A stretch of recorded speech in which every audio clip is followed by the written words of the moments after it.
Chapter 1. Man-Made Disaster 1. In recent years, the global climate has gradually warmed, causing glaciers in the polar regions to melt and leading to rising sea levels, which threaten coastal cities with flooding. Extreme weather events have occurred frequently, including high temperatures, droughts, heavy rains, and hurricanes, bringing immense disasters to the life on Earth and humanity. Advanced civilizations in the universe had detected the deteriorating environmental conditions on Earth and decided to impose punishment. One afternoon, in a sky that was originally clear, colorful cards suddenly began to fall like snowflakes. At first, people thought it was a prank and paid little attention. As the cards multiplied, they eventually became overwhelming. Leaving no way to avoid them, a disturbing event occurred. The cards falling from the sky vanished instantly upon touching a person, even if they were stepped on. Soon, everyone noticed a mysterious black pattern appearing on the backs of their hands. Some had it on their right hand, while others on their left. Panic struck the crowd, and the once orderly street turned into chaos. No one noticed that a pregnant woman had been knocked down from behind in the crowd. Just as she was about to be trampled, a woman's voice shouted to stop everyone. Stop. Everyone stop. The crowd paused for a moment, but quickly ignored the voice and continued to push forward. Suddenly, those who refused to heed the warning felt their vision blur, and then they were knocked backwards, colliding with the people behind them, causing a pileup that momentarily alleviated the pregnant woman's crisis. They bared their teeth and opened their mouths to curse, but upon meeting the gaze of the woman, they involuntarily fell silent. In their hearts, they muttered, "How could such a beautiful woman look so terrifying when glaring?"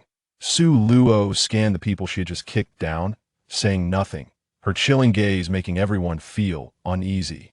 She quickly walked over to the fallen pregnant woman and gently asked, "Are you okay? Can you stand up?"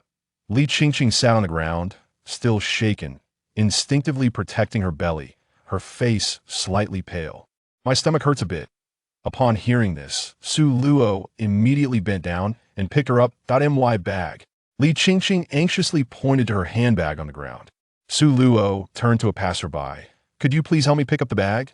The person nodded blankly and complied, picking up the bag and handing it to her. Li Qingqing reached out to take it. "Thank you." Su Luo asked her, "Do you have anything else?" Li Qingqing shook her head. "No, I'm really heavy. You can put me down now. Just call a car for me." It finally dawned on her that she had been princess scarried by a younger girl. My home is near the hospital. It's on the way. As she spoke, she hurriedly walked toward the hospital while carrying her. The street was chaotic, and it was impossible to call for a car anyway, and the hospital wasn't too far. People were stunned. Was this girl on some super strength potion? She easily carried a pregnant woman without breaking a sweat. On the way to the hospital, Su Luo received countless astonished looks from passersby, which she ignored. Li Qingqing, feeling shy, quietly said to her, "Sister, you can put me down now. It's fine, the hospital is almost here." While speaking, she stepped through the hospital doors while still carrying her. Half an hour later, Su Luo emerged alone from inside. She contacted her family, and since there were doctors and nurses at the hospital, she figured she wouldn't be of much help, so she decided to leave first. When the doctor finished examining Li Qingqing and she came out of the examination room, she discovered that the girl who had brought her to the hospital had vanished, and she wanted to thank her but didn't even know her name. She sat on a bench outside, waiting for her family to pick her up. After coming out of the restroom, she sat on the sofa and carefully examined the black pattern on the back of her right hand. The black design was quite strange, marked with Roman numerals from 1 to 13. Not long after, she felt a strong sense of dizziness, her heart racing, and she quickly averted her gaze. After a moment, the dizziness subsided. Lying back on the sofa, she rested her left hand on her forehead and closed her eyes, cursing herself for being so unlucky. Her luck was truly the worst. She was one of the oldest veterans in the Quick-Transmigration Bureau, her name having long occupied the top spot on the leaderboard. It could be said that everyone entering the Quick-Transmigration Bureau knew her name. Yet, she had only been in this dimension for less than a year when she encountered such a bizarre incident. Just stepping out had resulted in a strange pattern appearing on her hand. Based on her years of experience in quick transmigration, she could conclude that her life in this dimension would be very colorful. She opened her eyes, a determined light flashing in them. After all, she had been a big shot. How could she be defeated by such a minor setback? Whatever, she would face whatever came her way. First, she needed to fill her stomach. Thinking this, she leaped off the sofa and quickly walked into the kitchen to cook. During dinner, she turned on the TV, and various channels were reporting on this incident. It turned out that it wasn't just in city, this bizarre card rain had covered the entire world, lasting for over 2 hours and disappearing without a trace. After watching for a while, she realized there was no useful information, so she switched off the TV, feeling bored that if only Xiao were still around. Unfortunately, the Quick-Transmigration Bureau strictly prohibited them from taking their long-time companion systems, even for veterans like her. They claimed that the system would interfere with the normal progress of the world. So, rules were rules. She had no choice but to comply. Fortunately, the main god allowed her to take the spatial pocket she had accidentally acquired in the cultivation world and did not seal her mental powers. After detaching from Xiao Wu, she found it hard to adjust, instinctively wanting to talk to it. It took her a long time to get used to it, only 4. Disturbingly, the black pattern on the back of her hand began to change color, shifting from deep black to light black, then from light black to blue. She specifically went online to look at the discussions, and a pinned message on the forum caught her attention. I asked there anyone else whose hand pattern is changing color like mine? Oh, that's me too. My pattern was originally deep black, but now it's suddenly turned blue. What a coincidence, me too. Adding 1 to the above, adding 10086. This can't be some signal, right? Is it foreboding something? Someone suddenly said, "Bro, you're too timid. So many people in the flower country got rained on by cards. Just treat it as a free tattoo." Upstairs, I think you're overly optimistic. I wonder if anyone has noticed that the pattern contains 13 Roman numerals. I'm sure everyone knows what the number 13 represents. Bro, that's a Western superstition, not an Eastern one. Thus, the tone of the forum began to shift. In Su Luo's view, the netizens' comments could be divided into 3 factions. The optimistic faction, who thought it was nothing serious; the pessimistic faction, who believed something big would happen; and a small group of neutral commenters who held both optimistic and pessimistic views. What the netizens do not know is that on the day of the card rain, the leaders of Huagua have been secretly investigating and paying attention to the matter. According to incomplete statistics, there are approximately 1.5 billion people in Huagua, with nearly 1 billion marked by the card, leaving less than 500 million who escaped. Most of those 500 million are elderly and children under the age of 1, 2. In other words, more than half of Huagua's population has been caught up in this. The leaders were all on high alert, discussing countermeasures one after another, envisioning many scenarios, yet could not confirm anything for the time being. Currently, the only plan was to wait. After reading the online comments, Su Luo thought for a long time, and to be on the safe side, decided to stock up on some supplies for emergencies. When she arrived at the supermarket, she was taken aback by the bustling scene. It seemed that the people of Huagua were overly concerned, thinking along the same lines as her. For survival, she had to fight her way in, pushing through the crowd to start grabbing items.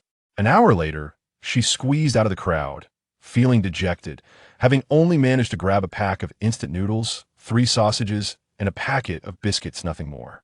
Looking at the items in her hands, she forced a bitter smile, thinking how she, a seasoned expert in fast traveling through worlds, couldn't compete with the fierce shoppers in the supermarket. After leaving the supermarket, she went to a nearby wholesale market, where she only managed to buy a watermelon knife. She had originally wanted to buy a baseball bat, but suddenly remembered she had one in her space. Chapter 2. Instance Man-Made Disaster 2. From a second day after being marked by the card, Su Luo quit gaming and returned to a normal routine, going to bed at 9 every night and waking up at 6:30 in the morning. Having a strong sense of crisis as a fast travel tasker saved her time, and again, this time was no exception. She felt as if time was counting down, like the sword of Damocles, so she needed to be fully prepared before it fell. She didn't want to lose her life right after retirement. If the Fast Travel Bureau found out, they would surely laugh at her. She had accumulated a large pile of cardboard, which she generously donated to the cleaning ladies, earning her countless goodwill. That day, she checked her supplies and verified her orders, and after confirming there were no omissions, she put everything into her spatial storage. That evening, after dinner, before she had time to clean the dishes, she felt the familiar dizziness and managed to stagger to the sofa, lying down before passing out. What she didn't know was that at the moment she completely lost consciousness, she vanished from the sofa. When Su Luo opened her eyes again, she found herself in a completely unfamiliar world. The environment here was similar to Earth, filled with a mysterious aura, As she observed her surroundings, a mechanical voice suddenly came from above. Welcome to the Danger Tower. Welcome to your nightmare. Please prepare, players. Instance 1. Man-made disaster is about to begin. Maximum number of players. 4 billion. Target survival. 2 billion. Background. Time's hand is rapidly reversing. You have arrived at the apocalypse of 3035.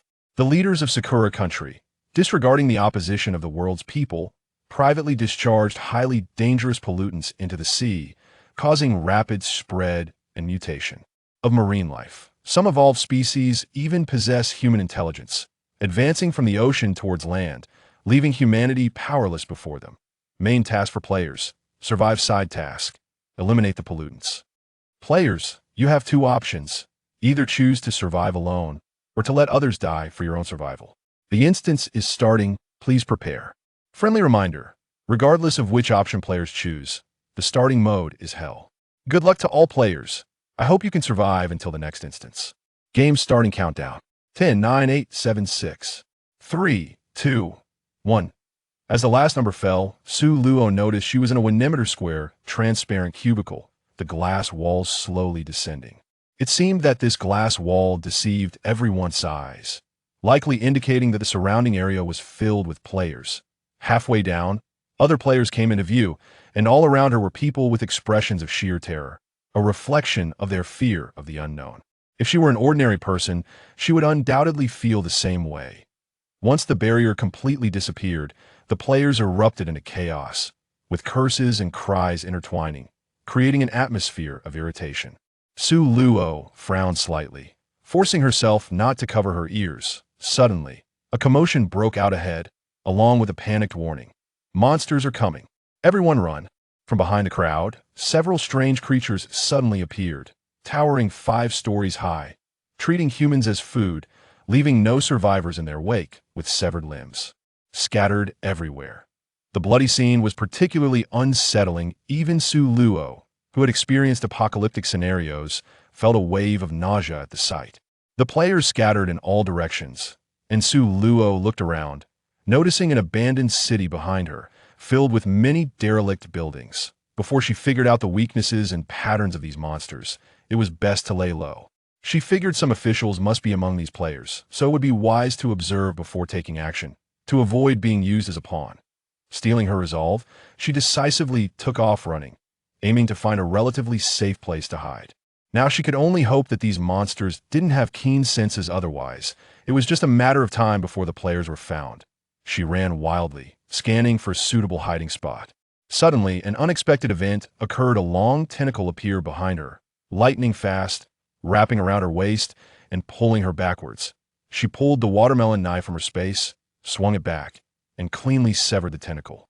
Then, she fell from midair, performing a backflip and rolling onto the ground. An abandoned building came into her view at a glance.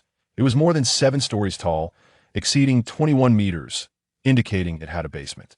Quickly getting up, she hurried toward the building, only to find that many people had already entered, rushing toward the basement. But at this point, she couldn't afford to be picky. If she waited any longer, she would become a monster's meal. Gritting her teeth, she followed them in. The basement was spacious, packed with people, and Su Luo finally found an empty corner to sit down, taking a deep breath, relieved to catch her breath. The chaos in the basement was overwhelming, the noise grating on her nerves. Suddenly, someone yelled, "Everyone shut up! I have a mental illness!" As soon as the words were spoken, the basement fell silent. The eerie quiet made Su Luo curve her lips in a faint smile, secretly pleased that someone had stepped up to restore order among the screaming crowd. The speaker is a burly man with bronze skin, resembling a cold and tough brute, exuding a sense of menace that makes him seem quite unapproachable. But he surveyed the crowd and snorted coldly. "Anyone who dares to defy me, I'll throw them out to feed the monsters. If anyone brings in a monster that puts everyone's lives at risk, I'll make sure they die very peacefully. Feel free to try." The crowd instinctively shrank back, behaving like quails. Seeing their reactions, Zhang Jianxi was quite satisfied. Such a life-and-death moment. They were all still acting like groundhogs. If their noise attracted a monster, they would be annihilated. Suddenly, the ground began to tremble violently, with fragments of rock falling down. The crowd showed expressions of sheer terror, and they all instinctively covered their mouths, fearing they would attract the monsters outside. Su Luo listened intently to the sounds outside aside from the noise of the monsters moving. There were no human voices to be heard. That it seemed the people outside had already. The tremors above grew stronger, starting with small stones, and now larger rocks were beginning to fall. Seeing this, the crowd hurriedly huddled into the corners, trembling with fear. Some were even making the sign of the cross in front of their chests, while others were silently chanting, "May Buddha bless us." Chapter 3. Copy Man-Made Disasters 3. Upon witnessing the scene, Su Luo nearly burst into an untimely fit of laughter, reminded of a particular joke she had encountered online. She hastily covered her face and buried her head into her knees, hoping to evade detection.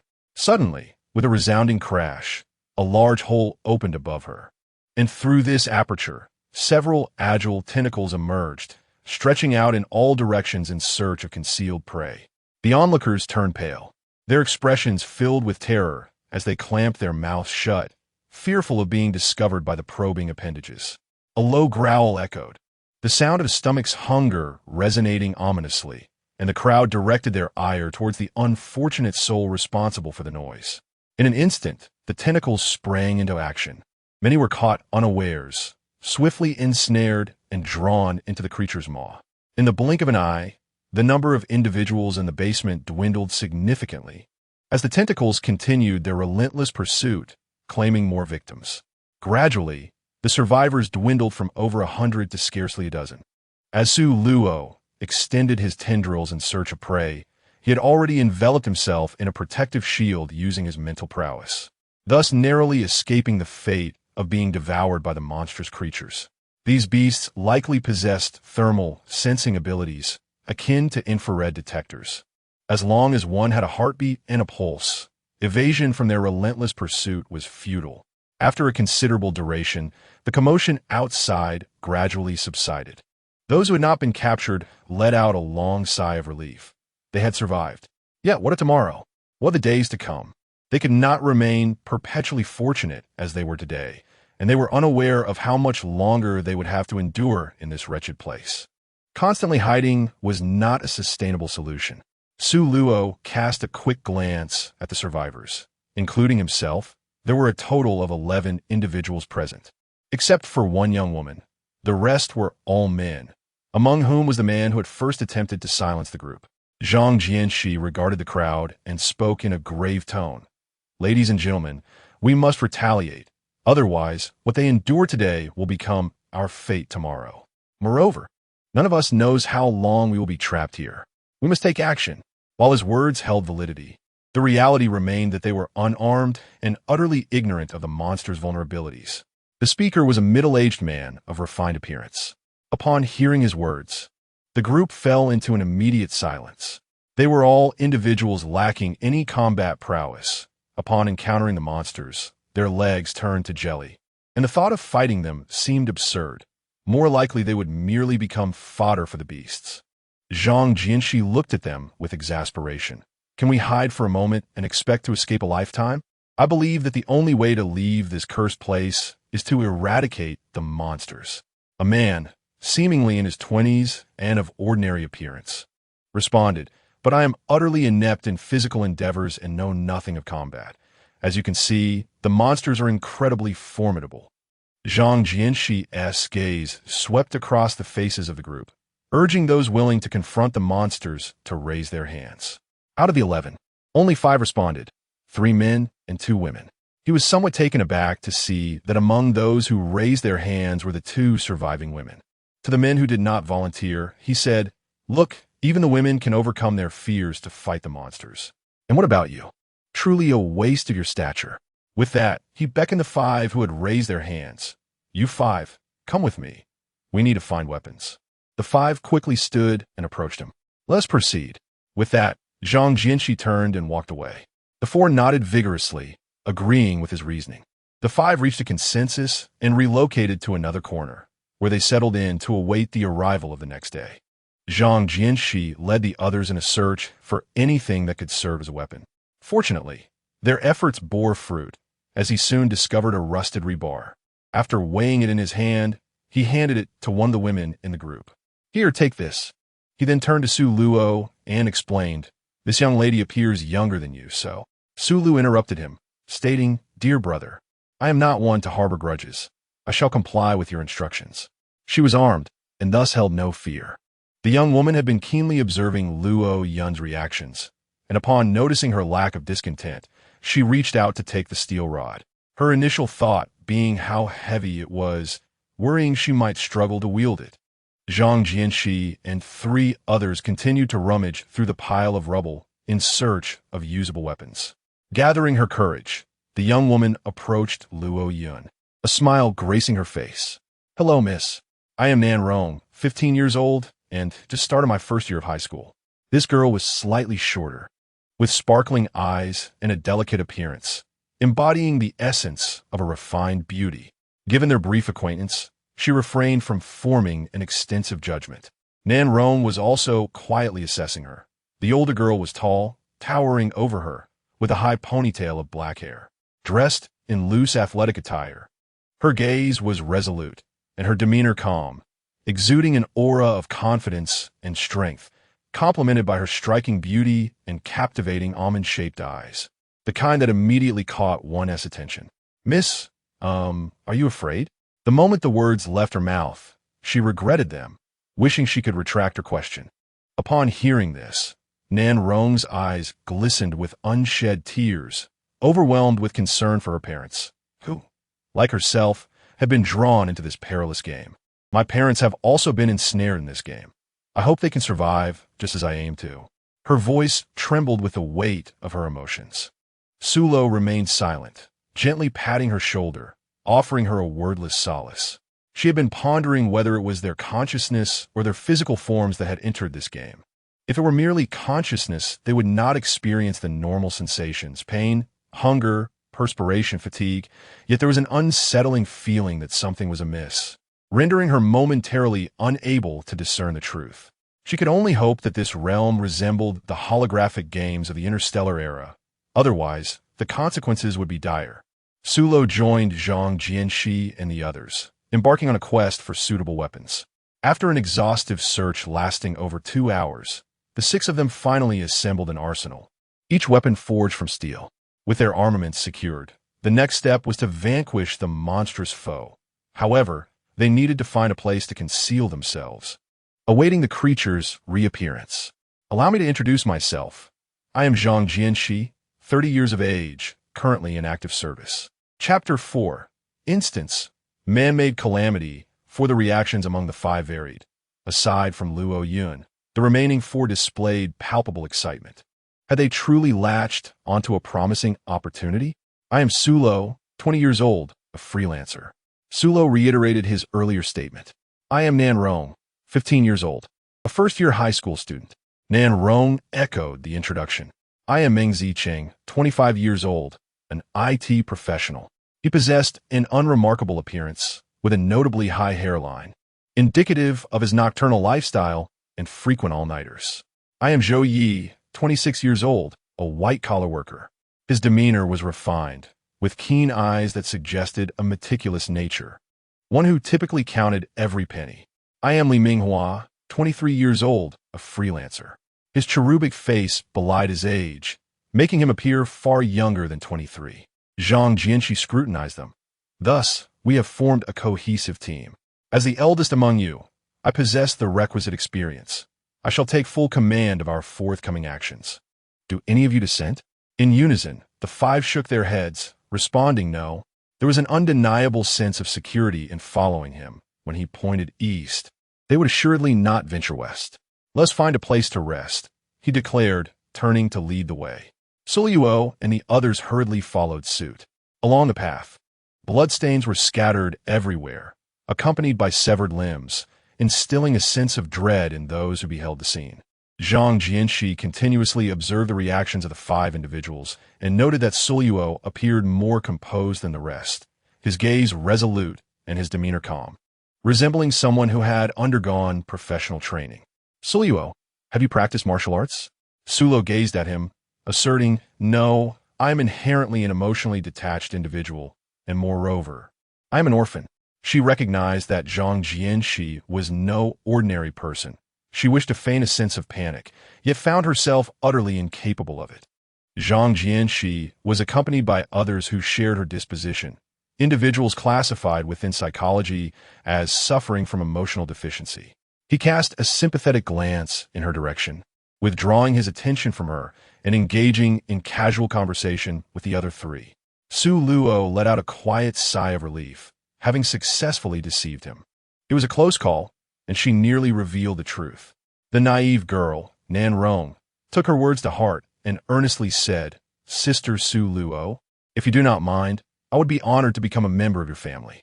Su Luo cast a glance at her, neither uttering approval nor disapproval. Nan Rong's gaze dimmed slightly, yet she resolved to demonstrate her sincerity through actions that would touch her heart. Under the leadership of Zhang Jianxi, the group discovered an abandoned air raid shelter, rendered obsolete due to a collapse. The entrance was obstructed by a heap of stones, making it remarkably concealed from the eyes of the ordinary passerby. The three members of Meng Zi exchanged glances with Zhang Jian, their expressions transformed. "Boss, you truly are remarkable. Even such a hidden place could not elude your discovery. Boss, please accept my humble admiration. Boss, from this moment forth, I shall unwaveringly follow your lead." Nan Rong gave Zhang Jian a thumbs up. Su Luo stood there in silence. "You three should cease your flattery. It is merely my good fortune," Zhang Jianxi remarked, feeling quite out of place in this scenario. As dusk approached, he urged everyone stop dawdling and lend a hand. With that, he began to remove the stones at the cave's entrance. The others promptly joined him, and through their collective effort, they cleared a narrow opening just wide enough for one person to pass through. "You all wait here. I shall venture inside first," he declared before squeezing through the gap. After a brief interval of over 10 minutes, Zhang Jianxi poked his head out, assuring them, "It is safe inside. You may enter." The five entered sequentially. Once they were all inside, Zhang Jianxi picked up the debris at the entrance and sealed the opening, thereby alleviating their fears of lurking monsters and transforming the cave into a potential refuge. The interior was quite spacious, the walls adorned with thick moss, and a musty odor permeated the air. After walking a few meters, they found their progress impeded. The path ahead was blocked. "Let us make do here for the night, and we shall address matters tomorrow," he suggested, clearing a patch of ground to sit upon. The others followed suit, also clearing areas to sit. "I have an idea I wish to discuss with you all," he began. The immediate concern was to enhance the combat capabilities of these five companions, lest he find himself overwhelmed. "Speak freely, leader," Meng Zicheng encouraged. "Are you suggesting we learn some self-defense techniques in a short time?" Zhou Yi, seasoned in the workforce, quickly discerned Zhang Jianxi's intentions. Zhang Jianxi cast a look of appreciation at Zhou Yi. "Indeed. After today, it is uncertain how many will survive. Upon entering this game, the voice declared that there are 4 billion of us, yet only 2 billion will ultimately escape. This means that only 1 in every 2 will survive. I am uncertain how long our makeshift team will endure." He fell silent, and the atmosphere grew heavy with despondency, leaving everyone speechless. "Does anyone find this peculiar?" Su Luo finally broke the silence. The five turned to her in unison. "Have you noticed that all 5 of our senses are intact, much like in the real world? Thus," Meng Zicheng continued her train of thought, "this implies we will experience hunger, fatigue, and possibly death. Doesn't that suggest this is not the virtual reality game we assumed, but rather a life or death scenario where one misstep could cost us our lives?" The expressions of Zhou Yi, Li Minghua, and Zhou Rong shifted dramatically. Zhang Jianxi added, "Surely, everyone remembers that a certain individual's hunger today led to the demise of so many. Then, do we not need to search for supplies?" Li Minghua inquired. "But where should we look for provisions, and in what form will they present themselves? I personally believe that these days are akin to a fierce elimination round, until only half of the participants remain. At that point, the possibility of resources may emerge," remarked Zhou Yi. Nan Rong inquired, "But what should we do if we become hungry?" She feared the pangs of hunger. This game was indeed terrifying. "I have a suggestion," Zhang Jianxi proposed. "If monsters appear tomorrow, aside from Nan Rong, Let's all engage in slaying them. He wished to validate his thoughts, given that their side mission was to eradicate pollutants. Eliminating them would surely yield rewards. Boss, what are we waiting for? Teach us a few skills, Li Minghua exclaimed eagerly, rising to his feet. Meng Zicheng, Zhou Ye, Su Luo, and Nan Rong also stood up in unison. Zhang Jianxi was quite pleased with their enthusiasm. As time is of the essence, I shall impart to you some fundamental techniques. This session lasted for several hours, continuing until the night had enveloped the surroundings in darkness. Meng Zicheng collapsed onto the ground, lamenting, "I am now utterly exhausted, famished, and parched." Zhou Yi, equally fatigued, remarked, "My hands seem to have developed blisters." Though he regularly attended the gym and considered his stamina commendable, he was swiftly proven wrong. Li Minghua was too weary to utter a word. Nan Rong's arms had long gone numb, her palms marred by several large blisters, some of which had burst, causing her to wince in pain. In order to avoid arousing Zhang Jianxi's suspicion, Su Luo feigned an expression of exhaustion, lamenting, "My hands ache terribly, and my arms are sore and painful." Chapter 5. Catastrophe of Human Origin. Zhang Jianxi, possessing commendable night vision, observed their conduct keenly, imprinting it in his mind. With a tone of indifference, he remarked, "If you are fatigued, take a rest. There are fierce battles to be fought tomorrow. It is imperative that you all remember this is a game of survival, not child's play. I cannot be your constant protector." "Understood," Meng Zicheng replied emphatically. "Received, boss," echoed Li Minghua in agreement. "All right, you all should rest quickly," Zhang Jianxi urged. Zhou Yi inquired, "Boss, what about you?" "There are monsters outside. We cannot all sleep. Someone must stay vigilant." "How about this? I will guard the first half of the night with the boss, and Zhou Yi, you, and Meng Zicheng can watch over the latter half," proposed Li Minghua. He felt it was only fitting that the men should take on the responsibility of keeping watch, ensuring that the women could rest peacefully. After a moment of contemplation, Su Luo realized that they were, after all, a team. Prolonged association would inevitably breed discord. Thus, it would be more prudent to treat everyone equally from the outset. Here's the plan. Nan Rong and our leader, Li Minghua, will take the first half of the night, while Meng Zicheng and Zhou Yi will handle the latter half. However, she harbored another concern. There were only 2 girls in their group. At just 15, Nan Rong was still very young, and with Zhang Jinjia present, it was unlikely that the 2 men would dare to act improperly towards her. As for herself, if anyone sought trouble, they would not escape unscathed. "Su Luo, you are a girl. Men should protect women. It is unreasonable to ask a woman to keep watch at night," Li Minghua objected. "Brotherly, in this survival game, there are no distinctions between genders," Su Luo replied with unwavering conviction. The 4, Meng Zicheng, Zhou Yi, Zhang Jinjia, and Li Minghua, listened to her words and felt a newfound respect for her. Nan Rong tugged at her sleeve. "Sister Su Luo, may I join you for the night watch?" It was only at that moment that she began to realize her own fear. Su Luo gently patted her, assuring her that with the leader present, her worries would never come to pass. How could she not be aware of what occupied her thoughts? Zhang Jianxi spoke in a deep tone. "Sister Nan Rong, rest assured. As long as you are part of this team, I shall protect you." He was taken aback by Su Luo's unwavering trust in him. Upon hearing his words, Nan Rong felt a modicum of relief, her grip on Su Luo's sleeve tightening resolutely. Su Luo permitted her to proceed. As the night deepened, Zhang Jianxi roused Zhou Yi, Meng Zicheng, and Su Luo, assigning them the watch for the remainder of the night. The night passed without incident. The following day, shortly after dawn, the ground began to tremble violently, soon accompanied by sounds of chaos, interspersed with piercing cries that assaulted the eardrums. "Quick, cover your ears," Zhang Jianxi urgently advised. Meng Zicheng, Zhou Yi, Li Minghua, and Nan Rong promptly complied. Long before he sensed discomfort, Su Luo had muted his hearing, yet he still followed the crowd in covering his ears. Time seemed to stretch indefinitely until the cacophony finally subsided. Zhang Jianxi, with a grave expression, announced, "Today, a new monstrosity has emerged. Before we venture outside, ensure you find something to plug your ears." Yesterday, in the haste of survival, he had been unable to discern the true form of the creature. According to the sound, The monster lurking outside was likely a mutated being from the ocean. Meng Zicheng and the others nodded in acknowledgement. It was evident that, due to nuclear contamination, most marine life had undergone mutations, resembling prehistoric behemoths that now preyed on humanity with reckless abandon. "This is utterly terrifying," someone remarked. "Boss, do you believe our weapons can truly inflict harm upon them? And, do you think that when we charge out, we might inadvertently serve as their next meal?" His concerns were not unfounded.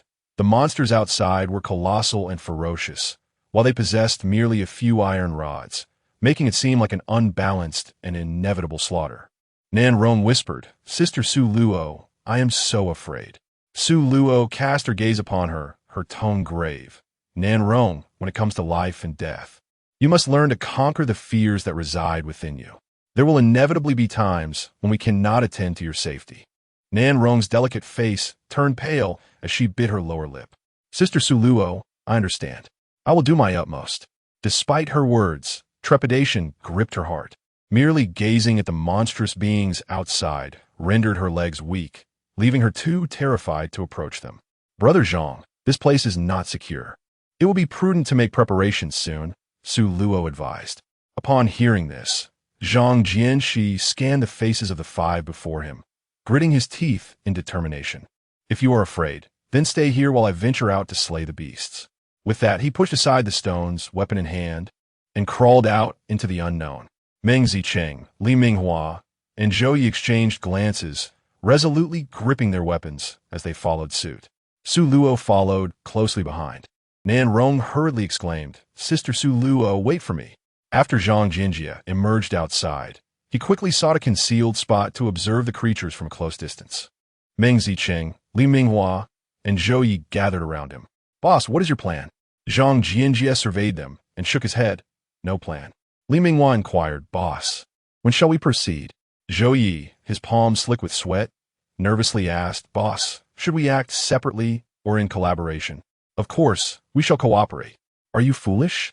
"Unity is strength," Meng Zicheng retorted sharply. "This is not the time for heroics." Su Luo was intently observing the creature, aware that its eyes were generally its Achilles heel. With her exceptional skills, she could easily exploit this weakness. However, she feared that Meng Zicheng and his two companions would hinder her efforts. Had she foreseen this predicament, she would have refrained from associating with them. "If you choose not to engage, I shall take the initiative," she resolved, eager to test her hypothesis. Meng Zicheng and his companions were taken aback, exclaiming in disbelief at her audacity. Noticing her daring move, Zhang Jianxi swiftly joined her, rushing her side. "Be cautious." "Young lady." Su Luo nodded slightly, indicating her understanding. "Brothers, we must not be outdone by the ladies." Li Minghua followed suit and charged out. Meng Zicheng and Zhou Yi, seeing this, had no choice but to join the fray. Nan Rong watched as everyone rushed out, hesitating for a moment before daring not to move, tightly covering her mouth and silently praying for their safe return.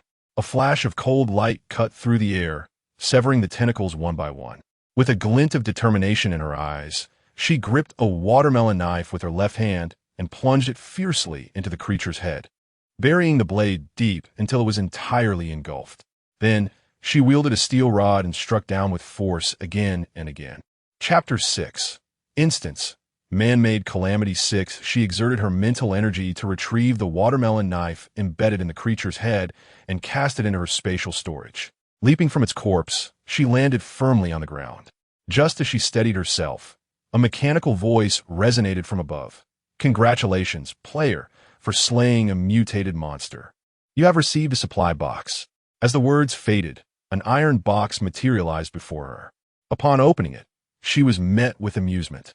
Within the expansive box lay an utterly unremarkable card, inscribed with the words "One supply box." Below it, a smaller line read, "The supply card will only activate after the player has slain a certain number of monsters." In other words, the more monsters she defeated, the more supplies she could redeem. It felt akin to dangling a carrot in front of a donkey. Perfect, it seemed the NPCs regarded them as mere donkeys.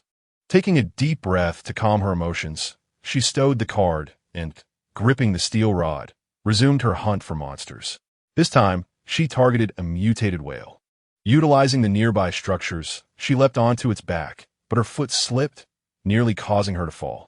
After regaining her balance, she quickly jumped to its head and swung the steel rod down with all her might. The impact momentarily numbed her grip, as if she were striking an iron block, leaving no mark and eliciting no reaction from the massive creature beneath her. Realizing that her previous method was ineffective, she stood upon its head, suddenly recalling that a whale possesses a blowhole, its most vulnerable point. With this thought, she began to search eagerly. Suddenly, her eyes lit up. She found it. A cold glimmer sparked at her gaze as she raised the steel rod and struck down forcefully. The creature writhed in pain, its body convulsing violently. She nearly lost her footing and fell, but with quick reflexes, she grasped its dorsal fin and stabilized herself. Before she could fully comprehend the situation, the beast executed a powerful tail whip, sending her crashing to the ground. Its eyes glinted with ferocity as it opened its massive jaws, lunging towards her. Sulo rolled on the ground to evade its jaws, gazing at its mouth filled with glistening, sharp teeth, a sense of dread washing over her. Fortunately, her agility allowed her to escape. Otherwise, she would have faced a fate worse than death. The creature, having missed its mark, lunged towards her once more. Sulo seized the opportunity, substituting the steel rod in his grasp for a watermelon knife, its blade facing upwards. With a forceful thrust, he plunged it into the creature's abdomen, utilizing its forward momentum to deliver a gruesome disembowelment. The beast collapsed with a resounding thud, its undigested remains and gastric fluids spilling forth, leaving the ground pockmarked and eroded. As Luo beheld the scene before her, an involuntary wave of nausea washed over her. The watermelon knife in her hand, now corroded beyond recognition, was rendered utterly useless. After taking just a few steps, the mechanical voice echoed once more, "Congratulations, player! You have slain a mutated creature and received a supply card." No sooner had the announcement concluded than a card materialized before her, identical to the previous one. Safeguarding the card, she grasped her steel rod and resumed her hunt for monsters. On the other hand, Zhang Jianxi was far less fortunate. He had chosen to confront the mutated crab, a formidable adversary that wielded its 8 large pincers with alarming dexterity. A moment's inattention could result in being cleaved in two. Moreover, ill-suited to his weapon, he found himself unable to inflict any damage, leaving him in a state of utter disarray. Meng Zicheng, Zhou Yi, and Li Minghua joined him in the struggle against the mutated crab, panting with exhaustion, yet making no discernible progress, almost managing to bolster the creature instead. "Boss, let us switch targets. This one is just too difficult to handle," suggested Li Minghua, exasperated.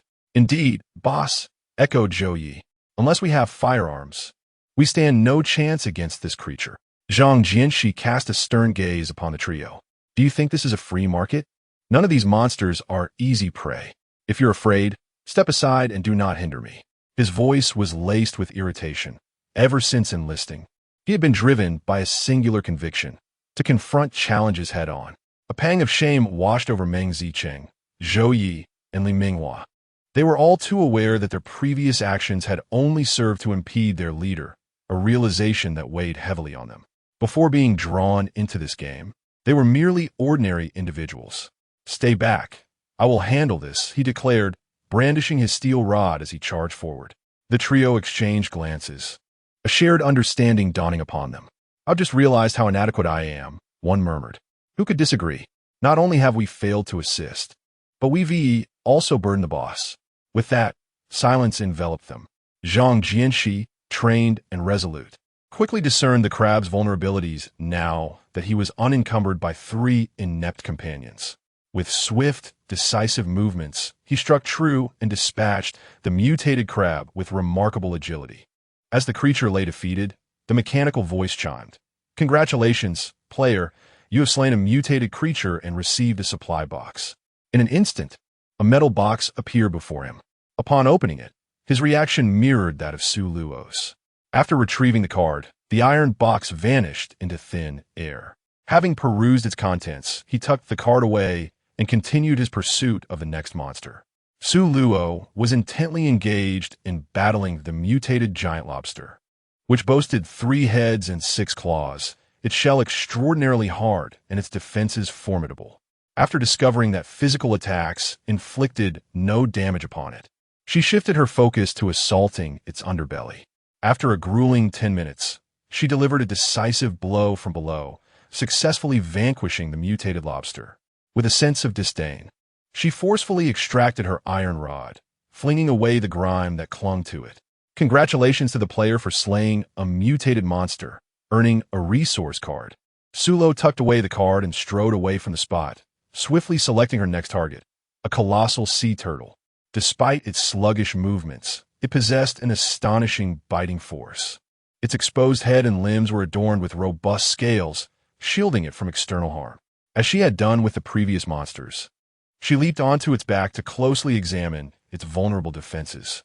The mutated turtle remained oblivious to the additional weight upon its shell, continuing its slow advance. After 3 minutes, Su Luo's eyes sparkled with discovery. She had identified the weak point, the junction where its neck met the shell. However, she had but a single chance. Should she be thrown off, her life would be forfeit. With this thought in mind, she gripped the steel rod firmly, positioning the broken end downward.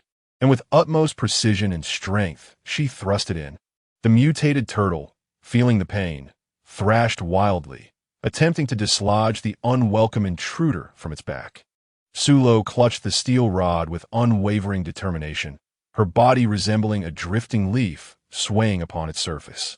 As the creature's movements began to slow, she seized the opportune moment, exerting every ounce of her strength to thrust the rod further into its depths.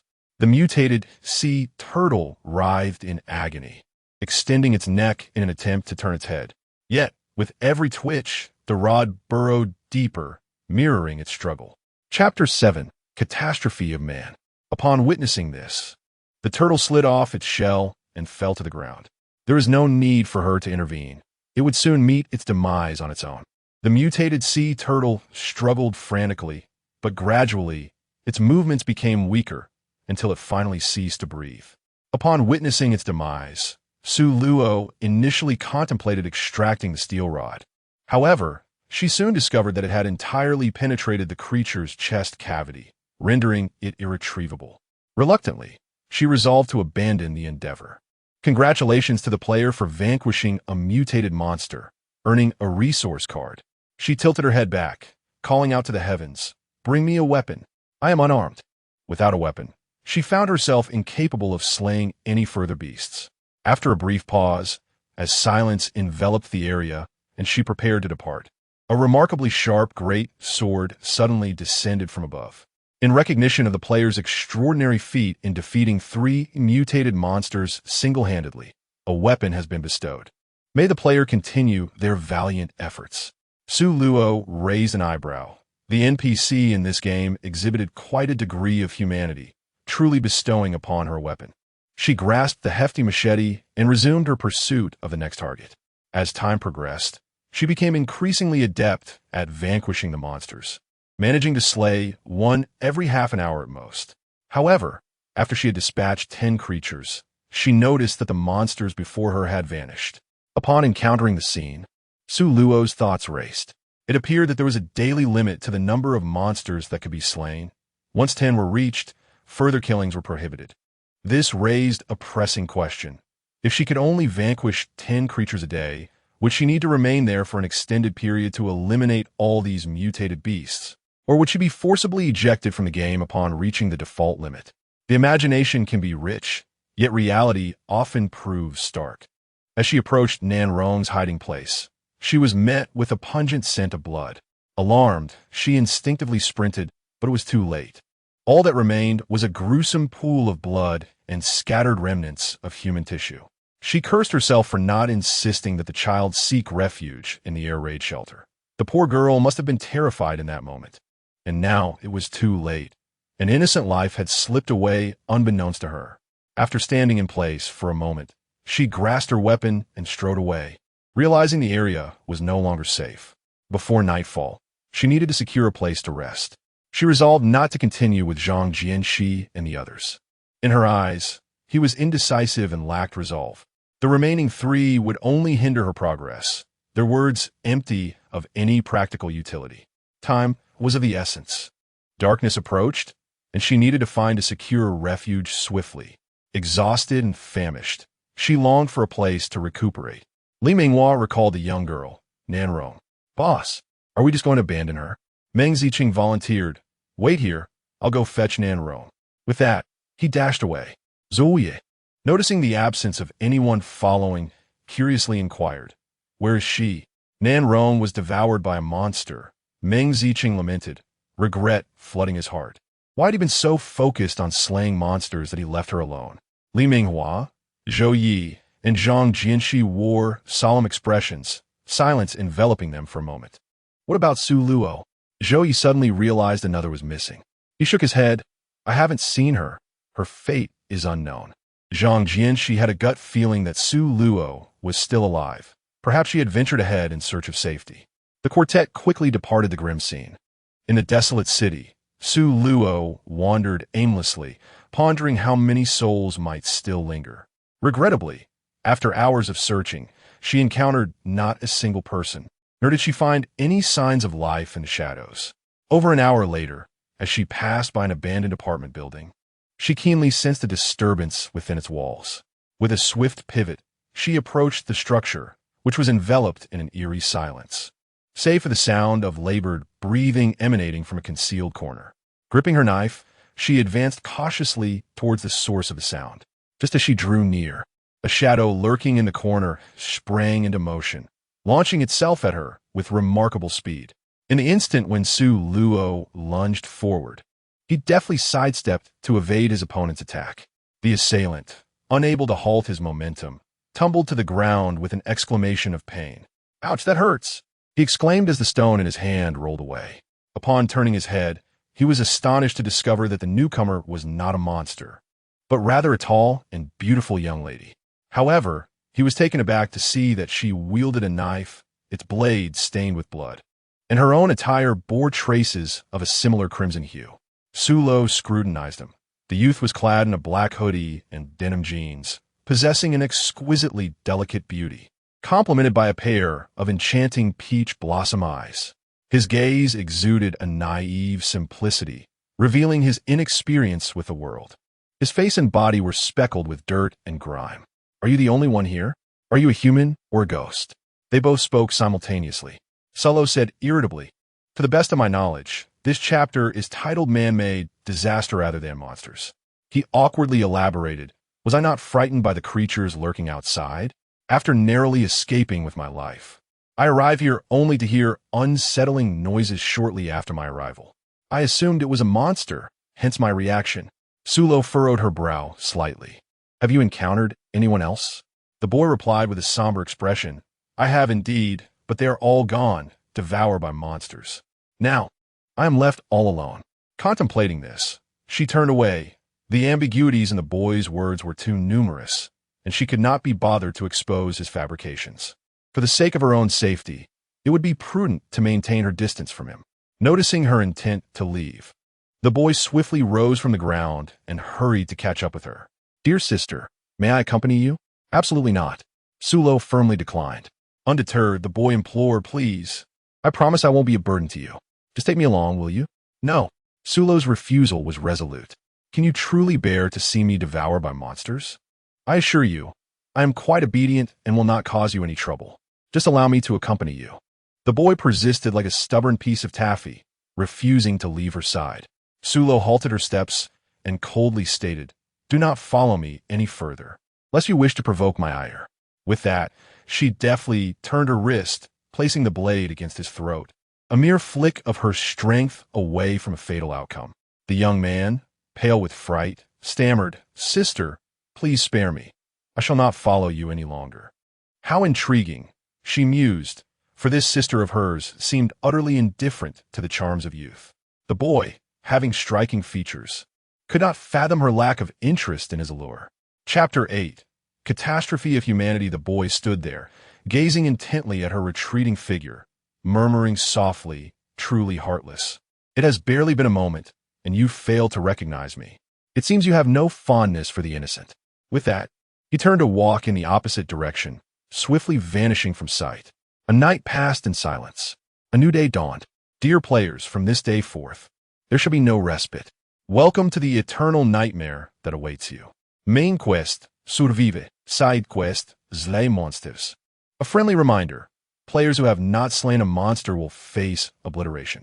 Upon hearing this, the surviving players turned ashen, filled with rage at the NPC who treated their lives so callously. How infuriating!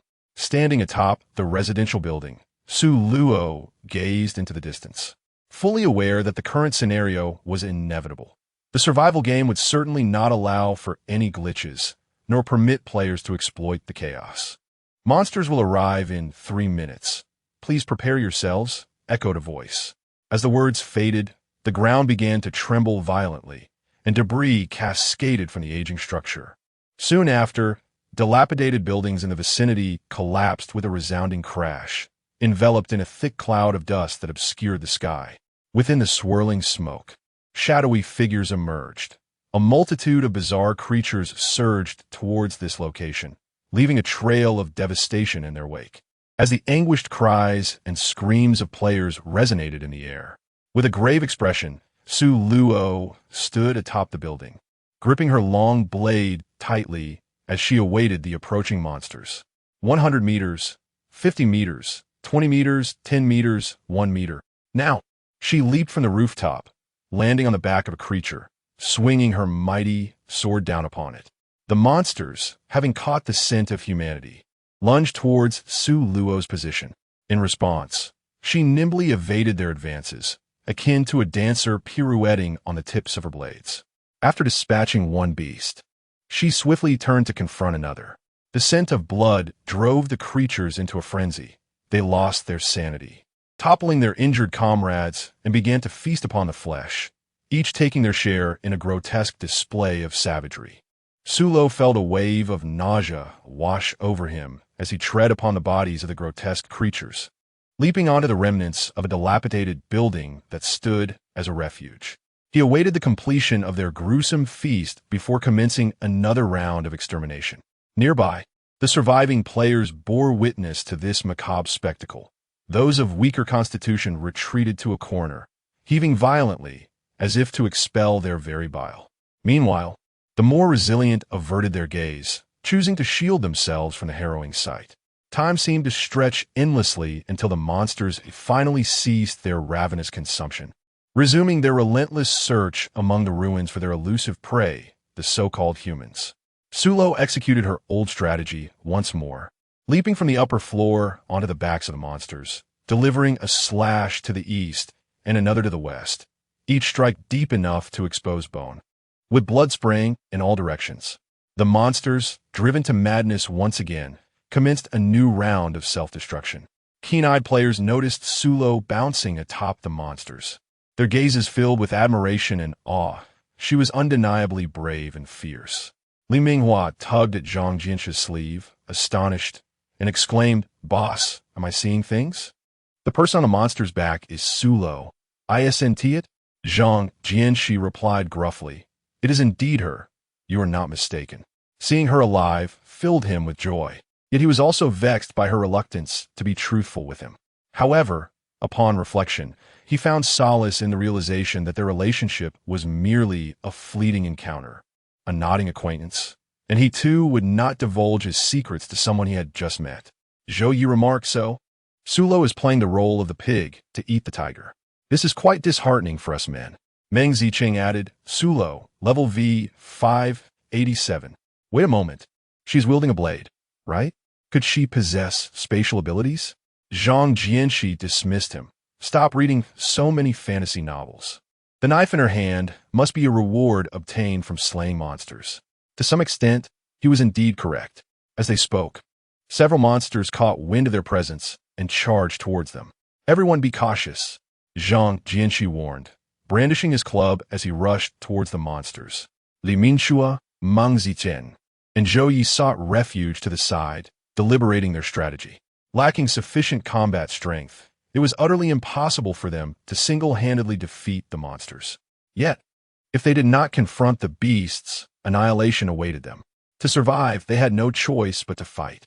As Su Luo observed the monsters' feast nearing its conclusion, she understood that underestimating their intelligence would be a grave mistake. It was time to engage in a battle of endurance. With this thought, she grasped her blade and leaped onto the back of one of the creatures, striking down at its neck with a swift motion. Blood spurted forth, leaving no time for the beast to react as she followed up with several more strikes. The creature's head rolled away, and after a brief struggle, its body collapsed to the ground. Congratulations, player! You have slain a total of 10 monsters and received 10 supply cards. 10 cards materialized before her. She collected them all and continued her pursuit of the next monster. As time passed, the number of monsters that fell beneath her blade increased, yet her strikes grew slower. With the creature's massive jaws nearly upon her, instinct drove her to narrowly evade its attack. Gathering her focus, she engaged in combat with the beast before her, and after 10 arduous minutes, it finally succumbed. She received yet another supply card. At this point, exhaustion overwhelmed her, and she had lost track of the number of monsters she had dispatched in the past few hours. Fatigue enveloped her body, sweat soaked her clothes, and her hair clung to her forehead. Summoning her remaining strength, she extracted the blade from the creature and found herself on the brink of collapse. With the blade in hand, she stumbled away from the scene, seeking refuge in a nearby building. Finding a relatively clean spot, she sat down on the ground, conjured a protective shield around herself with her mental energy, leaned against the wall, and closed her eyes to recuperate. It wasn't long before slumber overtook her, her grip on the blade unwavering even in sleep. Meanwhile, the mortality rate among the remaining players surged alarmingly. They witnessed this scene with dread, exchanging fearful glances. If this continued, they would all perish. Better to unite and together confront the monsters. I agree. I concur. A consensus was reached among them.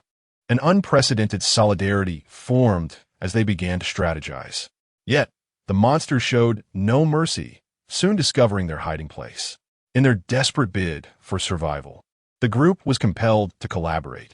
Nevertheless, even after the battle concluded, several lives were lost.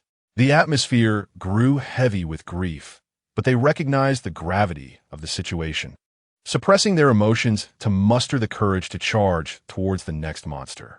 Chapter 9. Instance. Catastrophe 9. The monsters appeared endless, and soon the group found themselves utterly exhausted. Why did it seem like these creatures would never cease? Hadn't that voice stated that there would be no time for rest? I cannot hold on any longer. No sooner had he spoken than a moment of negligence led to him being swallowed whole by a monster. The sight sent chills down the spines of the others. Everyone, rally your spirits if you wish to survive. Someone shouted, raising their arm in determination. The crowd remained alert, and silence enveloped them as they focused on the grotesque creature before them. After what felt like an eternity, the beast was vanquished, yet before they could celebrate, another emerged. Time lost its significance in that moment. They had grown numb, as if the monsters multiplied endlessly. For every creature they slew, another would take its place, as though a puppet master orchestrated their relentless torment, denying them even a moment's respite. Desperation welled in their eyes. The slaughter seemed infinite, and their strength was waning. Who would come to their aid? Yet, no savior appeared. Only the specter of death awaited them. As dusk descended, the creatures showed no signs of retreat, and panic gripped the players more fiercely, leading them to make fatal mistakes. In the blink of an eye, several among them became prey to the ravenous beasts, who eyed their next meal with gluttonous anticipation. Unbeknownst to them, they had been encircled by the very monsters they fought. It was only then that realization dawned upon them. They had been ensnared in a meticulously crafted trap, but it was too late. The massacre unfolded mercilessly. When the creatures finally departed, the scene was left marred by pools of blood, tattered garments strewn about, and remnants of human flesh. Once darkness enveloped the sky, the monsters vanished without a trace. In this forsaken city, only Su Luo remained alive. Unbeknownst to her, she was teleported to another realm. The startled survivors gazed intently at a corner where a woman wielding a massive blade had inexplicably appeared. Blood stained her face and garments, and the blade itself bore the marks of her previous carnage. Had she met her demise? Nonsense. She must have merely succumbed to exhaustion. How could she sleep so soundly? I long for the great sword she possesses. You are not alone. I desire it too. Whispers, fragmented and insistent, penetrated Su Luo's ears, rousing her from a sweet slumber. Gradually, the remnants of drowsiness faded, and after a considerable time, she fully awakened. Upon opening her eyes, she was met with a dozen pairs of gazes, fixated upon her, as if she were some rare specimen. Startled, her heart skipped a beat. Anyone would react similarly upon waking to such an audience. "Hey, you're awake," called a slightly plump man with a round face. Do you remember how you got here?" The girl appeared youthful and strikingly beautiful. "Where did you get that sword?" inquired a handsome young man, reminiscent of a charming neighbor. Su Luo gazed at the crowd before her, addressing them with a hint of annoyance. "You have intruded upon my resting space, disrupting my slumber." There was an unsettling feeling within her, as if something were amiss, yet she could not quite articulate it. The round-faced man, exhibiting remarkable patience, explained, "My dear, we have been concealed here all along. It was you who unexpectedly emerged from the shadows. Thus, it is you who have encroached upon our hiding place. If you harbor any doubts, I encourage you to observe your surroundings." With that, he gestured for his companions to part ways and grant her passage. Sorrowfully, Su Luo hesitated as she grasped the knife and rose to her feet, casting her gaze around the unfamiliar surroundings. To her astonishment, she realized that this was not the place where she had drifted into slumber. Rather, it was a completely foreign realm, illuminated by lights affixed to the walls. The space was notably bright. Upon hearing her words, everyone nodded in agreement. Indeed, this was an air raid shelter nestled beneath the earth, ensuring their safety. It was also the authorities who had advised them to seek refuge here, and they had been concealed in this sanctuary for several days now. Sulo's mind raced as she realized she had been transported to another area. What could have triggered this transfer? The monsters could not have been entirely vanquished. Thus, only one possibility remained. All other players, save for her, had perished, leading to her relocation. Did this imply that numerous such regions existed? The game's NPCs meticulously monitored the fluctuations in player populations across various zones, and upon the dwindling of numbers below a certain threshold, they would transport the remaining individuals to another area to continue battling monsters. If her conjecture held truth, this so-called man-made disaster dungeon was indeed profoundly disheartening. No wonder it persistently emphasized, "Welcome to your eternal nightmare." Should a solution to eliminate all monsters elude her grasp, every surviving player in each area would be sent to another, experiencing a harrowing journey from hope to despair and ultimately to hopelessness. Where lay the exit? She could not remain idle. She was determined to uncover the root of the problem. "Miss, you surely do not intend to venture out? The monsters outside are exceedingly fearsome," spoke a composed, middle-aged man with well-defined features. "Please stay here. Rest assured, we are not the type to behave like beasts," urged a round-faced man with patience. "Thank you all for your kindness, but I must go out to slay the monsters," Sulo declared resolutely.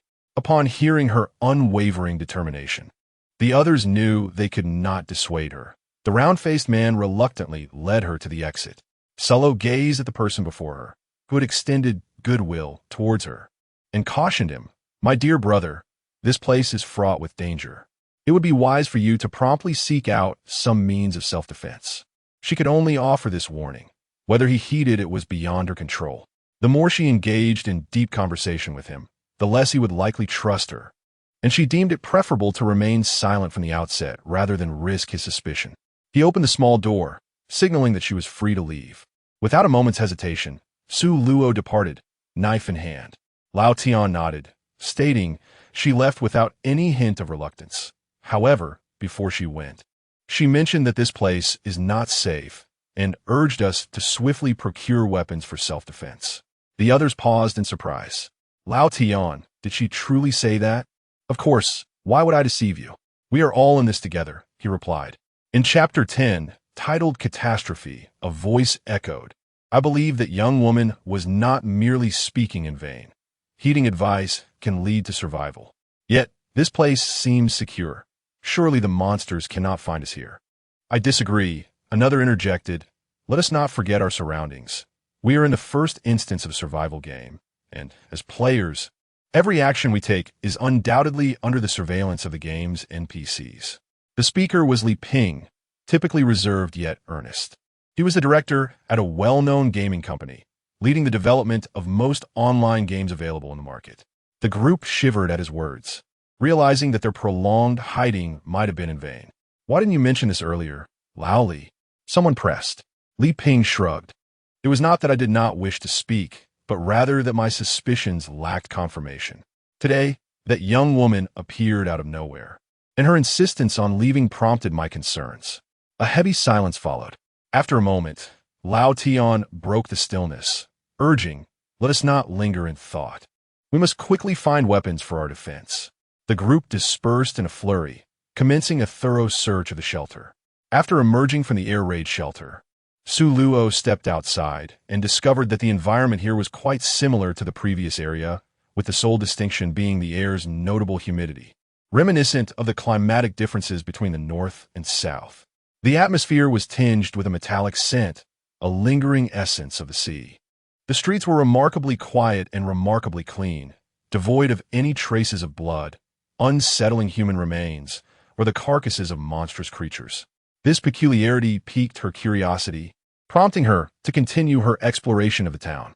The town was not extensive, and she soon concluded her perambulation. Suddenly, the chilling cries of monsters pierced the air, accompanied by the crackle of firearms.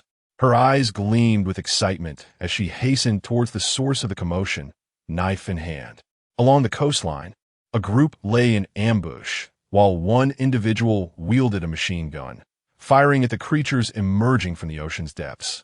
The afflicted monsters emitted furious roars, and the others, seemingly unperturbed by pain, charged towards them with alarming speed. However, the moment of thrill was short-lived, as the ammunition was swiftly depleted. The individual, clutching an empty gun, surged forward, shouting fervently, "Brothers, charge! Let us vanquish these wretched beings." Upon hearing this, Su Luo swiftly rushed forward, knife in hand, to join the fray against the monsters. This time, she altered her strategy, targeting the weaknesses of her foes. Against the mutated sea turtles, she struck directly at their eyes before severing their heads. For the shark-like creatures, she first targeted their fins, then their tails, and ultimately delivered a fatal blow that disemboweled them. The number of monsters falling to her blade increased dramatically. She became enraptured by the thrill of the hunt, her knife creating afterimages as it sliced through the air. Wherever she passed, not a single monster remained alive. The remaining creatures, filled with dread, began to retreat towards the sea in unison. Before long, the shoreline was devoid of any remaining monsters. Sulu was momentarily taken aback. What was going on? How had they managed to escape? In the previous area, they had not displayed such cunning. Captain Lu Jie strode confidently to her side, his eyes sparkling with admiration as he flashed a broad smile. "Hello there. Allow me to introduce myself. I am Lu Jie, the captain of the survival team." This young woman was strikingly beautiful and possessed formidable combat skills. He wondered if she would be inclined to join his team and fight alongside them against the monsters. He had noticed her the moment she appeared. Though he was unaware of her origins, her presence had alleviated some of the pressure on his teammates. Su Luo scrutinized him. He was handsome, well-built, and exuded a strong masculine energy, emanating an aura of lethal prowess. However, she was uncertain whether he knew Zhang Jianxi. Not only did she ponder this, but she also inquired. Upon hearing her words, Lu Jie was momentarily taken aback, his expression transforming into one of delight. "Sister, do you know Jianxi? Did he accompany you here?" Su Luo shook her head. "I have only met him once. If I am not mistaken, Brother Zhang may already be deceased." She was uncertain whether there were any survivors in the previous area aside from herself, but it was likely there were none.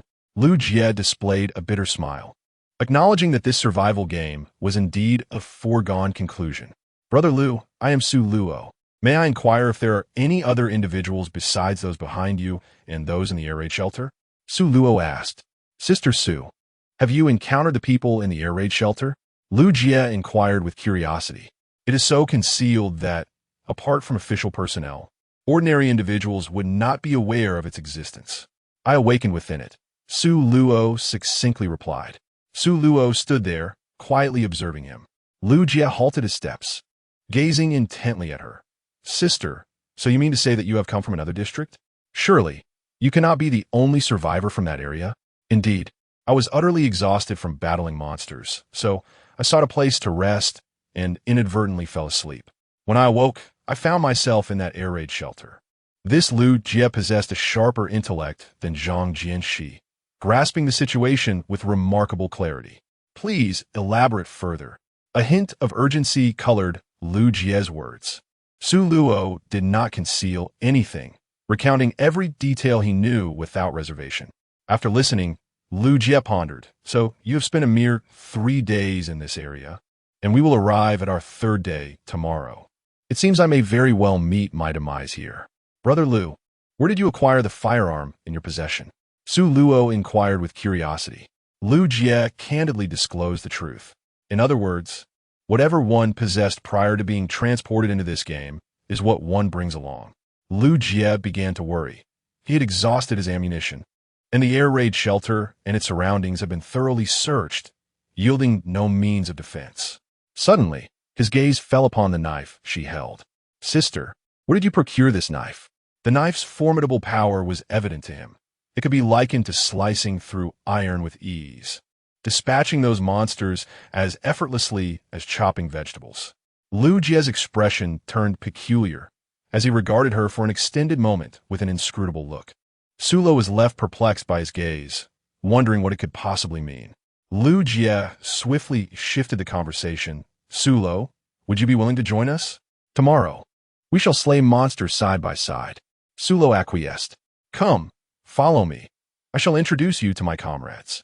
With those words, Lu Jie turned and made his way toward the location of his teammates. Su Luo followed closely behind him. The crowd curiously observed the beautiful girl trailing the captain. Indeed, she was a testament to the adage that appearances can be deceiving. When it came to slaying monsters, she displayed an efficiency and finesse that surpassed even the most seasoned warriors among them. Lu Jie succinctly introduced both parties.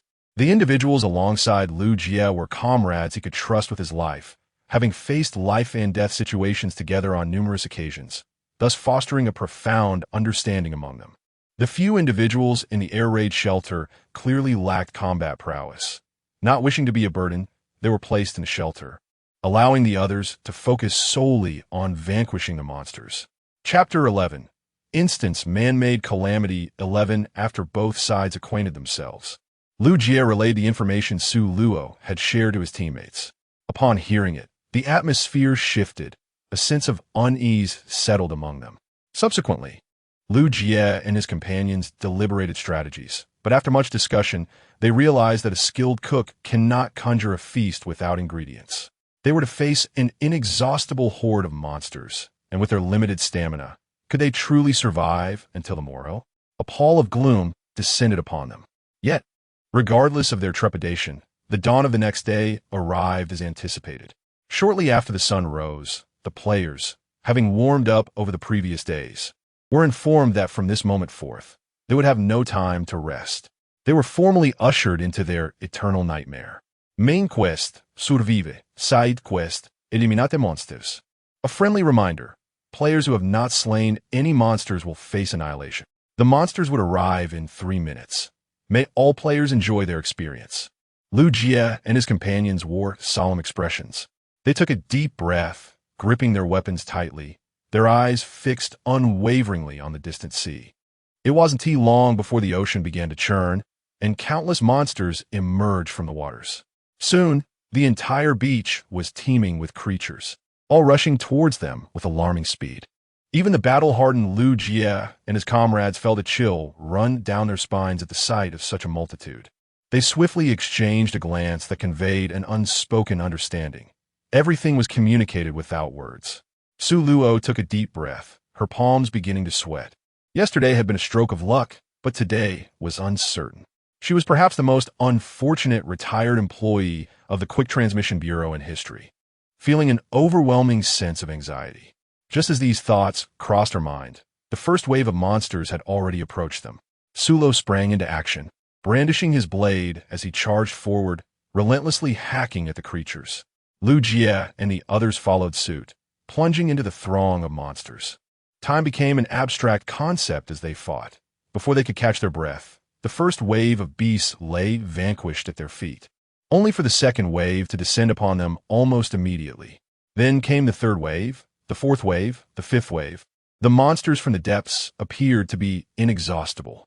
Sulo, Lu Jie, and their companions found their movements sluggish, resembling marionettes with their actions painfully delayed. Were it not for their muscle memory, they would have long since been devoured by the monsters. Their stamina was nearly depleted, and they were now relying solely on sheer willpower to persevere. Despair surged within Su Luo, and she was certain that today would seal her fate. Yet, until the very last moment, she would not concede defeat. Gathering her utmost resolve, she wielded her blade and continued to vanquish the monsters. Upon witnessing her determination, admiration flickered in the eyes of Lu Jie and the others. They too could not afford to falter. At that instant, a shared conviction took root among them: the will to survive. The beach was strewn with the corpses of fallen creatures, and Su Luo stood atop the cadavers, her vision clouded by a crimson haze as she dispatched a monster every 10 minutes on average. With each kill, her ferocity grew, and her movements became infused with a fierce spiritual energy. The monsters, confronted by this formidable human, began to experience a primal fear. Driven by their instinct for survival, they dared not approach Su Luo, thus shifting the burden of pressure squarely onto Lu Jie and his companions. As Su Lu glanced around and noticed the absence of any monsters, he narrowed his eyes and grasped his blade, moving to assist Lu Jie and the others. What transpired next nearly left Lu Jie and his companions in a state of astonishment. The creatures began to engage in a game of hide and seek with Su Lu. Initially, they were the ones pursuing him, but soon the roles were entirely reversed, and it was Su Lu who chased after them. The group was left utterly bewildered. Su Luo stood at the seaside, knife in hand, her expression shrouded in ambiguity, utterly perplexed by the sudden disappearance of the creatures. Before she could ponder further, she vanished from the beach in an instant. Lu Jie and the others exchanged bewildered glances at her abrupt absence. Before they could comprehend the situation, they too faded from view. Unbeknownst to them, their memories had been altered in the process. The beach was left desolate, littered only with the carcasses of the monsters. When Su Luo reopened her eyes, she found herself in a dramatically altered scene, having been transported to another location just in time for a new round of relentless monster onslaughts. Her complexion was far from radiant. She appeared weary, as if she had just emerged from the depths of water, unmistakably fatigued. However, the thought of being deemed by the system as having failed to eliminate the monsters filled her with dread, for it would mean her eradication. Taking a deep breath, she gripped her knife and joined the fray against the monsters. This time, her pace in slaying the creatures noticeably slowed, requiring her to invest more time in each battle. After an octopus-like monstrosity collapsed with a resounding thud, she turned her attention to a mutated squid. Unbeknownst to her, she inadvertently rescued a player on the brink of being devoured by the monsters. The player, having narrowly escaped death, displayed a look of relief as they scrambled to their feet and fled in haste. Half an hour later, the monsters lay vanquished. After dispatching the last creature, she promptly decided to depart. Exhaustion weighed heavily upon her. Her muscles protested vehemently, and her wrists ached to the point of being unable to grasp the knife.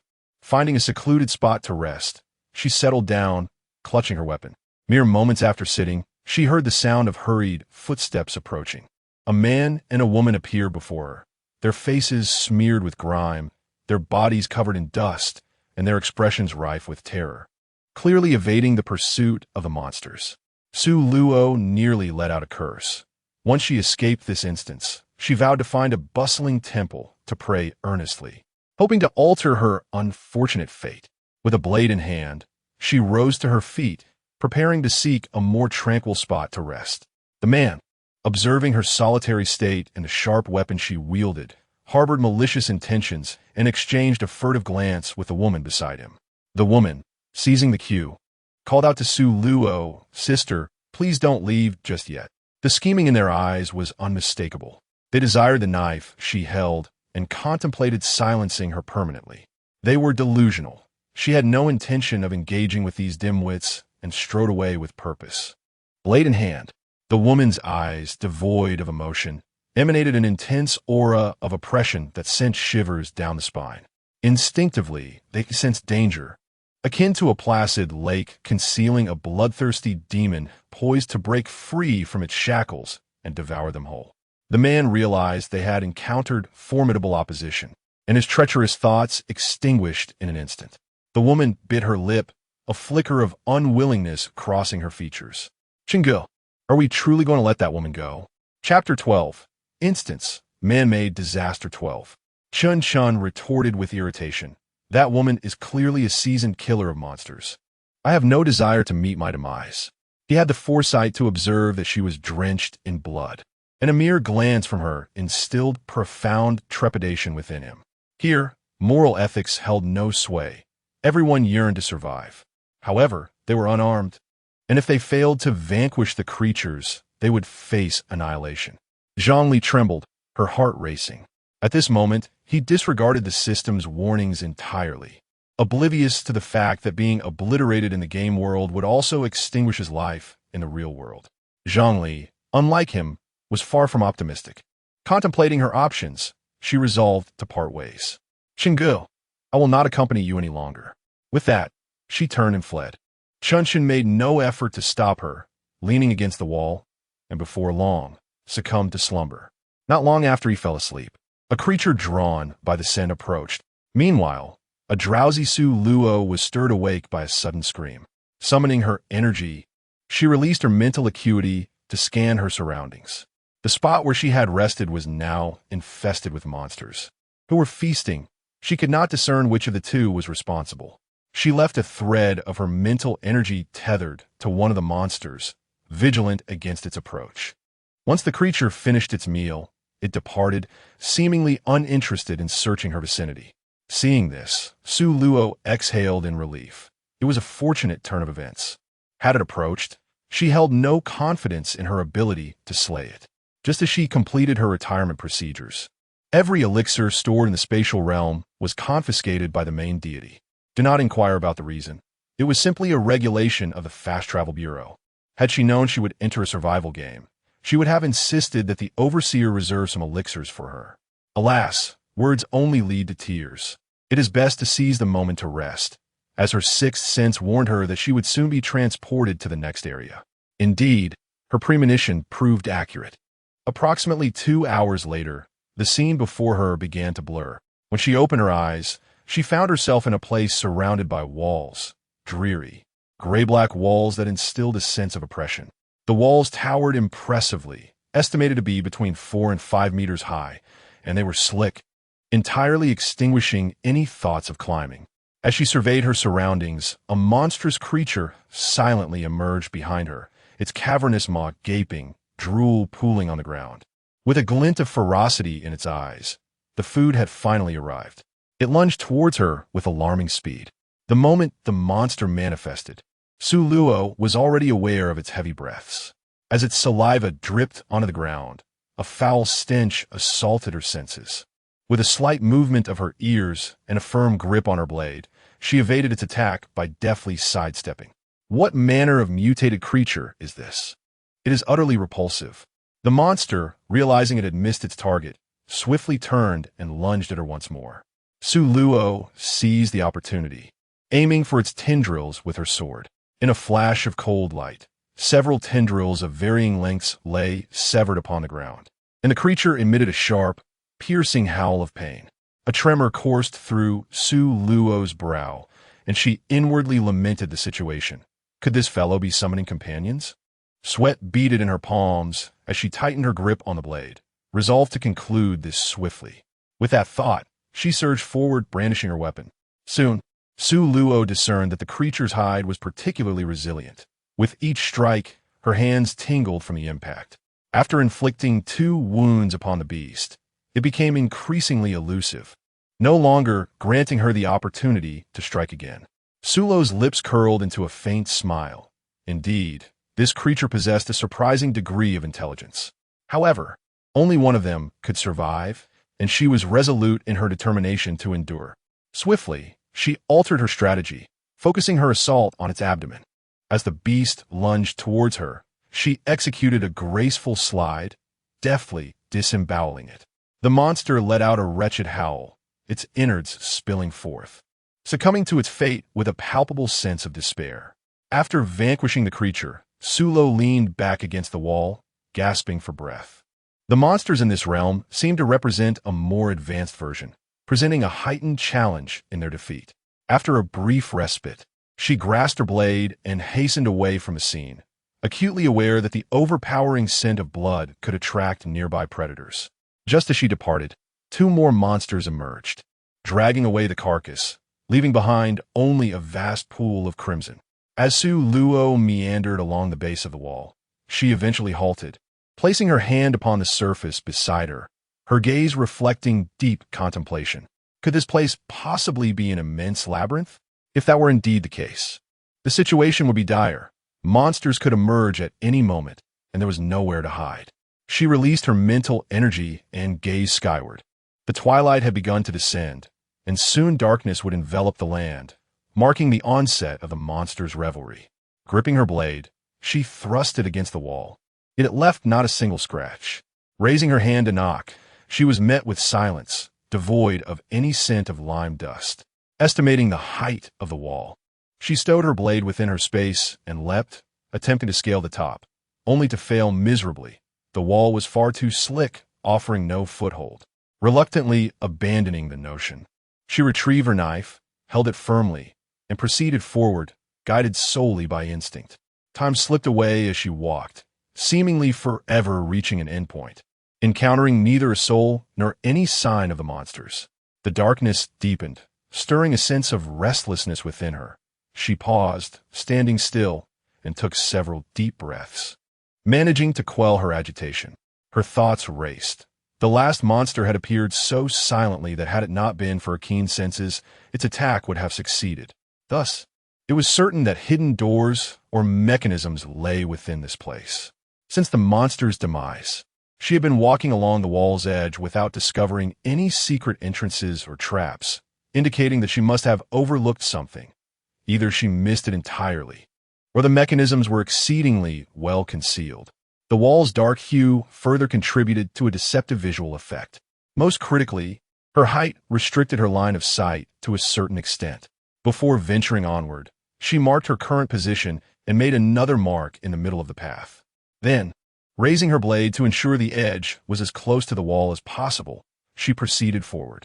Chapter 13. Instance. Man-made calamity 13. As darkness encroached and she remained empty-handed, Su Luo, in frustration, kicked the wall beside her. Damn it, she thought. She hoped never to discover the identity of the individual responsible for this game. She would certainly have a heartfelt discussion with them about life. Resolute, she decided to change her approach and lowered her gaze to the ground, searching for mechanisms. Just as her hope waned, her toe unexpectedly struck an unusual object. Quickly squatting to investigate, she brushed aside the dirt covering it, revealing a cylindrical iron box. Using her blade to pry open the lid, she found a card standing upright inside. Upon extraction, she discovered that both sides of the card were entirely blank, devoid of any writing. What could this signify? The CPU suddenly became insufficient. With her blade in hand, she continued her search along the ground. Before darkness fell, she uncovered 2 more blank cards, bringing her total to 3. As darkness enveloped the surroundings, she ceased her advance, pressing her back firmly against the wall. With heightened vigilance, she gripped the knife tightly, her expression one of acute alertness as she surveyed her surroundings. The heavy sound of breathing resonated in the shadows, and a foul stench permeated the air. The creatures had arrived, and the sound of their footsteps suggested that more than one lurked nearby. She tightened her hold on the blade, holding her breath as she attuned her ears to the movements of the monsters. Suddenly, the creatures surged forward, all converging upon her location. Su Luo retaliated with her blade, fortunate for her exceptional night vision. Otherwise, the situation could have escalated dramatically. She relentlessly swung her long sword, deftly maneuvering through the throng of monsters, leaving gaping wounds that exposed bone. In a moment of inattention, a creature inflicted a gash upon her right arm. Ouch! It hurt terribly. She grimaced and switched the sword to her left hand, continuing the fierce struggle against the beasts. Having felled one creature, another soon approached. The night seemed interminable, and at this point, she was utterly exhausted, panting heavily. Yet, the monsters appeared to be endless. Eventually, she grew numb, her movements driven solely by muscle memory as she swung her weapon and dodged. Gradually, her actions became increasingly sluggish, and the damage inflicted upon the monsters diminished to a mere whisper. The creatures sensed her fatigue, seizing the opportunity to knock the sword from her grasp, pinning her down and lunging towards her head with their claws. Su Luo revealed a countenance of defiance in the face of death, resignedly closing her eyes. And she could even perceive the foul stench emanating from the monster's maw. Just as she was about to meet her demise within the creature's jaws, an unexpected burst of white light erupted from her being, blinding the monsters who were unable to open their eyes against the radiance. When the brilliance faded, her captors found their prey had vanished. The monsters let out furious howls, having slipped away from the monster's clutches. Su Luo lost consciousness, lying in a vast expanse of pure white, resembling a slumbering beauty in a deep, tranquil sleep. Suddenly, a strikingly handsome young man with an air of cool confidence appeared beside her, surveying her with a smile. "You do look quite disheveled now. Had you not found that blank card, you would have long been a meal for the monsters." Though he had noted her injuries, he harbored no intention of tending to her wounds, his gaze inscrutable as a placid lake, leaving no hint of his thoughts. Abruptly, he moved, extending his hand toward her neck. "How I wish to strangle you." But for reasons unknown, a low chuckle escaped him, and he withdrew his hand, turning away. All of this transpired unnoticed by Su Luo. When she eventually awoke, she found herself sprawled on the ground, surrounded by the same grim, gray walls. Was she still alive? What had transpired the night before? Hadn't she been on the brink of being devoured by a monster? Rising to a seated position, she could only recall the moment when she was about to be consumed. Unbeknownst to her, one of the 3 blank cards she had discovered the previous day was missing. Wait, where was her knife? She glanced around and spotted it just a few steps away, next to a large pool of congealed blood. Hastily, she stood up, retrieved the knife, and grasped it tightly. She felt vulnerable without a weapon, knowing that danger could lurk at any moment. Clutching the knife, she strode away from that place. An hour later, amidst the eerie silence, she discerned faint sounds. Straining to listen, her eyes widened in surprise. It was the sound of conversation. There were others present, and not merely one. She hurried towards the source of the voices. After navigating several turns, she finally approached the origin of the sounds. Choosing not to expose herself recklessly, she concealed herself in the shadows. To observe at the corner stood 4 individuals, 3 men and 1 woman. Their appearances were striking. The man in black was tall and aloof, with chiseled features. The man in denim exuded a gentle elegance. The man clad in dark gray sportswear appeared mature and composed, his features well-defined. The lone woman sported short hair, of average height, slightly emaciated, with a delicately shaped face. All 4 appeared weary, their bodies smeared with blood and dirt, looking quite disheveled, each wielding a bloodied iron rod. "What shall we do now?" inquired the man in denim. They had been trapped here for 2 days and nights. Today marked the 3rd day, and all those who had accompanied them had been devoured by the monsters. Last night, they narrowly escaped, albeit at the cost of several teammates' lives. If they failed to find a way out today, their demise was inevitable. Wu Fan, Zhang Xing, and Wang Feng all shook their heads. "Let us continue our search for an exit. Perhaps we will encounter others," Wu Fan pondered. "I hope so. If we cannot find a way out today, tonight we shall surely become fodder for the monsters," Zhang Xing replied, his face filled with despair. Wang Feng, still shaken, glanced anxiously around, urging, "We should hasten to find a way out." The events of the past few days had shattered her worldview, which had remained unchallenged for over 30 years. Hidden in the shadows, Su Luo listened to their conversation, a fleeting thought flickering in her mind, only to vanish before she could grasp it. Dismissing it, she stepped out from around the corner. "Hello. I've been trapped here for over a day and finally encountered some people." Wu Fan and the others scrutinized the newcomer. The girl had her black hair styled into a high ponytail, donned loose athletic wear, and exuded a calm demeanor paired with unwavering determination. Her features were delicate, and her beautiful almond-shaped eyes sparkled with confidence. She appeared quite youthful, and most importantly, she wielded a long knife in her hand. Upon seeing the weapon, Wu Fan's eyes lit up, a smile breaking across his face. "What's your name, young lady?" "I am Wu Fan. This is Zhang Xing and Wang Kai. She is Wang Kai's sister, Wang Fong. Would you be willing to join our quartet?" Tears of envy welled up in his eyes. This girl was incredibly fortunate to have found a knife for protection. He longed for such luck himself. "I am Su Luo. I became separated from my teammates." She offered a kind-hearted fib. "That knife of yours looks impressive," Wu Fan remarked, his gaze fixated hungrily on the blade in her hand. Chapter 14. Instance, Man-Made Calamity. 14. Sulo's expression was one of melancholy as she spoke. "This knife is a relic of my teammate. Fortunately, it is this very knife that has allowed me to survive until now." Instinctively, she chose to conceal the truth. When she had previously confided in Lu Jie, he had not believed her. Thus, she preferred not to challenge human nature again. Wu Fan, Zhang Xing, and Wang Kai exchanged glances, their minds weaving countless narratives of romance. Wang Fong quickly interjected to ease the tension. "Let us hasten our departure. Everyone, I have a suggestion. We could take a different approach and climb to the top of the wall. This way, we can discern our direction and perhaps find an exit more swiftly," Sulo proposed. The eyes of Wu Fan, Zhang Xing, Wang Kai, and Wang Fong brightened in unison. "That is a brilliant idea, miss. I believe it warrants a try. What do the rest of you think?" Zhang Xing concluded, directing his gaze towards the others. Wu Fan was the first to express his agreement. "I am in favor. It is certainly better than being trapped here. However, I have a question. How will the last person ascend once the first one is up?" "We do not possess a rope," Wang Kai hesitantly remarked, clearly unwilling to be left behind. Sulo gazed at him, remarking that everyone had coats. "If we remove our garments and twist them into ropes, it would suffice. There are always more solutions than difficulties." Upon hearing her words, the four felt a flicker of admiration for her. "Very well, if you trust me. Allow me to be the first to venture forth and pave the way for everyone." "If you are hesitant, then so be it," Sulo said, having only recently met them. She understood that complete trust was unattainable. If they were unwilling, she could seek others, merely a matter of time.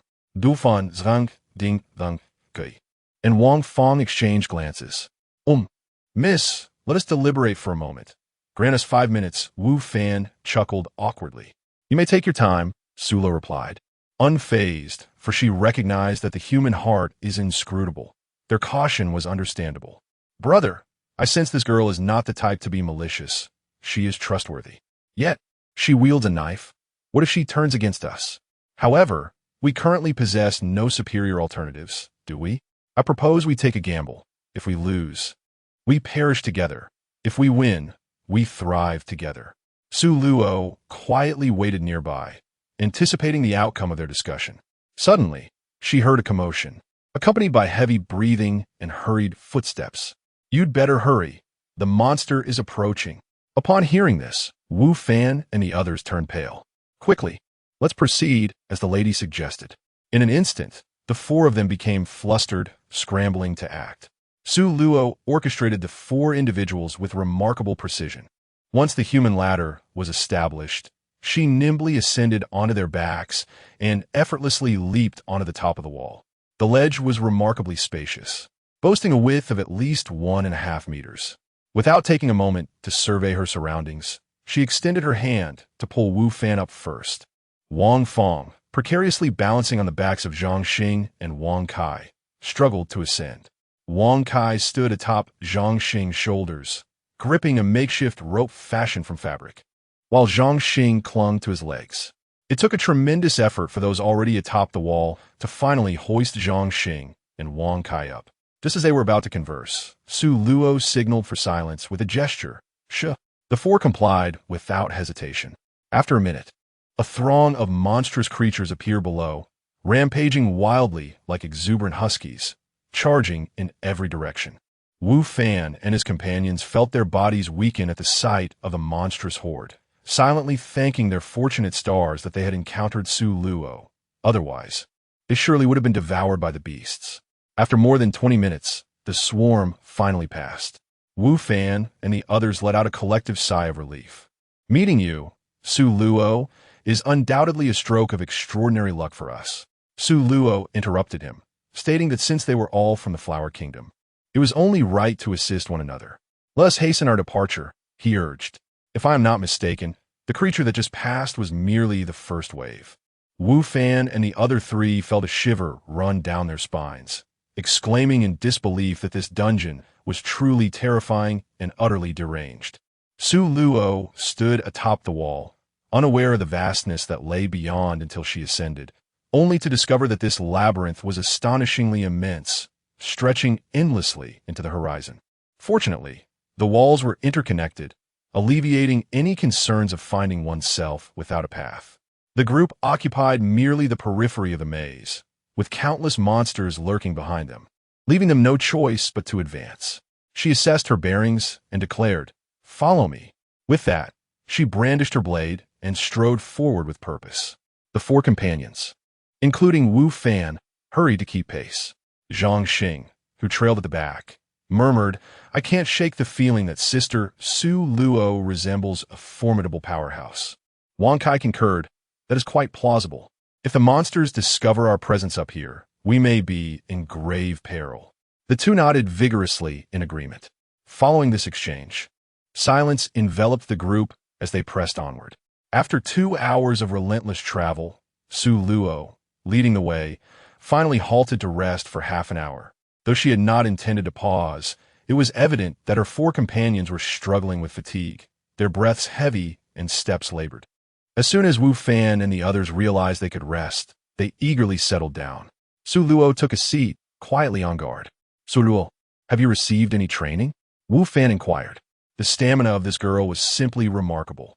"No, I am merely an ordinary person with some self-defense skills." Su Luo replied nonchalantly. "I have another question. When did you become separated from your teammates?" Zhang Xing asked, feeling that the woman before him, who claimed to be Su Luo, was exceedingly composed. "At dawn," Su Luo answered, unaware of how she had fallen asleep or how she had evaded the monsters thereafter. She had no knowledge of it. Wu Fan nudged his childhood friend Zhang Xing with his elbow, saying, "Xingzi, the girl is not a bad person. Do not harbor ill thoughts about her."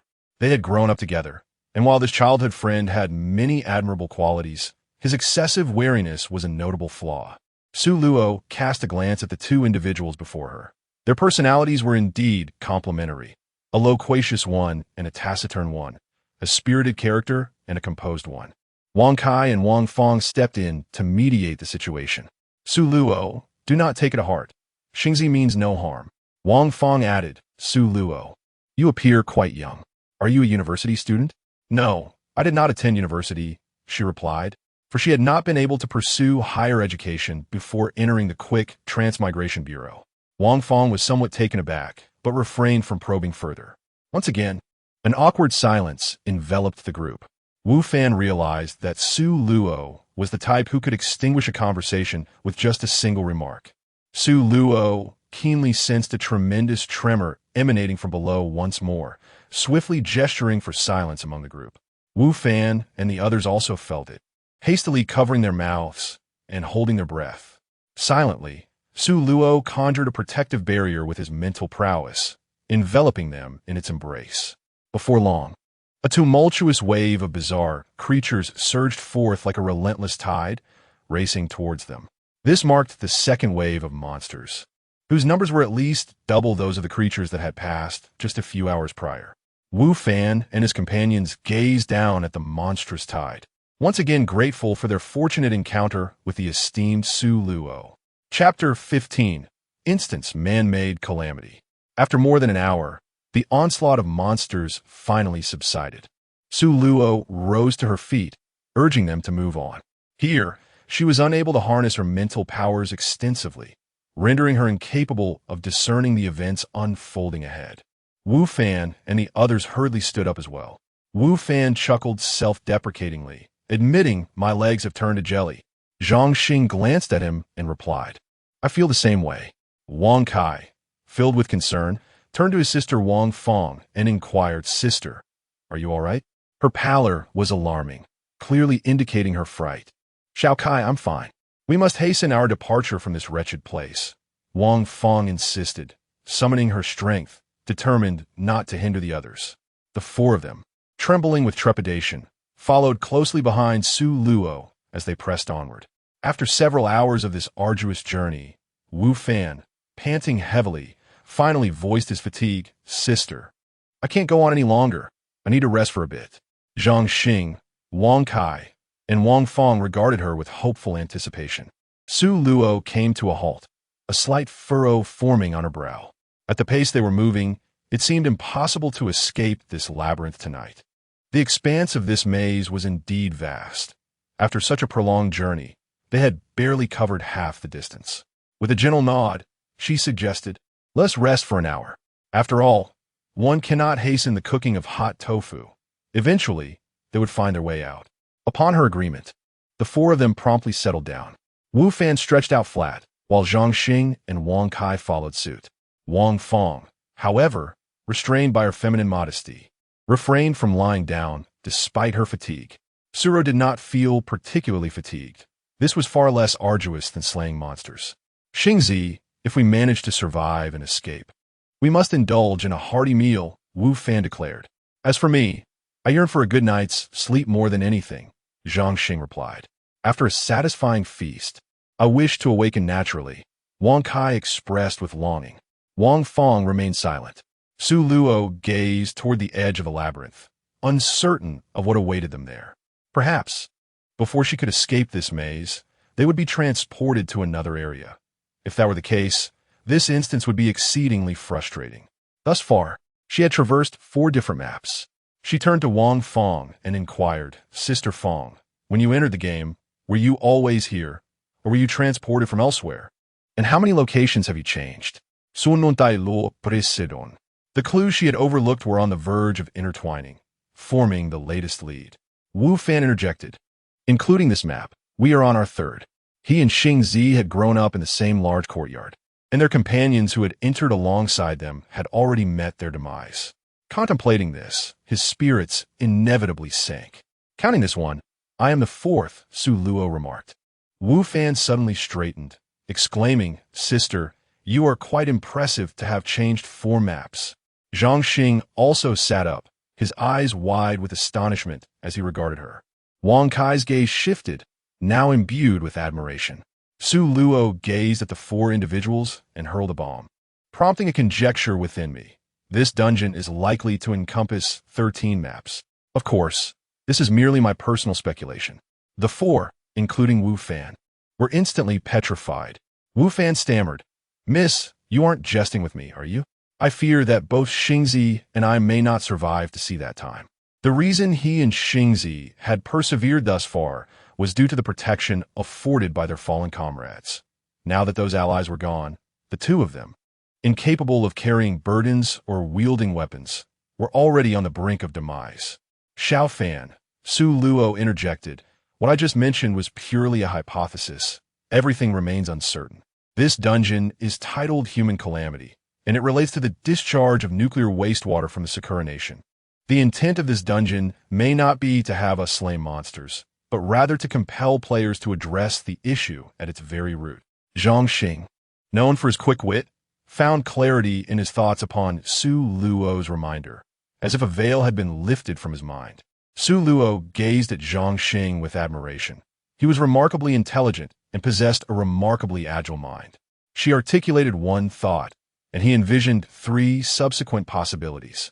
"Xingzi, are you suggesting we address the issue at its roots? Have you lost your mind? Since our entry into this game, we have encountered nothing but compatriots. We have yet to meet any foreigners. Moreover, Lacking a divine perspective, how could we possibly discern the location of Sakura country in some obscure corner? You should rein in your imaginative ideas. While they are commendable, they are impractical for future consideration. Wu Fan mercilessly critiqued his childhood friend. Wang Kai chimed in promptly. The crux of the matter is that we are entirely devoid of advanced weaponry. Your concept is utterly unattainable. Only our superiors can resolve this issue. Yet we have been here for quite some time without encountering any officials. He nearly implied that it would be better for him to stop worrying about national affairs and focus on more tangible matters. Wang Fong remained silent, merely nodding in agreement, clearly endorsing her brother's sentiments. As Su Luo experienced a moment of inspiration, he suggested to the group, "Let us consider a reverse approach." Wu Fan, with a look of disbelief, exclaimed, "Are you suggesting we tame these monsters and send them to create chaos in Sakura country?" Xiao Fan, "Your idea is even more absurd than mine," Zhang Xing chuckled. "This is an utterly unattainable task. We should not indulge in such far-fetched thoughts. Instead, let us focus on how to survive in this map," Wang Kai remarked, believing their conversation was becoming increasingly nonsensical. Silently, Su Luo contemplated her surroundings. If these creatures possessed intellect, she could issue them mental suggestions to specifically target the citizens of Sakura country. However, this notion harbored a significant flaw. The monsters lacked the ability to distinguish the inhabitants of Sakura country. To them, humans were merely sustenance, rendering her idea futile. With her right index finger gently tapping her forehead, she fell into deep thought. Suddenly, a disturbance echoed from behind them, the vibrations of the wall resonating more intensely than before. Wu Fan, Zhang Xing, Wang Kai, and Wang Fong exchanged terrified glances, their hearts racing. The third wave of monstrous entities had arrived. Would there be a fourth, or even a fifth? The four could only seize the opportunity thanks to Su Luo. They wished fervently to remain by her side in the next realm. To their horror, it was not a single creature, but a horde. With a quick flutter of her brows, they collectively held their breath. Once more, she employed her mental prowess to envelop them in multiple layers of protective shields, fervently hoping that these barriers would effectively insulate them from the thermal detection of the approaching beasts. As the group beheld the throng of monsters behind them, terror gripped their bodies, causing involuntary tremors. The sight of these creatures had instilled a profound psychological scar, triggering a state of PTSD at the mere glimpse of them. Sulo's expression was grave as she watched the monstrous beings draw ever closer. As the tentacled creatures approached, she held her breath, her entire body taut, her left hand gripping the hilt of her blade with fierce determination. Chapter 16. Catastrophe. In the instance, Wu Fan and his companions pressed their mouths tightly shut, trembling like leaves in the wind, wishing fervently to vanish into thin air. They even made eye contact with some of the tentacled monsters, and in their despair, they closed their eyes, bracing themselves for the inevitable arrival of death. However, after a considerable pause, nothing occurred. The four cautiously reopened their eyes, only to discover that the creatures seemed oblivious to their presence, gliding past them as if they were invisible, swiftly moving on. This was utterly absurd, a level of incredibility that defied belief. It seemed they had unwittingly invoked a miraculous stroke of luck, activating a mode of invisibility without even realizing it. Sulo exhaled deeply, suddenly aware that her back was damp with cold sweat. Had it not been for her extraordinary abilities, she would undoubtedly have perished. Everyone rise swiftly. We must hasten our journey and depart from this place before dusk. Otherwise, we shall all meet our demise when night falls. With that, she sprang to her feet, gripping the hilt of her blade, and turned to flee. The four companions of Wu Fan hastily followed suit. Zhang Xing's gaze was filled with contemplation. The events that had just transpired were rife with enigmas. He did not believe that their mere act of holding their breath had allowed them to evade such terrifying tentacled creatures. Surely, everyone present had felt the dread. Their ability to avoid 3 waves of monstrous onslaughts was undoubtedly linked to Sulo. However, if she chose to remain silent, he would feign ignorance and would not inquire further. Sulo was indeed as mysterious and formidable as he had surmised. After running for a while, Wang Fong began to lag behind. She halted, resting her hands on her knees. sweat glistening on her forehead and cheeks, her lungs throbbing with discomfort. Xiao Kai cannot run anymore. Wang Kai, who had been attentively watching her, hurried to her side. Sister, are you all right? Please hold on. Wu Fan and Zhang Xing, their faces flushed and beads of sweat streaming down their brows, gasped for breath. Wu Fan, witnessing Su Luo's unyielding demeanor despite their prolonged exertion, could not help but express his admiration by giving her a thumbs up. Sister, you are truly remarkable. The stamina of Su Luo is remarkably impressive, leaving the two of them feeling inadequate. Zhang Xing gazes at her with admiration. It's not that my endurance is exceptional. Rather, your stamina is quite lacking, Su Luo states nonchalantly. Wu Fan and Zhang Xing exchange glances, both harboring suspicions of her boasting. Moments later, Wang Kai supports Wang Fong as they approach. With an apologetic smile, he says, Su Luo, I apologize for the inconvenience. My sister's health has always been frail. In truth, he fears that Su Luo might abandon the two siblings, yet he understands that her care is a matter of kindness. It would be reasonable for her to neglect them. Let's rest here for 10 minutes. Su Luo perceives the underlying meaning in his words, choosing not to elaborate further. She is not so heartless as to forsake them entirely. However, this concern is limited to their current location. What transpires thereafter is beyond her responsibility. After 10 minutes, Su Luo and her companions set off once more. This time, she refrains from jogging ahead, opting instead for brisk strides. She walks swiftly, causing Wu Fan and Zhang Xing, both reasonably fit, to struggle to keep pace. In a hushed tone, Wu Fan confides in his childhood friend, I suspect she might be from that place. Certain implications need not be articulated, and Zhang Xing readily comprehends. He remains skeptical, asserting, I don't think so. Her hands bear no calluses. A person accustomed to rigorous training would not possess such delicate hands. Wu Fan falls silent, as he holds his friend's insight in high regard. Throughout their lives, his friend has always been more discerning than he. Their journey continues until darkness envelopes them. To their dismay, Wu Fan and the others realize that after a day of travel, they have covered less than 2/3 of their intended distance. Su Luo gazed up at the sky, her lips pressed tightly together.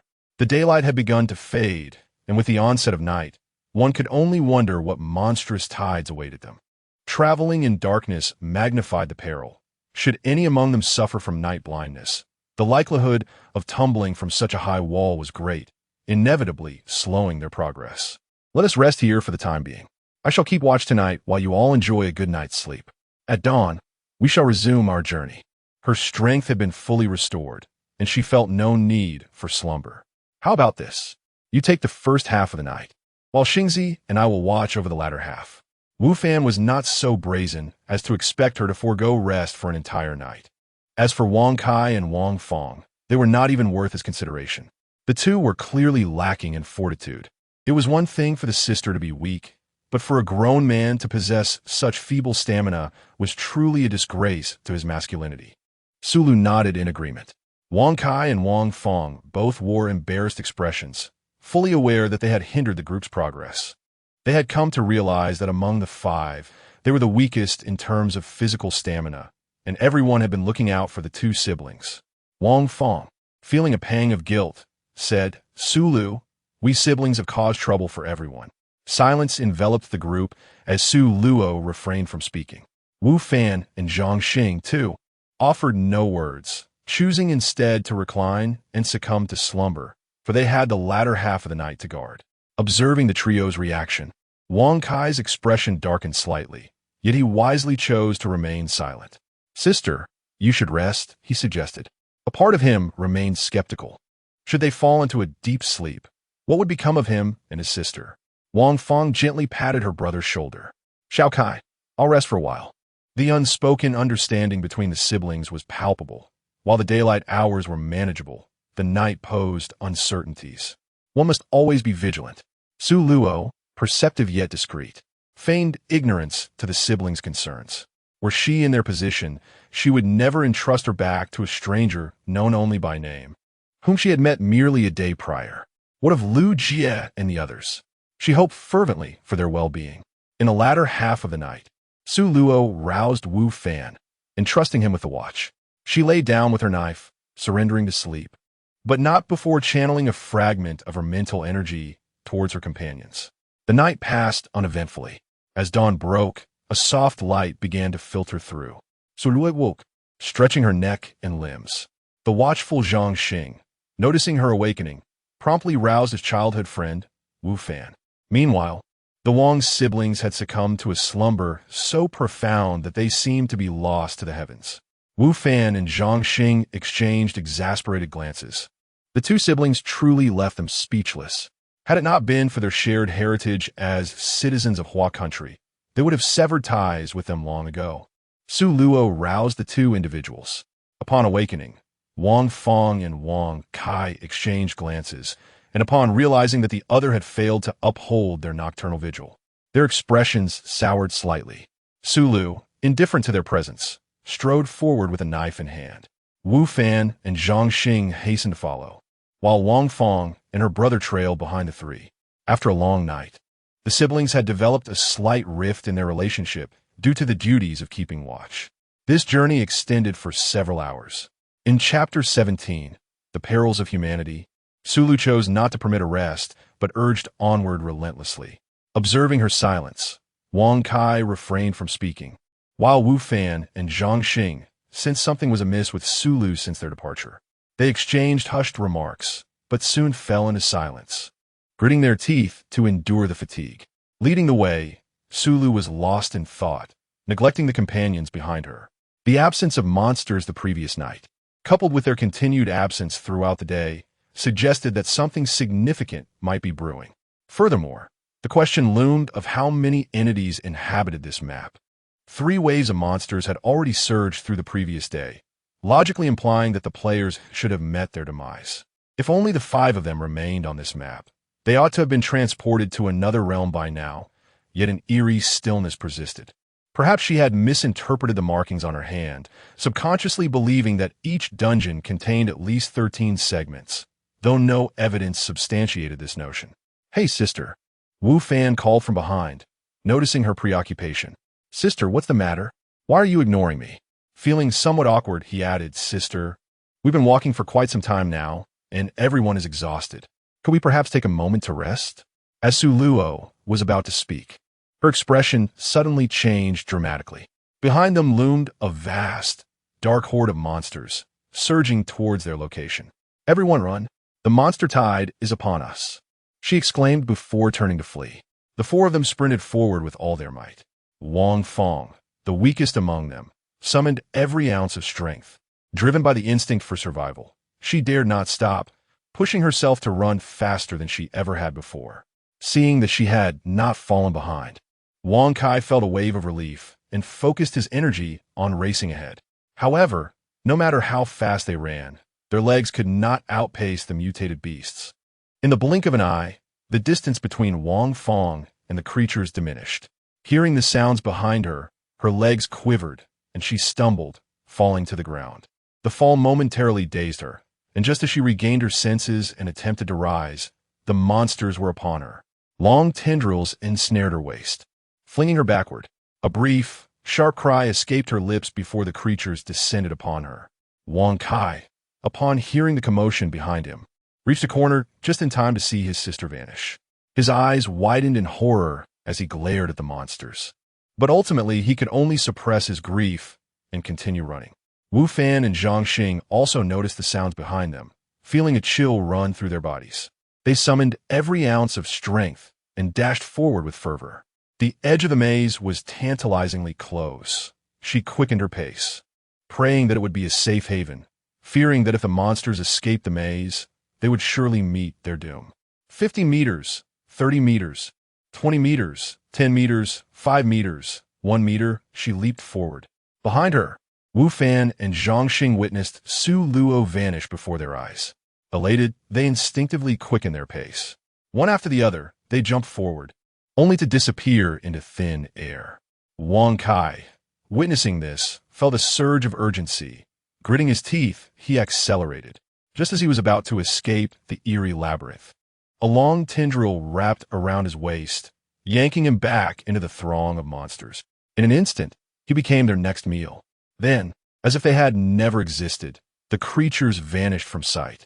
When Su Luo regained her senses, she found herself in a different location, resembling an arena filled with thousands of players, most of whom were still in shock, while a few bore expressions of utter despair. Sulo's gaze swiftly swept across the surrounding crowd, searching for a familiar face, yet found none, not a single soul. This level truly embodied the essence of Hell Mode, with each stage becoming increasingly arduous. In her quest for survival, the tension in her mind remained taut, not daring to relax for even a moment.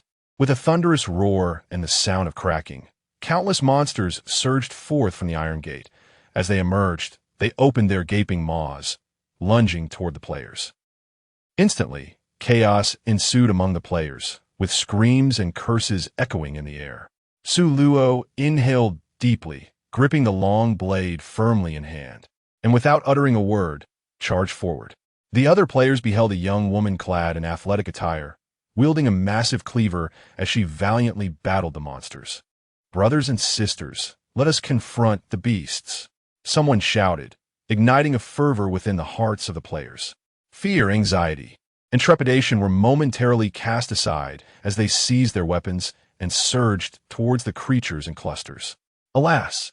A chilling scream pierced the air as one unfortunate player met their demise, disconnecting from the game. Shortly thereafter, the second and third followed suit. Though the number of monsters dwindled, it paled in comparison to the loss of players. The cost of slaying a single beast equated to the sacrifice of dozens of comrades. The remaining players, now consumed by a fervent rage, continued their onslaught, dispatching one monster after another, and then another. Sulo gracefully maneuvered through the throngs of monsters, wielding her blade to reap their lives. Wherever she passed, a creature met its demise. As the final monster fell, a collective expression of relief and joy washed over the crowd, who erupted in unison. "We have triumphed. Hooray! Su Luo stood to the side, harboring a knowing yet discreet disposition, quietly observing the exuberance of the crowd. This was merely the first wave. Several more awaited, and to celebrate now seemed rather premature. As she had anticipated, half an hour later, with a thunderous rumble and a sharp crack, the iron gate swung open. The smiles of the players froze upon their faces as they hurriedly retrieved their fallen weapons, gripping them tightly, their hearts racing as they fixated on the emerging monsters. The creatures surged forth from within, charging towards the assembled players, who could only muster their courage and confront the onslaught head-on, weapons in hand.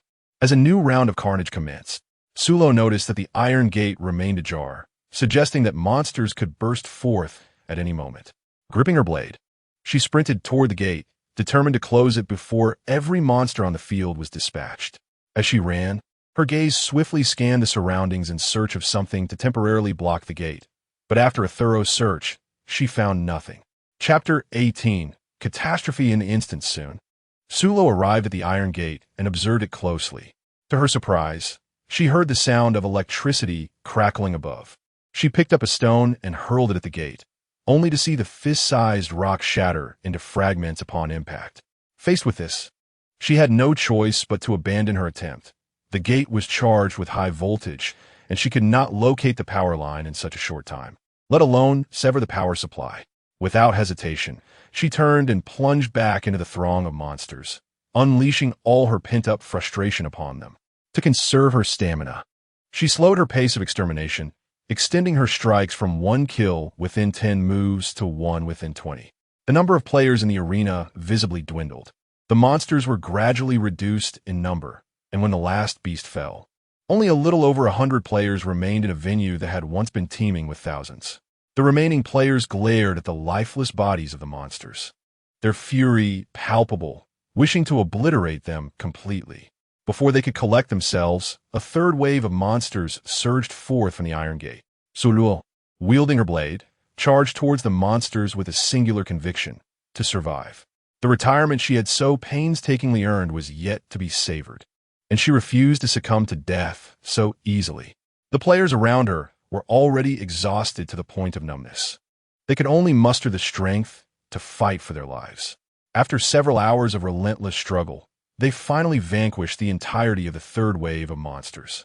At this moment, the faces of the players bore only the marks of fatigue and numbness, their hair drenched in sweat. With the monsters now vanquished, they seized the opportunity to rest, a significant portion collapsing onto the ground, while a smaller group lay prostrate, unable to bear the toll of hours spent battling relentless foes. Su Luo leaned against the wall, gripping her knife as she adjusted her breathing and surveyed the dwindling crowd within the venue. What had once been over 100 individuals had now diminished to only a few dozen. Observing their condition, it was evident that they would be ill-equipped to confront the fourth wave of monsters. This instance of the dungeon, human calamity, truly resembled a hellish trial.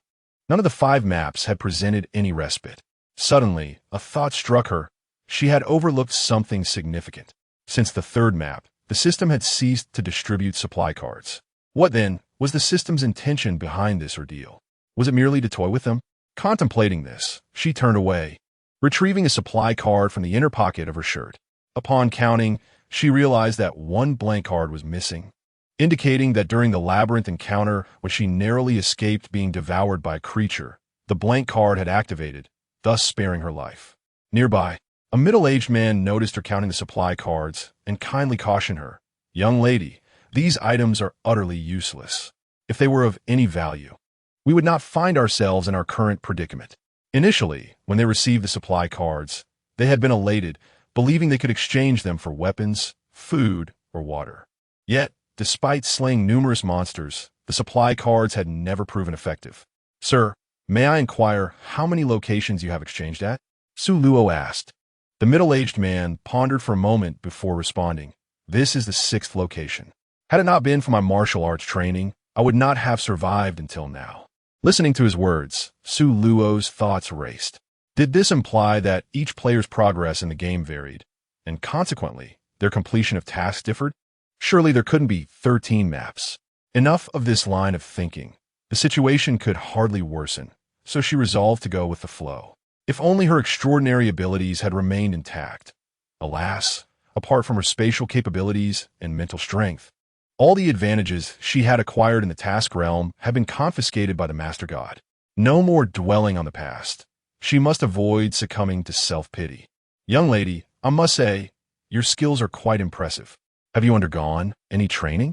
inquired the middle-aged man, who had long taken note of the spirited young woman, wielding the large blade with remarkable prowess.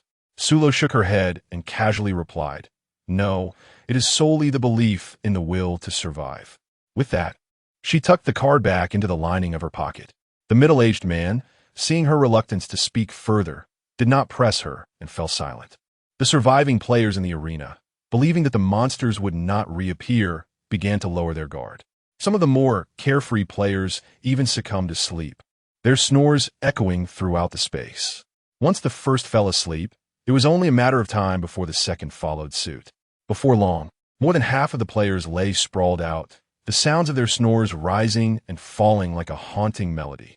Su Luo's gaze remained fixed and unwavering on the iron gate, vigilant against the 4th wave of monsters that might surge forth. Seconds ticked by, yet the gate remained ominously silent. Sensing the stillness, she allowed a fragment of her mental energy to linger there, leaning against the wall. Her eyes closed as she sought to rejuvenate her spirit. Nearby, a man, noticing her slumber, felt a surge of delight, deciding to act once she had succumbed to deeper sleep. His target was the formidable cleaver she wielded, which he had long coveted, internally apologizing to her, asserting that he merely wished to exchange weapons. After a considerable duration, he stealthily approached her, inching closer until he placed his own defensive weapon on the ground.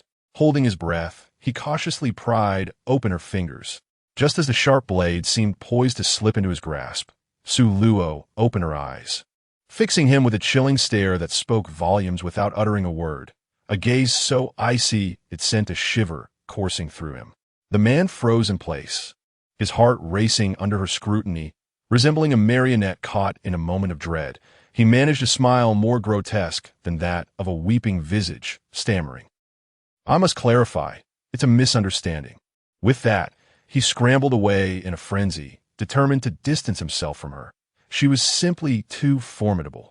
Meanwhile, a middle-aged man, roused by the commotion, opened his eyes to survey the surroundings. Upon confirming the absence of any monsters, he exhaled a sigh of relief and resumed his slumber.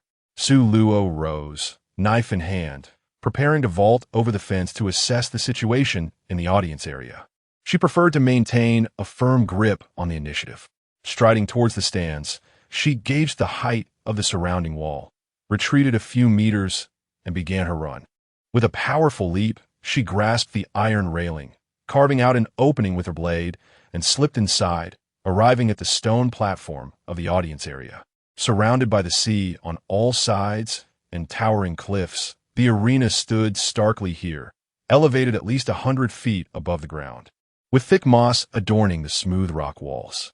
Escaping from this place was utterly impossible without a rope. The map of the labyrinth had been traversed by her purely by chance. Suddenly, an unexpected change occurred as the fourth wave of monsters emerged. Many players had yet to rise before they became prey for the monstrous beings. Sulu, wielding a knife, rushed downwards with great strides, arriving at the very spot she had previously entered. To her astonishment, the barrier she had just severed had mysteriously reverted to its original state.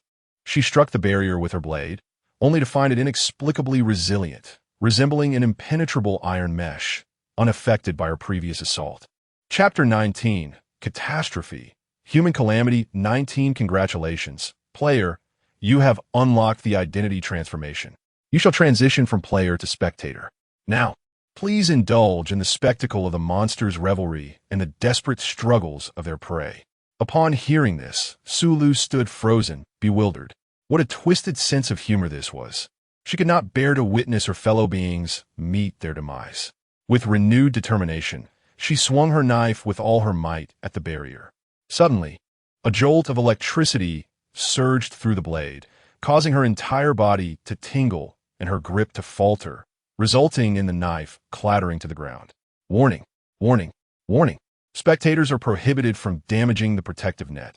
Failure to comply will result in an electric shock warning. Should the spectator offend again, they will face annihilation by the system. A wave of frustration surged through her as she contemplated the designer of this dreadful scenario. She fervently wished to remain unaware of their identity. Otherwise, retribution would surely follow. Within the arena, the monsters numbered in the thousands, while the players dwindled from dozens to a mere handful. She shouted urgently to the remaining players, urging them to come to the spectator area. To the spectator area. Yet, despite her fervent cries, the players within the arena appeared oblivious to her presence, deaf to her pleas. In 10 minutes, the second round will commence. Stay tuned for what is to come.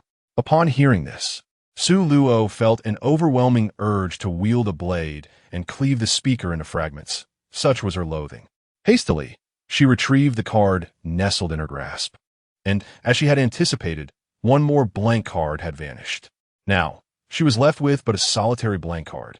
Time was of the essence within the labyrinth, and she had only managed to locate 3 cards thus far, uncertain if any more lay hidden in this place. Resolute in her determination, she stood and commenced her search from the first layer. No luck on the first layer. None to be found on the second layer, either. The third layer yielded no results. She scoured every corner of the audience seats, yet all her efforts proved futile. It seemed she had been overly optimistic. Such fortuitousness could only occur thrice, and it was improbable that luck would favor her each time. Had it not been for her sudden inspiration, she would never have obtained those 3 blank cards. With a sense of acceptance washing over her, she ceased to dwell on the matter of the blank cards. The new players had already been transported in, and the initial wave of monsters surged into the arena. Sulu could only watch helplessly as her compatriots became fodder for the monsters, powerless to intervene. Was there anything more cruel than this? She sat there, her heart tumultuous with rage and despair, yet her expression remained impassive. Shortly after the first wave of monsters fell, the second wave surged forth, followed by the third. When the final wave of monsters was vanquished by the unified efforts of the players, the surviving players felt their strength suddenly drain away. One by one collapsing to the ground, some burying their faces in their knees, weeping silently. Su Luo rose to her feet, waving her arms toward the arena. "Hey, can you hear me?" She had initially believed her voice was muffled by the barriers, yet to her surprise, someone turned their gaze in her direction. The individual wore a look of disbelief and hurriedly informed their companions. They all gravitated towards her. The leader of the group, a tall man with deep-set eyes and firmly pressed lips, was the first to inquire, "How did you get in here?" The woman within the barriers possessed exquisite features. Her long black hair styled into a high ponytail. Clad in loose athletic wear, her gaze was resolute and her demeanor calm, exuding an aura of confidence and strength. Her striking almond-shaped eyes marked her as a beauty at first glance. "I cut through the barriers, and now I can't get out. If you wish to survive, you must quickly make your way to the audience seats during the intermission." With the belief that even saving one life is worthwhile, Su Luo conveyed her thoughts, noting that the man's gait unmistakably indicated he had undergone professional training. "Do you know Lu Jia? I fought alongside his team against monsters before we parted ways. You must make a decision quickly. Time waits for no one," Su Luo urged. The man turned away, engaging in a hushed discussion with those nearby. A minute later, he faced her again, instructing, "Step aside to avoid any unintended harm." Su Luo hurriedly brandished a knife and stood a few paces away. They exerted tremendous effort to pry open the fence, creating a gap sufficient for a single person to pass through. One by one, the members of Si Rongrue's team ascended to the spectator stands. Observant players, noticing this, rushed over to express their desire to join. Si Rongru did not refuse. Instead, he instructed his subordinates to assist in pulling them up. Within 10 minutes, the majority of players had gathered in the stands, prompting the remaining players to hasten over as well. Only Su Luo and Si Rongru, along with a few others, remained in the spectator area. Su Luo keenly observed a current flickering across the fence and urgently shouted, "Everyone, let go. There's electricity." However, the instinct for survival was overshadowed by panic, and the players were deaf to her warnings. Alas, those who clutched the fence let out piercing cries of despair, falling one by one, their palms charred black, agony transforming their faces. Su Luo's expression reflected her reluctance. Her lips moved, yet she found herself at a loss for words. She had not anticipated that what she believed would save everyone's lives would ultimately turn out to be a futile hope.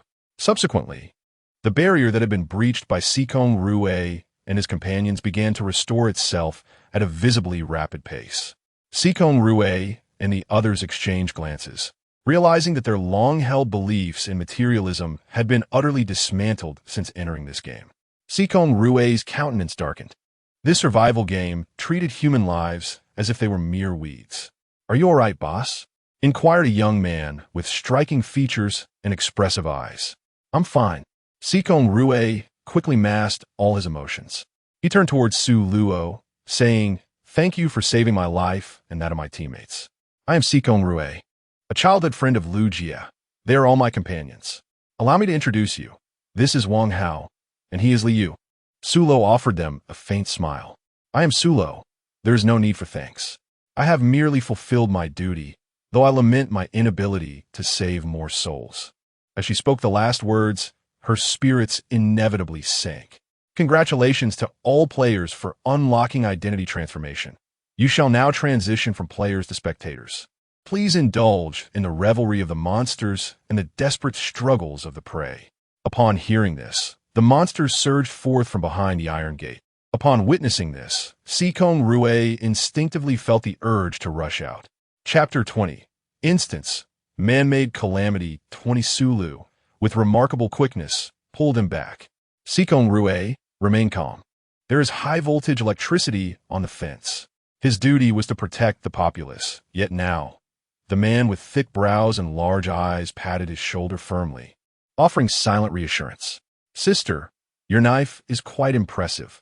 Are you a practitioner of martial arts?" The speaker was Liu, an ordinary-looking man with a square face. This young woman was rather striking, her athletic attire and blade stained with blood, clearly indicating her competence. Otherwise, she would not have survived thus far. "I possess only a modicum of self-defense skills. The rest is instinct for survival," she replied. Liu, resonating with her sentiment, remarked. It is commendable for a woman to have the ability to protect herself. Since entering the game, their party had witnessed too many women becoming prey to monsters. I was compelled to witness a brutal slaughter. There are likely several more to come. Everyone should take the opportunity to rest now, Sulu advised. Upon leaving this place, she was uncertain of what awaited her. Sikong Rue regarded her intently. Sulu, how many locations have you traversed? How many days have you spent in the game? What are the scenes of each map like? His barrage of questions was pointed and incisive, revealing his significant status. This is the 7th map, including today. It is the 8th day since I entered the game.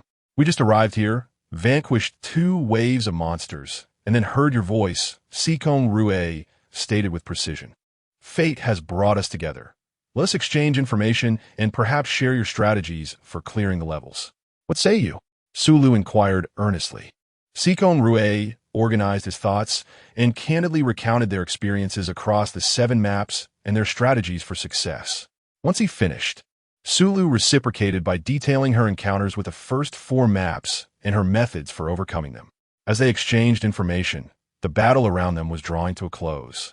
Only monsters remained, dragging the corpses of their fallen comrades away, leaving behind a scene marked by countless bloodstains, testifying to the carnage that had just unfolded. Ladies and gentlemen, in 20 minutes, we shall commence the 3rd round. Please stay tuned. Earlier, when she was alone, the interval was 10 minutes. Now, with Sikong Rue and the others present, it had been extended by another 10 minutes. She glanced up at the sky. Typically, it would already be dark at this hour, yet it was not. Boss, the sky hasn't darkened yet. It seems we shall experience eternal daylight in this map, Wang Hao remarked. Sikong Rue's expression became somber, his deep eyes reflecting a grave silence. This was not a good omen, implying that they were to witness the relentless demise of their compatriots.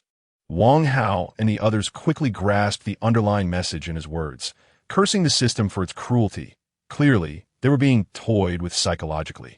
Fortunately, they had all undergone professional training. Su Luo discerned the implicit meaning behind his words. At worst, they would merely endure. Her mindset was resolute, akin to watching a live-action horror film. As long as she persevered until the end, the system would undoubtedly prevent her from encountering any glitches. Escaping this map was merely a matter of time. Moreover, she possessed the strategies to conquer 7 other maps and felt no trepidation whatsoever. Wang Hao and the others simultaneously turned their gazes towards Su Luo. Su Luo, if you find it too daunting, do not force yourself, Wang Hao advised. Do not concern yourselves with me. I am not as fragile and timid as you may believe, she replied, unperturbed by apparitions, let alone gruesome scenes.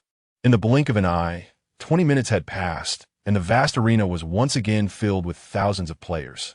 Sikong Rue and his companions scanned the crowd, realizing they were bereft of comrades. A tinge of disappointment washed over them, yet it was tempered by the knowledge that as long as they remained present, their allies would eventually arrive. Soon, the 3rd round of carnage commenced. By the time the 3rd wave of monsters emerged, only a handful of players remained. This batch was clearly unfit. They were far too inept. Boss, should we not rescue anyone? Sikong Rue pondered in silence, torn between the dilemma of whether to intervene. What were the criteria for the system's identity transformation? What sort of individuals met those conditions? If they were to exert effort in vain, would the unqualified players harbor resentment towards them? That was precisely the outcome he wished to avoid. At this moment, Su Luo interjected, Sikong, how many resource cards have you obtained? She speculated that the identity transformation might be related to the quantity of cards collected. Her remark prompted Sikong Rue and his companions to react promptly. Sister, how many have you secured? I have at least 30, Wang Hao declared, producing a stack of cards from his cargo pants to show her. I possess over 30 as well. So do I, me too. Sikong Rue then revealed his own collection, stating, I have a total of 45 cards. Sulo took out the cards she had acquired, exclaiming, I have a slight advantage over you with 50 cards. Wang Hao and the others regarded her with astonishment. Impressive. Young lady, you are certainly playing the part of the underdog while being a formidable opponent, they remarked. Sulo, could you possibly be the legendary hidden powerhouse? How else could you surpass our leader? Zhang Yaoyang teased fearlessly. The others quickly distanced themselves from this reckless fellow, who was a prime example of someone who never learned from past consequences. He often faced punishment for his antics, perpetually teetering on the edge of folly. Sikon Rue chose to ignore him. 30 cards. 30 cards. Both Sikon Rue and Sulo declared in unison. Wang Hao and the others exchanged glances between their leader and Sulo. Wang Hao, with a teasing grin, remarked, "You two are quite in sync, aren't you?" Sikon Rue shot him a disapproving glare, urging him to behave. Wang Hao, feeling a sense of urgency, complied, "Yes, leader. Our words might not be taken seriously by them. Furthermore, the barrier can only be breached through their ingenuity. Should you intervene, you would face electric shocks," Sulo stated pragmatically, having personally experienced the sting of such consequences. Sikon Rue, his eyes gleaming with amusement, observed, "It appears you have learned from your misfortune. Indeed, which is why I graciously advise you to avoid being erased by the system." Sulo responded without a hint of embarrassment. Years of completing swift missions had instilled in her the instinct that erasure was certainly not a favorable outcome. The others were taken aback by Sikon Rue's smile, almost doubting their own eyes. It seemed an unprecedented event, as the cold-hearted Yama had shown a moment of warmth. Perhaps he had developed feelings for Sulo? However, given her strength and intelligence, they all held her in high regard. If she were to become their sister-in-law, they would wholeheartedly support it. Chapter 21. Instance, Man-Made Disasters. Boss, it's halftime. Sikon Rue announced to his subordinates. Haozi, Liu, you two will outline the rules. The rest will split into two groups, one to bring people forward and the other to maintain order. Understood, boss. The crowd responded in unison. As Su Luo perceived that her presence was unnecessary, she delightedly withdrew to a corner to rest. Sikon Rue gazed at her retreating figure, and though his heart, tranquil for many years, stirred with the slightest ripple, he swiftly suppressed such thoughts. His purpose for being here was not to engage in romantic pursuits, but rather to fulfill his responsibilities. Wang Hao and Liu raised their arms and called out, "Everyone, look here. If you wish to survive, come quickly." The players turned their attention towards the stage, initially unclear about what the two were proclaiming. As they grasped the message, they approached with skepticism. "Listen to me, everyone. Quickly count the number of resource cards in your possession. If you have 30 or more, please raise your hand." Confusion spread among the crowd. What if we don't have that many? They wondered. If not, you cannot enter here. Even if you manage to get in, the system will expel you. The players hastily began to tally their resource cards. Some were filled with elation, while others bore expressions of despair, and a few looked ashen. Had they known that the resource cards could save their lives, they would never have discarded them as refuse. Wang Hao and Liu were utterly astonished, realizing the vastness of the forest and the variety of creatures it contained. They mused that the peculiar objects around the players' necks were akin to placentas. Even a moment's thought would reveal that since the system had issued resource cards, they would inevitably become useful at some point. 1 minute later, only 3 survivors met the criteria. The other players stared intently at the trio as they raised their hands. Some even entertained thoughts of seizing the resource cards from them. Those who do not qualify should not entertain notions of stealing from others. The system is fully aware of your actions since your entry here. What belongs to you is yours, and what does not belong to you is futile to take. If you doubt this, feel free to test it. The warning embedded in his words lingered, leaving the players to ponder its implications. Wang Hao surveyed the varied expressions of the players. He spoke no falsehood. If they chose not to believe him, there was little he could do. Time was of the essence. You 3, swiftly use your weapons to break through here. It is not that we are unwilling to assist, but due to system restrictions. You will understand once you join us. The 3 exchanged glances and resolved to cooperate. Together, they exerted their strength and managed to create a narrow opening in the barrier. Wang Hao and his companions felt urgency, yet hesitated to act, fearful of electric shocks. As a gap wide enough for one to pass through appeared, the unqualified players surged forward, climbing over the trio with fervor. With a leader among them, the others followed suit, pushing the 3 qualified individuals to the back. Helplessly anxious, the 3 could do nothing but watch. Meanwhile, Su Luo, who had been closely observing the scene, discreetly released her mental energy, instilling a subtle suggestion in the minds of the players. As Wang Hao, Liu, and their companions observed, the previously frenzied players suddenly seemed possessed, parting ways to clear a path for the three individuals. Bewildered, the trio instinctively grasped their weapons and hurried toward the stands below. Wang Hao and Liu extended their hands, helping each of them ascend. Exhausted, the three collapsed onto the ground, silently grateful for the chance to survive. Wang Hao and Liu glanced at the players below, their eyes filled with compassion. Casting desperate looks toward their leader, he spoke gravely. They must seize the moment. Even a 1 in 10,000 chance is worth pursuing. Wang Hao and Liu nodded in understanding. The players surged forward, eager to advance. Wang Hao and Liu reached out to assist the first individual, when an ominous warning echoed. Warning, warning, warning. Players not meeting the identity transition criteria detected. The passage to the stands will close in 3 seconds. 3, 2, 1. Wang Hao and Liu hesitated, caught off guard, before being pulled away by their companions. Suddenly, the familiar crackle of electricity erupted from the barrier, which returned to its original state. Undeterred, the players outside struggled to climb, reaching for the barrier. "No, it's dangerous," Wang Hao shouted. Yet it was too late. One individual grasped the barrier, letting out a cry of pain as he fell to the ground. His palm was charred, and he convulsed on the ground. Ultimately, he collapsed, covering his face and kneeling in anguish, his cries echoing in the air. The other's eyes glistened with tears, and the sound of weeping grew louder amidst the crowd. However, no amount of sorrow could sway the system. Monsters will arrive in 3 minutes. Players, prepare yourselves. The players were on the brink of despair upon hearing this announcement. Yet, in the fight for survival, they mustered their spirits, picking up weapons from the ground and bracing themselves. Sikong Rue and his companions wore anguished expressions, their eyes reddening one after another.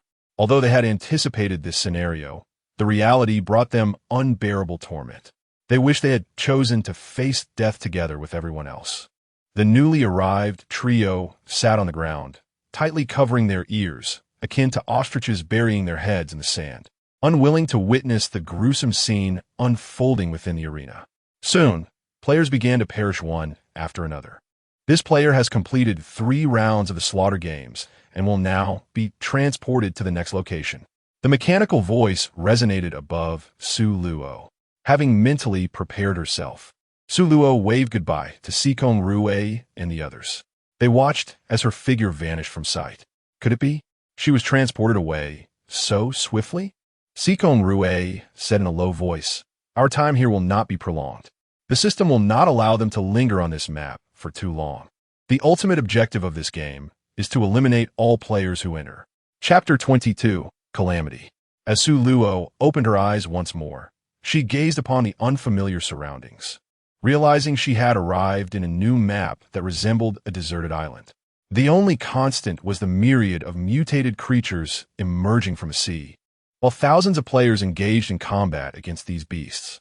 This map bore no resemblance to what Sikong Rue had described. It seemed the underlying system was cunning, having anticipated their predictions. Even with the exchange of intelligence, it was a futile endeavor. Shaking her head to dispel these thoughts, she gripped her blade and swiftly joined the ranks of players battling the monsters. She maintained her prowess, dispatching creatures within 20 strikes. Given the nature of this dungeon, it was certain that more waves of monsters awaited them. To navigate the transition to the next map successfully, conserving her stamina was essential. Beneath the massive form of a creature, she aimed for its vulnerable spot, delivering a decisive blow to send it to its demise. After slaying numerous beasts, they were merely variations of a few types.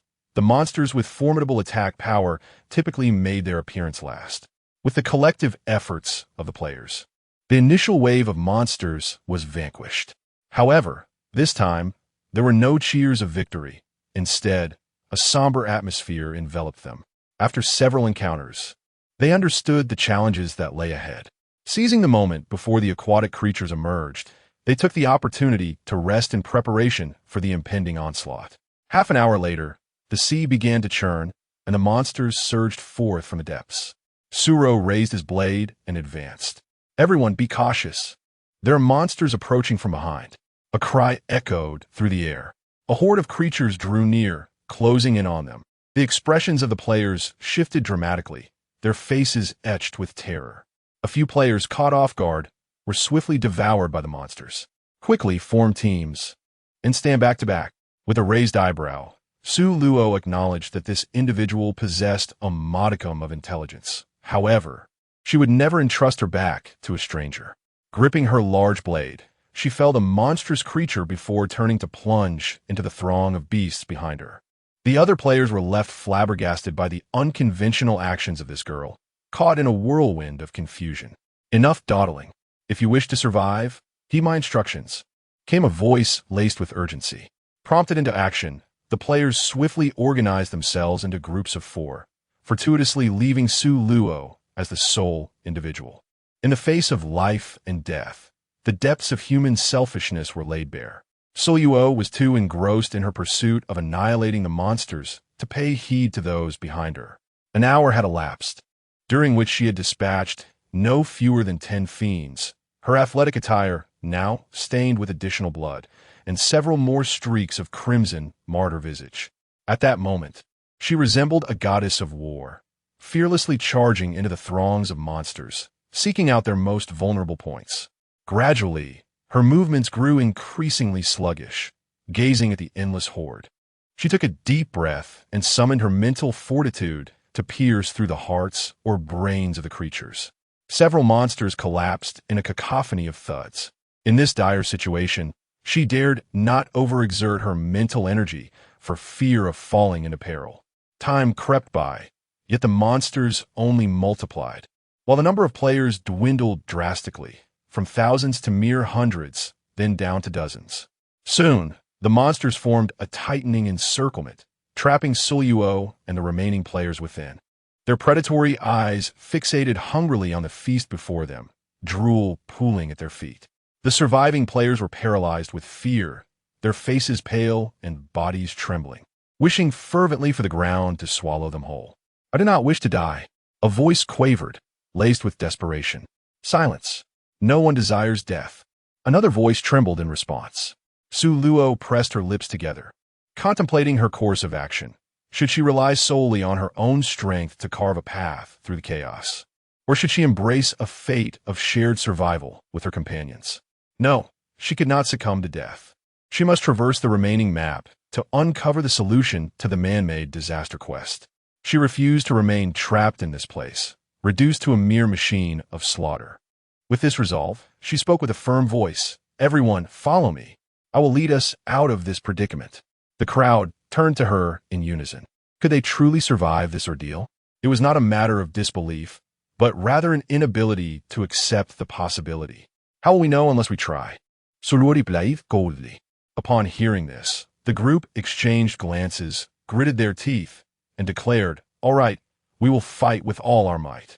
Even if we must perish, we shall die with honor." Su Luo cast a glance at the horde of monsters and urged, "Stay close to me." With that, she brandished her blade and charged towards the creatures on her left. The others, seeing this, hurriedly followed in her wake. As Su Luo wielded her blade, she simultaneously unleashed a wave of mental pressure upon the monsters. Before long, fear flickered in the creatures' eyes, prompting them to retreat in unison. The players trailing behind her were left in astonishment, their faces reflecting disbelief. Had they encountered a hidden master? They yearned to become mere adornments at the feet of such an illustrious figure. Su Luo led the surviving few out of the monster's lair with ease. The creatures gazed in disbelief as their anticipated meal slipped away, yet they dared not pursue. As Su Luo and her companions departed from the monster's line of sight, they were once again transported away. The onlooking players could only watch in disbelief as she vanished before their eyes, each filled with regret for not having inquired about the esteemed one's name. Moments later, the players realized they remained in the same spot, not having been transported at all. Just as anxiety began to rise among them, a voice cried out, "Run! The monsters are coming!" With exclamations of distress, they fled in a frenzy. Soon, the monsters were in hot pursuit, and as the players faced the imminent threat of being devoured, one by one, they vanished in a critical moment. The monsters, left to bite nothing but air, seethed with rage, yet were utterly powerless. Sulo perceived that the scene before him had once again transformed. This time, he found himself in a secluded space, where the illumination was limited, casting its glow solely upon the black and white checkered chessboard beneath him. While the surroundings were engulfed in utter darkness, the players were divided into two factions, each standing upon the squares of either black or white, with each square resembling an oversized version, positioned at a considerable distance from its similarly hued counterpart. Sulo glanced down and discovered that beneath her feet lay a white checkerboard pattern, situated at the very edge. Is this a chessboard? It somewhat resembles one, yet possesses distinct differences. Her position happened to be at the lower right corner of the board. Surely, this scenario is not intended to incite them into a battle against one another. Congratulations, players, on entering the perilous realm of black and white squares, where the only rule is that there are no rules. However, bear in mind that you may only advance, not retreat, and do not even think of exploiting loopholes. Should you remain stationary for an hour, you will be consumed by monsters. A friendly reminder: if anyone dares to step into a square of a different color, they will be devoured by the creatures lurking beneath the board. Wishing you all an enjoyable experience as you strive to reach the opposing camp. In other words, the black square you occupy indicates your direction of advancement. You may only move into black squares, and the players on white squares are bound by the same rule. For heaven's sake, what kind of absurd gameplay is this? I want to quit, someone exclaimed, cursing loudly. No sooner had the words left his lips than the white square beneath him suddenly opened, causing him to plummet into the abyss without warning. Chapter 23. Instance. Man-made catastrophe. The others could even hear the ghastly sounds of monsters gnawing on their prey. A chill ran down their spines, and each person felt a sense of dread, fearing they might be the next victim. Sulo sat on the ground, seizing the moment to replenish her strength. The nearest white square was at least 2 meters away, a distance that was not particularly daunting for her. However, she harbored concerns that the gap to the next white square might increase. The players on both sides made their moves.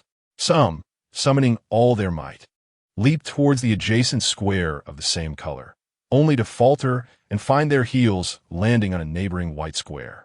Consequently, the black square beneath them opened, and they plummeted, becoming prey for the lurking monsters. The surrounding players watched in horror, beads of cold sweat forming on their foreheads and palms. Some calculated the distance, took a running start, and with great effort, successfully leapt to the square of the same color ahead. A look of elation spread across their face as they patted their chest in relief, preparing to rest before advancing to the next square. A few players soon realized that the subsequent square of the same color seemed to be positioned further away. Gritting their teeth, one took a running leap, yet miscalculated, landing on an adjacent square, thus following in the footsteps of the previous two and feeding the monsters. Sulo unleashed her mental energy to probe the distances between the squares, and as she had anticipated, the gap between the first 2 squares measured 2 meters, while the following interval expanded to 3 meters, continuing in this manner. This challenge was quite formidable. The chessboard was vast, and the players were not superhuman, unable to leap over distances exceeding 4 meters. Even those with professional training would find it impossible. She sat in place, contemplating strategies. Stepping onto the black squares was prohibited, and even the edges were off limits, which left her feeling quite exasperated. During her deliberations, several players had already fallen below, becoming prey for the monsters. A particularly resourceful player attempted to use their weapon as a makeshift slide, intending to glide into the adjacent square of the same color using inertia. However, they failed, overshooting the boundary and landing in a neighboring square, after which their fate was sealed. Inspired by this, others began to remove their coats, wrapping them around their feet before standing on their weapons to slide towards the distant squares of the same hue. Yet, this strategy proved futile. Even with their feet swathed in fabric, it did not alter their destiny of stepping into the neighboring squares. That individual was also compelled to log off. The remaining players, having learned from the missteps of their predecessors, banded together, collaborating with those around them. Nevertheless, the system would not allow such loopholes. Every cooperative player was summarily logged off. The rest were left in despair, feeling as though they were caught in a cruel game, with no viable options remaining. As time pressed on, they understood that exceeding the system's time limit would lead to their demise, making a direct confrontation with the monsters seem more appealing. Each player on the black and white squares resembled the 8 immortals crossing the sea, each showcasing their unique abilities. Sulo estimated that the time was about right. With a knife in hand, she rose to her feet, gauged the distance, and executed a precise standing leap, landing securely in the white square 2 meters away. Afterward, she settled down once more to rest. When the time approached again, she stood up, took a running start, and leapt into the 3rd square, then resumed her rest. The 4th square posed a considerable risk. A single misstep could lead her to feed the monsters, as the daunting 4-meter distance was insurmountable without external assistance. Like her, numerous players found themselves ensnared in the 3rd square. Some paced back and forth in frustration, while others squatted on the ground, sighing despondently. A few buried their heads in their knees, weeping silently. Time trickled away relentlessly, and, as an hour approached, the players were left with no choice but to steel themselves and move forward. Subsequently, several players logged off. Su Luo rose to her feet, wielding a knife, and took a deep breath. She retreated to the edge of the grid, slightly bending at the waist before sprinting forward. With a leap, she narrowly landed within the confines of the white square, missing the adjacent black square by a mere centimeter. Exhaling in relief, she furrowed her brow as she gazed at the white square 5 meters away, silently lamenting her helplessness. At this moment, the ranks of players on the black and white grid had dwindled significantly, with only a handful still persevering. As the hour drew near its end, the remaining players steeled themselves and valiantly leapt toward the squares ahead. Another group of players logged off, leaving merely a dozen on the black and white grid. As the brilliance of inspiration struck, she smacked her forehead, realizing that her position was at the very edge of the black and white grid, with approximately a meter of grayish-black space beyond the white squares. The system had not explicitly prohibited leaving the chessboard, so with that thought, she tentatively extended a foot, stepping outside the grid. After a moment of stillness, nothing occurred. Thus, she had uncovered a glitch in this challenge. Approaching the edge, she strode confidently forward until she reached the 5th white square, where she stepped in and sat down to rest.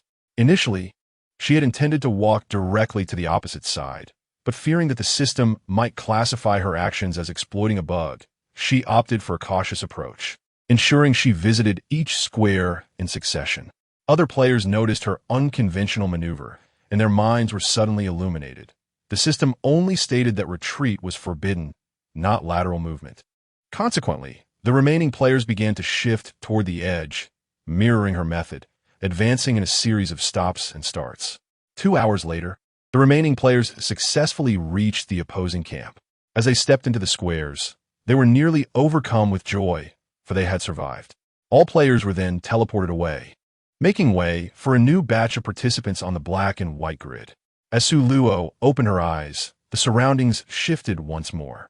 Behind her lay a vast expanse of ruins, while directly ahead stretched the sea. On the beach, hordes of monstrous creatures gathered, and thousands of players were fiercely battling against them. Upon witnessing this scene, she could not help but exhale in relief, compared to engaging in a battle of wits. She preferred this physically demanding terrain. Brandishing her great sword, she plunged into the throngs of monsters. Eventually, having exhausted herself, she unleashed a psychic attack upon a small cluster of creatures, striking at their vital points with precision and dispatching them swiftly. One by one, the monsters collapsed to the ground. The other players remained oblivious to the anomaly, believing instead that they had collectively vanquished the foes. Su Luo, shrouded in both prowess and anonymity, continued to reap the lives of the remaining monsters. Before long, all the creatures lay vanquished. The players wore expressions of exhaustion. 5 minutes later, the monsters emerged once more from the depths of the sea, surging towards the weary players. Faced with the overwhelming tide of creatures, a chill ran down their spines. The sheer number was daunting, and it seemed they were destined to meet their end here today. After exchanging glances filled with a solemn sense of resignation, they grasped their weapons and charged forth. From the ocean, monsters incessantly crawled forth. For every one they dispatched, 3 more took its place. An hour later, the horde grew ever larger while the players dwindled in number. Their movements became sluggish, their garments drenched in sweat, and their arms numb as they mechanically swung their weapons. Chapter 24. Instance. Man-made calamity. Upon witnessing this, Su Luo once more unleashed his mental prowess upon the monstrous foes, swiftly extinguishing their vitality as they fell lifeless to the ground. After one wave had perished, another formidable horde emerged from the depths of the sea. In a fervor of battle, Su Luo became oblivious to the increasing number of monsters emerging from the depths of the sea, while the surrounding players dwindled in number. After an indeterminate passage of time, she realized she had become the sole survivor in this realm. Casting her gaze upon the encircling creatures, she steeled herself with a resolve of desperation and unleashed the entirety of her psychic energy. A wave of mental force surged forth from her core, striking all the monsters and gradually expanding towards the ocean. The monsters emitted sharp, fleeting cries before collapsing in droves as she beheld the demise of her foes. An unexpected wave of dizziness engulfed her, and in the fleeting moment before she succumbed to unconsciousness, she vanished from her position. Upon regaining consciousness, she discovered herself in an entirely different location, standing upon an enormous wheel adorned with a singular black pointer at its center. The rim of the wheel was divided into numerous segments, arranged in 2 concentric circles, each marked with Arabic numerals ranging from 0 to 3,000, with each segment occupied by a player. Was this yet another trial following the black and white squares, now transformed into the Wheel of Fate? Su Luo rubbed his temples, attempting to alleviate the throbbing pain at his forehead. Congratulations to all players for entering the Death Roulette level.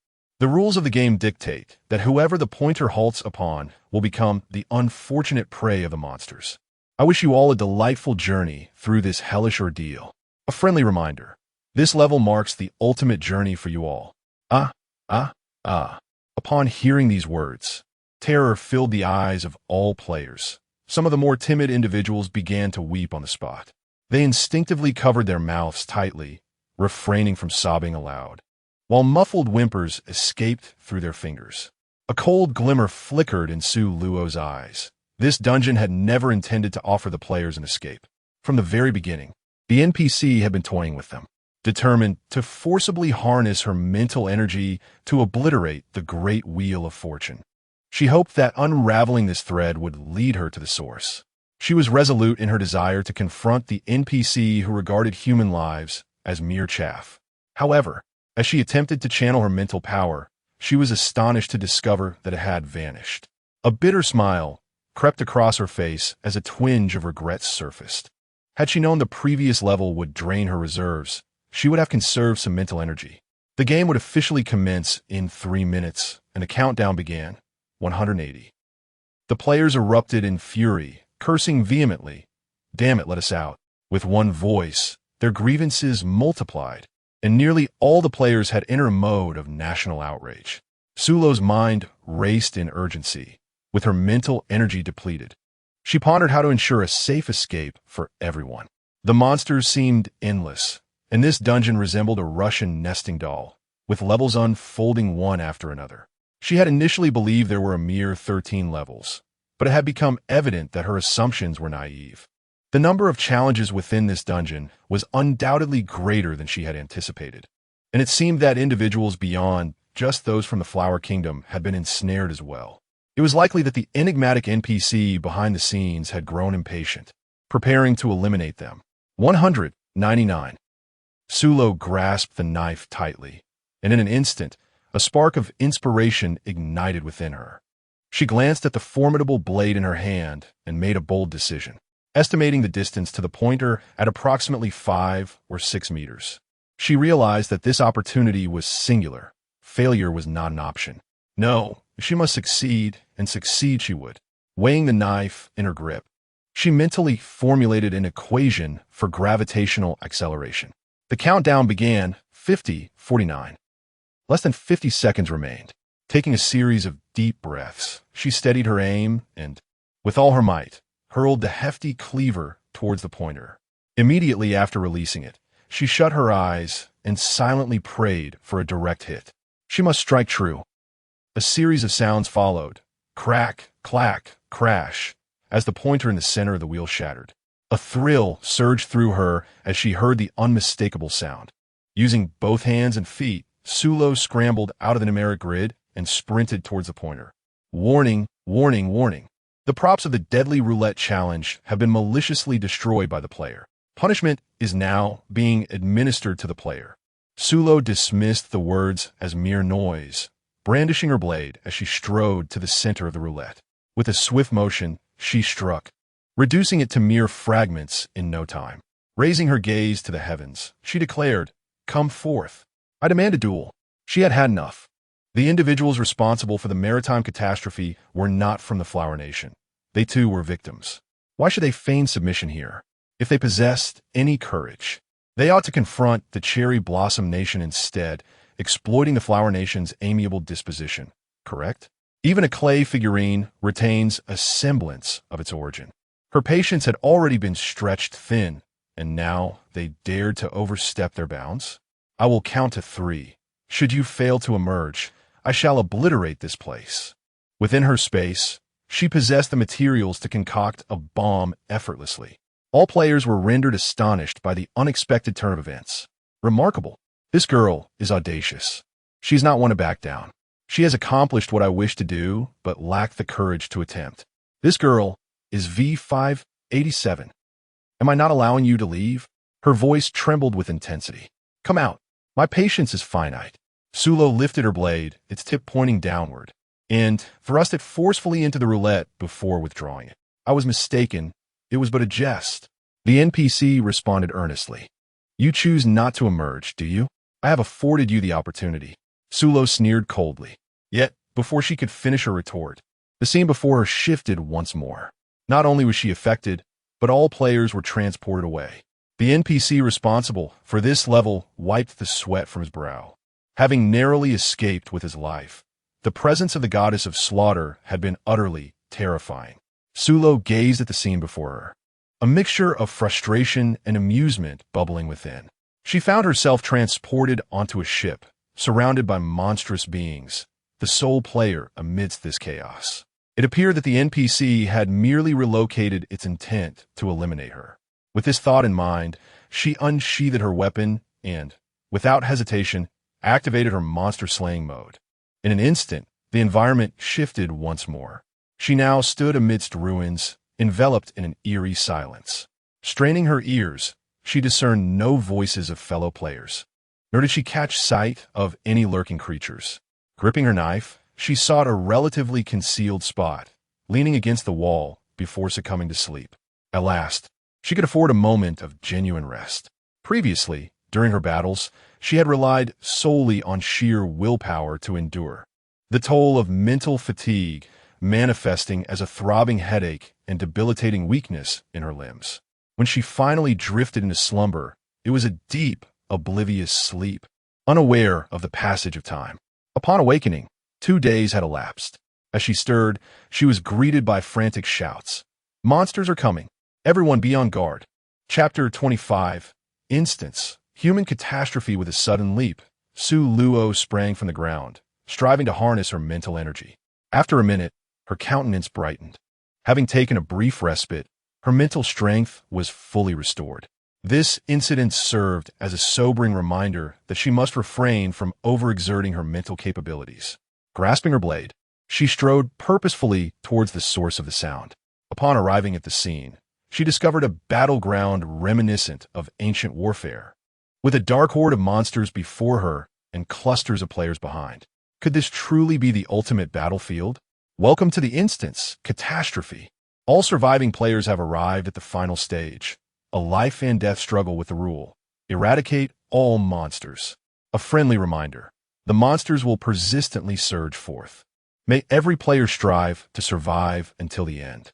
As the countdown to vanquish the monsters began, 3, 2, 1. No sooner had the words been uttered than the monstrous tide surged towards the players. The players, filled with fervor, clutched their weapons and rushed headlong into the fray. Soon, chaos ensued as both sides clashed in a fierce melee. At the forefront, Su Luo charged ahead, targeting the evidently vulnerable, mutated monstrosity. She swiftly selected the aberrant, tentacled creature, decisively severing one of its primary appendages before deftly dispatching the remaining tentacles. The beast, rendered incapable of sustaining its own weight, collapsed heavily to the ground. With the blade pointing downwards, she forcefully plunged it into its cranium, withdrawing and re-embedding the weapon repeatedly until the creature's head was reduced to a pulpy mass. At which point she turned her attention to the next tentacled foe. The battle raged on. A fierce stalemate ensued, with numerous players succumbing to the monstrous jaws. As the number of creatures on the battlefield swelled, the ranks of players dwindled alarmingly. A few individuals, gripped by fear, contemplated retreat. However, just as they prepared to flee, they were mercilessly consumed by the beasts looming behind them. Witnessing this grim fate, the remaining players dared not abandon the fray, bracing themselves resolutely for the fight ahead. Sulo had vanquished yet another tentacled beast.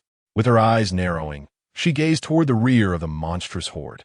After a brief moment of hesitation, she brandished her blade and plunged into the throng of creatures. Utilizing her nimble agility, she deftly maneuvered through the mass of monsters, swiftly vanishing from sight. The players on the battlefield were preoccupied with their own battles, oblivious to the brave soul who fearlessly charged into the fray. Several beasts emitted short, sharp cries before collapsing to the ground, stirring up clouds of dust. The players besieging the creature, witnessing its demise, grasped their weapons and surged forward once more. In that moment, a singular thought dominated their minds: to escape this perilous place alive. Yet, they dared not relent, continuing their relentless assault on the monsters. Sulo darted through the throngs of monsters, racing forward with a fervor that seemed unending. She had no notion of how long she had been running when she finally arrived at the rear of the monstrous horde, which was continuously emerging from the depths of the sea, preoccupied with the relentless slaughter of these creatures. She had paid little heed to the transformation of the once crystalline waters, which had now turned murky and tainted, resembling blackened sludge. Each retreating wave left behind a grim testament on the shore, the lifeless bodies of various marine beings. This calamity was the consequence of the Cherry Blossom Nation's malfeasance, which not only afflicted the global populace, but also wreaked havoc upon the myriad life forms residing in the ocean. Their actions had ensnared the world's inhabitants in a nightmarish struggle for survival. The marine creatures' assaults upon humanity stemmed solely from their instinct to survive. Yet this desperation had incited widespread panic, giving rise to this tragic man-made disaster of existence.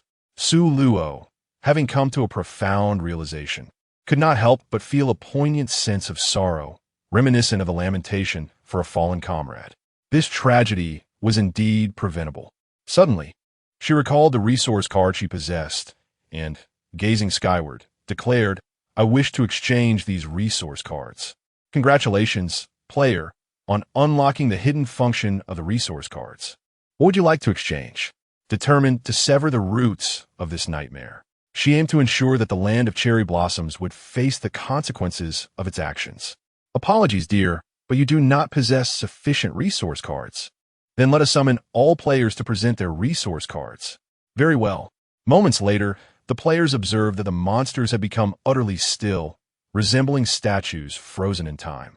The players stood in bewilderment. Did I hear correctly? The resource cards can be utilized in this manner? We are but ordinary citizens. How can we wield such power? Everyone, hear me. Since the system has spoken, let us place our trust in it just this once. It is better than exhausting ourselves to death here. I concur. I too agree.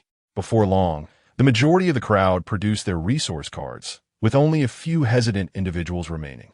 Yet, under the pressure of the collective, they too relinquished their cards.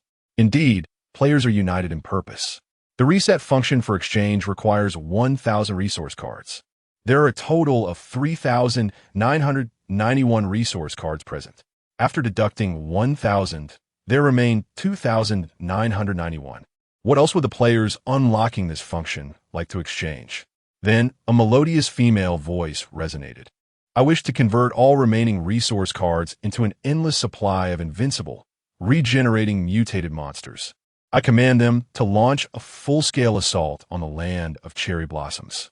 Upon hearing this promising news, the players cast aside their weapons, erupting in cheers. Their faces aglow with radiant smiles. Did they not wish to know who was responsible for this miraculous turn of events? All that mattered was that someone had delivered them from peril. My brother, count me in. 180, 179, 199, 98. As the countdown approached its final 10 seconds, everyone joined in unison, counting together. 10, 9, 8, 7, 6, 5, 4, 3, 2, 1. Once the final second was counted down, the scene before the players morphed rapidly, transitioning from a kaleidoscope of colors to a blinding white light. All the players vanished from the arena as if enchanted, while the monsters dissipated into wisps of smoke, drifting toward a specific direction. After their complete disappearance, a black card floated in midair. The inversion of time has commenced. Half an hour later, a black vortex materialized in midair, and a dark card transformed into a stream of light, plunging into it. Chapter 26. The Real World. She opened the webpage and promptly typed in the word Sakura Nation. As the page loaded, a report caught her eye.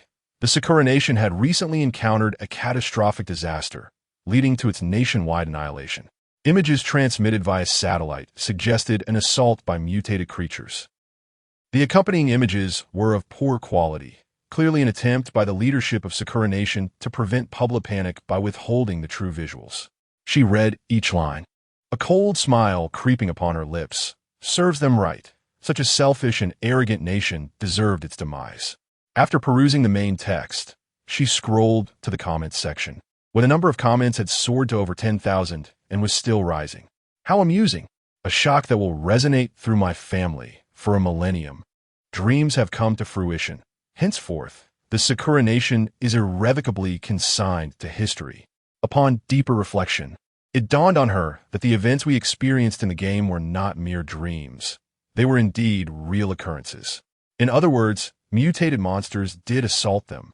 A strange sense of exhilaration washed over her. Curiosity piqued. She wondered if anyone had survived to the conclusion. Personally, I was particularly inept, having survived only one episode before logging off. To the one above, I am more intrigued by whether you remember the sensation of being devoured by a monster. To the one above, you have posed a question that everyone is eager to know. To the two above, I implore you to show some humanity. For those of us who perished after just one episode, that scene is a perpetual nightmare. Do not inquire further. Suffice it to say, I am currently consulting a psychologist. Ladies and gentlemen, I hereby earnestly solicit your participation. How many levels did you all survive? I shall go first. 3, 1, 2, 1, 3, 5, 6, 5. The disruptor of order has emerged. 7. I wish to share a particularly vivid memory. During the 6th level, there was a deadly roulette. Just when I thought certain death awaited me, a formidable woman wielding a knife shattered the roulette into fragments. The NPC, incensed, threatened to punish her. However, she challenged it to a duel. Subsequently, the NPC faltered, immediately confessed, and then teleported us all to safety. 5. Hearing your account, I recall encountering an unconventional girl during the black and white death grid level. She, armed with a knife, discovered a glitch in the system, maneuvering along the edge of the board. Thanks to her, I survived to the 5th level, but alas, it wasn't long before I met my demise. To the one above, is there a possibility that you are both referring to the same individual? Esteemed friends, I am fortunate to have reached the grand finale. There exists a mysterious young lady, known only by her voice, who has unlocked the hidden capabilities of the resource card, redeeming for time reset, an unceasing influx of monsters, and the gift of immortality. Might it be possible that this enigmatic figure is the esteemed lady referred to by the two above? I inquire, who among you recalls the visage of that illustrious lady? If only there were a talented artist among us to capture her likeness. Should I re-enter the game, I would certainly seek her out without delay. In light of your reminder, I have noticed a transformation in the pattern on the back of my hand. One of the designs has shifted to a vibrant green.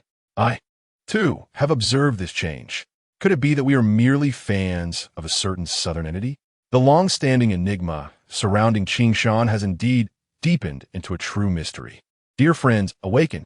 The elder of Qing Shan has been reaping the rewards for many years. Not only has the narrative grown increasingly absurd, but also leads the charge in dismantling beloved pairings. After viewing the latest installment of the series, I felt as though I had swallowed a fly. Utterly revolting. I share your sentiments. I once adored the childhood friends pairing, yet, to elaborate would only bring tears. Now that domestic animation has risen to prominence, I firmly believe that, given time, they will undoubtedly create works far superior to those of a certain southern origin. Upon reaching this point, Su Luo ceased her perusal, sensing that the conversation had veered too far off course. She laid aside her tablet and gazed at the pattern on the back of her right hand, which, as netizens had claimed, had indeed transformed into a shade of green. Her stomach growled in protest. Rising, she made her way to the kitchen to prepare a meal. Half an hour later, she emerged with a bowl of noodles that was both fragrant and visually appealing. Just as she reached the doorway, her phone rang from her pocket. Upon checking, she noted an unfamiliar number, likely a telemarketer. She promptly hung up and added it to her blacklist in one fluid motion. She opened the door, locked it behind her, and took the elevator down to the first floor. Just as she exited the elevator, her phone rang once more, again from an unknown number. After a moment's reflection, she pressed the answer button. "Hello, may I speak with Ms. Su Luo?" A melodious male voice resonated through the receiver. "No, you've dialed the wrong number," Su Luo asserted, promptly disconnecting the call. In this world, she had no acquaintances and had no intention of making any friends. Her denial left the caller momentarily stunned. He glanced at his companion. "Boss, she said it wasn't her." Sikong Rue replied in a low voice, "Call her again."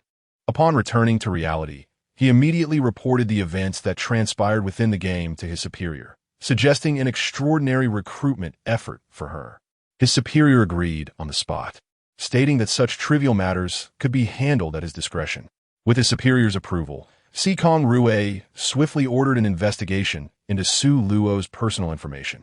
However, when he called the number, he was first met with a block, and upon a second attempt, was outright denied. Her rejection ignited his competitive spirit, compelling him to persuade her to join their ranks. After hanging up, Su Luo, wishing to avoid further complications, turned off her phone. "We're sorry. The number you have dialed is currently unavailable, boss." She has powered off her phone. Sikong Rue chuckled in frustration. "Let us pay her a personal visit." She resided in City A, not far at all. It would take at most half an hour to reach her home. Unbeknownst to Su Luo, an unexpected guest was about to arrive. As she descended with her shopping bags, she spotted Sikong Rue, clad in camouflage attire. She paused momentarily, narrowing her eyes. How'd he know where she lived? Clearly, his position was not insignificant. Sikong Rue also noticed her and strode confidently toward her. "Su Luo, I need to speak with you." "Oh, whatever you wish to discuss." My answer is a resounding no. Su Luo, not foolish by any means, understood his intentions. She merely wished to lead a languid life. Sikong Rue was momentarily taken aback, never having anticipated her unconventional response. "As a single woman, it's rather inconvenient for me to entertain you. Let us part ways here," Su Luo declared, maneuvering around him with her shopping bags in hand. "Su Luo, I sincerely invite you to join our team," Sikong Rue stated firmly. "Apologies, but I'm not interested.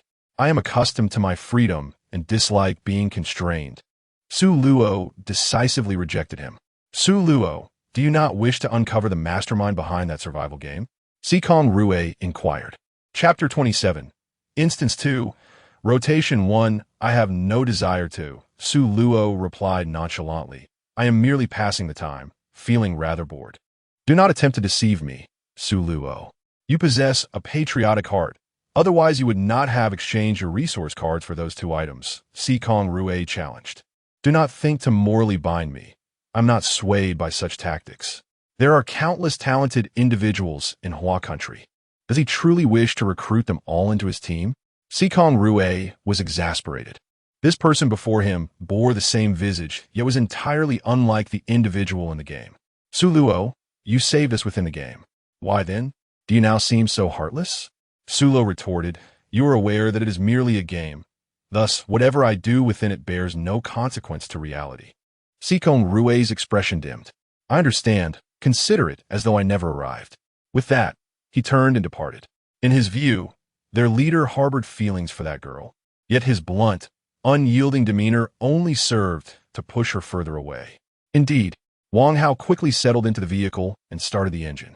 The matter of recruiting Sulo was known only to the upper management, Sikong Rue, and Wang Hao himself.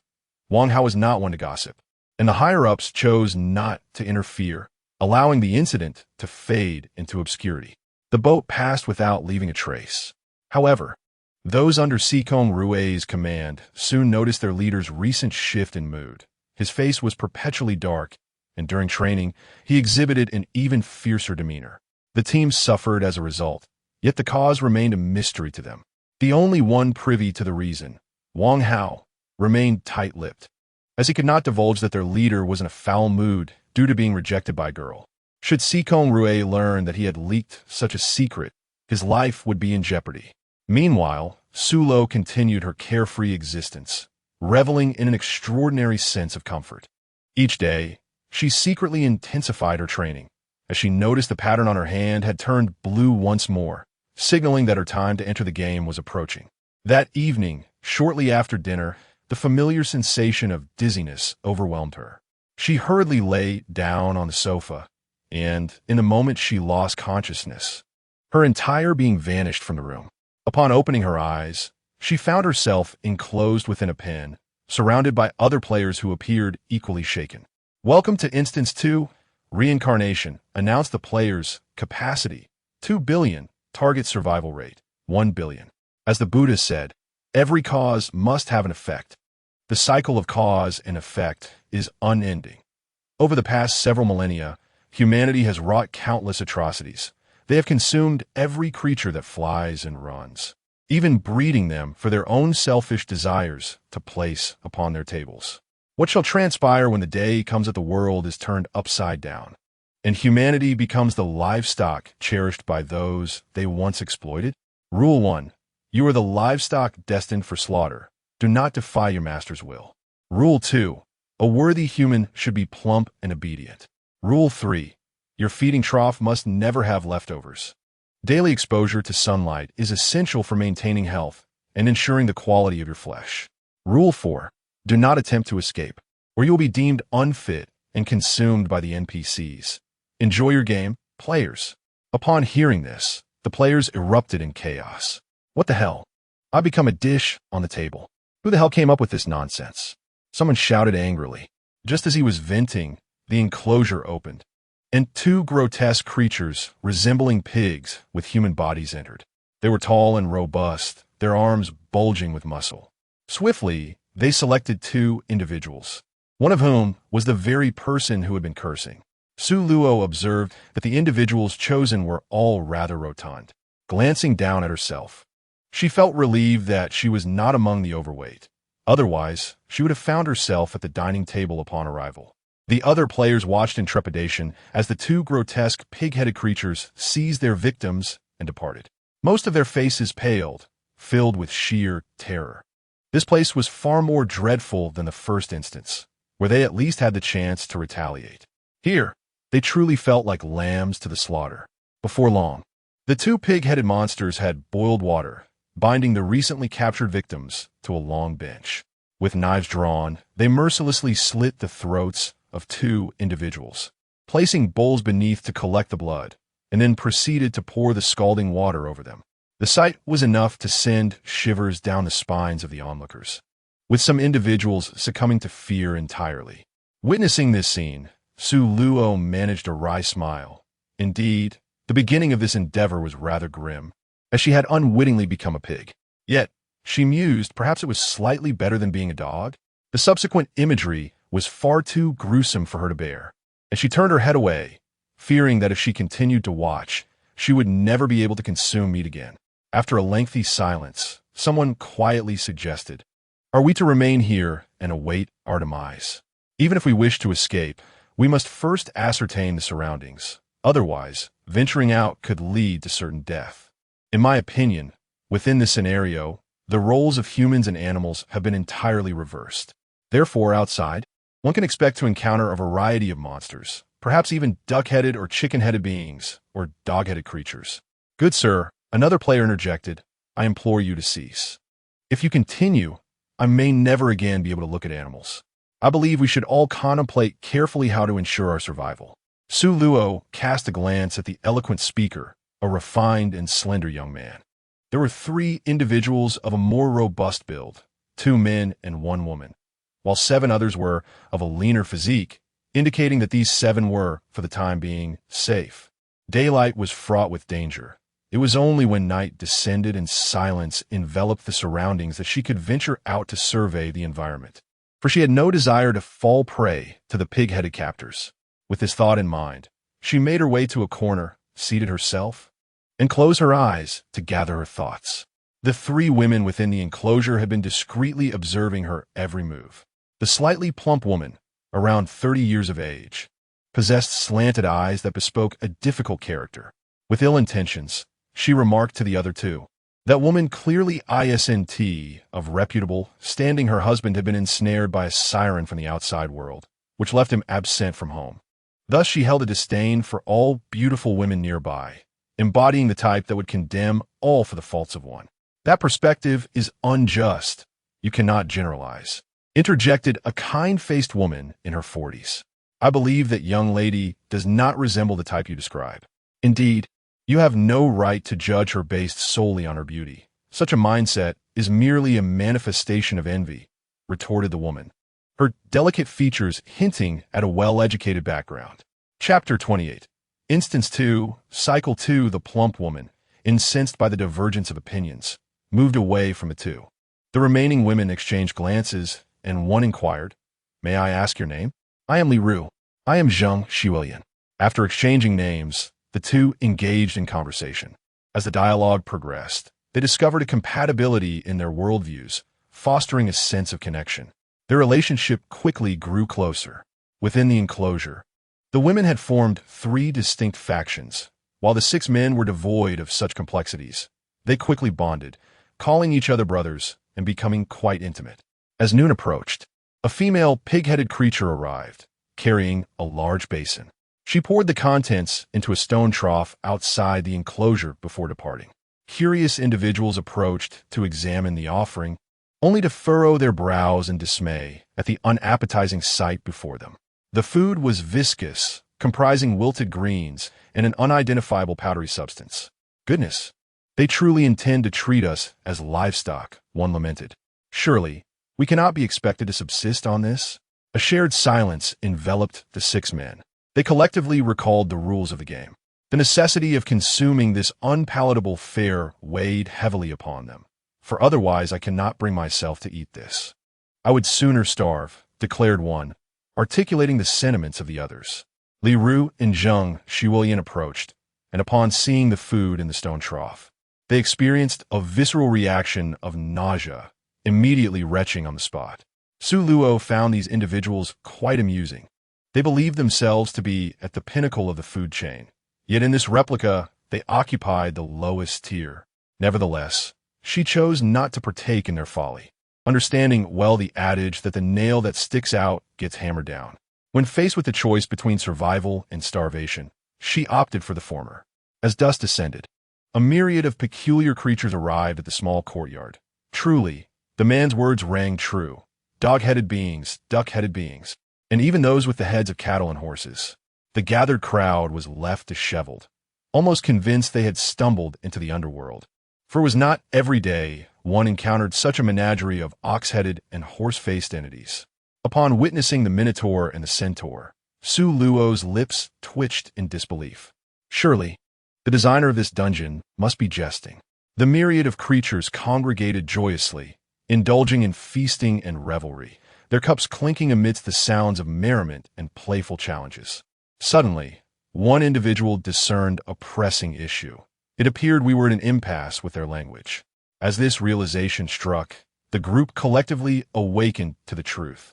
They exchanged bewildered glances, each wearing a countenance of utter confusion. Su Luo mused to herself, "At long last you have reacted. She had been aware of the arrival of those two foolish beings when they came to the enclosure to capture individuals. The feast continued well into the latter half of the night, and it was only then that the visiting creatures departed in groups. Among them several who had indulged a bit too much in their drinks.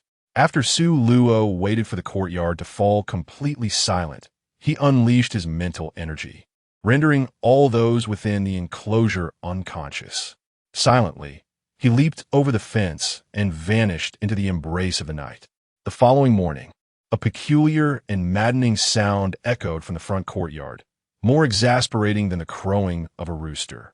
Soon, the tranquil courtyard, which had been undisturbed through the night, was filled with commotion. Before long, the female pig-headed creature from the previous day appeared again, carrying a basin of food. Upon noticing that the food in the stone trough remained untouched, she erupted in a furious tirade. As her anger intensified, she seized a branch from a nearby pile of firewood and lashed out at the people within the enclosure. The crowd cried out in pain as the branch struck them. Yet the female pig-headed creature showed no mercy, raining down blows upon them like a torrential storm. As Su Luo manipulated the branches, she enveloped herself in a protective shield of mental energy to ensure her safety. Soon, the others were bruised and battered, each person gritting their teeth in pain. Yet, the ordeal was far from over. The female pig-headed creature seized one male player with her large palm and forcefully pressed him into the stone trough, compelling him to consume the food. When he resisted, she hoisted him up, using a wooden spoon to force-feed him. After one was finished, she moved on to another, and before long, it was Su Luo's turn. However, she appeared oblivious to her fate, simply pouring the food from the basin into the trough and rising to depart. To prevent any suspicion, she had previously implanted a mental suggestion in the others, leading them to believe she was the first to be force-fed. After the female pig-headed creature left, the players lay in disarray, resembling defeated dogs sprawled on the ground. Su Luo paid them no mind, seated in the corner, contemplating the method to pass through. Before long, the sun emerged, and two male pig-headed beings, one large and one small, approached the enclosure, wielding slender bamboo whips, and directly entered the pen to drive them out. Su Luo understood that they were being led out to bask in the sun while taking a leisurely stroll. Having just endured a beating, the crowd instinctively flinched at the sight of the bamboo whips, yet obediently made their way outside. Two pig-headed figures herded them into the courtyard, urging them to amble along the country path. Not far into their walk, they noticed another group of players emerging from an adjacent yard, appearing even worse for wear. Their exposed skin marred with bloodstains, with some having been reduced to the state of pig heads. In comparison, the earlier female pig-headed figure seemed almost gentle. The two groups of pig-headed beings converged, collaborating to drive the players forward. Half an hour later, a throng of people appeared on the country path, trailed by a considerable number of pig-headed figures. Su Luo had been attentively observing their movements, contemplating whether to turn a blind eye or to disregard them entirely. Out of respect for her fellow compatriots, they resided in a remote and isolated village, and judging by the demeanor of those pig-headed individuals, it was evident that they had never attended school, having lived here for generations, self-sufficient, and leading lives far less burdensome than those of humans. This suggested that the outside world was likely not much different, rendering the notion of escape somewhat futile. It would merely be a leap from one inferno to another. Such thoughts were not ones Su Luo would share with them, for even if she did, they would dismiss her words as mere background noise. From yesterday until today, she had clearly discerned that these 6 individuals were cut from the same cloth, arrogant, obstinate, and deeply contemptuous of women. Do not inquire how she knew. It was abundantly clear, as they had treated the 4 women as if they were invisible, displaying a sinister glee when witnessing their suffering. Chapter 29, Instance 2, Cycle 3, around midday. A female, pig-headed creature returned, carrying a basin of food. The group, wishing to avoid further punishment, steeled themselves and reluctantly consumed the viscous substance with their hands from the stone trough. No one paid attention to Su Luo. Her presence was inadvertently overlooked by all. Upon seeing this, the female pig-headed creature departed, utterly satisfied. As soon as she left, the players were promptly forbidden from eating, Yet to their astonishment, they found themselves compelled to continue eating as if under a spell, unable to stop. Their minds urged them to cease, but their hands betrayed them. And in this bizarre scenario, they soon emptied the trough of its contents. After their meal, a wave of drowsiness washed over them, and before long, they all drifted into a deep slumber. Observing this, Sulo approached the trough, pinching a morsel from the edge and bringing it to her nose for inspection. There was no foul odor. It appeared to be a simple mixture of grain and wild vegetables. Nevertheless, she did not let her guard down. Suspecting that some substance had been mixed in to incite such frenzied consumption, as if possessed by the spirit of starvation. After eating, she took out a package of crispy noodles and a bottle of water to quench her thirst. By evening, the players within the enclosure were eagerly awaiting their next feeding. Shortly thereafter, the two pig-headed creatures who had accompanied them earlier appeared, working together to lift a large basin of food and emptying it into the trough. The group rushed forward, ravenously devouring the meal. The two pig-headed creatures watched with delight, carrying the empty basin away with ease. Before long, the group had consumed every last morsel, leaving not a scrap behind. As the brilliance of inspiration illuminated her mind, Su Luo realized that food was the key to fully integrating into this world. The moment players consumed the food here, it signified their acceptance of their identity as livestock, ultimately rendering them as mere sustenance ready for slaughter. Grasping this crucial understanding, she felt a wave of relief wash over her. In the stillness of the night, Su Luo intended to venture outside for a stroll when she suddenly perceived commotion on the road. The sound of footsteps indicated that there were many approaching. Hastily, she leaped from the enclosure and ascended the large tree beside the courtyard wall, treading carefully along its branches to gain a vantage point. Upon surveying the scene, her pupils dilated in shock. A large group of wolf-headed and tiger-headed men had arrived, armed and menacing. With each household they invaded, they entered with blades drawn and left with bloodied weapons. The inhabitants had no chance to cry out before being mercilessly slain. Robbers? What era was this, where such brigands still roamed? Then, a realization struck her. The attire of these individuals was not modern. At first glance, it appeared contemporary, but upon closer inspection, it was evidently a simplified version of traditional Han clothing. As she pondered this, the marauders surged into the small courtyard where she was hiding. They pried open the door with their blades and swaggered inside. The foremost tiger-headed man signaled to those behind him, causing them to split into two groups. One headed towards the main house, while the other advanced toward the backyard. Before long, the air was pierced by brief, sharp screams from within, abruptly silenced, followed by the ominous thud of heavy objects hitting the ground. Moments later, the brigands emerged, carrying the spoils they had seized from the house and yard.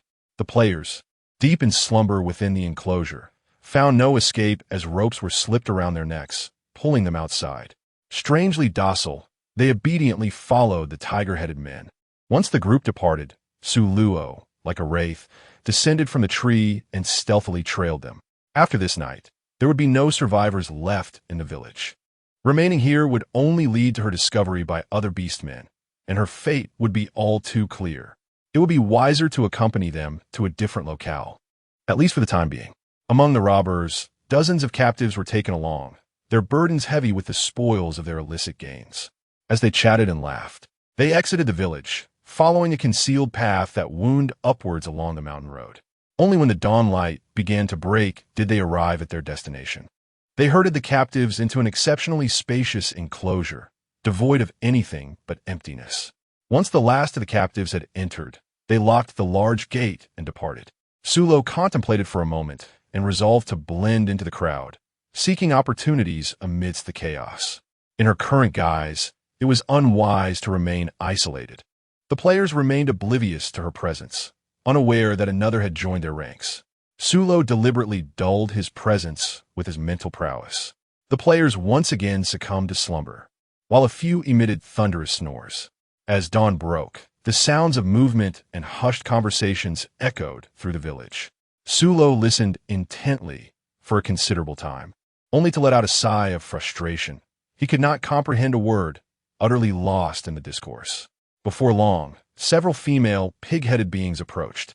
carrying large basins filled with food. Upon noticing the influx of both humans and beasts within the enclosure, their expressions brightened, and they began to scrutinize their new companions, occasionally gesturing and whispering amongst themselves. The players, who had been blissfully asleep, were abruptly awakened by the enticing aroma of food. One by one, they rushed to the front of the enclosure, eagerly awaiting their share.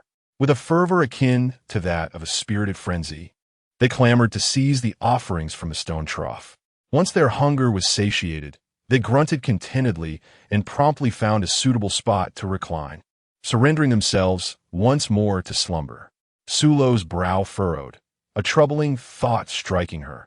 Had they truly been stripped of their human memories by the system, completing their transformation from humanity to mere livestock? Tentatively, she greeted the female player beside her. "Hello, sister." Noticing the scene unfold, Sulo silently admonished herself to avoid any food offered here. At noon, the female pig-headed beings returned to feed them. The players indulged in their meals with unrestrained delight, eating and sleeping in a continuous cycle. They had settled into what they believed to be their dream life, reclining in blissful complacency. However, reality swiftly imparted a harsh lesson. Sitting in a corner, she succumbed to melancholy. The limitations of this instance were suffocating. Escape was impossible, and resistance futile. Did one have to end up on the dining table to complete the quest? No. The mere thought of such a fate filled her with revulsion. She would rather endure in silence than march towards her demise. Chapter 30. Instance 2. Cycle 4. Reluctantly, she resigned herself to this brutal reality, spending each day huddled in her corner, strikingly quiet. She watched helplessly as the players around her ballooned in size like inflated balloons. The tiger-headed beings visited once, expressing their satisfaction at the sight of the plump, white figures before them. Within days, the tiger-headed beings entered the enclosure, taking several of the rotund creatures away. They returned every 3 days, each visit resulting in the disappearance of varying numbers of players, leaving the enclosure increasingly barren and the remaining players dwindling. Yet those left continued their mindless cycle of eating and sleeping, utterly oblivious to the impending doom that loomed ever closer. Sulo attempted to communicate with them through mental prowess, yet they remained utterly unresponsive, let alone any further interaction. Once only a mere dozen players remained within the enclosure, the tiger-headed beings ceased their appearances. Meanwhile, the female pig-headed creatures increased their feeding frequency, transitioning from 3 meals a day to 4, now including a late-night snack. Sulo suddenly comprehended the grim reality. The remaining players were being prepared as New Year pigs for sustenance. What perplexed her was the absence of distinct seasons in this place. It perpetually resembled spring, devoid of extreme weather, neither scorching nor frigid. After several days of waiting, the tiger-headed men stealthily departed the village under the cover of night, armed. To her disappointment, none of the players appeared gaunt and emaciated. They were all plump and rosy-cheeked. The sensation of being the sole, sober soul amid a drunken revelry was somewhat disheartening. Having lingered here for an extended period, her patience wore thin. Yet she could neither discern a path to victory nor escape the confines of the village. Over 2 months later, the tiger-headed men selected more than 20 players from the enclosure and took them away. Subsequently, they returned almost daily until the enclosure was entirely emptied. Only Sulo remained, invisible to the multitude of tiger-headed men, which spared her from a similar fate. Gazing at the desolate enclosure, she let out a long sigh. This dungeon seemed primarily designed to erode one's will. If she stayed any longer, even if madness did not ensue, despair would inevitably take hold. On that day, the village descended into chaos, with screams echoing in a cacophony. Upon hearing this, Sulo swiftly leaped over the fence, seeking the most advantageous spot to conceal himself and observe the unfolding spectacle. Outside the stockade, a formidable pack of wolf-headed warriors approached, and without uttering a word, they commenced their assault on the stronghold. The tiger-headed defenders, leveraging the terrain and their surroundings, adopted a strategy of defense, allowing the wolf-headed assailants to roar outside the fortifications. However, this scenario did not persist for long, as the sheer number of wolf-headed warriors indicated a relentless strategy of attrition. Sulo observed that the weapons in their hands were all cold weapons. Fortunately, they were not firearms. Otherwise, a few powerful bombs could easily obliterate everyone in the village, from the smallest to the largest of the tiger-headed people. Lost in thought, she realized that the village's defenses had already been breached by the wolf-headed men, and the stronghold had completely fallen. The tiger-headed individuals, both large and small, along with the pig-headed men, were bound tightly and gathered together. The wolf-headed men conducted a thorough search of the village, then departed with their spoils and captives. She had no desire to be captured, and this thought had just crossed her mind. Warning, warning, warning, a friendly reminder. In this instance, no player possesses the capability to survive independently in the wild. Players are advised to promptly seek out their next keeper. Failure to find a new keeper within 1 hour will result in system termination. Upon hearing this, Su Luo felt as though a multitude of alpacas was thundering overhead, utterly exasperated by the situation. She strode purposefully in the direction the wolf-headed men had departed. To her surprise, the speed of the wolf-headed men was astonishing. After a relentless pursuit, she managed to integrate herself into their ranks at the very last moment, though the wolf-headed men remained oblivious to her presence. Once the alarm was lifted, she exhaled deeply, relieved. This dungeon was fraught with pitfalls. Nothing was as it should be. The wolf-headed men swept through villages like a swarm of locusts, invading and plundering at will. Sulo gazed at their dwelling, utterly speechless. The wolf-headed inhabitants resided in a cave, the interior of which was exceedingly rudimentary, bearing no resemblance whatsoever to the fortified encampment of the tiger-headed folk. The players were confined within a small, poorly ventilated cavern. Yet surprisingly, they appeared quite well, each one plump and rosy-cheeked. It was evident that the wolf-headed beings had taken reasonable care of them. Suduo furuit herbroth. Filled with regret, had she known, she would have remained in a certain village. However, now that she had departed, time was of the essence. She estimated it took 2 full hours to reach this place from the last village. The system had granted her only 1 hour, so at least now she felt like an invisible presence. As long as she stayed within the territory of the wolf-headed leader, the system could not deem her alone. With this thought in mind, she sought out a towering tree to climb, settling on a sturdy branch to ponder her strategy. What were the underlying meanings of the 4 rules in this quest? Did they evoke empathy in humanity, encourage introspection, or perhaps inspire a relinquishment of violence and an embrace of enlightenment? A multitude of thoughts flitted through her mind, yet she remained utterly at a loss. Truly, the wisdom of one pales in comparison to the insights of many. Shaking her head, she cast aside all distractions. For now, survival was paramount. She refused to believe that among the millions of players, there was not another like herself. The only course of action was to hope that the tiger-headed captives would rebel soon. Suddenly, a spark of inspiration ignited within her, and a sly glimmer danced in her eyes as she devised her scheme, exhilaration coursing through her veins. In the stillness of the night, she stealthily approached the cave where the tiger-headed beings were imprisoned, subdued the guard, and unlocked the door. Subsequently, she departed, preoccupied with incapacitating all the wolf-headed sentinels. Upon witnessing the open prison door, the tiger-headed captives exchanged glances of joy, holding their breath as they tiptoed out of the cave. Once outside, they were greeted by the sight of all the guards lying unconscious, and though they exchanged puzzled looks, they had little time for deliberation. The leading tiger-headed figure signaled to its companions, "Let us leave this place first." As they slipped away, Su Luo quietly followed in their wake. Chapter 31, Quest 2. Round 5. The wolf-headed leader summoned all the guards, launching into a tirade of complaints, their words a nonsensical jumble. It was evident that he was berating his untrustworthy subordinates. After venting his frustrations, he remained unsatisfied and ordered that all the guards be dragged away for a thorough beating. Seated in his gloom, after a considerable pause, a female wolf-headed being approached him. "In my opinion, there is no need for you to be angry. Grant the tiger tribe an opportunity to recuperate, and when they regain their strength, it will not be too late to confront them." Upon hearing this, the leader's face brightened, and he embraced his mate, exclaiming, "My dear, you are absolutely right. They entwined in a tender embrace for a while before the male wolf-headed leader rose to tend to his kin. Meanwhile, the tiger tribe was enveloped in despair. Their settlement was devoid of food, and most of the tribe members were so famished that their stomachs were pressed against their backs. The leader of the tiger tribe slapped his forehead and addressed his people.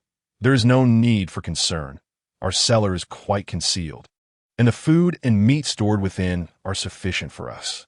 With that, he and his confidant descended into the cellar, retrieving 3 days' worth of provisions and meat before securely locking the cellar once more. The members of the tiger clan, upon procuring their sustenance of grains and meat, dispersed to prepare their meals.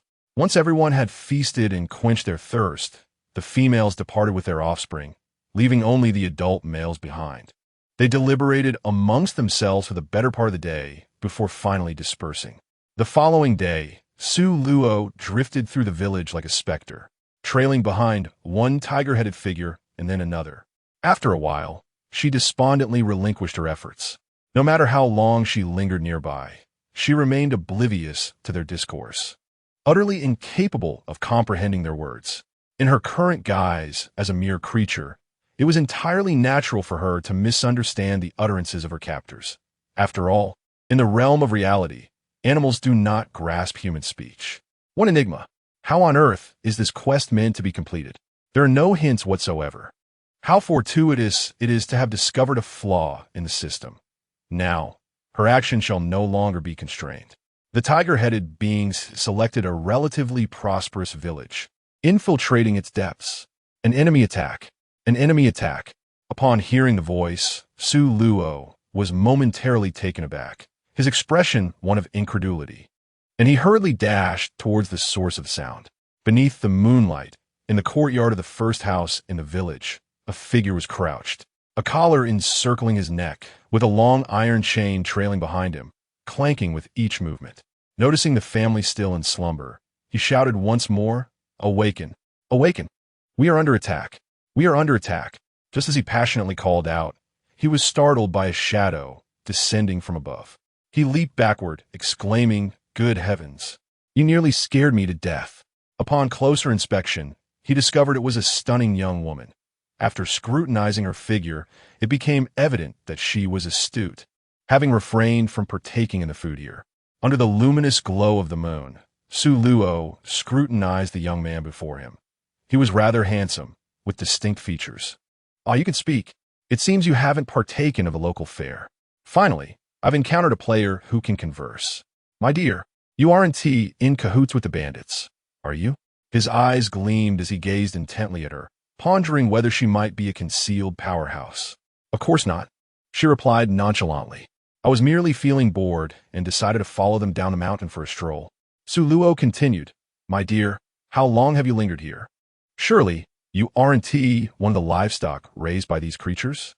You seem to be faring quite well. Otherwise, you would not have survived this long." His own situation was rather dismal. He had been assigned an incessant task of guarding the gate, with no respite throughout the year.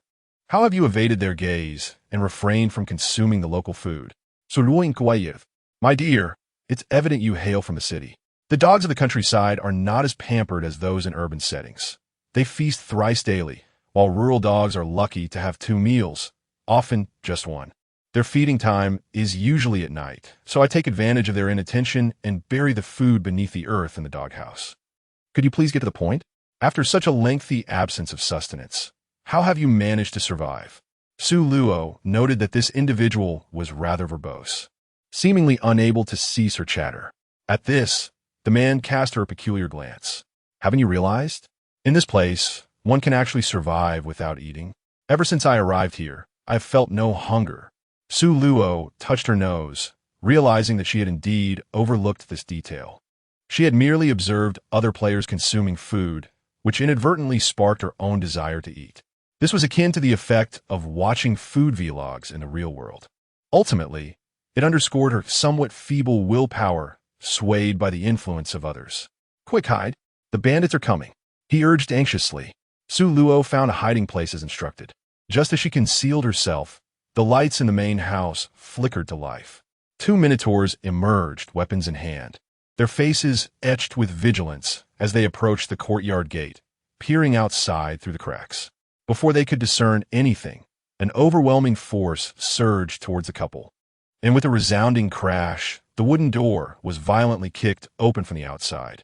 The Minotaur couple was simultaneously crushed beneath the heavy door, spewing blood before losing consciousness. The young man, sensing the dire situation, hastily sought refuge. Observing the house owners incapacitated, the tiger-headed beings swaggered into the main house, where a faint whimper echoed. Panic surged within the young man. The source of the sorrowful sound was the couple's child, merely a month old. Just as he contemplated rushing out, Su Luo restrained him. "Stay hidden. I will go," she declared, swiftly darting into the house. The leader of the tiger-headed beings, poised to hurl the infant from swaddling, was met with Su Luo's rapid intervention. She charged forward, delivering a powerful kick that sent the creature crashing against the wall, collapsing to the ground. Astonished by the sudden appearance of this unexpected savior. Chapter 32. Instance 2, Cycle 6.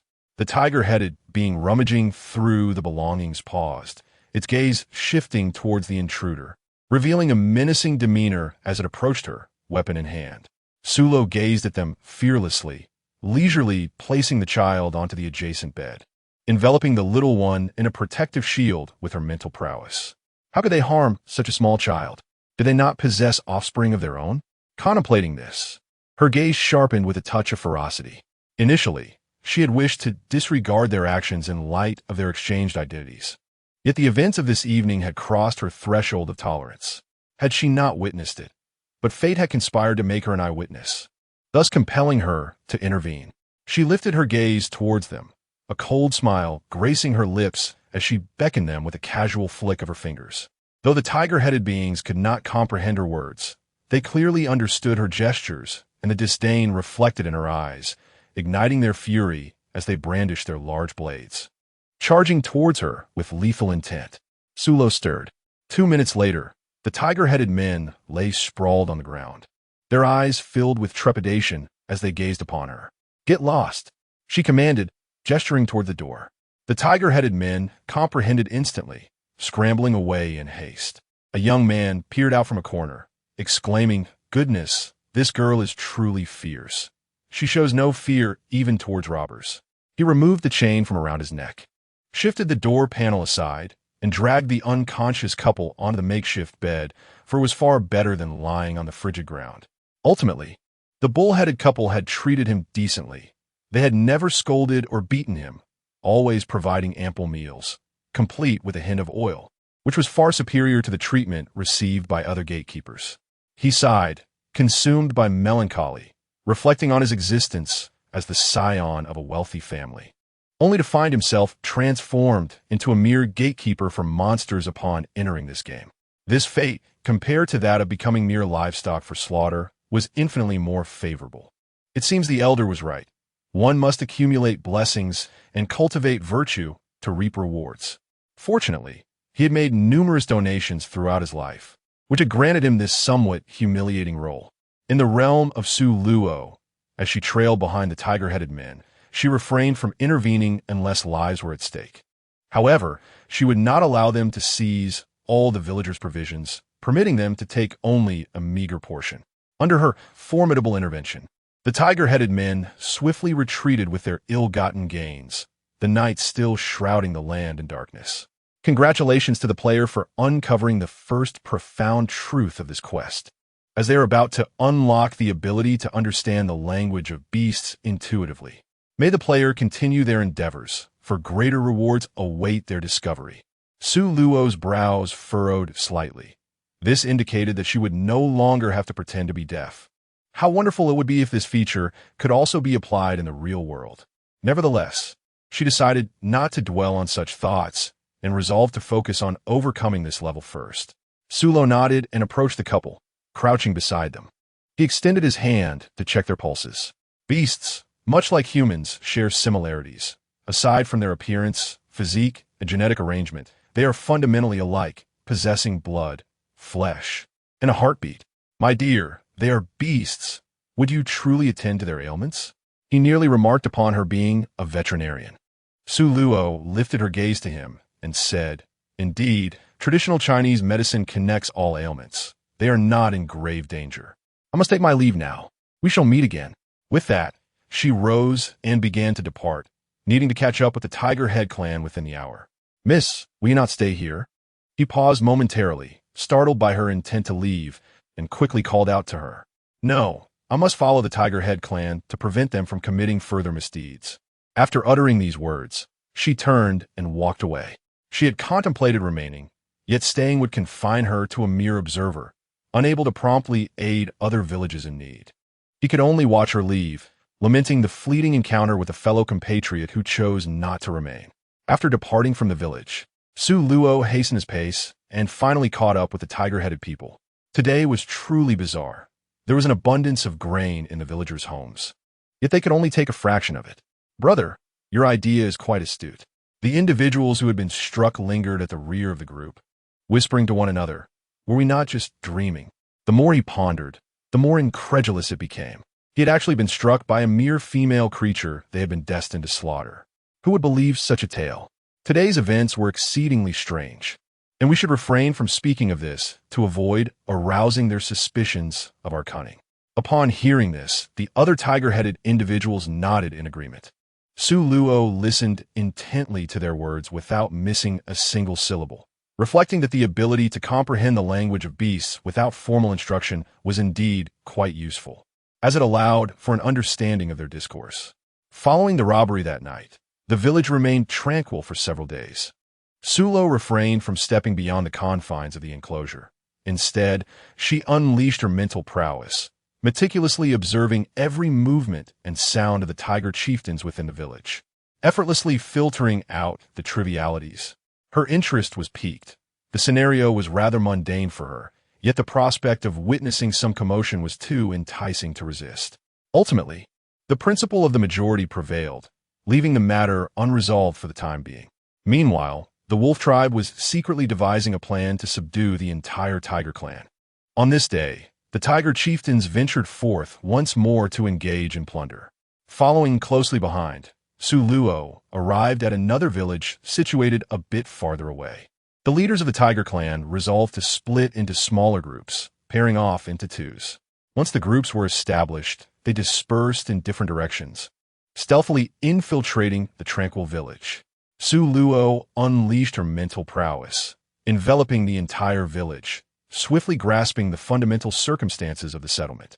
She marked with particular emphasis those households with children, ensuring that any harm befalling the young ones would not escape her notice. Chapter 33. Instance 2.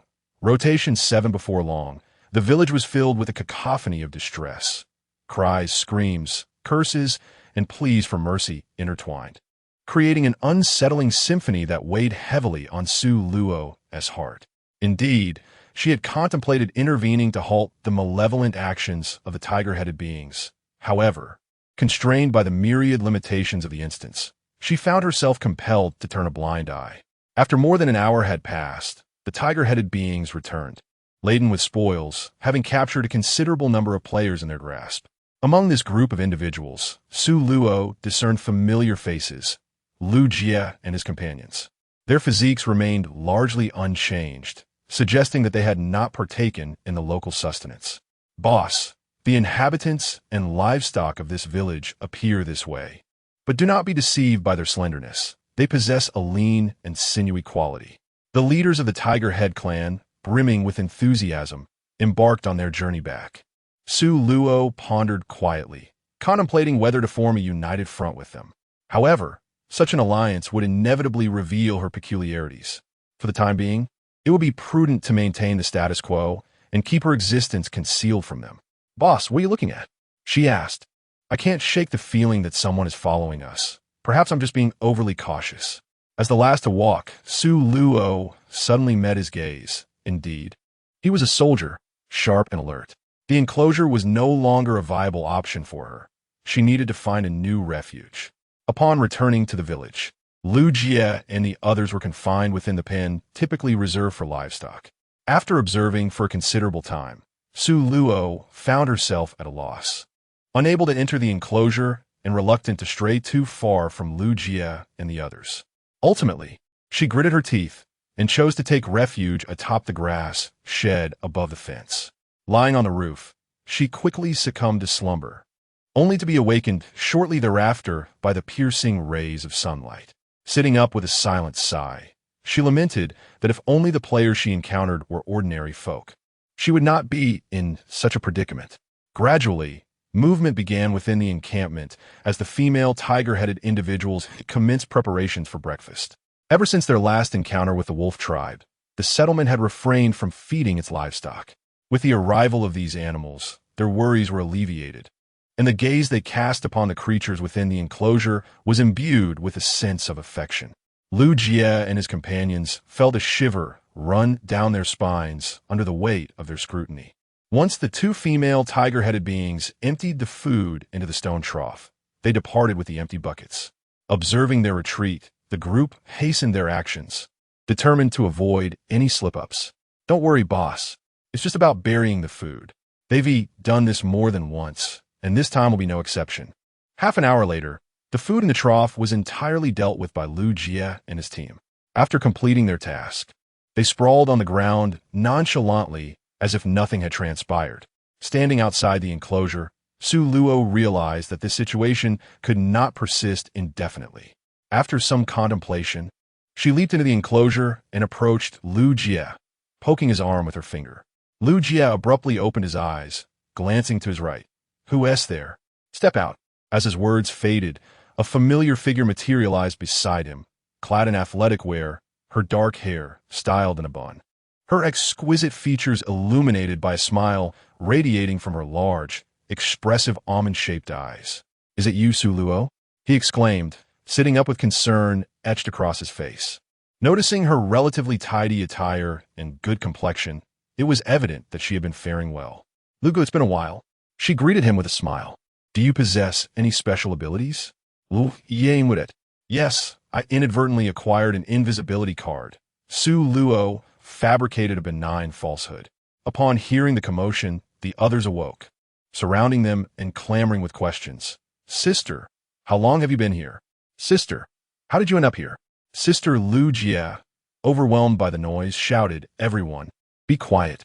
His teammates, feeling wronged, promptly fell silent, casting accusatory glances in his direction. Sulu was amused by their antics. "Thank you for your concern. I'm doing quite well here. It seems you're faring well too." Lu Jie shot them a glare. "Sister, pay them no mind. Have you discovered a way to break through?" "That is precisely what I wish to inquire of you," Sulu replied. "Sister, you must have realized that the food here is untouchable. Once it is touched, one loses the will of humanity. We have pondered various methods, yet we remain unable to escape the household." With each word he spoke, his spirits sank further. Sulo gently patted his shoulder as a gesture of comfort. "My dear, are you perhaps possessed by some fortunate spirit? How is it that you can uncover such glitches? My dear, do you require a companion, someone who can cook and serve as your protector? You should consider our leader, who remains perpetually single. Perhaps he could take on the role of sister-in-law. Indeed, our leader possesses both charm and physique, coupled with integrity. His only flaw is his unwavering masculinity. But that is a minor issue, one you could gradually refine." Seeing his teammates' increasingly absurd remarks, Lu Jie let out a heavy snort, his sharp gaze sweeping over their faces. The moment they met his eyes, an involuntary chill ran down their spines, prompting them to retract their necks and fall silent. Their intentions were well-meaning, as their leader was nearing 30 and had yet to experience romance. It was only natural that they reacted this way upon the arrival of such a remarkable young lady. Lu Jie spoke with a hint of apology. "Sulo, please do not take their words to heart. These rascals are simply unrestrained in their chatter." He regarded her merely as a younger sister. Su Luo understood that they bore no ill will and did not take it to heart. "Brother Lu, I have an idea."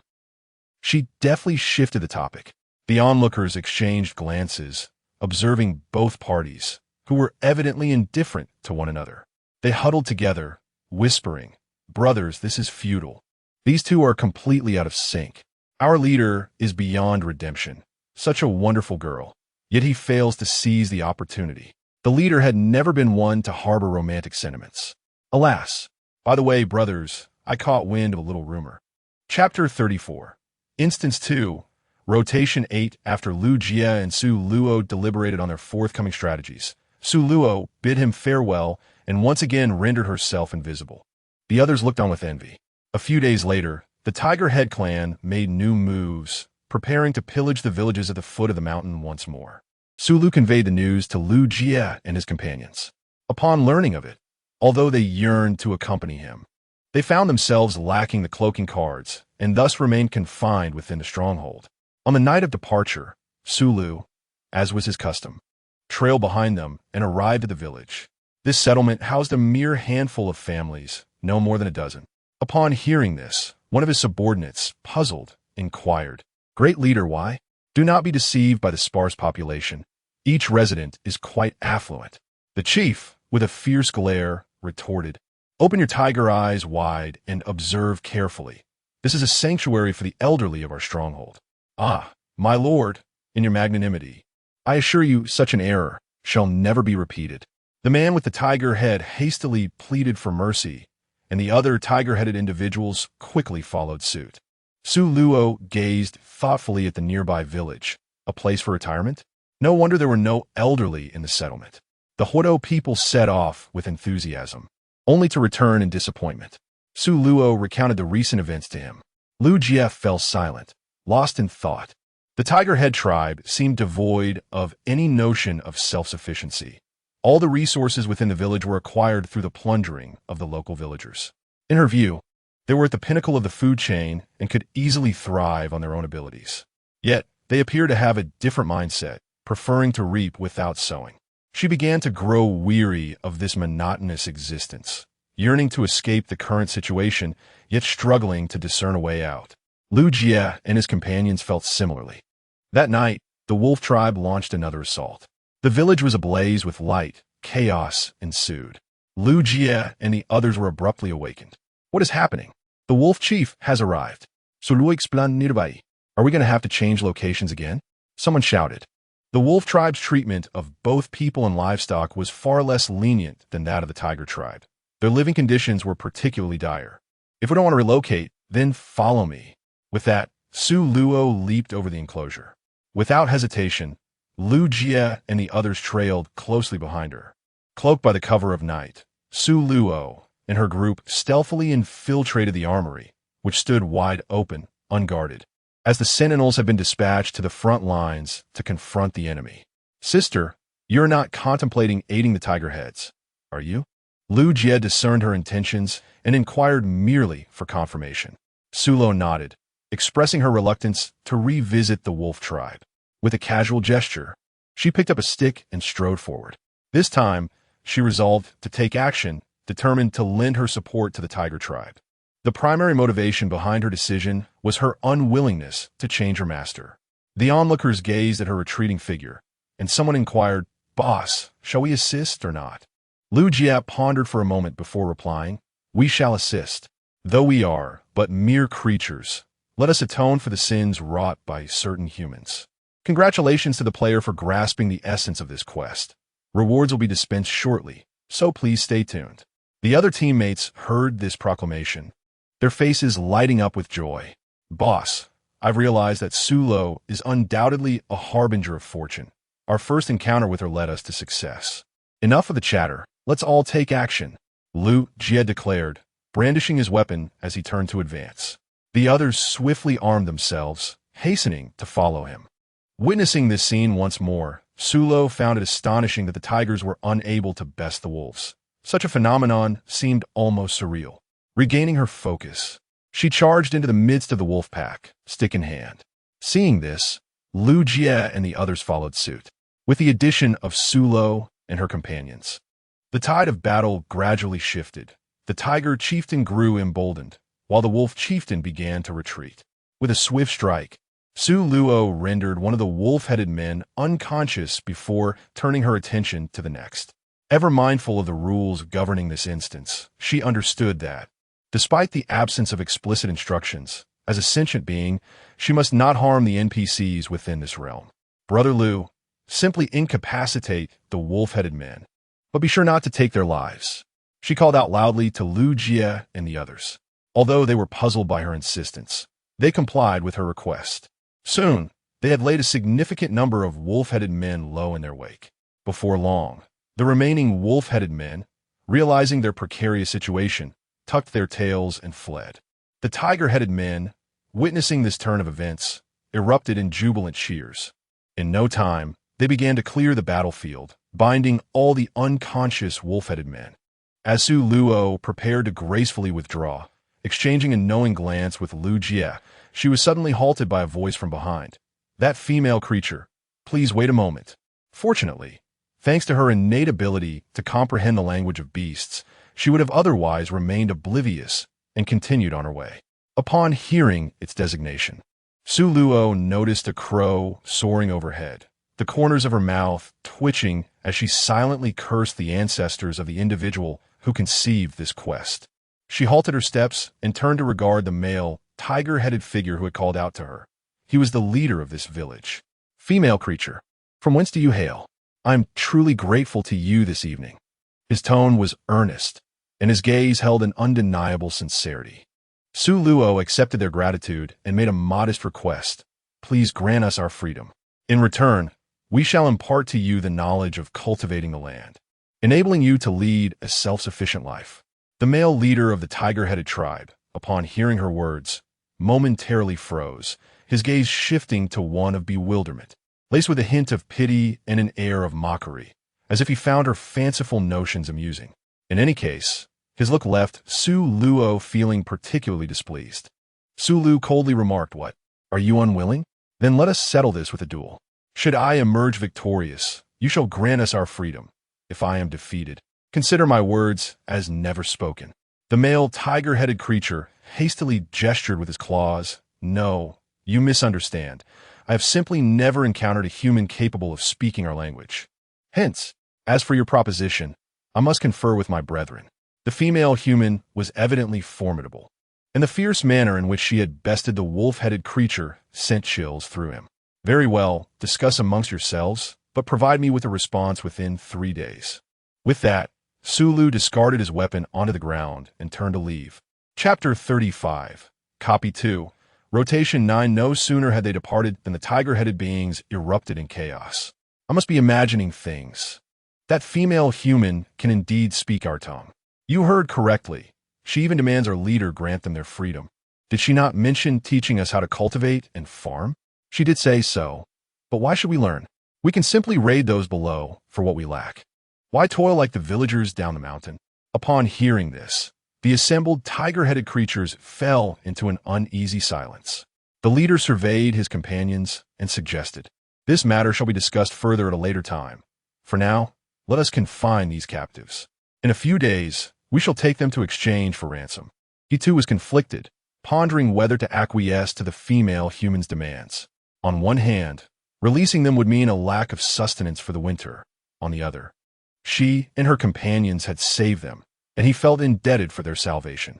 He considered himself not without intelligence, possessing some aptitude for language acquisition, yet upon arriving here, he had been met with disillusionment. It was laughable, no matter how hard he strained to listen.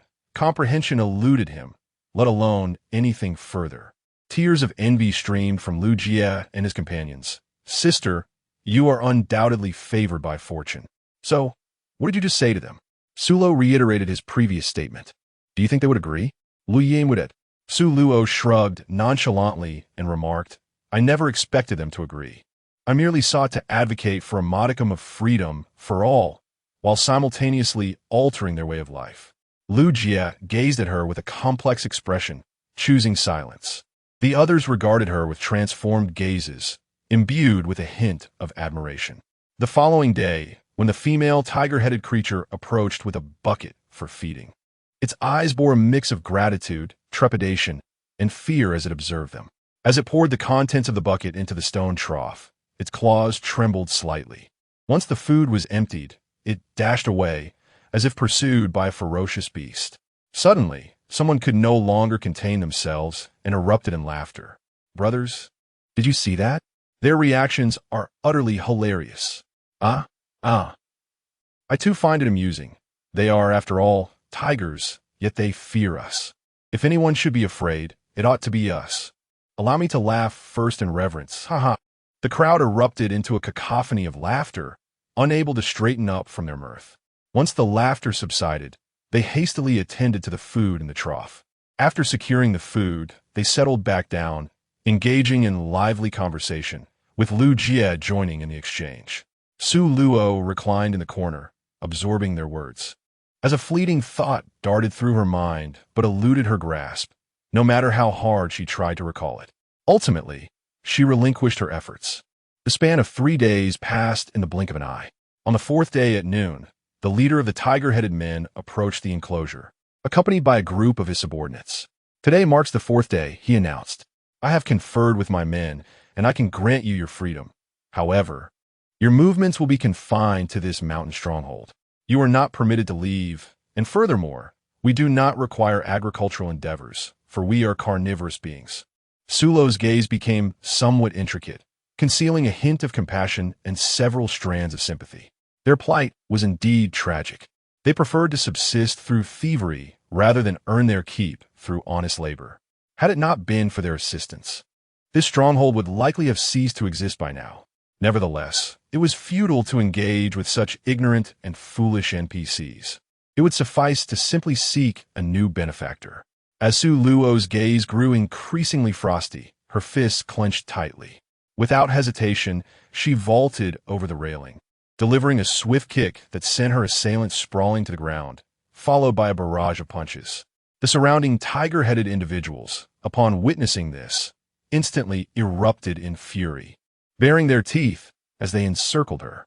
A minute later, the tiger-headed figures found themselves flung backward in a chaotic spray, some crashing against the walls, others colliding with trees, and a few landing in a disheveled heap upon the ground.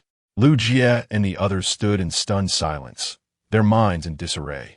Boss, it seems that Sister Su Luo's combat prowess surpasses even that of Chief Siko. Lu Jie mused, a smirk tugging at the corners of his mouth. Boss, please. We were truly mistaken. They pleaded, some clinging to his legs and others to his arms, enveloping him entirely. Gritting his teeth, he declared, enough. Release me at once. I will count to 3, and if anyone fails to comply, the training regimen will triple. The crowd froze, resembling wooden statues, and one voice quipped. Boss, you are quite the wolf. Even more ruthless than expected. Lu Jie retorted with a playful scolding, You little rascal. It seems you are itching for trouble. Shall I scratch that itch for you? No, absolutely not. They replied hurriedly, retreating to a corner in a flurry. The others, sensing the shift, followed suit and released their hold.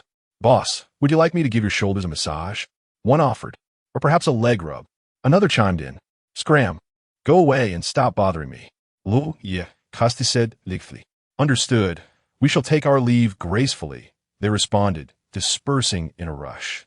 Outside the railing, the fallen tiger-headed individuals gazed at Su Luo with expressions filled with trepidation.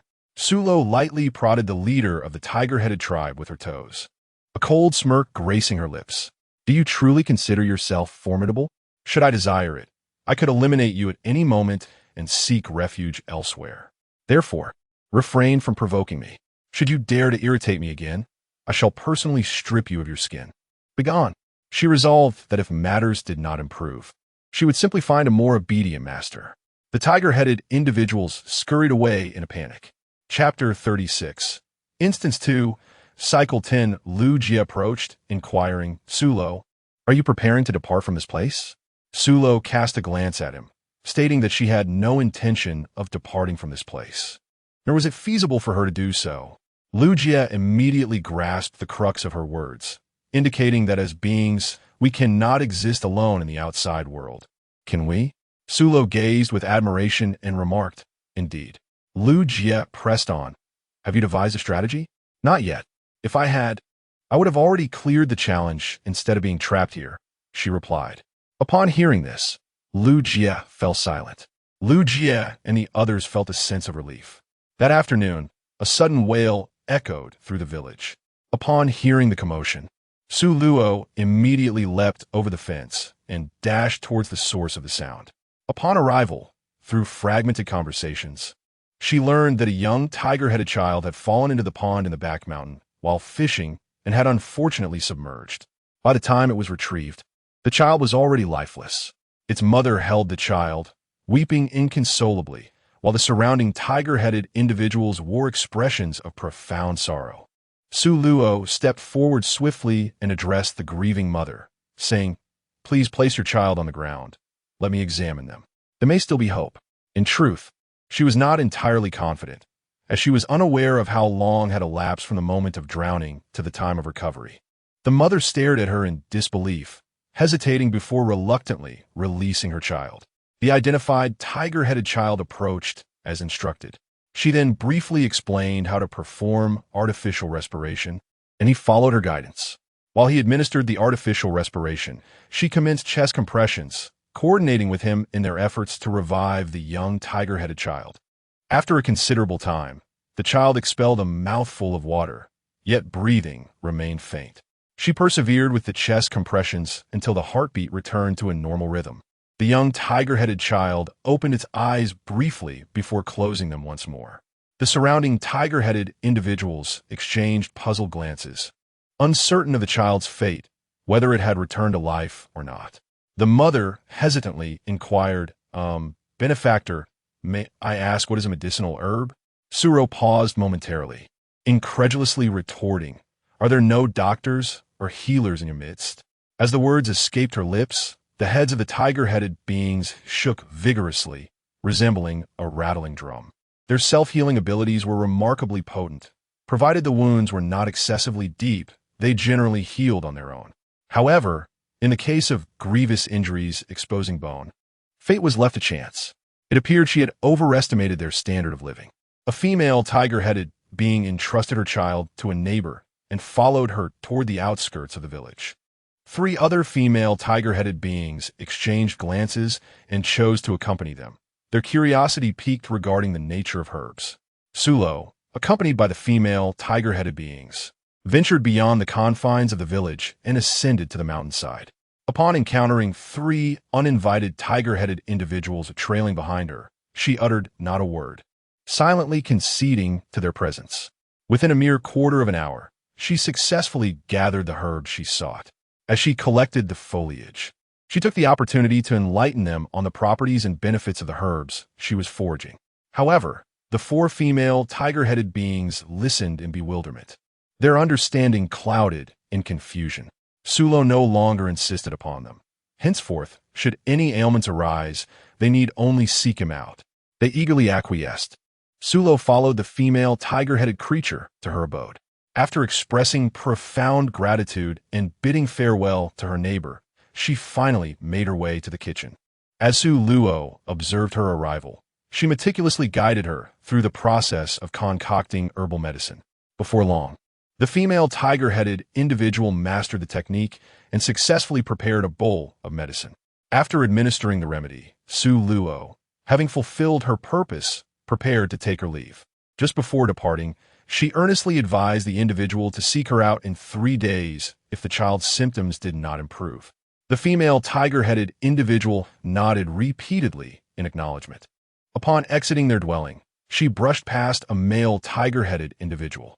She hurried into the courtyard, entered the main house, and upon seeing the child lying on the bed, anxiously inquired, "How is our child?" The child's father responded, "The child is now well." She excitedly shared the events she had experienced.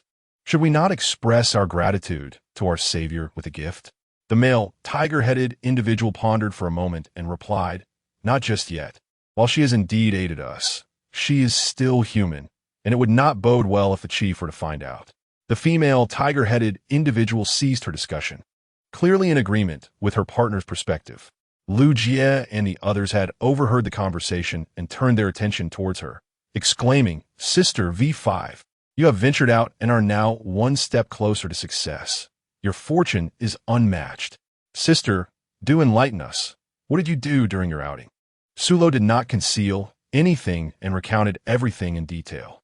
Lu Jie's thoughts raced. Could it be that the methods to clear the level lie within them? With his reminder, Sulo experienced a sudden epiphany. In my personal opinion, the hidden truth of this dungeon should revolve around the concept of perspective taking. The inherent goodness of human nature, the preciousness of life, and the absence of distinctions between high and low, noble and humble.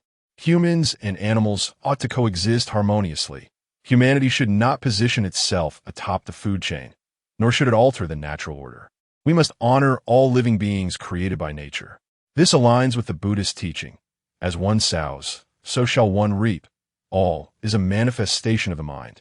Cultivate good relationships, and all will be well.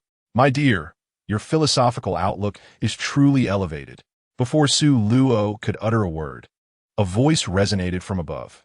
Congratulations to the player for comprehending all the profound truths of this level.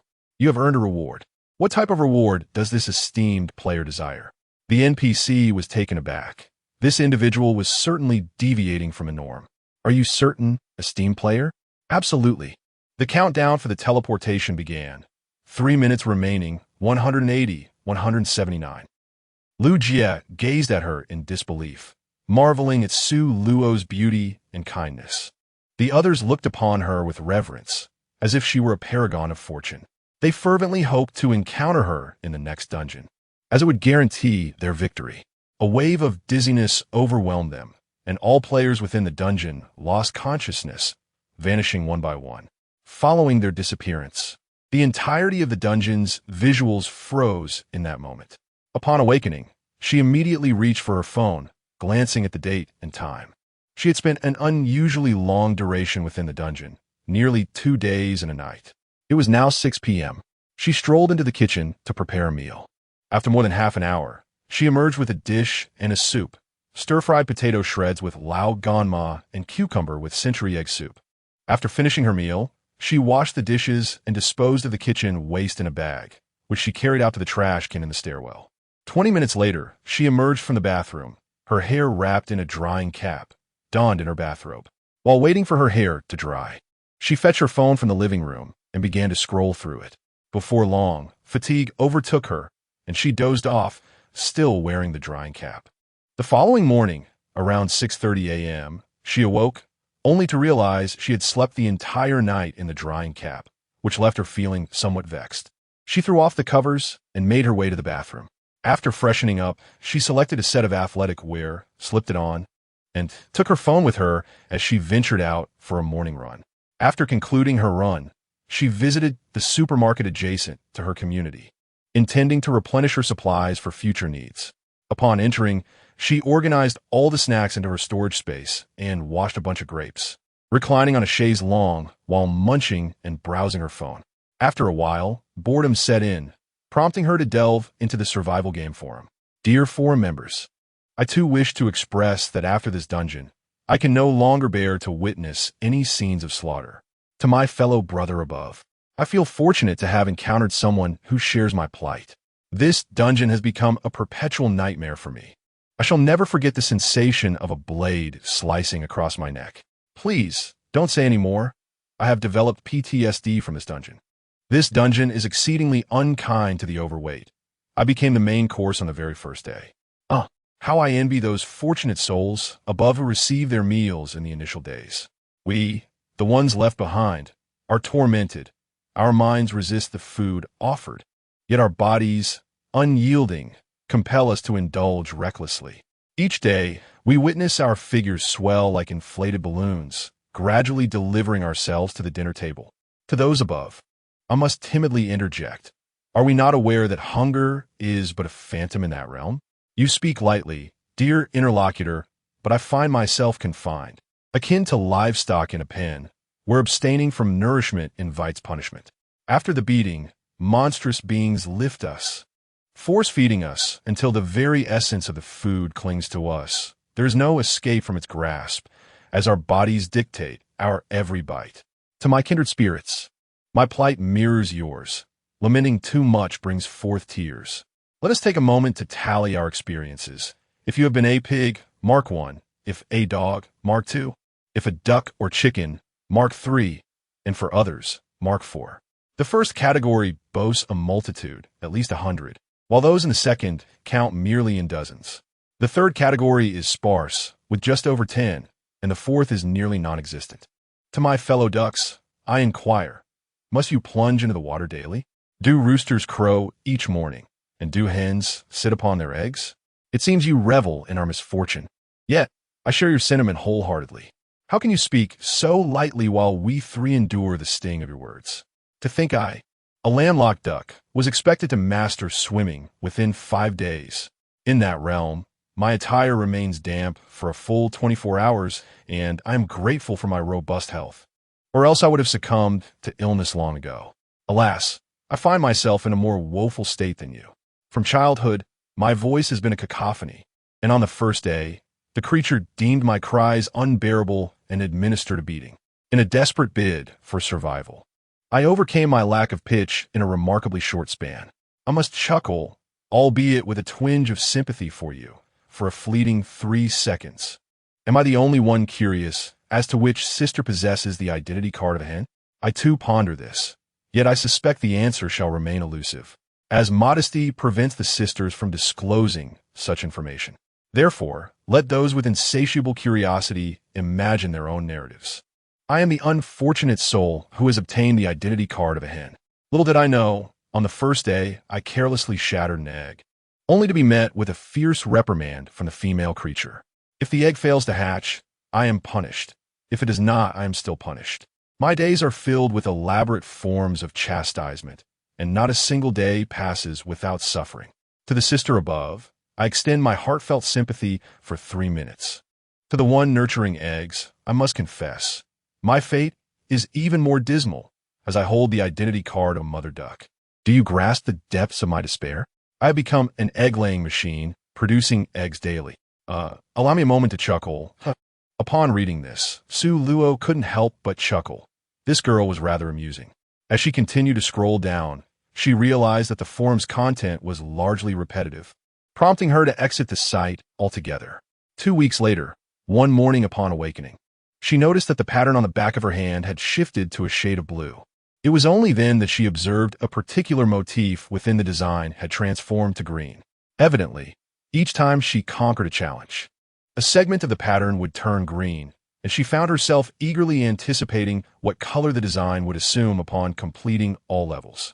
After freshening up and donning her athletic attire, she was just about to step outside when a familiar sensation of dizziness enveloped her once more, causing her to lose consciousness. When she finally opened her eyes, she discovered herself standing on a rural dirt road, freshly muddied from a recent rain.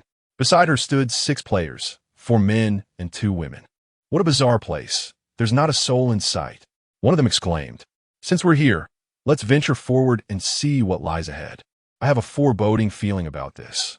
Another voice interjected, "Hold on a moment, my friend, spare us your ominous thoughts. Do you understand the concept of good omens versus bad ones? Who among us has a watch? Could someone please tell me the time? There's no need to check. My watch has already stopped," she replied. The 2 girls beside her, noticing her silence, expressed their concern. "Are you all right? Are you still feeling dizzy?" inquired one, a slightly plump girl with a round face. "If you're unwell, please speak up. Since we are a team, we ought to look out for one another," added the other, a tall girl with short hair and a somewhat androgynous appearance. Su Luo gazed at the 2 individuals, offering a polite smile as she expressed her gratitude for their concern, assuring them that she was perfectly fine. Chapter 38. Instance 3. Beauty. 1. Upon witnessing her smile, the 2 were momentarily taken aback, simultaneously thinking, "This girl is incredibly beautiful. I yearn to be close to her." However, they were still unfamiliar with one another, and once their rapport deepened, they would be able to share that closeness. They both held a favorable impression of Su Luo, as they were somewhat attracted to appearances, and her features perfectly aligned with their preferences, prompting them to initiate a conversation with her. Su Luo is undeniably a captivating beauty, her exquisite features drawing one in at first glance. Most striking are her expressive almond-shaped eyes, which seem to hold unspoken words. Their resolute gaze and calm demeanor exude an aura of confidence and trustworthiness, subtly soothing the anxious hearts of those around her. Does anyone feel something is amiss? The young man speaking possesses a youthful visage, yet there is an undeniable air of gallantry about him. Though not fully matured, one can already discern that he is destined to become a figure of great charm and popularity in the future. Su Luo picked up where he left off and remarked, "The NPC remains silent, offering neither a narrative backdrop nor revealing any quests. The 6 individuals simultaneously directed their gazes towards her, with 2 young women giving her a thumbs up. "This young lady, how should I address you?" "I am Linyu." She was the first to initiate conversation, her disposition exuding exuberance. "Let us all introduce ourselves. I am Hisong," he declared, embodying the archetype of an intellectual with an air of scholarly charm. "I am Qiao Pengchuan," he stated, his demeanor refined and graceful, a subtle indication of his affluent background. "I am He Xingqi." He introduced himself, radiating warmth akin to a gentle man, his eyes shimmering like twinkling stars, his smile inviting. "I am Ling Fan," she said, possessing a somewhat androgynous appearance. "I am Xia Yao," she chimed in, a round-faced and adorable girl. "I am Su Luo," she concluded, being the last to speak. "All right, since we have all exchanged names, let us pledge to support one another in the days to come," Qiao Pengchuan addressed the group. "Let us embark on our journey. Regardless of the perils that lie ahead, we shall bravely venture forth," Linyu exclaimed cheerfully. The group trudged along the muddy path, laughter and chatter accompanying their strides, quickly growing familiar with one another. After an indeterminate duration of travel, they beheld a quaint mountain village. At last, "We have glimpsed a settlement." Su Luo gazed at the village in the distance, a sense of foreboding creeping into her heart. Was it merely her imagination, or did this village exude an eerie aura? She solemnly cautioned her companions, "Be careful. This is likely the dungeon we are meant to conquer." No sooner had she spoken than a mechanical voice echoed overhead. "Welcome players to Dungeon 3, Enchanted Scenery. This is a secluded village where the inhabitants are exceptionally hospitable, and we hope you will coexist harmoniously with the simple villagers. Main quest: uncover the buried truths of this village. Seek out true companions. And your final task is to escape the village." A friendly reminder: when villagers see outsiders, they will generously offer the meat they have been saving for special occasions, as they only indulge when guests arrive. Players, please keep your wits about you and discern why the villagers behave so peculiarly. Locate the elusive village chief and unravel the secrets of the shrine in the mountains. We wish all players an enjoyable experience. With that, the NPC disconnected. Lin Yu and the others felt a wave of unease wash over them after hearing this. Xia Yao's face turned pale with fear, clearly shaken. Ling Fan trembled as he stammered, "I don't want to go in. I'm scared." Despite her usual fearlessness, she harbored a deep-seated dread of the supernatural. Among the 7, Su Luo remained the most composed. After surveying her companions, she pragmatically stated, "At this point, we must enter. Nothing is more terrifying than the depths of human nature." She had always relished puzzle games. Lin Yu looked at her, concern etched on his face. "Su Luo, aren't you afraid? This village is clearly a den of danger. If we enter, will we even make it out alive?" "That is precisely why we must unite our efforts," Su Luo countered without answering directly. "One cannot catch a tiger cub without entering the tiger's den." With that, she boldly stepped towards the village. Seeing her determination, Lin Yu and the others reluctantly followed in her wake. Upon entering the village, they observed many villagers toiling in the fields, while some older residents rested by the roadside. The villagers greeted the newcomers with warm smiles. An elderly man approached them, smiling as he inquired, "Young folks, have you lost your way?" He scrutinized their group, noting the yellow mud caked on their shoes and trousers. "Ah, I see. You must be hungry. Why not stay at my home for the night? Our village is quite isolated, and there's south only one road. Your companions should arrive shortly." Sulo displayed a look of gratitude, expressing heartfelt thanks, and requested assistance. Lin and the others nearby were left in astonishment, as they had not anticipated that the usually reticent Sulo could weave such elaborate tales and perform with such finesse. "No need for thanks, just follow me," the old man remarked, leading the way ahead. As the villagers watched them depart, a sinister and eerie smile crept across their faces, reminiscent of spectators observing a lamb being led to slaughter. Sulo engaged the old man in casual conversation. "Good sir, may I inquire about your surname? How long have you resided here? How old are your children?" Lin and the others remarked, "Goodness, is Sulo attempting to pave the way for others while leaving them no path to tread?" "Sir, Are you indeed 40 this year? Solo asked. The old man chuckled, the crow's feet around his eyes deepening. You sweet-talking girl, I shall be 70 next year. Lin and the others were taken aback, questioning the veracity of his claim.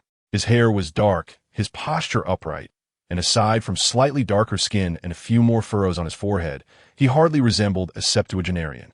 Could it be that this village harbored some elixir of youth? As they journeyed, an unsettling silence enveloped the village. There were neither left behind children nor the barking of dogs. A sense of unease gripped Lin and the others, their legs feeling weak. The atmosphere was undeniably eerie, and a strong desire to flee surged within them. Upon arriving at the home of the old man, they found an utterly unremarkable farmhouse. The courtyard was spacious and immaculate, devoid of chickens or dogs. From the main house emerged a kindly woman, her demeanor warm and inviting. Upon seeing Solo and her companions, she surveyed each of them with delight, exclaiming, "Come in, come in. You must be famished. I shall prepare a meal for you at once." She turned to her husband. "Old man, do remember to brew them a cup of hot tea." "Understood," replied the old man, leading them into a side room. Upon entering, they found a hall with rooms flanking either side. "Please make yourselves comfortable here while I prepare some hot tea," he said before departing. Upon witnessing his departure, Su Luo first pushed open the left door to inspect the interior furnishings, and then proceeded to the right. Xia Yao inquired, "Su Luo, what are you looking at?" "Oh, merely taking a casual glance," Su Luo replied nonchalantly. Xiao Pengchuan, seated solemnly at the table, remarked, "Do you not find it peculiar? This place is so remote. Yet there are no dogs in the village, no young people, and not even a single child. This is quite abnormal." Yixing Qi suggested, "You don't think they might have slipped some sort of drug into the food or tea, do you?" Upon hearing this, Lin Yu's face fell. "What should we do then? I'm quite frightened." Ling Fan rolled his eyes. "Why are you, a man, so timid?" Lin Yu countered, "Who says a man cannot be fearful?" Song remained silent, resembling a wooden figure. Xia Yao's complexion paled, her body trembling slightly. "Surely, the villagers cannot all be ghosts? I am terrified of ghosts." Suluo spoke soothingly. "It should not be the case. They possess shadows, breathe, and have heartbeats." Just as she entered the village, the sun briefly shone, and she caught sight of their shadows. However, as Xia Yao began to utter a word, she halted upon seeing Rube enter with a tray. "This tea is locally sourced from our village and is exceptionally delightful. To give it a try." As he spoke, he poured a cup for each person and eagerly watched them. Xiao Pengchuan was the first to lift his cup and take a sip, exclaiming, "This tea is quite remarkable, truly enjoyable." Lin Yu, encouraged by his reaction, mustered his courage and took a sip as well. The moment the tea touched his lips, his eyes lit up, and he sincerely praised, "Rube, this tea is genuinely exquisite. Though I am no connoisseur, the flavor speaks for itself." Yixing Qi and Song followed suit, each taking a sip and offering their compliments. Ling Fan, Xia Yao, and Suluo also indulged, showering their praises upon the beverage. Seeing that they had all partaken, Rube beamed and said, "Please, take your time. I shall check on the dishes in the kitchen." With that, he departed once more. "This tea is truly delightful. What do you all think?" Xiao Pengchuan finished one cup and poured himself another. Yixing Qi concurred. "Indeed, this tea rivals even the renowned Tiguanyin." He chose not to drink further, pouring his tea away. Xiao Pengchuan cast him a glance, reassuringly stating, "Rest assured, there are no harmful substances in this tea." Having a family tea business, he naturally understood the nuances of tea. Yixing Qi added, "The locals here are certainly not foolish enough to poison us upon our arrival." Song, meanwhile, continued to sip his tea in silence.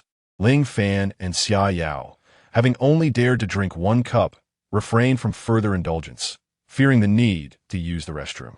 A glimmer of amusement flickered in Su Luo's eyes as he toyed with the teacup, remaining silent. Soon, steaming dishes were presented at the table, with Aunt Lu entering carrying a large platter of braised pork, while Uncle Lu held a tray laden with freshly cooked rice.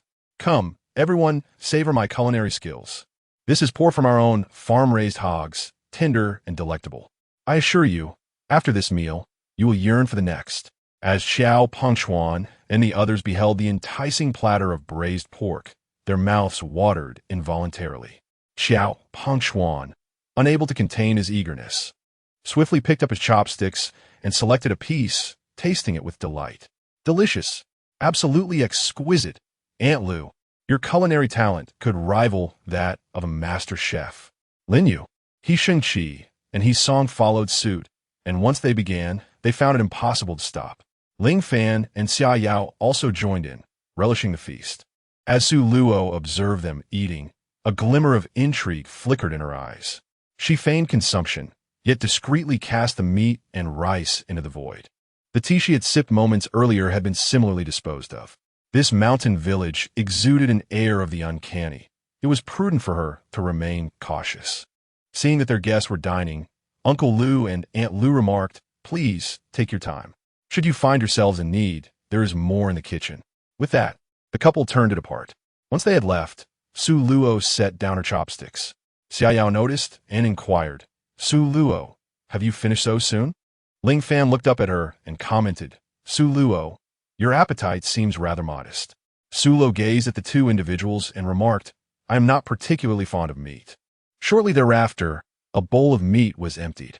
Lin Yu, with a contented pat on his belly, let out a satisfying belch. "This meat is truly delectable." Xiao Pengchuan, He Shengqi, and He Song echoed in agreement. "Indeed, the pork here is exquisite." Having said that, he took the bowl and utensils and exited the room, kindly closing the door behind him. Xia Yao and Ling Fan simultaneously stifled yawns. Ling Fan rose and addressed Lin Yu and the four young men. "We girls will be staying in the room on the right, while you all will take the room on the left. Is there any objection?" "None," the four young men replied in unison. Xia Yao, Ling Fan, and Su Luo entered the room on the right and shut the door. The two girls removed their outer garments and shoes, laid down on the bed, pulled up the nearby quilt, and soon fell into a deep slumber.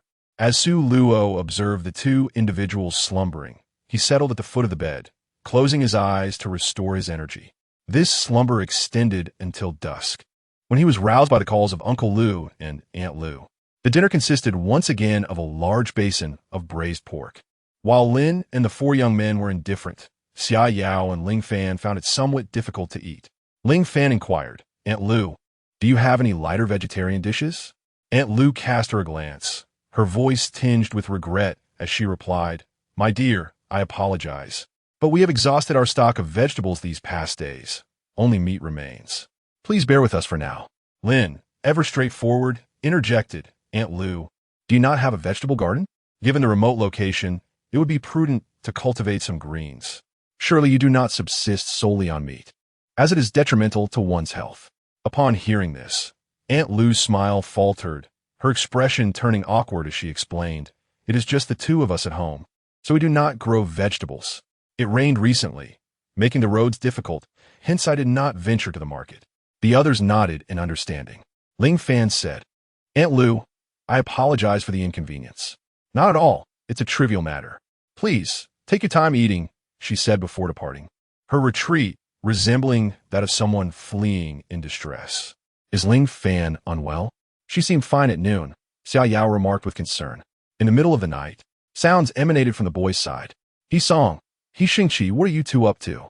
Lin, awakened by their movements, inquired with sleepy eyes. "We are going to the restroom," they replied in unison.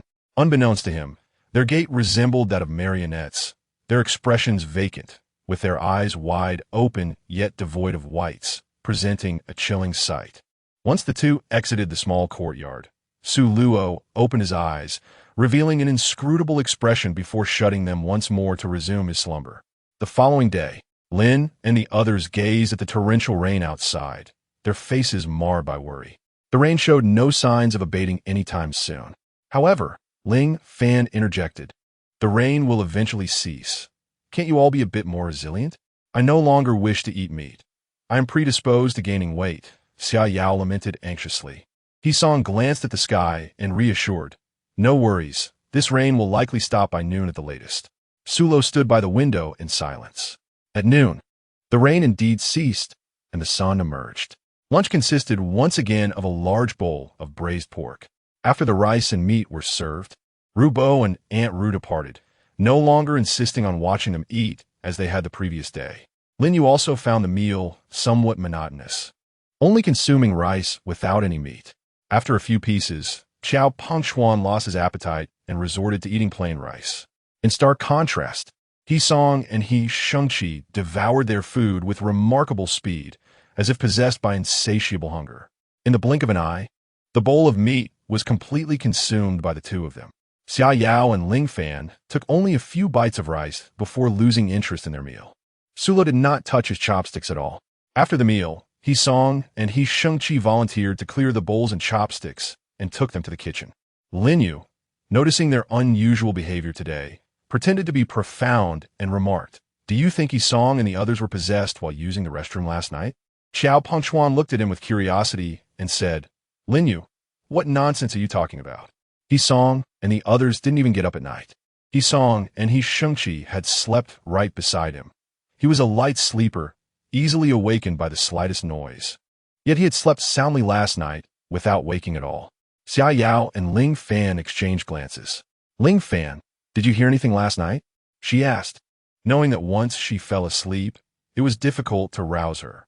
Ling Fan shook his head and turned to Sulo. "Sulo, did you hear anything?" "No, I slept very soundly," Sulo replied nonchalantly. He Shengqi smiled at everyone and said, "He Song and I borrowed a few pairs of rain boots from Aunt Lu. It's rather dull staying here. Why not go outside for a stroll?" Qiao Pengchuan's expression turned thoughtful as he scrutinized He Shengqi, sensing something amiss. The person who was terrified just yesterday was now suggesting an outing. Furthermore, He Song's behavior was even more peculiar. He had always been like an invisible man. Yet after just one night, his temperament had changed drastically, which struck as quite strange. The group donned rain boots and, after greeting Lu Bo and the others, stepped outside. The village remained eerily silent, with every household keeping their doors tightly shut. Sulo walked at the rear, surveying his surroundings as he ventured forth, releasing his mental energy to gain a general understanding of the village's condition. A total of 30 households resided here, each consisting of elderly couples, their ages comparable to that of Ruber and his companions. Although it was midday, the air was devoid of the aroma of cooking, which struck him as rather peculiar. The group traversed the village from its entrance to its end. Lin Yu noticed a winding stone path alongside the village road, ascending towards the mountains. Could this path lead to the ancestral hall in the hills? It is quite possible. "Let us proceed and take a look," suggested Qiao Pengchuan. He was aware that his actions were somewhat evasive, yet he was genuinely afraid. Sulo remarked, "We have a mission at hand. The sooner we uncover the clues, the sooner we can depart." He Song and He Shengqi exchanged glances, and one of them stated, "I shall not go." The other concurred, "I too shall abstain." Without awaiting the consensus of the group, they promptly departed. Su Luo cast a meaningful glance at the silhouettes of the two individuals, a light chuckle bubbling within as the situation grew increasingly intriguing. Lin Yu, observing the departing figures, thoughtfully rubbed his chin with his finger, sensing that something was decidedly amiss with these two. "Let us be on our way," Qiao Pengchuan declared. "We must confront this eventually." With that, he took the lead onto the stone path. Xia Yao, feeling a twinge of trepidation, tugged at Su Luo's sleeve, murmuring, "Su Luo, I am feeling a bit frightened." Sulo gently patted the back of her hand, offering reassurance. "It is daytime, and besides, we are all here. If you're afraid, walk in the middle." Ling Fan followed suit, saying, "Xiao Yao, there is no need to be scared. Sulo and I will protect you." Lin hesitated for a few seconds before gritting her teeth and proceeding onward. Sulo gestured for Xia Yao to follow. Xia Yao bit her lower lip, her delicate face pale as she trailed behind Lin Yu. Ling Fan followed closely behind. Su Luo lingered at the rear of the group.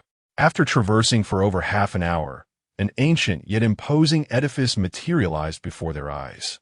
This ancestral hall clearly bore the marks of recent restoration, its entrance and surrounding walls appearing remarkably pristine. Upon entering, they beheld a raised platform in the center of the hall, upon which the deity Fudo Mayu was enshrined. Strangely, this revered figure was not cast in gold. Rather, it was entirely cloaked in a somber black, exuding an air of eerie foreboding. Lin Yu whispered tremulously, "Could this be an evil god?" To which Xiao Pengchuan reproached. Lin Yu, refrain from such nonsense. This is Fudo Mayu. It is possible that a golden statue is to be recreated. Su Luo cast a glance at the immovable bodhisattva, uttering not a word, and quietly moved to the side.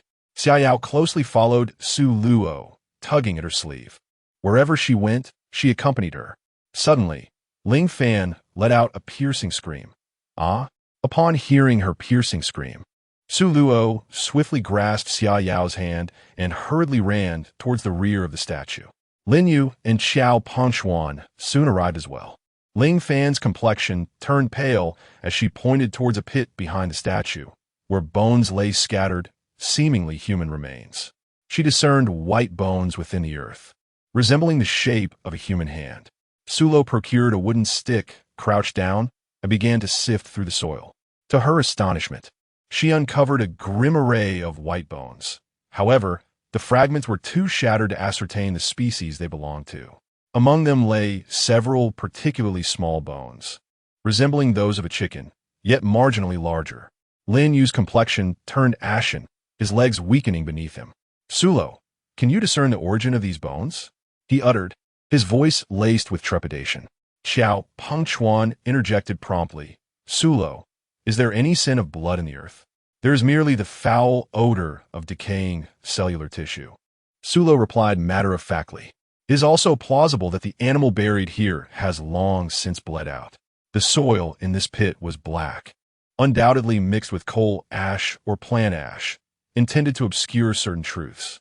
She continued to excavate with the stick, eventually extracting a complete long bone, followed by several fractured pieces, the most notable being a section of skull. Having once practiced medicine, she could effortlessly differentiate between human and animal crania. Chapter 41. Copy 3. Elegance for Lin Yu and the others were nearly paralyzed with fear, standing behind Su Luo in a state of anxious apprehension as they observed her relentless digging. Su Luo, cease your excavation. Let us depart from this place, pleaded Ling Fan. Clutching Xia Yao, both trembling in fright, Lin Yu and Xiao Pengchuan, though appearing outwardly composed, were inwardly quaking in terror. Despite their fear, the fundamental principle of camaraderie prevailed. They could not abandon their companions and flee. Su Luo unearthed several more ribs, and upon inspection, she realized that the bones in this pit were entirely human. Rising to her feet, she hurled the wooden stick into the adjacent woods behind the hall. Lin, mustering his courage, inquired, Su Luo, the bones in the pit aren't human, are they? Su Luo cast a deep glance at him, her lips curling into a faint smile. Of course not. Merely the bones of some large beasts, she replied. She surmised that if she were to reveal the truth, the group would surely be haunted by nightmares that night. Upon hearing her words, Lin Yu and Xiao Pengchuan let out a collective sigh of relief, exclaiming in unison, that's a relief. Ling Fan patted his chest, grateful that it was merely a false alarm. A hint of color returned to Xia Yao's face. Upon their return to the Ru family home, Aunt Ru greeted them with a cheerful smile. Said, you must be famished. Hurry and wash your hands. Dinner will be served shortly. The group complied without hesitation. However, when the dishes were laid out on the table, Lin Yu's appetite vanished at the sight of yet another meat dish. Xiao Pengchuan, Xia Yao, and Ling Fan shared his sentiments. In contrast, He Song and He Shengqi's eyes gleamed with ravenous anticipation as they eagerly dug into the meat. Su Luo coldly observed them as they dined, making no attempt to pick up his chopsticks. Aunt Lu returned only to find that two were partaking of the meal while the remaining four had abstained. With a smile, she inquired, why are you not eating? Is it that my meat is unpalatable? Lin hurriedly waved his hands, exclaiming, no, that is not the case. I simply lack an appetite. The events of the afternoon had indeed cast a shadow upon his heart, although it was not human bones. He found himself unwilling to partake of meat for the time being. Su Luo turned to Aunt Ru, smiling as she inquired, Aunt Ru, where's the village chief's home? I wish to visit him tomorrow and request that he send someone out to search for my lost companions.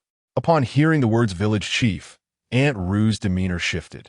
Her smile vanished. Her gaze became unfocused, and she hesitantly muttered, the village chief is not here, before hastily departing. Her hurried retreat resembled that of someone fleeing from an unseen specter. Xiao Pengchuan observed Aunt Ru's retreating figure with contemplation. Why did her expression become so peculiar at the mention of the village chief? It appeared she was not merely apprehensive, but rather imbued with a mixture of fear and reverence. No, it was more accurate to say a profound terror intertwined with awe. The enigmatic village chief, shrouded in secrecy, alongside the bones beneath the deity in the ancestral hall on the back mountain, rendered this narrative far more intriguing than anticipated. After more than half an hour, there was a knock. "Su Luo, are you all asleep? If not, let us discuss our strategy." The speaker was Lin Yu. Once Ling Fan secured the consent of Xia Yao and Su Luo, he opened the door. "Isn't it better to discuss this tomorrow?" she remarked, looking at Lin Yu and Xiao Pengchuan outside. Lin Yu lowered his voice, cautioning, "Ling Fan, keep your voice down. We don't want to wake He Song and He Xingqi." After returning to the room, he exchanged thoughts with Xiao Pengchuan, reaching a consensus to avoid discussing any significant matters in the presence of He Song and his companion. Ling Fan raised an eyebrow and, in a conspiratorial tone, asked, "Why should we exclude them? They are also members of our team." Xiao Pengchuan cast a vigilant glance at the firmly shut door behind him and inquired, "Could we perhaps enter?" Ling Fan instinctively resisted the idea of allowing them inside. Su Luo halted her. "Ling Fan, allow them to enter." Ling Fan stepped aside, granting them passage. Once the two entered, she securely closed the door, standing at the threshold, her arms crossed, casting a scrutinizing gaze upon them. Xiao Pengchuan spoke candidly. "I suspect that He Song and He Xingqi may have been swapped. Their behavior has been quite peculiar since this morning, particularly during our venture to the ancestral hall on the back mountain, where their conduct was even more bizarre, as if some ferocious beast lurked on the mountainside, causing them to flee faster than rabbits." He laid bare the happenings from earlier in the room, recounting everything to them. Upon hearing this, Xia Yao hurriedly nestled against Su Luo, her face etched with panic. Ling Fan, however, remained ambivalent, caught between belief and skepticism. Upon hearing his words, Su Luo fell into contemplation. He Song and He Xingqi possessed no recollection of having ventured outside, and they outright denied ever borrowing rain boots from Aunt Lu. Xiao Pengchuan turned his gaze toward Su Luo and inquired in a hushed tone, "Su Luo, what is your perspective on this matter?" Through his observations over the past 2 days, he discerned that Su Luo exhibited unwavering resolve and maintained her composure in the face of adversity, displaying a courage surpassing that of ordinary girls. She had gleaned a sliver of insight and even deduced parts of the truth. However, she remained skeptical of these so-called teammates. Xiao Pengchuan was momentarily a loss for words. Lin then spoke up, "Su Luo, we are part of the same team. We ought to trust one another." Su Luo shrugged innocently, proclaiming that from yesterday to today, "We have been together, a fact known to all." The implication was clear, what you are unaware of. She too is oblivious to. Xiao Pengchuan addressed Lin Yu, saying, "Lin Yu, let us depart." With that, he took her by the hand and began to leave. Ling Fan, perceptively, opened the door to facilitate their exit, bidding them farewell without further ado. Xiao Pengchuan was infuriated, while Lin Yu shot her a furious glance. Solo cast a glance at the two individuals, aware that in this scenario, trust was a rare commodity. Thus, they should not place undue faith in him either. Xia Yao hurriedly asserted, "I believe in you. I truly believe in you. I know you are a good person." Su Luo humorously inquired, "Xia Yao, are you bestowing upon me a card of goodwill? In light of our acquaintance, allow me to offer a piece of advice. Do not place your trust in anyone too readily, myself included." Ling Fan lightly tapped her shoulder and solemnly declared, "Su Luo, though I am unaware of your concerns, I, Ling Fan, shall forever place my faith in you." Xia Yao echoed her sentiment, stating, "Su Luo, from this day forth, if you bid me to head east, I shall not venture west." Su Luo hurriedly called for a halt. Stop right there. If you continue, I might start believing you are a four-pawed creature." Xia Yao, utterly perplexed, inquired, "Four-pawed? What does that mean?"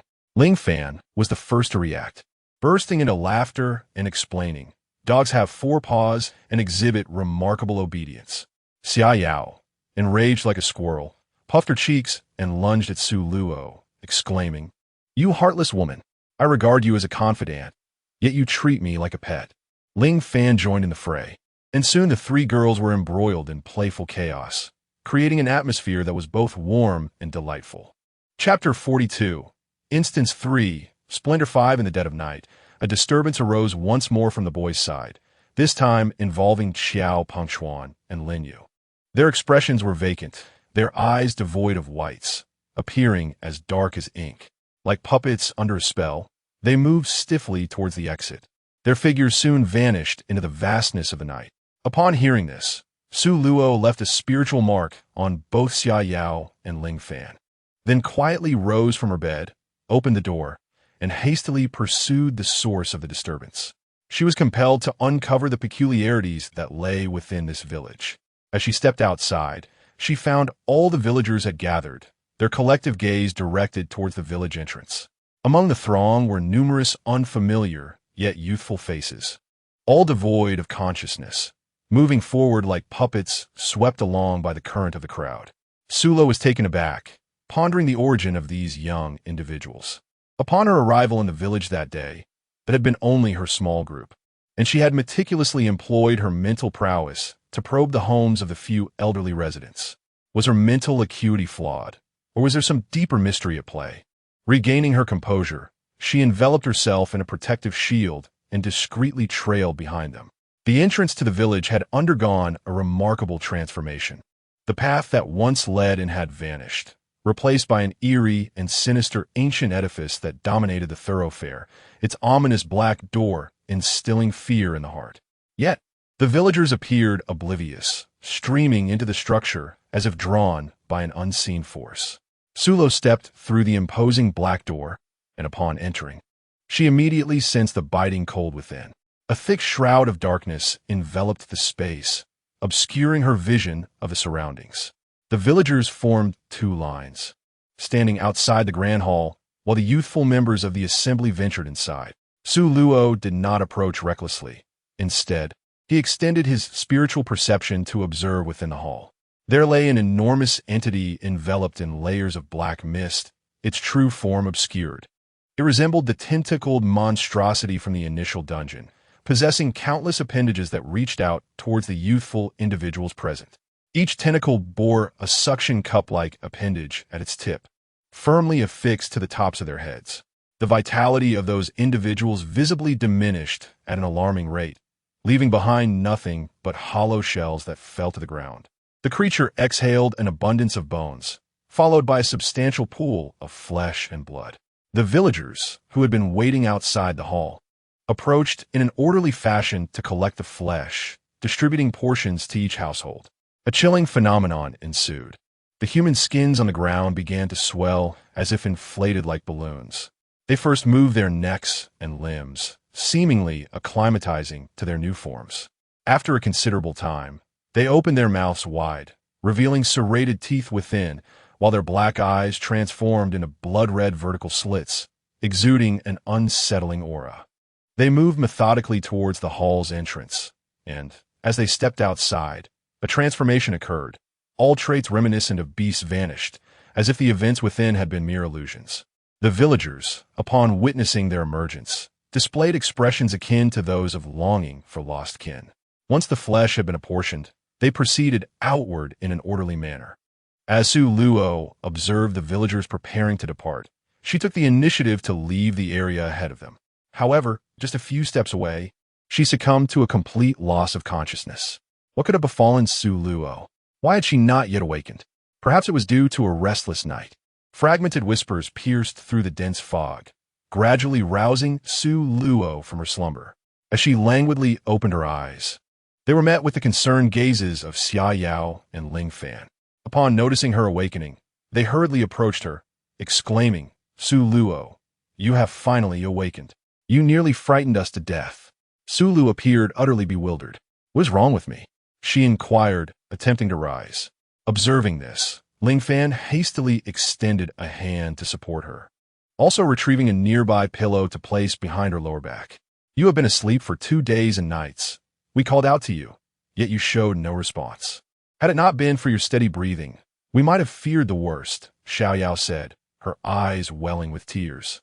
Upon hearing her words, Su Luo felt even more bewildered. The only thing she could recall was her name, while everything else remained a blank slate in her mind. She was haunted by the sense that she had forgotten something of great significance. Yet no matter how hard she tried, it eluded her memory. Su Luo smiled faintly, stating, "I am fine, perhaps I simply slept for too long. The back of my head feels somewhat numb and uncomfortable." Just as Ling Fan was about to speak, Lin Yu and others entered the room. "Su Luo, you are awake. Is there anywhere you feel unwell?" "Su Luo, your physical condition is not up to par. After merely climbing for half a day, you have slept for such an extended period." Suddenly, Su Luo seized upon the pivotal phrase, "Climbing a mountain? Well, have I ever gone mountain climbing with you?" Xiao Pengchuan regarded her with a peculiar expression. "Su Luo, could it be that you've lost your memory? Just the day before yesterday, did we not venture to the ancestral hall on the back mountain? We even stumbled upon a heap of animal bones. Surely, you haven't forgotten all of that?" Su Luo's expression was one of numbness as she shook her head. "I do not remember." Upon hearing this, He Xingqi hurriedly stepped outside to summon assistance. A few minutes later, a stranger, an auntie, entered the room, her voice laced with concern as she inquired, "My dear girl, do not be afraid. My oldie has already gone to fetch the village doctor. I shall prepare some porridge for you." After speaking, she departed. Ling Fan settled beside her and asked, "Su Luo, do you still remember our names? And do you recall the purpose of our visit here?" Su Luo's gaze swept over their faces. "You are Ling Fan. She is Xia Yao, Lin Yu, Qiao Pengchuan, He Song, He Xingqi. The rest, I cannot recall." Lin Yu's voice suddenly rose in pitch. "What? You don't remember? Su Luo, this is not amusing at all. Please don't frighten us." He Xingqi patted his shoulder, saying, "Lin Yu, keep your voice down. You might scare Su Luo." Qiao Pengchuan exchanged a knowing glance with He Song, prompting He Song to hasten to the door to keep watch. He briefly recounted the events leading up to this moment. Everyone nodded in unison. Ling Fan then proceeded to share additional details with her. Su Luo listened quietly, refraining from interjecting. The others busily engaged in various other topics of conversation. Upon noticing the village doctor's arrival, Aunt Li promptly stepped forward to greet him. Uncle Li instructed Aunt Li to escort the doctor into the side room where Su Luo and the others were, while he himself proceeded to the kitchen. As she entered with the village doctor, she was greeted by the sight of their lively discussion. The village doctor, with his medicine box slung over his shoulder, approached the bedside and flashed a warm smile at her. "Little girl, please extend your hand," he said, as he placed the medical box beside the bed and retrieved a pulse pillow from within. Su Lu placed her hand gently upon her wrist as the village doctor began to take her pulse.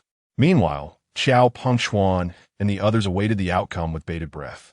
Chapter 43. Instance 3.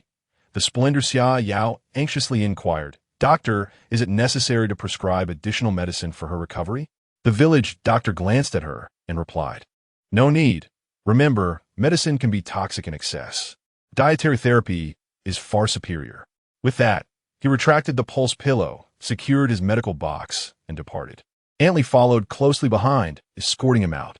Once the doctor had left, Aunt Li returned to the kitchen, emerging shortly thereafter with a steaming bowl of porridge. He Song, ever perceptive, promptly took it from her. "Aunt, I can manage this," he insisted. "It's best consumed hot," Aunt Li advised earnestly. "I will convey your message to her." "Thank you, Aunt Li," He Song expressed his gratitude. Aunt Li waved her hand dismissively, saying, "No need for thanks. It was merely a small task, as we must eat as well. By the way, breakfast will be ready soon. Could you lend a hand with the dishes?" "Of course, we will be right there," He Song responded. He carried the porridge into the room and handed it to Su Lu, saying, "Su Lu, Aunt Li mentioned that this porridge should be consumed while it's still hot." Su Luo reached out to accept the bowl, acknowledging with a soft, "I understand." It contained a rich congee made with red dates and angelica root, exuding a strong aroma of traditional Chinese medicine. He Song glanced at Xiao Pengchuan and the others, remarking, "Aunt Li just mentioned that breakfast will soon be ready. Everyone should head to the kitchen to lend a hand." With that, he was the first to step outside. Xiao Pengchuan, He Xingqi, and Lin exchanged farewells with Su Luo before departing. "Su Luo, take your time with the congee. I will collect the bowl later." said Ling Fan as he pulled Xia Yao along to assist as well. After Su Luo watched them leave, she lifted the bowl of porridge to her lips, only to be suddenly struck by the mingling scent of traditional Chinese medicine and a faint, fishy aroma. Instantly, her appetite waned, and as she contemplated setting the bowl aside, her mind stirred, causing the porridge within to vanish. In her astonishment, she seemed to glimpse a paradise where the air enveloped her, making every pore in her body feel blissfully open. Gradually, her expression relaxed, and soon she drifted back into slumber. She found herself in a lengthy and exceptionally vivid dream. When Ling Fan entered the room to collect the bowl, he discovered she had fallen asleep once more, still holding the empty bowl in her hands. Amused, he shook his head, gently took the bowl from her grasp, set it aside, and helped her lie down, tucking her in snugly before exiting with the empty bowl. As he left, he quietly closed the door behind him. Over an hour later, Su Luo abruptly opened her eyes, sitting up with decisive clarity and slipping out of bed. After donning her shoes, she stepped outside, where the courtyard was enveloped in silence, indicating that everyone had ventured out. She opened the main door and walked out. Upon stepping outside, she was greeted by the lively atmosphere of the village, where a group of children frolicked and played. The older villagers gathered in clusters, engaged in conversation and card games. She meandered through the village, strolling from one end to the other, then wandered alongside the fields. The able-bodied villagers toiled in the fields, while Qiao Pengxuan and others squatted by the irrigation ditch, intently fishing. Upstream and downstream, other groups were also engaged in the same activity. The boys were preoccupied with catching fish, while the girls nearby, clad in waterproof overalls, enthusiastically gathered crayfish in the rice paddies. Xiao Yao, squatting by the edge of the field, spotted her arrival and waved eagerly. Su Luo, you're awake. Come over. Ling Fan is catching crayfish. Ling Fan, who was busy catching crayfish, looked up at her momentarily before returning to his task. Su Luo approached Xia Yao, inquiring, who are they? Su Luo's thoughts stirred. Have they discovered any useful clues? Su Luo gazed at the individuals in the distance, a glimmer of intrigue flickering in his eyes. As dusk settled, a group returned, laden with their bounty. Upon entering the house, Aunt Li greeted them warmly. Aunt Li, we caught a plethora of fish and some crayfish, Lin Yu exclaimed, handing over the bucket. No problem, she replied. Lin Yu and the others followed her into the kitchen. After 2 hours, dinner was served, crispy fried fish, garlic-infused crayfish, and a dish of braised pork. Upon catching sight of the braised pork, Su Luo's eyes flickered slightly. Come, everyone, eat to your heart's content. After you finish, take a moment to rest. I shall call you at midnight, Aunt Li said with a smile. Midnight? What could that possibly entail? Su Luo inquired with a glance towards Ling Fan. Ling Fan explained. Aunt Li mentioned that there will be a ritual in the village tonight, and everyone, regardless of age or gender, will participate. We should join in the festivities.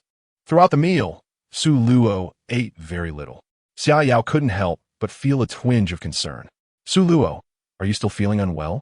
You're hardly eating. I'm Yufine. My appetite has always been modest, Su Luo replied.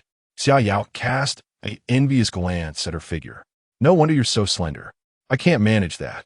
I lack self-control when it comes to food, and my legs refuse to cooperate, leaving me to sprint down the path of gaining weight. Ling Fan looked at her and remarked, Xia Yao, I think you look just right. Slightly plump girls are quite adorable, but I don't want to be praised for being cute. I yearn for an A4 waist or defined waistline, not this excess flesh, Xia Yao lamented, visibly disheartened. Well, I'm afraid I can't help you there. My daily exercise routine is quite rigorous. I doubt you could sustain it for even a day. Su Luo surely trains just as diligently as I do. Upon hearing this, Xia Yao's spirits sank. Indeed, the online adage held true. Disciplined individuals can be rather intimidating. As Su Luo and Ling Fan exchanged a knowing smile, the air fell into a comfortable silence. Lin Yu observed their interaction, a phrase flickering through her mind. The lilies of my hometown have bloomed. After finishing their meal, everyone lent a hand to Aunt Li, gathering dishes and disposing of the trash. At 11:50 p.m., Uncle Li and Aunt Li came to summon them. Yawning, Lin Yu and the others followed Uncle Li as they made their way outside. Three young women followed Antly as they made their way towards the grand entrance. Chapter 44. Instance 3. Radiance 7. Outside, the lights blazed brilliantly, and the village was adorned in exquisite splendor, illuminating half the sky. The entire village had come alive, and the streets were teeming with people. They joined the throng, flowing along with the crowd. Among the bustling assembly, someone greeted Uncle Lee and his wife. Old Lee, are these fine young individuals residing in your home? They truly are remarkable. The young man is handsome, and the young woman is beautiful. As the speaker finished, their gaze lingered on the trio, evoking an unsettling feeling, as if they were being regarded as prey or some delectable dish. Su Luo gently patted her hand, reassuring her. It's all right, with both Ling Fan and me here. Ling Fan softly caressed the top of her head, saying, Xia Yao, there's nothing to fear. Xia Yao bit her lip tightly, choosing to remain silent. Soon, the villagers gathered at the square on the western edge of the village, which had been transformed into a vibrant spectacle. The towering tree at the center was adorned with luminous red decorations. The villagers formed a circle around the tree. Beneath it stood a figure cloaked in a black robe trimmed with red, wearing a black mask and gripping a red staff entwined with black vines in his right hand. Xiao Pengchuan turned to the elderly beside him and inquired, Elderly, who is he? Inaasht Don, elderly replied. He is the village chief of Li family village, rarely seen except on the day of the sacrificial rites. Lin Yu, filled with curiosity, asked Elderly, Which deity does your village worship? Elderly's expression stiffened momentarily, and he evasively responded, You will find out shortly. Suddenly, a deep, resonant drumbeat echoed through the air. The villagers simultaneously knelt down, leaving Xiao Pengchuan and the others awkwardly standing in place. This predicament was uncomfortable for them, as their materialistic beliefs conflicted with the situation. Whether to kneel or remain standing became an internal struggle. The figure in the black robe atop the tree turned his gaze towards them, his hawk-like eyes behind the mask instilling a sense of dread. With a disdainful grunt, he struck the ground forcefully with his staff, unleashing an invisible wave of energy that surged toward the still-standing group. Upon witnessing this, Su Luo decisively pressed down on Ling Fan, while Xia Yao knelt upon the ground. Unfortunately for Xiao Pengchuan and the others, they were not as fortunate. They were sent flying, crashing heavily to the earth. Groaning in pain, they scrambled to their feet and obediently knelt behind the villagers. The preceding events were utterly absurd, defying all reason, rendering even Newton's principles ineffective. Only after all had knelt did the figure in the black robe raise his staff, murmuring incantations. Before long, the leaves and branches of the towering tree behind him began to stir as if moved by an unseen force. A fissure appeared in the trunk, widening gradually, until a massive shadow enveloped in dark mist emerged. It stood behind the robed figure, revealing its true form, a statue of a fierce bodhisattva, cloaked entirely in darkness. It raised its arms, and suddenly, multiple black tendrils sprouted from behind it, each tapering to a diamond shape. In an instant, the tips of these tendrils unfurled, revealing suckers within, slithering forth like ethereal serpents towards the kneeling villagers. All present were yanked to their feet by the dark tendrils, their toes gradually lifting off the ground, their heads tilting back in a bowing arc. Most chilling of all was the rapturous smiles that blossomed on the villagers' faces, as if they had been transported into a mesmerizing dream.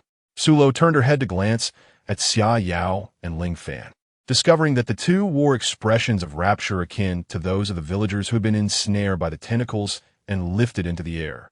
Not only were they affected, but also Xiao Pengchuan and his companions exhibited the same entranced demeanor. It could be said that Sulo was the sole individual present who remained lucid. The dark-clad bodhisattva appeared to exchange words with the figure in the black robe, after which the latter's gaze swept over the crowd, firmly fixating on Sulo. Raising the crimson scepter in his hand, the figure bellowed to the assembly, Bring forth the offerings. Xiao Pengchuan and the others, still ensnared in their stupor, were unceremoniously escorted by the villagers to stand before the dark-clad bodhisattva. Sulo made no attempt to resist. allowing himself to be brought forth. The dark-bodied bodhisattva regarded Sulo and his companions with a gaze akin to that reserved for lifeless objects. Suddenly it moved. With a swift extension of its simian arm, it stooped to grasp Sulo within its palm, the grip tightening. A cruel smile curled at its lips. Yet regardless of its exertion, the individual in its grasp remained unscathed.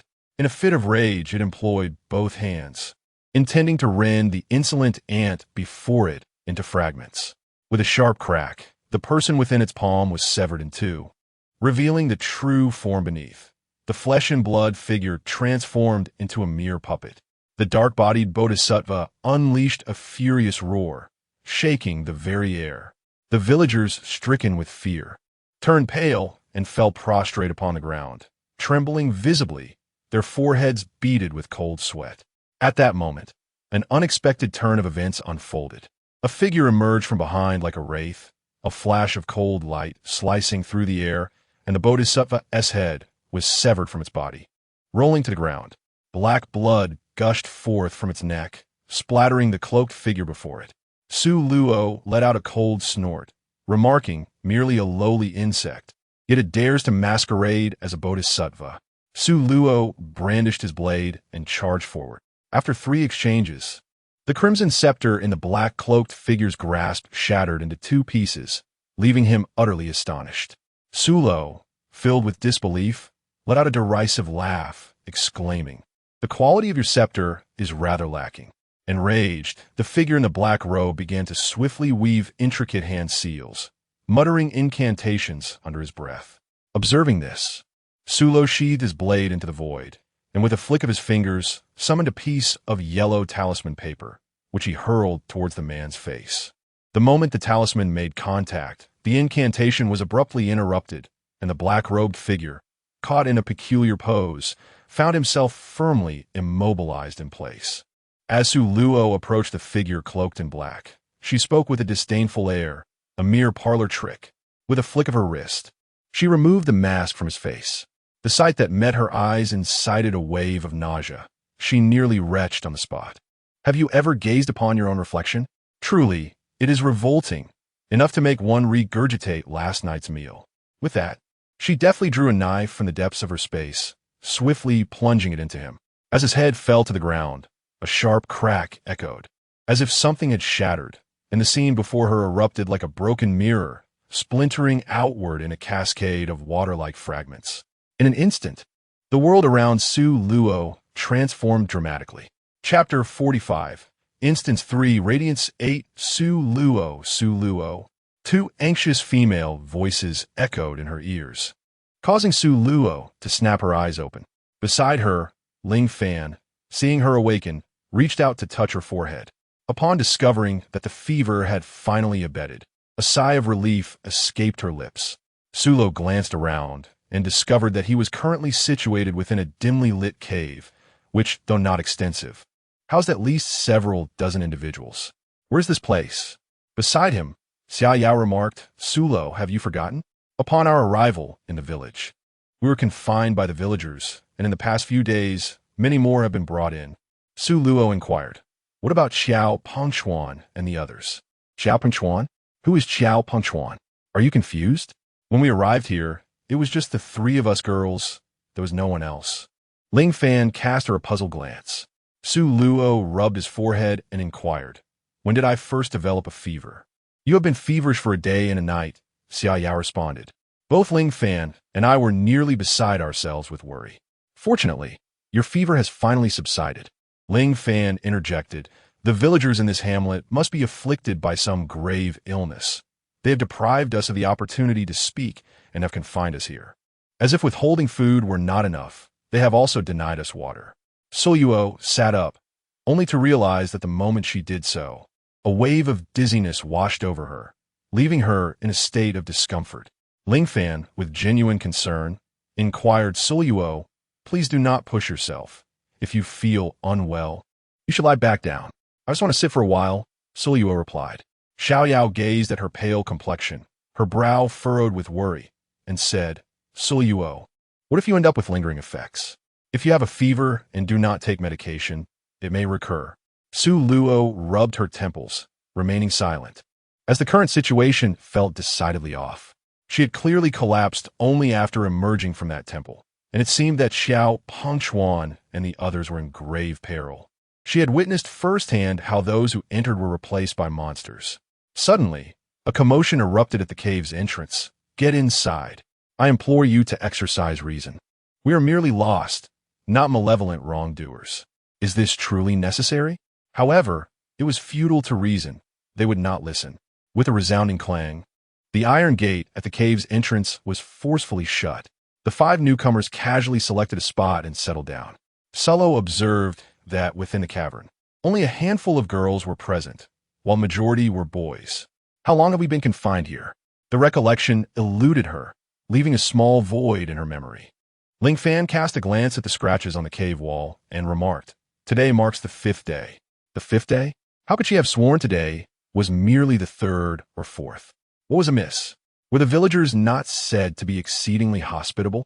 Was their confinement here a manifestation of such hospitality?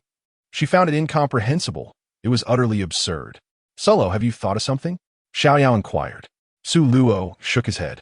"No, my head still feels quite dizzy and uncomfortable. I believe I need to rest a little longer. If you're not feeling well, then please do sleep. Ling Fan and I will keep watch over you," Xiaoyao said with a smile. Su Luo closed her eyes and soon drifted into slumber. In that fleeting moment of her slumber, the surroundings transformed once more. Su Luo felt as though she had indulged in a particularly delightful slumber, akin to being enveloped in a warm spring or basking in the gentle embrace of sunlight, her entire being radiating warmth. Abruptly, she was jolted awake, her first instinct being to survey her surroundings. Upon doing so, she was taken aback. She found herself in the side room of Aunt Rubula's home. Rising from her slumber, she soon realized that she was alone. Xiaoyao and Ling Fan were nowhere to be found, leaving her in a state of uncertainty regarding their whereabouts. Hastily, she threw off the covers and descended from the bed, making her way outside into the courtyard, which was enveloped in a profound silence, devoid of any presence. Had they all ventured out? With a determined pull, she opened the front door and stepped outside. To her astonishment, a multitude of children had seemingly materialized within the village, engaged in joyous play and laughter. The doors of each household stood wide open, and the faint sounds of lively discussions drifted from within. Nearby, a smiling aunt, her demeanor warm and welcoming, spotted her and greeted her cheerfully. "My dear, are you out searching for your grandparents? They have gone to the village entrance to fetch your parents. Are you feeling hungry? Come to my home. I shall prepare something for you." As she spoke, the aunt approached and, without allowing for any objections, took her by the hand and led her toward her abode. After struggling for half a day, Su Luo realized, to his astonishment, that he had been unable to break free. Su Luo ceased to resist, allowing her to pull him into her home. She guided him into the main room, where she retrieved a basket of snacks from a nearby cabinet and set it before him. As she spoke, she grabbed a handful of candies and small cookies, placing them beside him. "My dear, do indulge. There's no need for formality. There are no children in my household, and these treats would merely gather dust." Su Luo selected a cookie from within and took a small bite. Immediately, she sensed something was amiss. The cookie was extraordinarily unpalatable, akin to chewing on wood. Not only was it difficult to swallow, but it also possessed a peculiar taste. Just as she contemplated expelling it, an unfamiliar middle-aged woman burst in, swiftly lifting Su Luo from her chair and firmly shielding her behind herself. With a decidedly unfriendly tone, she addressed Aunt Wang. "Aunt Wang, what do you mean by this? You are well aware that my daughter is allergic to sweets." "Su Luo, I'm at a loss for words. When did she become allergic to sweets? Moreover, she does not go by the name Daya." Wait a moment, she just realized her hands. They're unmistakably those of child. Her entire being felt disheartened, nearly causing her to exclaim in dismay. What did she shrink in size? Just this morning, everything seemed perfectly fine. Was that door some kind of time portal? The moment she stepped through, she was transported back to her childhood. Aunt Wang, visibly embarrassed, hastily explained, "I merely noticed the child was hungry, so I truly did not mean to. Never mind. It appears I was overly sensitive. I apologize, Auntie." With that, she took Sulo's hand and led her out of Aunt Wang's home. Upon exiting the courtyard, she snatched the biscuit from her hand and said sternly, "Aren't you going to spit that out? Are you waiting for me to take you to the hospital for a stomach wash?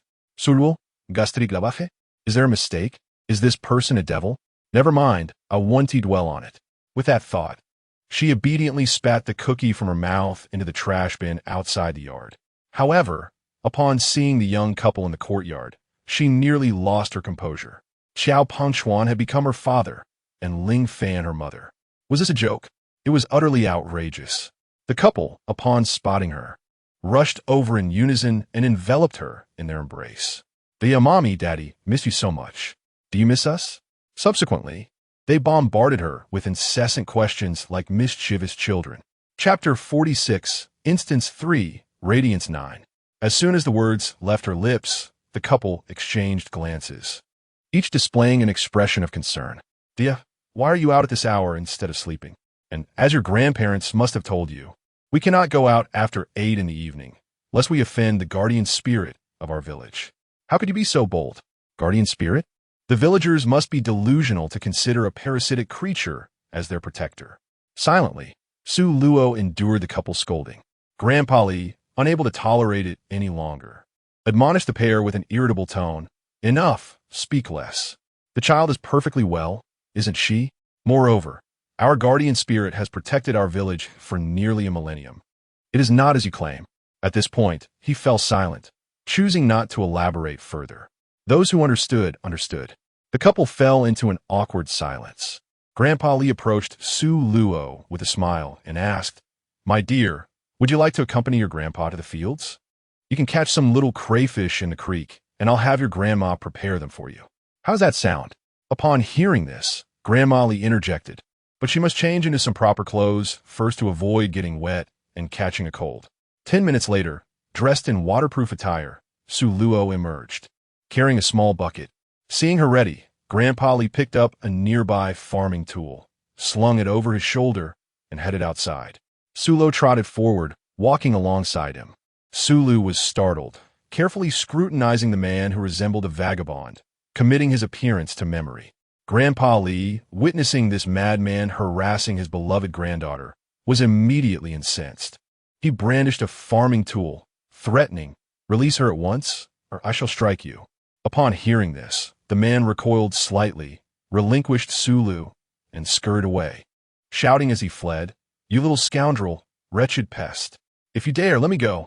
A glint of intrigue flickered in Grandpa Li's eyes as he turned back to his granddaughter, donning a smile once more.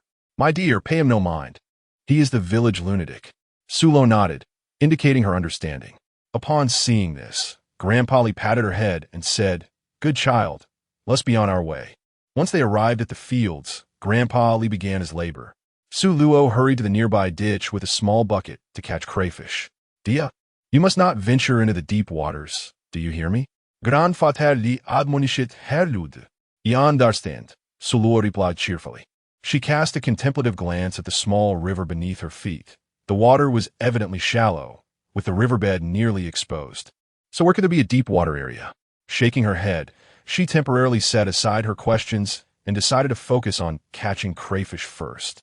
At noon, Grandmother Li approached, carrying a food basket to deliver lunch to Grandfather Li. "It's time for the old man to eat, Dia." Su Luo ascended the shore, carrying a bucket brimming with crayfish. Grandmother Li gazed at her rosy cheeks, gently tucking away the stray strands of hair from her face, and softly inquired, "My dear, are you tired? Were the crayfish easy to catch?" "I'm not tired at all. Look, this is my harvest for the morning," she exclaimed, presenting the bucket for her to see. Observing that the bucket was nearly full, Grandmother Li smiled and praised her. "My dear, you truly are remarkable. This evening, I shall prepare a feast for you. What flavor would you prefer, garlic or spicy?" Su Luo pondered for a moment and replied, "Let it be half and half." Grandma Li's smile widened in delight. Her dear granddaughter was truly considerate, aware that her grandparents, due to their advanced age, could not handle overly spicy dishes. Grandpa Li, wielding a hoe, approached from the field. "Of course, our darling is far superior to all the children in the village," he asserted. "Old man, come and eat." Grandma Li called out, presenting the meal. Grandpa Li reached out to take the dish, his gaze falling upon the appetizing braised pork, yet his expression darkened slightly. "My dear, how did you prepare the meat? Did I not mention that this is reserved for esteemed guests?" Grandma Lee shot him a glare. "You old man, are you getting too bold? Just because I grant you a bit of leeway, you think you could take advantage? This is for the children. If you wish to eat, do so or go hungry." Grandpa Lee seemed to recall something and quickly donned a sheepish smile. "My dear, please don't be upset. I simply forgot momentarily." Ignoring him, Grandma Lee turned to Su Luo, saying, "Darling, eat up.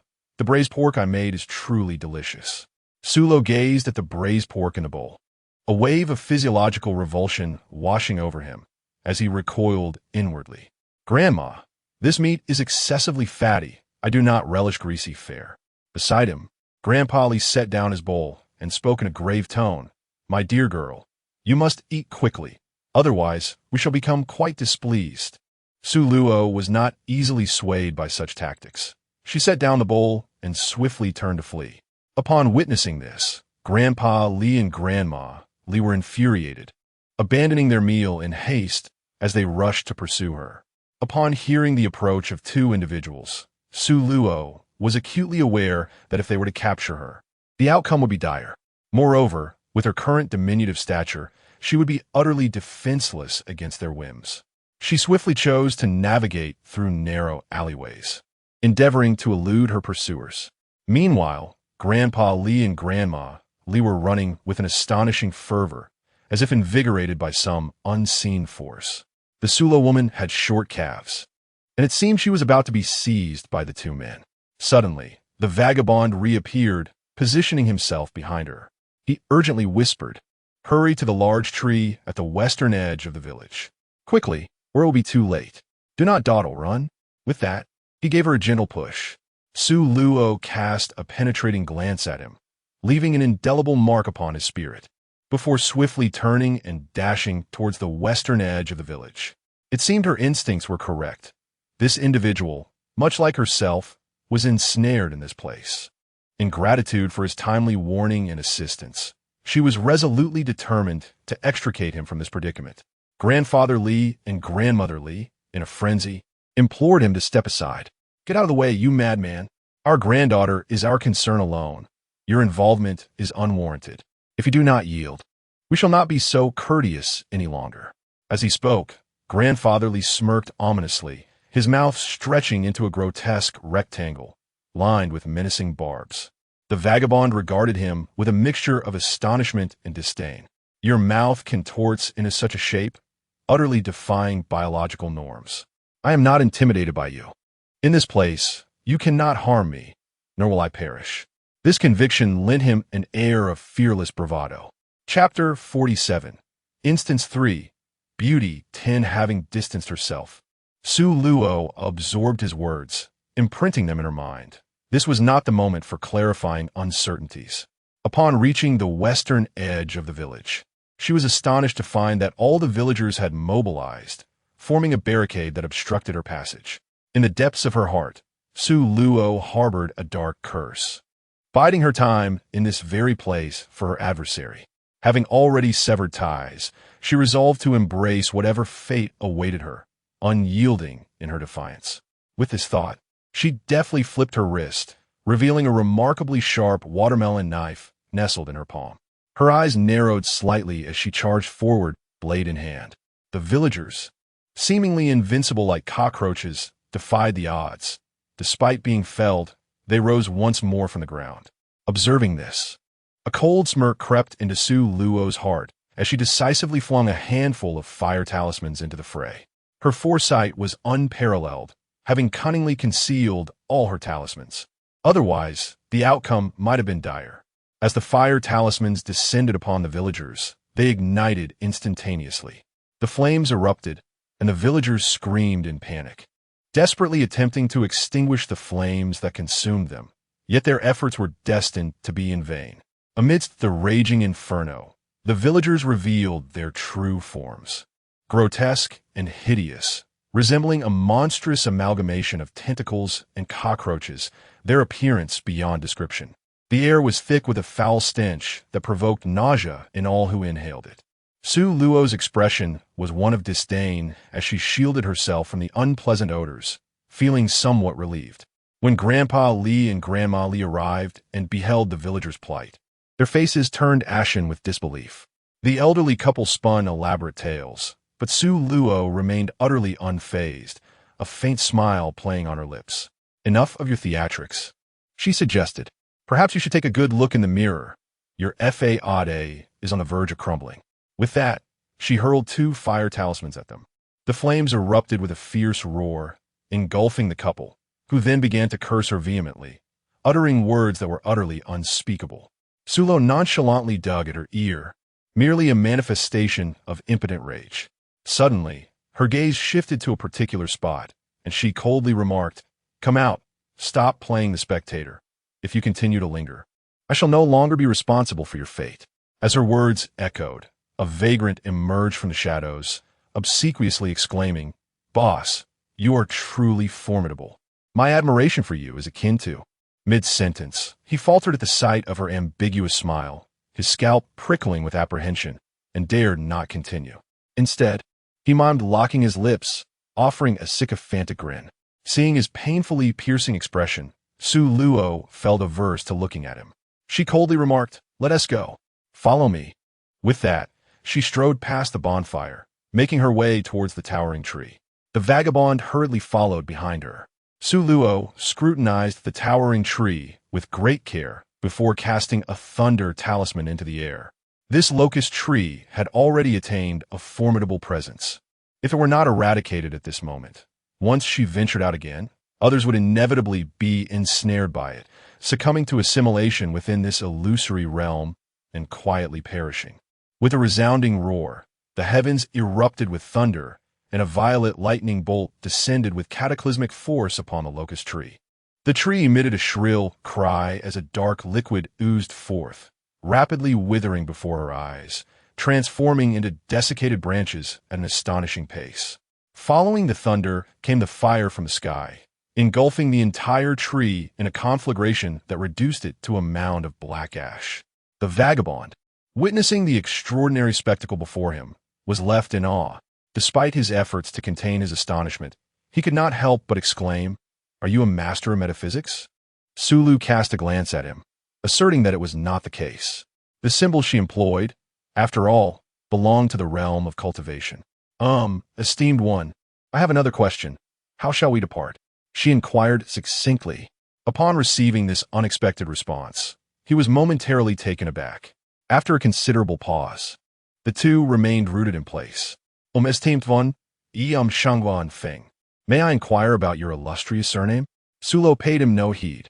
Her brow slightly furrowed as she turned her gaze towards the village behind her, a smile gracing her lips as realization dawned upon her. With that, she cast a handful of fire talismans into the air. The talismans transformed into a torrential rain of flames, descending upon the village, and in the blink of an eye, a conflagration erupted skyward. The inferno intensified, reducing every structure in the village to mere ashes, and the scene before the two transformed instantaneously. When Sulo finally reopened her eyes, she found herself standing on the earthen path leading into the village. How intriguing! Is this not the very path we first took to enter the village? Shangwan Feng exclaimed in astonishment. Su Luo cast a sidelong glance at him, inquiring, "Why are you still here?" Logically, he should have parted ways with her by now. Shangwan Feng replied with an air of profound melancholy, "I too wish to understand." Su Luo lifted her leg and strode forward with purpose. It was not yet time to depart. At present, she had only uncovered 2 clues, which were far from sufficient to unravel the enigma. "Are you not afraid of being drawn into an illusion upon entering the village?"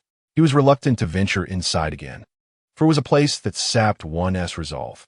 Had it not been for his unwavering determination, he might have succumbed like the other players.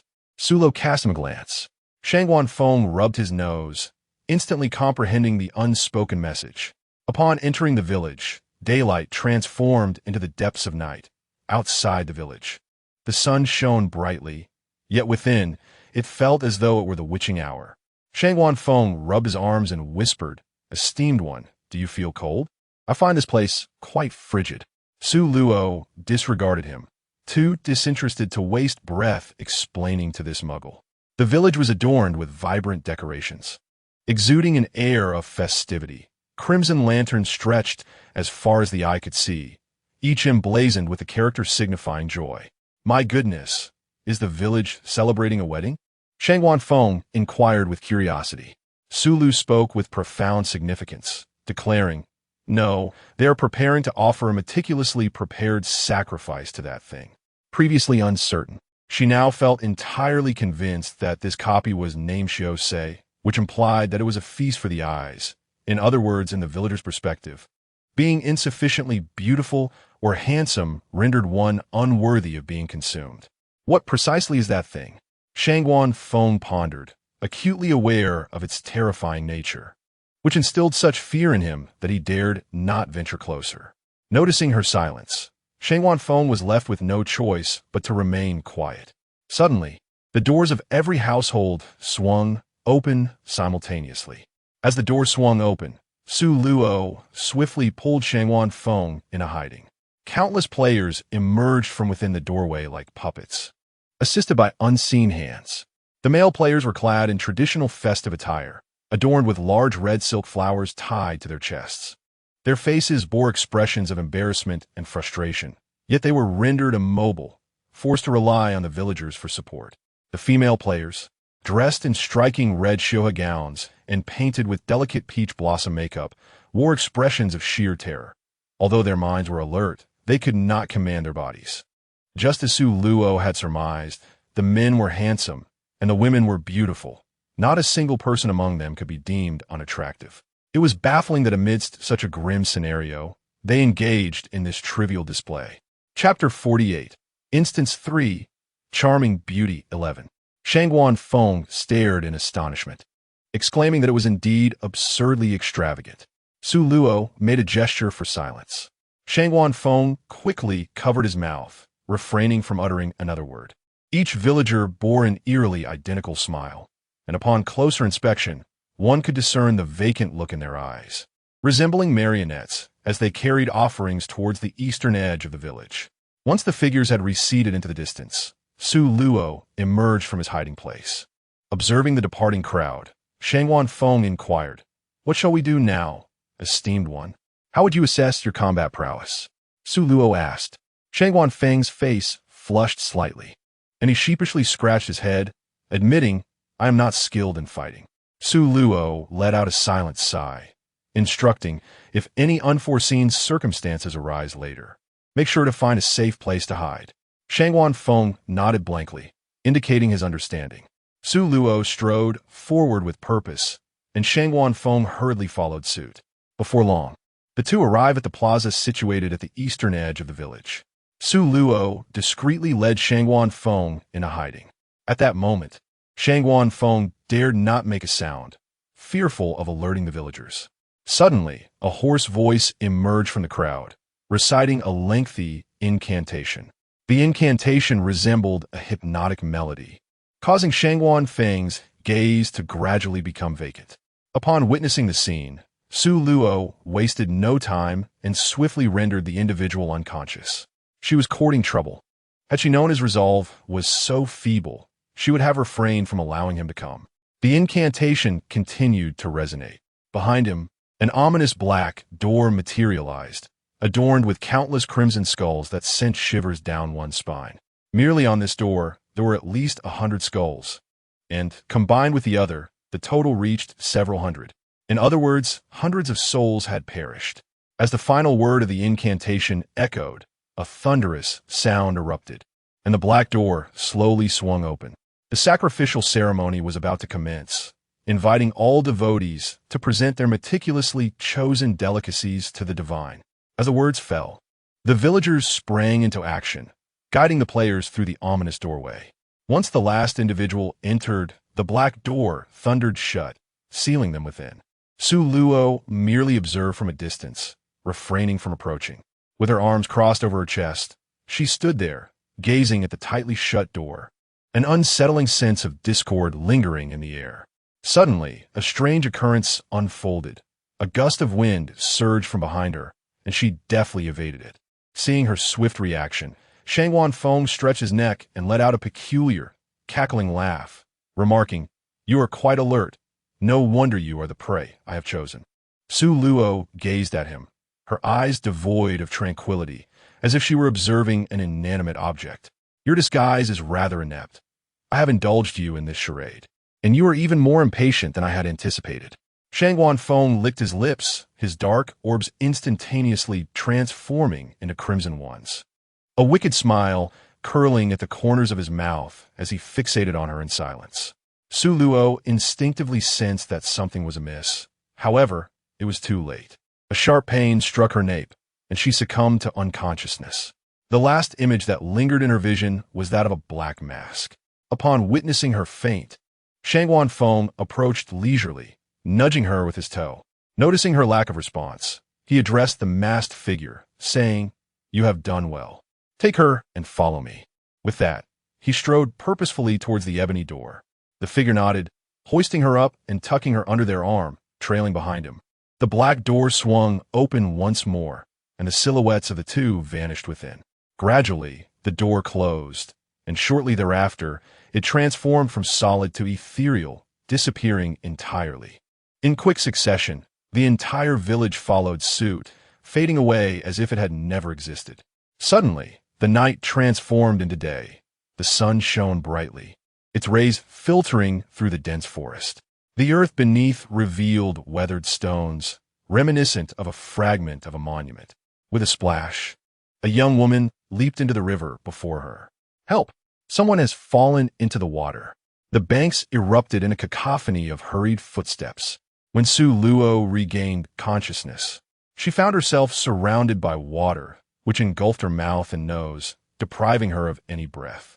Instinctively, she began to thrash about in the water, desperately striving to reach the surface. However, her clothes felt as though they were weighted with lead, rendering her immobile. To make matters worse, her legs seized with cramps, causing her to plummet uncontrollably downward. Just as she resigned herself to the thought of drowning, a shadowy figure grasped her collar and hoisted her out of the water, depositing her safely on shore. As she emerged, gasping for air, she began to cough violently, while the person who had saved her gently patted her back. "Xiao Yu, your temper is quite excessive. Your parents merely expressed a few words of concern, and you chose to jump into the river. Are you trying to pierce their hearts?" Before Su Luo could grasp the current situation, she was met with a barrage of accusations. She lifted her gaze towards the village woman speaking, her sharp eyes piercing like a cold blade. Upon encountering her gaze, the woman felt a chill run down her spine and fell silent. Yet her mind was rife with thoughts. Could this child have been possessed, perhaps by a water ghost? No. She must investigate further and summon a skilled Taoist priest to exorcise this spirit from her sister-in-law. "Beware!" A sorrowful voice approached from distance. An elderly couple, supporting each other, made their way forward. When the elderly woman beheld her daughter kneeling on the ground and saw her eldest daughter-in-law merely standing by, arms crossed and indifferent, fury surged within her. Without hesitation, she struck her daughter-in-law across the face, rebuking her. "You heartless wretch! You wear sleep into the river is all you're doing. Incited by your meddling. Just wait.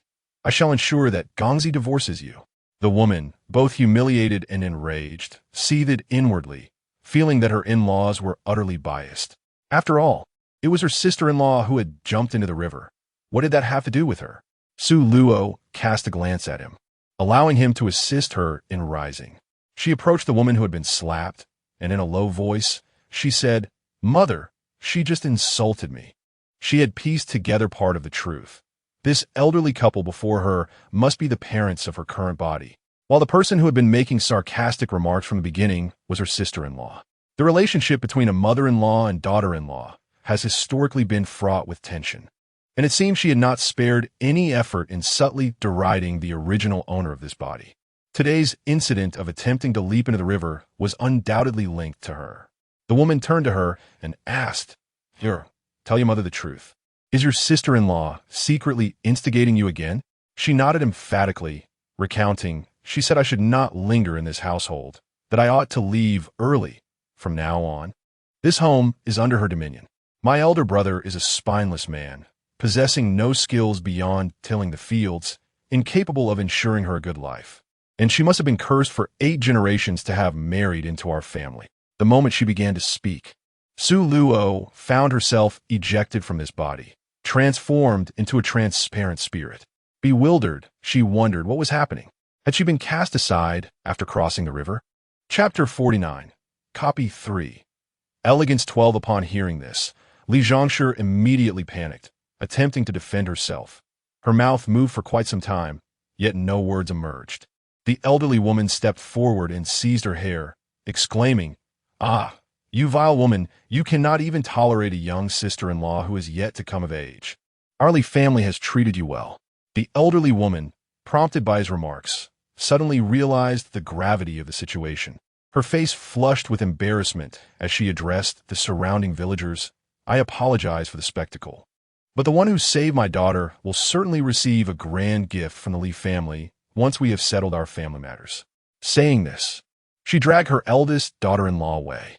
The elderly woman, accustomed to hard labor in the fields, possessed immense strength, and her grip on Li Zhongshi's hair caused her immense pain, leaving her unable to escape. Eventually, as all the villagers dispersed one by one, Su Luo stood rooted to the spot, uncertain whether to partake in the revelry around her. Just as she grappled with her indecision, a male voice broke the silence beside her. "My lady, are you lost?" Turning toward the source of the voice, she beheld a strikingly handsome young man, his features refined and his eyes bright as stars. His gaze was gentle, and his smile welcoming, evoking an instant sense of affinity. For reasons unknown, upon meeting his eyes, she felt an inexplicable familiarity. Wait, that can't be right. She was not human at present. How could he see her? "Do you possess the ability to see spirits?" He nodded. "Indeed, I have been endowed with a pair of extraordinary eyes since childhood. I sense you do not belong to this realm. May I inquire as to your origins?" Observing her reaction, he continued with understanding. "Have you forgotten? Everything is predestined. Without past memories, your life begins anew. Perhaps this is the heaven's way of urging you to pause, to listen to the sounds surrounding you, to feel the spectrum of emotions in your vicinity, for such an opportunity is rare and not granted to all." Sulo gazed at him, unable to discern that he possessed a certain depth of understanding. "Surely, you do not harbor aspirations of renouncing the world or embarking on a spiritual journey, do you?" After a moment of contemplation, Su Luo acquiesced. The era in which she found herself was a fictional dynasty known as the Celestial Radiance Kingdom, alongside the Western Liang Kingdom and the Southern Resignation Kingdom. Su Luo found the family rules of the Shangwan clan rather peculiar. Could it be that the Shangwan family holds a significant position in the Tianyao Kingdom? She refrained from inquiring, as their acquaintance was still superficial. With every gesture, he exuded an air of nobility, unmistakably indicating his extraordinary lineage. Shangwan Feng's residence was attended by merely 3 servants, one responsible for cleaning, another for cooking, and a personal attendant. Furthermore, Su Luo noticed that the neighboring house ostensibly housed a father and son who made their living through hunting. However, she had observed unfamiliar faces appearing in the courtyard on more than one occasion. Their demeanor and aura suggested they were not ordinary villagers. Rather, they resembled guards specifically trained within the households of nobility, or perhaps even assassins. Regarding this matter, she feigned ignorance. For reasons unknown, she harbored a sense of distrust toward Shangwan Feng, perceiving him as insincere, with his displayed gentleness appearing to be a mere fade. She remained wary of him, while he too guarded against her, forbidding her entry into his study and keeping her at a distance from his bedroom. Upon initially hearing his request, Su Luo nearly rolled her eyes in disbelief. He was overthinking matters. She had absolutely no interest in him, and had it not been for her ties to this village, she would have departed long ago. To pass the time, Su Luo never lingered in the estate during the day, instead opting to explore the mountains and forests. On this particular day, Shangwan Feng received a letter from home. After perusing its contents, his expression darkened significantly, and he addressed the messenger. "Inform me of the recent happenings in the imperial city in detail." It seemed that the Shangwan family was in peril. He could only hope they would navigate this crisis as they had in the past. The messenger answered each of his inquiries, but after hearing the responses, Shang Feng felt utterly drained, dismissing the man with a wave of his hand. Once alone in the room, he called out, "Lung Yu." After a contemplative pause, he added, "There is no need for you now. Go inform Lung Jian and the clan elders to prepare for evacuation. The storm is brewing." The illustrious century of the Shangwan family was drawing to a close. "Understood," Lung Yu replied, departing promptly. After the hidden guard left, Shangwan Feng's anger intensified with each passing moment. He struck the table in frustration, muttering to himself, "Since Emperor Tian Yao shows no mercy, he must not expect my loyalty. Without the Shangwan family's voluntary retreat into obscurity, how could your dragon family ascend? Human greed knows no bounds." What was happening? She felt it inappropriate to remain in such an atmosphere.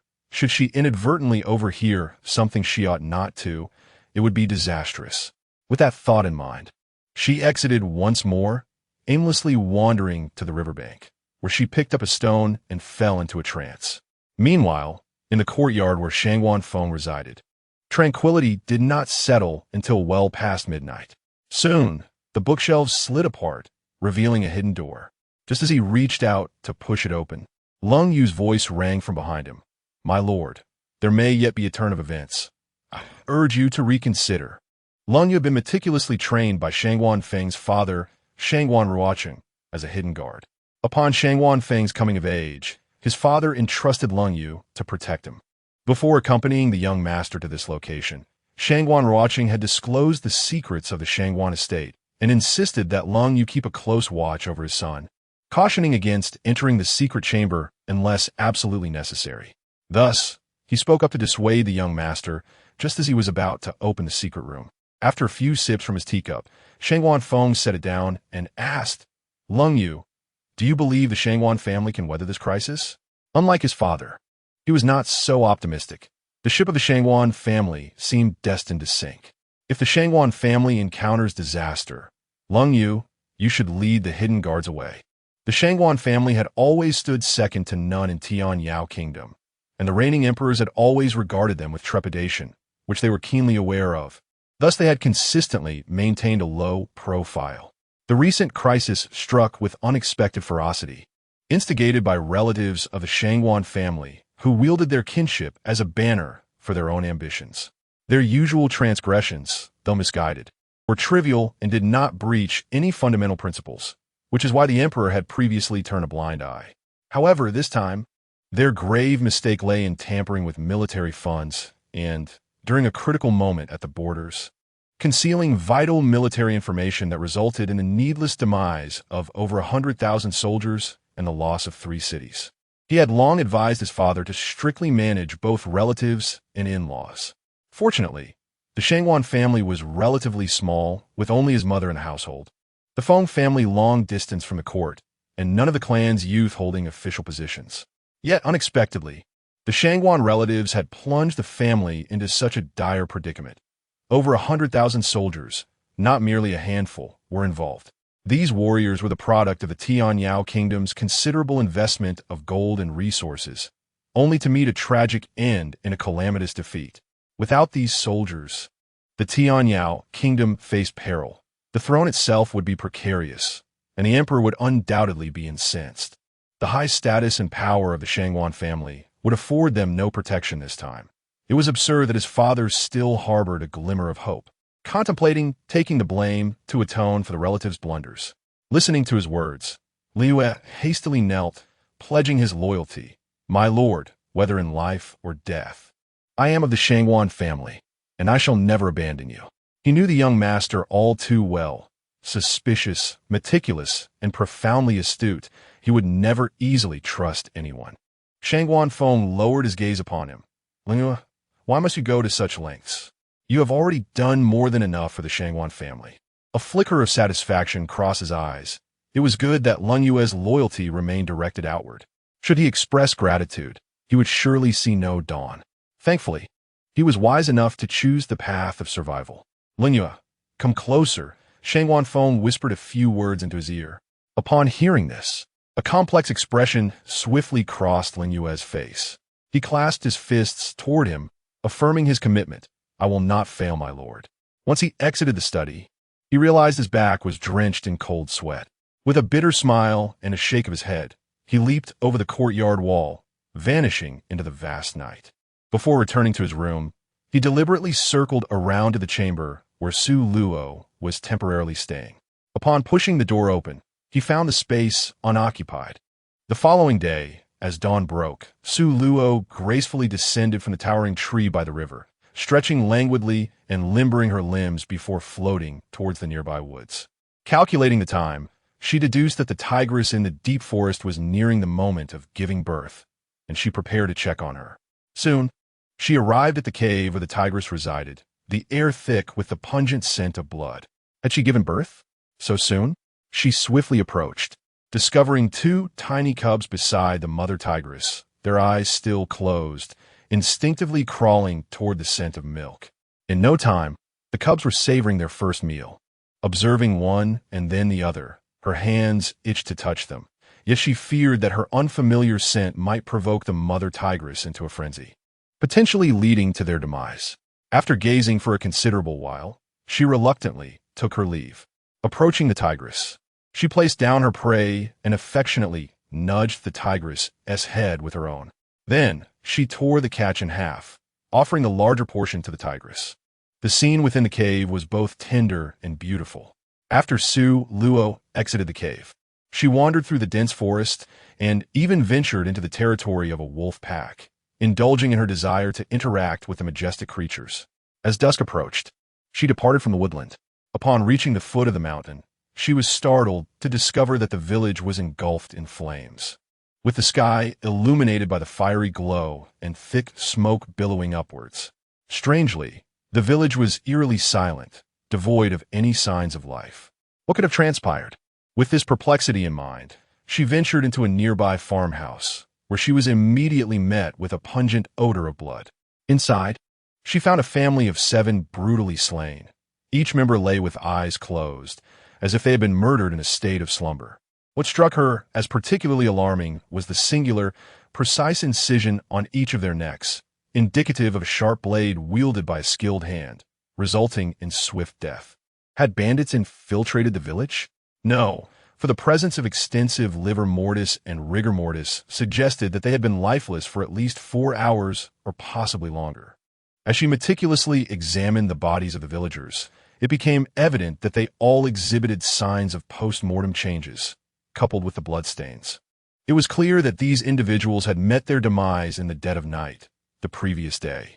With a heavy heart, Su Luo made her way towards the village entrance, only to be astonished to find that both the residents of Shangguan Feng and the adjacent house remained unscathed. Why had those individuals chosen to spare the inhabitants of these 2 dwellings? Not only were they situated at the village's forefront, but they were also the only 2 courtyards in the entire village adorned with blue bricks and tiles. Were she a bandit? She would undoubtedly have left no one alive within those walls. This left only one grim possibility. The massacre of the entire village had been orchestrated at Shangguan Feng's behest. Yet, what could have compelled him to act in such a manner?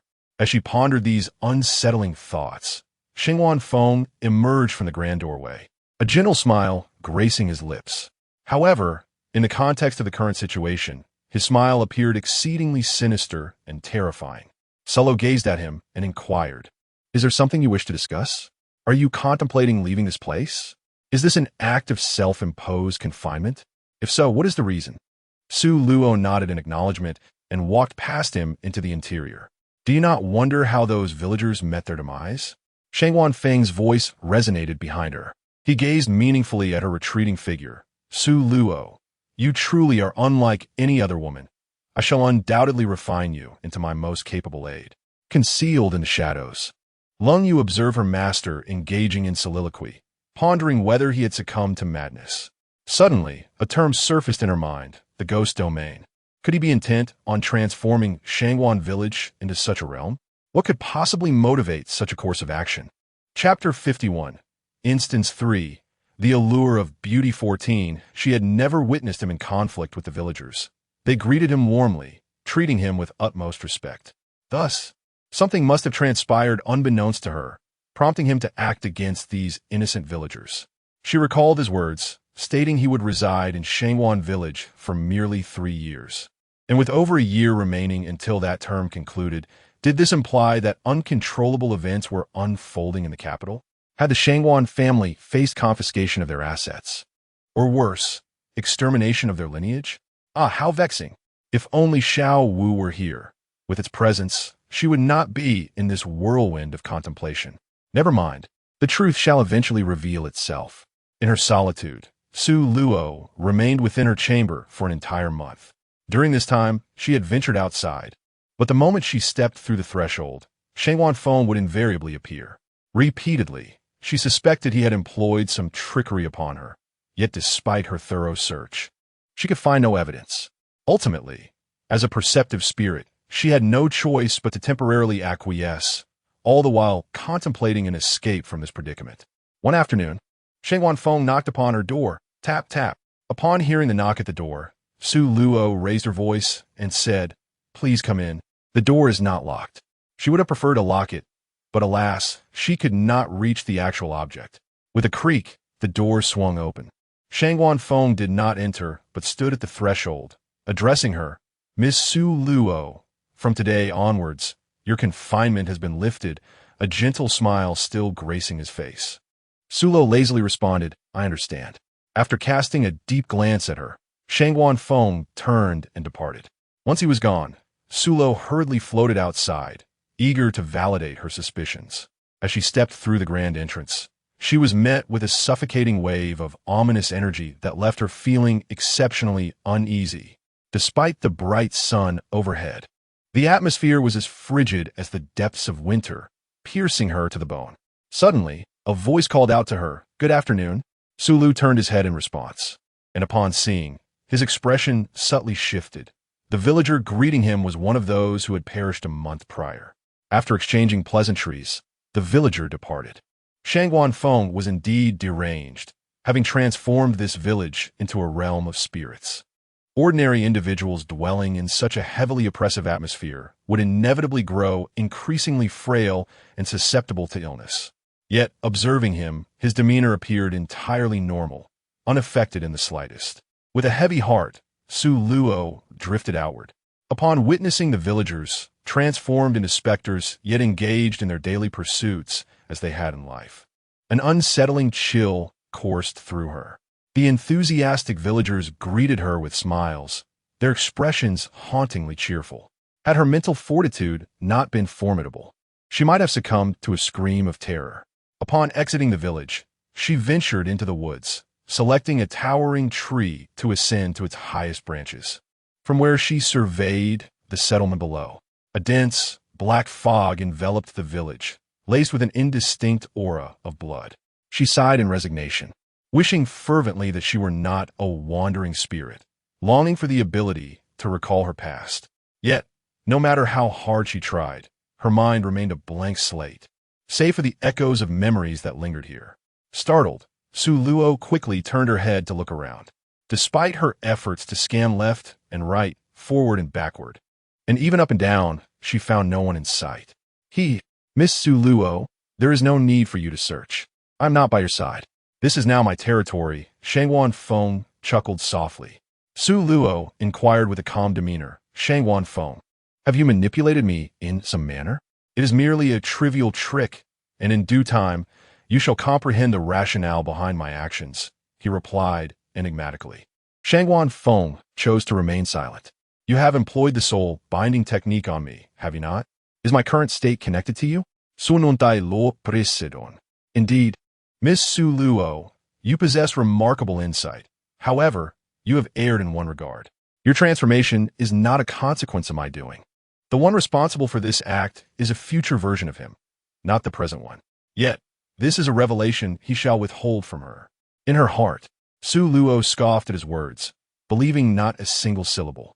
By instinct, she sensed that her transformation was inextricably linked to him.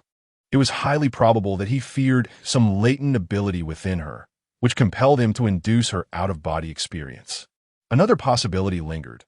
He might be attempting to mold her into a Stockholm Syndrome patient, fostering an emotional dependency that would alter her perception of him prior to her amnesia. He truly considered himself a mischievous child, Su Luo thought, grinding her teeth in silent indignation, repeatedly affirming to herself that she would not stoop to the level of a madman. Having fortified her resolve, she drifted away from the grand tree, gliding towards the foot of the mountain. From a distance, she spotted Shangwan Feng waiting for her outside the entrance. Su Luo remained silent, drifting inward past him. They conjured an imaginative tale of a ghostly romance, and it was no wonder their master commanded them to slay the villagers, subsequently employing secret arts to transform this place into a realm of spirits. It was all to unite with that woman. One must admit, this was indeed a splendid misunderstanding. Only shortly thereafter did they come to comprehend their master's schemes. Shangwan Feng repressed his smile, his gaze growing ominous. Soon, the Tianyao kingdom would be under his dominion, and by then, he doubted she could retain her sanity. He had not only cast a soul-binding spell upon her, but also a soul-devouring curse. The sensation of being restrained was stifling. Upon seeing Shangwan Feng, she had an overwhelming urge to deliver a punch to that handsome face and administer a sound thrashing. However, imagination was rich while reality was stark. After that day, Su Luo did not step outside her door again, fully aware that venturing out would not free her from this village, nor would it dissolve the soul-binding spell. Observing her reluctance to leave, Shangwan Feng merely instructed Lung Jian to keep a watchful eye, then turned his attention to more pressing matters. His plans were significant and could not afford any missteps. That day, he received a pigeon post from the capital, bearing only 4 blood-red characters. Master, flee quickly. Shangwan Feng presented the blood letter to Lung Yu, whose expression changed dramatically upon reading it. Master, this signifies the emperor's wrath upon the Shangwan family. Shangwan Feng pondered. It seems the old emperor has issued a decree for the extermination of the 9 clans. Master, I shall inform Lung Jian and the others to prepare at once. With that, he departed. Half a month later, a group of horsemen arrived in Shangwan village in a hurried manner. Sir, something seems amiss in Shangwan village. Despite it being midday, dense clouds loomed above the village. The solemn-faced, middle-aged man listened to his subordinates' words and gazed towards the village in the distance, instructing someone to investigate the situation. Soon, a rider sped ahead to gather information. His face turned pale, stumbling over his words. GGGG ghosts. There are ghosts everywhere. Upon hearing this, the gentleman's expression shifted, and he commanded, retreat, quickly. No sooner had he spoken than a chilling voice echoed from directly in front of them. Since you have arrived, you shall stay and pay with your life. Immediately, Shangwan Feng, clad in black, approached with a sinister smile gracing his lips. Shangwan Feng, I am an imperial envoy. Your family has already incurred the wrath of many. Before he could finish, a gust of malevolent wind swept him from his horse to the ground. The others, witnessing this, trembled in their saddles. The air of the Shangwan family was far too sinister. The rights and wrongs of the Shangwan family, the distinctions between good and evil, were not for you to tarnish. Since the emperor has shown no mercy, seeking to obliterate the Shangwan lineage, what fault lies with the last remaining bloodline in striving for self-preservation? The toppled official, Gu, bellowed in fury. Nonsense. You have strayed onto a misguided path. Though you may elude momentary peril, you cannot escape the inevitable. Before he could finish his words, he fell silent, his throat grasped by the specter-like figure of Shangwan Feng, who had approached him unnoticed. I have shown you leniency, yet you are merely a 4th-grade wretch. A traitorous dog should be put to death. Do you not agree? With that, he tightened his grip, severing the man's life. He callously discarded the lifeless body onto the ground, brushing off his garments. A sardonic smile gracing his lips as he regarded the remaining onlookers. They yearned to flee, yet their limbs remained paralyzed with fear. Upon witnessing the escape of their companion, the others turned ashen, realizing their fates were sealed. Shangwan Feng signaled to those behind him, and in an instant, Ling Yue and the others emerged, swiftly ending the lives of the remaining witnesses. Once all had drawn their last breaths, he produced a black flag and gently waved it, watching as their souls departed from their corpses, transforming into wisps of vapor that entered the banner. Ling Yue and the others trembled at the sight. Would their master one day transform them into ghostly puppets? Such a fate was reserved for those who betrayed him. If loyalty were forsaken, he would not hesitate to fulfill his promises of vengeance. Exchanging glances, Ling Yue and the others knelt, expressing their gratitude. "Thank you for your grace, master." "Rise," Shangwan Feng commanded, clutching the banner as he turned to depart. Soon, the emperor would likely summon the old sage from the royal Ju temple. Before that, he must elevate the ranks of all his puppets. Upon returning to the residence, Lin, summoning his courage, suggested, "Master, given the current circumstances, it may be wise to rebel outright." Shangwan Feng shot him a sidelong glance. "I harbor no interest in that position. The Shangwan family has brought this downfall upon themselves. My sole desire is to survive and to thrive, a life long and prosperous, commanding the respect and fear of the heirs of the Long family." Ling Yue had spoken out of turn. "What has Miss Su Luo been up to lately?" Upon hearing this, Shangwan Feng nodded slightly. "Yes, once I have the time, I shall pay her a visit." His primary intention was to ascertain whether the soul-devouring curse upon her had taken effect. He was eager to forge her into the sharpest weapon in his arsenal. Yet unbeknownst to him, this aspiration was destined to remain unfulfilled. Meanwhile, Su Luo, confined to her room, serendipitously discovered her own spatial abilities. Coincidentally, on that day, she had pondered the utility of talismans. Suddenly, a stack of talismans appeared in her hands. Initially suspecting she was hallucinating, she tested this phenomenon multiple times before confirming the existence of her own spiritual space. Within this space lay various types of high-grade talisman paper, premium yellow paper, and cinnabar, as well as several comprehensive tomes on talisman crafting. As she leafed through these volumes, she realized that she had memorized all the symbols, able to draw them in mid-air without the need for yellow paper. She discovered the solution to the soul-binding technique and, while attempting to unravel it, stumbled upon the soul-devouring spell. It was evident that Shangwan Feng intended to transform her into a puppet. Without hesitation, she destroyed the soul-devouring spell. To avoid raising suspicion, she retained the soul-binding technique and devised an alternative spell akin to the soul-devouring spell within her body to confuse Shangwan Feng. She was wagering on whether Shangwan Feng's proficiency in talismans surpassed her own. As her visits to the space increased, her lost memories gradually resurfaced. Fortunately, she possessed an advantage. Otherwise, she would have truly become his puppet. Her movements were faithfully reported to Shangwan Feng by Lung Jian. He dismissed the information, confident that with the soul-binding technique in play, Su Luo could not escape his grasp. At that moment, he was diligently working to elevate the cultivation of all his puppets. Upon entering the village, he fell from his horse and lost consciousness. Lung Yun, witnessing this, promptly informed Lung Yu and summoned other hidden guards to take him to a room. Upon hearing this news, Lung Yu was astonished, believing Lung Feng to be dead. He hurried to the room where Lung Feng lay unconscious on the bed. "Have you confirmed this?" he asked. "Very well, let Lung Yu treat him, and notify me the moment he awakens." With that, Lung Yu departed, feeling it necessary to report to his master.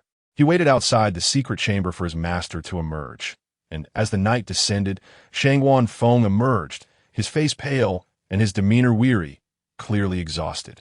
Lung Yu rushed to support him into a chair. "Master, are you all right? I shall have someone prepare a meal for you immediately." After speaking, he stepped outside to relay a few instructions to his master's attendant. The attendant promptly left for the kitchen. Shangwan Feng lifted his gaze towards him. "Lung Feng? He's still alive? Has it been confirmed?" "Lung Yun and the others have verified it. That is why I had Lung Yu attend to him," came the response. "Master, Lung Feng has awakened. He says he has pressing matters to report in person." Lung Yun's voice drifted in from outside. Shangwan Feng exchanged a glance with Lung Yu, who nodded in understanding and opened the door. Lung Yun, seeing the leader emerge, felt no surprise. All of Lung Feng's external injuries had been bandaged, and he was now leaning against the headboard, gazing towards the wide-open door. As Lung Yu appeared at the threshold, he spoke. "Lung Feng, you are awake. The master is occupied. If you have matters to discuss, relay them to me, and I shall convey them." "Boss, I have failed the Lord's entrustment. The young master is dead." Lung Feng's eyes reddened as he uttered the last words. Lung Yu calmly inquired what transpired. Speak to me in detail. Since the day the message was delivered, the hidden guards had accepted their perilous mission. The master commanded them to escort the young heir to meet with their lord. Nevertheless, the actions of the Shangwan family could not escape the watchful eyes of the emperor. To eliminate any future threats, he dispatched the dragon guardians to pursue and eliminate them. Overwhelmed, they suffered heavy casualties, and the young master was gravely wounded. With bounties plastered across every town, they dared not enter the cities and were forced to take the back roads, foraging for medicinal herbs to treat the young master. However, his tender age and frail constitution led to a raging fever that would not subside. As the pursuers closed in, they could scarcely afford to cool him down. By the time they realized the gravity of the situation, it was too late, and he had succumbed. Eventually, he managed to escape under the protection of his fellow brothers. Lung Yu patted his shoulder and spoke solemnly. Take care to heal. I will inform our lord of this matter. With that, he turned to leave, entrusting Lung Yun to watch over him. Lung Yu stood quietly to the side, refraining from uttering a word. He understood the deep bond between the lord and the young master. With the latter gone, the lord's heart must be heavy with sorrow. At that moment, Shangwan Feng made a resolute decision. He would journey to the capital and seek vengeance against the emperor for the blood of the Shangwan family. On that day, an unwelcome visitor arrived in Shangwan village. As they appeared, news quickly reached Lung Yu. Boss, a group of monks has come to the village entrance. Without hesitation, Lung Yu rushed to inform Shangwan Feng. Master Tong Wei, leaning on his Zen staff, stood at the village entrance, gazing at the ominous clouds shrouding the village, his brow furrowed. He murmured a Buddhist chant, Ba, realizing that Shangwan village had been transformed into a realm of ghosts by Shangwan Feng. It seemed this encounter would not end well. The disciples, including Yuanming, felt chills run down their spines upon hearing this. Yuanming stammered, Master, how could Shangwan Feng wield such dark arts? The Shangwan family possesses a profound lineage, unmatched by ordinary clans. Master Tong Hui cast a sidelong glance at him and reprimanded. A monk should regard life and death with indifference. What is there to fear? In the end, it is merely death. Yuanming fell silent, chastened. Suddenly, a series of claps echoed through the air. Shangwan Feng approached as if strolling in a garden, halting a few paces away, his gaze cold and devoid of mercy, a mocking smile playing on his lips. Master Tong Wei turned to acknowledge the newcomer. Ba, Master Shangwan, I'm honored to meet you. The emperor has indeed summoned you. It seems he fears me greatly. Shangwan Feng replied with a smile. Master Shangwan, your family has sown bloodshed and must face this calamity.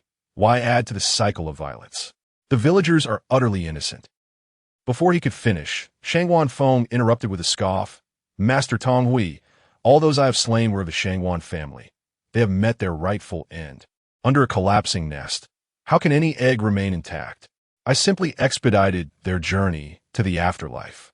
As for the few outsiders, let it be known that they are merely paying the price for the protection they received from the Shangwan family over the years. Concealed in the shadows, Su Luo listened to his words and inwardly rolled her eyes, thinking to herself how absurd he was, imagining himself as the king of hell, wielding dominion over life and death. The old monk radiated a golden light so brilliant that it was nearly blinding. Soon, when they engaged in battle, she intended to capitalize on the chaos, severing his escape route and shattering this illusion. Master Tong Wei, spare us the trifles and prepare to face my challenge. With that, Shangwan Feng produced a black flag and waved it several times. From the flag's surface, streams of black smoke surged forth, swiftly transforming into countless ghostly puppets. Upon witnessing this, Master Tong Wei removed the prayer beads from his wrist and cast them into the air, reciting the 6-syllable mantra, Om, Mani, Padme, Hum. As the final syllable resonated, the beads emitted a dazzling golden light, subtly forming a Buddha seal. As it expanded, the brilliance intensified, enveloping all the ghostly puppets below. In an instant, all the puppets were reduced to ashes. Shangwan Feng, too, suffered a backlash, spewing forth a copious amount of blood. Sulo gazed with unrestrained delight, feeling that this was well-deserved. Such a nefarious character as this AB had finally met his match. Master Tong Hui began to chant incantations, and the golden seal, suspended in midair, commenced its ascent towards the village above. Upon witnessing the scene, Su Luo acted decisively, activating the exorcism formation she had previously set. Above, a formidable Buddhist seal loomed, while below, the exorcism array worked in tandem, causing the ghostly realm to dissipate inch by inch. Shangguan Feng's eyes widened in rage as he once again brandished the black flag in his hand, unleashing all the ghostly puppets contained within. As the puppets emerged, they swiftly charged towards Master Tong Hui. In unison, Yuan Ming and the others encircled Master Tong Hui, chanting the Diamond Sutra in harmony. A radiant golden light emanated from their bodies, instilling fear in the ghostly puppets, which dared not approach. Witnessing this, Shangguan Feng was nearly driven to madness, issuing a lethal command to the puppets. Cursed be it, he had overestimated his own strength and underestimated the abilities of the monks from Huangjue Temple. Forced by his orders, the puppets advanced, yet as they drew near, they disintegrated into mist, vanishing from this world. Observing their disappearance, Yuan Ming and the other disciples resumed their recitation of the Great Compassion Mantra. In response, Ling Yue and her companions charged forth, knives in hand, intent on eliminating Master Tong Hui and his followers. Upon encountering the situation, Su Luo could not possibly allow them to succeed. With swift reflexes, he cast a binding talisman, immobilizing them in place. The ghostly realm dissipated entirely under the reluctant gaze of Shangguan Feng. His eyes, ablaze with crimson fury, descended into a state of madness as he muttered incantations under his breath. Chapter 53, Subsection 3, The Allure of Beauty. Surprised, Su Luo realized that he had discerned her covert actions as he approached her. Truly, the master was an enlightened monk. The impression this elderly monk left on her was quite favorable. Master Tong Hui cast a glance at her, and in that moment, he perceived the truth. My dear girl, you are a wandering spirit, and you hail from a millennium hence. Master, your insight is indeed profound. Might I inquire if there is a way for you to leave this place? Su Luo asked. Master Tong Hui replied enigmatically, that depends on your own will. Where your heart desires is your true home. Su Luo paused for a moment, then gradually smiled, grateful for Master Xie's guidance. Master Tong Hui extended the string of prayer beads in her hand towards her, saying, My dear girl, I bestow upon you this string of prayer beads. It has accompanied me for many years, imbued with the blessings of my Buddhist teachings. It shall aid you in overcoming the challenges you currently face. Su Luo hurriedly declined, saying, Master, this token of appreciation is far too precious. I cannot accept it. Master Tong Hui responded with a gentle smile, Please do accept it. These prayer beads share a profound connection with the young lady. Her clear gaze and unwavering spirit, even while ensnared in the realm of spirits, reveal her to be a person of remarkable determination. After some contemplation, Su Luo ultimately accepted the relic, recognizing it as a sacred artifact belonging to a venerable monk, which was indeed worthy of acceptance. Master Tong Hui smiled faintly, acknowledging that the prayer beads were truly destined for this young lady. Meanwhile, on the other side, Shangguan Feng had undergone a dramatic transformation. Dark patterns marred his once handsome visage. His eyes gleamed a blood-red hue, and his lips were a striking crimson, akin to one who had recently feasted on human flesh. Upon noticing this, Master Tong Hui warned, My dear, you must retreat. Shangguan Feng has succumbed to darkness. Su Luo almost believed she had stumbled into a realm of cultivation. Beside her, Yuan Ming observed Su Luo with curiosity. To receive a Buddhist artifact from her master was no small feat, indicating her extraordinary origins. Shangguan Feng threw his head back in laughter, a glint of madness flickering in his eyes as he secretly activated the soul-binding technique and the soul-devouring spell, intent on turning her into his puppet. Yet, neither the soul-binding technique nor the soul-devouring spell yielded any response. He bellowed in frustration, Why are my spells ineffective? You must have done something, haven't you? This is impossible. I refuse to believe it. Su Luo retorted, I shall no longer indulge you in your game of traversing time and space. As her words faded, her figure gradually became ethereal, vanishing from this timeline. Yuan Ming was taken aback, exclaiming, "Master, has that devotee been killed by him?" As Su Luo opened her eyes, she found herself seated within a dilapidated bus, filled to the brim with male and female players. The bus swayed gently as it advanced forward. Had she arrived at a new instance? A slight dizziness clouded her mind as she raised her wrist to massage her temples. She discovered a string of prayer beads adorning her previously bare left wrist. At that moment, a nearby female player noticed her awakening and cheerfully initiated conversation. "Hello? You've finally woken up. You've been asleep since we boarded. Are you feeling carsick? By the way, I forgot to introduce myself. I'm Lahayao. What about you? What is your name?" This girl possessed a sweet appearance, and her smile revealed two charming dimples, making her look exceedingly adorable. The girl in front also turned around, greeting the two with a smile. "Greetings, beautiful ladies. I am Xiang Wei Ling." This girl exuded a cool elegance, embodying the archetype of a sophisticated woman. "So, where are we headed?" After enduring numerous illusions, she found it challenging to discern whether this place was yet another mirage. Xiang Wei, with a curious expression, replied, "Sister, you've been muddled in your sleep. We are currently within a game instance known as Show Color. Several tasks have been issued, with 3 main quests and 3 side quests." Upon hearing this, Su Luo fell into deep contemplation, realizing that she had dozed off the moment she boarded. In the first illusion, her senses had been deliberately confused, leading her to hear the NPC announcing tasks, followed by a series of illusions. Damn it! I will certainly uncover the instigator and show them why the flowers bloom so vibrantly. I heard there's only one bus here each day, and the most intolerable part is that the shuttle bus only arrives at dusk, Lahai Yao complained. Could this instance possibly have a supernatural background? Someone interjected.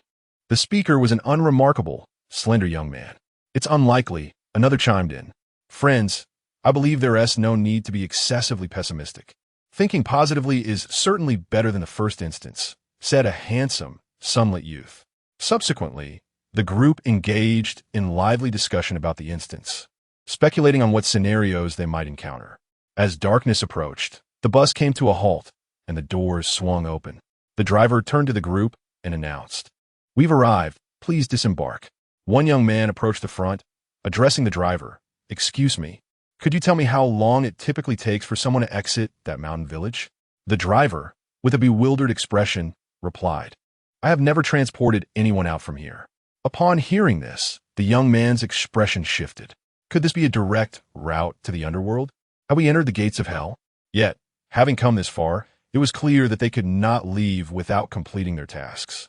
He sighed, thanked the driver, and rejoined his teammates. "Brother, what did the driver say? How long did the previous players take to clear it?" The driver stated he has never transported anyone out from here. This revelation cast a pall over the group. "Brother, I think you could be a bit more confident. Just remove very likely from your vocabulary. All right, everyone, let us not frighten ourselves. Remember our motto, life and death are indifferent. If you're not satisfied, just fight." Laughter erupted, lightening the earlier tension. Along the way, they exchanged names and professions, quickly bonding due to their similar ages. The girls also grew familiar with one another. Soon, they entered the village.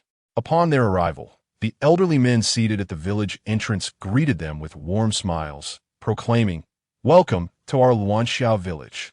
A group of individuals was escorted by the villagers to the central square of the village, where dozens of round tables were set, each capable of accommodating 10 guests. They were divided into 5 tables. The girls occupied one, while the boys filled the remaining 4. Before long, the villagers presented them with a large platter brimming with cured meat, the glistening slices exhibiting a perfect balance of fat and lean, instantly igniting their appetites. Please enjoy some of the cured meat to whet your appetites. The village chief is currently butchering a pig, and soon you will savor the delectable fresh dishes. They were told. In response to the villagers' encouragement, the guests picked up their chopsticks, and upon tasting the first bite, their palates were utterly captivated by the exquisite flavor of the cured meat, rendering them unable to stop. The girls at their table exhibited a more reserved demeanor compared to the boys' boisterousness, delicately savoring the cured meat. Observing their enjoyment, the villagers left them to their meal and proceeded to occupy the empty tables, eagerly helping themselves to the succulent cured meat. Su Luo picked up a piece of cured meat, held it beneath her nose for a moment, and a flicker of something enigmatic passed through her eyes. Subsequently, she placed the slice of cured meat onto the bone dish before her and set down her chopsticks. Lu Haiyao observed this and inquired, "Su Luo, why aren't you eating? This cured meat is truly the finest I have ever tasted." At that moment, from one of the tables occupied by the boys, someone suddenly rose and shouted, "Stop eating! This is human flesh." The villagers, upon hearing this, were instantly displeased. One of them rebuked, "You young lad, how can you speak so recklessly? We have treated you as esteemed guests and even presented our treasured cured meat." The other villagers joined in to chastise him as well. Su Luo recalled the individual who claimed to be an intern forensic expert. He, with a flushed face and a stout neck, vehemently argued with the villagers, brandishing a piece of cured meat. The primary difference between human flesh and pork lies in the texture. Human meat is delicate, carrying a distinctive flavor, whereas pork. Upon hearing his words, the young women hurriedly covered their mouths and scurried away to retch violently. The young men did not fare much better, retreating to a corner to expel their stomach contents as well. It could be said that, apart from Su Luo and the forensic intern, the rest of the attendees were all affected. Witnessing the mass exodus to vomit, the villagers wore expressions of utter dismay, glaring furiously at the boy who had unveiled this gruesome truth, wishing they could devour him whole. After a considerable time, the villagers gradually dispersed. When the fresh pork was finally served, everyone lost their appetite, even experiencing a physical aversion at the sight of the meat. The meal was marked by awkwardness and disappointment. Throughout the gathering, silence reigned. Once it concluded, the village chief directed everyone to vacant quarters at the western end of the village. The young women, unsettled by the notion of human flesh, dared not sleep that night. They gathered together for a discussion, while the young men had already succumbed to slumber. As the night wore on, the young women, too, could no longer resist the call of sleep. The night passed in silence. Early the next morning, a commotion arose among the young men, startling the young women from their slumber. Su Luo was the first to burst through the door, hastening towards the boys. "What has happened?" he inquired. "Wang Yuhao is missing," Zhang Wansong lamented, his face etched with despair. "The forensic expert is missing?" Su Luo asked, taken aback. "What did you realize he was gone? Have you searched everywhere?" "He was sleeping right beside me. Before dawn, when he got up to relieve himself, he vanished. Initially, I thought he had gone to the yard to use the restroom, but there was no one in the lavatory."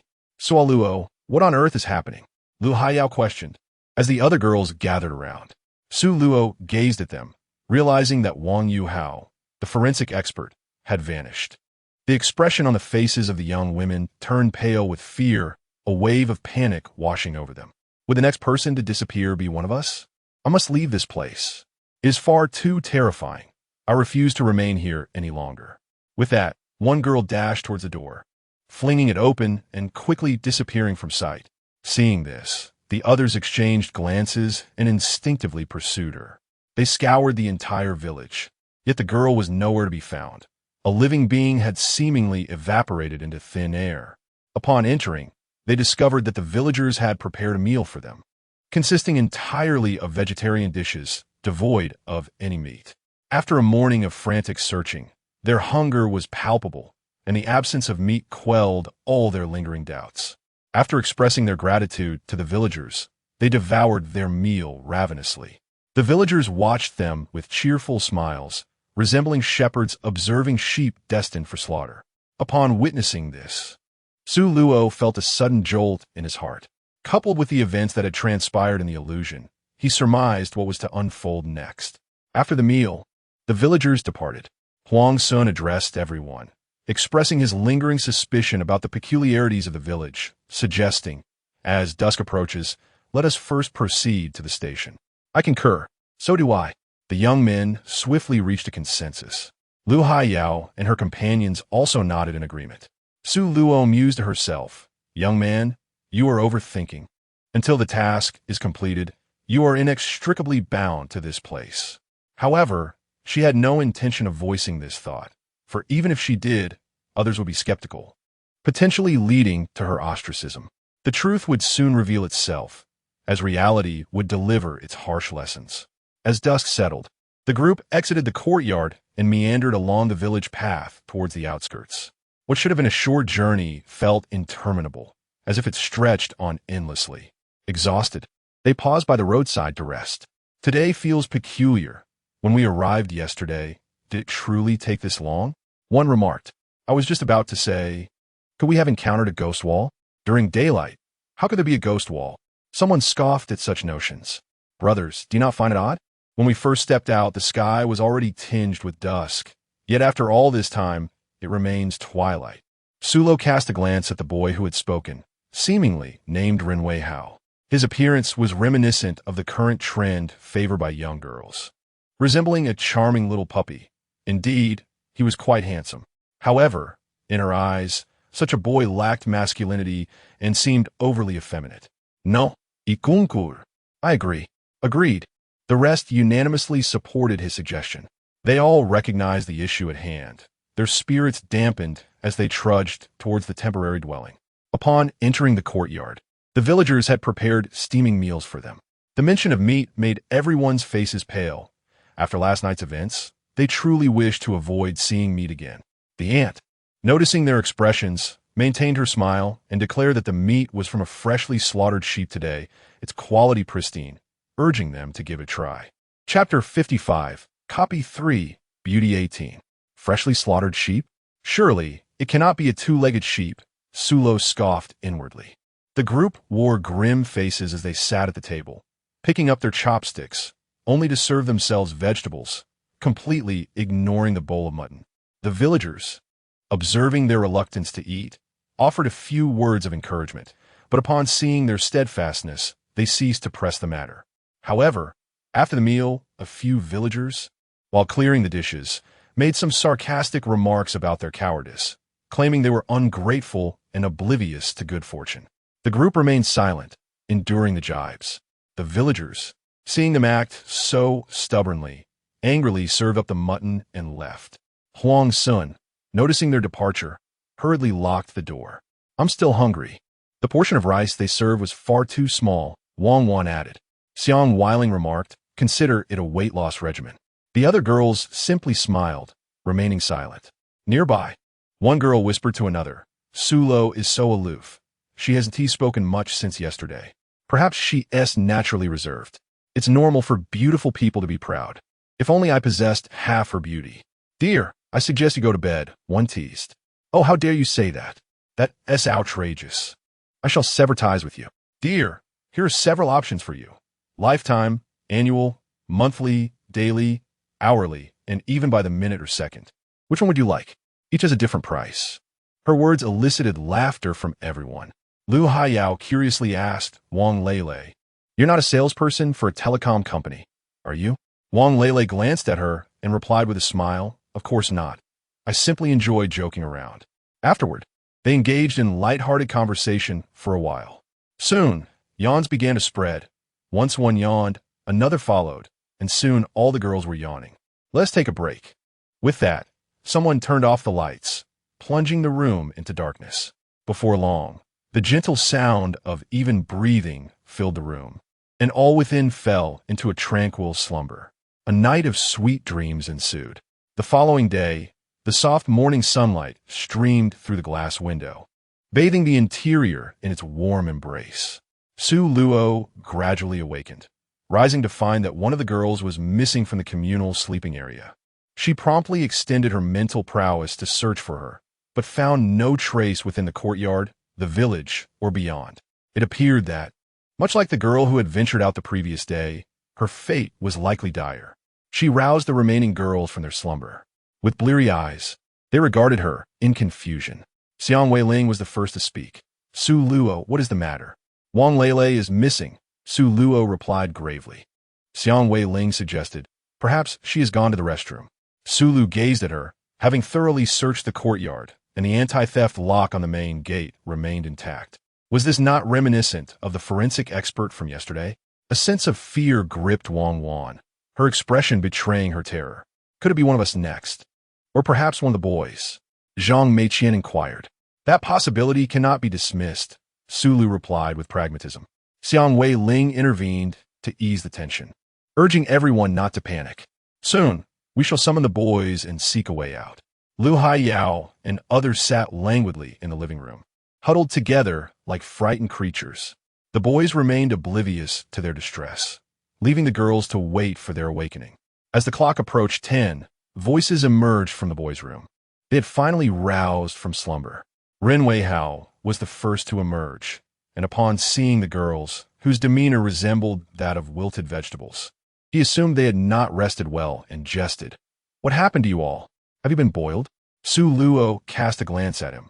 Wang Lele had vanished, just like Wang Haoyu, inexplicably disappearing into thin air. Upon hearing this, Ren Weihao's smile faded, and with a hint of reproach, he remarked, "Why were we not informed immediately?" Overcome with shame, Ren Weihao felt too embarrassed to utter another word. 5 minutes later, the boys emerged from their room, yawning widely. Upon stepping into the living room, they were struck by the peculiar atmosphere. Huang Sun felt a sense of unease creeping into his heart. What was happening? Could it be that yet another girl had gone missing? Sulo replied in a low voice, "Wang Lele has gone missing, just as Wang Haoyu did before. Now that you all are awake, let us venture out together to seek some clues." Upon finishing her words, she cast a frigid glance at the group of boys. The boys, upon meeting her gaze, felt a sudden jolt in their hearts. The boys murmured, "Her gaze is truly terrifying." The girls, upon encountering her eyes, felt a shiver run down their spines. The girls whispered, "Sulo's aura is something we cannot withstand." The group then stepped out, traversing the narrow paths of the village as they pressed onward. Sulo led the way, with the girls trailing behind her and the boys bringing up the rear. During this journey, not a soul dared to utter a word, fearful of incurring Sulo's piercing gaze. After what felt like an eternity, the village path merged with the winding trail through the woods. Xiang Wei Ling broke the silence and inquired, "Sulo, what are your plans moving forward?" Sulu gazed at the lush mountains and forests, and thinking it worthwhile to ascend, she decided to explore, perhaps uncovering some clues. With that, she took the lead along the mountain path. The girls, with grim expressions, clenched their jaws and followed suit, while the boys, without objection, trailed behind them up the slope.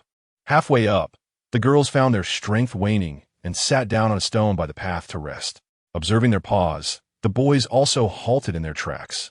Sulu, at the forefront, came to a stop and turned to face the group, her brow furrowed. "Those still with energy, follow me. The rest may rest here."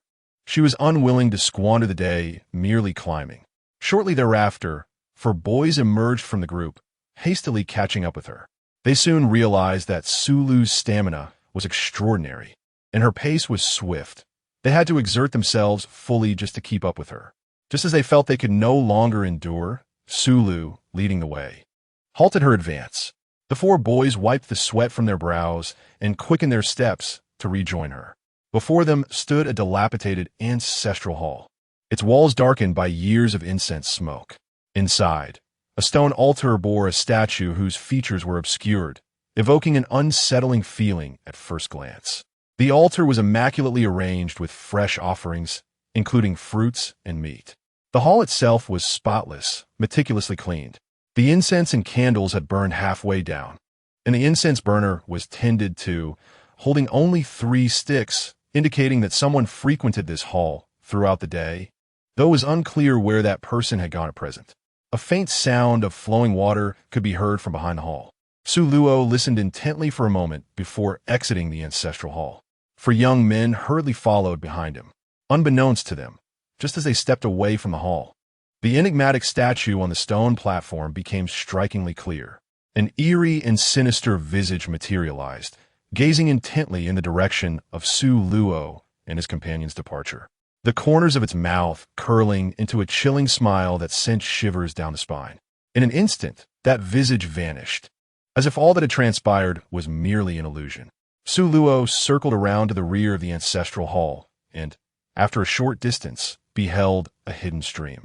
The rushing mountain spring cascaded through the crevices of the rocks, meandering toward the direction of the hall. Given that no water flow had been observed on the way, and the positioning of the ancestral hall seemed to sever the current, it appeared as though the course of the stream had been deliberately altered. The four boys exchanged glances, and one of them finally spoke up, inquiring, "Su Luo, have you discovered some clue?" As Su Luo ambled along, she remarked, "The specifics remain uncertain." The four young men observed her as she busily tapped around the ancestral hall, as if in search of some hidden treasure. Unbeknownst to them, Su Luo was intentionally behaving in this manner to conceal the fact that she was utilizing an external aid. Her mental prowess enveloped the area beneath the hall, and she soon discovered what she sought. Lowering her gaze to the azure bricks beneath her feet, she stepped upon one, causing the ground to quiver slightly, revealing a concealed passageway before her. The four young men, grappling with existential doubts, speculated that their earlier entry must have been flawed. Otherwise, how could they possibly witness a scene reminiscent of those found solely in television dramas and novels? A secret chamber. Su Luo addressed them, instructing, "Leave 2 individuals outside. The remaining 2 shall accompany me." The four young men, eager to enter, gazed at her with anticipation, imploring, "Su Luo, may we all accompany you inside?" Su Luo cast a glance at the 4 individuals, feeling somewhat speechless. Truly, men remain youthful until the end. "You may all join me," she declared, for she was confident in her ability to protect them. As the 5 descended the steps, the 4 young men were met with disappointment. The interior revealed nothing but stone walls and a deep, expansive pool of water. The resounding sound of flowing water echoed loudly, indicating that this pool was not the final destination, but merely a way station. The pool was formed over the years by the relentless erosion of spring water, with water entering from one side and exiting from the other. Due to the difference in elevation, the water cascaded like a column, amplifying the sound in the stillness of the space, resembling the roar of thunder. The masterful handiwork of nature, however, had been exploited by nefarious individuals to conceal countless transgressions. Su Luo unleashed his mental energy and discovered a chilling array of bones at the bottom of the pool, deeply ensconced in the silt. A secret that ordinary individuals would be utterly incapable of uncovering. Strangely, these skeletal remains shared a peculiar characteristic. They were all devoid of skulls. Without a trace of hesitation, the 4 young men turned and departed. Upon exiting the ancestral hall, the 5 descended the mountain, and it was not long before they rejoined the larger group. Su Luo nodded slightly. Beneath the ancestral hall lies a hidden chamber, within which there exists a pool of water, and in that water there are skeletal remains. The 4 boys accompanying her were taken aback. "Su Luo, how come we did not notice this?" "Inkirad li minsho." Su Luo cast a fleeting glance at him. "I have been practicing martial arts for many years, and my night vision surpasses yours to a certain extent." Li Mingho and his companions had every reason to suspect that she was mocking them. Their poor eyesight was not their fault, but rather a consequence of the overwhelming allure of electronic devices. "Su Luo, are you suggesting that the white bones are?" As Xiang Weiling contemplated that possibility, a chilling sensation surged from her feet to the crown of her head, causing her to shudder involuntarily. The atmosphere among the group turned decidedly grim. Su Luo disregarded the crowd and descended the mountain alone. It was Xiang Weiling who first reacted, calling out, "Su Luo, wait for me." Liu Hai Yao quickly joined in, exclaiming, "I'm coming with you." The other girls, witnessing this, followed suit without a moment's hesitation. The boys, realizing the girls had dashed off, hurriedly trailed behind. Their descent was as swift as if they were being pursued by unseen specters. The group, already fraught with anxiety, felt an even deeper dread upon encountering the villagers' eerily identical smiles, which sent shivers down their spines as they hastened toward the courtyard. Once inside, Renwei Hao, still shaken, patted his chest and exclaimed, "That was terrifying. I didn't notice it before, but now seeing those villager smiles is like encountering programmed NPCs. Each grin appears unervingly replicated. It's truly frightening. Could it be that they are no longer human? Brother, you have echoed my thoughts. I suspect these villagers have been parasitized." Su Luo listened to the words of the 2 individuals, merely shaking his head in silence. After the evening meal, everyone gathered in the living room, engaging in casual conversation. They exchanged glances, pondering the unsettling thought that Sulo might be a werewolf, capable of slumber despite the knowledge that a living person could vanish right before their eyes. Their idle chatter ebbed and flowed, gradually fading into silence, until all succumbed to slumber. The night swiftly passed. Suddenly, a piercing scream shattered the tranquility of the morning. Upon hearing this, Su Luo swiftly leaped from the bed and hurried to the living room. A quick glance revealed the presence of everyone, yet his gaze immediately fell upon the conspicuous absence of Renwei Hao. Huang Sun, who had been seated closely beside Renwei Hao, wore an expression of sheer terror, as if he had been profoundly startled. It was he who had let out the scream. Su Luo approached him, waving a hand in front of his eyes. Noticing his complete lack of response, she turned to gently pat his shoulder. "Are you all right?" Li Mingho, filled with suspicion, replied. "Huang Sun, are you dreaming? The security lock on the door is still engaged. Pray tell, how could they have locked it from the outside?" His words were utterly absurd, and he found it impossible to believe. Chapter 57. Copy 3. Splendor 20. Suro contemplated deeply, recalling the spiritual imprint left upon the door last night, the traces of someone having brushed against it. Yet, curiously, she had not awakened during that encounter, which struck her as rather peculiar. There must be some overlooked detail, but what could it possibly be? In a fleeting moment, she found herself unable to recall. "Let us seek the village chief. Perhaps he can assist us in locating the missing person," suggested the inconspicuous Qianjiong. "What if the village chief is in collusion with the villagers?" Wang Xinrong countered, expressing her doubts. "Will we not be walking into a trap? I propose that we initiate a night watch starting tonight. We currently have 36 individuals. We could form teams of 4, rotating every 3 hours. What does everyone think?" Louis Wei proposed. "But what if someone vanishes without a trace?" Le Ayao inquired, her words striking a chord, plunging the group into silence. Su Luo gazed at the assembly and expressed her agreement with Lu Yiwei's sentiments. In her view, the significance of staying up at night was rather minimal. Those who were destined to be eliminated would inevitably face their fate, and it was merely a quest for inner peace. Upon hearing Su Luo's stance, the others unanimously concurred. Following their deliberations, they ultimately divided into 9 groups, with 4 individuals in each, operating 3 groups per night and 3 groups per day, rotating to new formations the following day. On the first day of the Sulu event, I was grouped with Xiang Weiling, Huang Sun, and Li Mingho. Xiang Weiling felt a surge of delight, recognizing that Sulu was audacious yet meticulous. Possessing a strong sense of individuality, being in his company would undoubtedly be advantageous. However, Lahai was less than pleased, as she too wished to be in Sulu's group. But alas, fate had other plans. Over the course of 3 days, 4 individuals had mysteriously vanished, leaving everyone disinclined to wander aimlessly. They remained confined to the courtyard, unwilling to venture outside. As the days progressed, another person disappeared on the 4th day, followed by yet another on the 5th. And this grim pattern continued through the 6th and 7th days. Night watches proved futile, as by midnight, all were deeply asleep, unable to rouse themselves. Initially gripped by panic, the group gradually settled into a semblance of normalcy.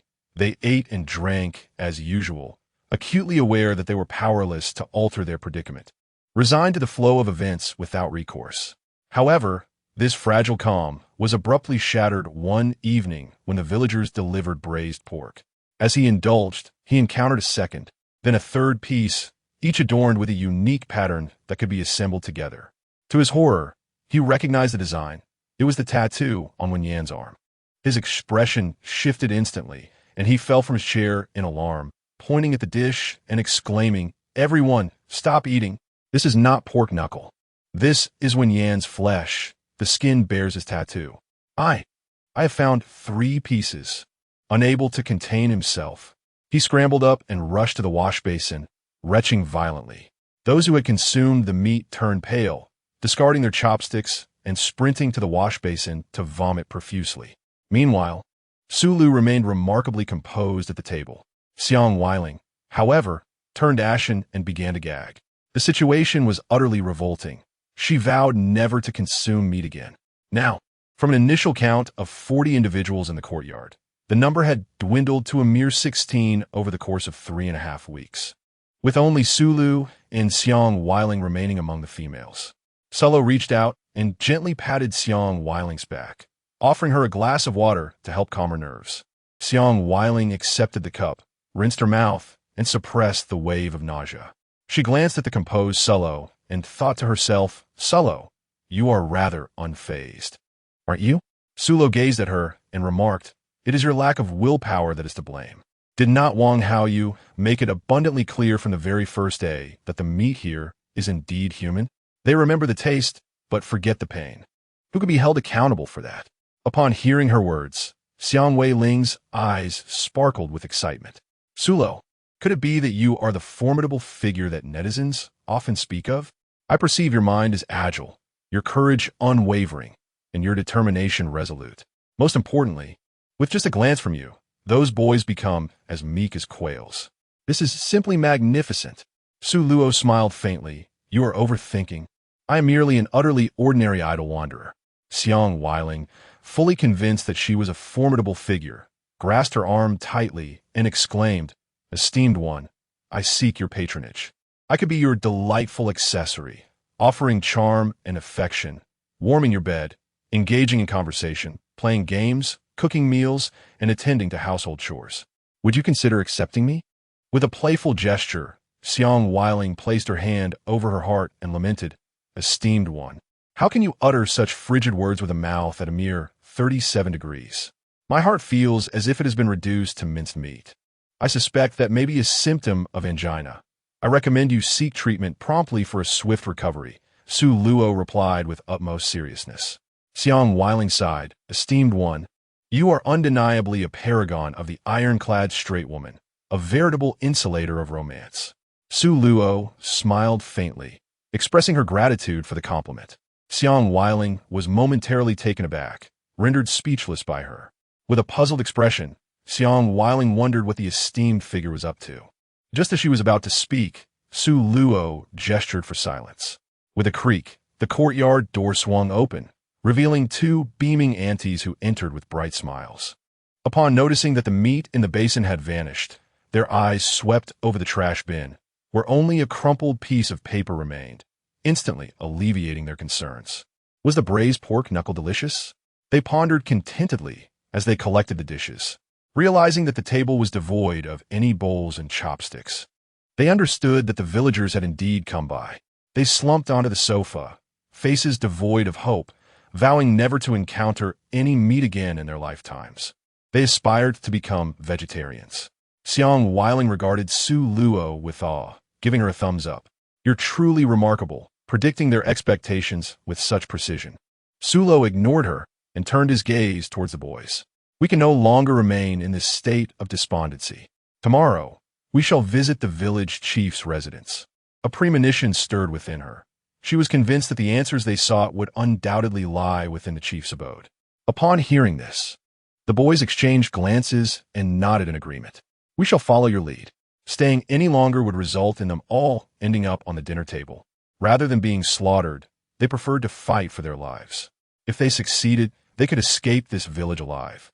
Chapter 58, Instance 3, The Allure of Beauty. The following day, after lunch, the eager aunties had tidied up the dishes and departed.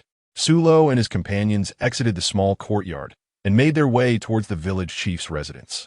Upon arriving at the door, Sulo knocked repeatedly. Yet no one came to answer. "Is the village chief not home?" he inquired of Wei Ling. The group realized that the true adept had always been among them. She addressed them, "Please wait a moment. I shall open the door for you." With that, she gracefully leaped down from the wall. With a creak, the courtyard door swung open from within. "Please come in," Sulo beckoned at the threshold. The group filed in one after another. Once everyone had entered, Sulo closed the door and secured it with a lock. "This place resembles a haunted house. Surely we haven't stumbled into the wrong courtyard?" one remarked. "No, this is indeed the village chief's home," came the reply. "But we saw the village chief just the other day. How is it that in such a short span, the weeds have grown so tall? Doesn't the village chief tend to his garden?" Sulo spoke with profound significance, posing a rhetorical question. How can you be certain that the individual we encountered that night was indeed the village chief? They were newcomers, utterly unfamiliar with the true appearance of the village leader. Upon hearing this, everyone experienced a moment of enlightenment, realizing the depth of his insight. Sulo took the lead towards the main house, initially assuming that the door would be locked. To his surprise, it opened with a gentle push. Upon entering, the group dispersed in search of clues. The interior was rather austere. Directly inside was the living room, adorned with landscape paintings. An 8 Immortals table held a complete tea set, flanked by 2 chairs, while a sofa leaned against the wall. One individual stood at the wide-open door, peering inside, only to find nothing but a calm. I, too, found nothing on my end. Sulo lowered her gaze to the ground and discovered a series of faint footprints. So subtle they were easily overlooked. These footprints vanished before the octagonal table, suggesting the presence of a hidden chamber. Contemplating this, she approached the table and began to move the tea utensils on the tray. After examining each piece without eliciting any response, only the tea tray remained. As she shifted the tray, a series of soft clicks resonated, causing a slight tremor beneath her feet. Xiang Wei-Ling, who had been closely following her, jumped in surprise at the sound. What was that? Could it be an earthquake? The others gathered beside the two of them. Did we just experience an earthquake? It seemed she was not alone in her bewilderment. She had thought she was merely imagining it. As they spoke, a hidden entrance emerged before them. The group collectively voiced their incredulity. This is absurd. Is the village chief truly unhinged? Who in their right mind would create a secret chamber in their own home? Sulo's gaze grew somber. She advised the timid to remain outside. A pungent scent of blood and decaying flesh wafted through the air.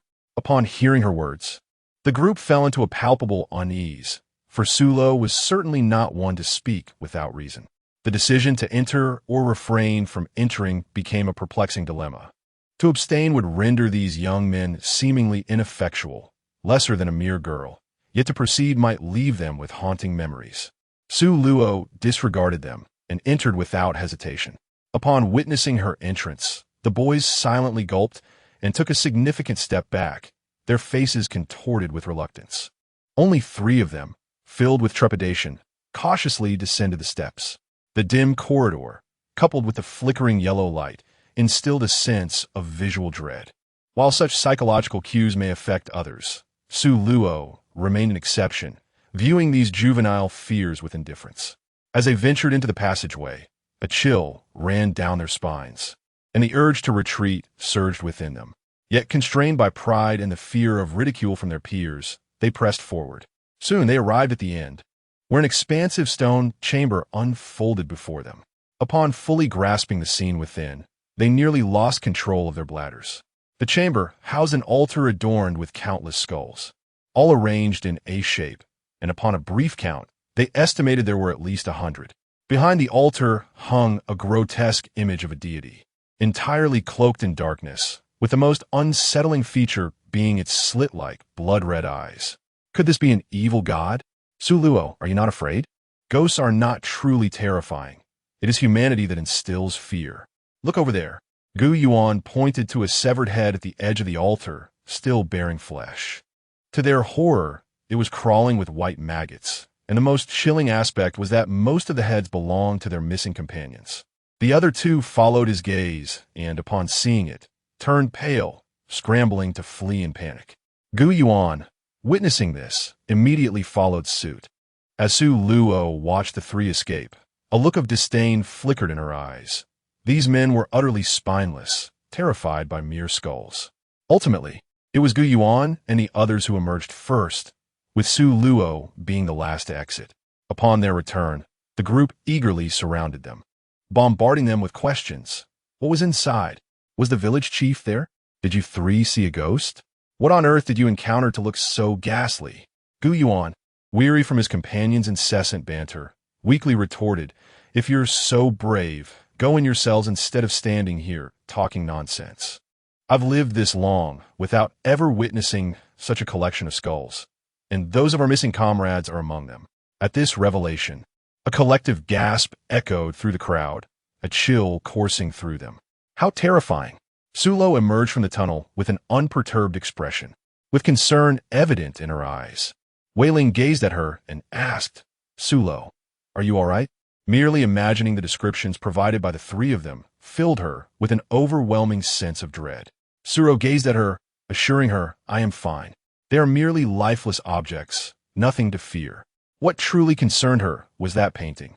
She always felt as though the malevolent deity depicted within it was alive, albeit she had yet to find any tangible proof. Nonetheless, to err on the side of caution, she left behind small tokens of goodwill for the villagers. Xiang Wei admired her greatly, exclaiming, "If only I possessed your courage." Sulo merely smiled, remaining silent. "What shall we do next? Perhaps we should flee. It is certainly preferable to languishing here and awaiting our demise. Have you all forgotten that we cannot possibly exit the village?" Upon hearing this, the faces of the crowd fell in despair. Chapter 59, Instance 3, Enchanting Beauty 22. Sulo gazed at the assembly, her voice resonating with urgency. "There is no time to lose. We must depart at once. Each moment we linger here could cost another life." The crowd looked at her, hesitating, "But we cannot escape the village. How can we know unless we try? We have already unearthed the village's most profound secret. If my instincts serve me correctly, the villagers will surely turn against us tonight. The intrusion into the elder's home cannot remain concealed. The villagers must be aware." Her foresight proved accurate, as the villagers had indeed discovered the traces left by their intrusion and were intent on eradicating the threat.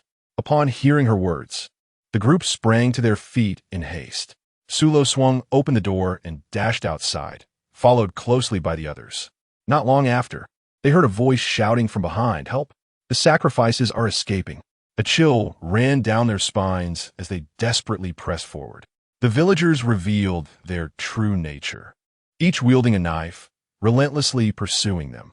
It was a scene reminiscent of a cat chasing its prey, as the villagers maintained a steady distance, reveling in the sight of their desperate struggle.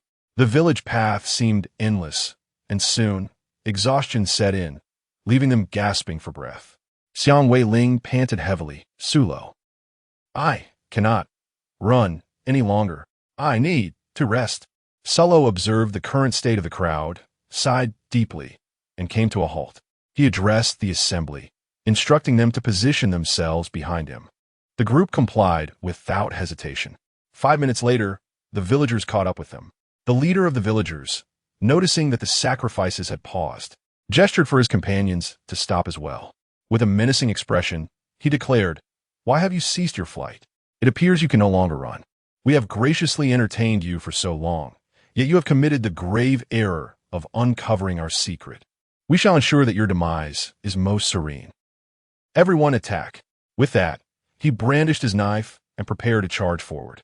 Su Luo cast a disdainful smile and advised, "I suggest you refrain from hasty actions."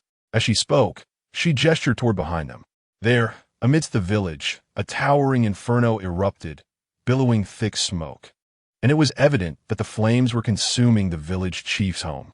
Upon witnessing this, the villagers' eyes widened in horror, and they glared at her with fierce resentment, exclaiming, "Sir Master, what have you done to our divine protector?" Sulo shrugged, saying, "I merely provided a funeral for the innocent." As he emerged from the hidden passage, he had cast numerous thunderfire talismans onto the altar, only now activating them. "Swordman, I shall slay you and feed your remains to the dogs," bellowed the enraged leader of the villagers. Su Luo, in a fit of exasperation, remarked, "Is this what you call impotent rage?" The crowd responded, "Boss V 587. Suddenly, the villagers displayed expressions of unrestrained joy, parting ways in unison. Su Luo curled his lips into a cold smile, finally forcing the hidden rat out of its lair. A strikingly handsome young man, with a playful smile lingering at the corners of his mouth, slowly emerged from the back of the crowd. "Su Luo, it has been a long time.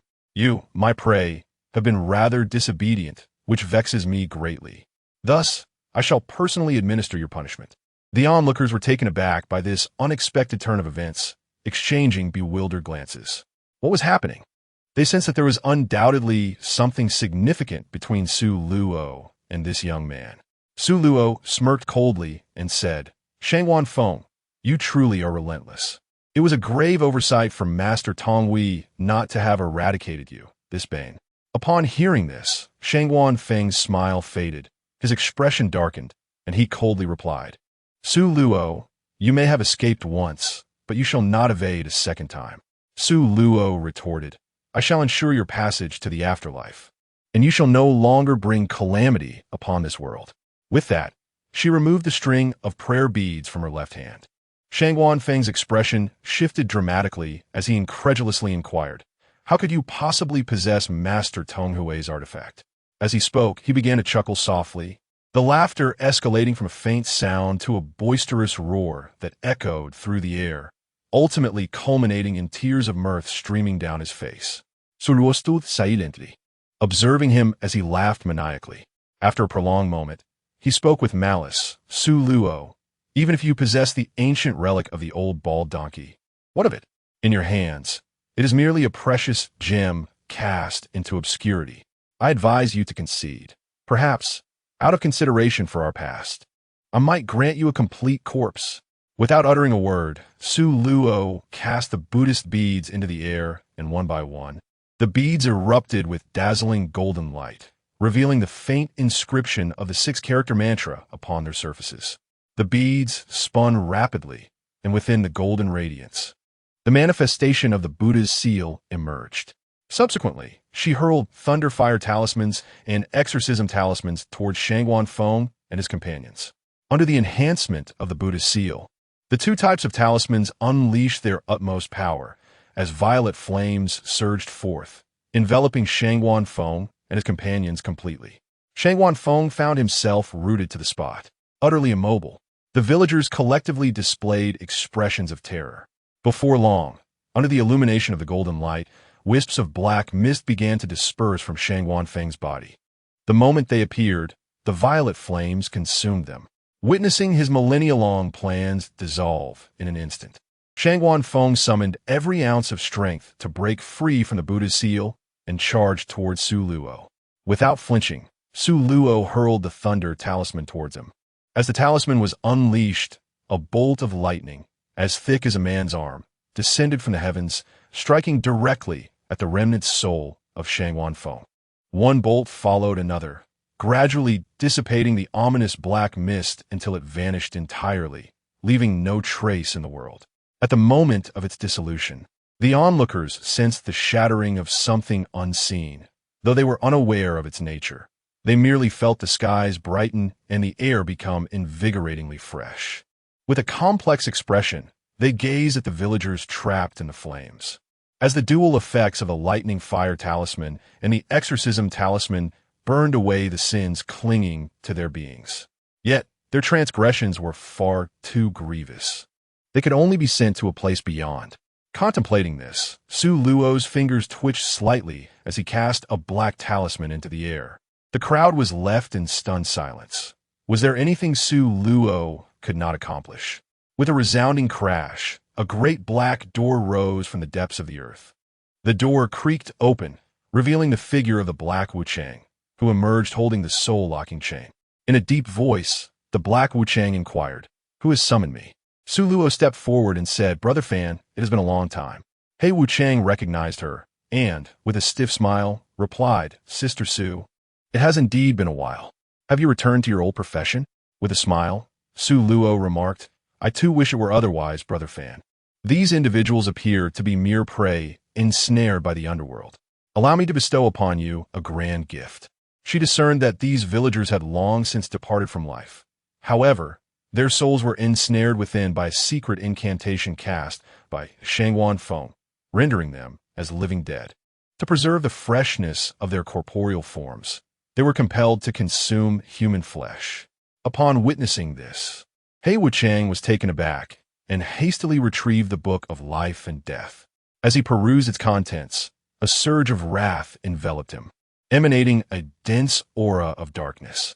He quickly reined in the ominous energy, mindful that Su Luo was but a mortal and must not be tainted by such malevolence. Chapter 60, Instance 3, The Allure of Beauty. With a flick of his wrist, Hei Wuchang unleashed the soul-binding chain, causing the villager spirits to emerge from their bodies. They exchanged glances, realizing they had finally been liberated from the constraints imposed upon them, and could not help but display expressions of relief. They bowed to Su Luo, expressing their gratitude. "Thank you, young lady, for granting us our freedom. Your immense kindness shall be repaid in our next lives with the utmost devotion." He Wuchang coldly interrupted their sentiments. "You are mistaken. After committing such grievous sins, you shall inevitably traverse the depths of the 18 hells, and in the end, you will labor in the 19th for countless years before there is any hope of reprieve." Sulo did not intercede on their behalf. What Brother Fan spoke was the unvarnished truth. Although malice was not their intention, they had nonetheless committed heinous acts. As he spoke, he produced a stack of black talismans and cast them toward her, saying, "Sister, may you never find need for these symbols." The emergence of the black talismans inevitably heralded the presence of those who had sinned. Su Luo's lips twitched slightly. In truth, she still had several bundles of black talismans left and used in her space. However, if she chose not to take them, Fan Wujiao would surely be displeased. "Thank you, Brother Fan, for your care. Who are we to each other, sister? I shall take my leave now." As he spoke, the dark enforcer Fan Wujiao grasped the soul-locking chain and led the villagers through the ebony gate. The gate slowly closed behind them, dissipating into the air. As if awakening from a dream, the crowd nearly transformed into a chorus of startled cries. Xiang Wei Ling tugged at Su Luo's arm, gazing at her with the adoring eyes of a devoted fan. "Su Luo, my dear, you actually know even the Dark Enforcer. I am firmly clinging to this powerful ally of mine." Su Luo cast a glance at her, this foolish girl. Once she departed from this place, all matters pertaining to the underworld would be eradicated. Do not inquire further. The answer lies within the laws of the Netherrealm, which demand that mortals maintain a reverence for it. The villagers' corpses decayed at an alarming rate, merging grotesquely with the earth. Upon witnessing this, the onlookers instinctively retched in unison. Sulo cast a glance at the crowd and departed. After a brief moment, they beheld the bus stop, so close that they nearly burst into tears of joy. After waiting for over 10 minutes, a dilapidated minibus approached from afar, coming to a halt before them with a creak. The group, suppressing their excitement, boarded the vehicle one by one. The minibus retraced its path. Congratulations to all players for successfully completing all tasks. Due to the remarkable performance of certain players in this instance, the system will graciously dispense rewards, so stay tuned. With this mechanical announcement, everyone vanished from the minibus. The driver, catching sight of this in his rearview mirror, smiled and continued on his way. In the realm of reality, a grumble echoed from her stomach, protesting its emptiness. Rising from the sofa, she made her way to the kitchen to prepare a stir-fry as a treat for her appetite. After a refreshing shower, she reclined on the chaise lounge by the floor-to-ceiling window, taking out her tablet to indulge in some games. 2 hours later, the tablet succumbed to a dead battery and blacked out. After plugging in to charge, she shifted her attention to her phone and began perusing the news. More than half an hour later, she set her phone aside and retired for the night. Unbeknownst to her, the survival game forum had erupted with fervor, and the name Sulo had become well known among all participants. Everyone secretly anticipated encountering the esteemed player in the next instance, believing that by aligning themselves with her, they could secure an effortless victory. The following day, at 6:30, Sulo prepared to rise. After freshening up, she donned her workout attire and stepped outside to exercise. After a brief respite, she resumed her physical activities. It was only at 10 o'clock that she finally ceased her workout and entered the kitchen to prepare a meal. After dining, she reclined on the sofa, opening the survival game forum on her tablet. Upon entering, her eyes narrowed at a pinned message soliciting personal information about the illustrious Sulo, with the poster's IP address originating from another province. Notably, there were multiple threads discussing her, and some even featured portraits of her likeness. The artist's skills were commendable, as the depiction bore at least a 70% resemblance to her true self. After completing her tasks, she discreetly implemented a search program in the forum's backend, forbidding any mention of her name, even in Pinyin. Did the online community truly understand the concept of privacy? Why should her real name and appearance be publicized on the forum? Soon, the players on the forum noticed the anomaly, causing a stir. Wow, in just 1 minute away from the forum, that esteemed player's name has become a forbidden term? Personally, I believe that even if one admires her, it's inappropriate to display her real name online. That's crossing a line. Agreed, @One. Admiration is natural, but personal privacy must never be infringed upon. Agreed, @One. I timidly raise my hand. I am the original poster, and I sincerely apologize to the esteemed individuals here. I should not have included my real name when posting. I humbly beseech you to consider my status as a first-time offender and remove the virus from my computer. My thesis, which is due imminently, is stored within, and I am in desperate need of assistance. I plead for your mercy, for without it, I may face an extension of my studies. While it may seem somewhat uncharitable, I cannot help but smile in a light-hearted manner, reveling in a touch of schadenfreude. I am curious as to which nameless hero has taken it upon themselves to exact this retribution on my behalf. They are indeed a force to be reckoned with. As a mere bystander, I empathize with the unfortunate poster above and hope they learn from this experience, avoiding similar missteps in the future. Let us voice our support. A simple one will do. In light of the child's earnest admission of fault, let us grant them this one reprieve. To the commenter above, are you perhaps a paragon of virtue? Indeed, if someone were to expose your real name online, subjecting you to the whims of the internet, you would come to understand the discomfort it brings. One must not advise others without experiencing their struggles firsthand. Here is a fact worth noting. The Office software on computers often possesses cloud backup capabilities, leading me to suspect that the original poster is engaging in a bit of dramatization. Let us not be misled. I appreciate the enlightening commentary above, as I almost fell into the trap of becoming a keyboard warrior. Chapter 61. Instance 4, Paper Offering. Upon witnessing the scene, Su Luo promptly captured and posted screenshots of all the file names that had been backed up on that individual's computer, thereby unveiling their disguise. She is a person who repays grudges with immediacy, often retaliating on the spot. After compiling all the files, she sent them to the relevant authorities, meticulously erasing all traces of her involvement, thus shrouding her contributions in anonymity. As the community perused the various pixelated file screenshots on the forum, they felt their worldview shatter. To the brothers above, from this day forth, you are my idol. This is the very embodiment of a thrilling narrative. Goodness, my eyes have been opened to the reality that some individuals are inherently malevolent. Such people deserve to be subjected to rigorous ideological re-education. My perspective has been irrevocably altered. The abyss is empty and demons walk among us. Such individuals are truly frightening. Indeed, appearances can be deceiving. I urge all netizens to exercise caution in their friendships. Fortunately, I did not place my trust in such deceptions. This incident has taught me that the truths and lies of the internet are often indistinguishable, and one must be wary not to be exploited by others. Upon witnessing this, Su Luo chose to avert her gaze and exited the forum without hesitation. The fleeting thrill of posting quickly turned to regret. Had she foreseen this dire outcome, she would have refrained from impulsively sharing her thoughts. As for the artist, every piece of work stored on his computer vanished, replaced by a stark message on the screen. You have violated personal privacy. All electronic devices registered under your name will be locked for 999 days. Fortunately, he had backups of his artwork, though the only inconvenience lay in the necessity to re-register using a family member's identity. Following this incident, he placed Su Luo firmly on his list of individuals to be avoided at all costs. Days later, Su Luo noticed that the pattern on the back of her hand had reverted to blue, while an odd design had turned green.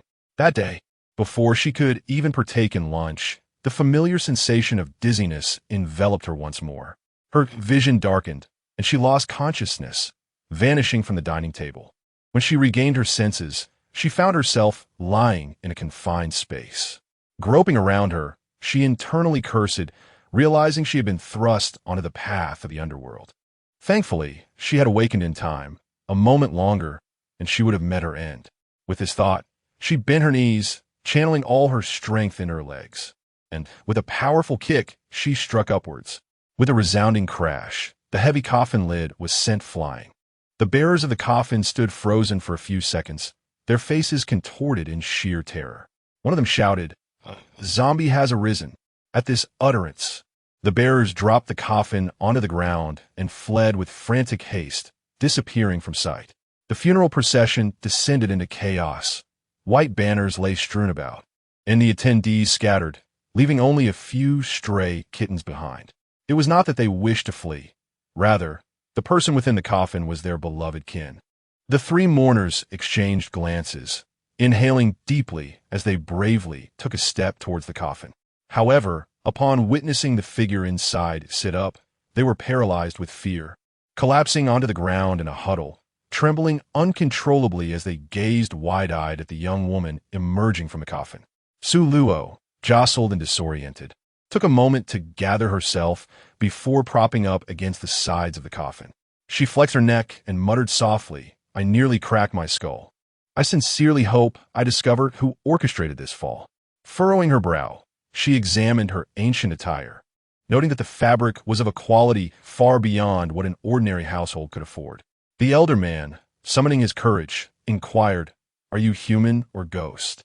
He then rushed forward, tears streaming down his face, exclaiming, "My daughter, you are going to give your father a heart attack. Your mother has fallen ill due to your absence." Taken by surprise, Su Luo found herself enveloped in his embrace. He released her, grasping her hand with concern, asking, "Luo, do you feel unwell anywhere?" Su Luo shook his head, replying that it was nothing more than a slight dizziness, likely a result of the recent fall. The two younger men, trembling and supporting each other, approached the coffin, gazing at their beloved younger sister, who had returned from the clutches of death, their eyes glistening with unshed tears. A chilling breeze swept by, causing Su Luo to shiver involuntarily. Su Urge has regained his composure. "Father, the matter of my younger sister's miraculous return to life is unlikely to remain concealed for long. It would be prudent for you to make preparations in advance. After all, this occurrence is so extraordinary. A person who has been deceased for 3 days suddenly kicks open their coffin on the way to the funeral and comes back to life. Anyone would find such a phenomenon utterly astonishing. The Su family is already under considerable scrutiny, and with this incident, it seems we shall not find peace in the near future." As Su Luo stepped into the Su residence, the mechanical voice of the system resonated above, and, simultaneously, the fabric of time and space experienced a brief suspension. "Welcome, esteemed players, to the Instance Paper Festival. In order to immerse you fully in this experience, all players will assume the roles of the indigenous inhabitants, becoming a part of this quaint town. Scented candles and paper horses guide the way to the underworld. White paper adorns the 10-mile path. Red bridal attire is prepared. The mournful wails of the Swana summon spirits. At midnight, 3 bows are made to the coffin. Paper eyes smile yet linger. Spirit money is exchanged for life, and the paper figures wander through the town in the dead of night. The eerie grandeur of the high mansion, the long-hidden daughter of the mayor, the golden Namma coffin displayed in the mayor's hall, the creaking rocking chair, the dilapidated main hall, the blood-stained wedding gown, and the single embroidered red shoe. Main quest. Players are tasked with uncovering the hidden truths lurking beneath the surface. Side quest. Survive. Wishing all players the best of luck. A friendly reminder. Players must remain aware of their identities and not lose themselves in this illusory realm, forgetting their mission. As the final words echoed, the suspension of time was lifted. The servants, witnessing the young lady's miraculous revival, were filled with trepidation. Upon noticing the reactions of his servants, Master Su immediately rebuked them, saying, "I have paid for your services, not for you to stand idly by. Hurry and inform Madam." Upon hearing this, the servants suppressed their fear and swiftly sprang into action. Those serving tea attended to their duties, while others busied themselves with sweeping the floors. After a cold snort from Father Su, he turned to look at his daughter, replacing his expression with a smile. "Luo, come, let us go visit your mother." Since the passing of their daughter, his wife had been languishing in illness, refusing to eat. Were it not for the nourishing soup sustaining her, one could only imagine. He resolved that on a future day, he would visit the temple to pay his respects, and also contribute some incense money, not to mention lighting a perpetual lamp for the family's blessings.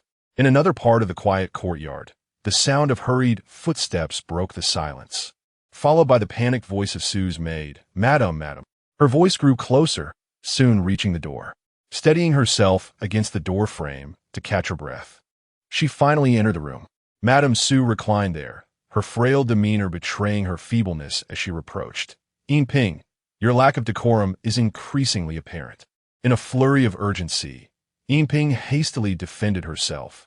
"Madam, in a moment of desperation, I must inform you that Miss has returned from the dead. Master is accompanying her to visit you now."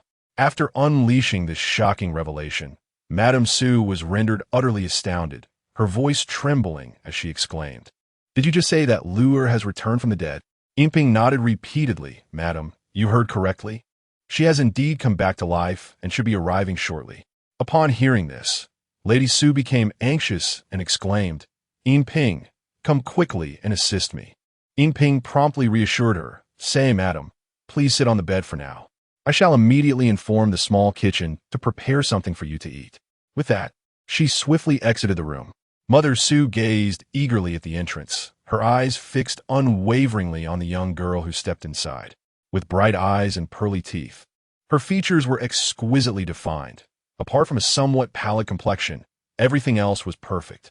Tears streamed down her face before she could utter a word, her lips quivering, overwhelmed with emotion and rendered speechless. Sue's father stepped forward, gently embracing her shoulders, offering silent comfort. After a considerable time, Sue's mother finally regained her composure and, grasping her daughter's hands, inquired, "Luer, what troubled thoughts have led you to such despair that you would contemplate taking your own life by the lake?" Her daughter had always been cheerful, lively, optimistic, and confident. Therefore, upon hearing the news of her daughter's attempt to end her life, she was filled with disbelief. Yet, the stark reality was undeniable. Where her daughter was retrieved from the frigid waters of the lake, she had already succumbed to the depths, devoid of breath. The memories of Sue Luo are obscured. She is not the original owner, so how could she possess such knowledge? "Mother, all I can recall are the names of my family and my own. The rest eludes me entirely." Sue's mother cast a glance at Sue's father, who gave her a subtle nod, prompting her to refrain from further inquiries. Upon entering the courtyard, a robust maid approached, her demeanor submissive as she said, "Miss, the bathwater has been prepared." Following the incident involving the young lady, all the maids and servants in the household had either been sold or met with a grim fate. Now, only this solitary, coarse maid remained within the premises. Sulo gazed at her and inquired, "What is your name?" Sulo was somewhat taken aback as you lifted your head. The girl raised her gaze, yet her eyes dared not meet hers directly. They remained half lowered, fixated on her toes.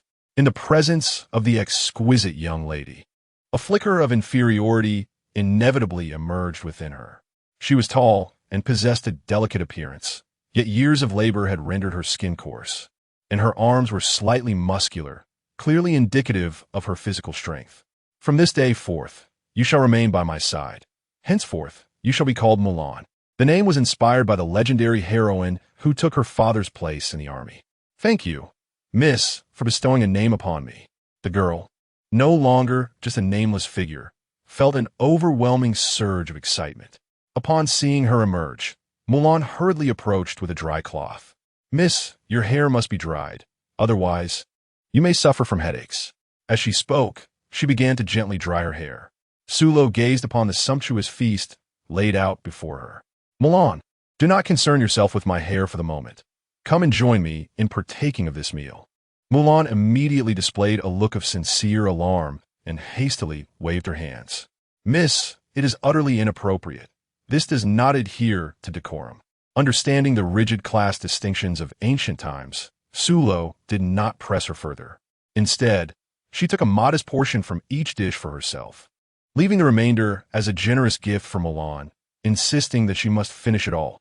Grateful beyond measure, Mulan accepted the offering and retreated, silently vowing to protect her mistress with utmost diligence. As evening approached, Sulo's personal maid came to summon her to dine in the main house. Su Luo acquiesced and brought Mulan along with him. In the hall, Su's father and mother were engaged in conversation, while the elder and second brothers were also present. continuously glancing towards the entrance. Mother Sue's complexion had improved significantly since the morning, her lips adorned with a gentle smile, unmistakably indicating that her spirits were exceptionally high. When Su Luo's figure appeared at the door, Brother Su and second brother Su eagerly rose to greet her, their voices laced with concern as they inquired, "Little sister, do you still feel unwell? If you're uncomfortable, please do not hesitate to tell us."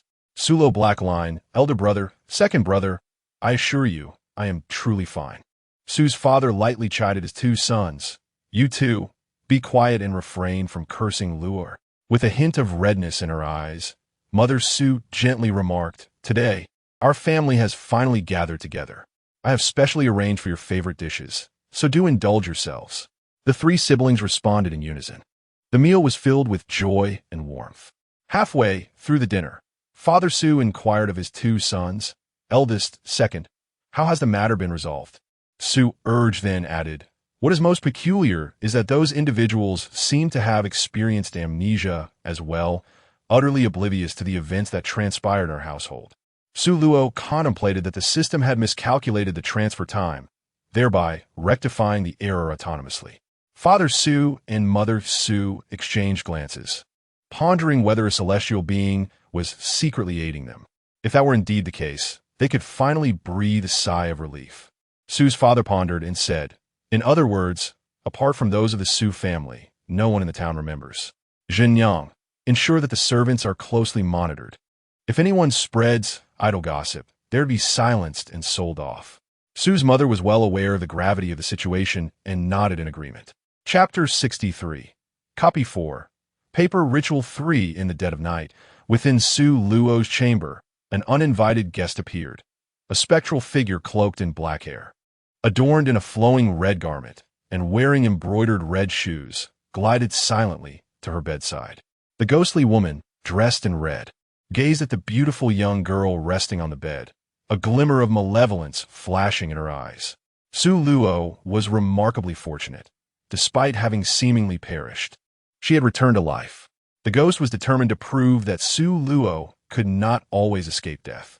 Slowly, she raised her arms, extending her hands to grasp Su Luo's throat. As the icy claws of the specter made contact with Su Luo's skin, her eyes snapped open, her gaze piercing towards the crimson-clad apparition. Upon seeing her awaken, the ghost's lips curled into a sinister smile. "It is good that you are awake. It spares you from being a wandering soul."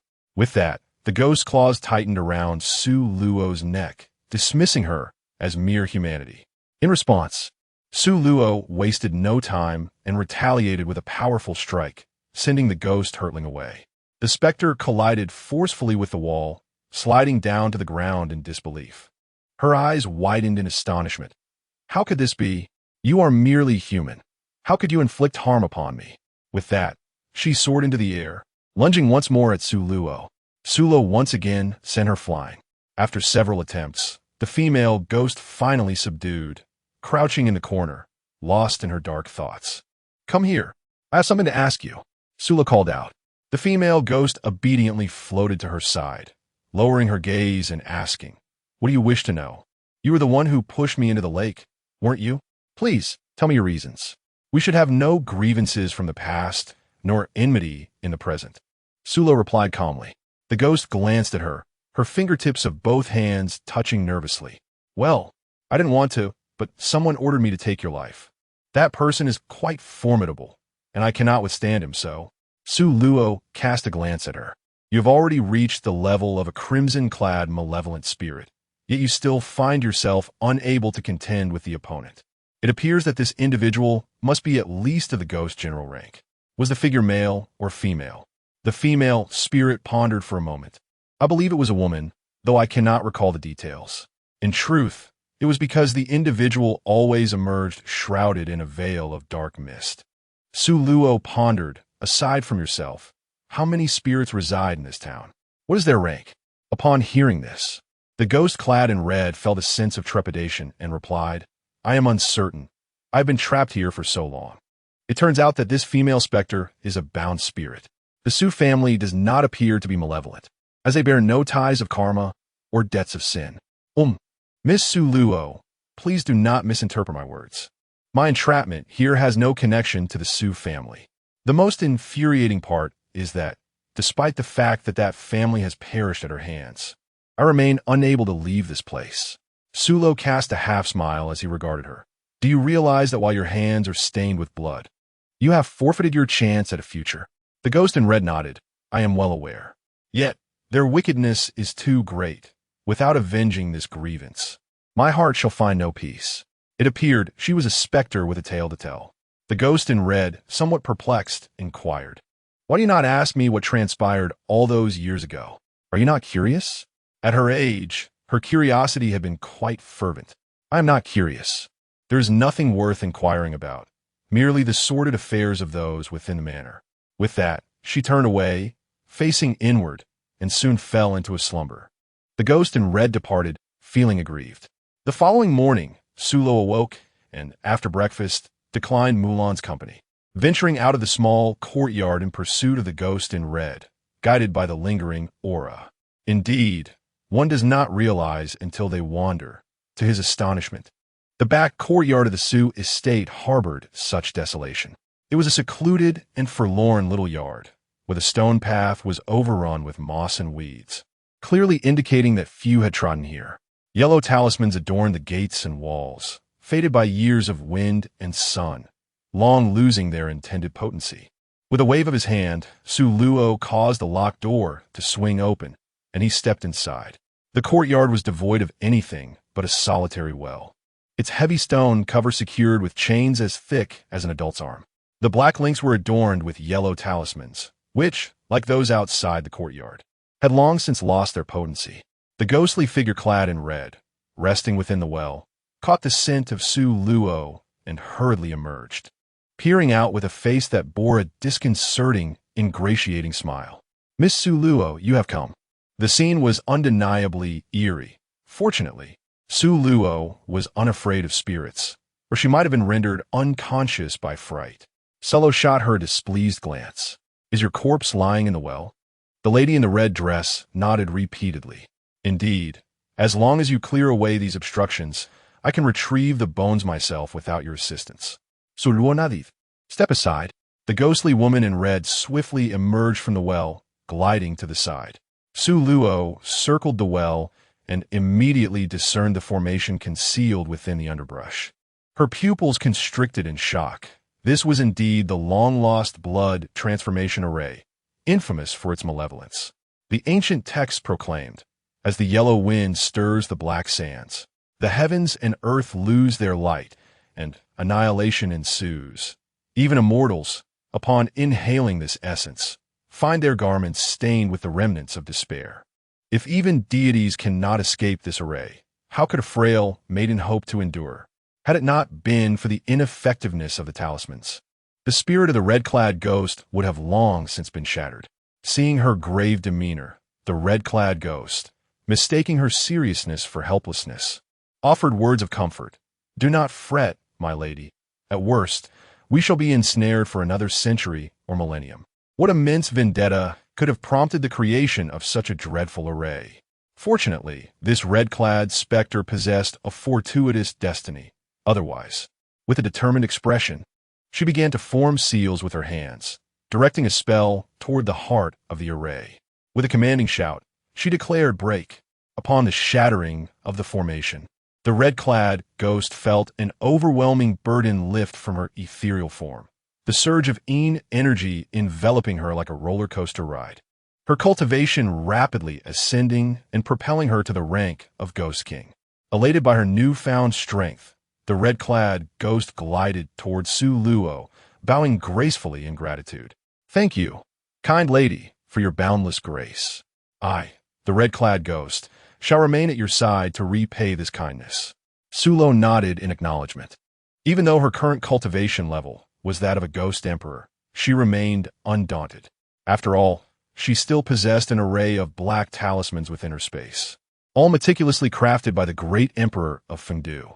Each talisman was further imbued with the potent divine power of the Ksitigarbha Bodhisattva, creating a formidable synergy of dual enhancements that promised extraordinary might.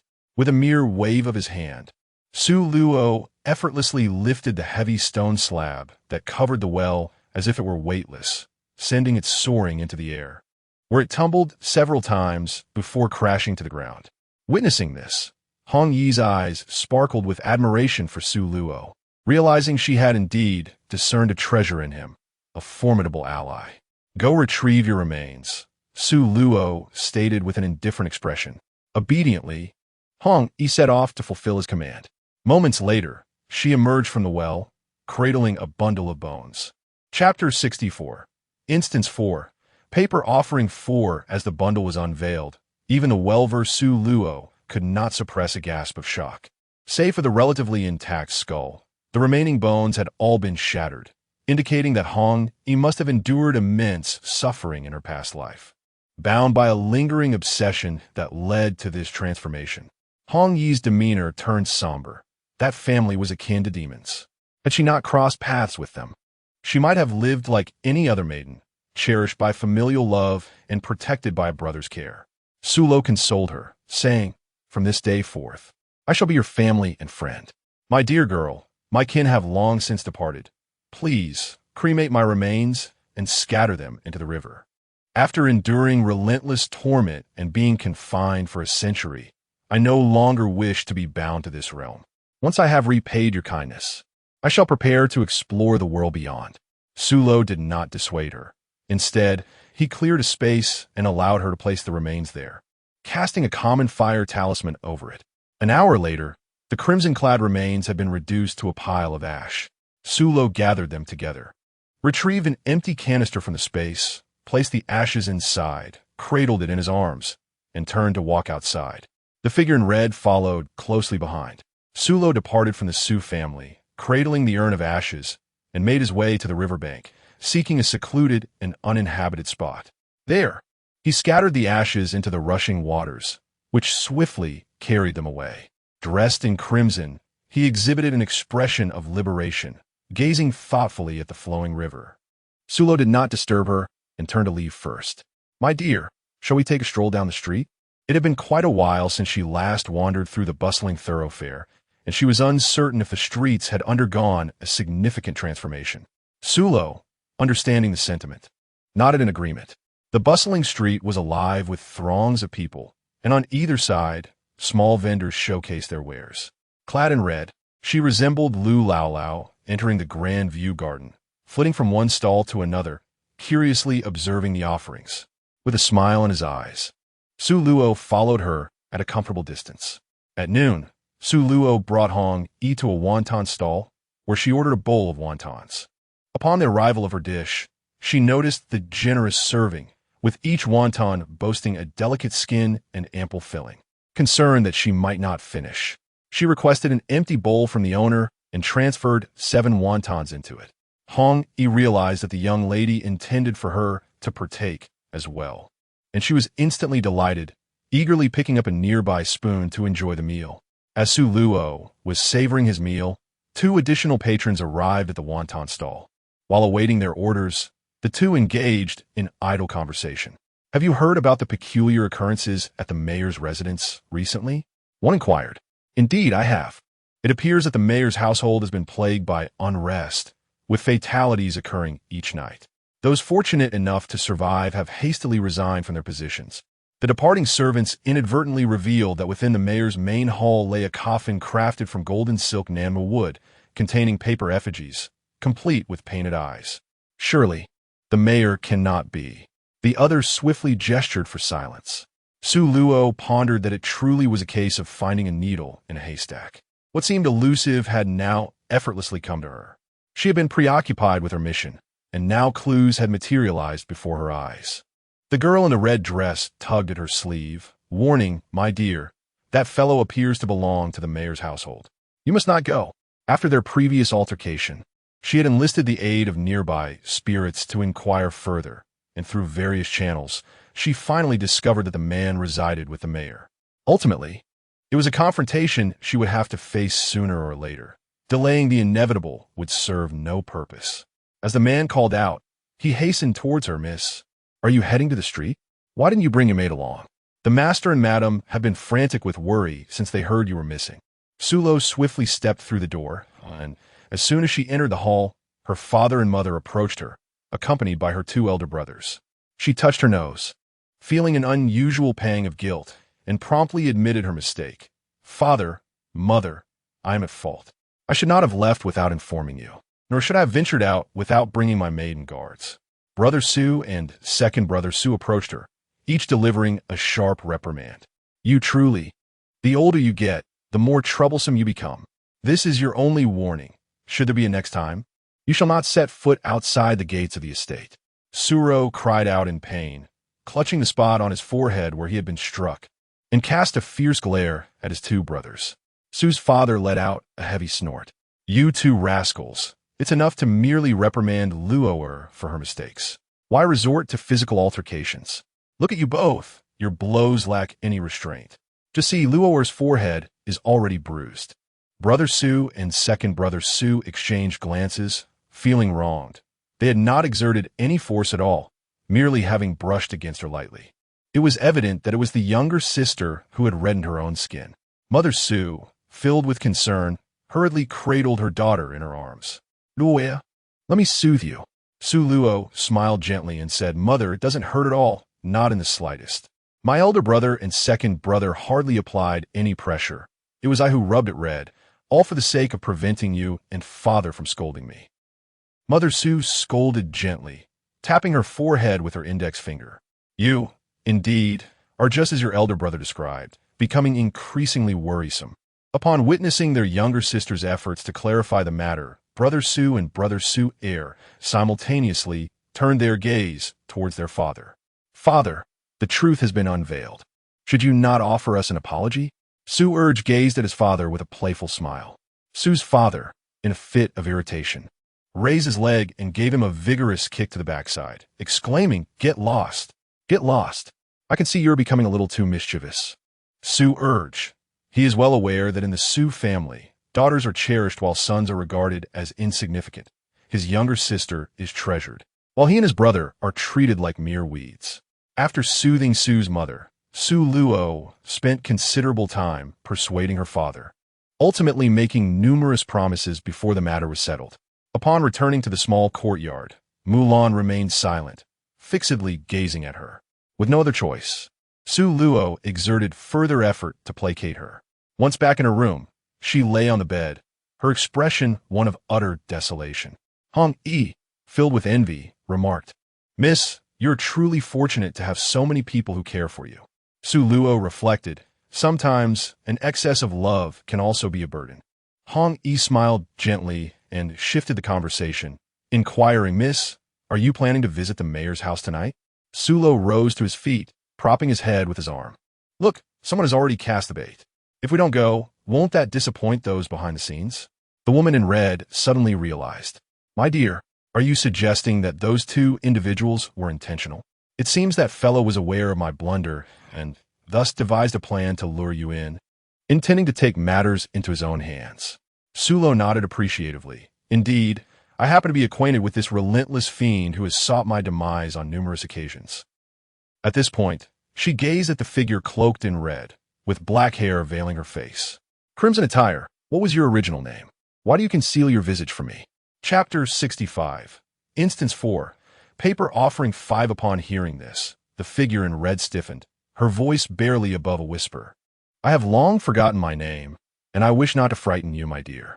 Her countenance had been irrevocably marred by those wretches, and she clung to her memories of vengeance as a means of survival. Su Luo sighed. "Hongyi, have you not already avenged your enemies? Never mind, disregard my words. I should not have spoken thus. Do as you wish. In my vanity case, there are lovely hairpins. If you fancy them, feel free to use them. It is always delightful for a young lady to adorn herself beautifully." Hongyi bit her lower lip and said, "Miss, could you bestow upon me a name? I wish to forget the past." Su Luo pondered. 1,000 sails pass by the sunken boat. How about we call you 1,000 Sails? Miss Xie graciously bestowed the name upon him. The figure in crimson expressed her gratitude. In the stillness of the night, a shadow stealthily scaled the walls of the Su residence, vanishing into the darkness. As Su Luo turned onto the main street, he noticed that the thoroughfare, which should have been deserted due to the curfew, was instead teeming with people, their laughter and chatter creating a lively atmosphere. These figures cast shadows as they walked, resembling marionettes. Yet the most unsettling aspect was the smiles frozen upon their faces, akin to masks, stiff and unnatural. Thousand Sales remarked, "My lady, they are not human. They are paper effigies. It appears that someone has animated them, allowing them to temporarily masquerade as living beings." With a slight curl of her crimson lips, Su Luo exuded an intriguing charm. "My dear girl, you must exercise caution and take great care of yourself," Qian Fan urged with a note of concern. With a dismissive wave of her hand, Su Luo assured, "Rest easy. All the spirits here combined are no match for me." She was indeed endowed with extraordinary abilities. After speaking, she affixed a calming talisman to herself and confidently joined the ranks of the faux humans. Qian Fan hurriedly followed suit. Upon seeing Qian Fan, the spirits turned their heads in unison. Qian Fan remarked, "I have only recently become a spirit, so—" The girl believed her sincerity, responding, "Sister, you must have bled profusely at the time of your demise. Your garments are stained crimson. However, I have heard that those of your caliber in the spirit realm find their cultivation remarkably efficient." Qian Fan feigned ignorance, responding with an expression of profound learning to everything the girl said. Observing her enthusiasm, the girl felt an overwhelming sense of accomplishment, unwittingly becoming more verbose, seemingly capable of conversing for 3 days and nights. Meanwhile, Su Luo, witnessing this, felt a twitch at the corner of her mouth, realizing that every woman possesses a latent talent for theatrics. For the spirits, this day was a cause for celebration, akin to a holiday in the underworld. As Su Luo followed the procession forward, he soon observed all the pseudo-humans surging into a dwelling within the town.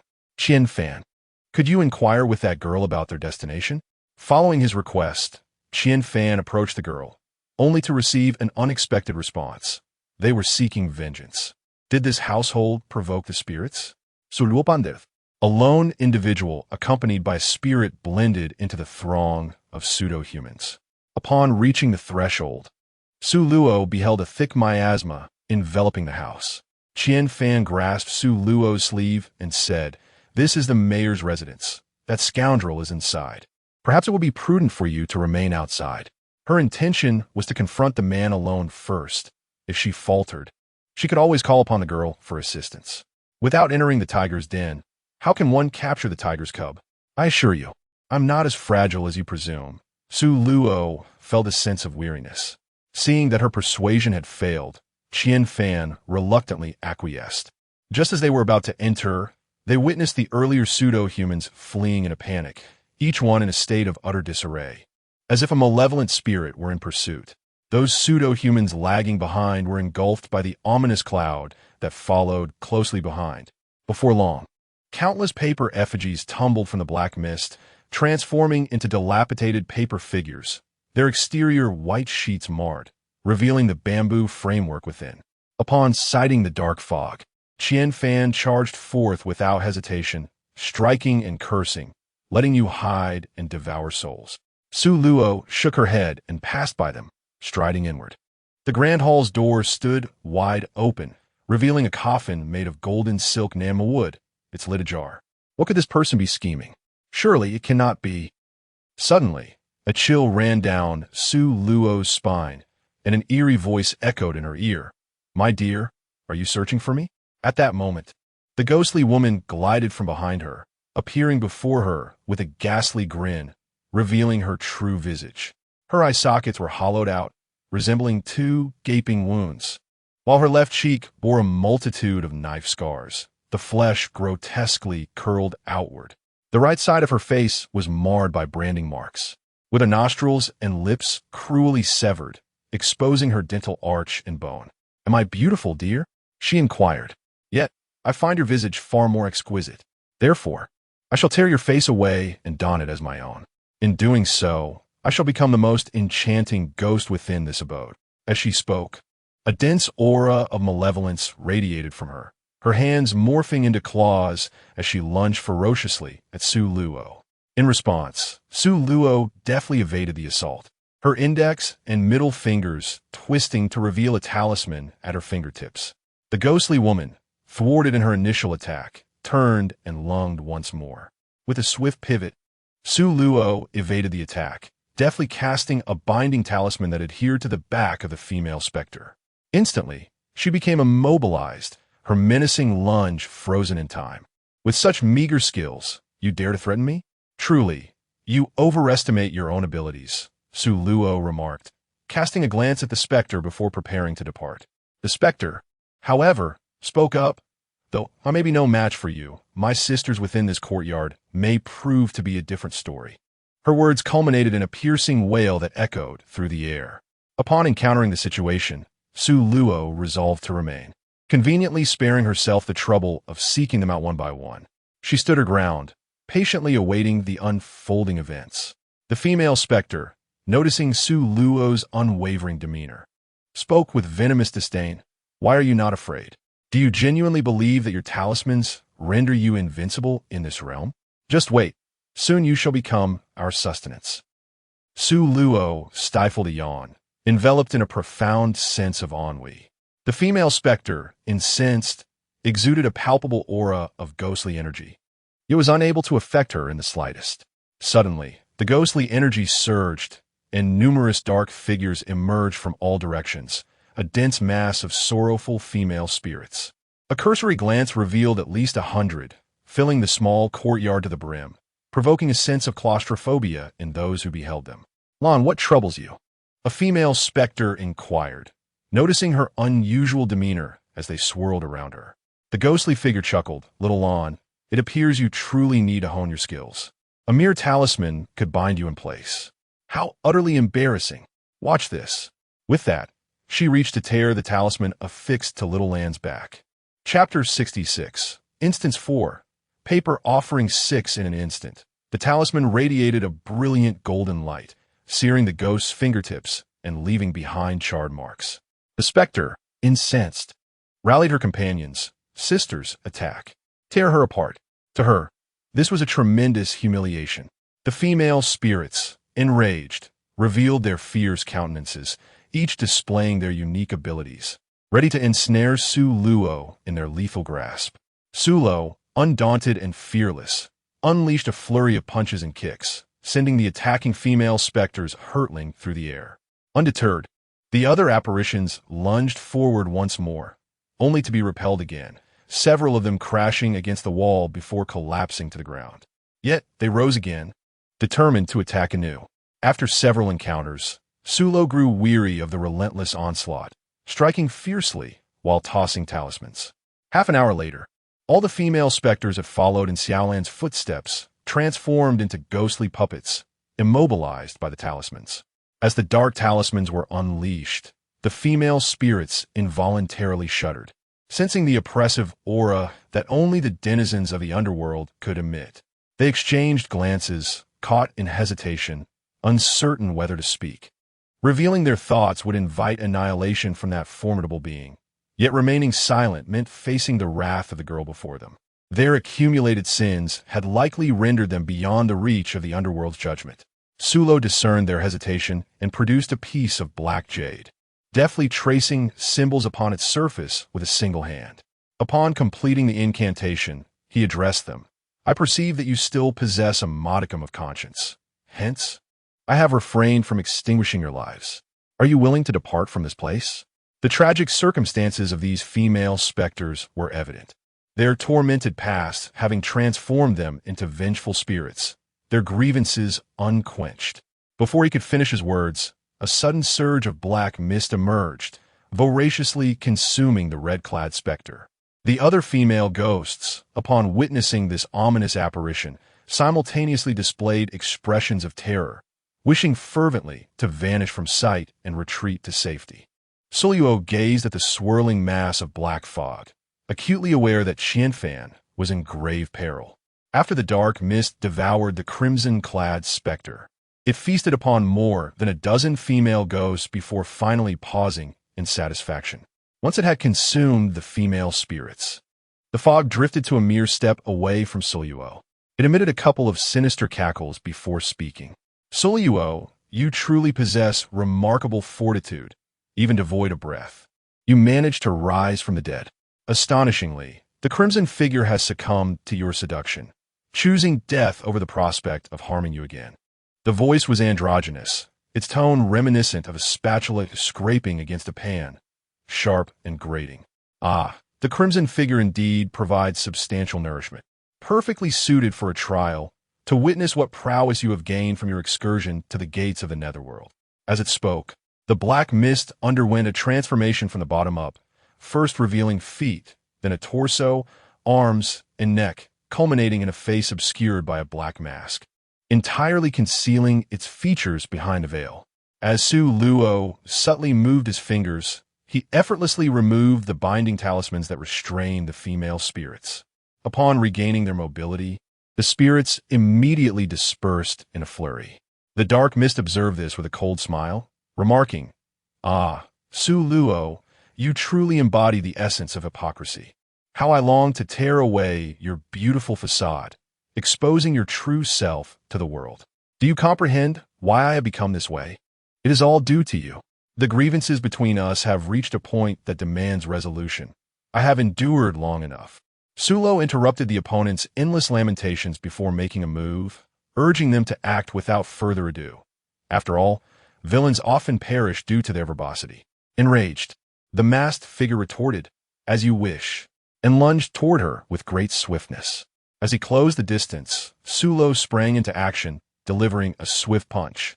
However, upon the impact of her fist against the masked figure, she sensed something amiss. Her eyes narrowed slightly, and to confirm her suspicions, she aimed another punch directly at his chest. Suddenly, Su Luo discerned the intentions of her opponent, a cold sneer forming within her heart. She leaned back, evading the incoming punch, and with a subtle flick of her fingers, she hurled 3 talisman papers towards him. Upon seeing the talismans, the masked man's pupils constricted sharply, and he hurriedly attempted to evade them. However, he misjudged their potency. After missing their initial target, the talismans deftly curved in midair and, with lightning speed, adhered to his body. A flash of golden light signified their entry into his being. Instantly, a surge of dark energy began to emanate from the masked man, dissipating into the air as it left his form.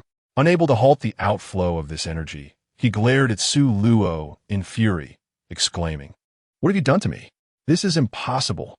How could you possess a long-lost talisman? Who are you really? You cannot be Su Luo. Speak. Who are you?" The masked man grew increasingly agitated, disregarding all caution as he lunged towards her. How could Su Luo possibly grant his wish? With a swift turn of his heel, he evaded the man entirely, and with a flick of his wrist, he hurled a binding talisman towards the man's back. Upon realizing he was immobilized, the masked figure, filled with resentment, bellowed, "Su Luo, if you possess the skill, confront me with bare fists rather than resorting to underhanded tactics behind my back." Su Luo curled his lips in a cold smirk, exclaiming, "You are indeed notorious for your double standards. When you covertly plotted against me, why did you not utter such words? Now, witnessing your defeat at my hands, you plead for fairness. Can you not exhibit a modicum of dignity?" The masked man roared, "The plight I find myself in today is entirely your doing. What is wrong with seeking vengeance for myself? The heavens are blind, allowing a venomous beauty like you to rise from the dead, bestowing upon you a wealth of skills." As Su Luo listened, he became increasingly bewildered and hastily called for a halt. "Wait, stop. Hold on a moment. Are you saying that I am your enemy and that I have wronged you? Is that why you resort to clandestine measures to eliminate me?" The masked figure, with a voice laced with hatred, replied, "Su Luo, you dare to evade accountability. This face of yours is etched in my memory, even if reduced to ashes. I have endured until now solely for the sake of vengeance. Our entire family of over 70 has suffered." Upon hearing this, Su Luo finally grasped the situation. It appeared that this individual had mistaken her for someone else. After all, she was merely 16 years of age in this realm, while the masked man seemed to have lived for quite a while. "Good sir, might it be possible that you have misidentified your foe? I have only just turned 16 this year. Could it be that I vanquished your entire family when I was but a year old? How impressive that would be." Chapter 67. Instance 4. Paper offering 7. The masked man was momentarily taken aback, his face a portrait of astonishment. He hastily sought clarification. Is it true that on your left wrist you bear a birthmark the size of a nail, in crimson hue? And does your right forearm not feature an exquisite blossom of a peach flower? Upon hearing his words, Su Luo rolled up her left sleeve, revealing a blank expanse on the inner side of her wrist. She probed her right arm with her mental energy, only to find it equally smooth and devoid of anything. Extending her left wrist for him to see, she urged him, "Take a look for yourself." The masked man displayed an expression of incredulity, murmuring, "How can this be?" It was clearly a face. As she spoke, she subtly moved her fingers, dispelling the immobilization spell. The masked man stood there, motionless, like a lost dog. The evening had not been entirely fruitless, for at least she had unraveled certain truths and discerned the identity of the one who had plotted against her. After Su Luo departed, the masked figure addressed the half-open coffin, saying, "Lianer, what do you think of the new vessel I have procured for you?" No sooner had the words left his lips than a delicate hand emerged from within the coffin, beckoning him. The masked man eagerly approached, standing at the coffin's edge. His eyes filled with rapture as he gazed upon the enchanting maiden lying within. "Lianer, that Su Luo is remarkably gullible. A mere act was sufficient to deceive her. Though I have incurred a slight loss of negative energy, I have consumed the treacherous entity in red. Wei, will you hold me?" Lian pulled, extending her arms towards him with a beguiling smile. "Wei, do you no longer love me?" Upon hearing this, Wei hastily professed his devotion. "Lianer, all that I have done is to be with you openly and honestly. Wei, will you come inside and keep me company for a while? I cannot sleep without you here." Lianer, well versed in the art of retreating to advance, aimed to coax him into her embrace first. Wei hesitated for a moment before consenting, turning to enter. As he did, the coffin lid closed once more. She was not the naive fool to trust so easily. Had it been anyone else, they might have fallen prey to the traps laid out before them. The masked figure's words, though seemingly flawless, were riddled with flaws. Had she not remained vigilant, she would have indeed become a mere fish in a barrel. The only lamentable loss was Qian Fan, who had been devoured by the masked figure. The instant she entered the room, Mulan's eyes snapped open, revealing a sinister smile. After an extended slumber, Su Luo awoke in the evening, having missed both breakfast and lunch. During her repose, her mother had sent the devoted maid, Qing Ping, to inquire after her. From Mulan, Qing Ping learned that the young lady had stayed up late the previous night and had yet to rouse. Without delay, she returned to report this to her mistress. As the evening settled in, Su Luo leisurely stirred from her slumber, stretching her limbs before calling out to the door. "Mulan." Responding promptly, Mulan entered and approached her, exclaiming, "Miss, you have finally awakened." In the afternoon, upon noticing your absence at mealtime, the madam specially sent sister Yin Ping to check on you. Su Luo's thoughts stirred, a glimmer of darkness flickering in her eyes as she feigned ignorance with a smile. "Mulan, I shall dine with my mother after I finish my ablutions. There is no need for you to wait for me. Please indulge yourself." Though the person remained unchanged, the essence seemed to have shifted at some unknown juncture.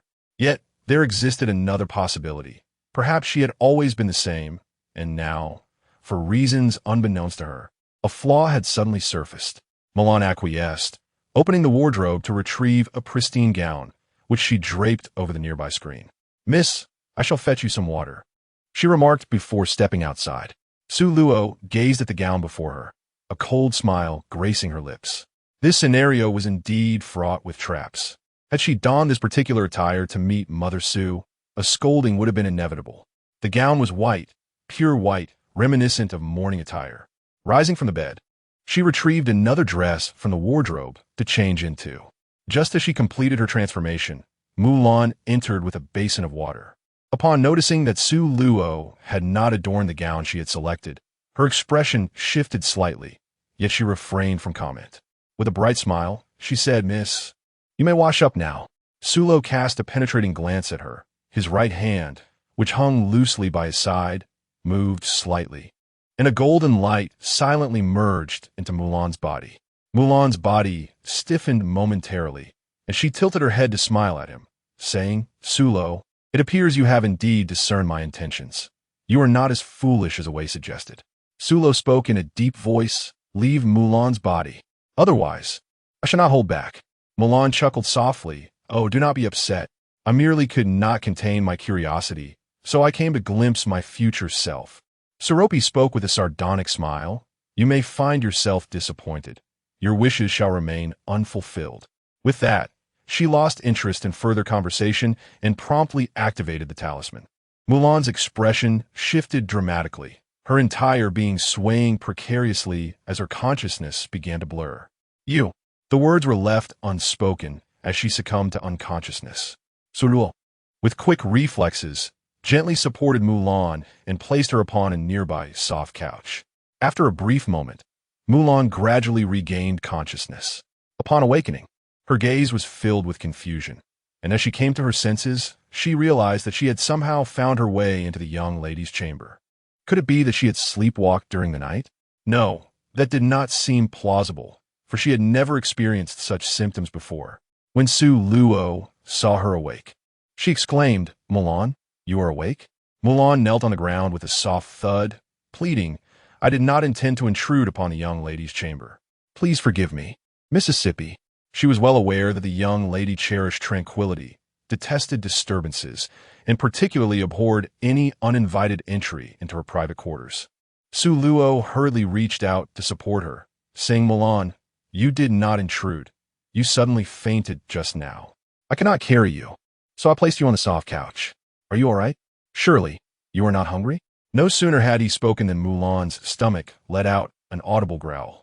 Instantly, her face flushed crimson, and she wished she could vanish into the ground, utterly mortified.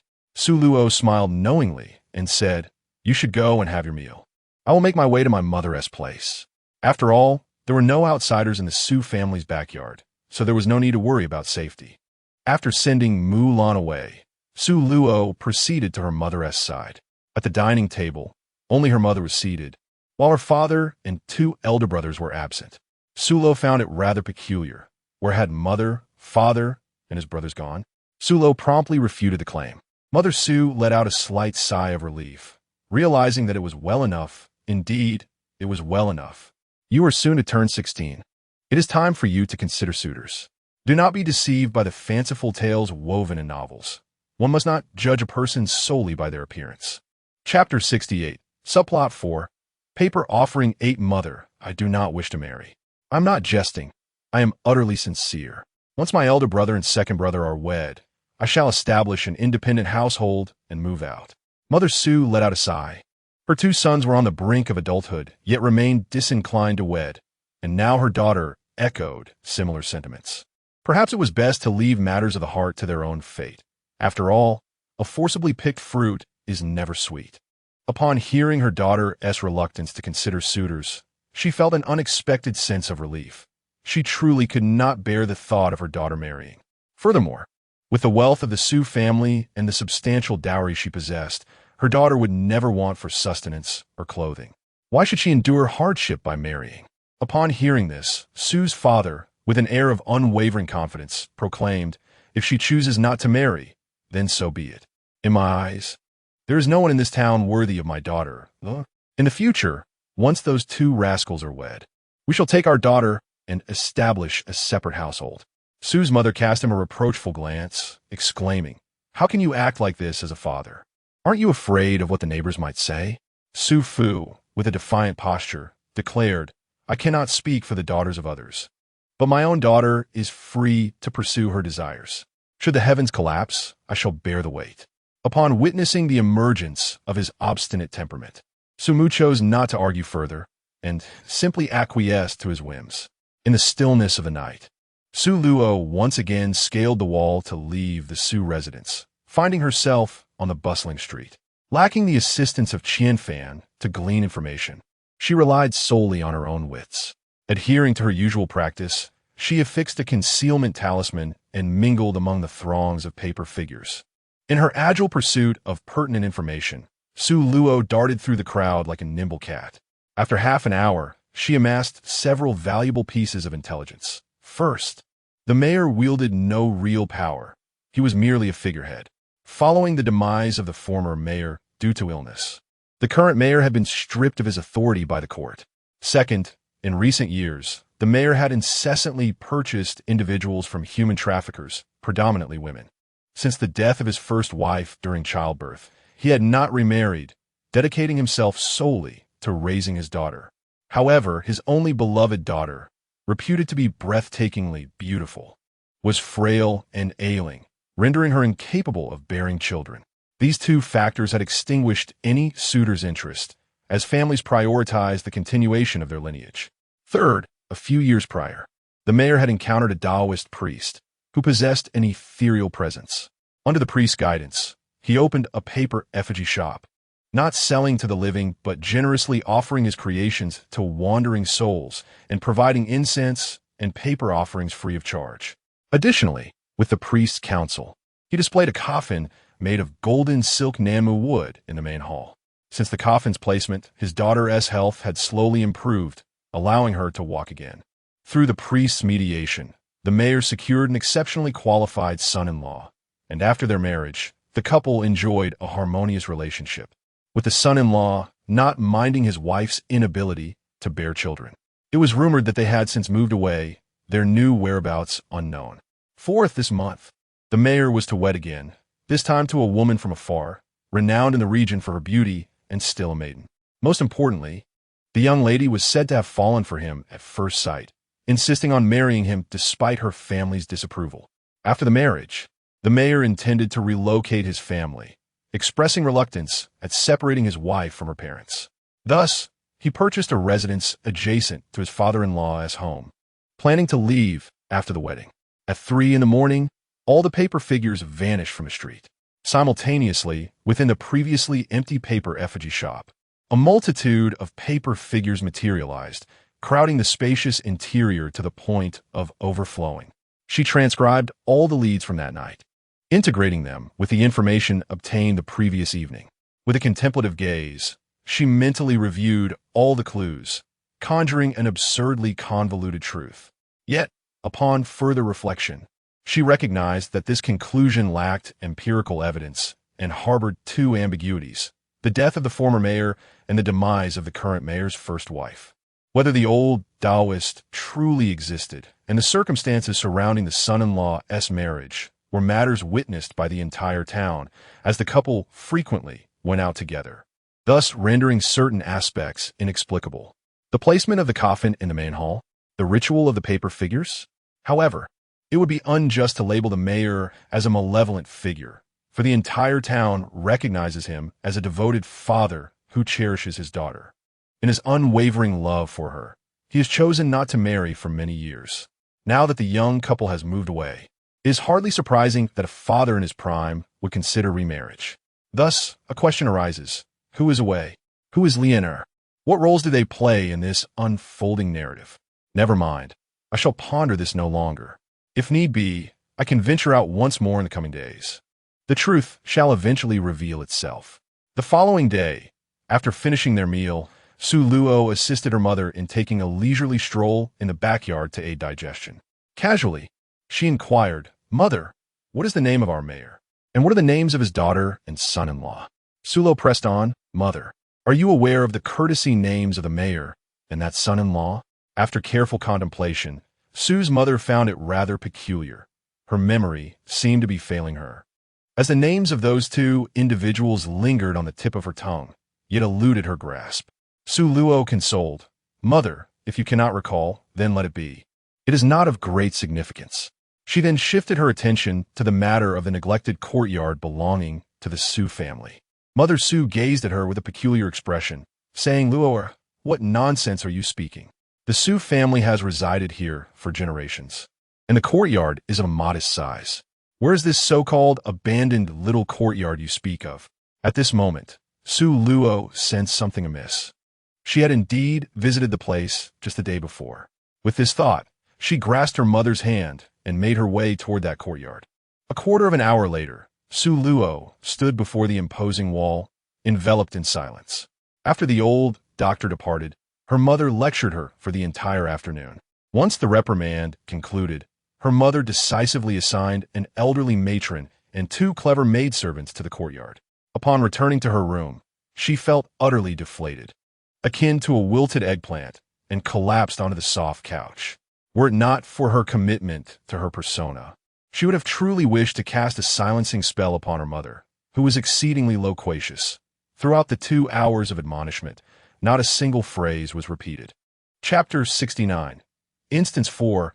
Paper offering 9. Disappointingly, the information she obtained was largely redundant, reiterating the same few points. Recalling the purification talisman on the masked man, she suppressed her curiosity to investigate further and turned to leave. It appeared that Leonor was growing impatient, eagerly desiring her body. A flicker of enigmatic light passed through her eyes as she retrieved a piece of paper from her space, casually tearing it into a human form. With her fingers poised, she drew a talisman in midair, and golden runes sank into the paper figure's body. In the blink of an eye, a woman identical to Su Luo emerged at the doorway. The paper effigy stirred, pushed open the door, and entered the room. Simultaneously, Su Luo affixed herself with an invisibility talisman along with a breath-concealing charm, slipping into the shadows. Before long, the door swung open from within. A figure clad in black, sporting a mask, emerged, carrying the unconscious paper effigy, swiftly leaping over the courtyard wall and vanishing into the night. The room was left with lingering malevolence and a peculiar scent, which she promptly eradicated with a cleansing spell. Around noon, Su Luo was roused from her slumber by Mulan, who informed her that her father and mother requested her presence. After freshening up and donning a new outfit, Su Luo ambled toward the main hall. Upon entering, she found her father and mother seated in the principal positions, both bearing grim expressions. Brother Su and second brother Su sat beside their parents, their stern expressions resembling that of individuals to whom a debt was owed. What transpired here? The atmosphere suggests a looming interrogation. Father, mother, eldest brother, second brother, what troubles you? Or is it that our family businesses are on the brink of collapse? Father Su shot a glare at his daughter, admonishing her to cease her frivolous remarks. The family business is thriving, and our purpose in seeking you out is to inquire about certain matters. Did you venture out this morning? Furthermore, are you acquainted with the town mayor? Earlier today, while he was engaged in business discussions, he chanced upon his daughter merrily strolling down the street with a middle-aged gentleman. After much effort in dismissing the man, he summoned his 2 sons to investigate the situation. Initially, he presumed his daughter was not at home, only to discover that not only was she present, but she also appeared to be in a state of disarray, as if she had only just awakened. Sula shook her head in denial, saying no. I did not know him at all. She had just awakened, having not even partaken of lunch when she was summoned. As for the mayor's appearance, she truly had no knowledge. On that day, she had only encountered the masked figure and had not glimpsed his visage. I really do not. Father Su, Brother Su, and second brother Su exchanged puzzled glances. Who, after all, was the young lady they encountered that morning? Could it be that someone harbored ill intentions towards the Su family? The resemblance between that woman and their younger sister was striking. Had they not been aware that their wife had only given birth to one daughter, they might have almost believed that the girl was a long-lost child of their own. Mother Su shot a glare at Father Su and, with a smile, said to her, Luo, pay no heed to your father and those 2 troublesome boys. They have mistaken someone outside and erroneously assumed that you are involved with the town mayor. Suddenly, Su Luo came to a realization. She had completely forgotten her masterpiece from the previous night. Well, she had not anticipated that Leonor would be so eager. Su father, brother Su, and second brother Su felt a loss of face and, citing the need to attend to matters at the shop, hastily departed. Su Luo responded affirmatively. Meanwhile, Su's father, along with his elder and younger brothers, labored tirelessly to clarify the misunderstanding to the guests who had come to extend their congratulations, asserting that the young woman in question was not from the Su family. As for her striking resemblance, it was merely a coincidence that took them by surprise as well. To those still harboring doubts, Su's father declared that if she were indeed their daughter, as the prospective son-in-law, there would have been no reason for him to remain unannounced. For the Su family upheld a strict code of conduct that would never permit any clandestine dealings. Upon hearing this, the gathered individuals found it reasonable and were largely convinced. With their assistance, the entire town soon became aware that the mayor's betrothed was not the cherished gem of the Su family. Mayor Muchiohan also took the opportunity to clarify, stating that his intended bride bore the surname Ling, with the given name Qinglian, hailing from Lingjia village, and had no ties to the Su family. He urged everyone to refrain from spreading misinformation. With the parties directly involved addressing the matter, the uproar quickly subsided. 2 days later, the mayor sent out invitations, ensuring that nearly every household in the town received one.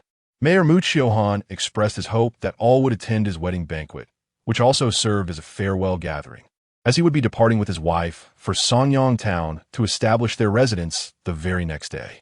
Upon receiving the invitations, the villagers promptly assured that they would be present on time. Upon receiving the invitation, Su's father cast it aside with disdain. The mere thought of the mayor's newlywed wife bearing a striking resemblance to his own daughter filled him with profound indignation. Upon learning of this, Su Luo clung to her father's arm, playfully coaxing him for quite some time before he finally relented and handed her the invitation. He repeatedly admonished her that while she may attend the wedding banquet, it was imperative that she accompany her 2 elder brothers and must remain concealed from view throughout the event. He had no desire for certain individuals in the town to perceive that the Su family was eagerly seeking recognition. Su Luo acquiesced, even if she remained silent. She had no intention of revealing herself. It would be unwise to alert the enemy. After all, that masked man had personally abducted her from the Su family. To maintain the guise, it was imperative to deny any connection to the Su family as his fiancée. He likely never anticipated that the Su family would exhibit such fortitude, refusing to acknowledge their daughter even when she engaged clandestinely with another man.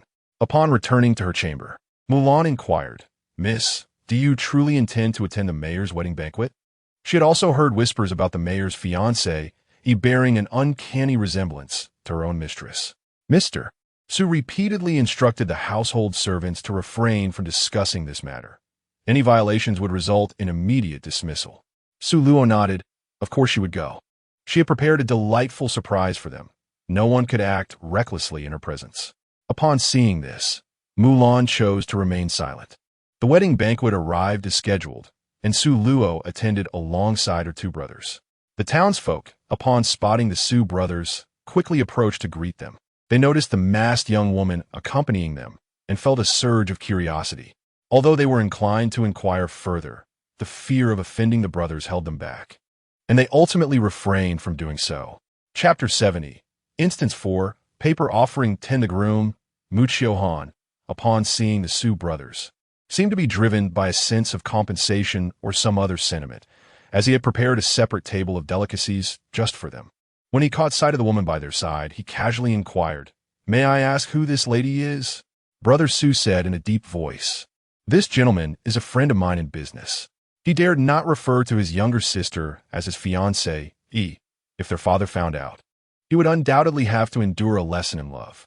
Muchiohan understood instantly and nodded in acknowledgement before promptly attending to other guests. Su Luo gazed meaningfully at his retreating figure, unexpectedly finding the face concealed beneath the mask to be rather deceiving, its demeanor refined and appearance handsome, capable of ensnaring many naive young maidens. Once all the guests had gathered, the wedding banquet commenced in earnest, and the bride's palanquin arrived. Firecrackers and drums announced the occasion. And after a series of traditional rituals following the palanquin's descent, the auspicious hour arrived. The newlyweds made their entrance. The couple, significantly differing in age, grasped a red silk ribbon adorned with a large crimson flower and slowly made their way into the banquet hall. They bowed to heaven and earth. They bowed to their ancestors. The couple bowed to each other. Just as the MC began to utter the word send, a voice abruptly interrupted. "Wait!" A masked woman stood up from the table. Upon seeing their beloved younger sister, the 2 Su brothers hurriedly urged her, "Please, take a seat and refrain from causing any disturbance.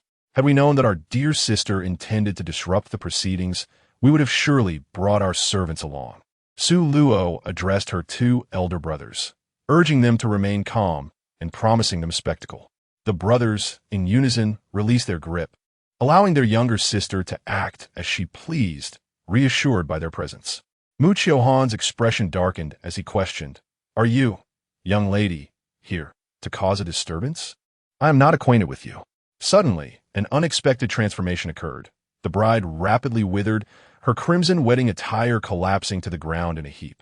From within the red garments emerged a white paper figure, followed by the apparition of a woman's spirit, who, in a state of distress, floated to Mu Qiuhan's side. The guests gasped in horror, with some faint-hearted individuals emitting shrill cries. Mu Qiuhan shielded her behind him, his demeanor ominous as he glared at the assembly, commanding silence. With a swift gesture, a group armed with weapons surged forth from the courtyard. With a resounding clang, the doors were shut. Mu Qiuhan sneered. "Since you all are here today, you shall remain."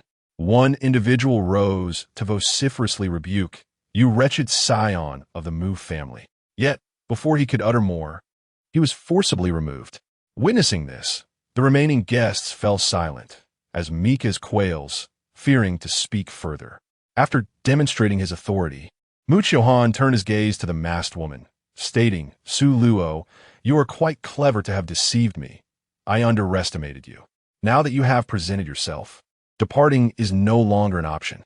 All the information he had inadvertently gathered from the old servant connected the dots, overturning his previous assumptions. The guests were taken aback. Did Mu Mingwei know who she was?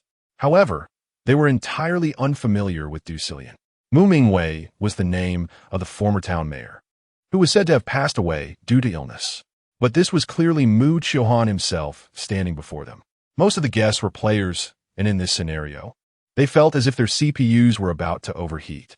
A glint of coldness flashed in Mu Qiuhan's eyes, yet he feigned ignorance, replying, "Su Luo, what are you saying? My father passed away 20 years ago. All the villagers here can attest to that." Su Luo regarded him with an unwavering gaze. "Mu Mingwei, while you may deceive others, you cannot fool me. You have practiced the dark art of soul exchange to conceal your own vile heart, extracting your son's soul from this body. Then, you shamelessly lived a life of marital bliss with Lianer, who had long been your clandestine partner. Alas, that happiness was fleeting as she perished during childbirth. Reluctant to let her go, you resorted to dark sorcery, transferring her soul into your biological daughter's body as she approached the age of marriage. To silence the whispers of the masses, you deliberately spread rumors about her failing health. Yet after a few years, reminders surfaced that even a daughter in poor health must eventually wed. You orchestrated a grand deception, employing a paper effigy as a stand-in for your son-in-law. To convince everyone that your daughter's recovery was due to the coffin placed in the main hall, you exerted considerable effort. However, due to your insufficient mastery of the dark arts, your daughter's body soon deteriorated. Eventually, you chanced upon me and learned from the midwife that my birth details mirrored those of your Lianer, which you mistakenly interpreted as divine favor. Clap, clap. Mu Qiuhan smerkt coldly eploden. Your tale is quite well spun, but what you present are mere conjectures. Should you possess any evidence, produce it. Otherwise, you stand guilty of slander. Though I wield no actual power, this town of Qingshui is under my dominion. Mu Qiuhan. With a subtle curve at the corners of her lips, Su Luo proclaimed, "Who says I lack evidence? If you wish to see, then behold." As she spoke, she produced a black talisman and began to chant incantations. The talisman transformed into a beam of dark light that burrowed into the ground. Mu Qiuhan scoffed at her actions, dismissing them as mere theatrics. The players who had come to witness the event began to contemplate Su Luo's words, and upon reflection, they discovered that ancient individuals were indeed quite clever. First this, then that. Their necks tingled as if awakening intellect. The prowess of the expert was extraordinary. Such intricate matters could be unraveled by her, rendering their own efforts utterly feeble in comparison. Before long, a sudden chill enveloped the guests, causing them to shiver involuntarily. Out of thin air, 3 figures materialized before them, one clad in black, another in white, accompanied by a spectral presence. The 2 figures solidified from their ethereal state. The black and white messengers led Mu Qiuhan to stand before Su Luo. "Sister Su, we have brought Mu Qiuhan," the white messenger, Xie Bian, said with a smile. The guests gasped in astonishment. The existence of the black and white messengers was indeed real. Some timid souls fainted, overwhelmed by the revelation. The players exclaimed in awe, "Wow. Thanks to the expert, I have witnessed the living black and white messengers. This is incredible. I could boast about this for a lifetime." Chapter 71. Instance 4. Paper offering 11. The black messenger, Fan Wujiao, cleared his throat and said, "Old Xie, let us attend to business first, and we shall reminisce later." The white messenger, Xie Bian, forcefully presented Mu Qiuhan's spirit before the Mu Qiuhan and coldly declared, "Mu Mingwei, in pursuit of your selfish desires, you have harmed your own wife, son, and daughter. Are you aware of your transgressions?" Mu Qiuhan glared with murderous intent at the pair of lovers before him, bitterly retorting, "Father, you poisoned mother for the sake of this fickle woman and ruthlessly targeted your own son. You could have been forthright, and I would have had no objections. Yet you chose to." Despite being a scholar, Mu Qiuhan struggled to articulate words that were too harsh. Su Luo and the other players. This former mayor is truly the epitome of a love-stricken fool. No rational person could possibly commit such an egregious act that shatters conventional morals. Lianer nestled beside him, her eyes brimming with tears as she gazed at Mu Qiuhan. "Qiuhan, why can't you bless me in a way? I am away as most beloved woman. Our love is genuine. Yet, the heavens seem intent on tormenting us. All we desire is to be together openly. What is wrong with that?" Upon hearing her words, Mu Mingwei turned his gaze towards her, looking deeply into her eyes, and softly replied, "Lianer, rest assured, we will lead a blissful life together." Upon hearing the words of the two individuals, Su Luo felt an overwhelming wave of nausea, as their remarks were utterly revolting. It seemed as though they had nurtured their own placenta while discarding their intellect. Witnessing their affectionate exchange, Mu Qiuhan, infuriated, dramatically tossed her sleeves and uttered, "What misfortune has befallen this household?" The two specters, he and Bai Wuchang, exchanged glances before each producing a soul-binding chain, which they then flicked. In an instant, the chains elongated and divided into several strands, racing toward every ghost within the courtyard. Observing the actions of he and Bai Wuchang, Mu Mingwei hastily summoned dark sorcery, intending to transform into a shadowy mist and flee with Lianer. However, he soon discovered that the Yin energy within him had nearly vanished. Panic surged through him. How could this happen? Lianer, noticing his distress, inquired away, "What is wrong?" Su Luo sneered, "Your way has now become a turtle in a jar. Soon, you shall be the most affectionate ghost couple in the underworld." A sudden surge of rage ignited in Mu Mingwei's eyes, his gaze chilling and filled with malice as he gritted his teeth and declared, "Su Luo, it was you who meddled with me, wasn't it? I shall kill you." With that, he lunged towards Su Luo. Su Luo swiftly cast a binding talisman, immobilizing him in place. "How endearingly foolish you are. One cannot afford to be unprepared when confronting a practitioner of dark arts such as yourself." Upon witnessing her beloved ensnared, Lianer immediately discarded her feigned frailty. Her fingernails elongated menacingly. A dense aura of ghostly energy surged from her body, her eyes bloodshot as her fingers transformed into claws, launching themselves towards Su Luo. Su Luo let out a sigh and cast a binding talisman, suspending her in midair. Lianer, filled with indignation, roared, "Swordman, release me. I shall slay you for thwarting the union between a Y and me.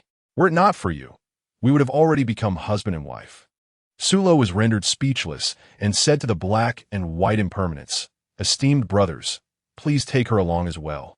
And do remember to have Sister Ming pour her a bit of the water from the river of oblivion."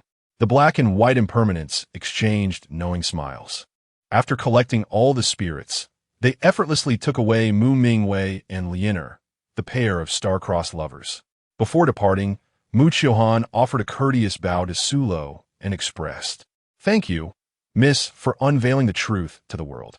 Su Luo accepted his gratitude without a hint of shame. Before departing, the black and white impermanents reminded her, "Sister, we are leaving. Do keep in touch." He handed her a token, saying, "Take good care of this. If you need anything, just call me." After Mu Mingwei was taken away by the black and white impermanents, all the servants in the courtyard transformed into lifeless paper figures. Having practiced dark sorcery, he was no longer human and had lost his physical form. Otherwise, there would have been another corpse in the courtyard. The guests were so terrified by the paper figures that they fled the estate in a panic, as if pursued by malevolent spirits.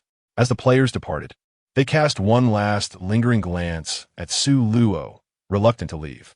As Su Xiao and Su Ting gazed upon a multitude of paper figures scattered throughout the courtyard, an unsettling chill crept down their spines. After the events of today, they had come to realize that their younger sister had indeed encountered an extraordinary fortune. This truly brought honor to the Su family, who were well acquainted with influential figures in the underworld. Upon hearing this, Su Xiao and Su Ting had no choice but to stay. If their parents were to discover that they had left their younger sister in the Mu family, surrounded by so many paper figures, they would undoubtedly flay them alive. "Little sister, we shall assist you with the relocation." The two brothers gazed at the multitude of paper figures, deeply troubled by the seemingly endless task ahead of them. Su Ting slapped his forehead, realizing how foolish he had been. He could simply hire someone with money. Su Luo entered the main hall and approached the golden silk Nama coffin. Lifting the lid, she was astonished to find a paper effigy remarkably resembling a real person lying within. She carefully extracted this effigy from the coffin and placed it onto the carriage outside. The coachman, witnessing this spectacle, exclaimed in wonder, "My dear lady, this paper figure is truly exquisitely crafted. In all my years, I have never encountered such a lifelike representation." Su Luo spoke with an air of indifference, remarking, "This is the beloved of Mayor Mu. It must certainly be extraordinary." The coachman, being a stranger to our town, remained oblivious to the events transpiring within this estate. Otherwise, he would never have embarked on this journey.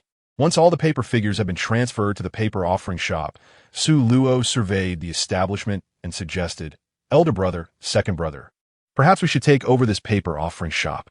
Otherwise, the wandering souls may truly find themselves in a state of disarray."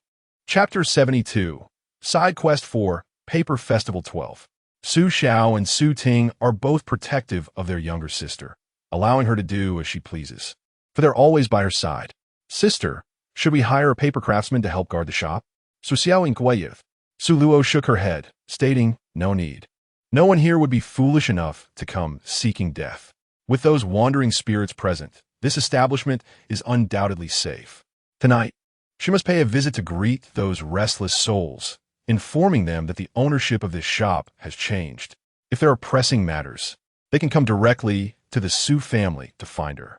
Upon hearing her words, Su Xiao and Su Ting felt reassured, for no one would dare to steal the paper effigies, especially those that had been imbued with life. That evening, Su Luo arrived at the paper crafting shop, arranged a chair, placed a table, and sat outside, sipping tea while waiting, no, not for rabbits, but for spirits. Before long, the paper figures emerged from the shop. "Miss Su, might I inquire if your visit implies the closure of this establishment?" She pondered.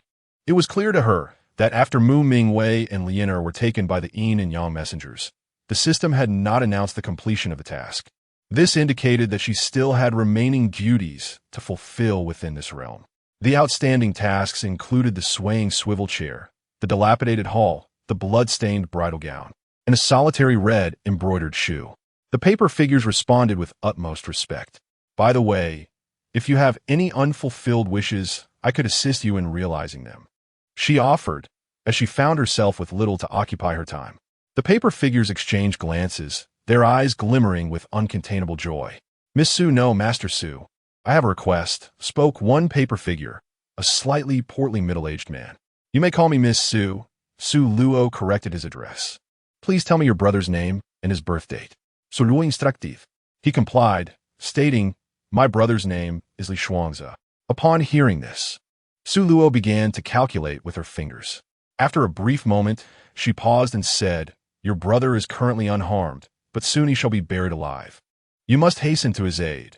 He is confined in your third home, where they intend to marry him to the prematurely deceased daughter of that family."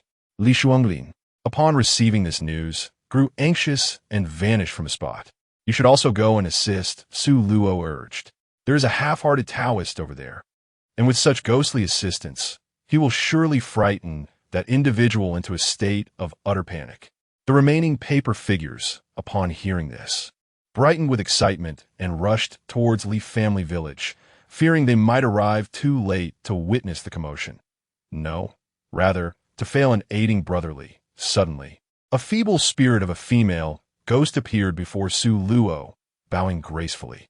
"Miss Su, I implore you, please save my mother and my sister." Su Luo rose to her feet and beckoned. "Let us proceed. Lead the way." Upon encountering the female specter, she discerned at once the sorrowful fate that had befallen this wretched woman. As they journeyed, the ghost recounted the harrowing tale of her mother. Her father had succumbed to illness years prior, leaving only a cruel grandmother, her mother, and the two of them, the sisters.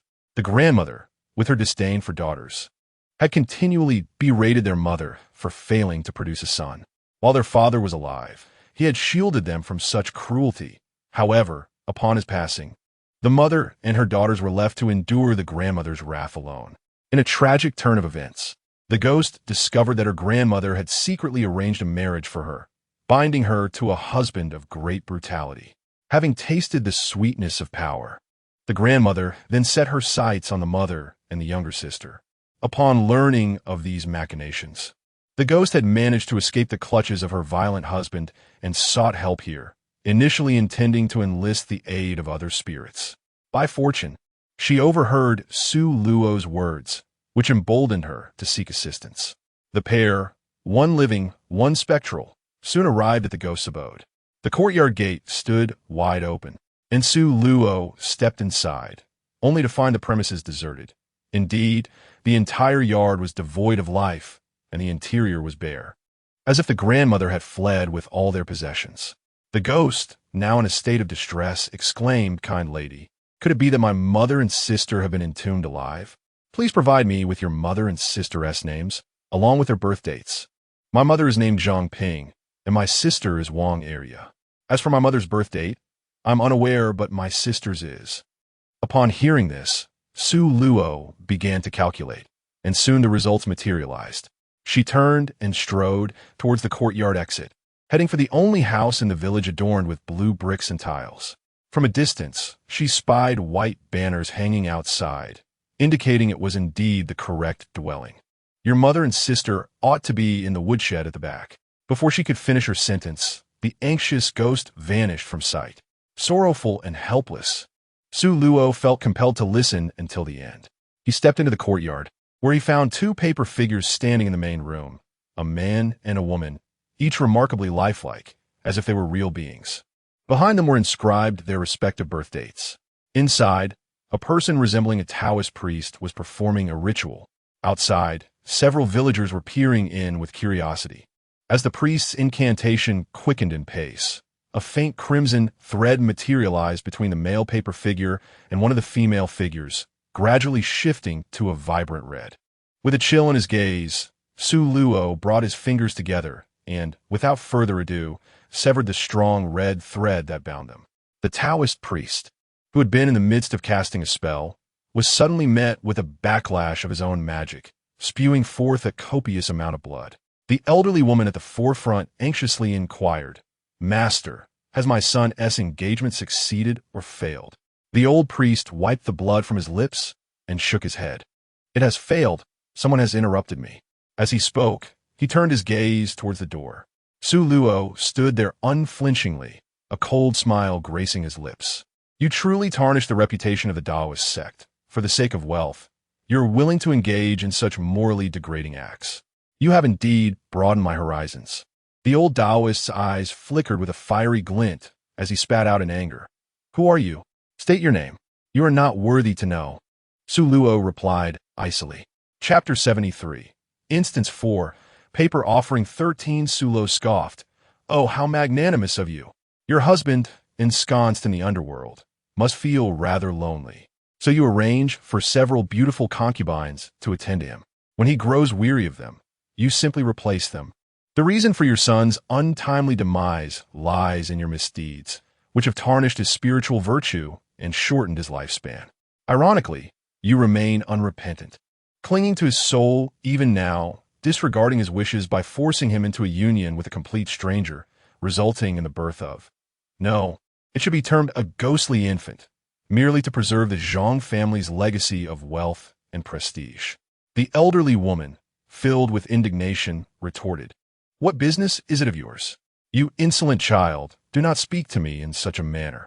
She began to unleash a torrent of vitriol, her spittle flying as her face trembled with rage. The onlookers from the village found her words intolerable, grimacing and turning away, letting out soft sighs of disapproval. Sirocco showed no mercy towards her, swiftly casting a silencing spell. As soon as the incantation was uttered, the elderly woman found herself rendered mute. No matter how hard she tried, not a single sound could escape her lips. It was then that she realized she had encountered an extraordinary individual, and an expression of terror washed over her face as her legs began to weaken. The old Taoist, witnessing this, was left in utter astonishment. Who exactly was this young woman? The display of power she exhibited was something even a master with years of cultivation could not achieve.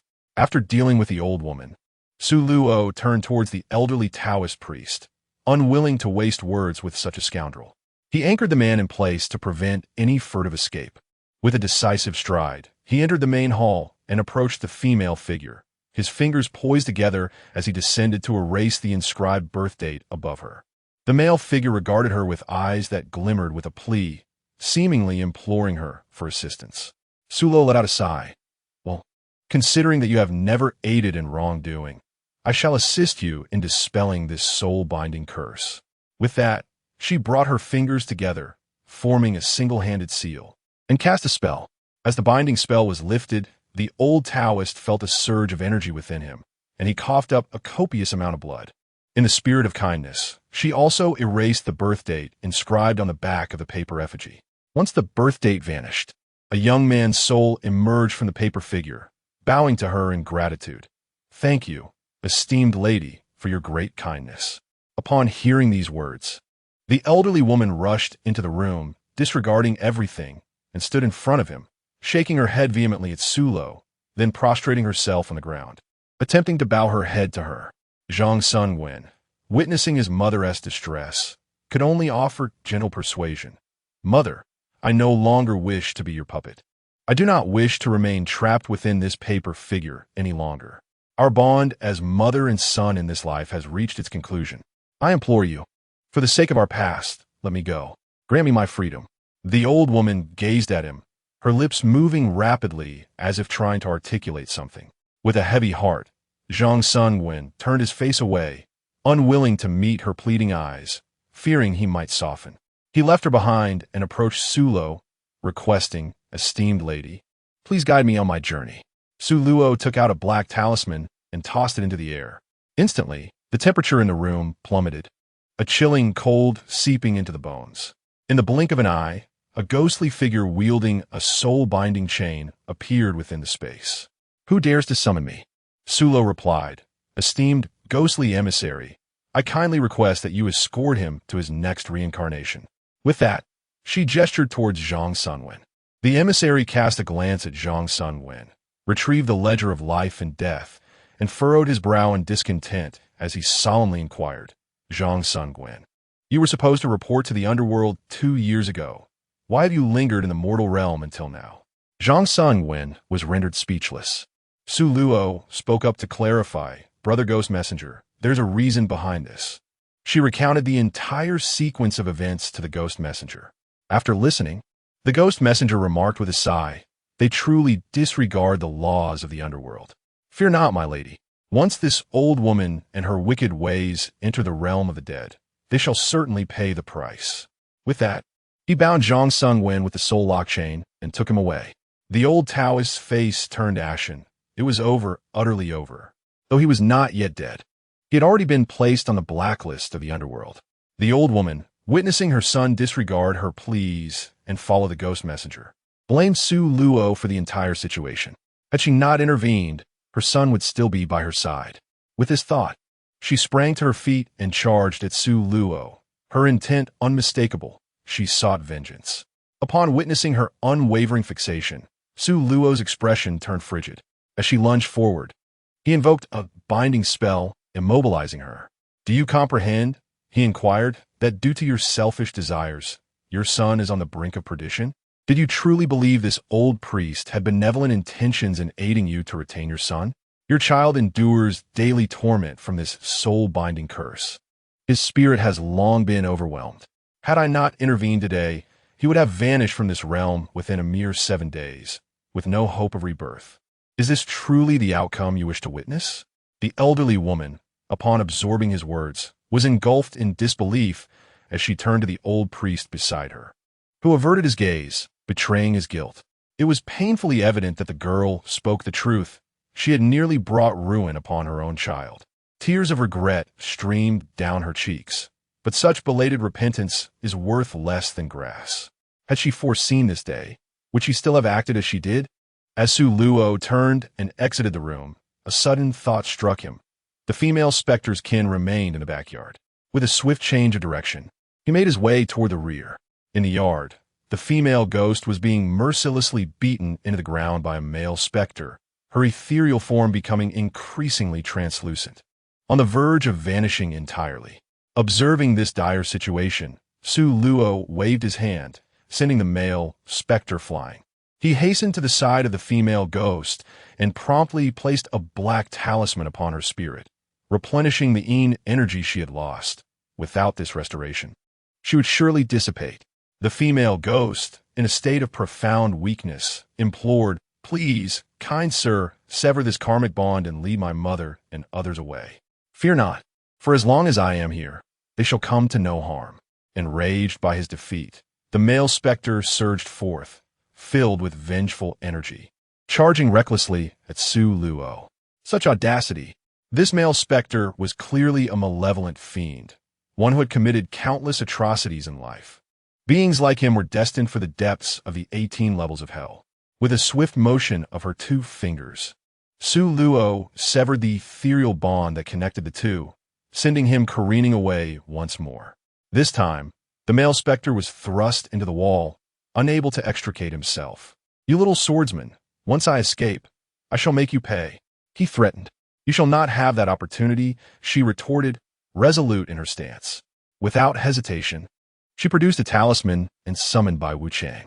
"Brother Xie, I have just captured a malevolent spirit that has fled from the underworld." No sooner had she spoken than Bai Wuchang appeared. "Sister, where is this wicked spirit?" he inquired. Suro pointed at the malevolent spirit embedded in the wall, exclaiming, "It is he." In Chapter 74, Instance 4, Paper Offering 14, Bai Wuchang, upon seeing him, burst into laughter. "Indeed, it is you, my dear fellow." With that, he employed the soul-locking chain to extricate him from the wall and secured him appropriately. Sulo, caught unprepared, gazed at the half-dead female ghost lying on the ground and sighed. At least she should have brought this ghost along as well. Nevertheless, once the ghost has regained her strength, he shall escort her to the underworld. As Su Luo emerged from the Zhang residence, dawn was approaching, and the memory of her night spent away filled her with a throbbing headache. She discreetly offered some money to the villagers, requesting their assistance in hiring a carriage to transport the mother and daughter to the Su family in Qingshui town at first light. The villagers eagerly obliged, having been compensated by the Zhang family to remain there. The enchanting young woman before them, though seemingly youthful, possessed formidable skills in sorcery and the ability to summon ghostly emissaries. Such a celestial master was not to be trifled with by ordinary folk like themselves. From that day forth, she adopted a lifestyle of nocturnal pursuits. Due to her meticulous concealment and the preoccupations of her father and the others, their encounters became infrequent. Additionally, her nightly dinners with her mother led Su Mu to believe that her daughter simply enjoyed sleeping in, thus sparing her from further inquiry. Upon learning of the mother and daughter's plight and discovering their remarkable embroidery talents, Su Mu welcomed them into her household's embroidery room as seamstresses. Observing the mother and sister's newfound contentment, the female ghost voluntarily departed with the spectral envoy. And it was not long before a specter sought her assistance. This time, the visitor was a strikingly beautiful female ghost, adorned in a blood-stained bridal gown. "Greetings, Miss Su," She began, "I apologize for my boldness in approaching you, but I have a request to make." "Please, do not hesitate," Su Luo replied. "To be candid, I have lost all recollections of my past, my family, my residence, my age, and even my name. I implore you to assist me." Su Luo cast a glance at her, instructing her to remain by her side for the time being, as she required space to ponder. She summoned all the spirits to gather pertinent clues. Most of the spirits could not uncover any information related to the bride, but managed to glean some insights. "Miss Su," one spirit reported, "I have learned that in Qinghe Town there resides a prominent family with the surname Gu. Their only daughter vanished on her wedding night. It is said that she eloped with her beloved, while others whisper that she fell victim to foul play at the hands of her new husband. By the way, her given name was Yun. She was 18 years of age, and she bore a distinctive red birthmark on her back." "Miss Su," another spirit continued, "I discovered that in Nuashui village, there is a family with the surname Zhang. Their eldest daughter, known as Fanghe, was abducted by bandits on her wedding day. Strangely, no matter how many officials were dispatched, the bandit stronghold remained elusive. The matchmaker, maidservants, and numerous wedding guests all insist that the bride was taken by the bandits. Eventually, unable to locate her, the authorities withdrew. The Zhang family expended a considerable fortune hiring searchers, yet she remains lost. Neither alive nor dead has been found."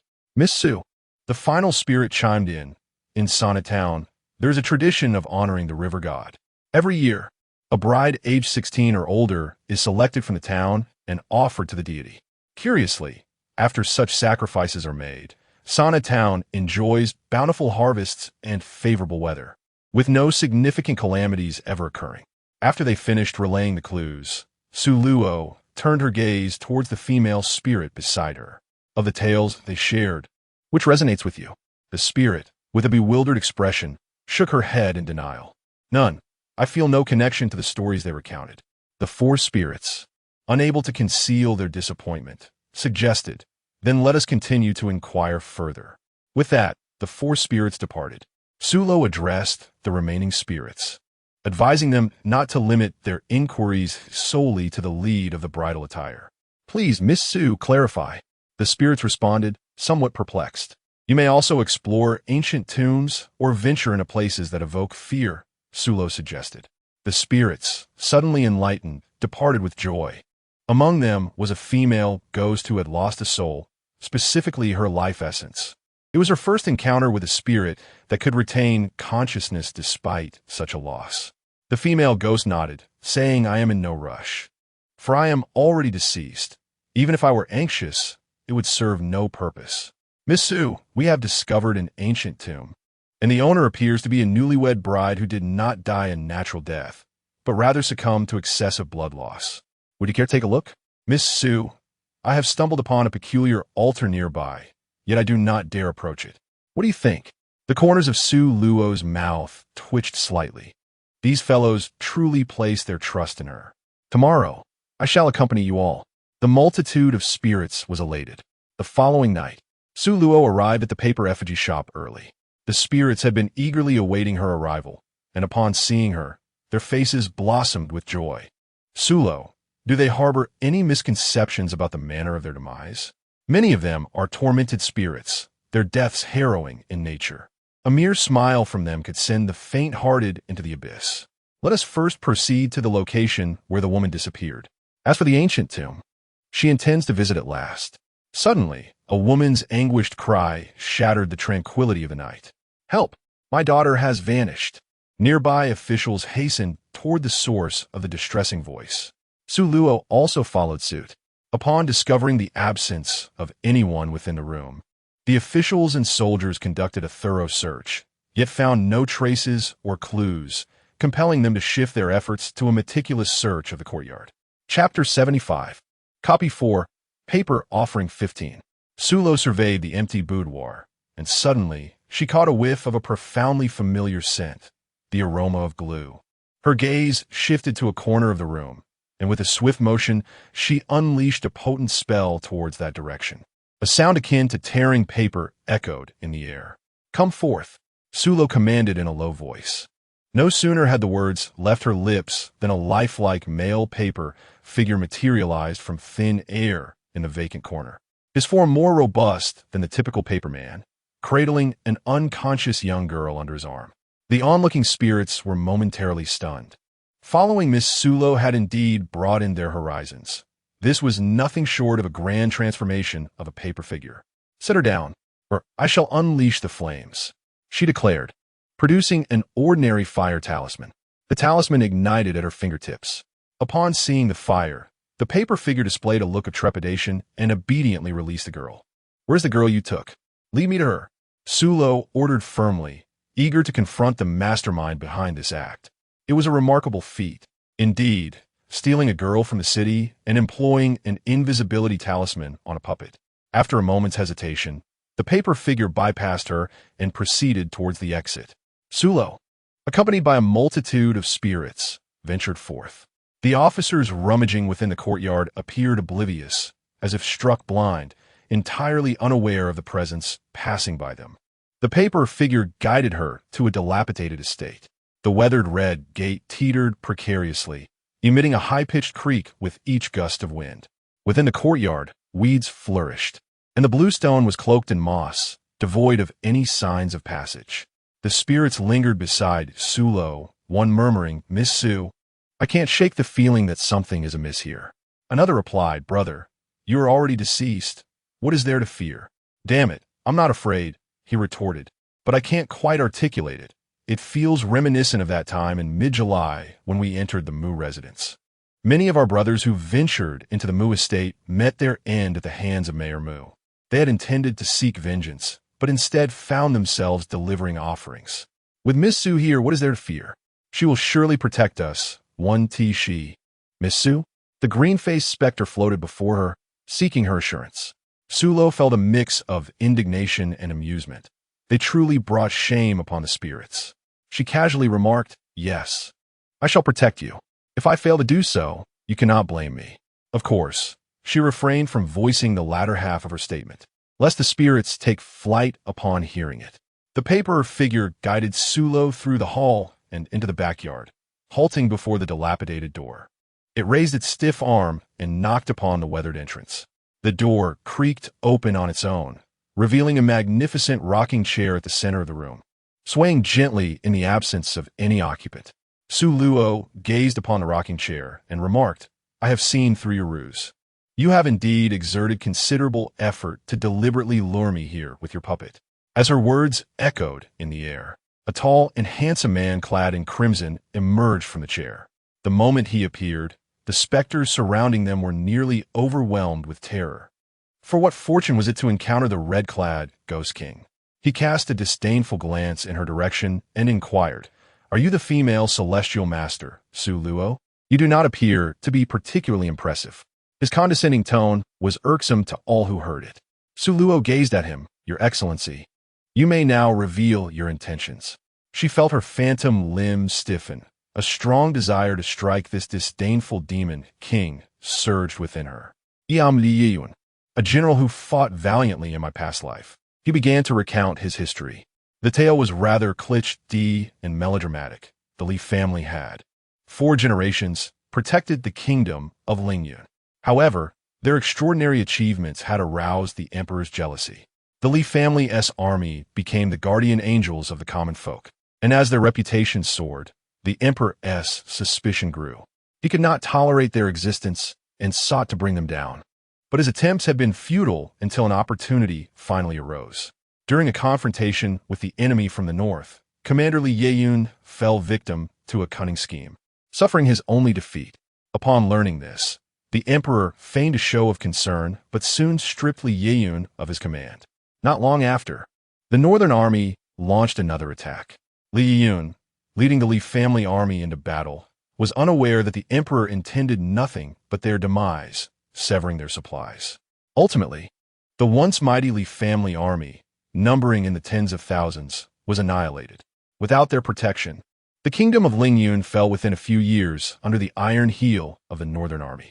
When the emperor found himself a prisoner, he was filled with regret.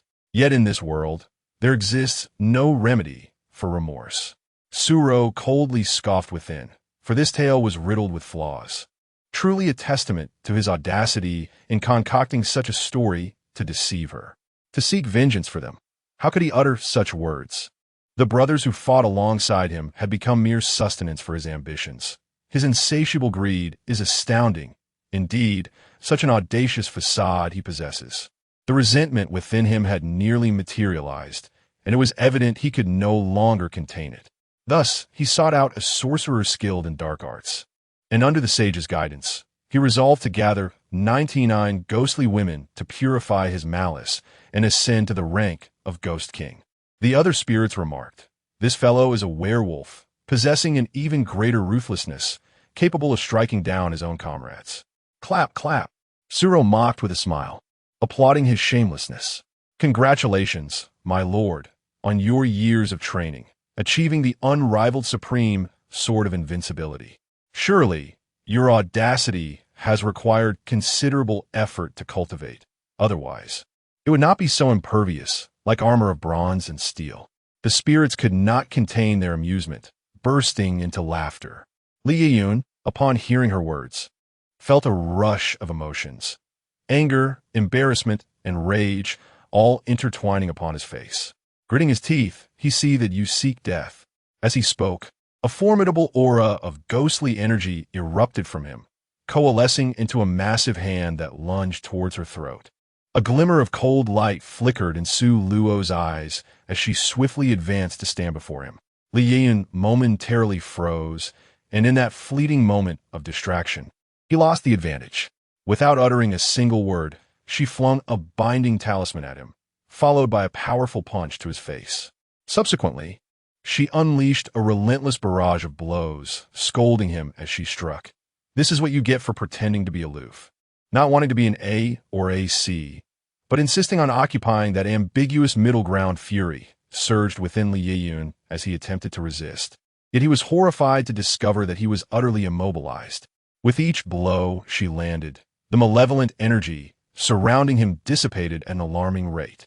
The consequences of this energy's dissipation caused his cultivation to plummet precipitously, akin to a bungee jump, from Ghost King to Ghost General, from the fearsome red-clad specter to the blue ghost, until he was reduced to a mere gray shadow ghost. It was only then that Su Luo, seemingly unfulfilled, ceased her onslaught. The surrounding specters watched in silent awe, swallowing hard. Su Luo was truly formidable, effortlessly transforming a Ghost King into a gray shadow ghost with a mere flurry of strikes. Su Luo gazed down at him from his elevated position, unwilling to endure further punishment, and consequently released the young women. Li Yiyun, still stubbornly holding his ground, refused to relent. Su Luo cast a glance at the multitude of specters, prompting them to disperse in search of their quarry. Chapter 76. Instance 4, Paper Offering 16. Li Yiyun let out a chilling smile, saying, "Do not waste your efforts. They're already deceased, their souls scattered. Yet these young ladies truly possess delicate and tender flesh." Su Luo understood that a dog could not produce ivory, and with a decisive motion, he severed its tongue, refusing to tolerate its foul words. He would show no mercy to such morally bankrupt fiends. Misu, this Li Yiyun is truly despicable. Many young women have perished at his hands. This beast has not only skinned them, but also draped their hides over paper effigies. Moreover, some of these women have become vessels for demonic offspring, enduring torments so severe that their existence has become a living hell. Su Luo's gaze turned icy as she summoned Bai Wuchang. Bai Wuchang arrived promptly, inquiring, "Sister, what troubles you?" "Brother Xie, I present to you a deed of merit." This wraith, known as Li Yiyun. Upon hearing the name, Bai Wuchang felt a sense of familiarity. He retrieved the Book of Life and Death, and an overwhelming aura erupted from him. "Li Yiyun, at last, I have found you. A millennium ago, you escaped my grasp, and now you have returned to me. We shall settle both old and new scores. Brother Xie, he has committed numerous atrocities. Many young women have perished at his hands, and he has even caused them to bear ghostly offspring," Su Luo added. Bai Wuchang, enraged, summoned He Wuchang, the ox head, and the horse face. The two Wuchangs expelled the ghostly fetuses from the young women's wombs, while Su Luo dispelled the lingering Yin energy from them. The ox head and horse face were tasked with counting all the wrongfully deceased female spirits. Once the tally was complete, they escorted them away, guiding them towards reincarnation. The spirits were astonished. Lord Fan, can we truly enter the underworld? Su Luo stood silently to the side. A quarter of an hour later, a portion of the spirits expressed their willingness to accompany the Black Wuchang, while the majority indicated their reluctance to enter the underworld at that moment. The Black Wuchang set a deadline for them, warning that should they fail to report to the underworld by then, they would bear the consequences. The spirits agreed, promising to arrive before the stipulated time. The Black Wuchang departed with those spirits, leaving the others in a melancholic state, bidding farewell to companions they had known for many years. This parting would herald an eternal separation.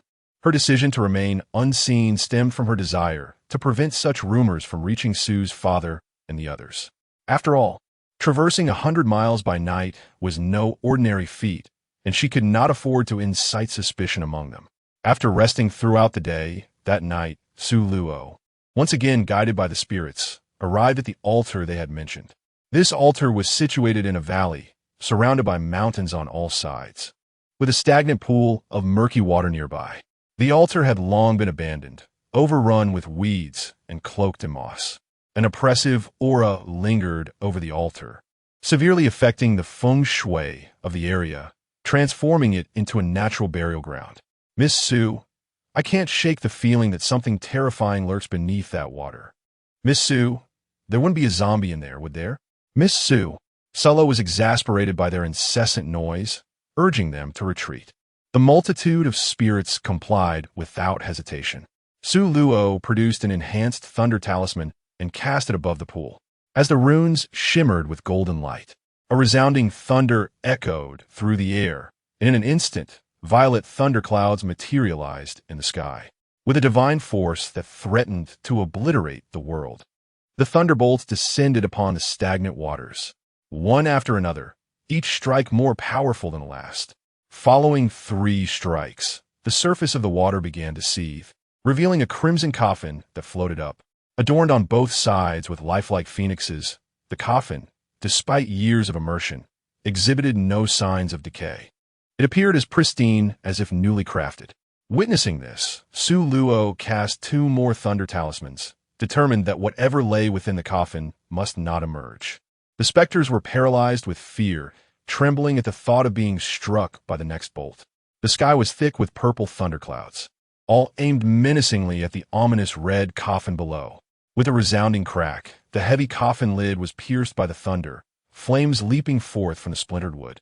The fire surged, swiftly consuming the entire lid. Suddenly, a disheveled female corpse, clad in opulent garments, erupted from the coffin and soared towards the shore. As Su Luo witnessed her attempt to flee, she swiftly formed hand seals, casting several spells that created a binding array, ensnaring the flying corpse above the water surface. The flying corpse, realizing its escape was thwarted, hurriedly attempted to dart in another direction, only to find itself still unable to break free. Enraged by her escape, the heavenly thunder unleashed a trio of strikes, each one more formidable than the last. Soon, the flying corpse, with no avenue of escape, was struck down by the ferocious thunderbolts, leaving it on the brink of collapse, its body scorched and charred. Ultimately, under the relentless assault of the divine lightning, it was reduced to a pile of black ash, scattered by the wind. Suddenly, an unexpected turn of events occurred. The ghost in the bridal gown, who had been lingering beside Su Luo, was engulfed in a surge of dark energy at the moment the flying corpse vanished. Her eyes blazed crimson, and she began to indiscriminately attack the other spirits nearby. Miss Su, help!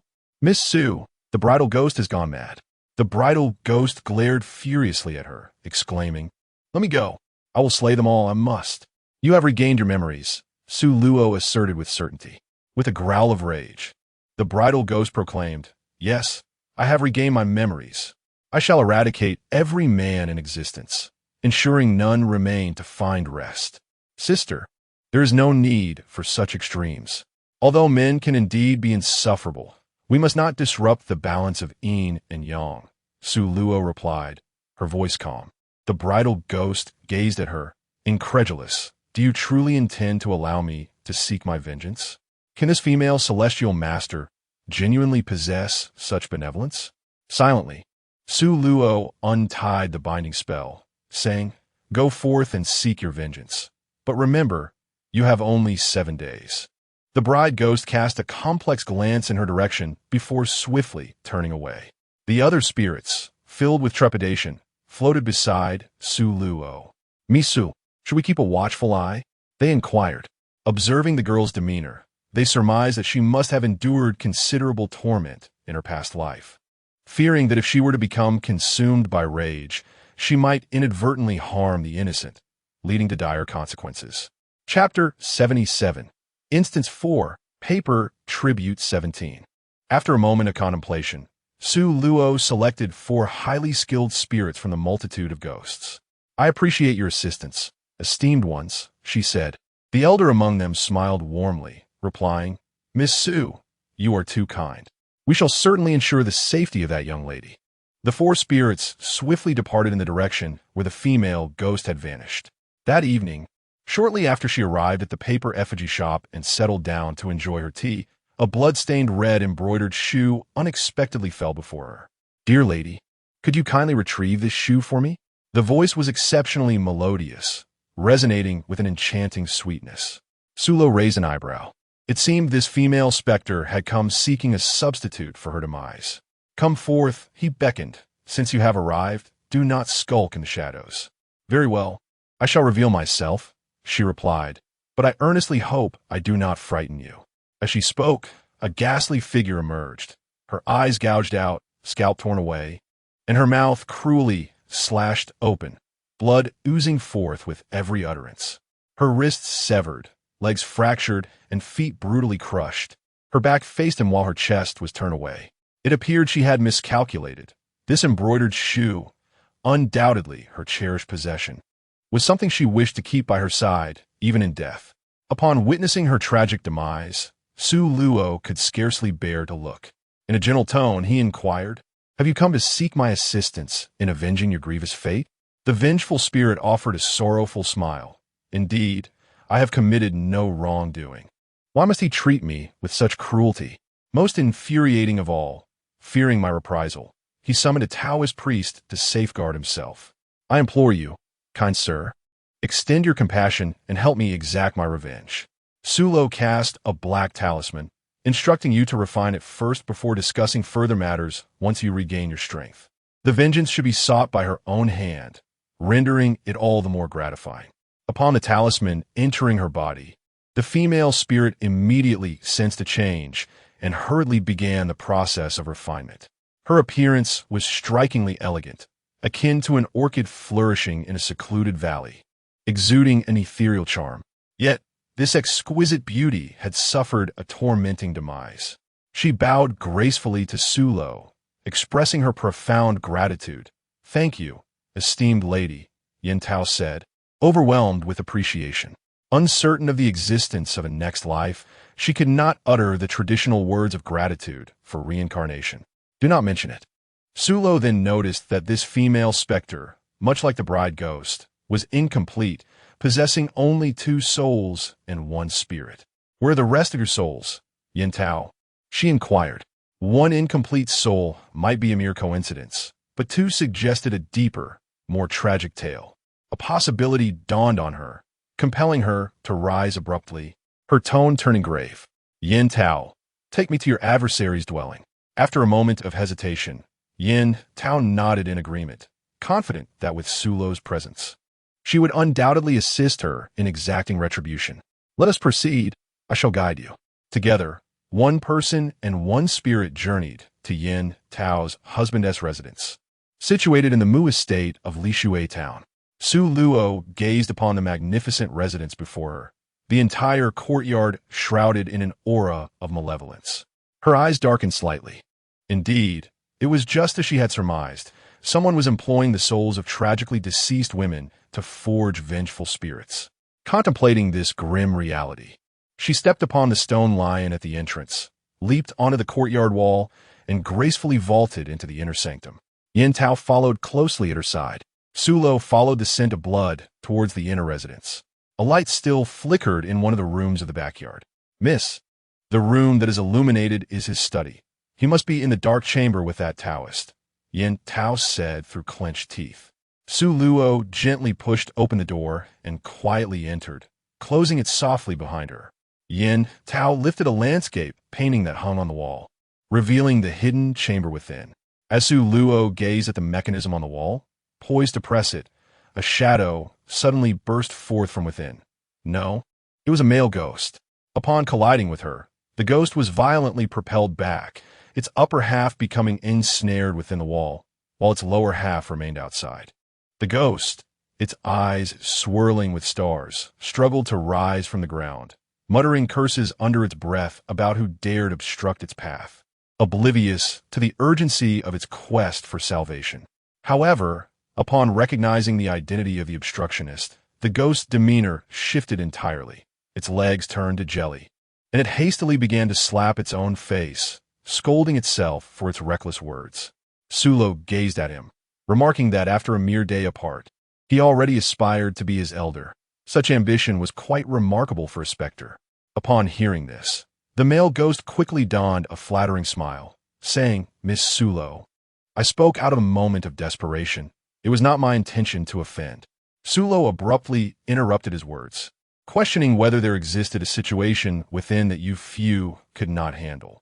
The 4 specters she had selected had all attained a rank of Ghost General, with one ancient specter merely a hair's breadth away from ascending to the status of Ghost King. It appeared that the Taoist priest invited by the head of the Mu family possessed considerable skill. The male specter urgently exclaimed, "Miss Sulo, that old Taoist inside is quite malevolent. You must hurry and rescue them." Su Luo twisted the mechanism on the wall, and as the secret passage emerged, he swiftly stepped inside, with Yin Tao hastily following suit. Within the hidden chamber, an elderly Taoist clad in a robe was casting spell after spell to fend off the 4 attacking ghosts. In a corner of the room stood a strikingly handsome young man, his gaze dark and brooding as he fixed his eyes on the ghost in bridal attire. He seethed inwardly, contemplating how this swordsman was truly fortunate. Having lost his soul, he still dared to approach. Had he known then what he knew now, he would have disregarded the Taoist counsel and disposed of her immediately. The old Taoist cackled menacingly, declaring that he had been seeking this female ghost, and now she had delivered herself right into his hands, destined to become his most exquisite puppet. The 4 ghosts gradually began to falter. Observing this, the Taoist intentionally left an opening, seizing the female ghost. Having achieved his objective, he no longer wished to linger, retreating while continuing to fend off the ghosts. Quickly finding himself beside the young man. "Hurry inside," the old Taoist urged, pushing him backward and throwing several talismans as a distraction. Taking advantage of the moment, he led the female ghost into the secret passage, just as the 3 ghosts surged forward, only to be repelled with a violent force. When Su Luo arrived, the 3 ghosts were perplexed, facing the transparent barrier. "Brothers, Miss Su has come." The 3 ghosts turned in unison. "Miss Su, the bride in white has been captured by the old priest and taken into this hidden passage. We 3 cannot enter." Sulo addressed them, saying, "Step aside." All the spirits retreated in unison. Su Luo formed a hand seal and cast several incantations towards the translucent barrier. Upon the final incantation penetrating the barrier, it dissipated into thin air.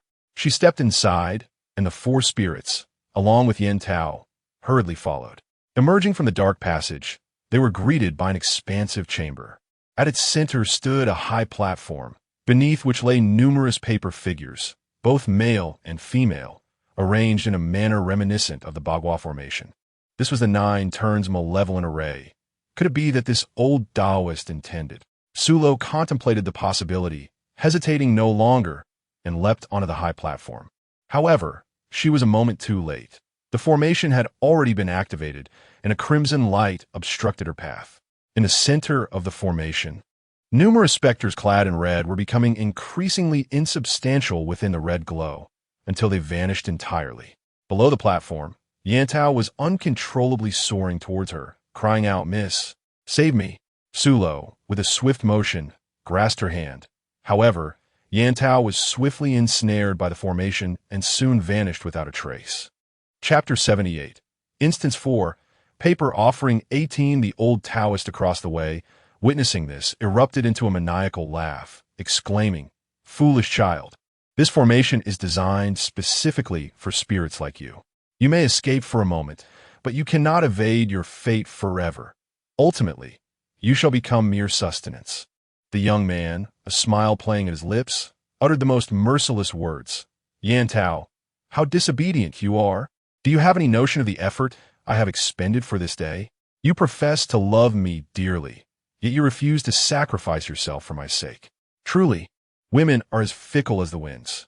Upon hearing his words, Su Luo felt a surge of anger rise within her, her eyes narrowing slightly as she raised her hand. In an instant, the young man was propelled backward, crashing violently against the stone wall, the faint sound of cracking ribs echoing in the air. He collapsed to the ground, expelling a copious amount of blood, lying there like a lifeless dog, utterly incapable of uttering another word. Observing this, the old Taoist adopted a wary expression. Who was this girl? Her cultivation was formidable, and with a mere gesture, she had sent a man flying, something he himself could not achieve. Just then, the paper figures below began to spring to life, one after another. The four specters gasped in astonishment. "Miss Su, these paper figures have come to life." The figures swayed like weebles, rocking back and forth in place. The old Taoist threw his head back and laughed maniacally. "Ha ha ha! I have succeeded at last. Everyone in this town shall become my puppet." Su Luo had only encountered such notions in books, and had never imagined that anyone could be so deranged as to transform the living into mere puppets. With her current abilities, she feared she could not unravel this enigma. Thus, she resolved to seek external assistance. With this thought in mind, she promptly summoned the white impermanence. Upon his arrival, he immediately sensed the anomaly, staring at the grand formation radiating crimson light, feeling somewhat overwhelmed. He called forth the black impermanence, the ox-headed and horse-faced guardians, and even the judge from the netherworld. They gathered together to deliberate on feasible strategies. The old Taoist, upon seeing the two impermanences, was momentarily taken aback, but soon thereafter, he proclaimed with a sense of triumph. This formation is such that even the great Emperor Fengdu would be rendered powerless against it. Sulo observed with growing anxiety as more and more souls were infused into the paper figures below. Her mind raced, rehearsing one feasible solution after another in her thoughts. The pair of the black and white impermanents swiftly devised a plan, yet it fell solely upon Sulo to execute it. The reason was simple, as spectral messengers. Their entry into the formation would only amplify the deadly power of the 9 turns of malevolent spirits. The black and white impermanents approached her. "Sister Sulo, we have formulated a strategy, but it is imperative that you carry it out." Sulo gazed at them, and without a moment's hesitation, agreed. "Very well, share with me the method." Bai Wuchang promptly revealed the way to break the formation to her. "Sister, do you remember? There is but a single chance. Should we fail, the consequences would be unimaginable." Su Luo nodded, addressing her 2 elder brothers with assurance that she would ensure the old Taoist would pay dearly for his transgressions. With that, she stepped into the crimson light. Upon entry, she felt her soul being ensnared by the array, as if an invisible hand were forcibly extracting her essence from her body. With a swift motion, she pressed a soul-binding talisman onto herself, and as its power activated, the pulling force dissipated. She struggled to maneuver within the array, each step demanding an immense exertion of strength. Being inherently of the yin nature, and with the 9 turns of malevolence array drawing sustenance from yin, one can only imagine the magnitude of the pressure she endured. Observing from outside the array, the old Taoist scoffed loudly, declaring her efforts futile, asserting that no one but himself could unravel such a formation. He had meticulously schemed for years to transform the townsfolk into mere puppets, and he would not allow it to be thwarted. Sulo gazed at him, remarking on the grotesqueness of his countenance. No matter how many grievances he bore, it was inexcusable to disregard the lives of others. The old priest snorted disdainfully, asserting that this was merely their deserved retribution for who compelled them. He trailed off, choosing silence instead of elaboration. Su Luo herself hoped to glean the truth from his lips. As the eye of the storm drew ever closer, she exerted every ounce of her strength to navigate the treacherous path towards it. Suddenly, from within the eye emerged a ghost draped in crimson. This specter was none other than the bridal ghost she had been in the company of for several days. At that moment, she had completely lost her sanity and had become a mere puppet of the supernatural. She floated in midair, her eyes ablaze with a fierce crimson glow, while her long black hair began to grow at an alarming rate. As she tilted her head slightly, her hair cascaded like creeping vines, overwhelming and ensnaring Su Luo in its grasp. Su Luo produced a stack of fire talismans and struck them upon the black hair, resulting in a resounding explosion as the hair was severed. Is it not true that the tactics of vengeful spirits in battle remain monotonously similar? It is either a confinement of black tresses or the ferocious scratching of claws, utterly lacking in innovation. The bride dress specter let out a piercing scream, her fingers contorting into claws as she lunged towards her with swift ferocity. Su Luo had long been prepared, having affixed several talismans to her back. Within the treacherous 9 evil array, she had to remain vigilant. After dealing with the bride ghost, she produced the black stone given to her by the Wuchang and cast it into the array's core. With a resounding pop, the core erupted with a surge of black light, swiftly eclipsing the red glow, thereby shattering the 9 evil array. Once the array was broken, the old Taoist felt a tumult within, his vital energy surging violently. A coppery sweetness welled up in his throat, and blood trickled from the corners of his mouth, a result of the backlash from the array. With a guttural cry, he expelled a pool of blood, his aged face turning ashen as he muttered, "This cannot be. It cannot be. This array was flawless. Nothing is impossible. There are no unsolvable arrays in this world. Merely your own hubris," Su Luo replied, her tone icy. With the array dismantled, her task was complete. The remaining matters would be handled by the Wuchang. As for the truth lurking behind it all, she would eventually uncover it. The Wuchang took away the old Taoist, the head of the Mu family, and the deranged bride ghost. Su Luo then set their corpses ablaze. By the time she emerged from the secret chamber, it was nearly noon. Days later, the Black Wuchang sought her out, revealing the truth behind the paper offerings. After hearing his account, she could only think, this is utterly outrageous. Every villain harbors a tragic and dark childhood, and the old Taoist was no exception. He was once the cherished sole heir of a wealthy family. At the tender age of 5, his life was upended when bandits raided his home. He alone survived, having hidden in a lake, while the rest of his family perished without a trace. Logically, the authorities should have conducted a thorough investigation into his family's demise. However, to his dismay, only a handful of constables showed up, hastily wrapping the bodies in straw mats and discarding them in a mass grave, hastily concluding the case by stating it was a vendetta and capturing a few culprits. As a child, he was unfamiliar with the roads and could not find his way to the mass grave. When he finally arrived, he discovered that his family's remains had been devoured by wild beasts, leaving only fragmented bones. Yet the old Taoist never transmitted his teachings to him. When he inquired, the old man merely stated that his earthly ties were not yet severed. At the age of 15, the old Taoist passed away.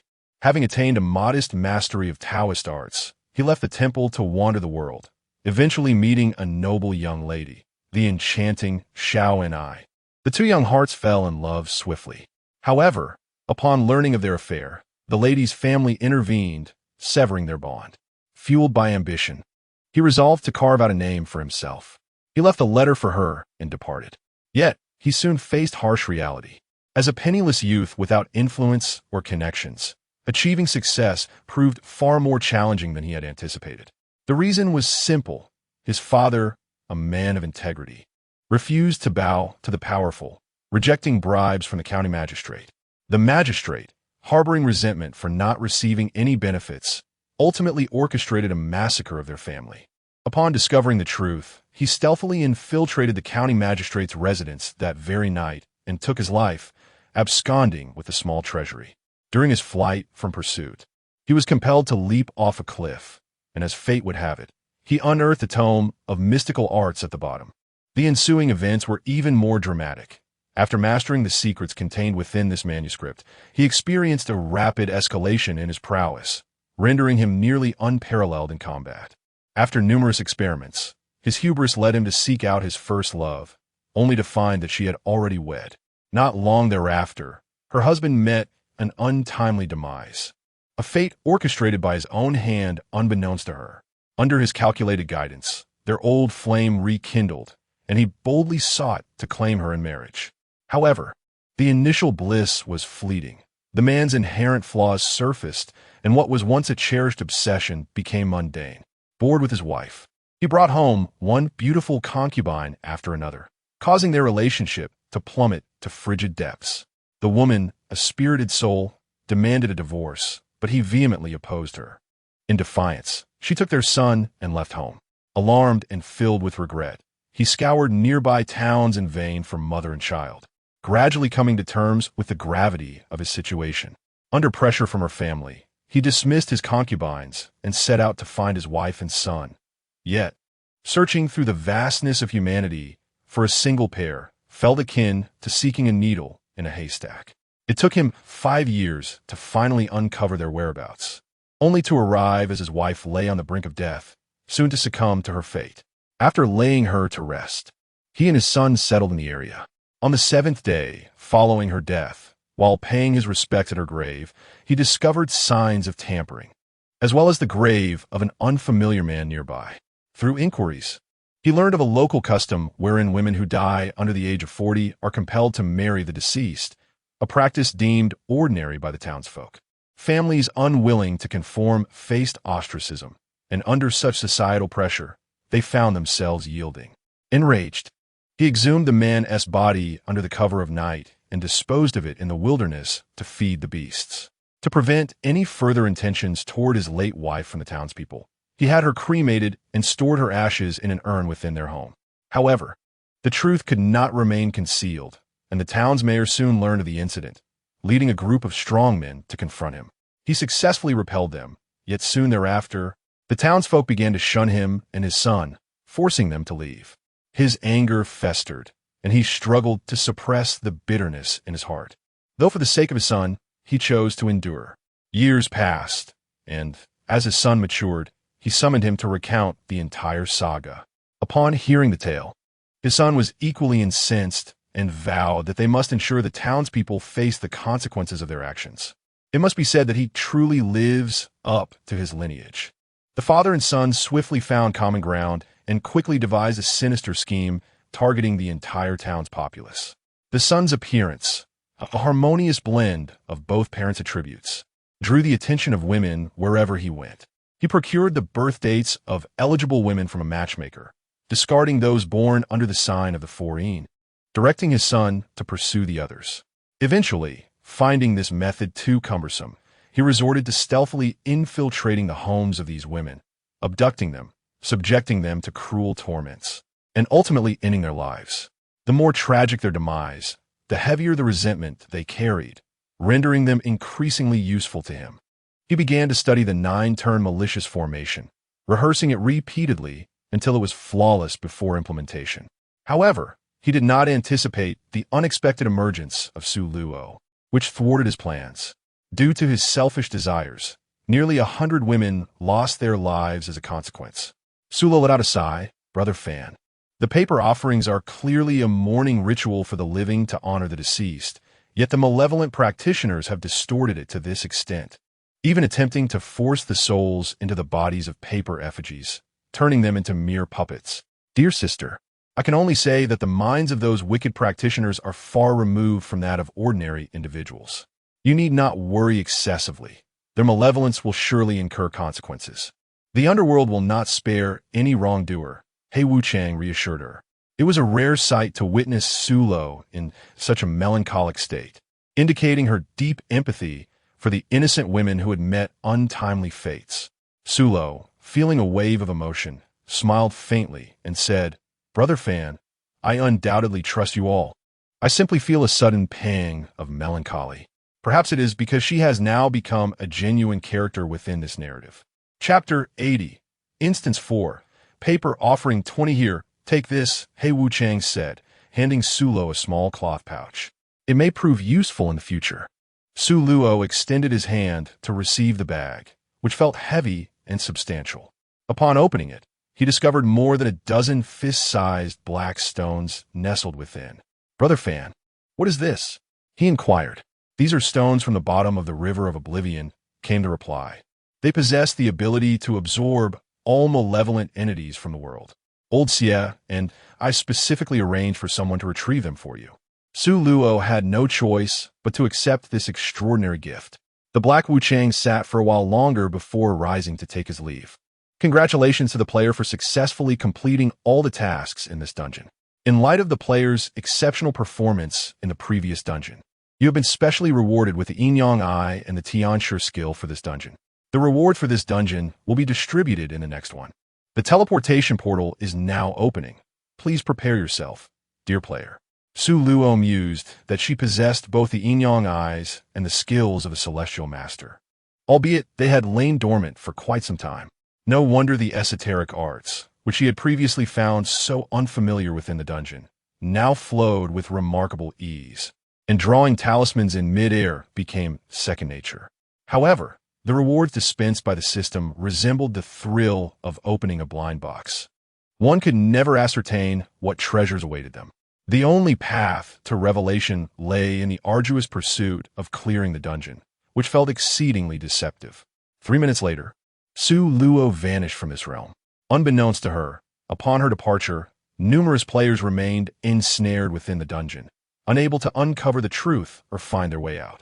Some players, residing in the same town as Su Luo, soon discovered that the Su family bore no daughter named Su Luo, and the townsfolk unanimously claimed that the Su family had only 2 sons with no daughter to speak of. With the disappearance of Su Luo, their aspirations to cling to powerful allies were utterly extinguished. Thanks to her, they had only unraveled a fraction of the truth, while the remainder remained shrouded in mystery. Unlike Su Luo, who possessed both her own abilities and skills rewarded by the system, granting her a dual advantage, they were left at a loss. In the realm of reality, having gone a day and night without sustenance, she ventured into the kitchen to prepare a meal for herself. Half an hour later, she sat down at the dining table, a steaming bowl of noodles in hand, consuming her meal while browsing her phone. She stumbled upon a forum where she discovered 3 identical pleas for help, inquiries about whether any players had successfully cleared the game, and requests for spoilers regarding family members trapped in this dungeon with no means of escape. Su Luo was somewhat astonished. Could it be that she was the only one to have completed the paper sacrifice dungeon? How then did the person who posted the message manage to emerge?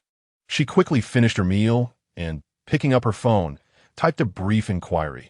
How did you manage to escape? The poster had been closely monitoring the forum, and upon receiving any updates, he was the first to see them. Su Luo inquired once more. The bride's ghost? Yes, precisely the bride's ghost. I found myself ensnared within that bizarre array, and thereafter I have no recollection. Following that incident, he retained no trace of memory whatsoever. Su Luo, this is utterly speechless. It is as if silence has opened its door. Is it true that your initial task differed from that of other players? Could you elaborate? It is confirmed. The individual who posted this is undoubtedly fortunate, having received the simplest of tasks, unlike her, who nearly suffocated in a coffin at the beginning. Even if you were to uncover all truths, you would be powerless to save them. So, wait patiently. Patience is a virtue, and let us refrain from spoiling the plot. Starting with myself. In Su Luo's perspective, each player's progress in the game is uniquely distinct. In the initial dungeons, they were fortunate, propelled by their own prowess. However, subsequent challenges would undoubtedly grow increasingly arduous. She is no deity, unable to assist so many, thus they must rely on their own endeavors. After expressing her thoughts, she exited the forum. That morning, upon awakening, she discovered that the pattern on the back of her hand had once again transformed to blue, with one motif now shifting to green. Since completing the second dungeon, she had discerned a pattern. The designs would only change in accordance with the imminent opening of the next dungeon. The green motifs had increased to 4, signifying her triumph in 4 dungeons. She eagerly anticipated the day when all patterns would turn green. Su Luo withdrew from the forum and ceased her interest. 2 evenings later, a wave of dizziness washed over her once more, causing her to vanish from her room. When Su Luo regained consciousness, she found herself aboard a subway train surrounded by a diverse array of office workers. This situation left her somewhat bewildered. Had she transformed into an office worker herself? Was it possible that the system, perceiving her comfortable existence in the real world, intended for her to experience the life of a 996 corporate slave? Congratulations, player, on entering the 5th dungeon, Ouroboros. Within this realm, you shall relive the same day repeatedly. What shall transpire? You coexist in the same temporal space as your alternate selves, yet remain unacquainted. The number of cycles you endure corresponds to the multitude of versions of yourself from divergent timelines. The actions of your previous self have led to the demise of your current self in this timeline, and the cycle persists. So, are you truly the authentic you? Main quest: break the cycle. Side quest: terminate the loop. Do you comprehend, player? If not, the system shall reiterate once more. Su Luo promptly responded, understood. Once the system finished speaking, it went offline. Silently, Su Luo felt a mix of emotions, pondering the lack of communication regarding the rewards bestowed upon her. Nevertheless, she decided to dismiss it, resigning herself to whatever fate may come. Chapter 81, Instance 5, Tale end.When. Dear passengers, we have arrived at Shuangqiao Station. The subway came to a halt, and Su Luo realized it was her time to disembark. Should she miss her stop, tardiness at work would ensue. With her bag slung over her shoulder, she hurried towards the exit, flowing with the crowd out of the subway station. As she passed a breakfast shop, a sudden reminder of her unfulfilled morning meal struck her. Thus, she paused and entered the establishment. 3 minutes later, she emerged with a cup of soybean milk and a bun in hand. However, before she could react, darkness enveloped her, and she lost consciousness. Upon regaining awareness, Su Luo found herself seated once again on the subway, approaching her destination. With her bag in tow, she moved to the door, ready to alight. Exiting the subway, she navigated through the throng towards the street. This time, recalling her inexplicable demise from before, she felt a sense of absurdity wash over her, prompting her to bypass the breakfast shop and head directly to her office.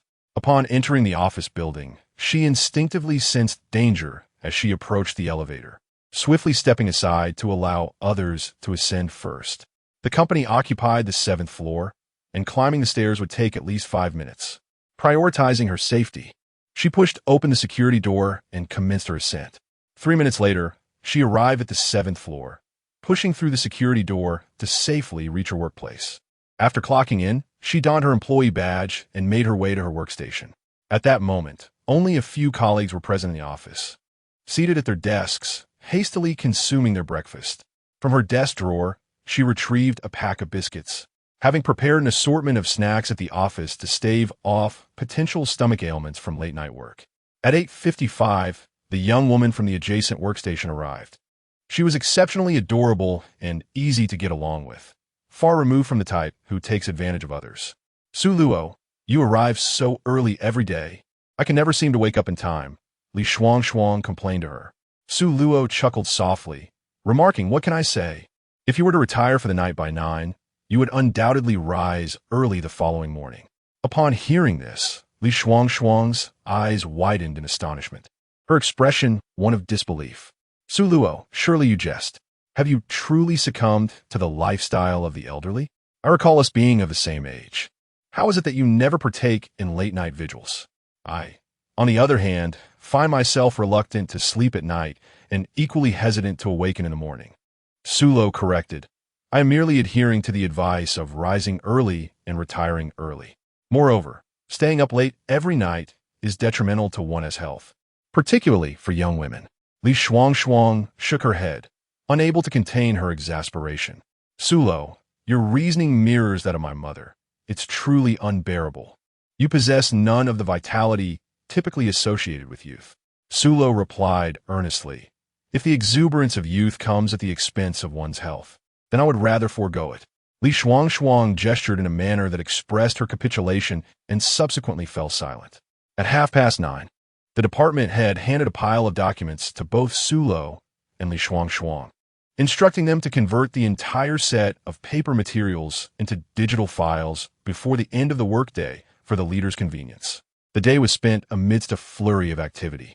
As the clock struck 6, Su Luo had successfully recorded all the information, save the files, and prepared the necessary copies before shutting down her computer and leaving for the day. Observing her departure, Li Shuang felt a pang of envy. Her typing speed did not match Su Luo's, compelling her to hasten her pace if she wished to leave early. With a backpack slung over her shoulder, Su Luo arrived at the subway station.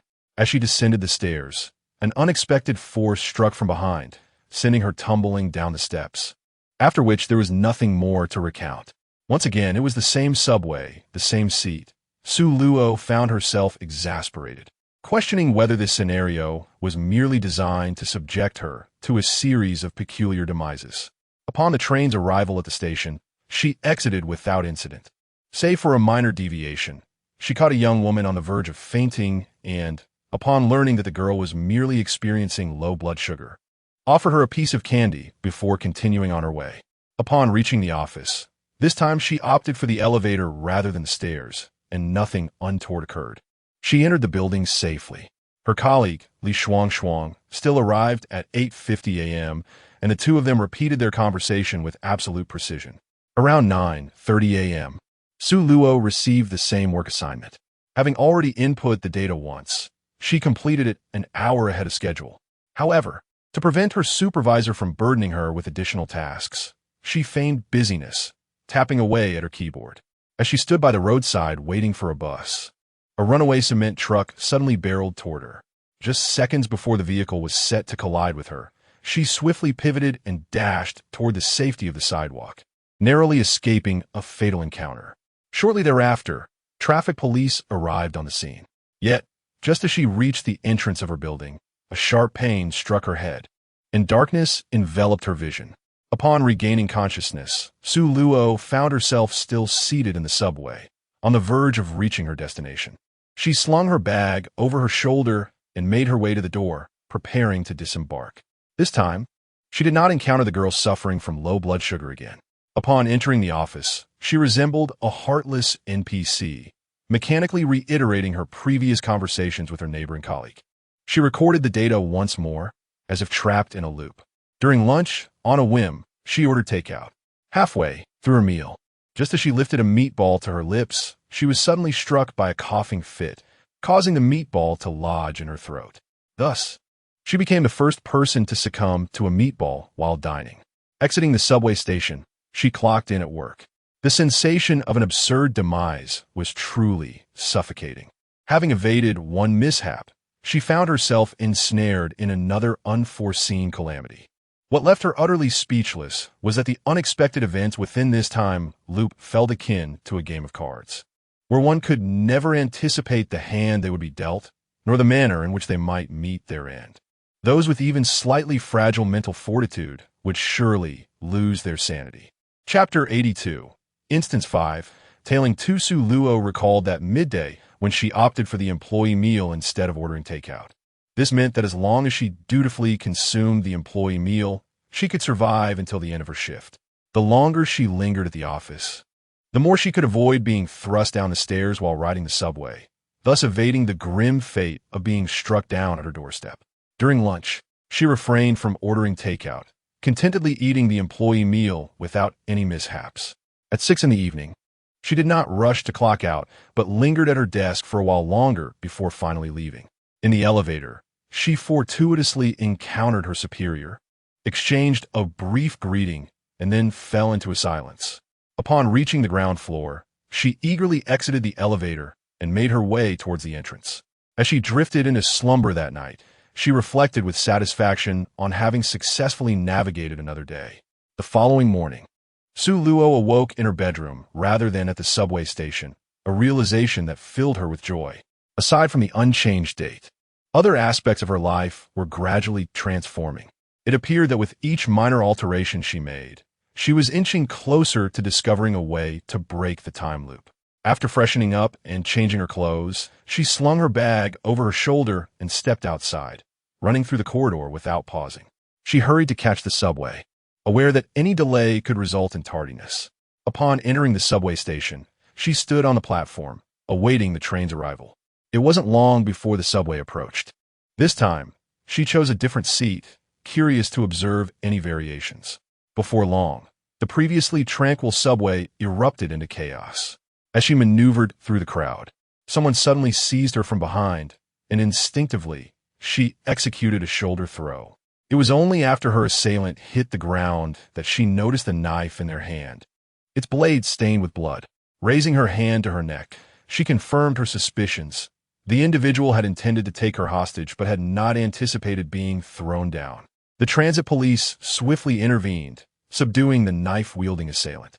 In no time, the perpetrator was escorted away. Sulo was escorted by the attendant to the medical room within the station, where her wounds were tended to and bandaged. Before leaving, she was earnestly advised to visit a hospital for a blood test. Sulo nodded in response. After hastily arriving at the company, she found herself just a minute late. Li Shuang had already arrived. Upon noticing the bandage around Sulo's neck, she inquired with genuine concern. "Sulo, have you been injured? Is it serious?" Yi Jie from the opposite workstation also chimed in. "Sulo, what happened to you? Did you encounter any trouble? Surely not an assailant, right?" It's unsettling that even taking the subway feels unsafe in these times. She continued, "I believe it would be wise for you to visit the hospital for a checkup, just to be on the safe side." The words left unspoken hung in the air, understood by those who could grasp their implications. "Thank you for your concern. I will go during lunch. It's better to ensure I haven't contracted anything." Sulo approached her supervisor to explain her situation, requesting to utilize her lunch break to visit the hospital, anticipating a slight delay in her return that afternoon. The supervisor, showing understanding, readily acquiesced, acknowledging that the lunch period was personal time for employees to manage as they pleased, provided it did not interfere with their work obligations. During the lunch break, Sulo arrived at the hospital, registered for an emergency consultation, articulated her circumstances to the doctor, and received a laboratory request form before proceeding to have her blood drawn. After completing the blood test, she departed, knowing the results would not be available until later that afternoon, when she planned to collect them after work. Upon returning to the office, with half an hour remaining until the afternoon shift commenced, she prepared a cup of hot cocoa and nibbled on some bread to stave off hunger. The afternoon unfolded amidst a flurry of activity, and Sulo diligently finalized the data she had long since mastered just before the end of her shift. At 6:05, she clocked out and exited the company, hailing a taxi to the hospital. While waiting at a red light, the taxi she was in was suddenly struck with a deafening crash as a large truck barreled in from the opposite direction, crushing the vehicle. In the moments leading up to her demise, she had narrowly escaped once, but was unable to evade a second fate. Indeed, she had dodged 2 prior accidents. Yet the third proved insurmountable. Though her death was postponed, the accident arrived with unerring punctuality. A sudden realization struck her. During her second brush with death while awaiting a rideshare, it had been a runaway concrete mixer, and now it was a massive truck. This indicated that seemingly insignificant alterations had irrevocably altered her predetermined path. After changing her attire, she shouldered her bag and stepped outside, glancing at her watch as she reached the hallway. After a 30-second wait, a flower pot plummeted from above. Calmly, she stepped over the debris and hurried to catch the subway. Upon arriving at the station, the train was already in position, and she hurriedly boarded. Inside the packed carriage, she maneuvered through the throngs of commuters, forcing her way from the middle to the front compartment. Half an hour later, as the subway reached its destination, she followed the stream of passengers disembarking and proceeded toward the exit without encountering further mishaps. Just as she emerged from the subway station and headed toward her workplace, a ferocious Tibetan mastiff suddenly leapt from the greenery, growling menacingly as it lunged towards her. Su Luo evaded the creature's attack by sidestepping, unburdening himself of his backpack and holding it in his hand. The Tibetan mastiff, undeterred by its failed lunge, bared its teeth and let out a low growl before lunging once more. Su Luo, with her backpack in hand, wasted no time and launched an assault. Moments later, the Tibetan Mastiff was yelping in distress, its tail tucked between its legs as it fled. Witnessing its retreat, she continued her journey to the company. Upon clocking in, she realized she was nearly 6 minutes late compared to her previous arrivals, excluding the time she had been tardy. As per her routine, she prepared herself a cup of hot cocoa, accompanied by some biscuits, which served as her breakfast. At 8:50, Li Shuangchuang arrived, and the two of them repeated their earlier conversation. Su Luo found this rather exasperating. She had attempted to instigate change, yet no matter how she expressed herself, the other party would merely regurgitate the same few phrases, concluding with a gesture of submission. It even gave rise to the peculiar illusion that it was Li Shuangchuang who was ensnared in a time loop, rather than herself. Around 9:30, the supervisor approached, still clutching a stack of documents, and the script remained unchanged. In the afternoon, Su Luo and Li Shuangchuang, two feeble and helpless clerks, responded one by one. Chapter 83. Subsection 5. Tale. End 3. As midday approached, Su Luo and Li Shuangchuang were enjoying their work lunches, engaging in a casual conversation. Li Shuangchuang took out a soft pillow and rested her head on her workstation, drifting into a peaceful slumber. Su Luo felt a wave of fatigue wash over her as she reclined in her seat, surrendering to the embrace of slumber. Upon awakening, her efficiency at work surged exponentially, allowing her to swiftly complete the tasks assigned by her supervisor. She maintained a low profile, settled at her workstation, and pretended to diligently type away at a blank document. At precisely 6:07, she clocked out. Recalling the last encounter with her superior in the elevator, she decided to take the stairs as the time drew near. Pushing open the safety door, she descended the staircase, only to discover shards of glass scattered across the steps on the second floor.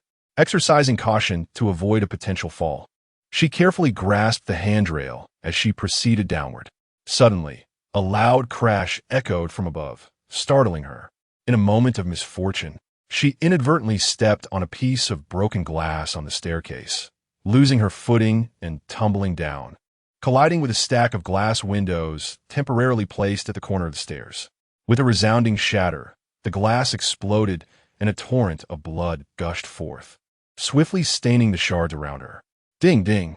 The alarm clock rang at 7 in the morning. Su Luo opened her eyes, gazing at the ceiling of her bedroom, and let out a resigned sigh. Indeed, she could not escape the third occurrence. However, she remained undeterred, resolute in her determination to uncover the underlying patterns, sidestepping every opportunity for demise and breaking free from the cycle. After changing her attire, she stepped outside once more. Just as she was about to exit the hallway, a heavy glass ashtray plummeted from above, had it not been for her quick reflexes, allowing her to swiftly take cover behind the door. The shards of glass would have scattered across her face. After waiting a moment longer to ensure there was no lingering danger, she hurried outside. With a lingering sense of trepidation, she glanced at the shards on the ground, far more menacing than a flower pot filled with soil. Steeling her resolve, she briskly departed the neighborhood and made her way to the subway station. She arrived just seconds before the doors closed, entering the carriage as it jolted into motion. Within the carriage, several commuters opted to stand rather than occupy the two vacant seats. Su Luo unceremoniously occupied one of the vacant seats. Half an hour later, her intended stop approached. Rising from her seat, she made her way to the door. The exit was untroubled, the calmness unmarred by any unforeseen incidents. However, on her journey to the office, she nearly stumbled upon a loose manhole cover. Had she not been vigilant, she could have easily fallen in. After nearly choking on a meatball, would she now meet her demise by plunging into the sewer? In a mere hour, she had narrowly escaped 2 brushes with death, leaving only the third and most critical encounter to evade. She remained quietly alert, fearful of a third misfortune, yet nothing untoward transpired. After clocking in and settling at her workstation, she maintained her vigilance, aware that the third calamity could strike at any moment. Then, an utterly absurd incident occurred. During her lunch break, she choked on water, a ludicrous fate indeed. In the moment she closed her eyes, she found a dark humor in the realization that choking on water was, in fact, a genuine threat. Ding, ding. The alarm rang, and Su Luo roused leisurely. Sitting up, she threw off the covers and stepped out of bed, making her way to the bathroom to wash her face and brush her teeth. After her morning routine, she donned her attire, slung her bag over her shoulder, and stepped outside. As she exited the corridor, nothing perilous fell from above. Yet, she did not let her guard down, suspecting that a deadly surprise awaited her. Upon entering the subway station, all remained uneventful. While riding the subway, she encountered no disturbances. However, as she exited the station, calamity struck unexpectedly. She heard the sound of gunfire, and suddenly, a group of masked assailants emerged, each armed with weapons. One of the masked figures even took a pregnant woman hostage. Upon witnessing this scene, Su Luo nearly believed he had stumbled into a police and thief film set in a certain port. The subway had descended into utter chaos. Bang! Another gunshot reverberated through the air. Silence. Anyone who dares to utter a sound shall meet their demise. A menacing voice echoed ominously. The moment those words were spoken, an eerie stillness enveloped the space.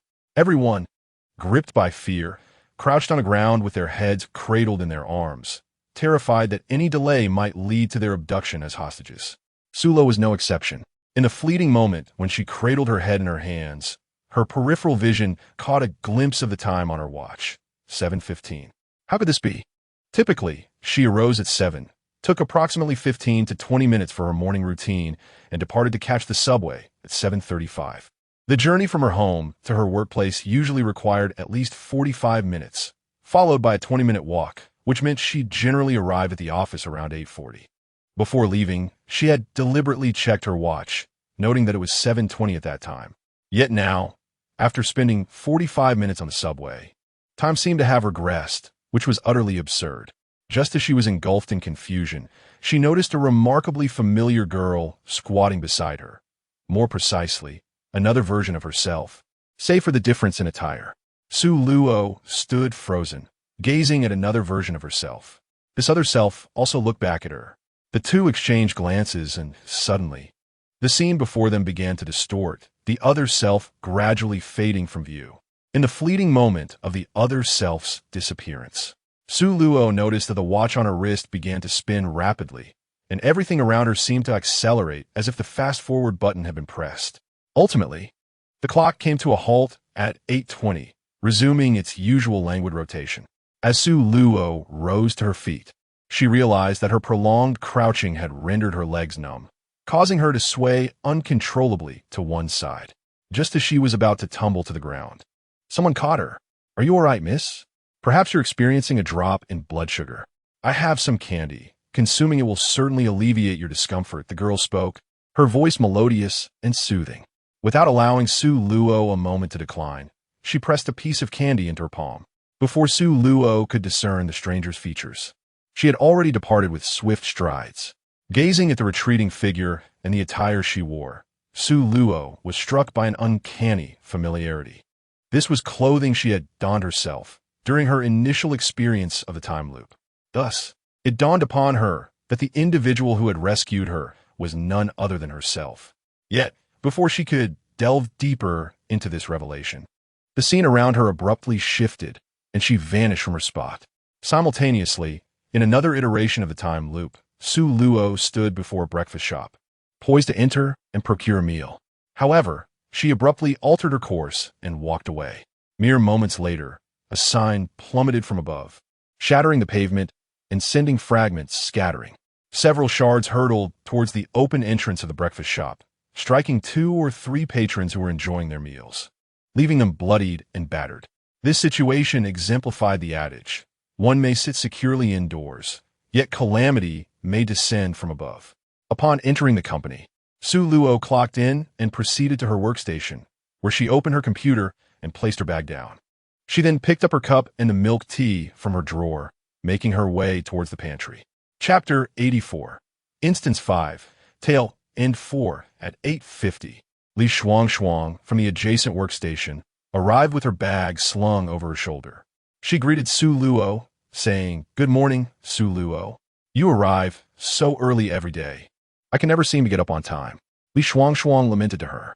Su Luo chuckled softly, suggesting that if one were to retire early to bed, they might indeed rise on time. She proposed the idea of sleeping by 9 in the evening, assuring that the following day, one could awaken without the need for an alarm. Li Shuang, taken aback by her words, widened her eyes in disbelief and exclaimed, Su Luo, could it be that you have already succumbed to the lifestyle of the elderly? I recall that we are of the same age as contemporaries. How can you forego the joys of staying up late? My daily routine consists of resisting sleep at night and dreading the morning wakefulness. When Sunday arrives, I yearn to stay up until the end of time. Why is it that our company adheres to the 996 schedule rather than the more leisurely 865? How I envy those fortunate enough to enjoy a 2-day weekend.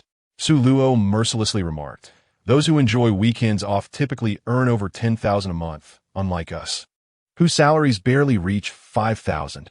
Upon hearing this, a colleague chimed in, indeed, our meager wages don't even qualify us for income tax. If it weren't for my limited education and lack of specialized skills, this company would hardly consider hiring me. With responsibilities above and below us, we must toil relentlessly for a mere pittance. Alas, discussing this only brings tears. Xiao Su, Xiao Li, both of you are still so young. You could certainly pursue further education, perhaps at an adult university, to obtain a higher degree. Li Shuang, feeling a strong aversion, quickly declined. Not for me. I barely graduated and refused to pick up any books again. She harbored no grand aspirations, content with her current situation. Sister Yi turned to Su Luo and asked, what about you, Xiao Su? As Su Luo was about to speak, the supervisor approached the workspace of the marketing team.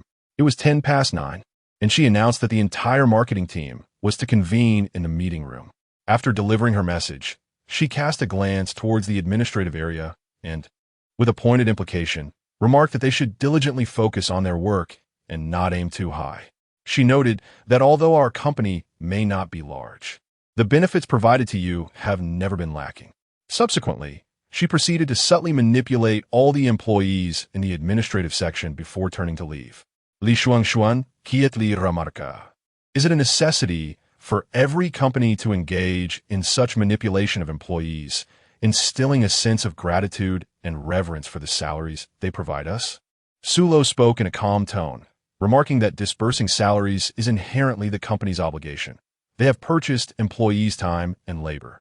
If they possessed the capability, they would manage the entire company themselves. It is precisely their inability that compels them to hire others.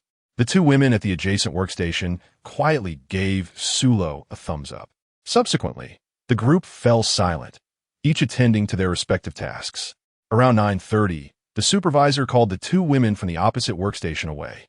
Xiao Su, here is the data you need to input. The supervisor stated it must be completed by 6 p.m. today, as she needs to present it to the leadership first thing in the morning. Sister Yi divided half of the materials with Su Luo. Xiao Li, this is the data you are to input. To ensure fairness, we shall each take half. Remember, it must be finished before the end of the workday. Sister Wang was aware that Li Shuang had a slower typing speed, yet still allocated her half, believing that equal pay necessitated equal work. Li Shuang was the type of diligent worker who might express minor grievances, but transformed entirely when it came to actual tasks. She would perform any assigned work without negotiation. However, compared to her, Sister Yi and Sister Wang evidently favored the typically reticent Su Luo, as her succinctness was matched by her efficiency. Every task entrusted to her was flawlessly executed. Su Luo gazed at the substantial stack of documents before her, harboring grave suspicions that her supervisor was acting with intent. It was undoubtedly a consequence of overhearing their prior conversation, serving as a subtle admonition to curtail their chatter and devote more energy to their tasks. As a diligent employee bound to the rigors of the 996 work schedule, she found her situation exceedingly arduous. Why, in this relentless cycle of time, could she not simply languish like a carefree fish? The quartet soon immersed themselves in their work, fortunate indeed that the company had equipped them with silent keyboards. Otherwise, the cacophony of their rapid keystrokes would have proven quite irksome.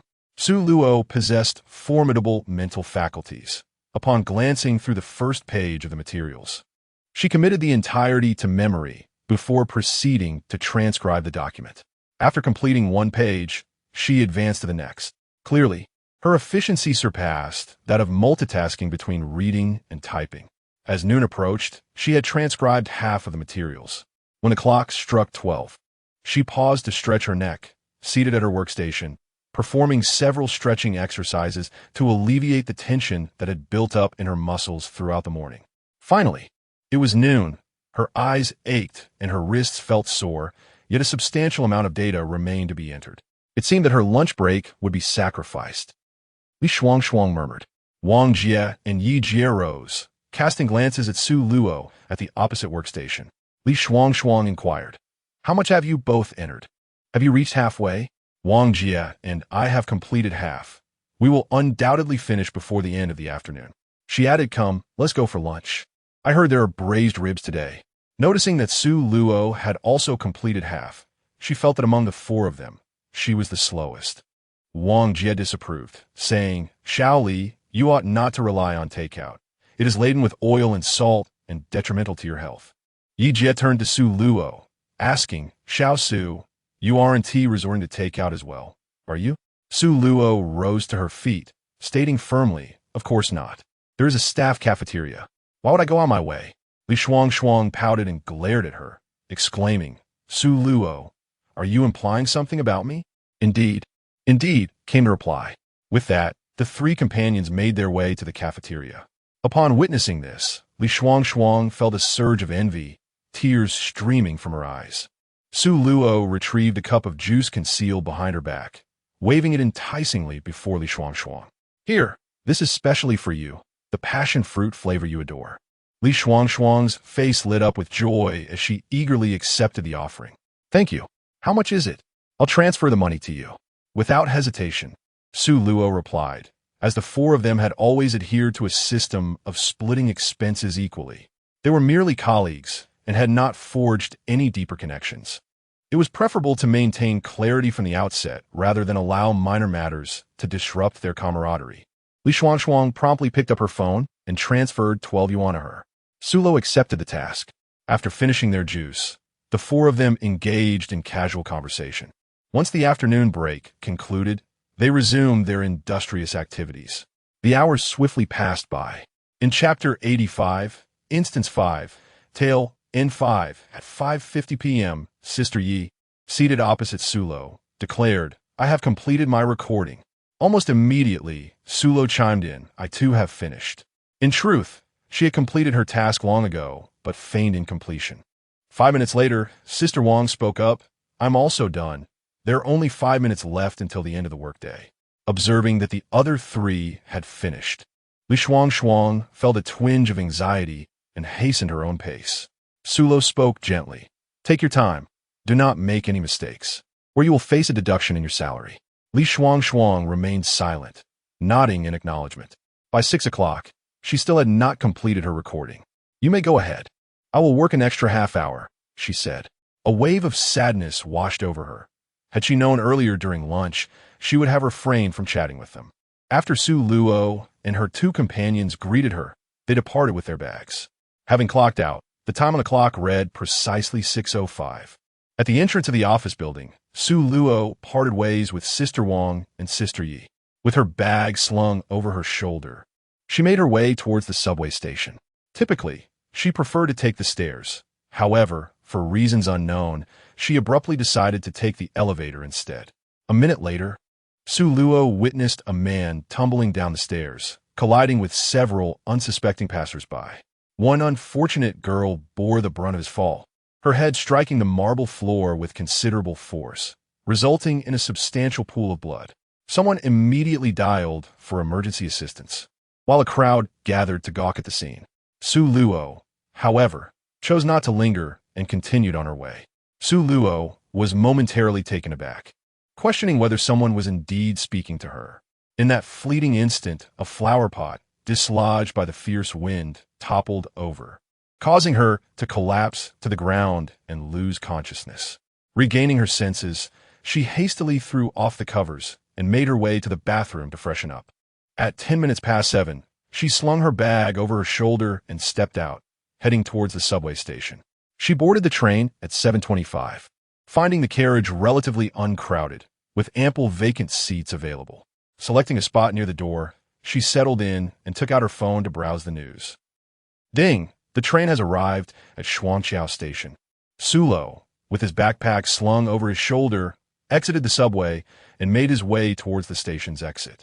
Sulo discreetly took note of the situation and swiftly retrieved his mobile phone, seizing the opportunity to capture a candid profile photograph of the man as he turned his head. Sulo decisively switched his phone to video call mode, exclaiming, "Do you see? I am waiting for you just outside this exit." Only then did the man relax his guard and proceed onward. Sulo hurriedly sought out the transit officer within the subway, presenting her phone with the photograph.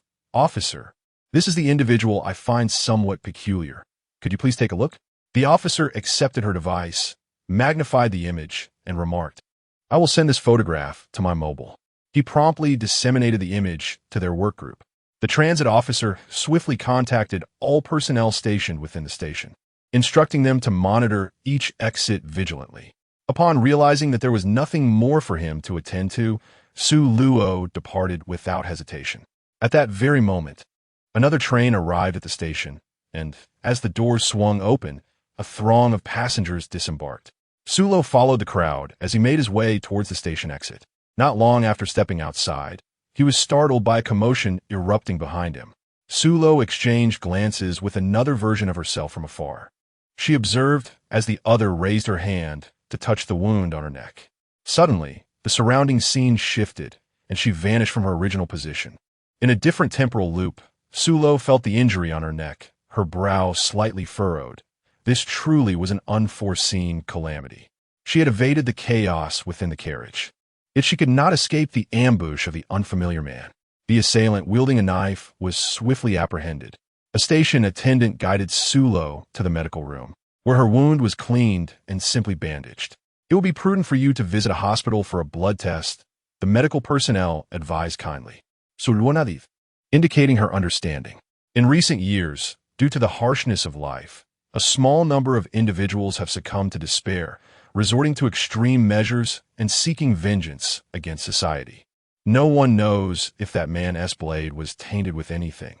If he were to contract a disease beginning with the letter A, it would indeed be an unfortunate fate. Upon noticing the bandage around her neck, Li Shuang, Sister Yi, and Sister Wang all expressed their concern. "Xiao Su, how did you get hurt? Are you all right? Xiao Su, how did this injury occur? You must be cautious with your neck. A moment's carelessness could cost a life."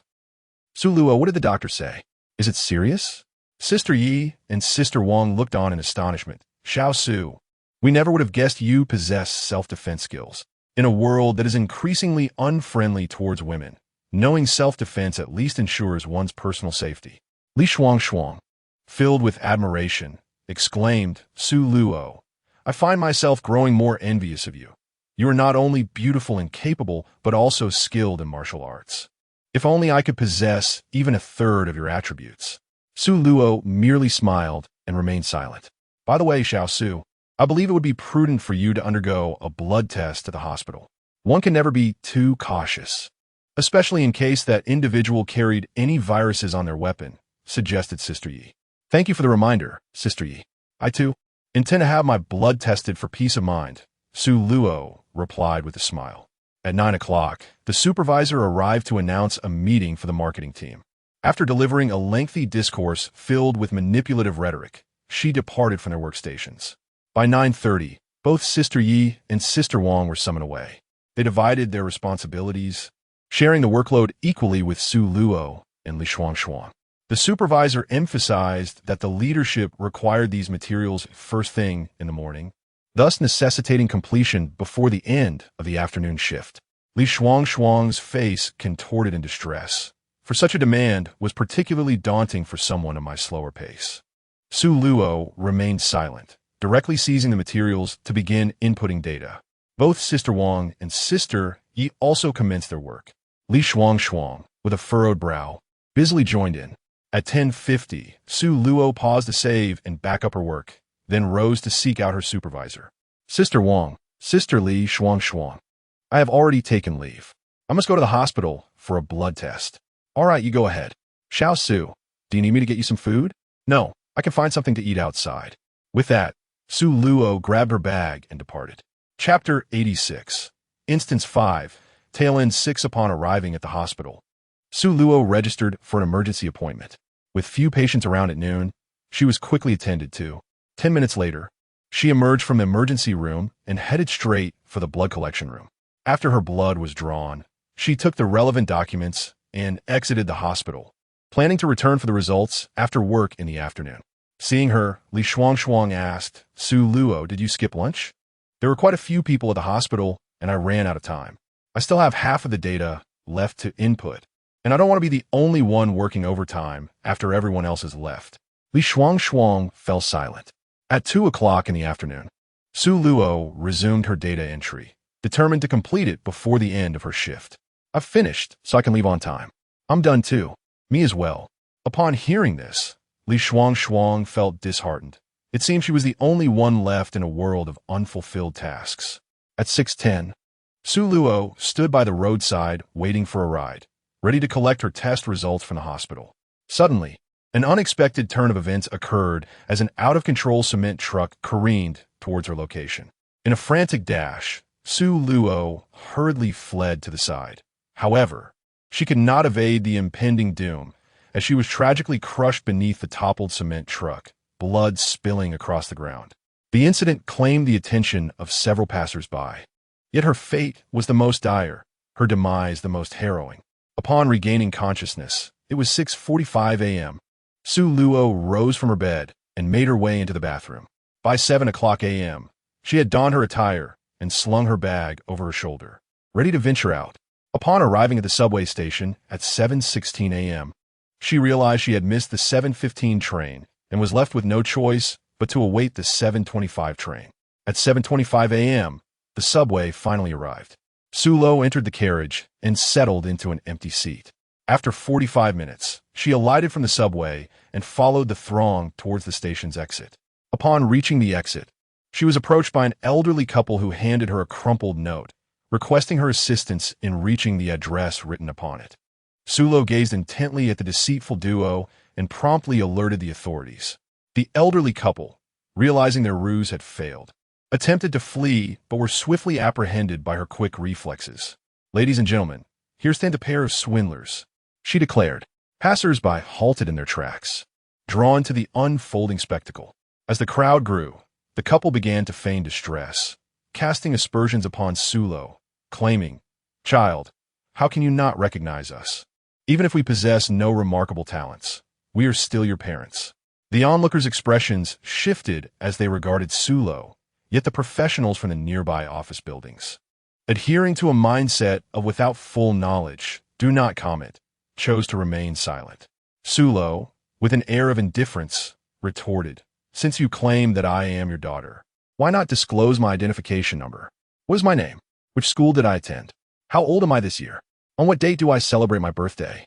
What are my culinary preferences, and which foods am I allergic to?" She unleashed a barrage of inquiries, leaving the two individuals utterly dumbfounded. The elderly man, quick to react, hastily countered, "An identification number so lengthy. At our age, how could we possibly remember it? Just tell us your date of birth." Su Luo persisted relentlessly in her questioning. The couple stammered for quite some time, but could not provide a coherent response. After a few more minutes, the police arrived. In just a few succinct words, Su Luo elucidated the matter. The fraudulent couple was escorted away by the police, and the onlookers gradually dispersed. As Su Luo continued her journey towards the company, she could see that she was merely a step away from reaching her destination after passing through another greenbelt. Suddenly, from the thicket, a ferocious Tibetan mastiff sprang forth, baring its teeth as it lunged towards her. Su Luo decisively wielded her backpack as a weapon, successfully repelling the ferocious Tibetan mastiff. The maddened beast proved to be a formidable adversary, prompting Su Luo to rush forward in an attempt to assist. However, before she could approach, she vanished from sight. In the subsequent time loop, Su Luo etched this scene into her memory, focusing intently on confronting the mastiff. After 10 minutes, the creature, tail tucked, retreated in defeat. With the crisis averted, she shouldered her backpack and made her way to the office. Upon entering the workplace, She clocked in and proceeded to her desk, where she powered on her computer, placed her backpack down, and retrieved a packet of hot cocoa from her drawer. Pouring the cocoa into a cup, she ambled towards the break room, where she paired it with a small pastry for a makeshift breakfast. At 8:50, Li Shuangshuang arrived, her backpack slung over her shoulder. "It smells delightful. What are you brewing, Sulo?" she inquired. "Hot cocoa, would you like some?" Sulo offered. Though Li Shuangshuang yearned to indulge, she was mindful of her weight, as she had a tendency to gain easily. To maintain her figure, she had been rigorously controlling her cravings, aware that excess weight would hinder her ability to wear beautiful clothes. "Though I'm tempted to nod in agreement, my weight simply does not permit it." Su Luo glanced at her and said, "Shuang, truthfully, you're not overweight at all. There is no need for you to lose weight." Li Shuang Siga. "I have a body type that easily gains weight. Even drinking water makes me put on pounds. Someone like you, who can indulge in food without gaining an ounce, cannot possibly comprehend the troubles faced by a slightly plump girl like me." Su Luo shrugged, somewhat perplexed, yet she found her friend's appearance rather endearing.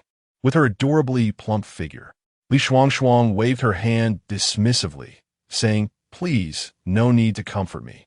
You have no idea how difficult it is for someone with my physique to shop for clothes. After finally spotting an outfit I like, I step into the store only to be met with the apologetic words of the staff. 'I am sorry, but our sizes run small, and you might not be able to wear them.'" On the adjacent workstation, Sister Yi and Sister Wang echoed her sentiments, lamenting, "It seems they are perpetuating body image anxiety, as if plus-size women are unworthy of beautiful clothing. For women like us, who have born children, finding suitable attire becomes an even greater challenge." After enduring such discouragement repeatedly, I ceased visiting brick-and-mortar stores and opted for online shopping, exclusively seeking attire designed for larger individuals. At 9 o'clock, noticing that the three of them remained engrossed in discussion with no sign of stopping, Su Luo interjected, "It's 9 o'clock. The supervisor will be arriving shortly." Only then did they reluctantly pause their conversation, albeit still feeling unsatisfied. By 9:30, Su Luo and Li Shuang received a substantial stack of documents from Sister Yi and Sister Wang, indicating that the supervisor requested they complete everything before the end of the workday, as the leadership was awaiting the electronic version of the files. While Li Shuang wore a distressed expression, Su Luo and the others felt confident they could finish in time. At noon, Su Luo had already completed more than half of the work and estimated that with just 2 more hours, she could wrap everything up. In a bid to finish before the end of the day, Li Shuang ordered takeout and continued her data entry while awaiting her meal. Su Luo, Sister Yi, and Sister Wang went to the staff canteen for a meal together. Chapter 87. Instance 5, tailing 7 after the lunch break, Su Luo resumed her work. At 6 p.m., she completed all her tasks. Li Shuang, noticing that Su Luo had finished, became quite anxious, and the more anxious she became, the more prone to mistakes she was. While packing her backpack, Su Luo glanced at her and said, Shuang, do not fret. There isn't much material left. Just maintain your usual pace, and I believe you will finish swiftly."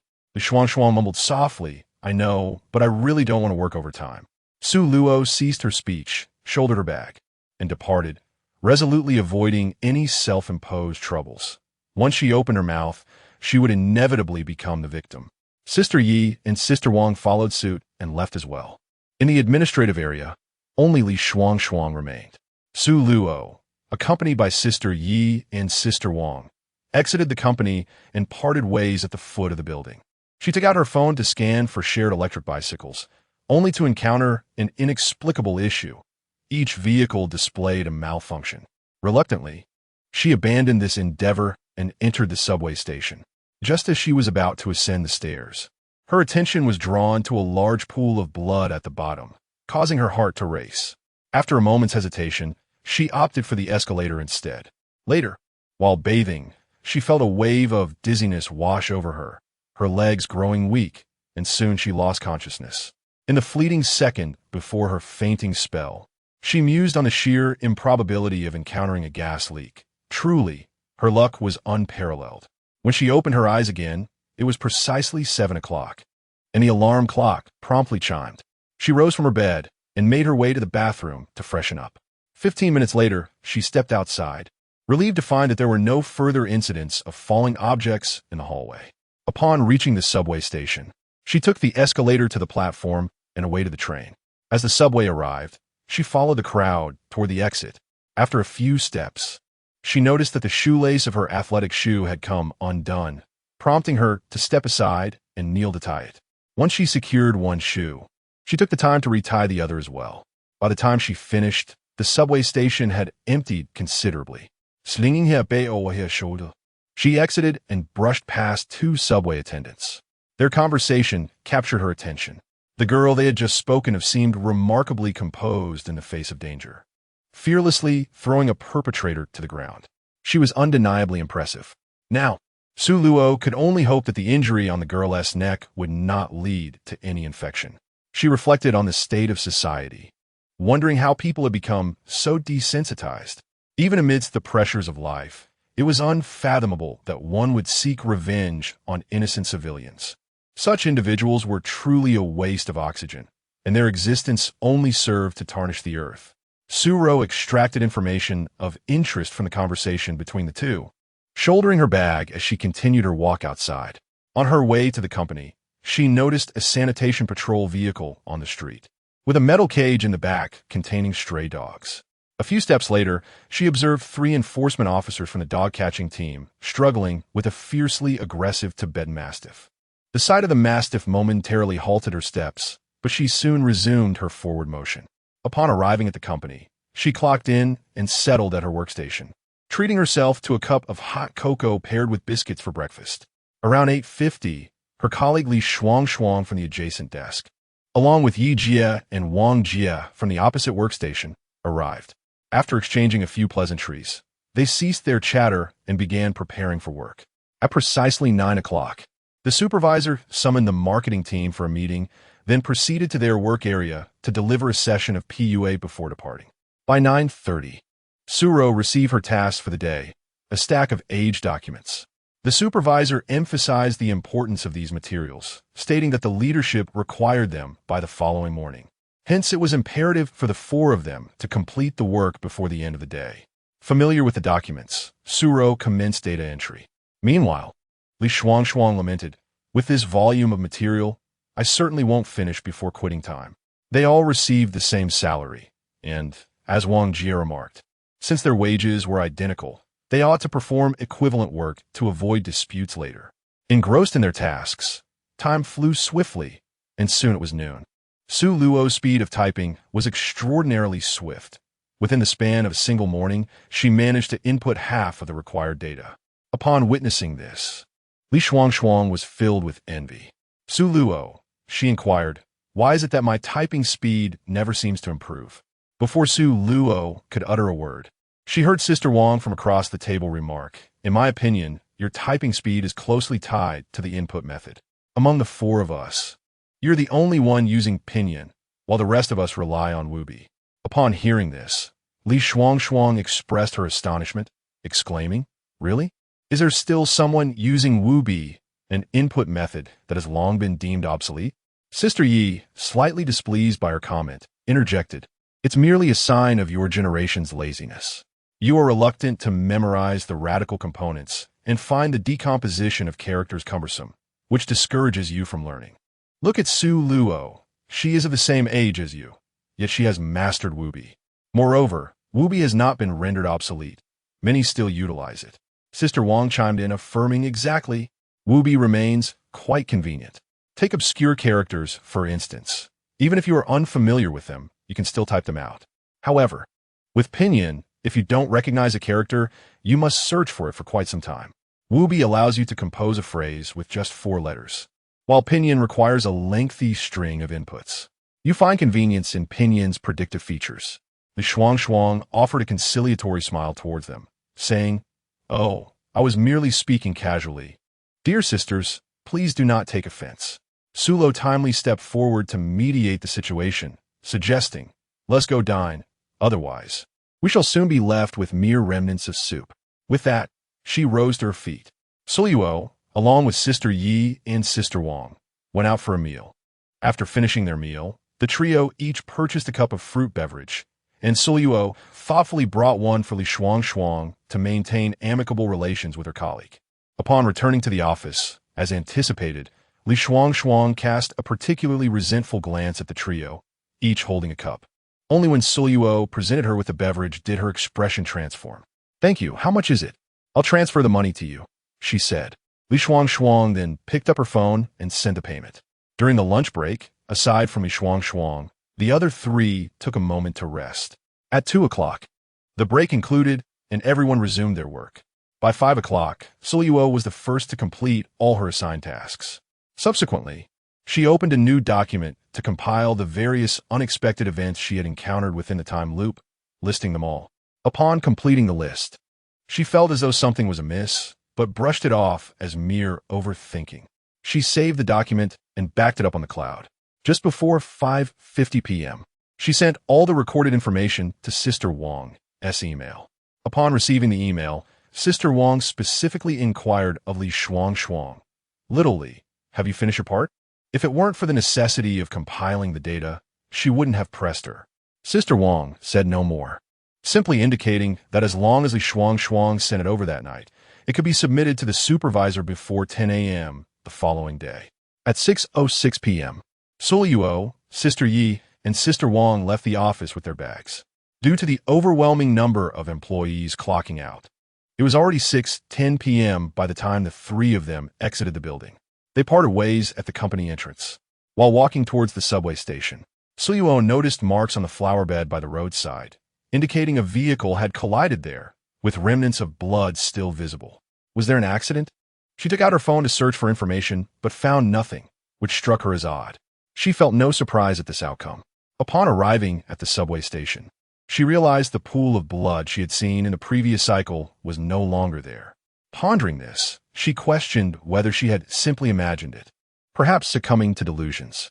Once home, she suddenly recalled the system's assertion that the number of cycles corresponds to the number of selves. However, thus far, she had no clear understanding of how many times she had cycled, or more precisely, how many versions of herself were trapped within these loops. She had encountered others, yet had not even been able to speak with them before they vanished in the previous cycle. If that were the case, how many versions of herself remained ensnared in this time loop? Were there many, or were there few? How might she break this cycle? And how could she collaborate with the various iterations of herself?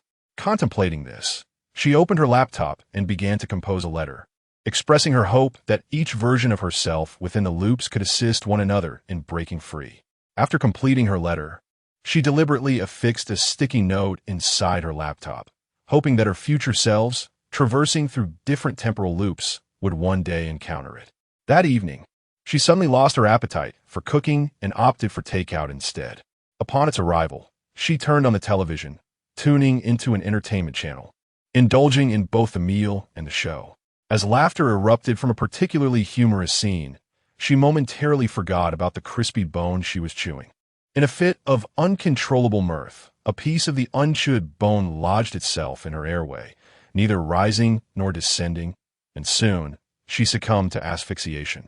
In the final moment before plunging into darkness, she vowed never again to watch comedic skits while eating.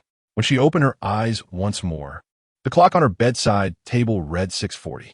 Suluo gazed at the ceiling, lost in thought for a moment before rising from her bed and heading to the bathroom to freshen up.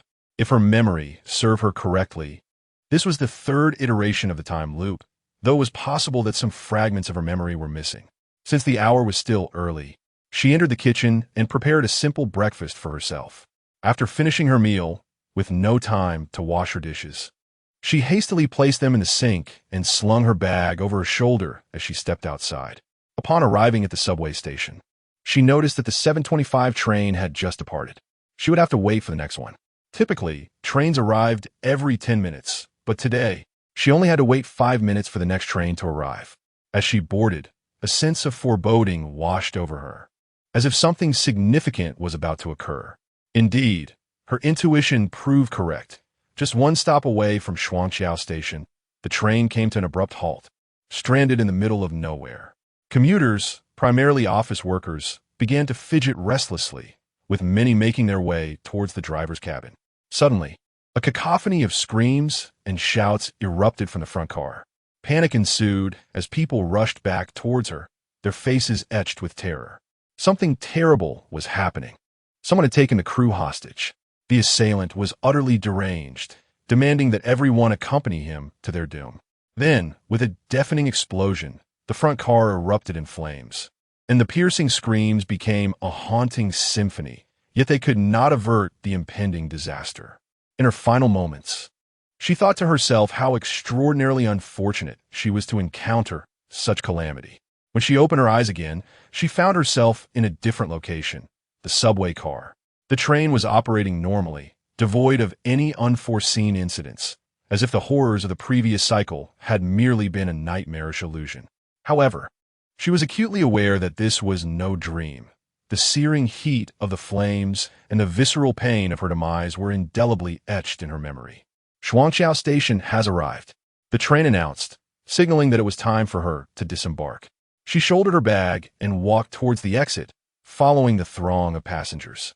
Suddenly, she spotted a young woman on the verge of collapsing and rushed forward to steady her. Assuming the girl was suffering from low blood sugar, she handed her a few candies before continuing on her way. Little did she know, the person she had just helped was, in fact, her past self from the previous time loop. The overlapping of their timelines led to an encounter that caused her former self to vanish. Hastening towards her workplace, she passed through a small square and inadvertently noticed a Tibetan mastiff that had broken free from its owner's grip, charging toward the nearby greenery. The sight jolted her memory. The last time she had encountered her previous self was due to this very dog. However, this time, she refrained from approaching, fearing the repercussions of another self's disappearance. This presented a unique opportunity, an ideal moment to collaborate with her other self. Upon considering this, she promptly retrieved her notebook from her backpack and swiftly inscribed a line, tearing it out and folding it neatly. Subsequently, she took a shortcut, racing towards the company. Passing a pharmacy, she deliberately purchased a mask, donning it and hiding around the corner, waiting for an opportunity. A few minutes later, the previous iteration of Su Luo appeared, carrying a bag. To prevent her from vanishing, the next iteration of Su Luo randomly selected a young white-collar worker and exerted her mental influence to ensure the woman delivered the note to her other self. Witnessing her other self accept the note, she quickly concealed herself as the latter glanced around. After 3 minutes, Su Luo cautiously peeked out and saw her other self enter the office building with her bag. After waiting outside for another 5 minutes, she finally entered the building herself. Once inside, she approached the clock-in machine, feeling a pang of anxiety, fervently hoping not to encounter the dreaded message, "You have already clocked in." Taking a deep breath, she produced her employee ID and swiped it at the machine, relieved when no notification appeared. With a sense of calm returning, she made her way to her workstation and pressed the power button on her computer, drifting into contemplation. This indicated that each timeline harbored a Su Luo, all similarly ensnared in a time loop, doomed to face various forms of demise, never surviving beyond midnight. Thus, a bold hypothesis emerged. If they could unite across the timelines, skillfully circumventing potential disasters and enduring until midnight, they could undoubtedly shatter the cycle. However, how could she establish contact with them? Would the previous iteration of Su Luo trust the words inscribed on her note? Upon discovering it, would she dismiss it or endeavor to reach out to other versions of Su Luo across different timelines? Lost in thought, she was abruptly roused by a tap on her shoulder. "Su Luo, what are you pondering? You've been so absorbed. I've called you for ages." Fixed mindsets can be detrimental. How foolish she had been, adhering to a routine during each time loop. By day, she could work diligently, and upon clocking out, she could engage in other pursuits. Li Shuang, intrigued, remarked, "Oh, I didn't realize you had such an interest. May I join you?" She had longed to go karaoke, but had struggled to find company, or rather, she had been reluctant to be the only one without friends. Her companions all had partners, while she remained single. Su Luo nodded non-committally, of course.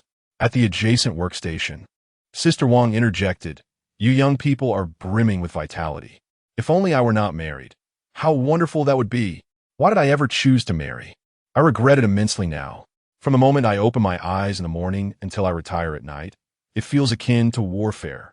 Sister Yi concurred. Indeed, as a married woman, I advise both of you young ones to tread carefully when contemplating marriage, lest you find yourselves filled with remorse. I have no intention of marrying. I find solace in solitude, and I see no merit in marriage. Men do not feature in my life plans.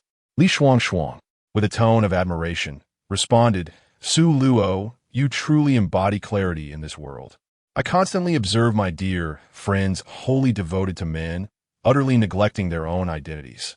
It is indeed lamentable. I have long resolved to embrace a life of singleness. Sister Wang chuckled softly. You young ones speak with such conviction. Yet when the moment truly arrives, you may find yourselves, as if under a spell, swayed to change your minds. Su Luo merely smiled and remained silent. For words were futile. Li Shuang, feeling indignant, retorted, Who said that? I shall never waver in my decision. Yi Jia, observing her demeanor, smiled knowingly. Oh, foolish girl. Is there truly anything absolute in this world? Around 9:30, Su Luo was once again handed a thick stack of documents, letting out a silent sigh. Why in this realm? Must she be a mere cog in the machine? Wouldn't it be more delightful to be a languid fish? The morning swiftly passed, and, at noon, Wang Jia, Yi Jia, and Su Luo ventured to the staff cafeteria for lunch. Li Shuang, however, chose to stay behind and ordered takeout, transferring her payment to them. After the lunch break, Su Luo resumed her tasks, striving to complete all her work before 5:30, intending to send it to Wang Jia's email in 10 minutes' time. To disguise her idleness, she opened a blank document and meticulously organized the timeline of recent events she had encountered. She pondered deeply how to break free from this impasse, uncertain of what the previous iteration of Su Luo had thought and whether she had believed her own words. While she was lost in thought, she noticed a change in the document before her. Text began to appear autonomously. When the cursor ceased its flickering, Su Luo gazed at the newly emerged line with a mixture of amusement and exasperation. The reason was simple. The previous iteration of Su Luo had also been charting the timeline of events, and it was evident that their thoughts had converged. Yet, it served no purpose, as they remained incapable of communicating or leaving any meaningful information for one another, unless one of their counterparts in a different cycle managed to escape first. With this realization, Su Luo resolved to attempt her own escape from the time loop, hoping to unite with all her other selves across the timelines. By 6 o'clock, apart from Li Shuang, the three of them had completed their respective tasks. Wang Jia glanced at the remaining documents beside Li Shuang and shook her head. Little Li, take your time. I shall leave for the day. Remember to send it to my email later. With that, Wang Jia and Yi Jia departed. Su Luo gazed at Li Shuang and said, Shuang, let us reschedule for another day. I must take my leave now. Li Shuang glanced at the stack of materials beside her, unable to utter the words to ask him to wait, for she herself was uncertain how late she would be occupied. Su Luo, burdened with a bag, approached the elevator and pressed the down button, waiting for it to arrive. However, the button failed to respond entirely. Consequently, she had no choice but to tag her supervisor in the company group chat, recording a brief video to report the malfunctioning elevator. Upon witnessing this, Su Luo chose to disregard the matter further. He shouldered his bag and pushed open the adjacent security door, preparing to descend the staircase. Su Luo felt the scene before her flicker momentarily, reminiscent of a video stuttering abruptly, and then she beheld the Su Luo from the previous time loop-tumbled down the staircase. Rolling and crashing into a heap of glass, blood swiftly saturating the ground. Suddenly, the scene before her stuttered once more, and she realized that the prior vision had vanished as if it were merely an illusion. Yet, she understood that what she had witnessed was not a figment of her imagination, but a genuine event that had transpired. In other words, the Su Luo from the previous time loop had met her demise, and she was on the brink of commencing a new cycle. Chapter 90, Instance 5, Tale, and 10 a minute later, the elevator arrived, and she descended to the first floor. As she journeyed, unexpected incidents proliferated. Vehicles swerved uncontrollably. Objects plummeted from above, and alarmingly, The once secure manhole cover had inexplicably loosened. Had she not reacted swiftly, she might have fallen in, safely, albeit shaken. She arrived at the snack street. Just as she was about to enter, a man wielding a kitchen knife suddenly charged towards her. Sulo deftly sidestepped, extending his leg to trip the would-be assailant, sending him crashing to the ground. The concerned bystanders promptly subdued the man, pinning him down. Before long, the police arrived, handcuffing the culprit and escorting him away. Just before his departure, the man shot Sulo a venomous glare. Luo gazed at the man, feeling an uncanny familiarity, as if she had encountered him somewhere before. This man was the one who attempted to abduct her at the subway station earlier that morning. How had he been released so swiftly? Such dedication from a villainous NPC, truly laboring tirelessly to orchestrate her demise. After he was apprehended, she meandered through the snack street, indulging in various delicacies from one end to the other.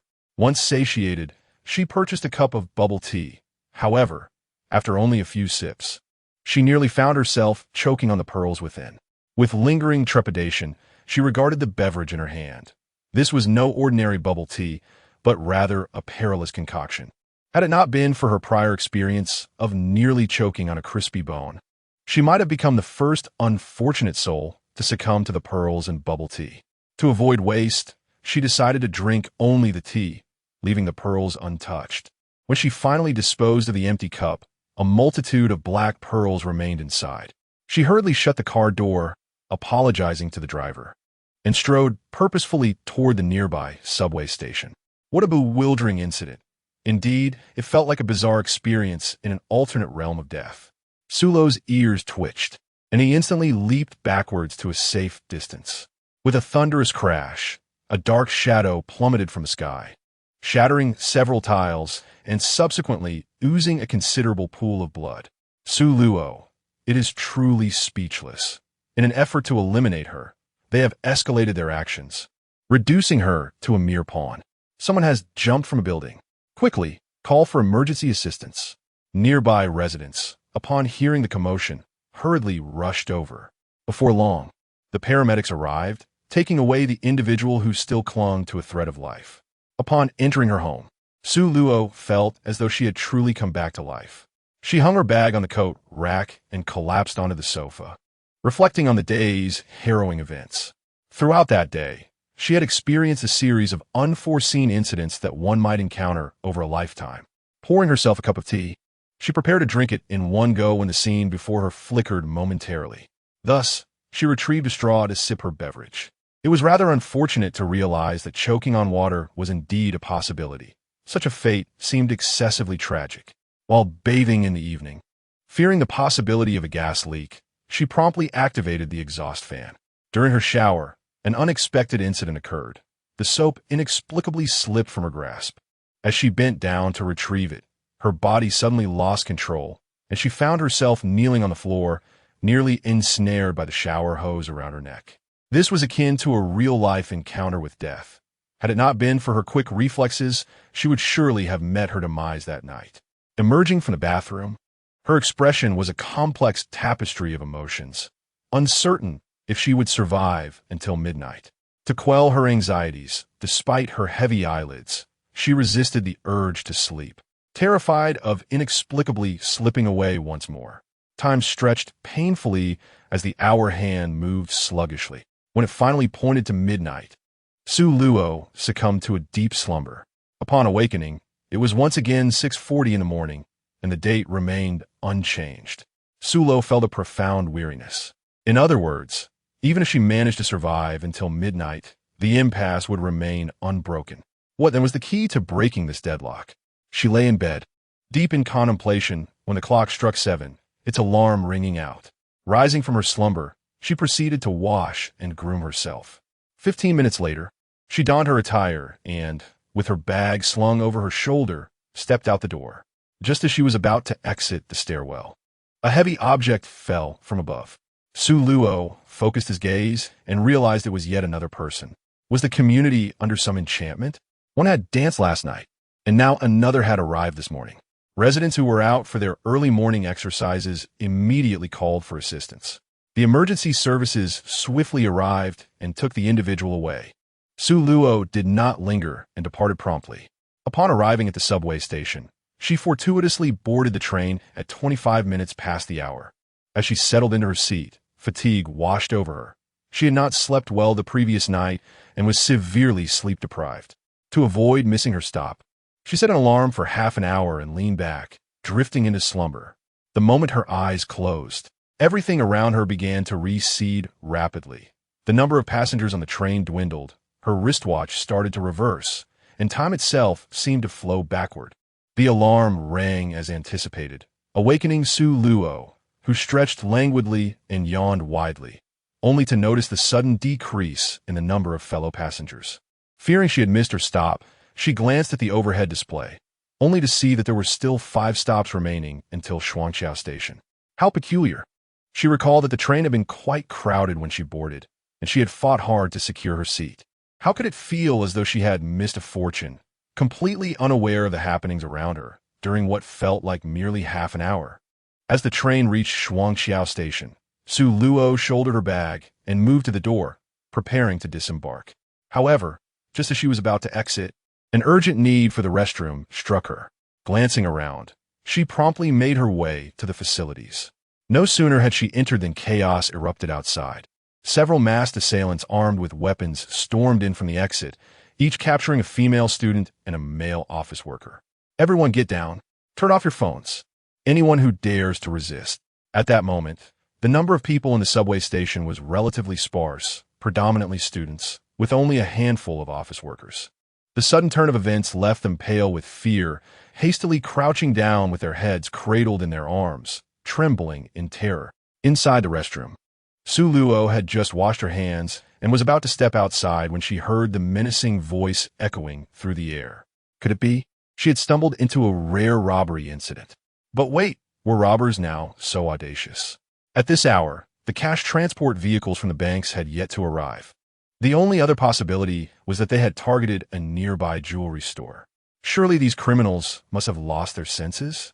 Why would they choose to rob in broad daylight instead of under the cover of night? As her mind raced with thoughts, the voice of one of the robbers cut through her reverie. You are surrounded.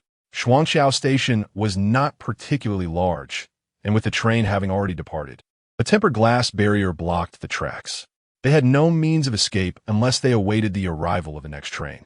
Given the current situation, it was unlikely that another train would come soon, as no one wanted to inadvertently deliver hostages into the hands of these criminals. Su Luo extracted a mask from her backpack and donned the hood of her sweatshirt, cautiously peering outside to assess the situation. She then retrieved her phone and began recording a video, ensuring that it was set to silent mode to avoid alarming the captors holding the hostages. What transpired next was devoid of suspense. A team of special police infiltrated the subway station, successfully rescuing the hostages and apprehending all the assailants in one fell swoop. With the crisis averted, the subway station resumed its operations. Time seemed to rewind, as if she had entered a new temporal loop. Just as she was about to step outside, everything around her appeared to fast forward, with numerous scenes flashing by in an instant. Time raced forward, and in the blink of an eye, it was already 8:30, with the surroundings returning to normalcy. Regarding her current state, Su Luo felt only a mild dizziness, devoid of any discomfort.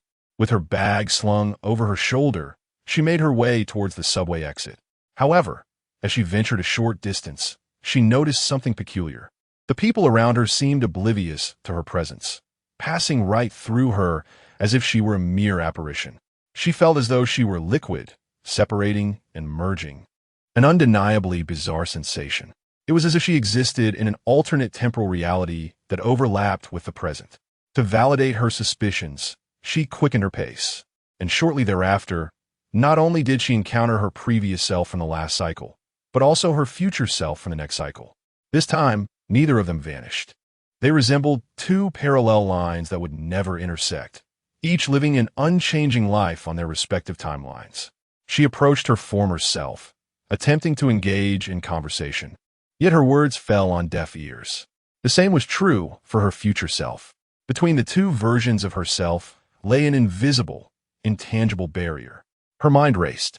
Did this imply that because she had survived until noon in the last cycle, coupled with her experience of time rewinding and fast-forwarding that morning, she had become an entity independent of the present Su Luo? Even if she encountered another version of herself from a different timeline, it would not lead to the disappearance of her former self from the previous cycle, nor would it cause her future self to vanish. This also indirectly corroborated her earlier hypothesis. As long as she survived until noon, she could exist independently from the present Su Luo, alleviating her fears of disappearing. However, the dilemma remained. How could she collaborate with her counterparts from other timelines? How could she breach the barrier that separated her from different timelines and convey her message? With the workday swiftly approaching, she sprinted and finally arrived at the office just in time to clock in at 8:50. Upon reaching her workstation, she found her colleagues, Sister Yi, Sister Wang, and Li Shuang, already present. Li Shuang inquired, "Su Luo, it's rare to see you arrive so late. Did you oversleep?" Su Luo chuckled softly, not having overslept, but rather having encountered a minor issue along the way, which caused his delay. At 9 o'clock, the supervisor appeared punctually at each worksite, and after convening the marketing team for a meeting, he indulged in a session of manipulation with the other teams before departing with evident satisfaction. Su Luo felt that if this continued, she would surely descend into madness. Each day echoed the same words, the same tasks, and the same monotonous existence. The relentless cycle of time truly tested one's resolve. Even with her formidable mental strength and unwavering will, she could not withstand the daily erosion of her spirit. Around 9:30, as she stared at the same documents, she found herself at a loss for words.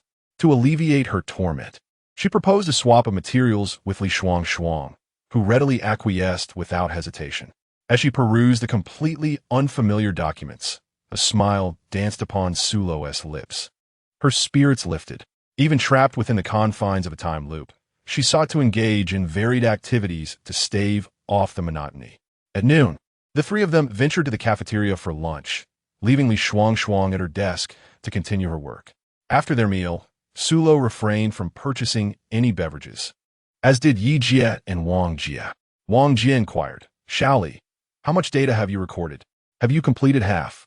She then turned to Su Luo, "Xiao Su, what about you?" Li Shuang felt a blow to her morale upon hearing their conversation. Thinking to herself, "Su Luo, you're truly relentless, leaving me utterly embarrassed." "I'm not competing with you," Su Luo replied.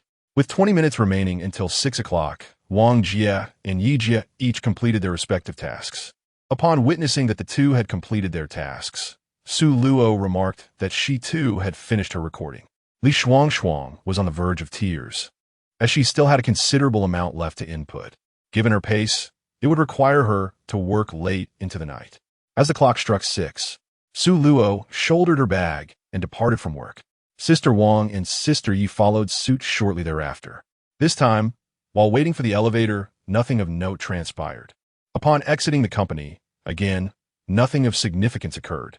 Su Luo stood at the entrance of the company, poised to await his counterpart from the previous time loop and the one from the forthcoming cycle. Moments later, two distinct versions of Su Luo emerged successively from the building. Su Luo quietly followed beside them, contemplating how to join forces. Along the way, the two distinct timelines of Su Luo encountered various minor mishaps, all of which she adeptly resolved. Neither of the two Su Luo from different timelines noticed the invisible guardian accompanying them. Unfortunately, both versions of Su Luo met untimely ends due to unforeseen incidents. One choked on a fishbone during a meal, while the other was electrocuted by a faulty hairdryer after bathing. Chapter 92, Copy 5, Tale, end.12. Opening her laptop, she swiftly typed on the keyboard, and after 5 minutes, she paused to create numerous copies of the documents, scheduling them to be sent to her future self in the next time loop. Each email was timed to be sent a minute apart, with a deadline precisely at midnight. As the past could not be altered, she sought collaboration from her future selves in the ensuing time loops. After dispatching all the emails, she also sent a message to her phone via SMS, reaching out to her next iteration in the time cycle. Once she completed these tasks, the clock struck precisely 12, and she succumbed to a deep slumber. Upon awakening, she noticed that her waking time had shifted from 7 o'clock to 6:50, then to 6:40, and finally to the current 6:30. This suggested that if she could not escape this cycle, she would cease to exist on today's timeline. In other words, today's version of herself would be yesterday's. If today's self were to vanish, then henceforth, Su Luo would no longer exist. This, indeed, seemed to align with the system's notion of being lost in the time loop. After rising, Su Luo pondered her options and decided to skip work for the day.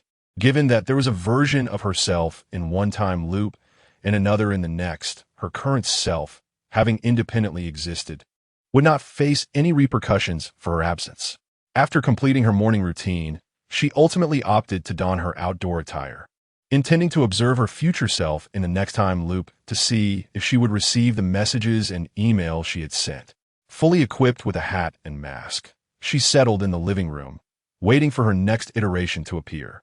Soon, sounds emanated from the bedroom, indicating that the Su Luo from the next time loop was in the midst of her morning preparations. 15 minutes later, she was dressed and ready, leaving the house with her backpack, completely unaware that her previous self still occupied the sofa. Su Luo, burdened with a backpack, followed her counterpart from another temporal loop to the subway station. To her astonishment, she discovered that her previous self had already boarded the train ahead of them, indicating that her current temporal cycle commenced the moment she entered the subway. As Su Luo exited the train alongside her two divergent selves, she encountered a version of herself who was grappling with a knife-wielding brute, another self purchasing breakfast at a diner, yet another besieged by an attack from Tibetan Mastiff, one attempting to cross the street, and a fifth who had already entered an office building. Soon, Su Luo found herself utterly bewildered, unable to distinguish which of these myriad Su Luos belonged to which timeline. Indeed, it became evident that each timeline harbored its own Su Luo, each one in pursuit of a solution to break free, yet all were at an impasse. This time, Su Luo did not enter the company, but instead made her way to the CAF located beneath the office building. She ordered a meal set and retrieved her laptop from her backpack, preparing to check which version of herself had accessed her emails or messages. She was not in a hurry. After all, they were all occupied, and only during the lunch break did they have the luxury of time. At 6 o'clock, Su Luo observed several different iterations of herself emerging from the building, her backpack slung over her shoulder. She hastily stowed her laptop into her bag, settled the bill, and followed suit. Throughout the journey, she silently trailed behind them. Yet, her anxiety grew as she noticed that they were not checking their emails, seemingly oblivious to the messages she had sent, displaying no reaction whatsoever. Pacing in the living room, she contemplated her next move. Suddenly, a spark of inspiration struck her. Perhaps she could attempt the simplest approach, making a phone call. However, she realized that contacting her through her current phone number would be futile. She could have deduced that with the slightest effort. With her phone in hand, she stepped outside and arrived at the telephone service center near her community, timing her visit perfectly as they had yet to close for the day. "Sorry, the number you have dialed is unavailable." Well, her plan had faltered. Although she existed independently, her every action still influenced the next iteration of herself. Emails proved ineffective, text messages were futile, and phone calls were equally unavailing. How could she possibly reach out to the version of herself in the subsequent timeline? Or perhaps her premise had been flawed from the outset. Should she collaborate with her previous iteration instead of attempting to connect with the future one? Or was she destined to fight this battle alone? As this thought crossed her mind, she recalled that at midnight, the same scenario would replay, and once again, Su Luo found herself unable to endure, succumbing to slumber. Upon awakening, the clock read 6:20. As she had anticipated, the initiation of the new cycle had occurred earlier, signifying that her time was indeed running short.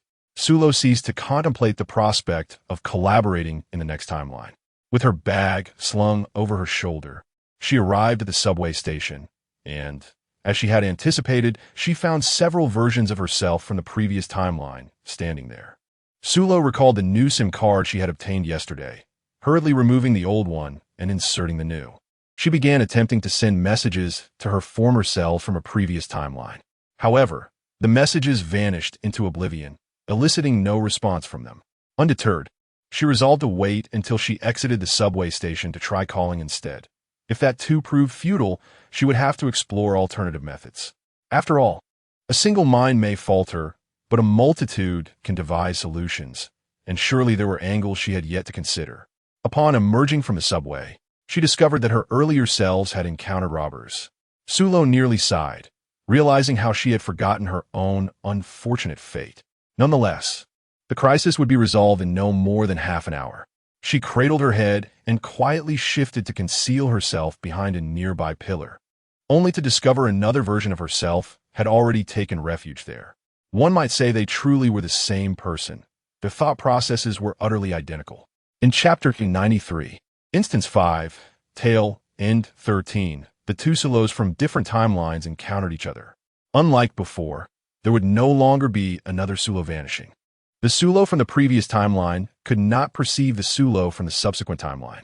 A half hour later, the crisis subsided, and Sulo rose to her feet. The Sulo from the earlier timeline also leaned against the pillar, standing up. Her legs were numb as she rested against the column, waiting for the tingling sensation to dissipate. Sulo stood quietly to one side, observing. After a moment, the Sulo from the previous timeline stirred and made her way towards the entrance. Su Luo followed her at a moderate distance, observing as she encountered the Tibetan Mastiff, and then watched as she drove it away with its tail tucked between its legs. Upon sensing that there were no further unforeseen circumstances, Su Luo produced her mobile phone and dialed the number of Su Luo from the previous timeline, expecting yet another failure. She was taken aback when, after the initial static of electrical interference, the call connected. Just as she was about to enter the building, the Su Luo of that timeline heard her phone ring, puzzled as to who might be calling her at such an early hour. The screen displayed an unfamiliar number, registered locally. Before she could utter a word, the call abruptly disconnected. Should this attempt also falter, she would have no choice but to try again. Gazing at the office building so close at hand, she couldn't help but feel as though her mind had indeed been muddled. She had been dutifully adhering to the role of a beleaguered office worker. Each loop in time contained a version of Su Luo, and, as the one who had transcended the time loop, she need not confine herself to the burdens of such a life. Even in her absence, the time loop would remain unaffected. It was only now that she grasped this truth, realizing the time she had squandered in the process. Sulo once again entered the quaint CF, ordered a meal set, and savored it leisurely. Upon finishing her meal, she retrieved her laptop from her backpack, opened a new document, and began to type, articulating feasible strategies to break the impasse. The actual implementation would depend on the decisions made by her former self within the temporal loop. Once she individually informed the Sulo from the preceding timeline, it would create a chain reaction, when all versions of Sulo across the timelines emerged independently. It would signify that the temporal loop could no longer confine the present Sulo, and the resolution would be within reach. Suro lingered in the CAF for an entire day. Around 6 o'clock, the version of Suro from the previous timeline came in her line of sight. Hastily settling the bill, she exited the CAF and swiftly followed behind, eager to discern whether her message had been understood. She observed that Sur did not enter the subway station this time, but instead made her way to a street food alley a few blocks away. A satisfied smile crept across her face. This was excellent. As long as she successfully evaded the predetermined incidents that could lead to demise, by the following morning, she would undoubtedly mirror her own existence. Upon returning home, she also managed to narrowly escape danger during her shower. She watched as she persevered until midnight. The moment the clock struck 12, both the previous timeline Suro and the current Suro succumbed to slumber. As they drifted into dreams, the entire world began to reset. The next awakening arrived at 20 minutes past 6 the following morning. Su Luo observed another version of herself completing her morning routine, donning fresh attire before stepping outside. She followed at a distance, refraining from drawing near. What transpired next unfolded precisely as she had envisioned. The surroundings of Su Luo in that prior timeline began to reset, with time racing forward until it returned to normalcy.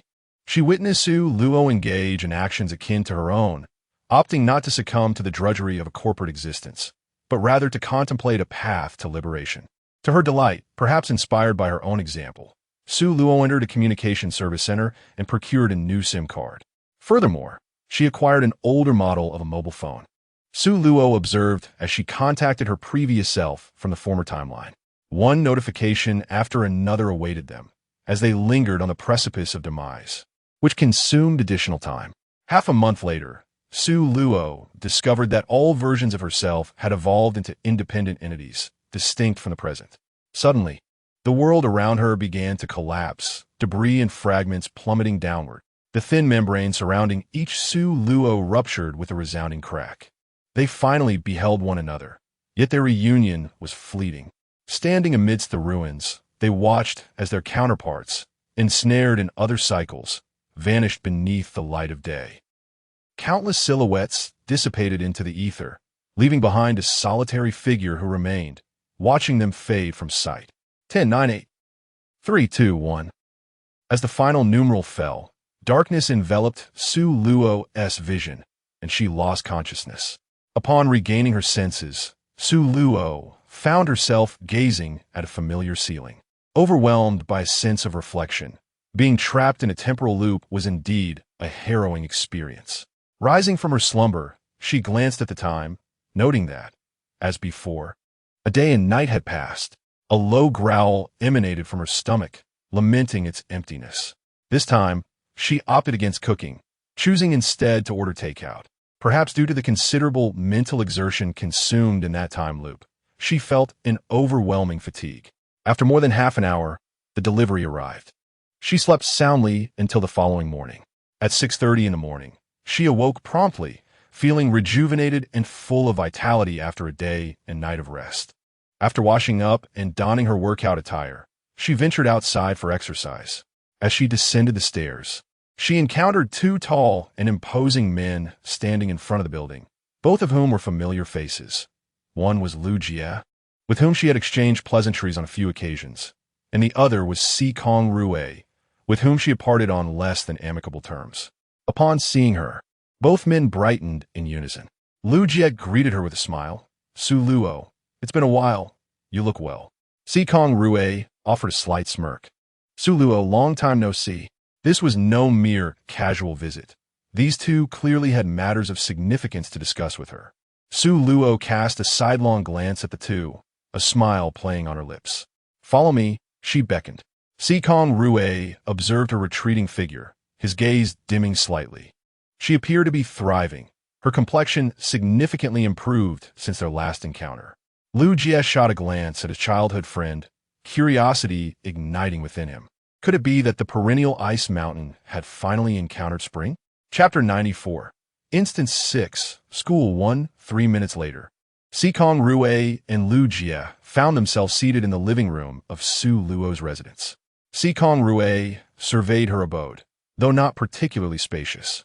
It radiated warmth courtesy of its female inhabitants' thoughtful decor, clearly indicating that its dweller was one who relished life's pleasures. In hushed tones, Lu Jie remarked to his friend, "Si Kong, it seems she lives alone. There are no signs of a male presence." Si Kong Rue shot him a sharp look, immediately silenced by her gaze. Lu Jie ceased his commentary, his mind racing with unspoken thoughts. What a rare bloom from the long-standing iron tree, only to be met with a one-sided fervor. The young woman exuded an aura of independence and self-reliance, likely never even contemplating the notion of romance.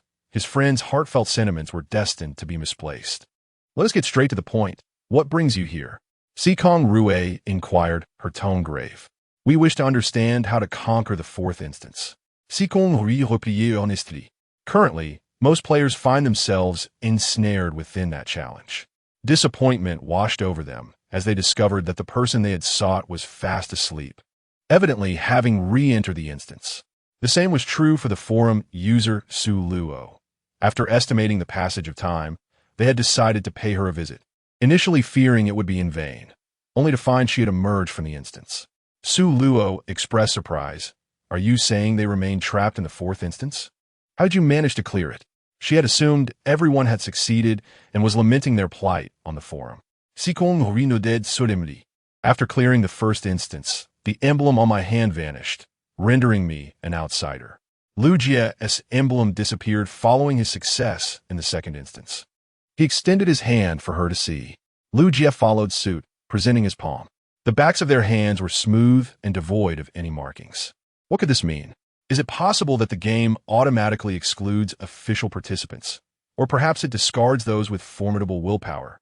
Why then was she spared? It seems rather unjust.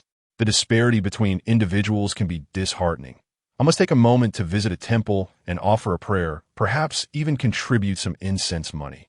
Unbeknownst to her, as countless players were pulled into the game, their physical forms were simultaneously controlled by a higher civilization, which significantly ensured that those ordinary individuals excluded from the game could continue their lives in relative normalcy. Their vital signs have been exceedingly unstable these past few days. Thus, it is imperative that you elucidate the method of clearing the instance in detail. Su Luo gazed at him, pondering what they could possibly achieve, even if they were aware of the truth. They were incapable of conveying this information to others. She believed that the system overseeing the survival game would never permit any glitches to occur. Sikong Rue replied with unwavering resolve, stating that even so, they must attempt it. They could not stand idly by while so many lives were lost. Sulo is not the kind of cold-hearted individual. Without hesitation, she divulged the entire method for passing the trial. Lu Jie meticulously documented her instructions. Once the two had obtained the answers they sought, they did not linger and promptly took their leave. As Su Luo escorted them to the entrance, she inquired, "Are there not any masters well-versed in metaphysics among those players?" Sikong Rue cast a profound glance at her. They had been excluded from the outset. After speaking, the two departed. Suddenly, a thought struck her. The fifth dungeon was more challenging, and it was likely that another group of players would become ensnared within it. Would Sikong Rue and the others refrain from visiting again? The notion filled her with unease. For truly, the Flower Kingdom was a nation teeming with talent. It seemed implausible that they could not discover a way to clear the level. Soon, she dismissed this thought from her mind and ceased to dwell on it. After Sikong Rue and Lu Jie left, Su Luo checked the forum every 2 days, but remained eerily quiet, with all the once vibrant players having retreated into silence. Over a fortnight later, Su Luo noticed that the pattern on the back of her hand had turned blue once more, with the green markings increasing to 5, occupying a mere third of the design. One morning, after rising and emerging from the bathroom, she was once again struck by a familiar wave of dizziness. When her senses returned, she found herself in a dormitory room with 3 other occupants, holding her toiletries as she had just exited the restroom. Welcome, players, to the 6th dungeon, school, set against the backdrop of a university. Rule 1. Do not trust a single word from the school gatekeeper. Rule 2. Only when your homeroom teacher dons glasses is what he says to be believed. Rule 3. There is no dean in this school. If you encounter someone claiming to be the dean, flee immediately. Rule 4. You may only enter the dormitory before 10 p.m. to evade the teacher's pursuit. After 10 p.m., you must seek the dormitory matron's assistance to gain entry. Rule 5. Do not trust any non-human entities attempting to converse with you. Rule 6. During examinations, you must present your admission ticket to the dean to enter the examination room. Rule 7. Do not make any noise in the dormitory. Rule 8. The dormitory matron enjoys washing her hair at midnight. Do not disturb her at this hour. Do players remember these rules? Would you like me to repeat them? Very well. Since players have memorized them, let the game commence. The main quest of this dungeon is to achieve excellent grades and graduate honorably from the school. The secondary objective is to ensure your survival. A friendly reminder, the rewards from the previous dungeon have been distributed. With that, the system logged off. Su Luo had never harbored any expectations regarding the rewards bestowed by the system. Their existence or absence held no significance for her. Su Luo, why are you lost in thought? Aren't you tired holding that toothbrush? Her roommate inquired. As Su Luo gazed at the girl who had spoken, she was met only with a blur of pixels, topped by the 3 letters in PC. Gathering her scattered thoughts, Su Luo placed her toiletries atop the cabinet. After ensuring everything was in order, she glanced down at her attire, which consisted of an adorably kawaii pajama set. She opened her wardrobe and retrieved a purple sweatshirt along with a pair of jeans. Once she had changed into her new outfit, she slung her backpack over her shoulder and stepped outside. Her NPC roommate called out to her, "Su Luo, wait for me." With that, she hurriedly caught up to Su Luo, affectionately linking arms as they walked together. Upon exiting the dormitory, Su Luo was greeted by a sea of pixels, all adorned with the letters NPC hovering above their heads. Chapter 95. Instance 6. School 2. Su Luo swiftly acclimated to her current circumstances, likely due to the fact that the majority of players remained ensnared within the fourth dungeon, rendering the system incapable of generating human faces, thus leading to this peculiar state. A similar occurrence transpired during the fifth dungeon, albeit less conspicuously. At that time, she merely found the faces of Li Shuang and the company personnel somewhat odd.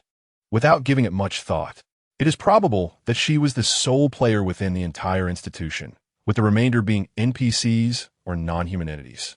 This university enforced a strict closed management system, whereby even with a homeroom teacher's pass, one could not exit the campus, as the security personnel would be merciless. She resided in dormitory room 404, which housed only 2 individuals, herself and her NPC roommate, Xiao Fong, with no others present. Today marked the beginning of her classes at 9 in the morning.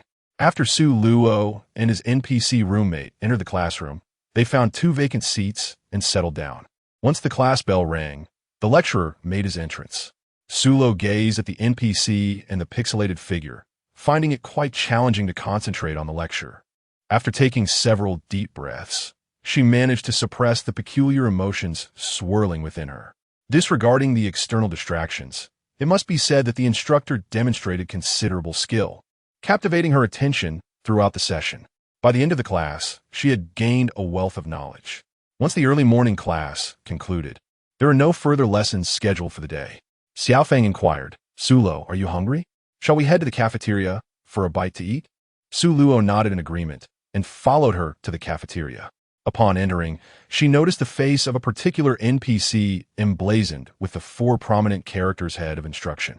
Recalling the rules dictated by the system, the dilemma of whether to escape or remain became apparent. Just as she hesitated, the head of instruction approached her. "Students, lunch is not being served in the cafeteria at this time. Please return after 11:30, he stated. Xiao Fong replied, "But there is no such regulation under normal circumstances. Are you not aware that young people become hungry quickly?" Upon hearing her words, the head of instruction's demeanor shifted dramatically, and he suddenly bared his teeth at them. "I am the head of instruction. My word is final." Terrified by his response, Xiao Fong immediately turned and fled. Su Luo beheld the mosaic transform into 2 rows of sharp fangs, finding the spectacle utterly amusing. The director of education gazed at her and exclaimed, "Dear student, why do you not flee? If you do not escape soon, I shall devour you." With that, he instantly morphed into a monstrous creature adorned with dark fur and lunged towards Su Luo. Su Luo see this bit deftly, seizing his tail with a force akin to wielding a meteor hammer, swinging it aloft before bringing it crashing down to the ground repeatedly, leaving deep impressions on the pristine floor of the cafeteria. The once dignified director of education had transformed into a grotesque figure, dazed and disoriented, stars dancing before his eyes. Eventually, he could no longer endure the torment and implored for mercy. "Dear student, please spare me. I shall no longer meddle in your affairs." "Is that so? What if I release you, only for you to hold a grudge against me later?" Thus, in a desperate bid to escape her relentless grasp, he hastily vowed, "I assure you, no. I swear I shall never involve myself in your matters again, nor will I record any demerits against you. I promise to avoid you in the future. On what ground should I place my trust in you?" The words of a non-human are not to be believed. She had not forgotten the rules. The director, unable to defend himself, found begging to be in vain. He collapsed onto the ground, weeping in a manner so pitiful that his cries resonated like a chilling melody, raising the hairs on the back of one's neck. Su Luo felt a persistent buzzing in his mind and bellowed, "Silence." The director of education, fearful of further punishment, obediently fell silent, pressing his hands tightly against his mouth, afraid to utter another sound. Above his head, 3 large characters materialized. "Please spare me." Su Luo released his grip on the tail, saying, "Very well, you may leave. Remember your words. Should you dare to deceive me, do not blame me for my ruthlessness." The director of education, as if granted a reprieve, fled in a frantic scramble. After finishing her meal in the cafeteria, Su Luo brought an extra portion for Xiaofang, completely unperturbed by the latter's earlier departure. Do not inquire, for it is merely a facet of the system's design. She would not stoop to hold a grudge against an NPC. On her way back to the dormitory, she observed numerous male and female NPCs engaged in romantic exchanges, and it was evident how she discerned this. Above their heads, a conspicuous red heart gleamed most attractively. Upon returning to the dormitory, she found Xiaofang curled up beneath the covers, trembling with fear. However, upon hearing her voice, Xiaofang cautiously peeked out from her cocoon of blankets, and, upon seeing Su Luo safe and sound, a smile illuminated her face. Su Luo, you're all right. How wonderful. With that, her trepidation dissipated, and she flung off her blanket, leaping down from the upper bunk to eagerly open her lunchbox and indulge in her meal. During the afternoon class, the NPC who entered the classroom bore the title homeroom teacher emblazoned across his countenance. Su Luo noted that, as per the established rules, he donned spectacles while delivering his lecture. The moment the bell rang, signaling the end of class, he removed his glasses and addressed the students. I am in need of an assistant. The rewards are quite generous. Who among you is willing to assist me? At this proclamation, a timid boy in the front row raised his hand, stammering, Teacher, I am willing. The homeroom teacher, with evident satisfaction, responded, Excellent. This young man shows promise. Come with me. The boy, laden with his backpack, followed him. It appeared that he was destined to be a mere supporting character, bound to the system's orchestration, regardless of his resistance. After attending the class, Su Luo was aware that there were no more lessons in the afternoon, and she also knew that once all the students had finished their classes, the NPC teachers would surely go into a frenzy. She rose from her seat and made her way to the cafeteria, with Xiaofang hurriedly trailing behind her. As the final class bell rang, piercing screams and sobs echoed from the teaching building, resembling a scene from the apocalypse. Su Luo observed that Xiaofang appeared calm on the surface, yet her limbs trembled with anxiety. It seemed that the rules had been deeply ingrained in the programming of every NPC. At 10 o'clock in the evening, the dormitory supervisor began her rounds. Should she discover anyone absent from their quarters, their names would be noted in her ledger. These lists would be submitted the following day, and those identified would face severe consequences, regardless of their fate. Su Luo pondered to herself that the settings in this instance were even more absurd than the previous one. On her very first day, she encountered one of the peculiar rules mentioned, which piqued her curiosity. What would happen if someone disturbed the dormitory matron during her midnight hair-washing ritual?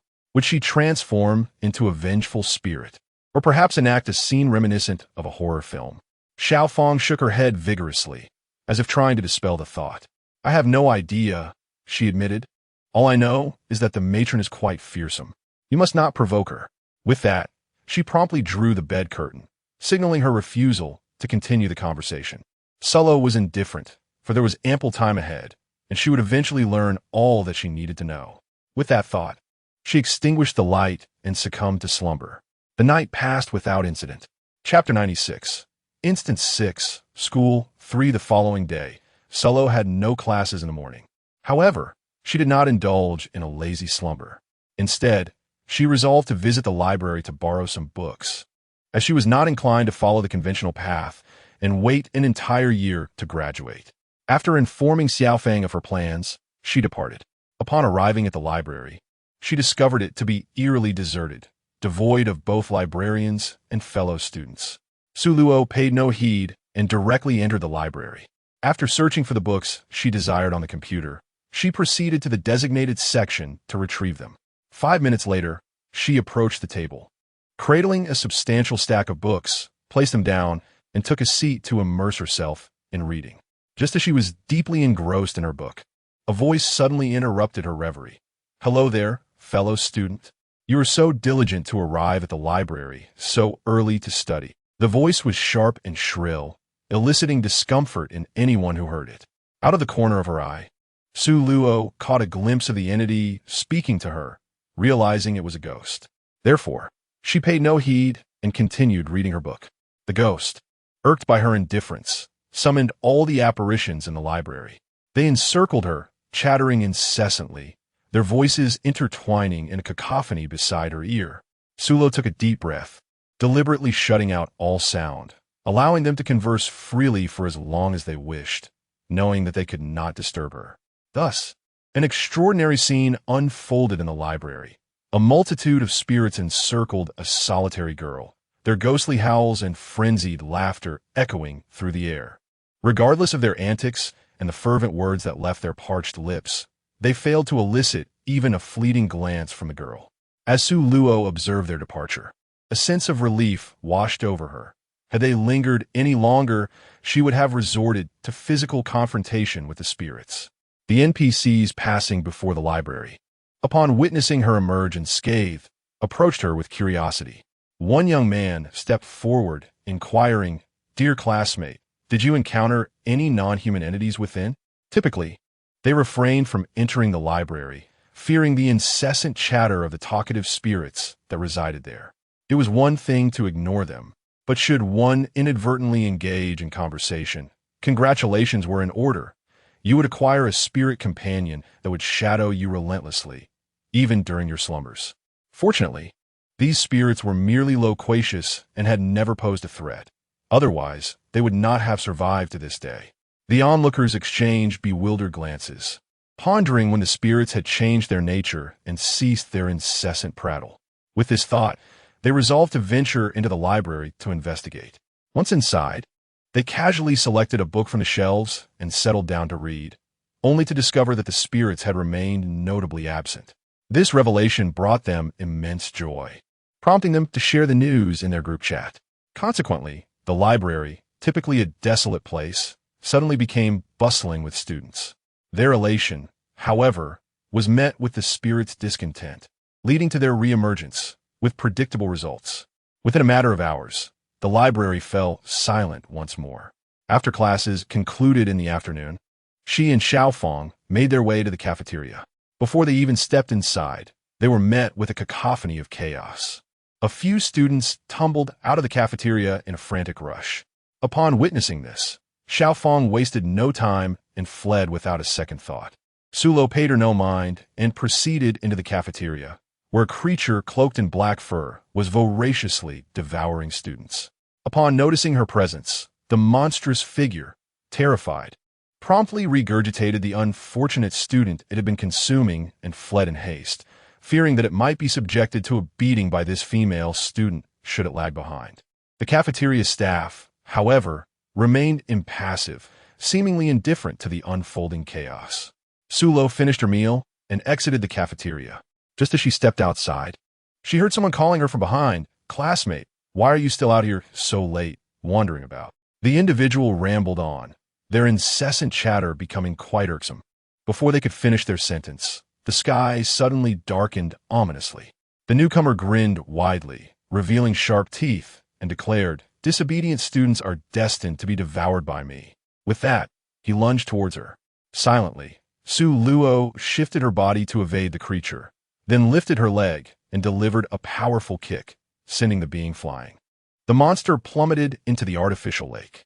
She continued her path towards the dormitory, not straying far when a familiar voice echoed in her ear, "Classmate, why are you still wandering outside at this late hour?" Like the previous teacher who had aimed to devour her, it lunged at her with its gaping maw. She deftly sidestepped, retaliating with a kick that sent the creature hurtling through the air, landing once again in the artificial lake. Like dumplings falling into boiling water, they descended one after another. By the time they clawed their way back to the shore, their prey had long since vanished, leaving them to seek new targets. After dispatching the obstructive monsters, she arrived at the base of the dormitory, only to be astonished to find the main entrance already secured. It was outrageous. What time was it for the doors to be locked? Striding forward, she began to pound on the door with force. Bang, bang. After a prolonged interval, the dormitory supervisor emerged at a leisurely pace, her expression ominous as she intoned, "It is now past 10 o'clock. I will not open the door for any student returning late due to romantic entanglements." With that, she turned to leave. In a fit of rage, Su Luo laughed bitterly, exclaiming, "Which blind dog does she think saw me in a romantic involvement? Is she under the delusion that it's already late?" Anger surged within her, prompting her to lift her leg and kick. With a resounding crash, the dormitory's main door was flung open, colliding violently against the wall, the glass above becoming ensnared in a web of cracks. Upon witnessing this, the dormitory supervisor was instantly incensed, brandishing an iron rod that appeared in her hand, striking down towards Su Luo's head. With a cold smirk, Su Luo thought to himself, "Very well, it's time to get serious. Let us see who will ultimately prevail." As he pivoted and sidestepped, he deftly evaded the iron rod wielded by her. In the fleeting moment of its descent, he struck with lightning speed, seizing the top of the rod and forcefully yanking it towards him, drawing the dormitory supervisor closer. He promptly targeted the acupoint on her arm, rendering her grip useless, and the weapon was swiftly relinquished into his possession. The tide of the confrontation had shifted. Su Luo now commanded the upper hand, brandishing the iron rod while the dormitory supervisor was left to cower in retreat. Chapter 97. Instance 6. School for having secured the assurance he desired. Su Luo felt a sense of satisfaction and chose to spare her. Though to prevent any underhanded tricks, he confiscated the iron rod. Before entering the dormitory, he discreetly stored the rod away. As he opened the door, he found Xiaofang trembling beneath her blanket, and upon hearing his entrance, her fear intensified, wishing fervently to vanish into thin air. Su Luo gazed at the large mass on the bed opposite her, shaking her head. The timidity of this NPC was truly remarkable. She gathered her toiletries and retreated to the bathroom to freshen up. The night passed without incident. The following day, Su Luo was occupied with classes all day long. Despite the mosaic of faces surrounding her, the lectures delivered by her instructors were quite captivating. By the end of the day, she had amassed a wealth of knowledge. In contrast to her ease, her roommate Xiaofang was struggling. She comprehended each word uttered by the teachers, yet when woven together, their meanings eluded her entirely. She pondered why she had chosen to study biology in the first place. Su Luo pondered to herself that this was all part of the system's design, independent of the desires of these NPCs. A flicker of curiosity crossed her mind. She wondered if any of these NPCs might awaken a sense of self-awareness. However, she deemed the notion peculiar, certain that the system would never permit such entities to escape its grasp. Today, she decided against dining in the cafeteria, for she knew that abstaining from food would not invoke hunger. With that thought, she rose and made her way out of the classroom. Xiaofang hurriedly gathered her books from the desk, slung her bag over her shoulder, and dashed to catch up with her. "Su Luo, are you not having dinner tonight?" Su Luo cast a glance at her, feeling disinclined to eat, for she was not hungry today. On the way back to the dormitory, Su Luo noticed Xiaofang glancing around anxiously as she walked, resembling a vigilant police dog. It seemed she was genuinely fearful of encountering a teacher who could transform into a monster at any moment. Once they entered the dormitory building, Xiaofang patted her chest and murmured softly, "What a relief. I've lived to see another day." Su Luo's heart stirred. Could it be that NPCs fear death as well? Was it possible that Xiaofang was more than just an NPC? Upon returning to the dormitory, Xiaofang carried her toiletries into the bathroom. Su Luo set down his backpack and walked to the balcony, gazing at the scene outside the dormitory area. As it was yesterday, darkness enveloped the surroundings in the blink of an eye, though it was still only 6:30. Faint screams emanated from the teaching area, and it was clear that the monsters had emerged once more. "Su Luo, I've finished washing up. You can use the bathroom now." Su Luo was not particularly surprised by this response. After all, the backdrop of this particular instance resembled that of a rule-based horror story. Obtain the graduation certificate and leave the campus, and the game would be completed. Does that mean we have no winter or summer breaks? Being confined here all day, confronted by a multitude of monsters that could transform at any moment. One misstep could result in becoming a meal for one of them. In such a perilous environment, it was unlikely that many could focus on their studies. The pursuit of a graduation certificate seemed to be but a fleeting illusion, akin to a moon reflected in water or flowers in a mirror. What are winter and summer breaks? Xiaofang retorted. The narrative of Su Luo has reached an impasse. Indeed, this iteration of the storyline is even more ruthless than the previous one featuring the 996 work culture, as it reduces all students to mere learning machines. Those referred to as summer and winter individuals are truly fortunate, remarked Xiaofang. Su Luo felt utterly exhausted. It was akin to a duck listening to thunder. Subsequently, the two ceased their conversation. Strangely, the dormitory supervisor did not come to inspect the dormitory that night. Unbeknownst to her, the supervisor had chosen to forego checking Su Luo's room, fearful of facing another severe beating. Thereafter, Su Luo led a monotonous life, confined to a routine of home, school, and study.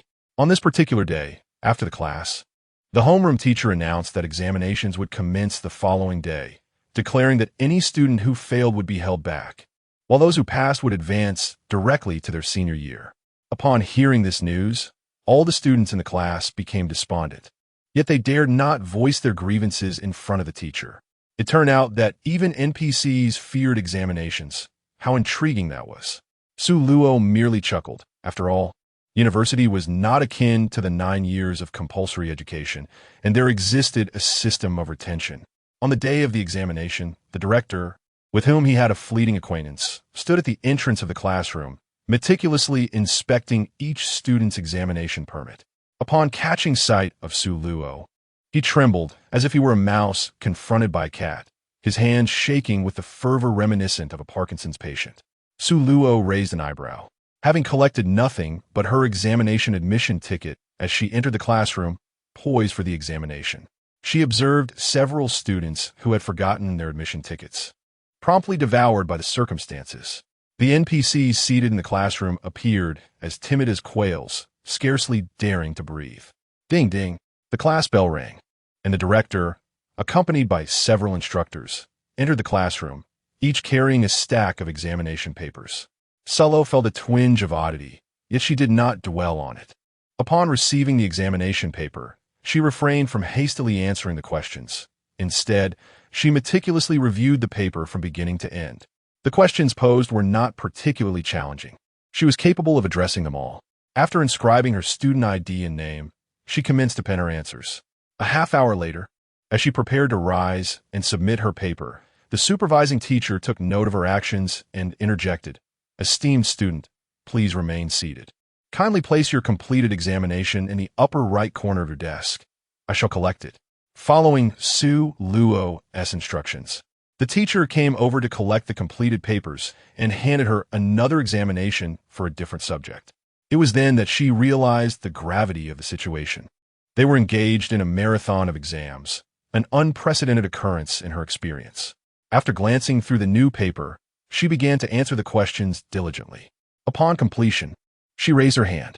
The teacher, as customary, took the finished paper and provided her with yet another examination for a different subject. The cycle of examinations seemed unending. For each paper she completed, another awaited her. By the time Su Luo finished the last paper, it was already 4 in the afternoon. A quick count revealed that she had tackled over 20 papers in total. This time, the system had indeed been considerate, assigning her to the biology department, which was notoriously demanding. Had it not been for her extensive knowledge, she might have left many subjects unanswered. "Classmates, you are dismissed. The results will be announced at 10 o'clock the day after tomorrow." "Teacher, will there still be classes tomorrow?" Su Luo inquired. "You may take a day of rest. The other students who have not completed their exams today will continue tomorrow." Su Luo rose and departed the classroom, enveloped in silence. Xiaofang remained seated for quite some time before finally slumping her head and retreating to the restroom to freshen up. Chapter 98. Instance 6, School 5 the following day. Upon awakening, Su Luo discovered that Xiaofang had already vacated the dormitory, presumably to take an examination. She remained in the dormitory for the entirety of the day, refraining from venturing outside. Su Luo remained silent. After a while, Xiaofang went to freshen up. When she emerged from the bathroom, she took the initiative to speak. "Su Luo, how did you fare in the exams?" "I fear I may have to repeat my junior year," Su Luo remarked. "It's not too bad. You should be able to pass. Have a bit of faith in yourself. You will undoubtedly succeed in advancing to your senior year." "Well, while I may not be easily impressed, I truly admire your confidence." Su Luo found himself at a loss for words, yet he offered a sincere suggestion. "Henceforth, Simply complete the examination and submit it without reviewing. Xiaofang sighed, replying, "But I cannot bring myself to do that. Sulo, I'm also unable to solve this problem." On the day of the exam, as the clock struck 10, the results were already posted on the bulletin board. A throng of people gathered before the board. Some were elated, others despondent, and some were in tears. Su Luo stood at the back of the crowd, patiently waiting for everyone to finish before he took a look himself. However, Xiaofang could no longer contain her impatience. Without a second thought, she squeezed into the throng to check the results. A few minutes later, she emerged, her head hung low. "Su Luo, I have failed 2 subjects again." Su Luo gently patted her shoulder and said, "Next time you take an exam, after answering the questions, you must refrain from checking again." Xiaofang, feeling rather dispirited, replied, "I will try." Just then, someone exclaimed, "Who is Su Luo? She's incredible, achieving perfect scores in every subject, and she's the top student in our biology department." Upon hearing this, Xiaofang immediately lifted her head and said, "Su Luo, did I hear correctly? Someone just mentioned that you scored perfect marks in every subject." Before she could finish her sentence, she was jostled aside by another girl who approached Su Luo, asking, "Are you Su Luo? May I shake your hand? Please don't misunderstand. I merely wish to bask in the aura of the top student." With a sense of helplessness, Su Luo extended her hand for a brief handshake. The girl, overwhelmed with excitement, exclaimed, "Su Luo, you are truly beautiful and kind-hearted, a remarkable person indeed." In her fervor, she failed to moderate her volume, and the crowd gathered around the bulletin board, upon hearing the name Su Luo, reacted like dogs catching sight of a meaty bone, their eyes gleaming with eagerness as they approached. "Wow, so you're Su Luo. You are stunningly beautiful. Su Luo, the enchanting beauty. May we shake your hand? We wish to bask in the brilliance of your scholarly wisdom." Su Luo. Su Luo was quite distressed by the cacophony and quickly interjected, "Handshakes are permissible, but please form an orderly line and approach one by one." The crowd, elated by her acquiescence, swiftly organized themselves, taking turns to shake her hand. The male NPCs exhibited commendable decorum, offering a gentle handshake before releasing her grasp. Fortunately, the number of biology students was not excessive. Having achieved their objective, the satisfied crowd dispersed. Once the throng had dissipated, Xiaofang approached Su Luo and remarked, "You have now become a renowned figure in our biology department. However, they are not as fortunate as I am, for I have the privilege of being your roommate." Su Luo merely smiled without uttering a word. Faced with a mosaic of indistinct expressions, she could only infer the other's emotions through tone. At midnight, Su Luo was abruptly roused from her slumber, immediately hearing the incessant sound of running water, reminiscent of a faucet left untended. Glancing over at Xiaofang, who was blissfully unaware and lost in the depths of sleep, Su Luo refrained from recklessly venturing downstairs. She recalled the dormitory supervisor's peculiar habit of washing her hair at this hour, a ritual she preferred to keep undisturbed. With this thought in mind, Su Luo summoned her long-unused psychic energy to investigate the situation on the first floor. To her dismay, however, she was greeted only by an expanse of darkness, rendering her sight futile. Following the completion of her examinations, she resumed her classes. Su Luo officially became a senior, no longer commuting to and from school with her roommate, Xiaofang. Apart from their brief encounters during breakfast, lunch, and dinner, the two were preoccupied with their own affairs. Upon entering her final year, she discovered that the system had misled her, leaving her short on credits for several courses. Consequently, unlike her peers who enjoyed a leisurely pace, she found herself extraordinarily busy from dawn till dusk, either preparing for exams or rushing to retake them. After nearly a month of relentless effort, she finally accumulated the necessary credits. Next, she began to prepare her graduation thesis. She heard from classmates that the professor responsible for reviewing the papers was particularly stringent, with nearly half of the submissions being rejected multiple times. One afternoon, while poring over her research materials, fatigue suddenly washed over her. Her eyelids grew heavy, and soon she succumbed to sleep at her desk.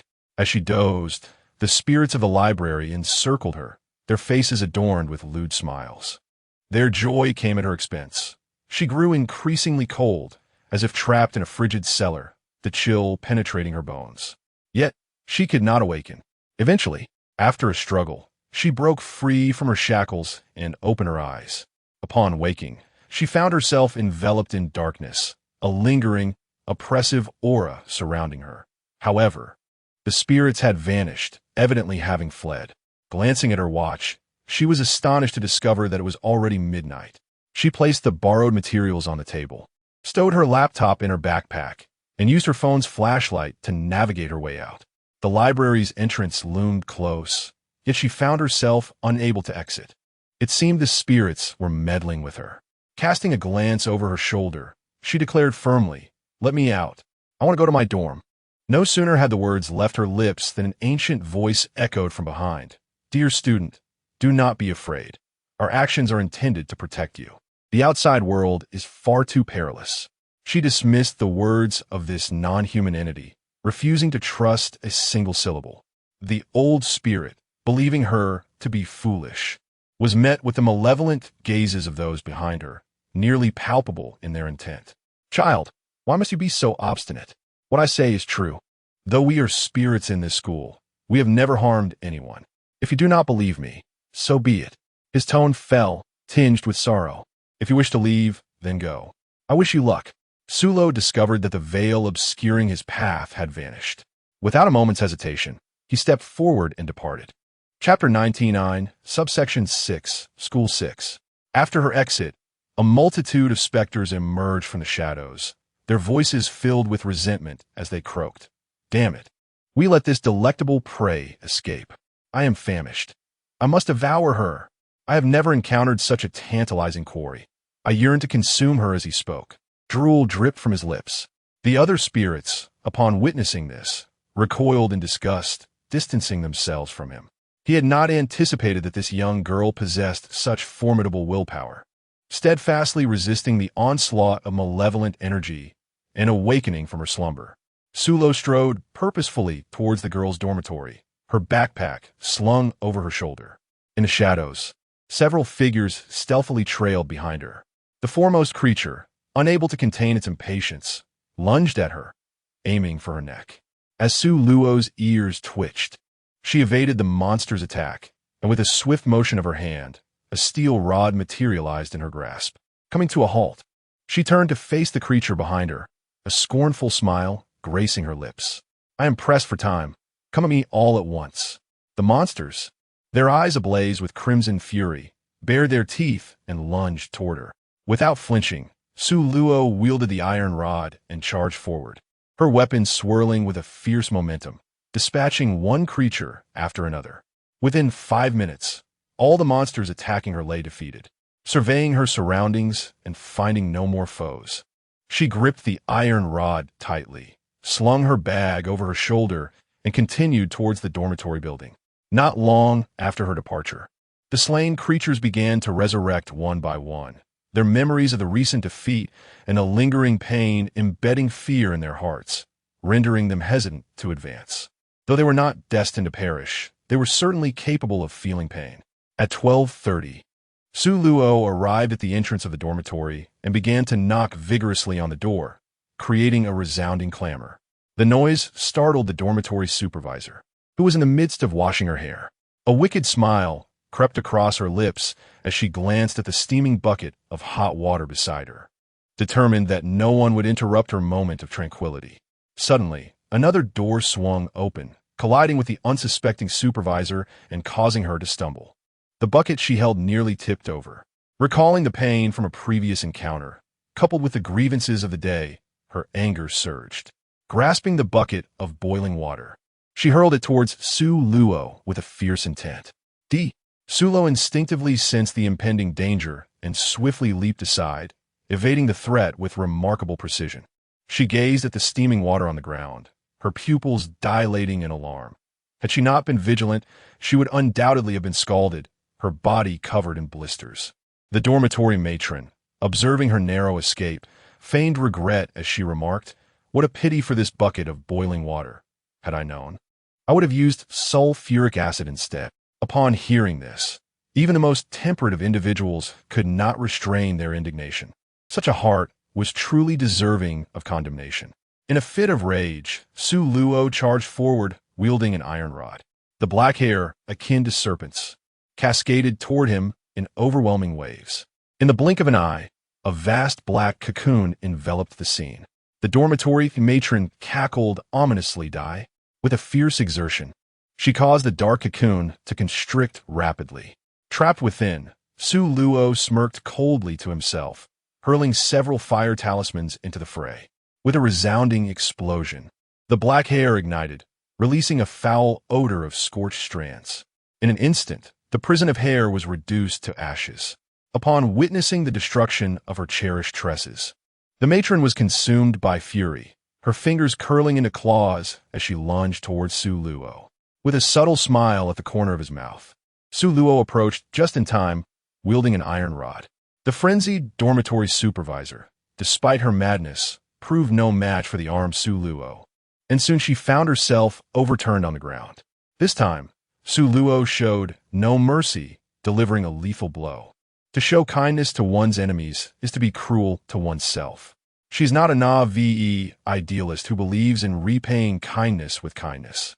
Her opponent had just attempted to take her life. Had she lacked the ability to protect herself, it would be her demise now. 3 minutes later, the dormitory supervisor met her irrevocable end. However, shortly after her departure, the supervisor she had cast aside outside resurrected, fully restored.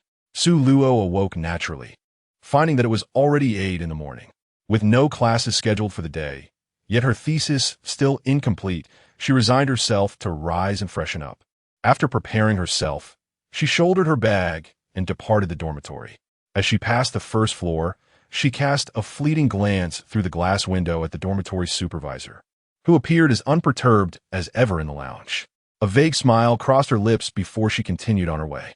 The dormitory supervisor watched her retreating figure with a mix of resentment and frustration, yet felt utterly powerless to act. Su Luo arrived at the library once more. Upon her entrance, the specters, keenly aware of her presence, cautiously concealed their covetous desires and feigned indifference, approaching her with an air of false concern. "Dear classmate, are you well? It is truly wonderful to see you unharmed. We were quite worried yesterday." They exclaimed in unison, "Indeed, we are benevolent spirits, and we would never wish you harm."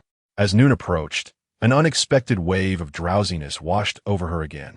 The first time, she had been caught off guard, and they were intent on employing the same ruse, plotting to feign unconsciousness. She resolved to play along, curious to discern their true intentions. In an instant, she closed her eyes and unleashed her psychic energy, poised for their next move.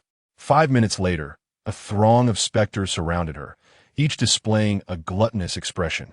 This time, she surely would not awaken, would she? "Rest assured, this time I have double the potency of the sleeping potion," one of them assured. "What may I partake?" she inquired. "Why the haste? Patience is key. We all shall partake."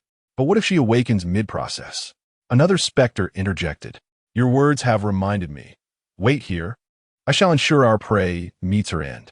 As he spoke, his ghostly claw reached toward her neck. At the moment the claw brushed against her skin, Su Luo abruptly opened her eyes, a subtle smile gracing her lips as she regarded the specter poised to strike. "So, you could no longer restrain yourselves," she remarked, her gaze sharp. The spirit recoiled in shock, stammering, "Why you? How are you awake?" Su Luo seized the opportunity to respond, implying her awareness of their disappointment. She had never truly succumbed to slumber. Fortunately, she had been well prepared. This institution was fraught with peril, where a moment's carelessness could cost one their very life. Having been ambushed by malevolent spirits once, she was resolute in ensuring it would not happen again. In Chapter 100, Instance 6, School 7, the leading specter, upon hearing her, ripped away the facade of false benevolence, revealing a grotesque countenance, declaring, "Then you shall meet your demise." With that, the multitude of spirits lunged toward her. However, in the blink of an eye, the spirits were sent reeling backward, akin to droplets of water scattering in all directions, their malevolent energy rapidly dissipating. The spirits gazed at her with terror, wishing they could vanish into thin air. Yet, as earthbound spirits, they were unable to escape this realm. Amidst the throng of spirits, Su Luo held a black talisman delicately between her fingers, casting a disdainful smile. Should you ever dare to plot against me again, it will not be so simple. Do you understand? She declared today a warning. Should there be a next time, she would ensure their very souls were shattered. The spirits nodded vigorously, fearing that a moment's delay would result in their being ensnared by the talisman in her grasp. Begone, and do not let me lay eyes on you again. Su Luo commanded coldly. The spirits dispersed like frightened birds, hastily retreating. Having instilled fear within them, Su Luo relished the tranquility that followed, settling down to continue her research. As she entered the dormitory building, the matron was mopping the floor. Upon noticing Su Luo, she immediately stepped aside, a flicker of malice flashing through her half-lowered gaze. Su Luo bypassed her and ascended the stairs. Su Luo nodded, replying, "Yes, I am currently preparing my graduation thesis." Upon hearing this, Xiao Fang waved her hand, gesturing for her to come over. Surprised and perplexed, Su Luo approached nonetheless. Xiao Fang leaned closer to her ear and, in a hushed tone, whispered, "I have heard that even after graduation, one cannot truly leave this school." Su Luo's thoughts stirred. Why was that? Upon hearing this, Su Luo cast a cryptic glance at Xiao Fang, refraining from inquiring how she came to know of such matters. Nevertheless, it instilled in her a sense of vigilance. "Thank you, Xiao Fang. No need to mention it. After all, as roommates, we ought to assist one another." This sentiment echoed in her mind, reminiscent of words spoken by Xiao Wu. A fleeting nostalgia washed over her. How she wished Xiao Wu were present. She understood that the benevolent NPC before her was not Xiao Wu. After severing their bond, he had been assigned to mentor newcomers in the Fast Travel Bureau. Meanwhile, a commotion erupted in the teaching area, yet it failed to disturb those in the dormitory. At the witching hour, a wisp of black smoke slithered through the crack beneath the door of room 404, making a beeline for Su Luo's bed. Ascending directly above her, the smoke revealed its true form, a spherical creature covered in dark fur. In an instant, the black hairs began to elongate rapidly, resembling spider silk as they sought to invade Su Luo's orifices. Suddenly, mere moments before contact, the black hairs ignited spontaneously, filling the air with a noxious scent of charred flesh. The flames seemed to possess a life of their own, spreading upward along the creature's fur until, in the blink of an eye, it transformed into a blazing fireball. It emitted a piercing shriek before fleeing at an astonishing speed. In that fleeting moment of its disappearance, Su Luo abruptly opened her eyes, bemused by its audacity to assume she was unprepared. "An eye for an eye," she mused, hoping that this unwelcome gift would be tolerated by some monstrous entity. After a considerable interval, a bald head emerged from the sink. Upon realizing her transformation into a cue ball, the creature was driven to madness, unleashing a shrill wail. The sound reverberated throughout the dormitory, rousing all the students. In the teaching area, the monsters recoiled instinctively at the cry. It was truly terrifying. The long-haired monster had gone berserk once more. Upon hearing this, Su Luo promptly shut out all auditory stimuli and drifted back into slumber. As dawn broke, the school, having been enveloped in silence throughout the night, gradually began to awaken.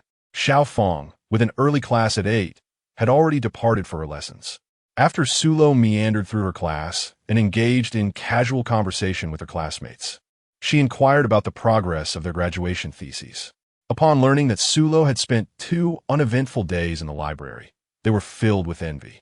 They too wished to visit the library, yet were deterred by the bothersome spirits that roamed within, as they wished to avoid any unwelcome entanglements. Upon entering the dormitory building, she deliberately peered through the glass window to assess the condition of the dormitory supervisor. She noticed the supervisor wearing a hat and looking haggard, clearly indicating that she was not in a good state. The moment the supervisor laid eyes on Su Luo, a palpable animosity shone in her gaze, fixated upon her with an intensity that was unsettling. Su Luo curled her lips in a cold smirk, silently uttering a few words. The dormitory supervisor, upon witnessing this, nearly lost control of her fury, transforming in broad daylight. "Ah, how she longed to eliminate her, yet now she was devoid of hair, akin to a ferocious beast stripped of its claws, utterly bereft of any semblance of intimidation. What vexed her most was the realization that her hair would never grow back. Upon returning to her dormitory, she commenced writing her thesis. This endeavor consumed over 3 hours. Once completed, she saved and backed up her work, sending a copy to her professor and awaiting his review. Upon hearing this, Su Luo couldn't help but chuckle. The NPC within this instance exhibited a remarkable degree of humanity, embodying a spectrum of emotions such as joy, anger, sorrow, and happiness.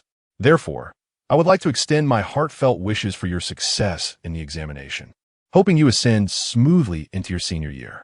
If I may borrow your auspicious words, I yearn to avoid repeating my junior year, should I endure another round. I am certain I would lose my sanity. Su Luo mused to herself that, were she in the same predicament, she too would be driven to madness, endlessly revisiting the same courses. Su Luo, how is your thesis coming along? Ah, how could I have not thought of this? Suddenly, the prospect of advancing to the 4th year no longer appealed to her. Remaining in her 3rd year seemed rather agreeable, given her current reservoir of knowledge. Any paper she produced would undoubtedly be dismissed by the professor. This comment left no room for response, and Su Luo simply listened in silence, refraining from interjecting. Chapter 101, Instance 6, School 8. Subsequently, she proceeded to utter a plethora of inconsequential remarks. Su Luo raised her eyebrow, pondering what had transpired. Wasn't everything fine just a moment ago? She dismissed it from her mind and was about to head for the bathroom when she noticed Xiao Fong with her hands clasped, imploring in a hushed voice, "Do not go. Quickly get into bed." Although Su Luo found it peculiar, she complied without hesitation. Had there been a change in the dormitory management? How could such a significant transformation occur in just one afternoon? It felt akin to missing out on a fortune. She noticed Xiao Fong trembling once again and shook her head, choosing not to dwell on it. The night passed uneventfully. The following day, Su Luo awoke naturally, only to discover it was already 10 in the morning. Rising from her slumber, she proceeded to wash up and change her attire before stepping out of the dormitory and making her way downstairs. As she passed by the dormitory manager's room, she observed the presence of a new manager who bore an uncanny resemblance to the previous one. After a brief glance, she strode away decisively. The newly appointed dormitory manager scolded the former one, saying, "You truly are of no use. To have been bested by a single girl is utterly disgraceful." The former manager retorted, "It's not that I am incapable, but rather that she is excessively fierce." After leaving the dormitory area, Su Luo began to meander through the school grounds. The scenery within the campus was rather pleasing, adorned with lush greenery, reminiscent of a park stroll. After wandering about, she realized that no matter which path she took, she remained within the confines of the biology department's territory, although the destination she yearned to reach was tantalizingly close. An invisible barrier thwarted her progress, leaving her in a state of anxious frustration. This predicament suggested that her inability to access certain areas was a result of the system's design, which partitioned the campus into distinct zones by department, preventing players from visiting others outside their own. Was this measure intended to deter players from communicating and exploiting glitches? Ultimately, she resolved to dismiss such thoughts.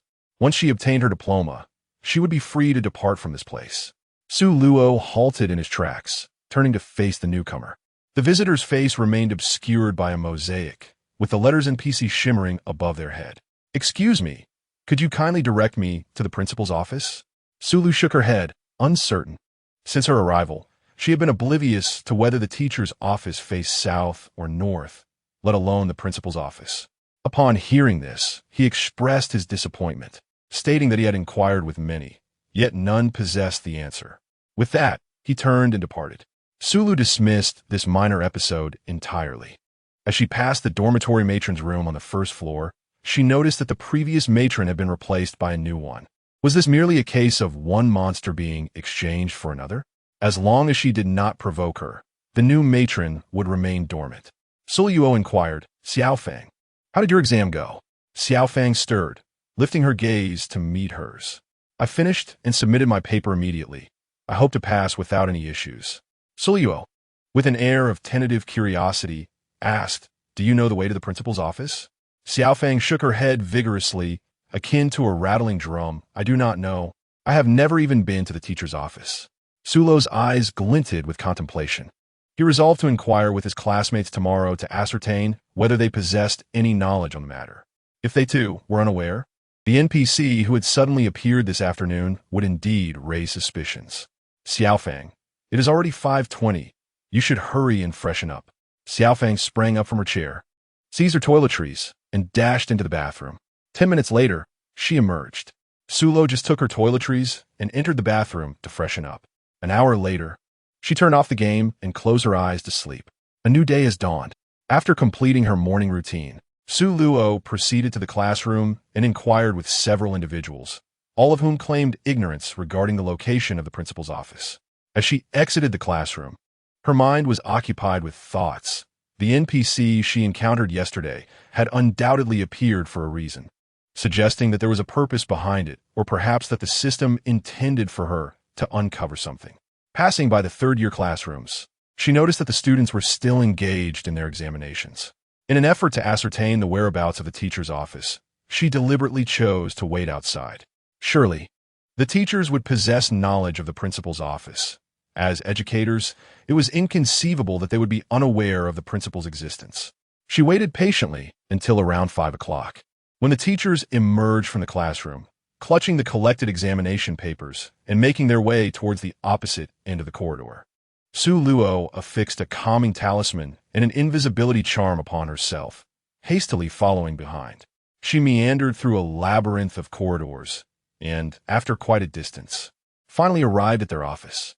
Numerous offices adorned the space, each marked by prominent signage. As she observed her surroundings, her gaze fell upon the words "Principal's Office." Is the principal truly so approachable? It is surprising that this office is located on the same floor as that of the other teachers. The door to the principal's office stood closed, and she approached it, releasing her mental energy to probe the situation within. In the first instance, she had encountered him once. At that time, he appeared youthful, akin to a 16 or 17-year-old boy. Now, upon their reunion, he exuded the steadiness and depth of adulthood. Is he the principal? So young? He strode confidently to the door, opened it, and addressed Su Luo's direction, saying, "Since you are here, please come in." A tremor coursed through Su Luo's heart, as her subconscious instinctively categorized this man as a figure of peril. Anyone capable of seeing through an invisibility charm was undoubtedly no ordinary character. Since she was already present, she resolved to ascertain whether he was friend or foe. Discarding the talismans that adorned her, she confidently approached him. He regarded her with an inscrutable expression, a smile playing on his lips, as he stepped aside and gestured for her to enter. "Please, do come in." Sulu bypassed him and approached the interior. The two sat facing each other, neither uttering a word. Eventually, he broke the silence, stating, "I am indifferent to how you found this place, but I implore you to forget that you were ever here." His index finger tapped rhythmically against his thigh, his tone condescending, clearly indicative of someone who has long resided in a position of power, having forgotten the essence of being an ordinary person. Chapter 102, Copy 6, School 9. Engaging in conversation with such a person was nothing short of a test of her patience, leaving her with an overwhelming desire to twist his head off and use it as a ball for kicking. Su Luo let out a light scoff, assuring, "Rest assured, I'm not that nosy." With that, she rose and made her way outside. Just as she reached the threshold, his voice echoed softly behind her. "Su Luo, do you truly not remember who I am?" This woman remained as cold-blooded and merciless as ever. Sulo was momentarily taken aback. "Should I remember who you are?" Upon uttering these words, he chuckled softly, filled with self-mockery. "Indeed, how could you possibly remember me? The irony is..." He left the rest unsaid, a flicker of madness passing through his eyes as he moved with lightning speed to position himself behind Sulo. Sulo sensed the movement behind him and instinctively sought to evade. Yet he was a moment too late. His left arm encircled her shoulders while his right hand, claw-like, grasped her neck. "Sulo, do you realize? I truly desire to snap your neck. However, If you were to perish so easily, I would find it unsatisfactory. I believe you have mistaken me for someone else. I have never encountered you before. Her mental fortitude was formidable. Anyone she had met could never fade from her memory. Upon hearing her words, a look of despondency flickered in his eyes as he gritted his teeth and said, Su Luo, you are quite remarkable. You may leave, but from this moment on. The final words hung heavily in the air, as he could not bring himself to utter them. The thought of letting her go unscathed was simply unbearable. With that, he released her and pushed her toward the door from behind. During her time undertaking rapid transitions, her tasks had never involved matters of the heart. Thus, the man who harbored such intense resentment towards her was a complete enigma. She believed herself to be untouched by romantic entanglements and owed no debts of love. After uttering her thoughts, she departed without hesitation, retracing her steps out of the building. Suddenly, a ludicrous notion flashed through her mind. Could that man be Xiao Wu? She swiftly dismissed the thought, recognizing Xiao Wu as merely a sequence of data. After spending years in the Rapid Transition Bureau, she had never encountered a system capable of escaping its confines. Moreover, she considered her relationship with Xiao Wu to be familial, rendering it impossible for him to be that man. Deciding to put the matter aside, she resolved to let love be what it may. For her life's blueprint had never included romance as an option. Before she realized it, she drifted into slumber. As the moon waned and the sun ascended, the cycle continued, heralding the dawn of a new day. Following that incident, Su Luo never set foot outside her dormitory again. Her days were consumed by browsing the internet and indulging in games. The act of waiting was both interminable and torturous. In other words, her thesis had been approved, allowing her to apply for her graduation examination and defense. During this period, Xiaofang's exam results were also released, and she successfully advanced to her senior year. Upon receiving the news, she nearly wept with joy. However, when she learned that Su Luo's thesis had passed and she was about to apply for her graduation examination and defense, tears streamed down her face. She had hoped to have Su Luo review her thesis, but now all her expectations lay in ruins. Remembering the professor's stern demeanor, it was no wonder she was overcome with emotion. When Su Luo's classmates discovered that her graduation thesis had been approved, they eagerly sought her advice. She did not decline and offered them some modest suggestions. Upon hearing her words, they were enlightened, as if struck by a sudden epiphany. While they toiled over their own papers, Su Luo successfully navigated her graduation defense and completed her final examinations. During the graduation test, she encountered the director once more. Upon seeing her, his hands trembled uncontrollably, and after verifying her examination credentials, he fled without a word. A subtle twitch graced the corner of Su Luo's mouth. A creature of monstrosity, yet possessed of the timidity of a mouse. One could only ponder how such a being had endured until now. Upon completing her examination, she revealed a countenance of relief, for she could finally depart from this wretched place. All preparations had been made. Only the graduation certificate remained outstanding. In light of this unforeseen event, the school administration had notified the remaining students of the biology department to suspend classes and await further instructions, resulting in a postponement of the issuance of their diplomas. Upon discovering the notification, Su Luo was overwhelmed with frustration, contemplating the unfairness of her predicament. Just as she was on the brink of obtaining her diploma, unforeseen circumstances arose. In her quest to secure her graduation certificate, she embarked on a search for clues. However, after several days, her efforts yielded no results. Suddenly, she recalled the ethereal beings residing in the library. Thus, she ventured into the library, fortuitously encountering the leader of these apparitions, an ancient specter. May I inquire if you have any knowledge regarding the whereabouts of the recently missing students and faculty? Su Luo posed her question. The specter, upon hearing this, vehemently shook its head, exclaiming, "I know not. We have never ventured beyond the confines of this library." Su Luo, however, was not swayed by the ghost's words.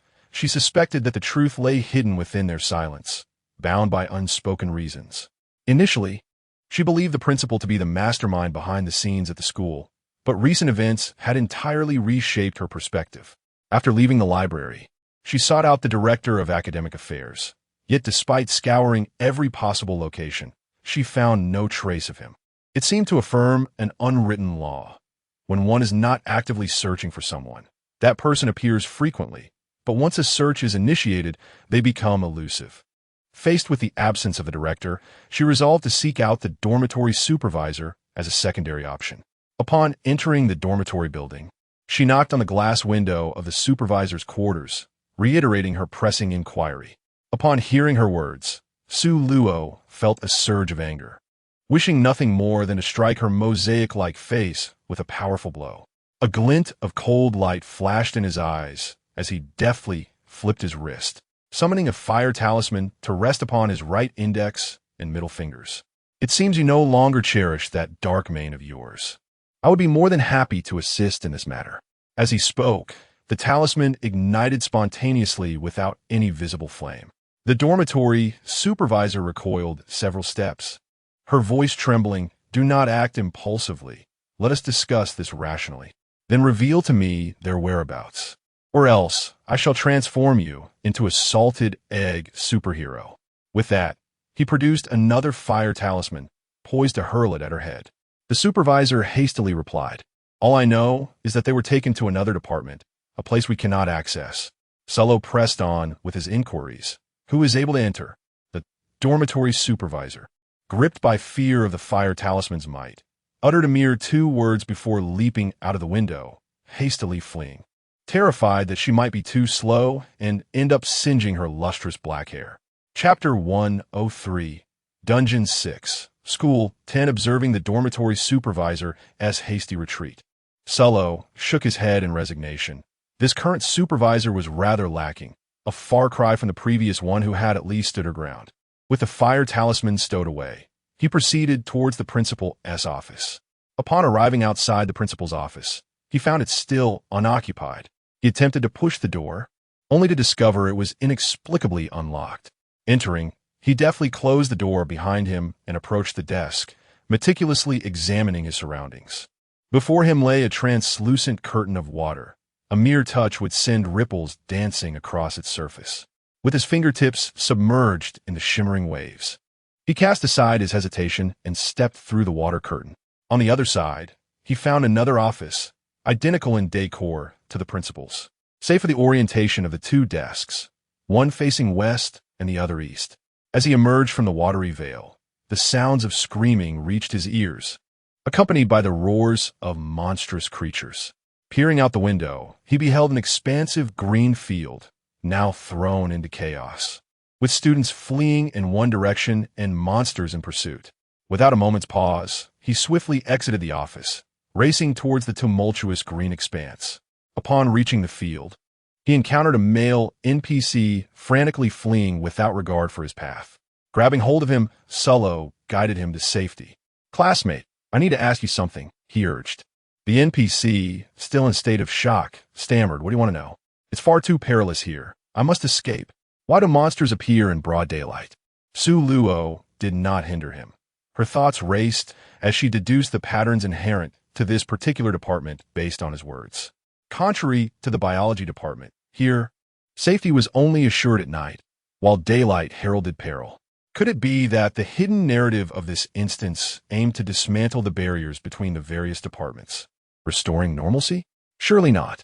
She abruptly recalled that day when she had wandered the campus and failed to encounter the school gate. A transparent barrier obstructed her path to it. Upon further contemplation, it became evident that this game had been akin to a nesting doll from the outset, each layer concealing traps within traps. Should she discover who conceived this game, she would undoubtedly send a blade to that individual. Suddenly, a monstrous creature with a gaping maw lunged toward her. 3 minutes later, the creature that had attacked Su Luo lay motionless on the ground, barely clinging to life, witnessing the fate of their comrade. The other monsters were filled with rage and charged at her in unified fury. With a formidable iron rod in hand, Su Luo charged forth, sending monsters crashing backward in her wake. They howled in rage, regrouping for a second assault. After half an hour, the ground was strewn with the defeated creatures, gasping for breath, their vitality waning. This outcome was a testament to Su Luo's restraint. Had she unleashed her full might, they would have perished long ago. With the crisis averted, Su Luo stowed her iron rod and set off in search of her companions. After a thorough search, she found no trace of Xiaofeng and her group, indicating they had moved on from this department. Thus, she ventured into another one.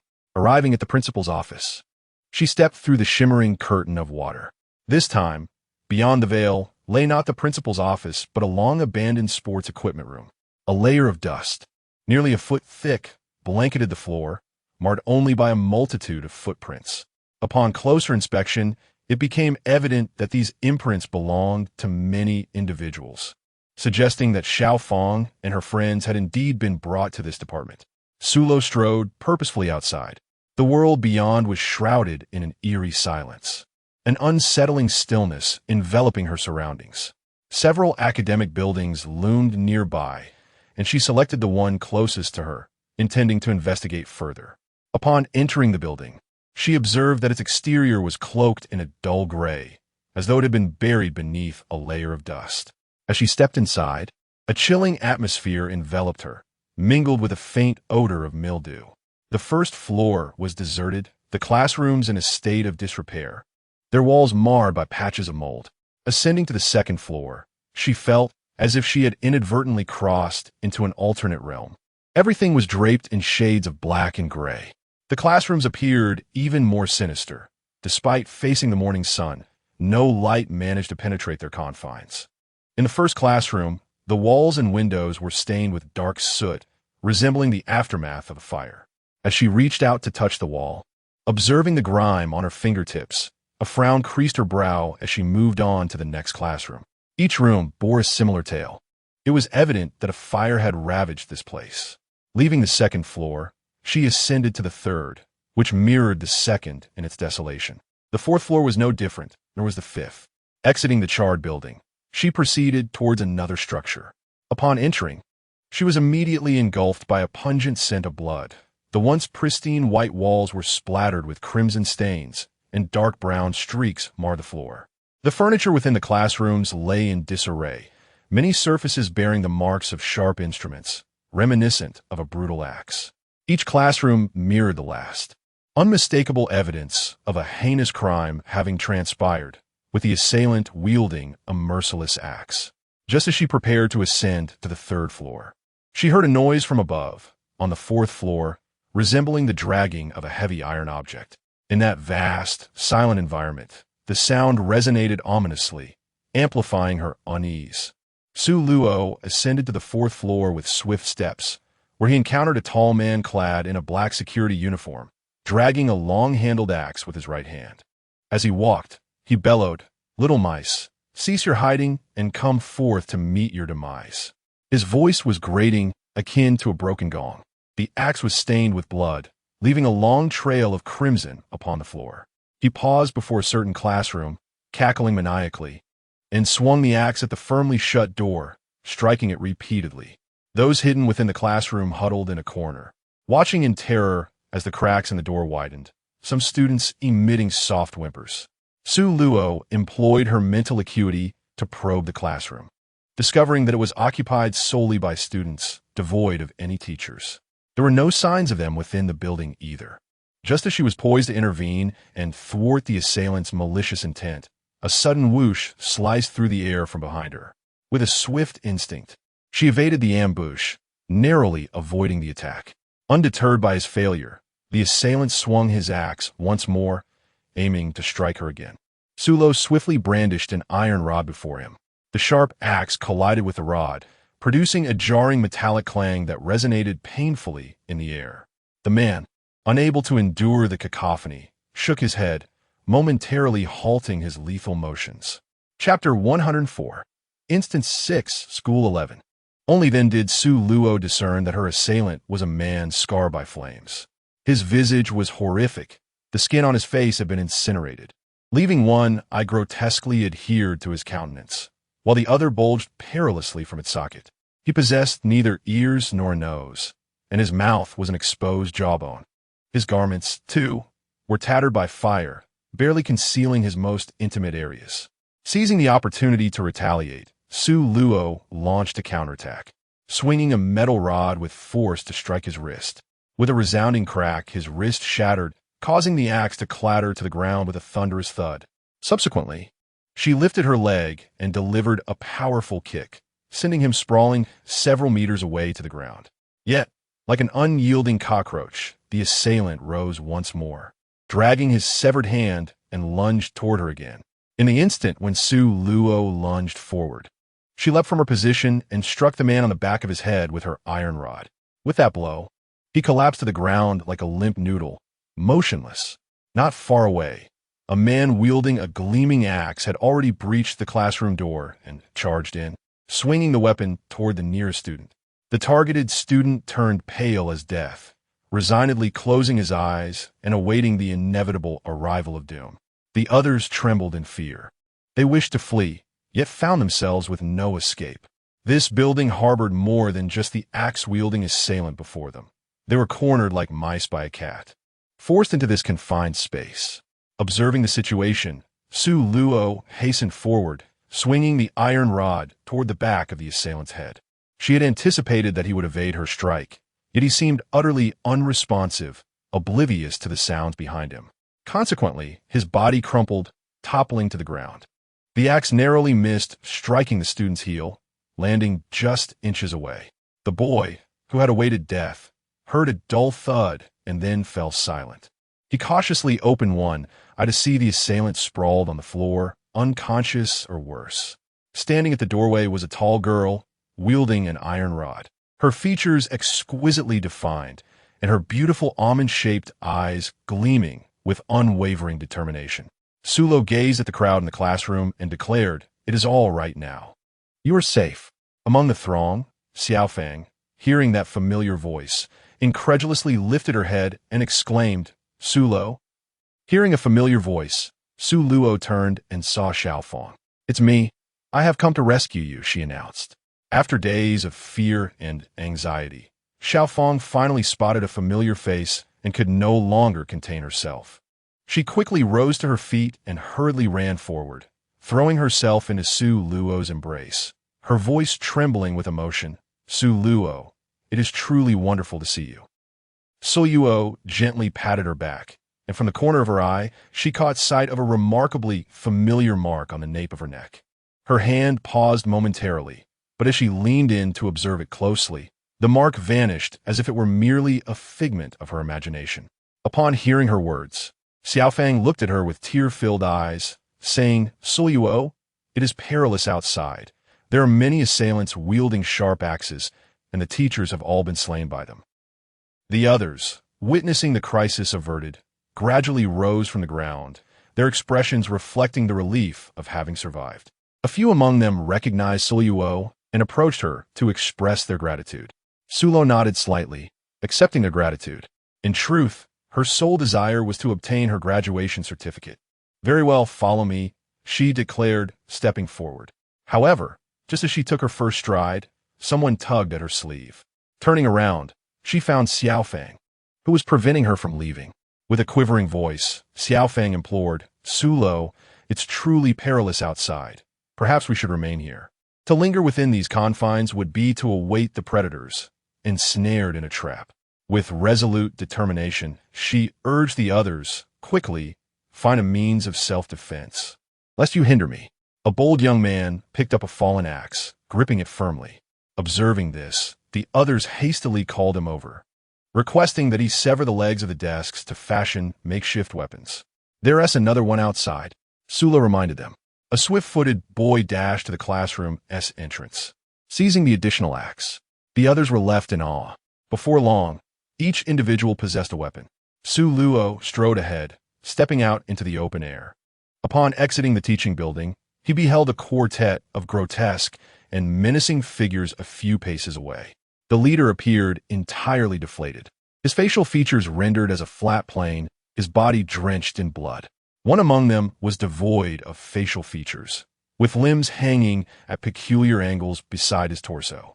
Another resembled a bloated bun, his skin pallid and his entire form dripping with moisture. A third figure, with disheveled hair, bore a ghastly green visage, her tongue protruding, and blood seeping from her wrists. It was evident that these four were tormented souls, forever trapped in the horrific conditions of their demise. Xiao Feng and the others were paralyzed with fear, finding these apparitions far more terrifying than the specters of the library. Sulo gazed at them, stating, "Every grievance has its origin, and every debt its rightful owner.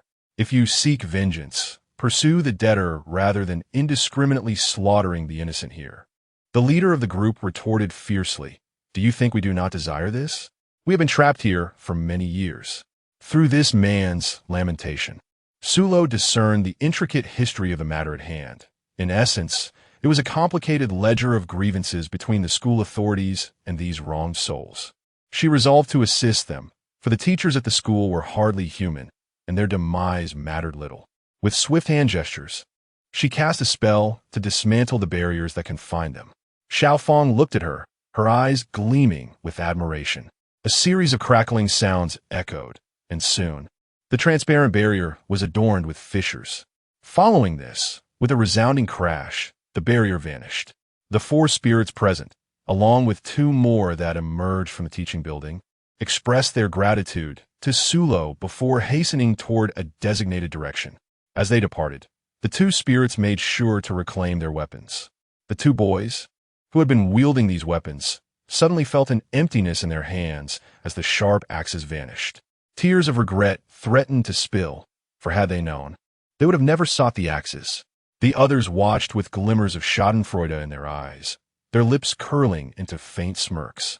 Sulo was the first to stride towards the direction of the biology department. She had shattered all barriers within the school, and she believed that soon, normalcy would be restored.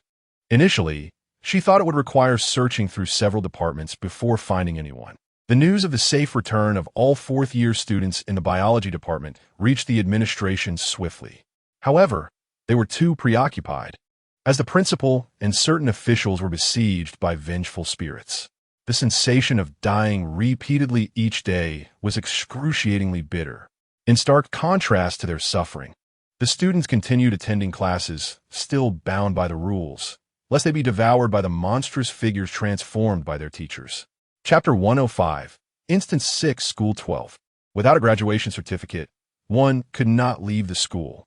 Unwilling to confine herself to her dormitory each day, she chose to spend her time in the library, listening to the lamentations of the spirits regarding the misfortunes of the principal and others. Yet, she soon discovered that all the teachers, the dormitory matrons, and the spirits in the library were evading her presence. Nearly a month later, Xiaofang's thesis had still not been approved, oscillating between acceptance and rejection. The professor seemed to be in a frenzy. One moment he would approve her work, and the next he would inform her that a section was suspected of plagiarism. Xiaofang was not alone.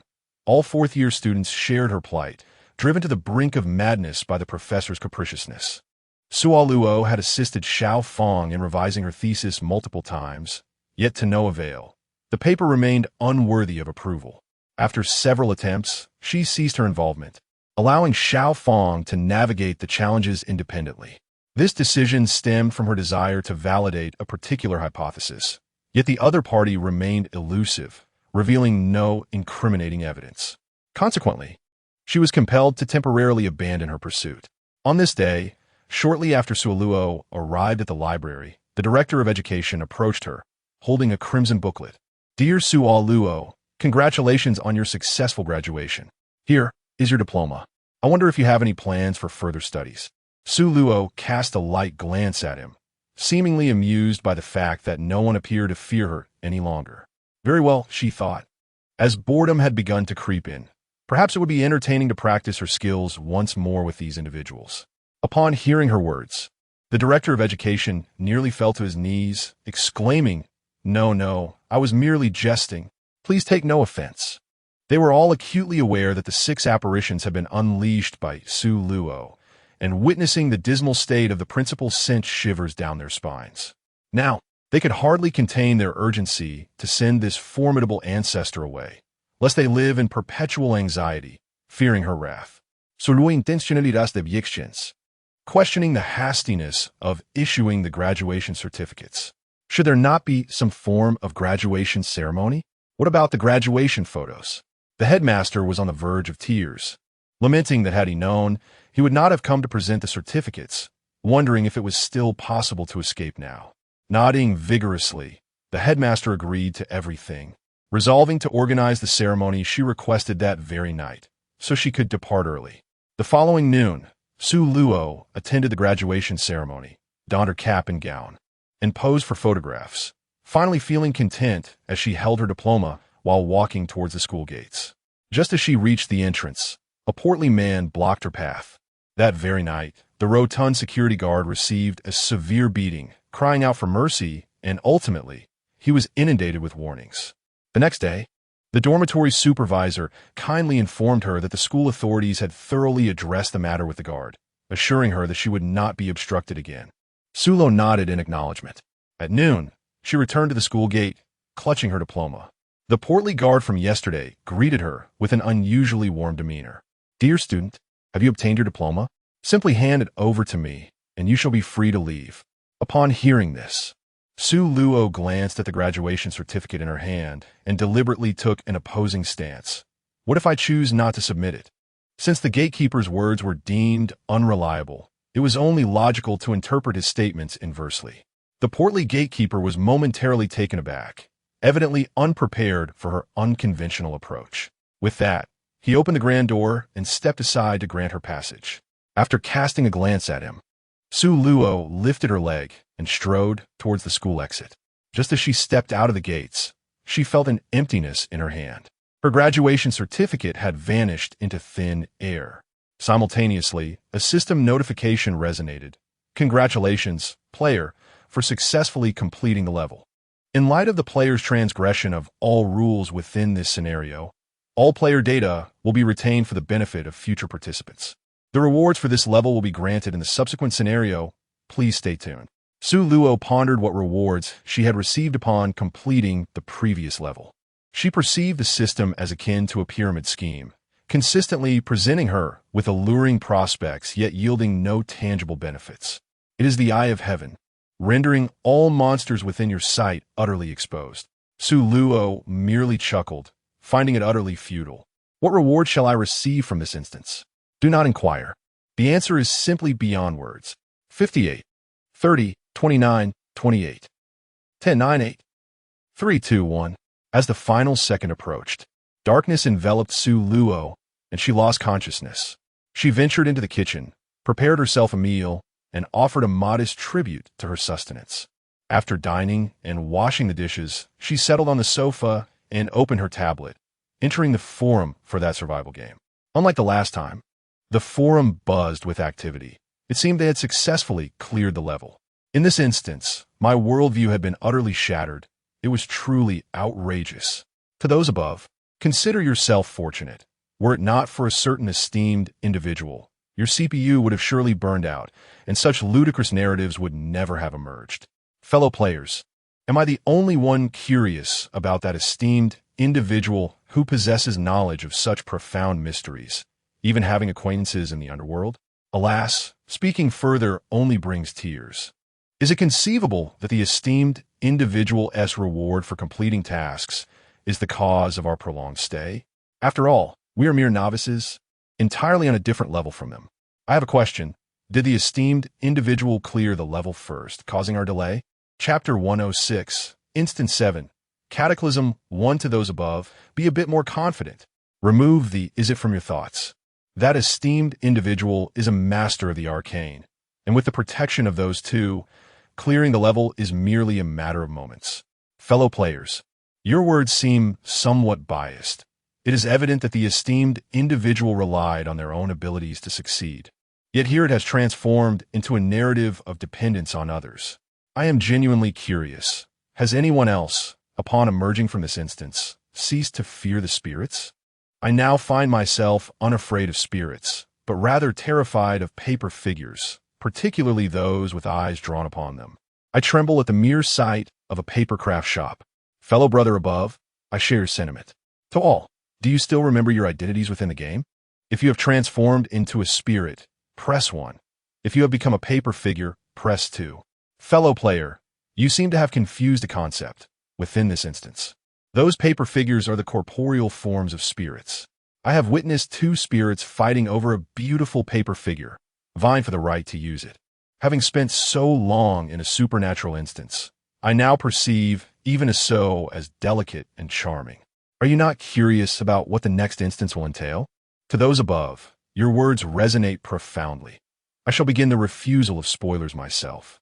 Fellow player, your statement carries significant weight. Could it be you have already cleared the fifth instance and are now here to watch our folly?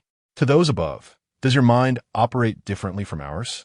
What led you to suspect something amiss? Be confident and remove the question mark. Esteemed friends, is this a jest? My literary pursuits have been few, so do not deceive me. To the individual above, have you overstepped your bounds? With such a multitude in this vast realm, surely there exists more than one adept among us. The saying masters dwell among the common folk is dedicated to you, dear interlocutor. Do not dismiss my words lightly.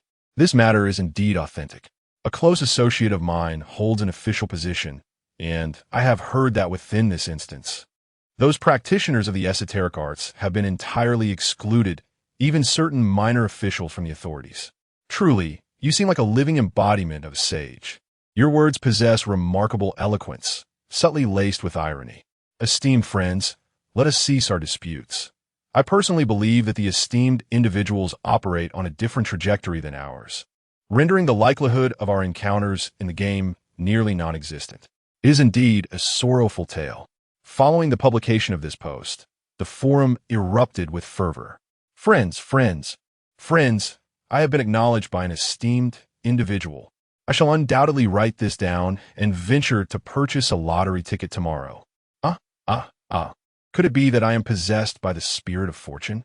I too have garnered the attention of an esteemed individual, and I shall also procure a lottery ticket.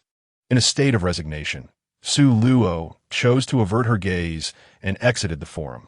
A month slipped by in the blink of an eye, and the patterns on the back of her hand shifted once more, the green designs now numbering 6, heralding the imminent opening of a new instance.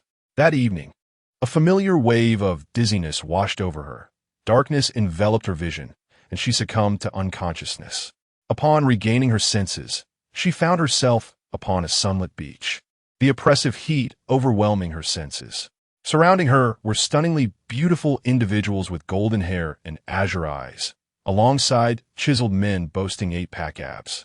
Just then, a voice interrupted, apologizing for a minor system error that had led to an unintended transport. Before she could process the words, darkness reclaimed her, and she lost consciousness once again. When she finally regained awareness, she discovered herself behind the wheel of a car, halted on an elevated highway, encircling the city. Ahead, a traffic accident had caused a severe jam, with vehicles stretching for miles in a chaotic procession. Welcome, players, to the 7th instance, Cataclysm. In this instance, players will be confronted with various natural disasters, and the countdown to escape has begun. The grand battle for survival is about to commence. Strive to endure, as the target survival rate is set at 5,000 individuals. Prepare for the exhilarating escape. Trembla, insignificant humans. Main quest, survive until the end. The first disaster, meteor shower incoming, estimated arrival in 1 minute. Countdown initiated. Sulo was on the verge of uttering an expletive. This was even more exhilarating than the first dungeon. She took a deep breath and decisively pushed open the car door, stepping out and sprinting back the way she had come, unwilling to meet her demise on the overpass. The players on the overpass, upon hearing the system's announcement, were momentarily stunned, their faces betraying disbelief, nearly paralyzed with shock. Regaining their senses, they hastily abandoned their vehicles and fled, racing back the way they had arrived. A remarkable scene unfolded on the two-way road, as all participants activated their parkour mode. Some, unable to sustain their stamina, quickly found themselves unable to continue. Yet they gritted their teeth and pressed on with all their might. 3, 2, 1. Meteor shower deployment commencing. No sooner had the words been spoken than several massive boulders plummeted from the sky, crashing heavily onto the overpass and the road beneath. The bridge could not withstand the force of the impact, collapsing with a thunderous roar, and the last few individuals running found themselves screaming as they plummeted downwards. Upon hearing the commotion behind her, Su Luo quickened her pace and dashed forward. She could see the end of the overpass approaching when suddenly, the sound of something slicing through the air reached her ears, accompanied by the ominous thud of stones striking a vehicle. Cursing under her breath, she sprinted towards the edge of the bridge, gauging the distance. Her current position was approximately 2 meters above ground. Manageable, she surmised. Taking a deep breath, she gritted her teeth and leaped into the void. Before she could even catch her breath, a barrage of meteorites, varying in size, began to rain down from above, more densely than before. This was far more terrifying than hail. A strike from these would certainly be fatal, or at the very least, leave her gravely wounded. Sulo found herself utterly unable to halt, her mind occupied with multiple tasks as she ran, evading the descending meteorites above while simultaneously seeking a refuge. The towering buildings were inadequate, as were the shorter ones, and the basements offered no sanctuary either. For the first time, she experienced the daunting nature of her predicament. The meteor shower fell indiscriminately, its landing sites utterly unpredictable. The streets had devolved into chaos, a cacophony of screams and cries intertwining, with many already succumbing to the onslaught of falling debris. Chapter 107.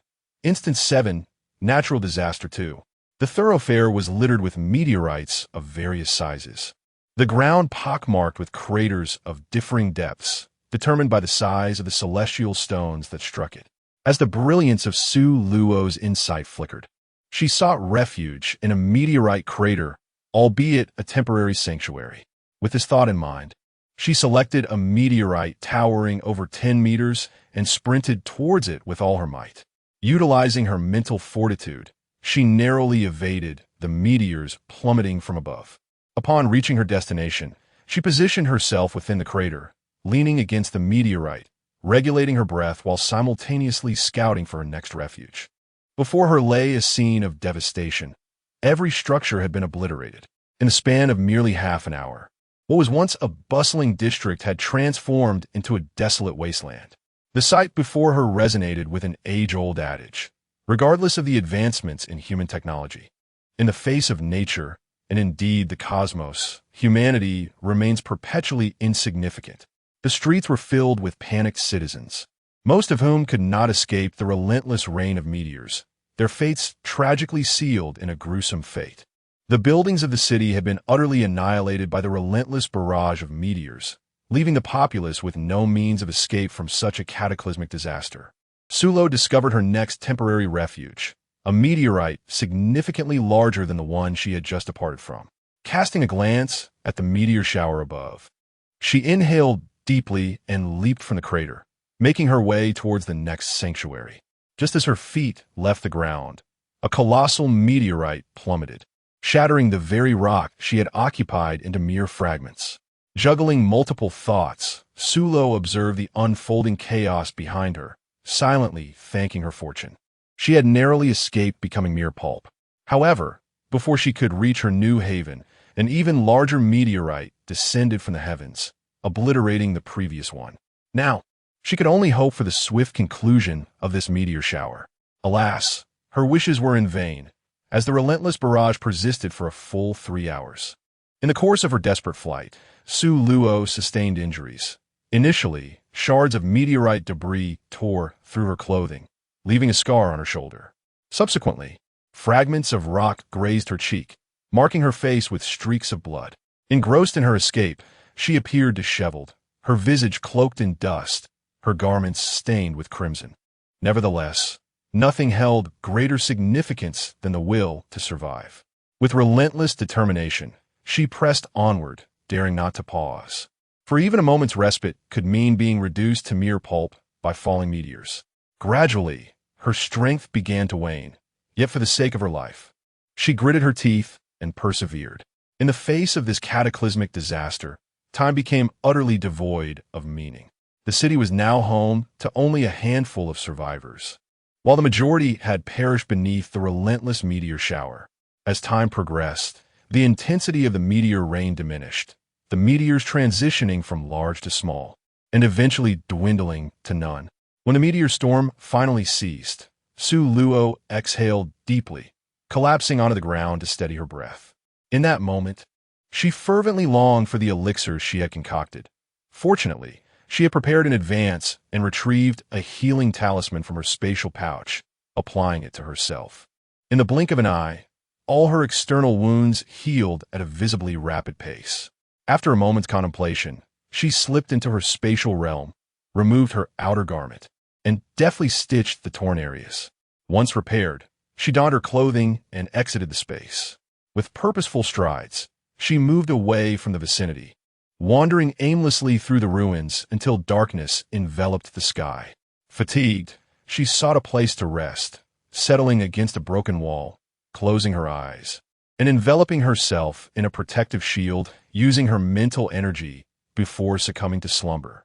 The following day, at the break of dawn, she stirred from her dreams. Rising, she stretched languidly, loosening her muscles, and chose a direction at random, setting off. No sooner had she departed than the system's voice echoed once more. "Congratulations, player, on surviving the first disaster, the meteor shower. You are now being transported to the second disaster site. Please prepare." Within 10 seconds, Su Luo vanished from her spot. Remembering the system's announcement, she promptly stood and strode outward, intent on escaping this place, regardless of what the second disaster might entail. She opted for the stairs instead of the elevator. As she entered the stairwell, the announcement continued. Second disaster. An earthquake expected to range between levels 7 and 8. The seismic waves are projected to arrive in 1 minute. Countdown begins. Sulo dashed down the stairs, and just as he reached the first floor, 3, 2, 1.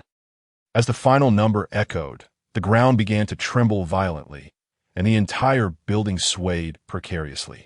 The magnificent crystal chandelier in the grand hall shook violently, ultimately succumbing to the strain and crashing to the floor. An earthquake! Someone shouted, "Run to an open area." Instinctively, the crowd in the first-floor hall rushed outside. Sulo dashed out of the office building, making her way towards a nearby square. Just as she arrived, another tremor struck, and in an instant, the earth quaked violently. Buildings crumbled around her, the ground cracked, fissures widening into deep pits that swallowed countless vehicles in their path. This earthquake persisted for half an hour, transforming a bustling metropolis into a desolate ruin in the blink of an eye. In that brief span, countless families were shattered, and innumerable lives extinguished. Suddenly, a third wave of seismic activity arrived. The ground fractured violently, creating chasms that engulfed some of the collapsed structures. And in a heartbeat, mountains were displaced and oceans were leveled, as many edifices vanished without a trace. The survivors, nearly thrown into the abyss, scrambled to save themselves, each pulling the other along. Witnessing the chaos, Sulo felt a tumult of emotions. She understood that this was not the time for sorrow. They had to escape this place before it was too late. The area was riddled with chasms, and the square would not hold for long. "Everyone, we must move quickly," she urged, leading the way. Hearing her call, the others followed suit. Just as they departed, the square collapsed beneath them. A wave of relief washed over them. They had narrowly escaped a grim fate. The group trudged through the debris. Hours passed, and fatigue began to take its toll. "I can't go on. I need a rest," one person declared, halting in their tracks. Chapter 108, Side Quest 7, Natural Disasters 3. The others were at a loss, uncertain whether to stay or go. Someone made a derisive remark. "Women are so selfish, lacking depth of understanding. What is she even clinging to?" Among the survivors were women who took offense at his words, leading one to passionately retort, rendering the man speechless. He was both furious and anxious, but unable to interject. "Just look at you, clearly struggling in life, and resorting to belittling women for your self-worth. Society is tainted by individuals like you." A voice emerged to mediate. "All right, let us keep our voices down. Isn't safe here. We should leave promptly." The woman shot a fierce glare at the man who had spoken ill. Turning to her companions, "I refuse to associate with such a chauvinistic pig. What about you?" "Neither do I wish to be with these insufferable men," replied another, expressing her disdain for such mediocrity. The group of survivors quickly divided into two factions, one of men and the other of women. Led by the outspoken woman, they decided to pursue Sulo. This suggestion was met with unanimous agreement, and they turned away, disregarding the men entirely. The men, too, felt disdain for the rude individual among them, questioning why, as compatriots, they could not support each other instead of fostering discord. "Where shall we go from here?" someone inquired. "Let us pursue them, for they are indeed a marginalized group." Wu Jian, with his sharp tongue, expressed his reluctance, declaring that he had no desire to associate with those women. With that, he turned and walked in another direction. The remaining individuals exchanged glances, pondering their next move. "In my opinion, we need not concern ourselves with him. As a grown man, he is unlikely to come to harm." They reached a consensus and set off in the direction where Sister One and her companions had gone. Before long, they caught up with Su Luo. "Excuse me." "Young lady ahead," Sister One called out. She approached with an air of familiarity. "As we are all women, why don't we form a team together?" The others looked on with eager anticipation. Su Luo nodded in agreement. Seeing her consent, Wen Jie was overjoyed. "Sister, my name is Wen Yali, and I am your senior. You may call me Wen Jie. These young ladies are my colleagues. Come, everyone, let us introduce ourselves. Wang Lina, Guo Shuqin, Xiaobing Yu. I am Su Luo," she introduced herself. "From now on, we are teammates."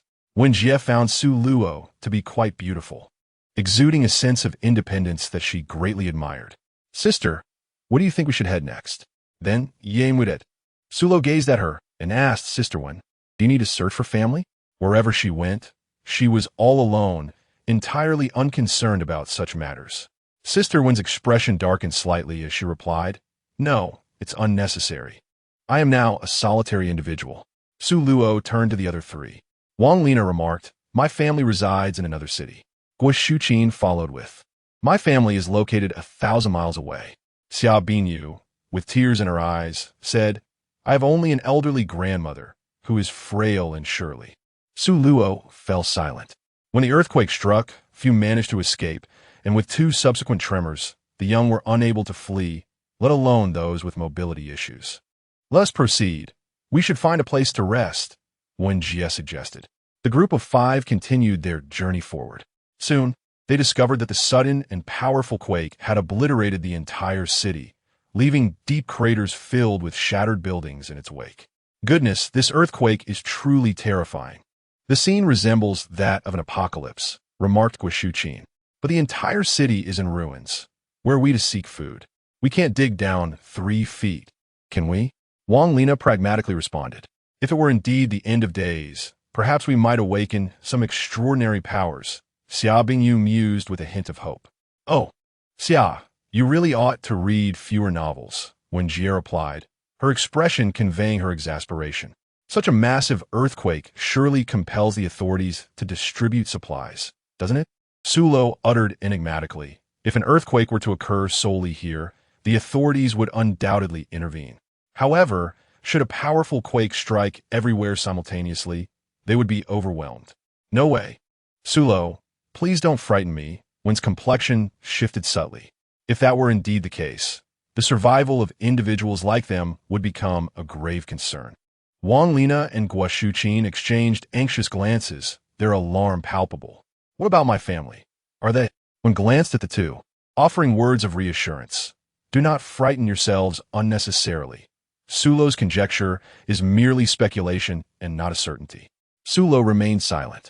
"Hey, wait for us," someone called out from behind.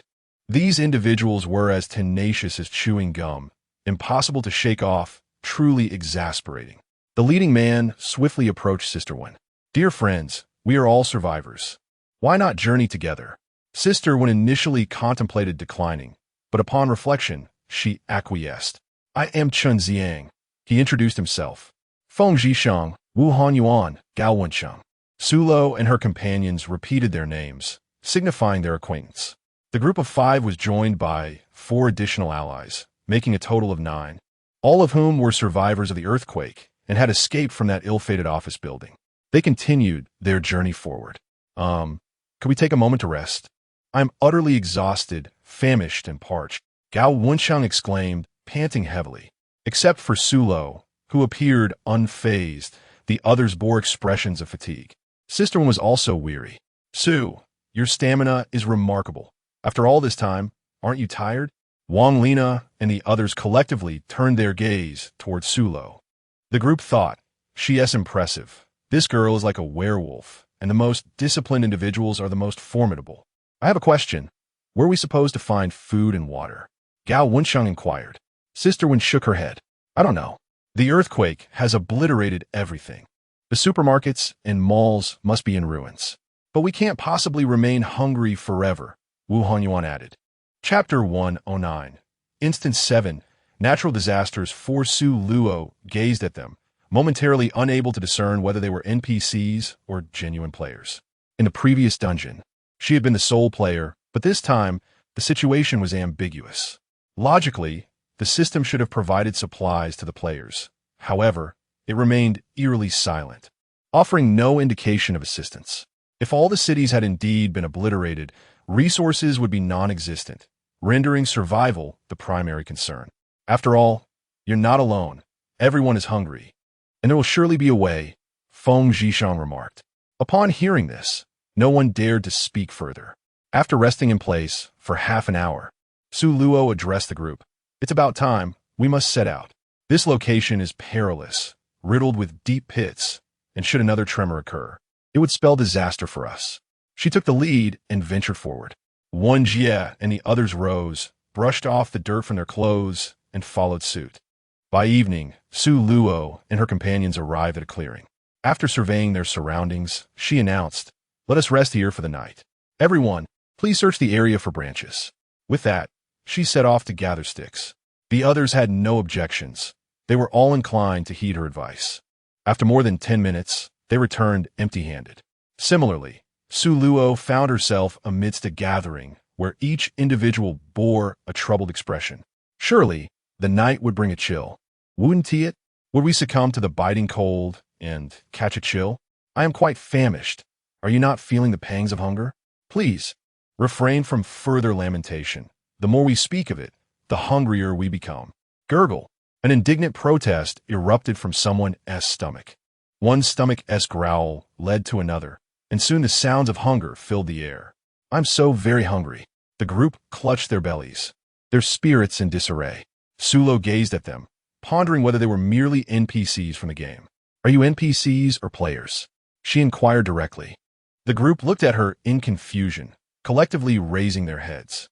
"Sister Sulo, what are you talking about?" "I can't comprehend," Wen Jie replied, her eyes flickering. Having confirmed once more that these individuals were still not players, Sulo realized she remained the sole player in this world. This time, she need not contend with the obscured faces. The group lowered their heads again, each exhibiting a peculiar expression, yet the darkness of the night concealed Sulo's awareness of this. "It's nothing. I was merely reminded of a certain game," Sulo casually deflected. "Ah, your reminder has jogged my memory. I seem to have misplaced my phone. Brother, your reflexes are rather slow, aren't they? It's been several hours, and only now do you remember." Amidst their banter, a wooden crate suddenly plummeted from the sky, landing squarely before them and stirring up clouds of dust. The group coughed as the dust settled, and as they exchanged glances, no one stepped forward to open the box. Without hesitation, Su Luo stepped forward and lifted the lid of the wooden box, revealing an array of provisions within: bread, water, biscuits, sausages, and other long-lasting sustenance. "There is food here," she announced, stepping aside to allow them to examine the contents for themselves. When she and the others hurried over, their stomachs relieved at the prospect of no longer enduring hunger. "Let's not fight over it. There's enough for everyone," she urged. Wenshi and Chun Ziang took on the task of distributing the food and water to their companions. Before long, the supplies from the box were completely allocated, and the box itself vanished into thin air. Unconcerned with anything else, the group ravenously began to eat. Su Luo received 2 loaves of bread, a pack of biscuits, a sausage, a can of luncheon meat, and an apple. Observing the reactions of those around her, she sensed something was amiss. Wait a moment. She realized what was wrong. NPCs did not exhibit such human-like behaviors. She dismissed her earlier assumptions, understanding that within this scenario, each player must conceal their identity. As long as they did not interfere with her, she would let them be. It was likely that after tomorrow, even more trials awaited them. Chun Zhang and the others had hearty appetites and were still hungry, yet the food had been depleted. If only we could start a fire, Wu Hanyuan remarked casually. No sooner had he spoken than the dark sky suddenly illuminated, revealing flames in the distance that lit up half the heavens. Following closely was a tremendous roar, and within the flames, vague shadows flitted past. What was happening now? Could it be another earthquake?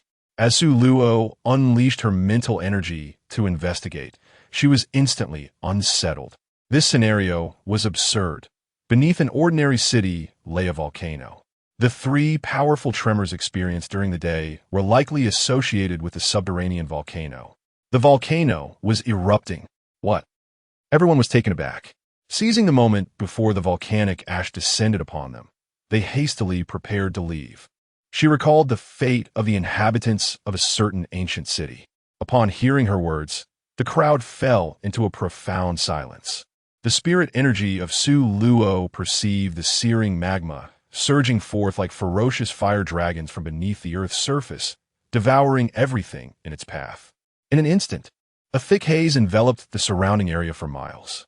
Soon, the crowd was assailed by the acrid scent of sulfur, followed by a relentless shower of volcanic ash cascading from the sky, resembling a flurry of goose feathers. In the blink of an eye, the people transformed into ashen figures. Sullo covered her mouth and nose, addressing the crowd. If we remain here any longer, we shall only await our demise. We must depart from this place at once. With that, she lifted her leg and began to retrace her steps. As she walked, she extended her mental energy to scout the path ahead, urging everyone to stay close and not fall behind. The group followed her, navigating the treacherous terrain with cautious steps. After an hour, Sullo discovered a 2-story structure amidst the ruins. More precisely, it appeared that following the onset of the disaster, this building had retained its height due to the subsidence. The interior was devoid of life. It was evident that the occupants had rushed downstairs with their families during the earthquake, only to be caught by the ground's collapse. The group scrambled up the debris and clambered through the shattered windows. After the group entered the Su Luo Palace, she cautiously slipped inside. Wen Jie and the others, like startled birds, were filled with unease. Sister Su, is it truly safe here? Can we really evade the volcanic ash? What if another earthquake strikes? Will we be trapped like dumplings? They certainly did not wish to meet their demise in this place. Sulo gazed at them, aware that they were situated at a distance that would be affected by the volcanic eruption, extending over 10 kilometers. According to my estimations, we have already surpassed this range. Everyone covered their mouths and noses, reminding each other to remain vigilant and not succumb to slumber tonight, should any unforeseen circumstances arise. We would be able to escape in a timely manner. To be honest, she was uncertain whether this truly constituted a safe distance. Her assessment was based on the volcanic ash drifting down from the sky. Here, the ashfall had evidently diminished, and even if present, it was merely in scant quantities. The crowd hastily complied with her instructions. Sulo sat by the window, extending her mental faculties to observe the distant volcano, remaining ever vigilant. For the first and second alerts, the system had notified her, yet the anticipated eruption had not materialized. Did this imply that the system would only issue 2 warnings, adhering to the principle that misfortunes seldom come in threes? The third warning would herald the eruption, and she could only dread what cataclysmic disasters might follow. Her concerns were profound. Chapter 110, Instance 7, Calamity 5. If she were alone, matters would be simpler. However, that was not the case, as she needed to consider the well-being of her teammates. The volcano erupted throughout the night, relentless in its fury. The distant sky blazed crimson, with torrents of molten fire surging forth, while a river of lava formed in the vicinity of the volcano, rendering the air unbearably hot. The group dared not succumb to sleep, fearing they might never awaken. The following day dawned gray and dreary, with volcanic ash suspended in the air. Where thick layers of ash piled up as far as the eye could see, Su Luo roused the drowsy group, guiding them to continue their journey in a different direction. The others followed her without any dissent. Sister Su, we are all quite fatigued. May we rest for a while? Them Yemudet. Following the events of the previous night, The group had come to trust Su Luo implicitly, recognizing her as their leader. Very well, we shall take a 30-minute break, Su Luo acquiesced. They settled on the ground, and she raised her hand to gently massage her temples, seeking relief from the encroaching headache, a sign of excessive mental strain. Since departing from the Quick-Travel Bureau, she felt as though her strength had waned, and she suspected a decline in her mental capacity. After a single night, she was already experiencing discomfort. Such a phenomenon had never occurred before. Was it possible that her mental prowess was somehow constrained within this realm of gaming? Noticing her pale complexion, Wen Jie expressed her concern. Sister Su, are you unwell? Have you caught a chill? I'm fine, just experiencing a slight headache, Su Luo replied. Wang Lina observed her closely and offered, Su Luo, I know how to give massages. May I assist you? Su Luo smiled lightly, declining the offer with gratitude, explaining that she was merely fatigued from a night without sleep. Being someone who warms up slowly, she was unaccustomed to physical contact with strangers. As soon as the break concluded, under Su Luo's guidance, the group resumed their journey.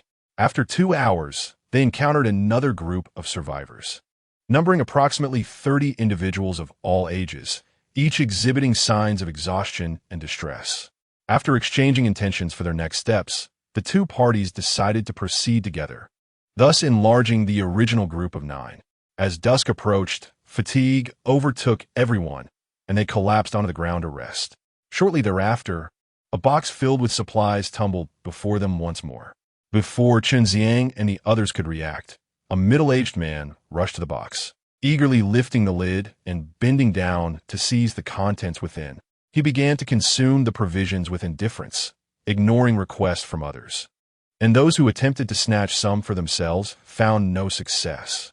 Panic ensued among the remaining individuals as they hurried to the box, only to find that it contained merely 3 packs of biscuits and a bottle of water, insufficient for the entire group. Chen Xiang, infuriated, confronted the man who had taken the supplies, saying, You, the first to seize the provisions, are exceedingly selfish. With so many people here, how can you take all that food and water for yourself? What are the rest of us supposed to do? The middle-aged man scoffed at his words, retorting, You are simply too slow. Who can you blame? Whoever gets the supplies owns them. As long as I am fed, the rest can fend for themselves. Those accompanying him displayed disapproval at his words, asserting that that's not right.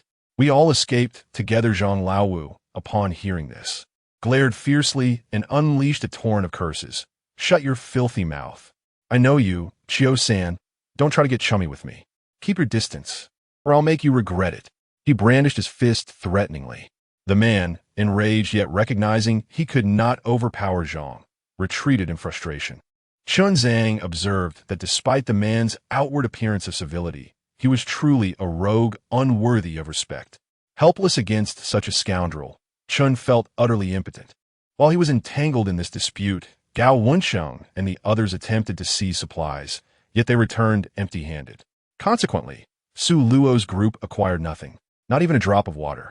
Having traveled all day, they were utterly famished and parched, eagerly awaiting the distribution of provisions. Len ye sighed dio chen. Perhaps we should part ways with those individuals.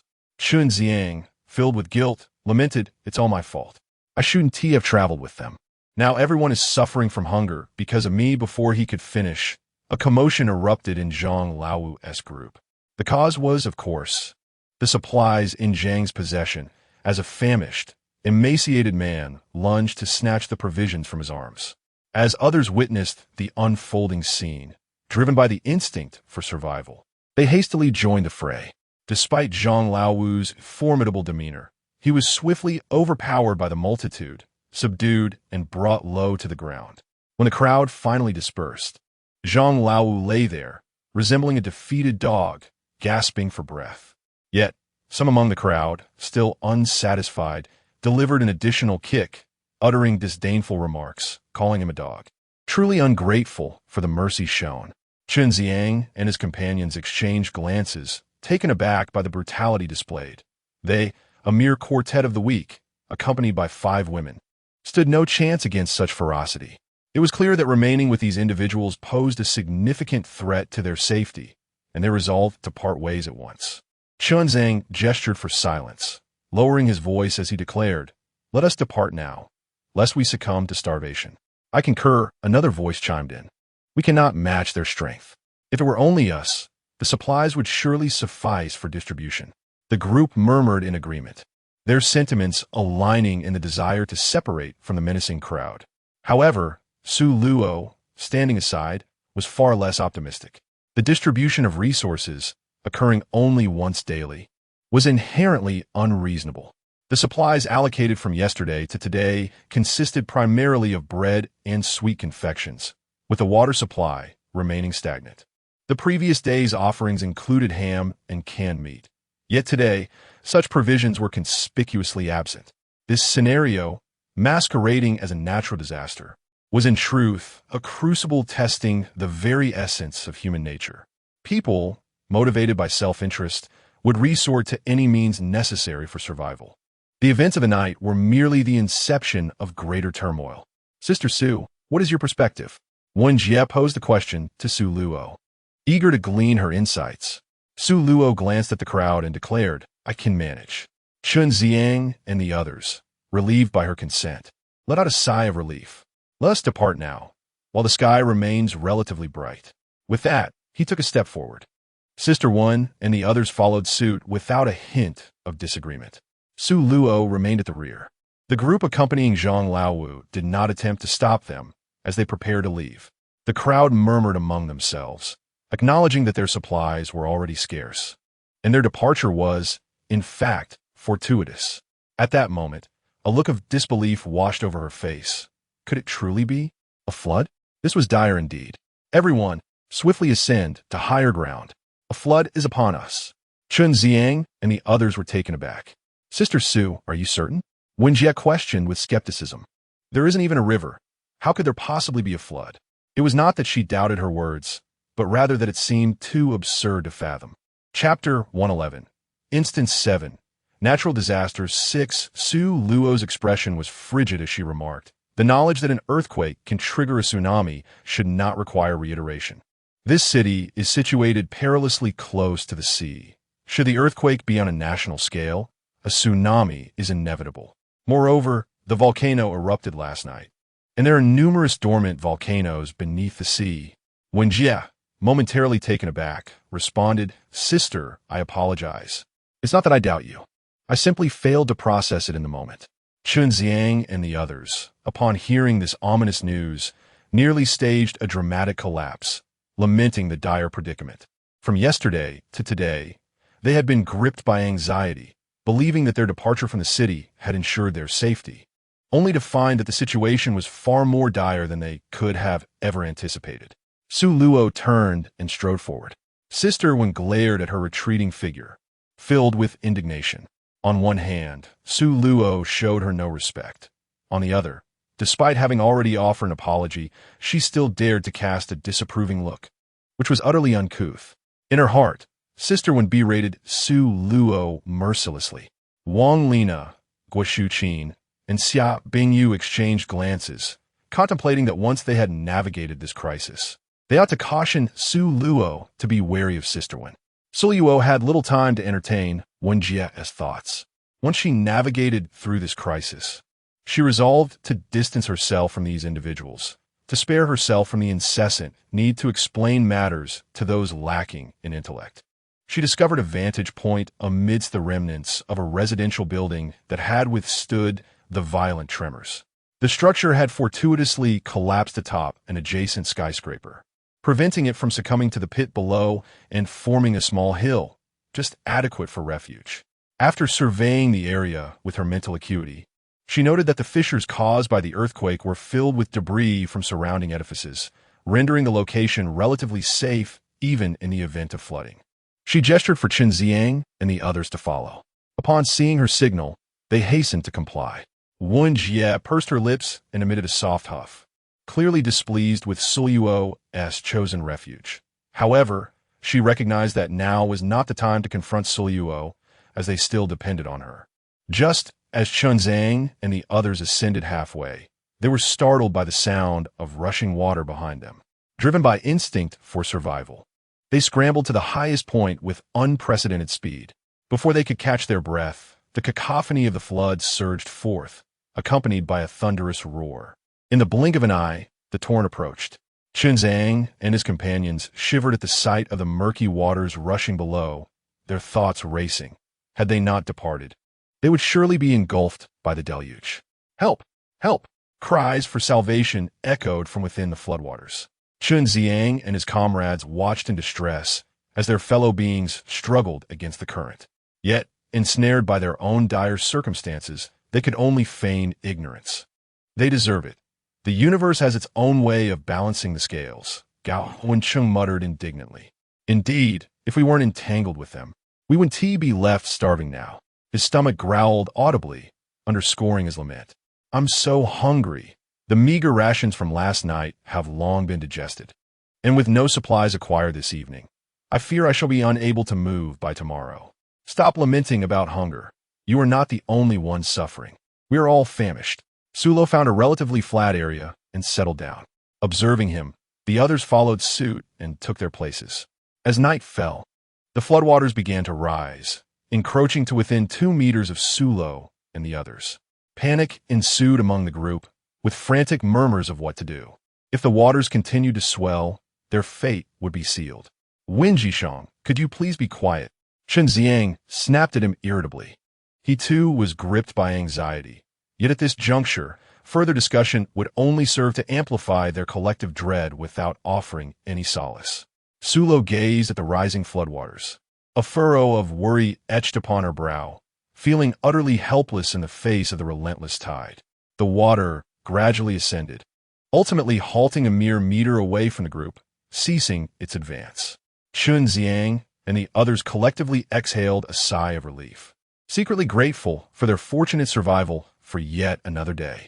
Another sleepless night ensued, and as dawn approached, Chunzang and his companions could no longer endure the strain, one by one succumbing to the embrace of slumber.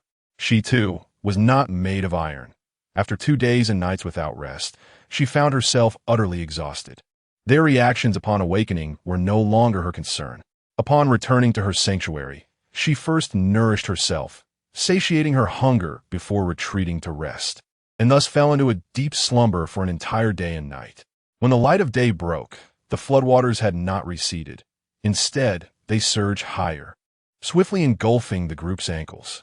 Chunzang, startled by the icy water, was the first to awaken, and upon witnessing the renewed rise of the flood, he cried out in panic, "Everyone wake up! The water is rising again." His alarm roused the others, who awoke in succession. As they beheld the encroaching waters, fear gripped them tightly. What were they to do now? Wu Hongyuan quivered, asking, "Does anyone know how to swim?" Everyone shook their heads in despair. Sister Wen noticed Sulo was missing. "Where's Sulo? Has she abandoned us?" Xia Bingyu interjected. Could it be that Sulo fell asleep and slipped into the water? When she called for help, did no one hear her cries? The gravity of her words silenced the group. If this were the case, they would be utterly remiss, having slept so soundly that they failed to hear her pleas for assistance. As the floodwaters continued to rise, reaching their knees, the tide temporarily paused. Chunzang and the others found themselves submerged in the cold, hunger gnawing at them, leaving them utterly disoriented. However, it was not long before the waters surged again, this time with far less fortune for the group, as the water climbed past their waists and then their chests, ultimately sweeping them away in its tumultuous embrace. "Help! Save me!" A cry for help echoed, but it was swiftly drowned out by the roaring flood. After the waters carried Chunzang and his companions away, the level gradually receded, eventually disappearing completely. This process was slow and drawn out, taking an entire day and night before the floodwaters finally withdrew. In the depths of space, Su Luo was immersed in a blissful slumber, entirely oblivious to the fact that she had evaded the deluge and emerged as the sole survivor among 9 individuals. When the flood finally receded, the earthquake had left behind a pit filled with sludge, the landscape before her a dismal expanse of blackened silt. Upon emerging from the spatial realm, Su Luo surveyed her surroundings, only to discover that Chunzang and the others had vanished without a trace, leaving her uncertain of their fates. Initially intent on progressing, she soon realized that the muddy terrain had not fully dried, and a momentary lapse in caution could lead her to become ensnared, rendering her utterly helpless. In Chapter 112, titled Instance 7, Natural Disaster 7, not long after entering the space, a fierce wind began to howl outside, and ominous clouds gathered on the horizon. Before long, a multi-vortex tornado appeared, its destructive power magnitudes greater than that of a singular funnel. As it swept through, it devoured remnants of collapsed structures and scattered debris, leaving the ground stark and barren. Watching the chaos unfold from her haven, Su Luo felt a profound sense of disbelief. She had ample reason to suspect that this game was part of a meticulously orchestrated plan for human annihilation. In just 3 short days, she had endured 5 distinct calamities. The tornado swiftly approached, whisking away the wreckage from nearby buildings, yet miraculously spared the vicinity she occupied. Had fortune finally smiled upon her? She found it hard to reconcile her newfound luck with her previously unfortunate streak since retirement. As the tornado receded, she once again exited the space, finding that the treacherous mud had been swept away, alleviating her concerns for her safety. Choosing a direction, she strode purposefully forward, unencumbered by thoughts of others. She pressed on without rest, encountering no one along her solitary journey. By evening, she ascended a dilapidated ruin to reach its pinnacle, sensing that another disaster might strike that night, though she remained uncertain of its nature. Sitting atop the rubble, she awaited the system to dispense supplies. However, as darkness enveloped the land, no provisions materialized. It dawned upon her that the system would not release resources to a solitary player. Only those in teams were granted such rewards. Exasperated, she silently cursed the inequity of the system for its bias against the single player. Regardless, she did not rely on the system for survival, as her space was brimming with various supplies. Reminded of this, she retrieved a packet of beef jerky to quell her hunger. Shortly after finishing her meal, a sudden chill swept through, reminiscent of a frigid winter's breath, penetrating to her very bones. Almost immediately, a snowflake landed on the back of her hand. Snow? Looking skyward, she beheld a flurry of delicate flakes cascading from the heavens. After securing appropriate clothing, she set it aside and peered through the spatial barrier to observe the unfolding scene. Before long, the snowfall intensified, transforming into a deluge of large flakes, blanketing the landscape in a shroud of white. There was no doubt that the temperature outside must be frigid. Had it not been for her extraordinary abilities, she would surely have frozen solid. She felt a wave of gratitude that her space was bound to her soul. Otherwise, she would have been claimed by the merciless agents of the Fast Travel Bureau. The snow continued to fall, escalating into a blizzard that persisted throughout the night. On the following morning, Su Luo donned her heavy winter attire and ventured out into the vast expanse, resolutely continuing in the chosen direction. Remaining in that space was evidently impractical, as she yearned to discover how many souls had survived after the 6 calamitous events. As she journeyed northward, she encountered others along the way, yet they lay lifeless, having succumbed to the sudden drop in temperature. The overwhelming majority had perished from the bitter cold. Su Luo felt an immense heaviness in her heart, though she longed to bury them right where they lay. The biting cold and the absence of any digging tools rendered her efforts futile. The snow continued to fall intermittently, blanketing the ground each night and ceasing during the day. The sunlight glimmered upon the pristine snow, casting a dazzling and blinding glare. Without her protective goggles, she would surely succumb to snow blindness. As her journey progressed, she encountered numerous frozen compatriots and a handful of survivors who chose to accompany her on her northward trek. Upon encountering her deceased compatriots once more, Su Luo transitioned from initial distress to a gradual acceptance over the span of an entire month.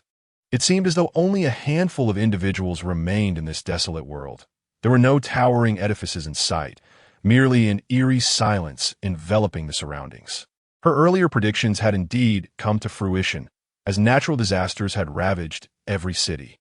On one particular day, they chanced upon a group of individuals clad in fur coats, diligently shoveling snow in the frigid landscape. At first, she thought her eyes were deceiving her, but soon confirmed that they were indeed living beings. Upon noticing her and her companions, the group greeted them warmly from a distance, inquiring, "Hello, where do you come from? Are you headed to?" The remainder of the question was lost on Su Luo, as was much else. A tall man traversed the snowy expanse and approached her, asking, "May I inquire where you are from?" They had explored the nearby cities, encountering no signs of life. A glimmer of astonishment flickered in the man's eyes. It was evident that these individuals possessed a modicum of fortune. With the sudden drop in temperature, had they not been raised in the northern regions, they likely would not have survived to this day. "Since you have arrived, why not join us?" he proposed, given the unusual circumstances. Su Luo felt compelled to discern their true intentions. Su Luo readily acquiesced, flowing with the current. The others had long since grown weary, and thus it held no significance.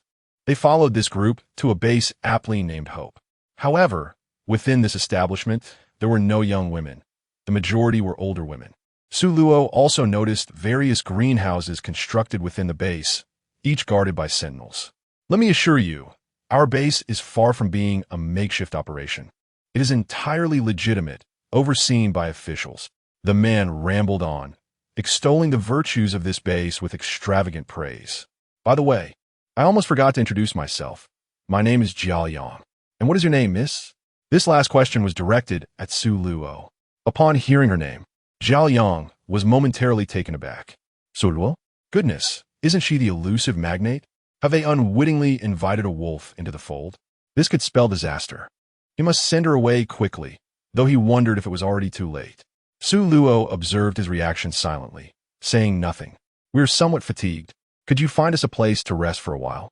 "Well, let me inform you, due to budget constraints at our base, each individual is required to pay a certain fee.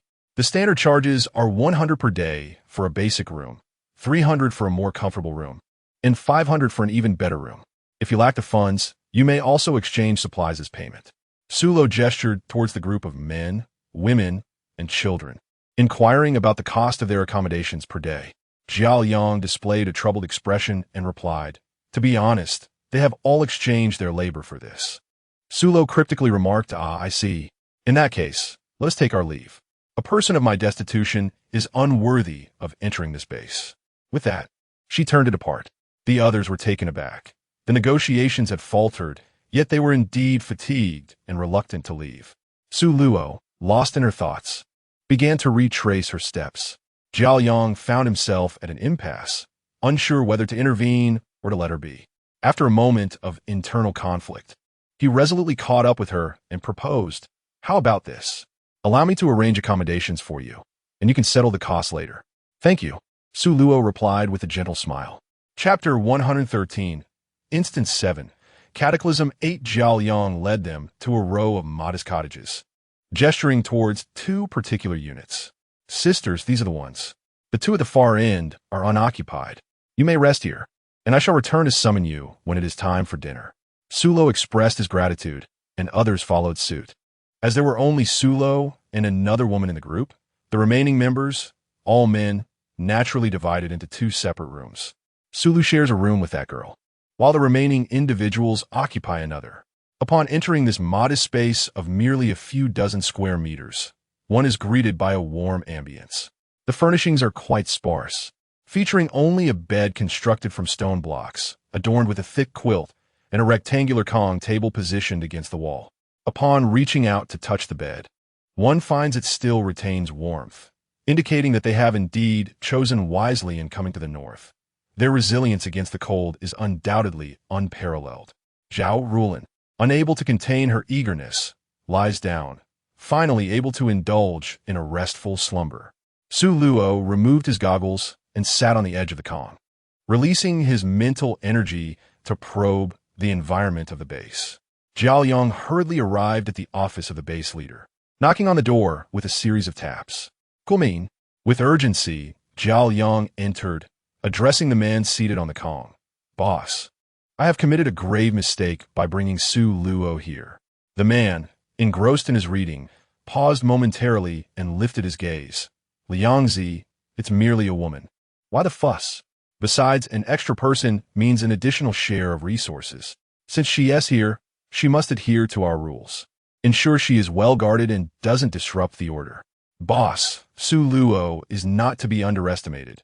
Caution is advisable. Zhao Yang sensed that Su Luo's ability to bring those 5 individuals here alive was no small feat. Wu Xian curled his lips in a cold smile. Liangzi, do you not understand the principle that a strong dragon cannot suppress a local snake? To him, this calamity was a fortuitous turn of events. The meteor shower had eliminated many key leaders, leaving a power vacuum. It was indeed their moment to seize control. In a certain household within the row of houses where Su Luo resided, a conversation unfolded between a grandfather and his grandson. Grandfather, who are those people that Uncle Yang brought in today? Whoever they may be, just know that with each new arrival, the supplies we receive at night will increase. However, even with more, the portion that reaches us is merely a pittance, hardly sufficient to satiate our hunger. Yet, even that is better than freezing to death outside. I have told you before, there is no such thing as a free lunch. They have taken us in, and we must pay the corresponding price, but they clearly little you. You are still young. Remember this. As long as you are alive, there is hope. Grandfather is aging, and the Tang family has but you as its sole sprout, so you must strive to survive. Keep your mouth shut outside. Do not meddle in matters that do not concern us. Old Tang was deeply troubled, unsure to whom his grandson's temperament had been inherited, always believing that the world was either black or white. In these times, with no clear nation or home, where's the justice to be found? Survival itself is the only principle. Tang Yu felt a sense of resistance to his grandfather's words, yet he also understood whom they owed their survival to. Previously, he had been grateful to Uncle Wu for rescuing the 2 of them, but after arriving at the base, his perspective shifted. He realized that some individuals were unworthy of humanity, their deeds unspeakable. In a large room within the base, several young, attractive women, disheveled and bearing various bruises, were confined. Their appearances spoke volumes of their harrowing experiences. An older woman entered, declaring, "Sisters, we are about to welcome new arrivals." Qi Xia glanced at her, a flicker of hatred passing through her eyes, though her face wore a smile. "Sister Lu, is that true? That is truly wonderful."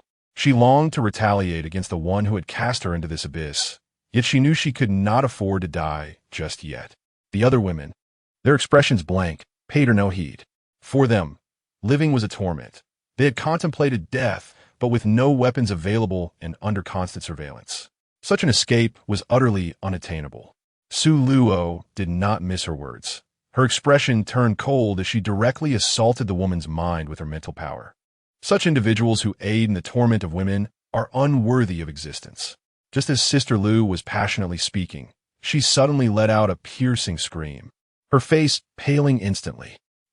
Pain etched across her features as she clutched her head and writhed on the ground, exclaiming, "It hurts so much my head aches." Those outside, hearing her cries, hurriedly rushed in to investigate. What has happened to her? Qi Xia and the others shook their heads, equally bewildered. "I don't know." Sister Lu was speaking, then suddenly screamed, "And now you see her like this." A bystander cast a suspicious glance at the group before summoning others to carry Sister Lu to a doctor. They had not ventured far when blood began to flow from her 7 orifices, and she breathed her last. The 2 guards who were carrying her, feeling the weight of the situation, had no choice but to bring her to the physician to discern the cause of her demise. At this moment, Qi Xia remained oblivious to the fact that the person she despised had already perished. The depths of human malice are unfathomable. Zhao Rulin noticed that Su Luo had not taken to the bed. "Su Luo, why aren't you resting? Aren't you tired? I truly envy you, as a woman. Your endurance surpasses that of many men. You should sleep first. Do not concern yourself with me." Supplies are distributed once every evening, and she had also discovered that those large greenhouses were filled with various provisions. Upon hearing this, Zhao Rulin closed her eyes and drifted into sleep, having not removed her shoes, her feet extending beyond the edge of the bed. In the adjacent room, Dong Weijun and others had long since fallen asleep, snoring resoundingly. As dusk fell, Zhao Yang arrived, instructing Su Luo and the other 6 to accompany them.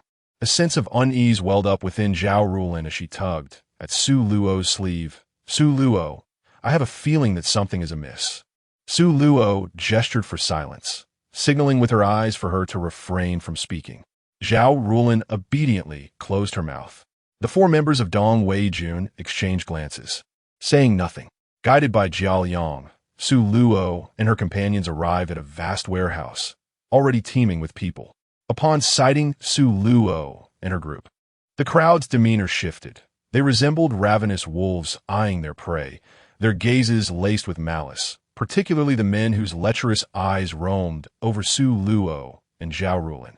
Zhao Rulan felt increasingly uneasy, sensing that the men's stares harbored ill intentions. "Please, make yourselves comfortable," Jiao Yang stated, before seating himself on the ground. Su Luo also took a seat, followed by Zhao Rulan, Dong Wei-jun, and others.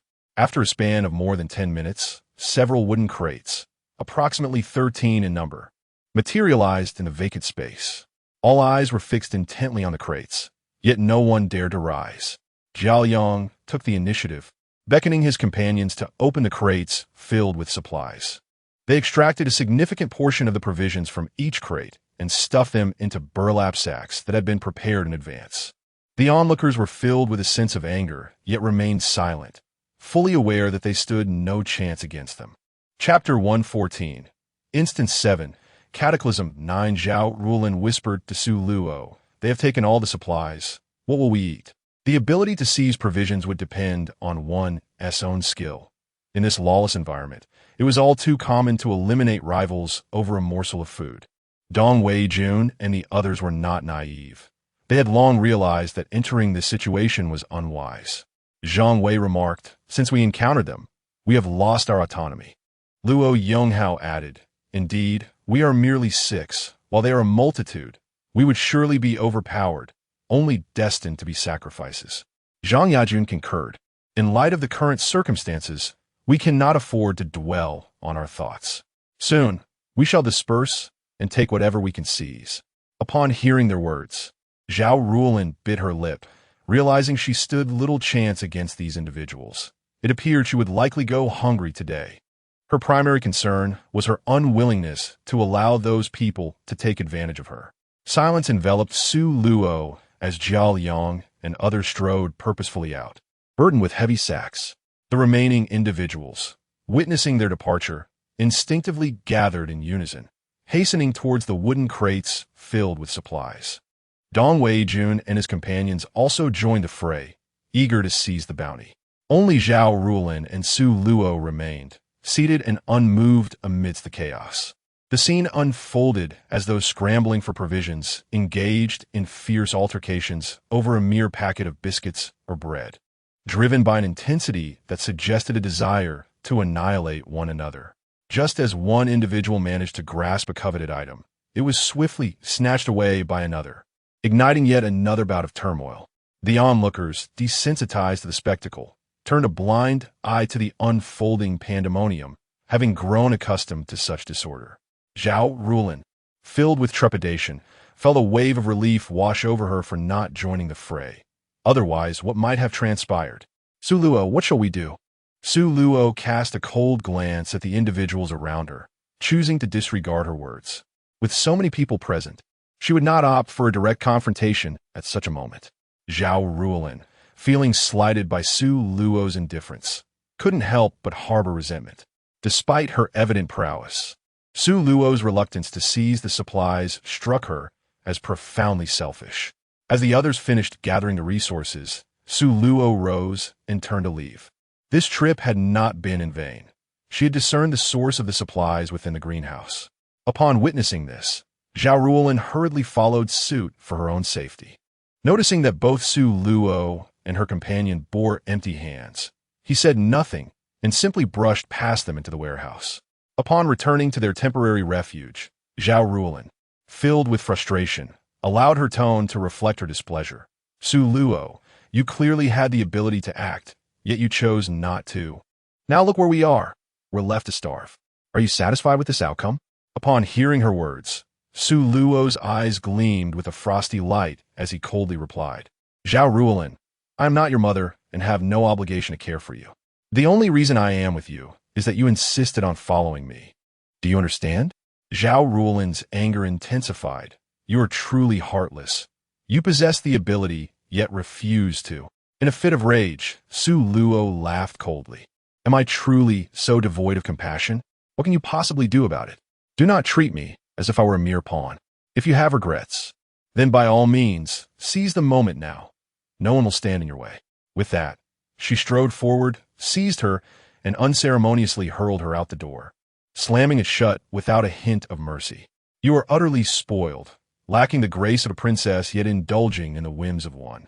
Zhao Ruolin was taken aback by her sudden aggression, left in a daze until she found herself sitting in the snow. It was only then that she registered the situation, a mix of anger and humiliation flooding through her. Rising from the ground, she pounded her fists against the door. Su Luo, open the door. This room does not belong to you alone. By what right do you claim it? You. In that moment, she tore away the facade of innocence, revealing the true nature of a shrew. Seeing her increasingly abusive words, Su Luo opened the door and, with a swift kick, sent her flying several meters away. What led you to believe I am a person of good temper, easily manipulated? Should you utter another word, I assure you, I could render you forever silent. As she spoke, she drew a dagger concealed within her sleeve, striding boldly towards her, crouching down to grasp her chin, the cold blade gliding across her face, ultimately resting before her lips. Since your tongue fails to utter sensible words, it serves no purpose to keep it. My dagger is eager for blood. Zhao Ruolin finally felt fear, her expression transforming into one of terror as she shook her head frantically, afraid of Su Luo's resolve. A mere clown, both pitiable and laughable. She had the power to save them or to slaughter them. She was never a good person, nor a saint. Zhao Ruolin struggled to rise from the freezing snow, filled with intense hatred for Su Luo, yet powerless against her. Upon standing, she realized her entire body ached. After the recent events, she dared not remain in the same room as Su Luo. Noticing their empty hands, Zhao Ruolin inwardly cursed their ineptitude while feigning concern outwardly. Dong Weijun appreciated her pretense of care, responding, "It's nothing, just a few superficial injuries." Zhang Wei observed her and inquired, "Why aren't you resting inside?" Zhao Ruolin hesitated, murmuring, "I had a little disagreement with Su Luo. She kicked me out." Luo Yonghao mercilessly exposed her. "Stop pretending. It's clear your sharp tongue has provoked Su Luo." Zhang Yajun, seeing her distress, had no sympathy. "You don't think you'd want to share a room with 4 men, do you? I'll make it clear. I'm not willing." Such a suggestion was not to be entertained. If she consented, they would surely have their share of trouble later. Luo Yonghao chimed in, "Exactly. If you have any intentions toward Zhao Ruolin, we would certainly facilitate it." Zhang Yajun teased, "Buddy, you're something else. With the current circumstances, you still entertain such thoughts. Truly remarkable." Chapter 115, Instance 7, Natural Disasters 10. Dong Weijun, irate, vehemently denied, "I'm not. I didn't stop talking nonsense." He merely thought of her as a fragile woman, deserving of a bit of care, devoid of any romantic intentions. Zhang Wei smirked, "Buddy, spare the explanations. We all understand." Luo Yonghao and Zhang Yajun shared a knowing smile. "Buddy, you're quite the character." Dong Weijun, frustrated by their words, chose silence and retreated inside. The 3 exchanged glances before following him in, completely dismissing Zhao Ruolin standing alone outside. Zhao Ruolin, taken aback, inwardly cursed these useless men, lamenting their lack of responsibility. Surely, she could not remain outside all night. She would freeze to death. After much internal conflict, she finally summoned her courage and knocked on the door to the room she shared with Su Luo. At the onset of her knocking, she had anticipated that Su Luo would not grant her entry. However, to her astonishment, Su Luo opened the door, in a bid to avoid freezing. She bowed her head first and uttered, "I'm sorry, I was wrong to speak of you that way. Please forgive me." Su Luo turned sideways to allow her entry.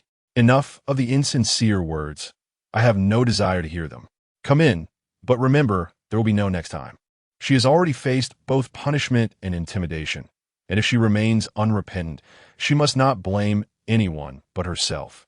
Zhao Ruolin, with an embarrassed expression on her face, entered the room and obediently took her place on the bed, no longer daring to utter a word. The reason Su Luo allowed her to enter was not out of generosity, but rather out of a desire to prevent Zhao Rulin from following in the footsteps of those other women. In these tumultuous times, it is exceedingly difficult for a woman to survive.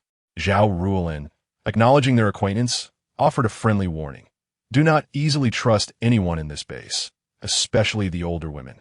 Though she did not articulate it plainly, she hoped Zhao would grasp the implication. Zhao Rulin was not dull. She nodded immediately, indicating her understanding. After a prolonged silence, Zhao Rulin softly spoke. Su Luo, I sincerely apologize. I should not have spoken of you in such a manner, nor should I have been so indiscreet. Thank you for permitting me to enter your home, and for still considering me a friend. Frustration welled within Zhao Rulin as she continued. Su Luo, I truly recognize my mistakes. Can you not be magnanimous? I am sorry, but I am a woman, Su Luo replied. You will lose friends if you persist in this way. I do not require friends, came Su Luo's resolute response. Zhao Rulin felt utterly defeated and fell silent. After a while, her hunger became unbearable. Su Luo, I am hungry. Are you not? Su Luo sighed silently and tossed her piece of bread. Eat this, and hurry to sleep once you're done. Zhao Rulin gazed at the bread in her arms, her eyes brimming with tears. She recalled that this piece of bread was the provision Su Luo had acquired yesterday. What about you? Have you eaten? Su Luo cast a fleeting glance at her. And I have indeed dined, for I am no saint. I would rather endure hunger myself. Zhao Rulin felt a tumult of emotions within her. Beginning to reflect on her actions, she realized she had gravely erred, for it was unjust to harbor such thoughts about Su Luo, and even more so to chastise her. Regardless of her thoughts, Su Luo leaned against one side, closing her eyes to rejuvenate her spirit. In the dead of night, a rustling sound emerged at the door, followed by the intrusion of a freshly lit incense stick through the crack beneath the door. Suddenly, Su Luo opened her eyes wide, thinking that the moment had finally arrived. She descended from the bed and approached the door, first using her foot to extinguish the incense, then extending her mental energy to probe the situation outside. 3 rather unsightly men stood outside, their appearances quite distressing to behold. After dealing with those 3, several more groups of individuals arrived. Unbeknownst to Zhao Rulin, who was lost in a deep slumber, the events unfolding outside were entirely beyond her awareness. The following day, as dawn broke, the sleepless Su Luo opened the door and stepped outside. Standing there, she began to roll a snowball while awaiting the arrival of a certain sycophant. It wasn't long before Zhao Yang and another man came in her line of sight. Su Luo secretly scoffed, for her suspicions were confirmed. Zhao Yang was indeed a dutiful sycophant. When Zhao Yang beheld Su Luo standing there unscathed, his demeanor faltered, and he inwardly lamented the dire situation. His cover was blown. He swiftly turned on his heel, attempting to flee with his companion. However, Su Luo was not one to let them escape so easily. Grasping a snowball the size of a soccer ball, she hurled it at the 2 of them. They felt a sharp pain at the back of their heads before collapsing to the ground. Su Luo hurried forward, swiftly incapacitating one individual with a precise strike, and then unleashed a flurry of blows upon Zhao Yang. Upon witnessing the 2 bound figures on the ground, they were left utterly astonished. What transpired here? Su Luo explained with a tone of indifference. It is nothing, merely having captured 2 dogs. Dong Wei-jun and the others fell into an unspoken silence. There was no need to inquire further. It was evident that these 2 individuals had certainly engaged in nefarious activities. Su Luo addressed Dong Wei-jun and his companions, urging them to keep a vigilant eye on Zhao Rulin as he set off to confront the individual orchestrating events from the shadows. Upon hearing this, Zhao Rulin became anxious, realizing that she would rather accompany Su Luo than remain with the 4 ineffectual men. I refuse. I wish to join you, she declared. At that moment, she had come to the realization that the safest place within the confines of the base was by Su Luo's side. No, you would hinder my progress. Su Luo retorted dismissively, dragging 2 men along effortlessly. Dong Wei-jun and his associates were left in a state of bewilderment. witnessing Su Luo's effortless handling of the 200-plus-pound men amidst the tumultuous winds. Has Su Luo consumed Popeye's spinach? Zhao Rulin pondered for a moment, but ultimately refrained from following, fearing that she might indeed hinder Su Luo's progress.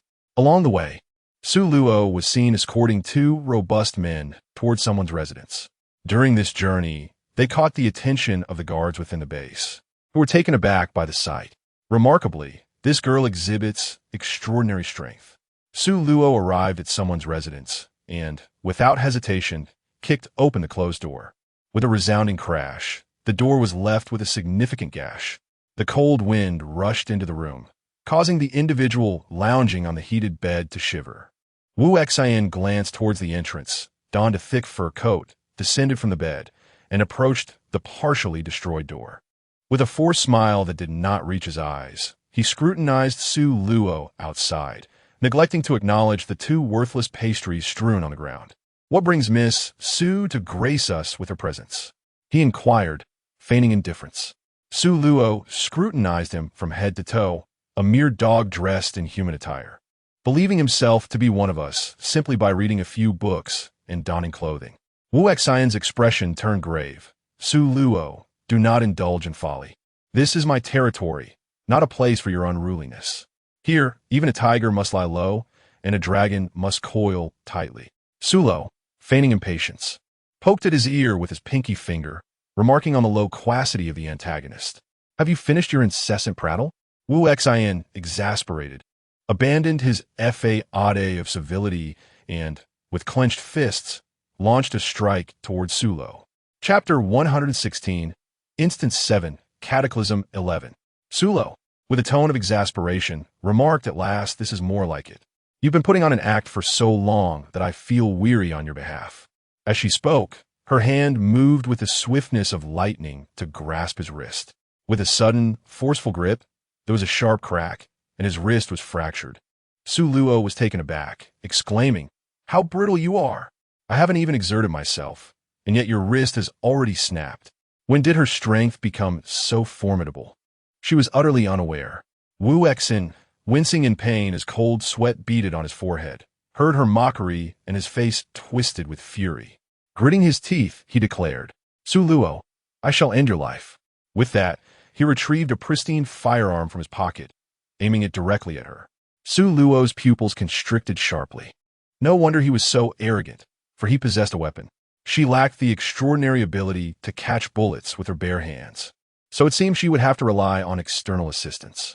Just as she was about to employ such means, it suddenly dawned on her that her opponent was currently missing a hand, and his gun was not yet loaded. The villain often meets his demise through excessive chatter. As soon as this thought crossed her mind, she found herself standing before him, seizing the hand that clutched the firearm. With a decisive exertion, a crisp crack echoed, and his remaining wrist was rendered useless by her.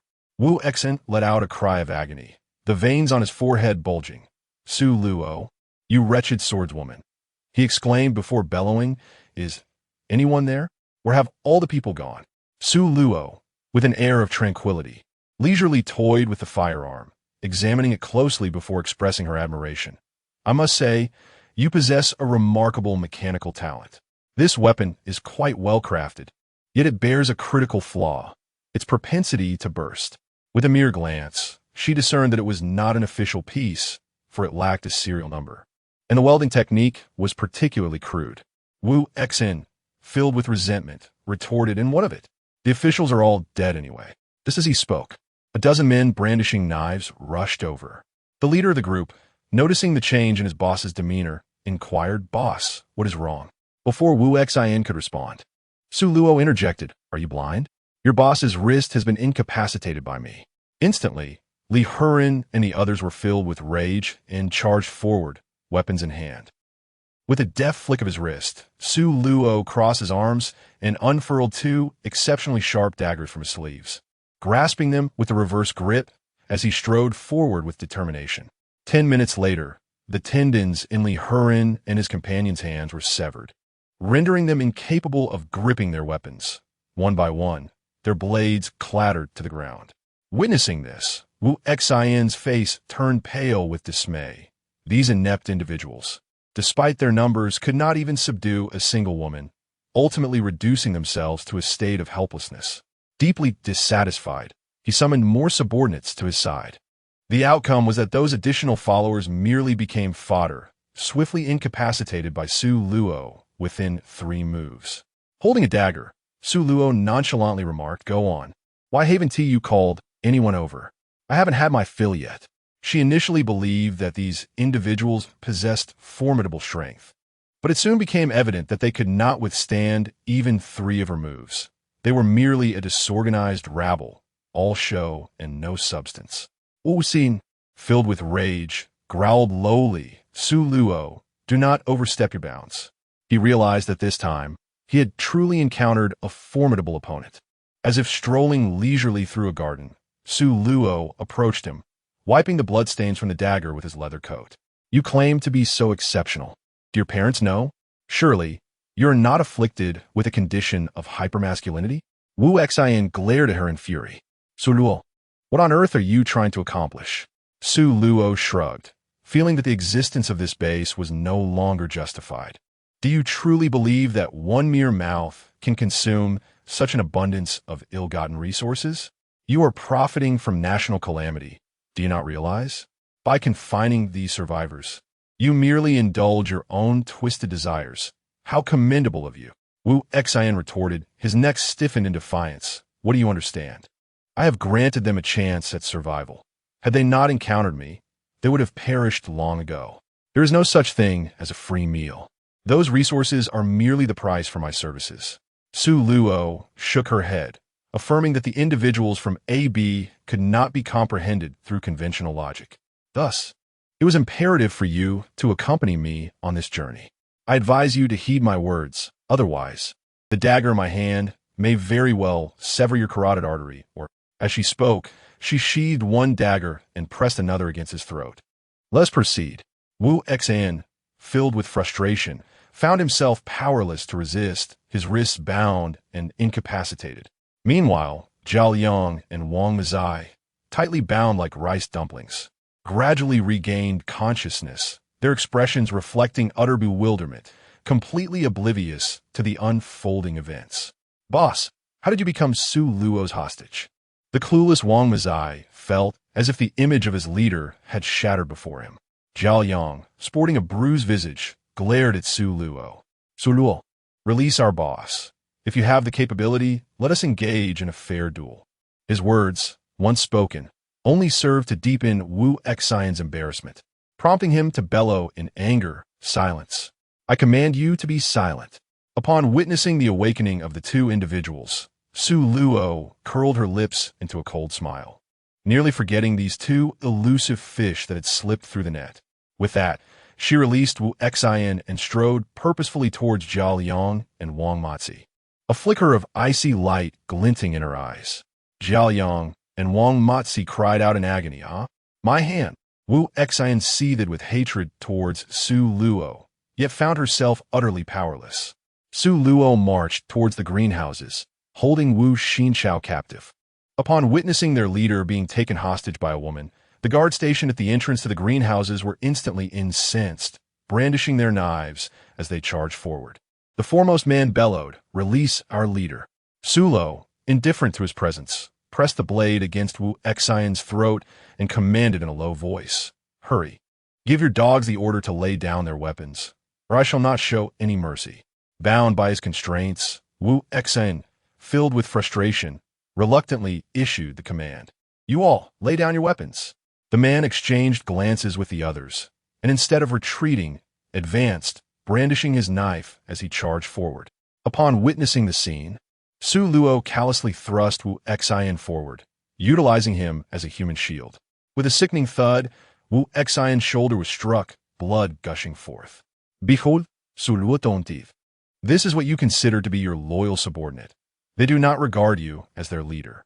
Wu Xian, in agony, turned pale, his eyes bloodshot as he glared fiercely at the subordinate who had inflicted the wound upon him.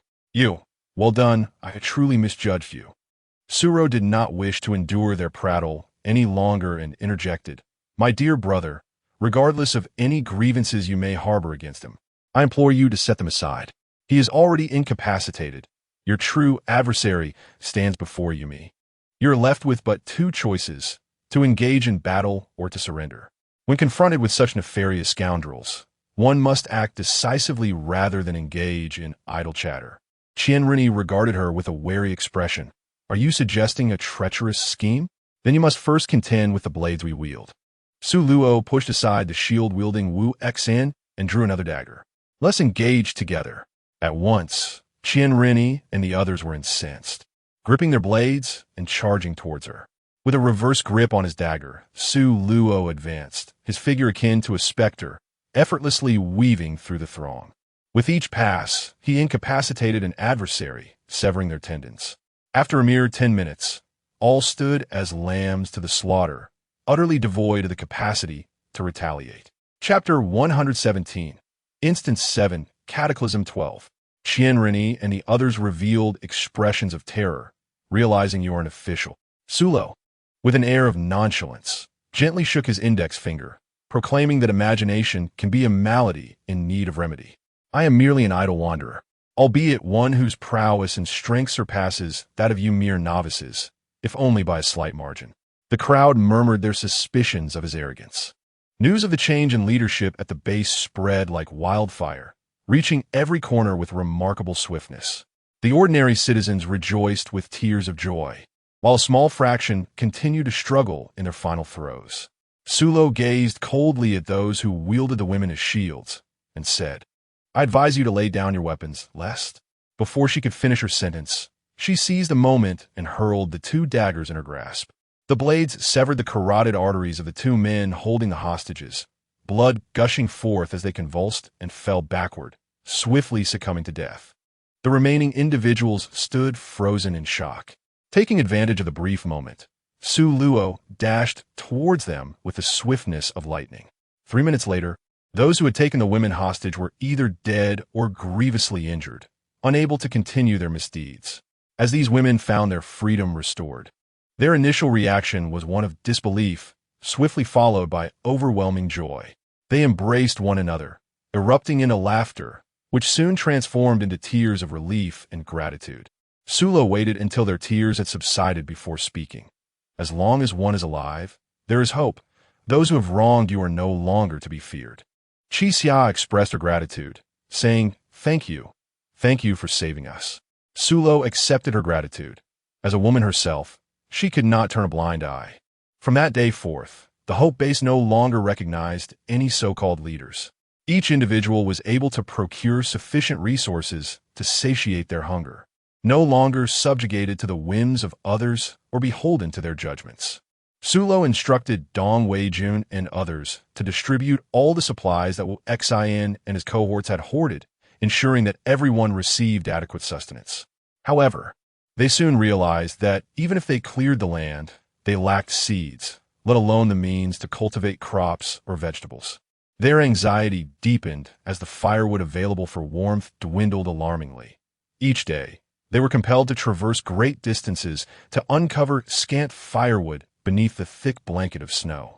Consequently, unease began to permeate the hearts of the people once more. Regarding this dire situation, Sulo found herself powerless, despite exhausting her mental faculties. She managed to procure only a meager amount of firewood. Nonetheless, the supply of firewood completely ran out.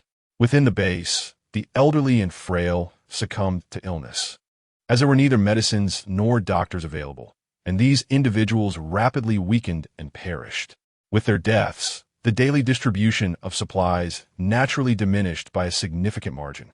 The earlier scenes of frantic resource competition were reenacted, with individuals resorting to violent confrontations over the dwindling provisions, and these altercations were marked by lethal intent. Su Luo refrained from intervening, fully aware that the current circumstances were a natural human response. One could manage the moment, but not the entirety of existence. Zhao Rulin no longer feigned innocence as she once did.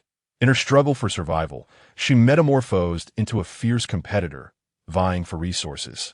Yet, the inherent differences between men and women rendered her vulnerable, often leading to injuries. Fortunately, she succeeded in securing provisions, thus averting the pangs of hunger. Amidst the chaos, No one seemed to notice that Su Luo remained detached from the fray. Within a few days, the daily allocation of supplies was halved. The desperate scramble for resources intensified, and soon, those fortunate enough to procure provisions began to mysteriously vanish by the following day. When they were eventually discovered, they were stripped bare, lifeless in the frigid wilderness. A deep mark encircled their necks, and most chilling of all, their blood had been entirely drained. This grim occurrence plunged the survivors within the base into a state of relentless terror.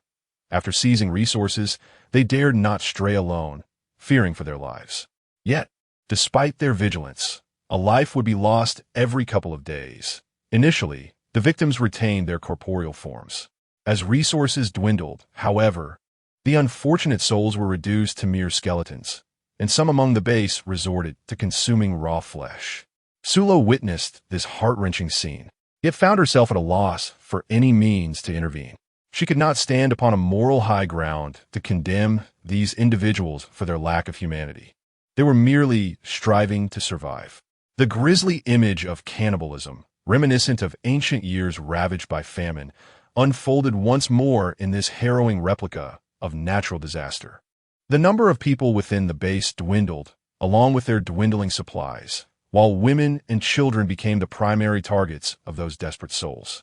The relentless snowstorm persisted, concealing a graveyard of bones beneath its icy layers outside the base. Those who had initially accompanied Sulo, including Dongwei-jun, lived in constant trepidation, too fearful to close their eyes, terrified that slumber might rob them of the dawn. Zhao Rulin remained steadfastly by Sulo's side, never straying a step away. Yet, those deranged individuals had their sights set on Sulo and Zhao Rulin. That night, armed and menacing, they launched a surprise attack. Sulo had long anticipated their predictions. Before they could render her unconscious, she retaliated, dragging their lifeless bodies and discarding them before their comrades.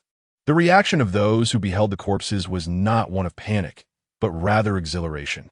In light of this alarming scenario, Sulo recognized that remaining there was untenable. After all, the principle of 1,000-day vigilance against thieves could not be overlooked. She sought out the remaining individuals, urging them to depart with her. However, to her dismay, many preferred to endure the anxiety rather than leave. Only a handful chose to accompany her, among them Qi Xia. After their departure, Sulo led the group southward, intent on reaching the capital to ascertain whether any survivors remained. Shortly after setting off, the snowfall ceased and the accumulated snow began to melt. The group rejoiced, relieved to no longer be burdened by the fear of freezing. Su Luo was far less optimistic than the others. The snow disaster had claimed numerous lives, leaving them to lie beneath the thick layer of snow. As the weather warmed, they would soon confront the specter of disease. Most critically, they were devoid of medicine and protective measures. "Listen to me," he implored. "Once the snow melts, the bodies of the deceased will be laid bare. Following such a calamity, a great plague is inevitable. Presently, we lack both medicine and protective gear. Our only recourse is to inter the bodies of the victims deep within the earth." Dong Weijun and others expressed their agreement. As they continued their journey, they dug graves and buried the deceased on the spot. In the initial days, the group was willing to dig graves for the bodies, but soon their spirits waned, primarily due to hunger and the toll it took on their strength. Su Luo declared on the spot that those willing to participate should do so, while those unwilling could take their own paths. She was no benevolent saint, compelled to remain among a group devoid of intellect. The assembly of over 30 individuals dispersed into two factions. Those inclined to follow Su Luo included Dong Weijun and his 5 companions, along with Qi Xia, now totaling 7. The remainder chose to align themselves with a man named Sun Etian. After their departure, Su Luo and her group continued their grim task of digging graves to bury the deceased. Dong Weijun held Su Luo's words in profound esteem. When she commanded them to go east, they resolutely refused to head west. In their perspective, had they not encountered her, they would have perished long ago. Chapter 118. Instance 7. Natural Disaster 13, as Su Luo and his companions were compelled to bury a significant number of corpses daily. Their pace of progress had naturally slowed. That evening, Dong Wei-jun and the others discovered that the supplies issued by the system had not only remained steady, but had actually increased, which filled them with uncontainable joy. Dear brothers and sisters, tonight we shall feast, and we even have provisions secured for tomorrow. Upon hearing this, Zhang Wei, Luo Yonghao, and Zhang Yajun hurried over to take a look. The four of them beamed with delight at the sight of a box brimming with supplies. Goodness, am I imagining things? There are so many supplies, Zhang Yajun, ever the worrywart, fretted with so many supplies, what if they are gone by tomorrow? Luo Yonghao playfully smacked him on the shoulder. Brother, could you refrain from being such a harbinger of doom? I assure you, new supplies will certainly be distributed tomorrow. When Zhao Rulin and Qi Xia beheld the overflowing box of provisions, disbelief washed over their faces. Is that ham sausages and luncheon meat? Are we celebrating the new year? Exclaimed Zhao. And look at all this water. This is enough to sustain us for several days. Qi Xia added. Also mining helmets. We need no longer fear the dark alongside the entrenching tools. The group felt as though they were unwrapping a treasure box, their excitement escalating with each new discovery. Sulo sat quietly to one side, listening to their incessant chatter, merely smiling without moving or uttering a word. The system could not have suddenly shown such benevolence. It was undoubtedly due to the reward for burying the corpses. Dong Wei-jun distributed supplies among the others, assigning personal provisions for individual safekeeping. They stowed the remaining supplies into the pockets of their jackets. When fatigue set in, they paused to rest, consuming some leftover food from the previous night and sipping water before resuming their labor. As evening approached, the system once again bestowed upon them a full box of supplies. Upon witnessing this, Dong Wei-jun and the others leaped with joy, almost exclaiming aloud. Suo Luo observed that Sun Rinni and his companions seemed to have returned once more. As someone approached, everyone hastily stowed away their supplies.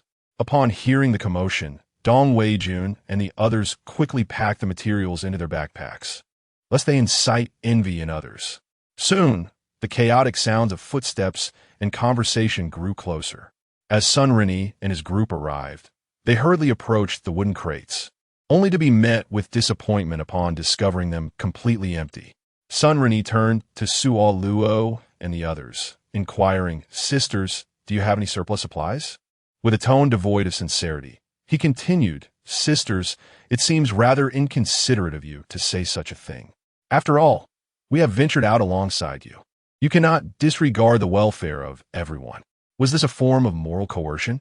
Unashamed, Sun Rinni declared, I don't care. Either produce the supplies or entertain me. As he concluded, his gaze, repugnant and invasive, roamed over Suo Luo, Qi Xia, and Zhao Rulin. Those trailing behind him, hearing his words, also regarded the three women with unabashed scrutiny. In Suo Luo's eyes shimmered a chilling light, truly oblivious to the peril she faced. Without uttering a word, she swung her entrenching tool and boldly engaged them head-on. Sun Rinni and his companions, upon witnessing her advance, exchanged derisive smiles, underestimating her resolve. These seasoned men were not to be trifled with. However, reality soon imparted a harsh lesson. Their modest skills in martial arts were no match for Suo Luo's extraordinary prowess. One by one, they found themselves forcefully subdued and mercilessly ground into the earth by her superior strength. Initially, they managed to utter cries, but after Suo Luo incapacitated the third among them, they succumbed to unconsciousness, one after the other. After sharing a glance, Dong Wei-jun and his comrades resolutely chose to shield Qi Xia and Zhao Rulin behind them. Though their own combat abilities were lacking and they could not assist Suo Luo, they resolved that they would not hinder her progress. A little over 10 minutes later, Sun Rinni and his associates lay upon the ground like lifeless dogs, each one transformed into a visage resembling that of a swollen pig. In order to eradicate potential future threats, Suo Luo, with an unwavering demeanor, decisively rendered their tools of crime obsolete. Upon witnessing this, Dong Wei-jun and his companions felt a sudden chill beneath them, involuntarily shuddering. Sulo is undoubtedly a werewolf, striking with a force that eradicates any future troubles. Sun Rinni and the others succumbed to pain, falling unconscious and oblivious to their surroundings. Once the scoundrels were dealt with, Sulo addressed Dong-Wei-jun and the others, requesting their assistance in digging a grave to entomb them. She intended to render them unable to live or die, allowing them to languish in their predicament. Dong-Wei-jun, Zhang Wei, Luo Yonghao, and Zhang Yajun promptly fetched tools and complied with her request. Zhao Rulin and Qi Xia also stepped forward to lend a hand, believing such despicable individuals deserved this fate. They excavated over 10 pits, placing Sun Rini and the others into the earth, leaving only their heads exposed. After completing the task, Dong-Wei-jun counted the remaining individuals. Weren't there 25 of them? How could only 12 remain? Luo Yonghao shot him a disdainful glance, remarking on his foolishness, as those individuals had surely offered their innards to the altar. As resources dwindled, and being robust men, they could not satiate their hunger. Thus, alas, hell is barren, and demons walk among us. Initially, one would have presumed these individuals to possess goodness, yet became apparent that their very essence was corrupt. Suro remarked, "It is getting late. Let us depart and find another place to rest." With that, she grasped her entrenching tool and turned to leave. Dong-Wei-jun and the others, upon witnessing this, promptly followed suit. As they progressed along their path, the number of corpses they encountered grew increasingly daunting, and merely digging graves left them utterly exhausted. Su Luo felt that continuing in this manner was not a viable solution.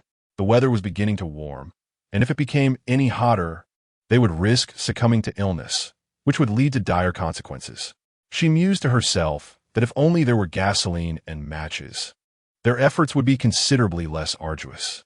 To her astonishment, that very evening, a large barrel of gasoline and a box of matches were included in the supplies distributed to them. Dong-Wei-jun and the others were left baffled, unable to comprehend why gasoline, an item seemingly unnecessary for their situation, was included in the provisions. The following day, they discovered the purpose of the gasoline.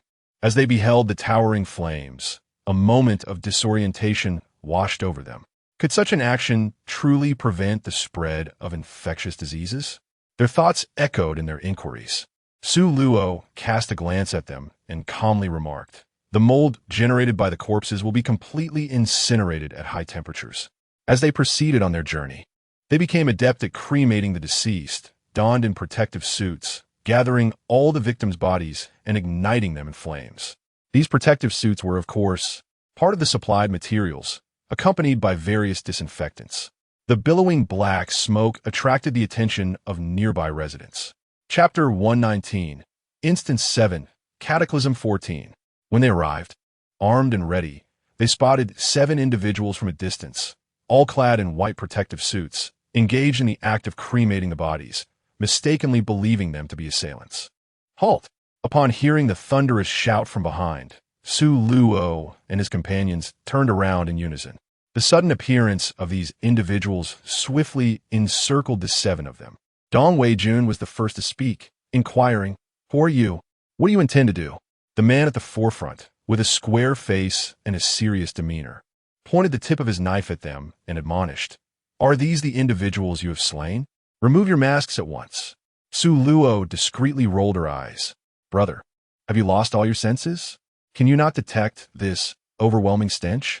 We are incinerating the bodies of our fallen compatriots. As the weather warms, if we do not dispose of these corpses, disease will surely follow." Qiu Yong, observing their group with suspicion, inquired, "Then from whence did you acquire your protective suits?" After several natural disasters, they had become akin to domesticated pets, their only concern being the daily provisions. Zhang Wei replied, "Naturally, these were included with our supplies. We have buried countless compatriots along this journey, so you understand." Qiu Yong's wariness lessened slightly, yet he remained cautious. "Then you may remove your masks," he insisted. The tightly wrapped figures sparked a suspicion that they were concealing their appearances. Luo Yonghao stepped forward, saying, "Brother, once the bodies are fully cremated, we shall indeed remove our protective gear. May I ask your esteemed surname?" "I am Luo Yonghao." Uncertain whether these sudden arrivals were foes or friends, he sought to establish rapport. Qiu Yong replied solemnly, "I am Qiu, and this is our territory.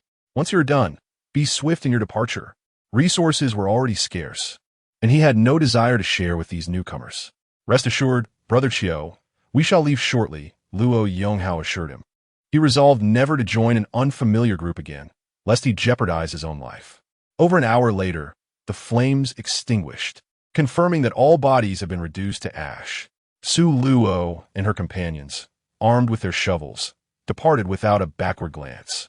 Among Qiu Yang's group stood a man with a sharp-featured face, whose eyes darted suspiciously, revealing his ill intentions. He leaned towards Qiu Yang, whispering for an extended period, the content of which remained unknown. Suddenly, Qiu Yang's expression shifted from stern to joyous. The others exchanged inscrutable glances, murmuring quietly among themselves. Qiu Yang surveyed Su Luo and her companions with a calculating gaze, ultimately focusing on the three women. He called out to their retreating figures, "Wait." Zhao Rulin felt a foreboding sense that these men might be harboring ulterior motives.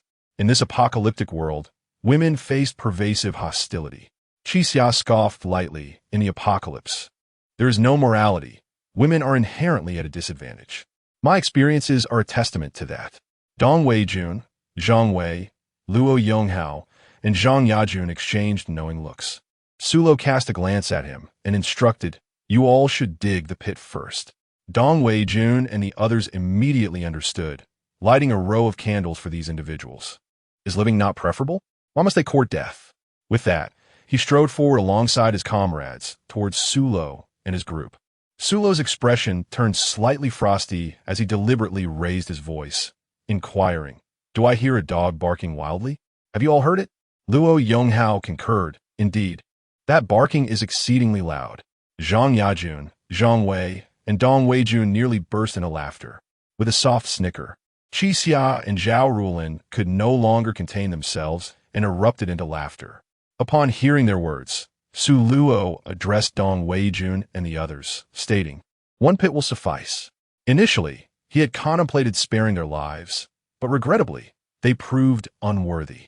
Dong Weijun, Zhang Wei, Luo Yonghao, and Zhang Yajun nodded in acknowledgement, raising their military shovels to shield Qixia and Zhao Rulin. In a hushed tone, Zhao Rulin cautioned Su Luo, "Be careful, Su Luo, they are all armed." Sulo nodded slightly, indicating her understanding. Grasping the military shovel, she advanced, eager to ascertain whether their blade was more formidable than her own weapon. Upon witnessing this, Qiu Yang's expression turned menacing, and he swung his knife at Sulo. Clang! With two sharp cracks, the blade in Qiu Yang's hand shattered into two pieces. Stunned, he stood in disbelief. His knife had broken so easily. Before he could ponder further, a sharp pain pierced his neck, and blood gushed forth. In an instant, he collapsed to the ground, convulsing, as blood stained the earth beneath him. Soon, he succumbed to his injuries. The others, witnessing this, charged at Sulo with fierce expressions. Encircling her, Dong Weijun felt a twinge of concern. "Surely Sulo will be all right?" Zhang Wei replied confidently, "I believe these amateurs are no match for her." He had unwavering faith in Sulo's martial prowess. No sooner had he spoken than the group flew backward like splattered water, each bearing a crimson mark upon their necks, as if ruptured pipes were gushing forth blood. With a military shovel in hand, Sulo stood like a deity of death, her gaze icy as she watched them gradually lose their vitality. Luo Yonghao swallowed hard, thinking, "Brothers, Sulo must be superhuman. Her combat skills are unparalleled." Thankfully, since their encounter with her, they've been obedient and compliant. Otherwise, they would have been subdued long ago. "Brother, enough of the sentimentality. Let us hasten to dig the pit," Zhang Yajun remarked, feeling an overwhelming sense of security in Sulo's presence. Not only was she courageous and clever, but her combat abilities were also exceptional, truly a formidable figure. Upon hearing this, Dong Weijun and the others hurriedly grasped their military shovels and set to work. Qixia regarded Sulo with a complex expression, thinking how wonderful it would be if Sulo were a man. With her righteous values and remarkable demeanor, she had shown great kindness to both Qixia and Zhao Rulin throughout their journey. Zhao Rulin sighed, reflecting, "I must have been blinded by foolishness," nearly severing ties with Sulo. Witnessing the fate of these individuals has illuminated how gentle her kick was back then. Since encountering Sulo, she had harbored a tinge of envy towards her, beautiful, fiercely independent, and thriving even in this apocalyptic world. After that fateful kick and a subsequent threat, she had awakened to the truth. Individuals like Sulo, endowed with both beauty and exceptional capability, were destined to be revered by others, a status Zhao Rulin could never attain. Chapter 120. Instance 7. Natural Disasters 15. Qi Xia gazed at her, eyes sparkling with curiosity. Please share your tale. Zhao Rulin, not holding back, recounted the events of that day in full detail. After listening, Qi Xia remarked, "Had it been me, I certainly would not have opened the door for you. It seems she recognized the danger you would face alone outside, which is why she allowed you to enter." Zhao Rulin smiled faintly. It was only later that I came to this realization. If only time could rewind, I would certainly chastise that reckless version of myself. Dong Weijun and his companions swiftly dug a pit, dragged the individuals, and cast them into the abyss before igniting a blaze. "Suluo, do you think we should pay a visit to their stronghold?" Zhang Wei inquired. After pondering for a moment, Su Luo declared, "You all should stay behind. I can manage alone. Their presence would be of no assistance, and it would be wiser to ensure the safety of Zhao Rulin and Qi Xia." Zhang Wei felt a tinge of disappointment. Although somewhat reluctant, he nodded in agreement. As evening descended, Su Luo and her companions found a place to rest, removing their protective suits and disposing of them on the spot. After all, supplies were replenished daily, and these suits were single-use, incapable of being reused. The supply box reappeared, yet unexpectedly. It contained no protective suits or gasoline, only disinfectant. Dong Weijun and the others were somewhat alarmed and hurriedly sought Su Luo's assistance, exclaiming, "Su, today's supplies consist solely of disinfectant." Su Luo pondered thoughtfully. "It seems we shall not encounter any more corpses. Let us all ensure our personal cleanliness." The others responded with relief. "Finally, we need not dig any more graves. It is splendid. Had we continued, we might have succumbed to PTSD." At midnight, after enveloping Dong Weijun and the others in a protective barrier with her mental prowess, Sulo quietly departed. She had already scouted the area during the day. The stronghold was modest in size, inhabited solely by able-bodied men and a few women who, by their demeanor, appeared not to be coerced, but rather willing participants. Regardless of the circumstances, she resolved to investigate further. Within a hastily constructed courtyard, a tall man paced, casting glances outside. The most likely scenario was that they had been silenced. At that moment, a gaunt man emerged from a dimly lit room. "Boss, could Qiu Yong and the others have encountered trouble? Do not fret. I shall lead the brothers to search for them tomorrow morning." A flicker of cunning glinted in his eyes as he spoke. Were it not for the supplies at stake, he would care little for their fate. Song Haiming shot him a glance, admonishing, "Third, suppress your ulterior motives. If something has befallen Qiu Yong, we too shall suffer." He was well aware that Qian Xin had always harbored resentment towards him, perpetually engaging in clandestine schemes. Qian Xin gritted his teeth in silence. "Boss, you misunderstand me." Song Haiming, disinterested in further discourse, interjected, "Enough with the idle chatter. I require rest." Upon entering the room, a provocatively dressed woman approached him, Minga. With a swift motion, Song Haiming lifted her and tossed her onto the bed. He then concentrated on the frail man, employing his mental abilities to hypnotize him and extract him from the courtyard. This motley crew would inevitably crumble under the weight of their internal strife, rendering her intervention unnecessary. The women here had willingly submitted to these men merely to survive. In this apocalyptic world, these vulnerable women chose dependency over self-reliance, a tragic decision indeed. Yet, it remained their personal choice, one that did not warrant her judgment as an outsider. Qian Xin possessed at least 800 schemes. Had he not feared Song Haiming's formidable strength, he would have long since eliminated him. The adage "birds of a feather flock together" rang true. As dawn broke, Sulo and her companions continued their journey, while Dong Weijun and the others exchanged furtive glances at Sulo, their expressions laden with unspoken thoughts. Su Luo turned his head to glance at them, Are you wondering whether I eliminated those individuals last night? Dong Wei-jun and the others nodded repeatedly. Sulo let out a sigh, declaring, "No, I have not interfered with them, for it is not worth the effort. The wicked will eventually face their own reckoning." Dong Wei-jun and his companions grasped little of this, but chose not to delve deeper into the matter. A few days later, Sulo and his party encountered a group intent on robbing supplies. Dong Wei-jun and his companions were taken aback by a band of ruffians that sprang forth from the ruins. These individuals obstructed their path, revealing themselves as the kind of street thugs one might expect. "Halt! We seek only the supplies. We mean no harm to lives," proclaimed a burly middle-aged man, brandishing a metal rod in his hand. Su Luo regarded them with a frigid gaze and coldly remarked, "Which of your eyes perceives that we possess surplus supplies? Step aside. A good dog does not obstruct the path." Upon hearing this, Qian Sanxiang was instantly incensed. "You insolent wretch, repeat that if you dare. Do you not believe I will slap you across the face?" They had been stationed here for so long, eagerly awaiting reinforcements. How could they possibly let these plump prey slip away so easily? As Su Luo listened to his incessant drivel, he bent down to pick up several small stones, a cold smile gracing his lips. With a swift motion of his hand, he hurled the stones towards them. Qian Sanxiang felt a sharp pain in his mouth and immediately ceased his chatter, only to realize that several of his teeth had become loose. He extended his tongue to probe, confirming it was no mere illusion. His teeth were indeed loose. Infuriated, he was determined to make that insolent girl aware that he was not to be trifled with. The others merely felt a sudden sting on their faces, soon followed by a warm trickle. Blood, red, vibrant blood.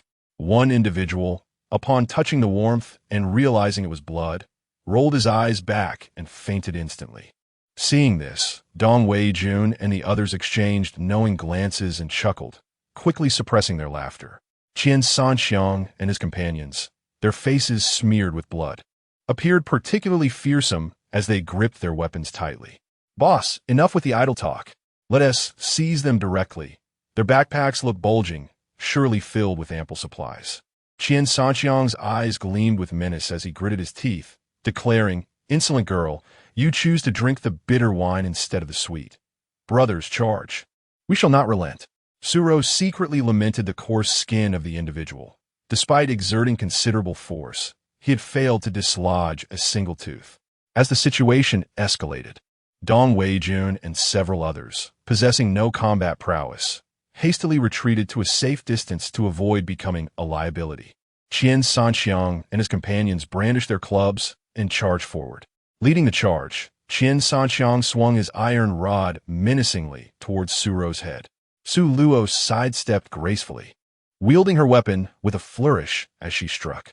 Consequently, Qian Sanxiang was sent flying several meters away, crashing heavily against the remnants of a crumbled wall, stirring up a cloud of dust.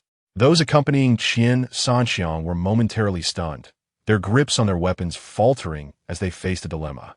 If their formidable leader could be dispatched so easily by this woman, they doubted their own ability to endure such punishment.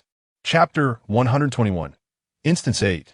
Dice won some were the first to cast down their weapons in surrender, pleading for mercy from the heroine, while others derided the cowardice of such a timid soul, steeling themselves to charge at Su Luo. Thus, they too experienced the sensation of being airborne, propelled backward and colliding with the debris, sliding to the ground like lifeless creatures, unable to move. The one who had begged for mercy, upon witnessing this, broke into a cold sweat, silently grateful for his timely discretion. Otherwise, Sulo lowered her gaze to her hands, realizing that the reward from the previous dungeon was a significant strength buff.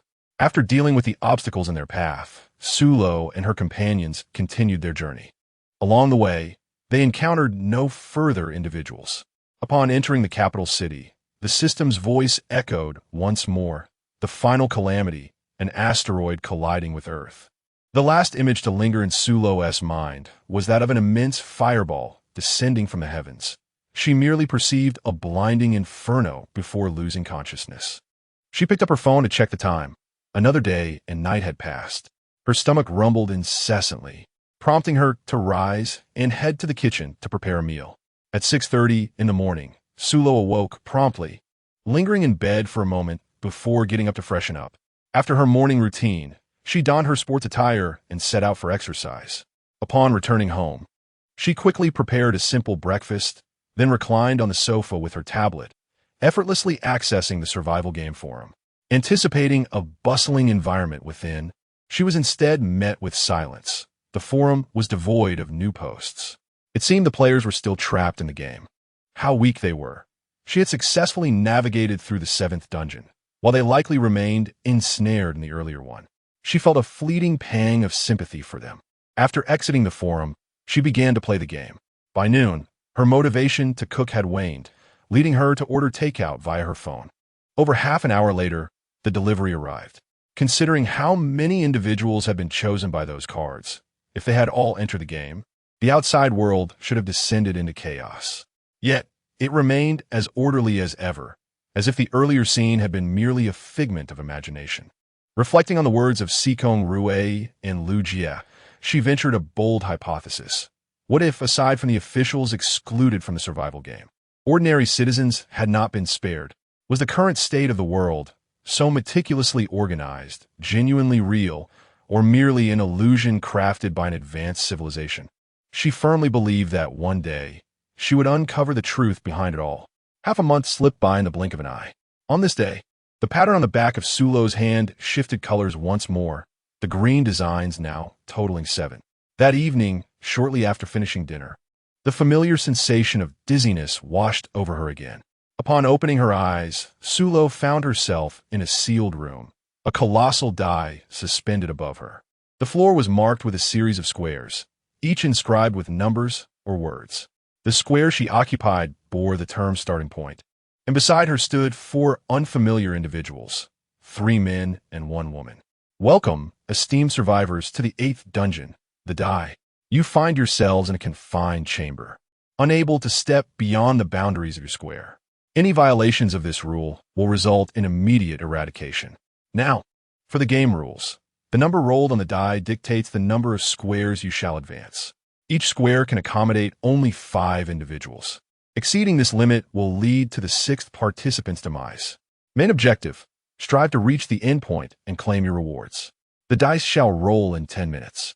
May all players prepare themselves accordingly.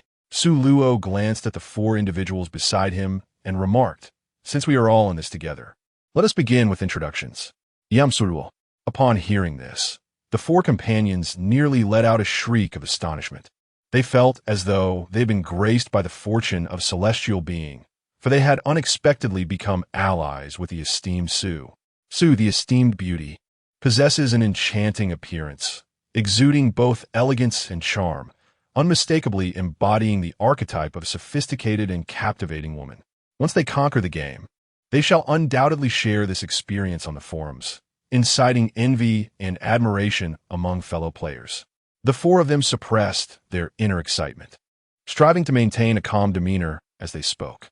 "I am Shui Xiaocheng, Wei Wenze, Qiu Quan, and Ning Chunyan."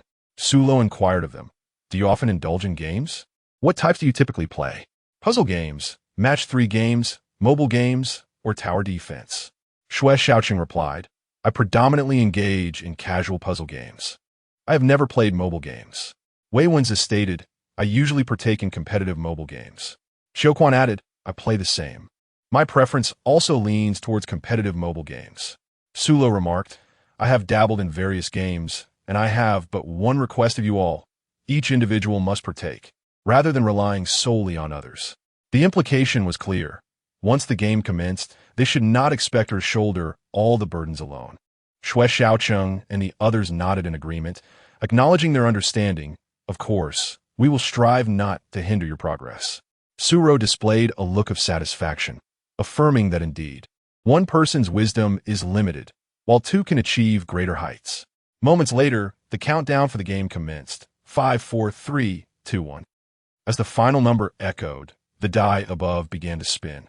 After 10 seconds, it came to a halt, revealing a score of 3 dots. Sulo and his companions hurriedly advanced 3 spaces before coming to a halt, awaiting the roll of the dice once more. This time, the result was 2. The 5 individuals moved forward 2 spaces. The next roll yielded 4, prompting them to advance 4 steps, only to find that the square they landed on instructed them to retreat 1 space. The group complied dutifully and stepped back 1 square. With a subsequent roll revealing a 6, they moved ahead 6 spaces, landing on a square that advised them to advance 4 spaces. Elated, Shui Xiaoqing and his companions eagerly moved forward 4 squares. The next roll resulted in 1, leading them to move 1 space ahead, only to find a square directed them to retreat 3 spaces. The 5 obediently followed the instruction and stepped back 3 squares. Just as they resumed their positions, a translucent screen materialized before them, displaying a message that a random minigame was about to commence, urging all players to prepare. After a brief 10 seconds, the minigame revealed on the screen appeared to be a seemingly simple matching game, consisting of 10 levels, which players were required to complete within half an hour. Su Luo cast a glance at them and inquired, "Who will go first?" After exchanging glances, Shui Xiaoqing, Wei Wenze, Qiu Quan, and Ning Chunyan. It was Ning Chunyan who stepped forward. "I shall give a try." Chapter 122, Instance 8, Dice 2. Su Luo nodded slightly. "You may proceed. I hope she can successfully clear the level. If not, we shall have to consider a replacement." Ning Chunyan clicked start, and the game loaded rapidly 3 seconds later. The game was ready, and a myriad of options on the screen left Ning Chunyan feeling bewildered, as there were at least 20 types of animals displayed, with several appearing alarmingly similar. In the upper right corner of the screen, the countdown to the commencement began. At the center of the screen was a level timer. Connecting the wrong animals would deduct time, while making the correct connections would grant additional time, all without any hints provided. Taking a deep breath, Ning Chunyan began to tap on the screen. Su Luo and Shui Xiaoqing stood behind her, observing intently. Time trickled by. 10 minutes later, Ning Chunyan had only passed 5 levels. The 6th level commenced, and the challenges grew increasingly formidable, causing her hand speed to diminish. The 3 of them, Shui Xiaoqing included, were in a state of anxious desperation, yet they dared not utter a word of encouragement, fearing the system might deem it as cheating. Another 10 minutes elapsed, and just as Ning Chunyan cleared the 7th level and approached the 8th, her urgency led to a series of mistakes. She erroneously connected several animals that should not have been linked. The health bar displayed above the level was perilously low, and it seemed imminent that she would face defeat. Su Luo observed with a detached gaze, refraining from intervening, for she was confident that Ning Chunyan would undoubtedly prevail. Just before the crimson health bar was about to vanish, Ning Chunyan successfully cleared the level and advanced to the 9th stage, with over 9 minutes remaining. Her palms were slick with perspiration, trembling from anxiety, yet her clicking speed remained undiminished. Shui Xiaoqing and the others felt a collective tension on her behalf. After a hard-fought effort, she conquered the 9th level and faced the final challenge, with merely 3 minutes left on the clock. Taking a deep breath, she composed herself to tackle the last stage, ultimately triumphing just as the timer hit the final second. Upon seeing the congratulatory message on the screen declaring her success in overcoming all levels, she nearly burst into tears of joy. Following the conclusion of the game, the screen faded away, and the die above them began to roll once more. With a roll of 3, the 5 players advanced 3 spaces, landing on a square that instructed them to move 6 spaces forward. They proceeded 6 spaces. The die rolled again, this time yielding 5, prompting them to advance 5 spaces, though the square directed them to retreat 5. The next roll showed 6, allowing them to move forward 5 spaces. Subsequently, they rolled 4, moving 4 spaces, but the square commanded them to retreat 3.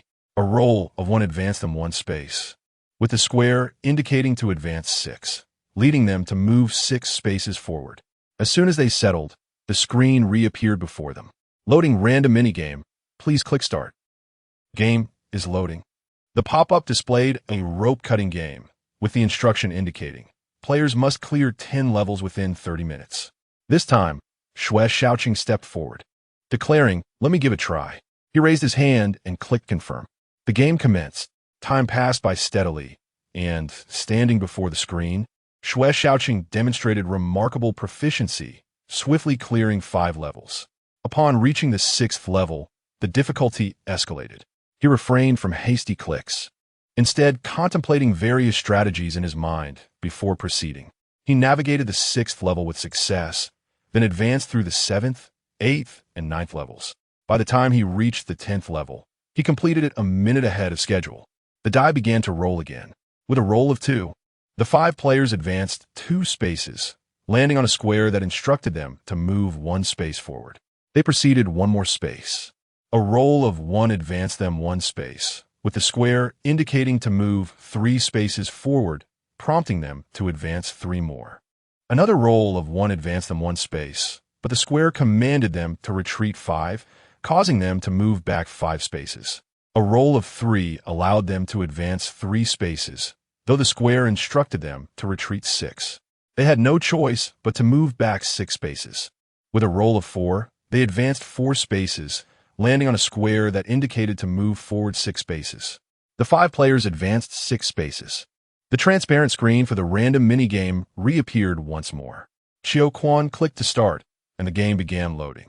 This time, the minigame was a zombie shooting game, still requiring the completion of 10 levels, but the time limit increased to 40 minutes. Xiao Quan stepped forward, declaring, "This time, I shall take the lead." He usually indulges in playing battle royale games, thus such a genre is merely a trifling matter for him. He reached out to click start, and a semi-transparent gaming weapon appeared in his hand. As the game commenced, a multitude of gruesome zombies manifested on the screen, instilling a sense of psychological discomfort. With the increasing difficulty of the levels, it became evident that Xiao Quan was struggling to cope. Shui Xiaocheng, Wei Wenze, and Ning Chunyan exchanged worried glances, fearing his inevitable failure. Only Su Luo remained unfazed, dismissing any concern, for she was confident in her ability to support him. Failure held no significance in her eyes. Xiao Quan narrowly passed the level at 39 minutes and 50 seconds. Upon seeing the congratulatory message on the screen stating that he had successfully cleared 10 levels, he let out a sigh of relief and wiped the cold sweat from his forehead. This random game was truly nerve-wracking from the very beginning. He was bombarded by a horde of zombies. Had he not remained composed, he would have likely succumbed to defeat. After successfully navigating the minigame, the dice rolled. 3 points. 5 entered 3, retreated 5. 2 points. 5 entered 2, entered 2. 1 point. 5 entered 1, entered 6. 4 points. 5 entered 4, retreated 1. 5 points. 5 entered 5, entered 6. Another random minigame emerged. Upon pressing the confirm button, a find the difference game materialized. Wei Wenze volunteered to press the start button. As the game interface loaded, he found himself momentarily stunned. The game commenced at the highest difficulty level. He quickly hit the pause button to review the game rules. Identify at least 30 differences within 30 minutes. Teammates may provide hints, but only 3 times. Upon reading the rules, he nearly cursed. This was utterly beyond reason. The screen displayed 2 images with various patterns densely clustered together, overwhelming to the point of inducing a headache. With a troubled expression, Wei Wenze turned to Su Luo, Shui Xiaocheng, and the others. Shui Xiaocheng patted him on the shoulder. "Brother, I believe in you." Xiao Quan raised his hands in surrender. "Brother, I am afraid I cannot assist you with such a game." He was the type of person with a rather thick skin, and this meticulous game was ill-suited for him. Ning Chunyan shook her head. "I'm utterly inept at such games. Just looking at it makes my eyes blur, let alone finding the differences." Su Luo spoke with a calm demeanor. "I shall take on this game. You may participate in the next." Wei Wenze was nearly overwhelmed with joy, hastily retreating to the side. Su Luo strode forward decisively, clicking on continue, and soon Shui Xiaocheng and the others observed her hand moving across the screen, leaving behind a blur. 10 minutes later, she successfully identified 40 discrepancies, triumphantly completing the challenge.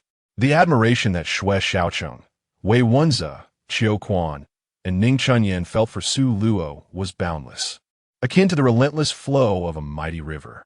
When the formidable V587 chose to intervene, their astonishment was palpable. As the minigame screen faded, the dice began to roll once more. 6, advance 6, 5, advance 5, retreat 1, 5, advance 5, advance 3, 4, advance 4, advance 5, 3, advance 3, advance 1. The random game interface reappeared, this time featuring Angry Birds. Upon seeing the game screen, Wei Wenze was nearly brought to tears. He truly lacked proficiency in this game and wondered if he would be looked down upon for requesting a replacement. Xue Xiaocheng and Xiao Quan shared a rather unkind laugh. Jesting, brother, what kind of misfortune is this? These games are all tests of intelligence and perception. Wei Wenze shot them a glare, sensing their sarcasm, accusing them of implying he lacked both intellect and insight. Xiao Quan, feigning earnestness, replied, Brother, how could you think so poorly of us? We're on the same team. After all, Wei Wenze interrupted furiously. Stop your nonsense. Spare me your schadenfreude. I refuse to believe that you excel in the upcoming games. With that, he took a deep breath and clicked confirm. As the game interface loaded, his hands trembled as he clicked start. This minigame requires a score of 3 stars or above to pass 20 levels within 30 minutes. Failure meant starting afresh. Wei Wenze was genuinely disheartened. Was it truly necessary for it to be this difficult? With resolve solidified, he steadied himself, focusing on the game instructions and committing the abilities of each bird to memory. Once the game commenced, he quickly realized it started at a challenging level. Limited birds, considerable distance, and numerous pigs meant that even a slight miscalculation would result in failure. Following the game instructions, he began to play. After navigating the first 5 levels with relative ease and achieving 3 stars, the difficulty escalated. Each subsequent level consumed an average of over 2 minutes, and by the final level, he had only managed to secure 2 stars before the time expired. He had failed, which meant restarting from the beginning. Wei Wenze felt a surge of frustration. Was it truly necessary to be this punishing? Could they not allow him to replay just the last level? He sighed heavily, resigned to the fact that he must begin anew. To his dismay, he noticed that the levels had changed entirely, no longer resembling the previous ones. Goodness, I feel as though I might perish from this. Xue Xiaocheng and Xiao Quan exchanged a glance, followed by a silent sigh. Ning Chunyan whispered to Su Luo. This game appears quite challenging. I am least proficient in this type of game. Su Luo cast a glance at her, remarking that her lack of experience was the reason for her struggles. The mechanics of this game are akin to that of a parabola. One must meticulously calculate the angle to achieve the desired outcome. When this game was first released, she had perused numerous guides in her quest to advance, and had even sketched the trajectory on her computer screen, armed with the knowledge gained from her initial failures. Wei Wenze not only accelerated through the levels this time, but also improved his performance, achieving a triumphant 3-star rating in the first 5 stages. In stages 6 through 10, he maintained his stellar 3-star performance. However, as he progressed from the 11th to the 20th level, his pace slowed, yet he successfully completed each stage with a 3-star rating, clocking in at a precise 29 minutes and 59 seconds. Xue Xiaocheng and Xiao Quan were elated to see him succeed. Once the luminous screen of the random game faded, the dice above began to spin. A roll of 1 advanced him 1 space and retreated 2. A roll of 4 advanced him 4 and 5. A roll of 5 advanced him 5 and retreated 1. A roll of 2 advanced him 6 and 2. And a roll of 3 advanced him 3 and 6. The next random minigame that loaded was a racing game. Xue Xiaocheng inquired of the other 2, asking who among them were seasoned players. His driving skills were average, and he thought it best to allow others the opportunity. Xiao Quan shook his head vigorously, stating that he had just obtained his driver's license and was still at the level of a road hazard. Wei Wenze quickly waved his hands, declaring that he could not drive, nor could he ride a motorcycle. He was only adept at riding an electric scooter. Xue Xiaocheng then turned to Su Luo and Ning Chunyan, asking, "What about you two?" With a serene expression, Su Luo remarked, "Allow me to take the lead in this round." Having once been a race car driver, this virtual game was merely a trifling challenge for her. Xue Xiaocheng and the others hurriedly stepped aside to grant her access. As the game commenced, Su Luo stood motionless before the screen, appearing as though she had lost consciousness. Concerned, Xue Xiaocheng and his companions rushed forward to assess her condition. "Sister Su, what is going on? Is it possible that her consciousness has entered the game? You know what I mean? Brother, your words are akin to meaningless chatter to my ears." Ning Chunyan, Noticing that the racing game on the screen had begun, urged the others, stop talking and look at the screen. The game is underway. Shui Xiaocheng, Xiao Quan, and Koei Wenze watched intently, their eyes fixed on the car driven by Su Luo within the game. With Su Luo as its exceptional driver, the red race car soared as if the legendary autumn Ming mountain racing god had been reincarnated. Marvelous. Truly, the prowess of a master. I'm utterly in awe of her driving skills. I wonder, is there anything she's incapable of?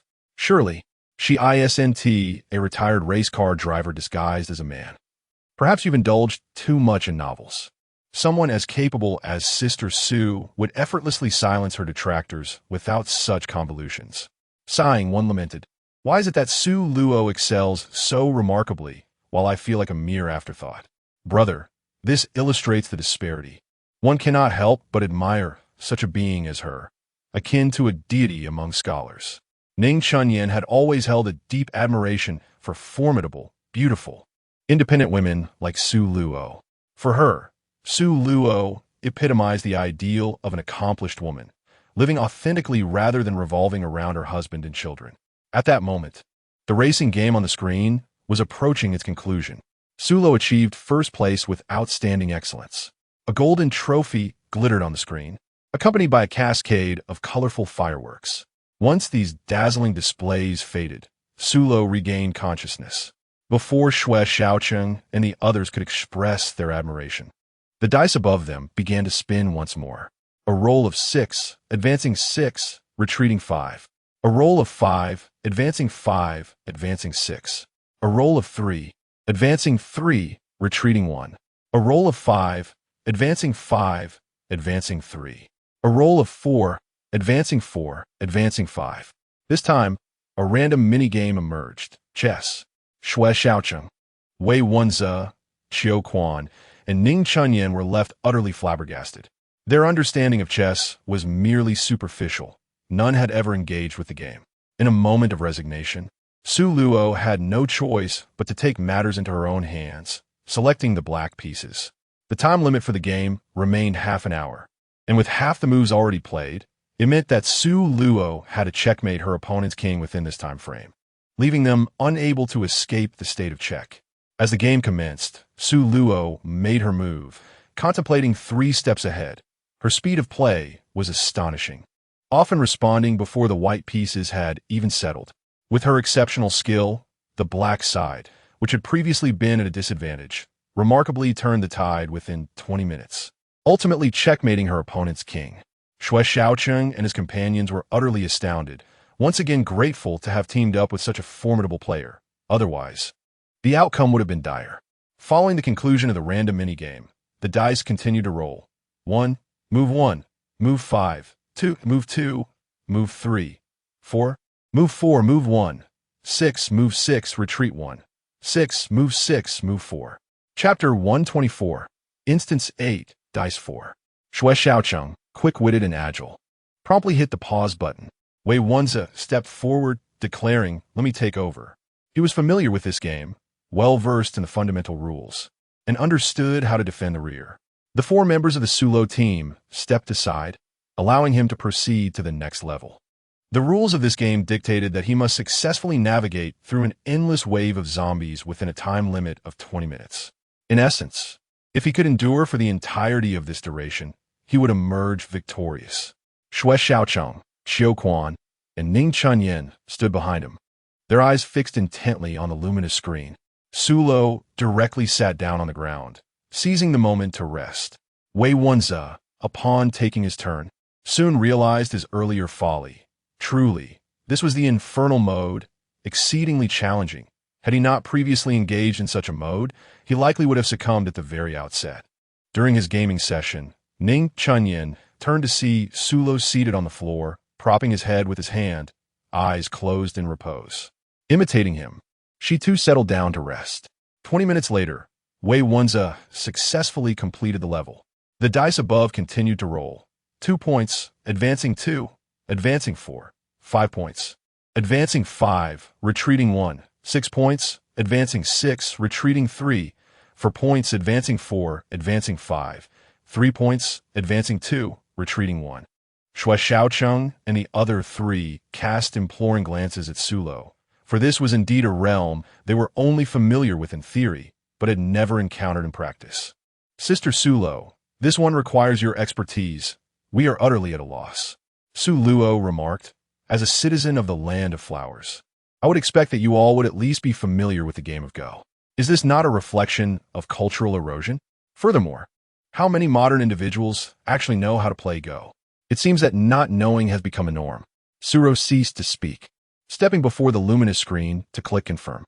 Once the game had loaded, the displayed board revealed a stalemate, with the white pieces in a disadvantaged position, and she was compelled to choose the white pieces. Shui Xiaocheng, Wei Wenze, Qiu Quan, and Ning Chunyan stood behind her, observing her gameplay. Although they could not comprehend the intricacies of the match, their admiration for the master remained undeterred. Su Luo gazed at the intricate endgame, lost in contemplation before he began to make his moves. 5 minutes later, a message illuminated the screen. Congratulations to the player for securing victory in this round. Please continue to strive for excellence. The display faded, and the dice continued to roll. A 6 was rolled, advancing 6 spaces and retreating 1. A 5 advanced 5 spaces, and then 3. A 4 advanced 4 spaces, followed by another 6. A 3 advanced 3 spaces, and then 1. A 2 advanced 2 spaces, and retreated 1. The random minigame was activated once more, this time requiring players to replicate a given artwork from a system, achieving a score of 90 to be deemed satisfactory. The system was utterly merciless. Was this not overly challenging? As someone utterly inept at drawing, I shall refrain from embarrassing myself, Su Xiaocheng lamented. This task is far too difficult. I cannot do it. Neither can I, echoed the other 2 men, shaking their heads in unison. Ning Chunyan followed suit, also shaking her head, echoing Su Xiaocheng's earlier sentiments. She was merely an ordinary mother, devoid of any artistic talents to cultivate. Su Lu observed their reactions, etching them into her memory with a silent sigh. Indeed, one could not place too much hope in them. It was better that she relied on herself. Once the game commenced, an image of a portrait appeared on the luminous screen, an ostensibly simple depiction, yet deceptively challenging. For Sulu, however, this was merely a trivial task. Even if tasked with replicating a landscape painting, she would have no difficulty. A virtual brush materialized in her palm, and she began to create on the canvas provided by the screen. 20 minutes later, a vivid artwork, nearly indistinguishable from the original image presented by the system, emerged on the display. After Sulu clicked submit, he waited for nearly 10 minutes, and the results were revealed. Congratulations to the player for achieving a perfect score in the character sketching challenge. May the player continue to strive for excellence. Shuo Shouchen, Bei Bunza, Qiu Quan, and Ning Chunyan were thoroughly in awe of the master's prowess. One cannot help but wonder what else the master might not excel at. The dice continued to roll. 1 point, advance 1, advance 3. 3 points, advance 3, retreat 1. 5 points, advance 5, retreat 1. 4 points, advance 4, advance 3. 5 points, advance 5, advance 1. The random minigame was once again launched, and this time, the game that loaded was archery. The player had a total of 10 opportunities, and a cumulative score of over 900 was required to pass. Su Luo gazed at Shui, Xiaocheng, and the others, inquiring, this time, who among you will take part? After exchanging glances, the 4 shook their heads in unison. I cannot, one replied. Neither can I. Shooting zombies is entirely different from archery games. I feel the same way. So do I. Sulo clicked confirm, and in an instant, her consciousness was drawn into the luminous screen. Shui Xiaocheng, Wei Wenze, and Qiu Quan conversed in hushed tones. And for the first time, I felt utterly inadequate. Brothers, it is not that we are lacking. Rather, it is that our esteemed peer is exceptionally formidable. Everyone, I sense that our esteemed peer appears somewhat displeased. Perhaps we have fallen short in her eyes? After hearing their remarks, Ning Chunyan interjected, but we are merely ordinary individuals. How can we possibly compare ourselves to someone so extraordinary? Whatever skills we possess, she surpasses, and in areas where we falter, she excels. There is simply no basis for comparison. It struck a chord, my friend. Upon hearing this, Shui Xiaocheng and his companions felt disheartened. For the first time, Ning Chunyan realized that when it comes to matters of men, they are not at all inferior to women. She redirected her attention to the screen, observing Sulo's performance on the archery range. For the first time, Sulo achieved a perfect score of 10 rings. The second time, the third time. Each attempt resulted in a perfect score. Xue Xiaocheng, Wei Wenze, and Xiao Quan erupted in cheers of 666, celebrating the prowess of their remarkable peer. Su Luo achieved a perfect score. The dice rolled again. 6 points, advance 6, advance 6. 6 points, advance 6, advance 3. 5 points, advance 5, advance 3. 4 points, advance 4, retreat 1. 5 points, advance 5, advance 1. The random minigame re-emerged, this time featuring the ultimate version of Don't Touch the Red Line. Upon seeing this game, Xue Xiaocheng inhaled sharply. Goodness, this is even more challenging than the previous 2 levels. I think it's manageable, Wei Wenze replied. Brother, if you think you can do it, go ahead. We have faith in you. Xiao Quan, having seen his ex-girlfriend play it, typically held little interest in this type of game. Ning Chunyan had never heard of this game, let alone played it. Su Luo glanced at Wei Wenze and said, Now it's your turn. Allow me a moment to rest. The archery segment had drained her mental energy, and now that she had relaxed, she felt a slight fatigue and needed a brief respite. With unwavering confidence, Wei Wenze stepped forward and clicked start, initiating the game. Half an hour later, Wei Wenze triumphantly completed the challenge. Xue Xiaocheng, witnessing this, teased him, Brother, it's merely a game. Is it truly necessary to be so dramatic? Chapter 125. Instance 8. Dice 5. Wei Wenze shot him a glare, retorting, You speak as if in scathe. Do you have any idea how challenging this game has become? What was once a static red line has transformed into a dynamic one. The version I used to play was Child's Play. Upon uttering these words, Wei Wenze immediately fell silent. Overwhelmed with emotion, he realized he could not compare to someone of such exceptional prowess. After the random minigame concluded, the dice continued to roll. 1 point, advance 1, retreat 1. 1 point, advance 1, retreat 1. 2 points, advance 2, advance 1. 4 points, advance 4, advance 1. 5 points, advance 5, advance 1. The random minigame activated once more, presenting the players with a new challenge titled Little Mischief Loves to Bathe, where they must navigate through 10 levels within 30 minutes. Upon seeing this, Xue Xiaocheng and the others collectively exhaled in relief. This game was not overly difficult, resembling a match 3 puzzle game.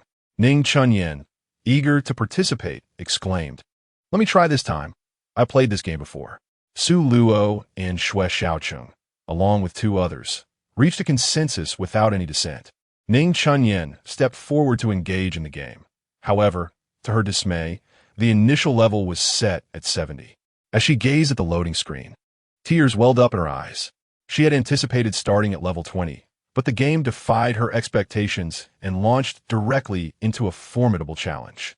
At this juncture, she had no choice but to press on, unwilling to let her teammates perceive her as ineffectual.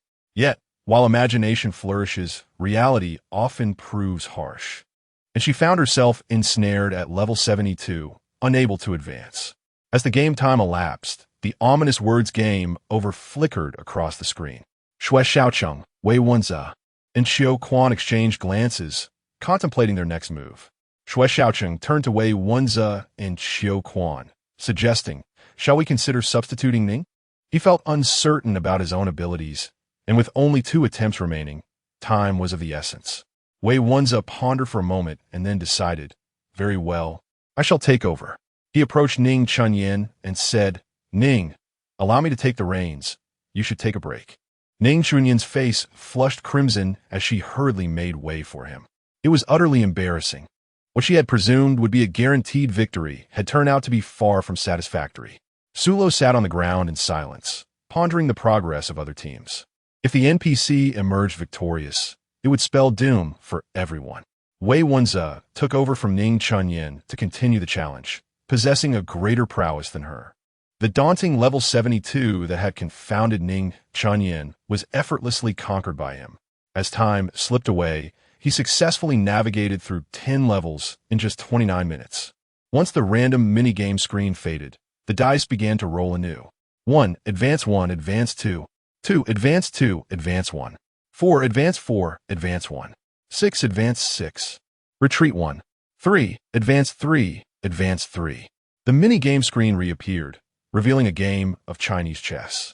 Xue Xiaocheng was eager to participate, exclaiming, "This is my forte. Allow me to take the lead." Chinese chess had been his favorite pastime during childhood. Observing his enthusiasm, Xiao Quan refrained from deflating his spirits.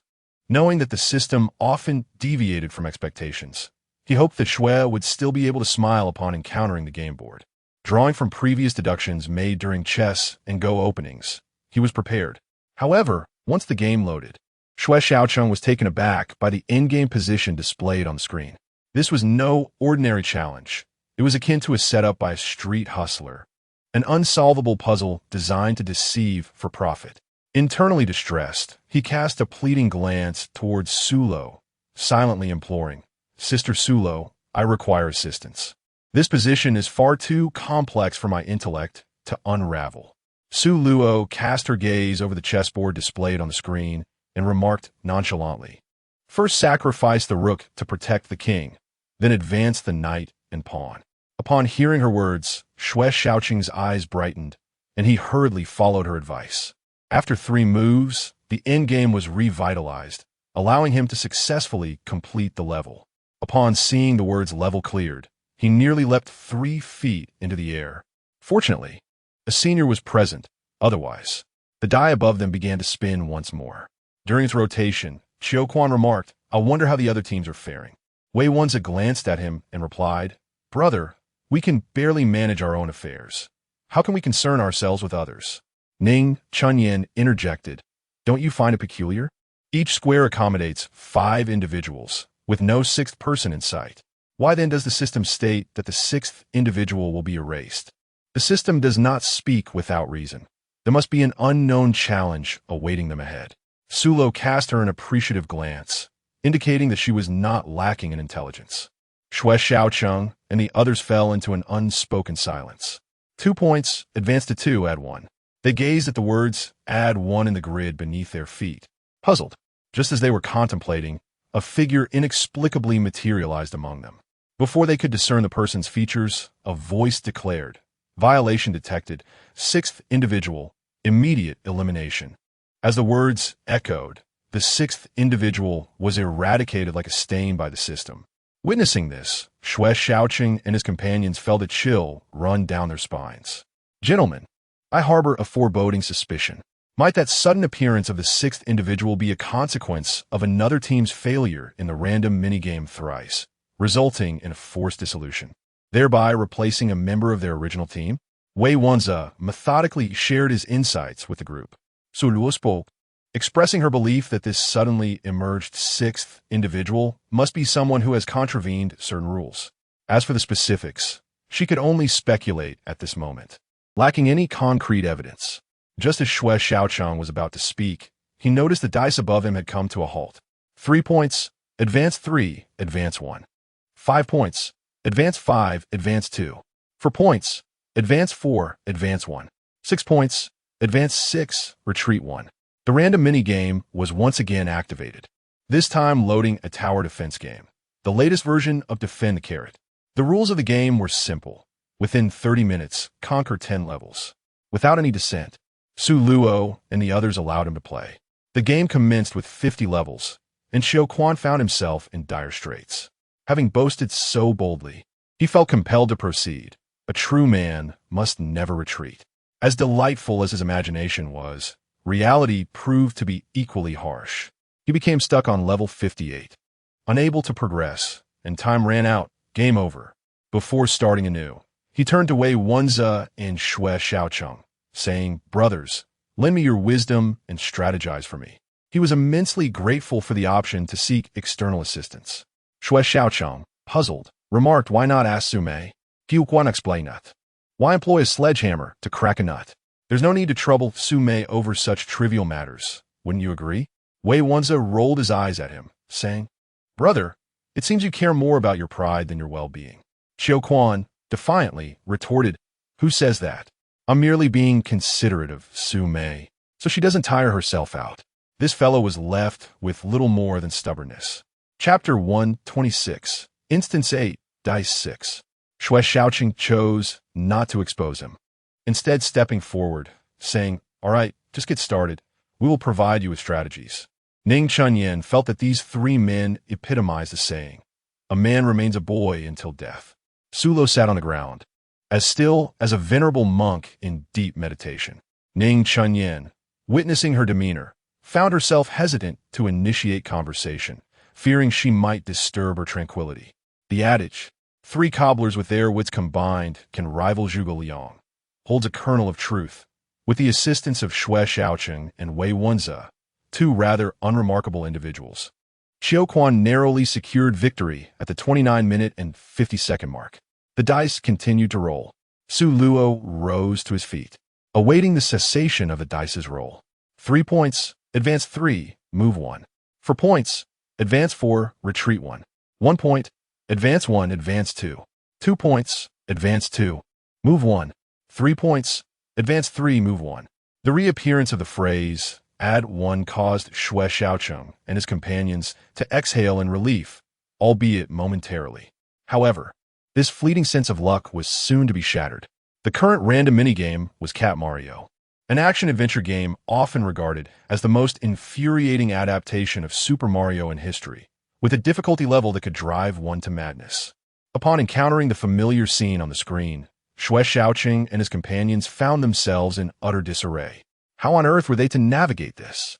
They had heard tales of its notoriously challenging nature, filled with unexpected traps. For instance, while leaping over a chasm, one might encounter an inexplicable block appearing overhead, causing a fall into the abyss, or the solid ground might suddenly collapse, leaving one vulnerable to an unforeseen projectile that could spell doom. Qiu Quan pondered for a moment before addressing Wei Wenze. "Brother, you take the lead this time. Lao Xue and I shall provide support." Wei Wenze shot him a glance. "Brother, you don't harbor any ulterior motives, do you?" Xue Xiaoqing instantly grasped the implication and winked at him. "Brother, I shall support you in spirit." Qiu Quan's temple throbbed with a vein, silently reminding himself not to engage with the simple-minded. What were these two protein-overloaded fellows ruminating about? A figure of reverence is meant to be idolized. Even with 1,000-fold courage, he wouldn't dare entertain any thoughts towards such a figure. "You two, cease your nonsense. I merely believe there might be even more challenging levels ahead. For matters we can handle, let us not trouble our esteemed friend." Xue Xiaoqing and Wei Wenze gave him a thumbs up. "Brother, you possess vision and foresight." Ning Chunyan, perplexed, inquired, "What are you all discussing?" Xue Xiaoqing casually deflected, "Oh, nothing much, just deliberating on who should play the game." With this explanation, Ning Chunyan fell silent. Sulworimanda Saident Muscat. His expression troubled as he cast a glance at Xue Xiaoqing and Qiu Quan, thinking to himself, "Brothers, I feel as though I am destined to be led to my demise by you two fools." Qiu Quan scratched his nose and chuckled awkwardly, saying, my bad. "Fear not. We shall undoubtedly remain by your side." Xue Xiaoqing gazed at the screen, silently swallowing hard.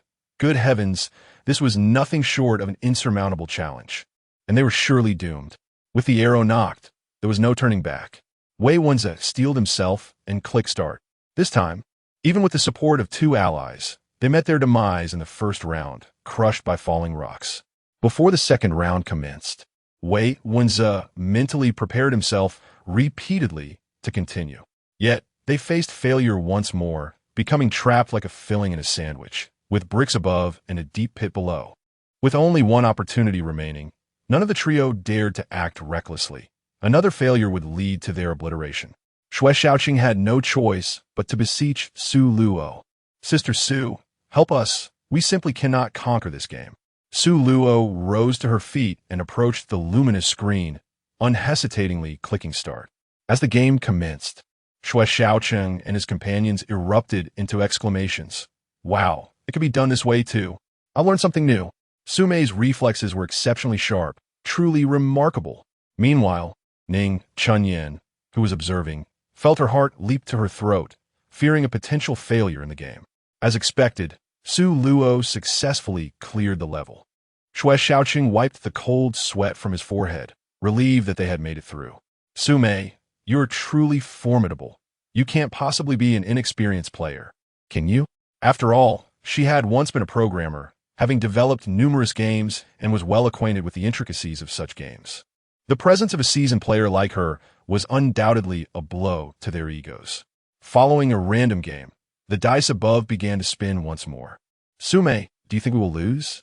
Shui Xiaoqing inquired. Su Luo cast a glance at him and remarked, I am not a spirit master. Do not inquire about such matters. She had attempted to probe, but the area inhabited by the 5 of them obstructed her mental prowess, leaving her utterly ignorant of the circumstances surrounding the other teams. Initially, she had presumed that the random game referred to by the system was a real-life game, only to be taken aback by its actual format. The dice came to a halt, revealing a 4. Advance 4, subtract 1. A sense of foreboding gripped the 5 as they pondered the implications of the deduction. As it turned out, their apprehensions were warranted.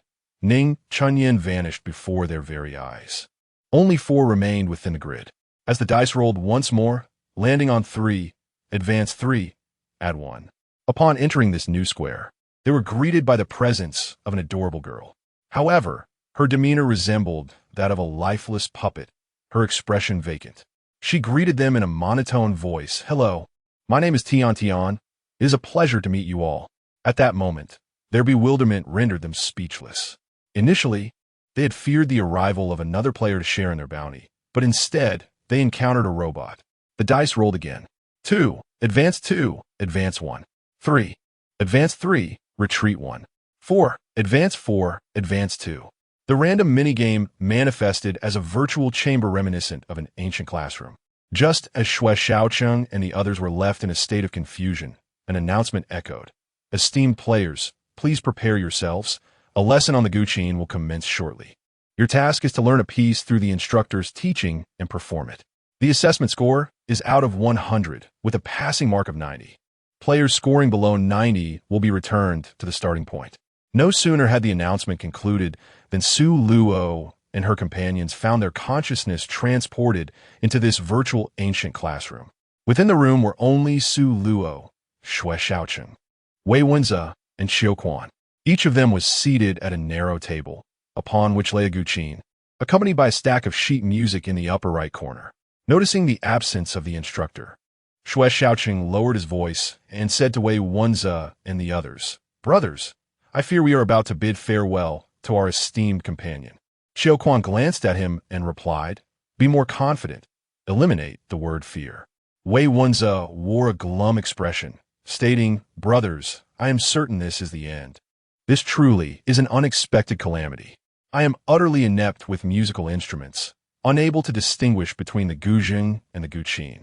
At that moment, a woman clad in traditional attire gracefully ascended to the teacher's seat.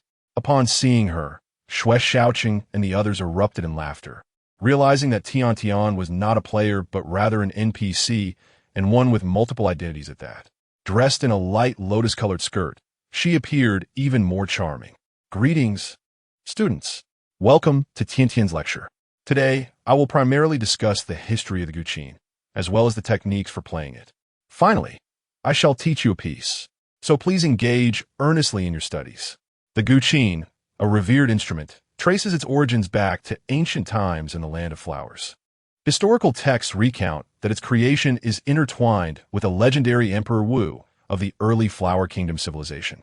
It is said that one day, Fuxi, while surveying the lush forests of the western mountains, beheld the quintessence of the 5 elements, gold, wood, water, fire, and earth, gently cascading upon the paulownia trees. Su Luo was well versed in the lore surrounding the Guqin's origins, feigning an attentive demeanor while her mind wandered far beyond the confines of the present. In contrast, Shui Xiaocheng, Wei Wenze, and Xiao Quan struggled against drowsiness, yawning in response to the lengthy narrative, which felt akin to a lullaby lulling them into slumber.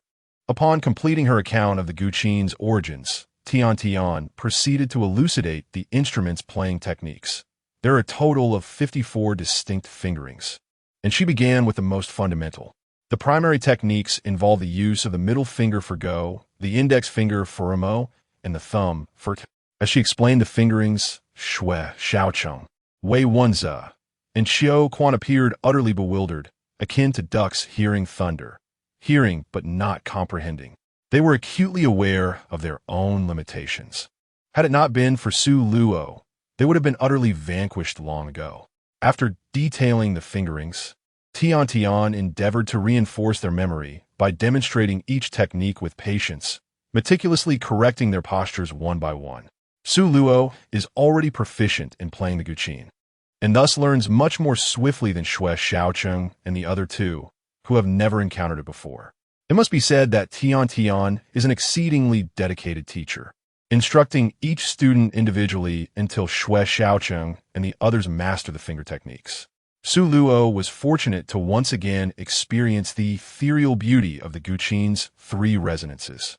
The open tones were profound and distant, evoking thoughts of ancient times.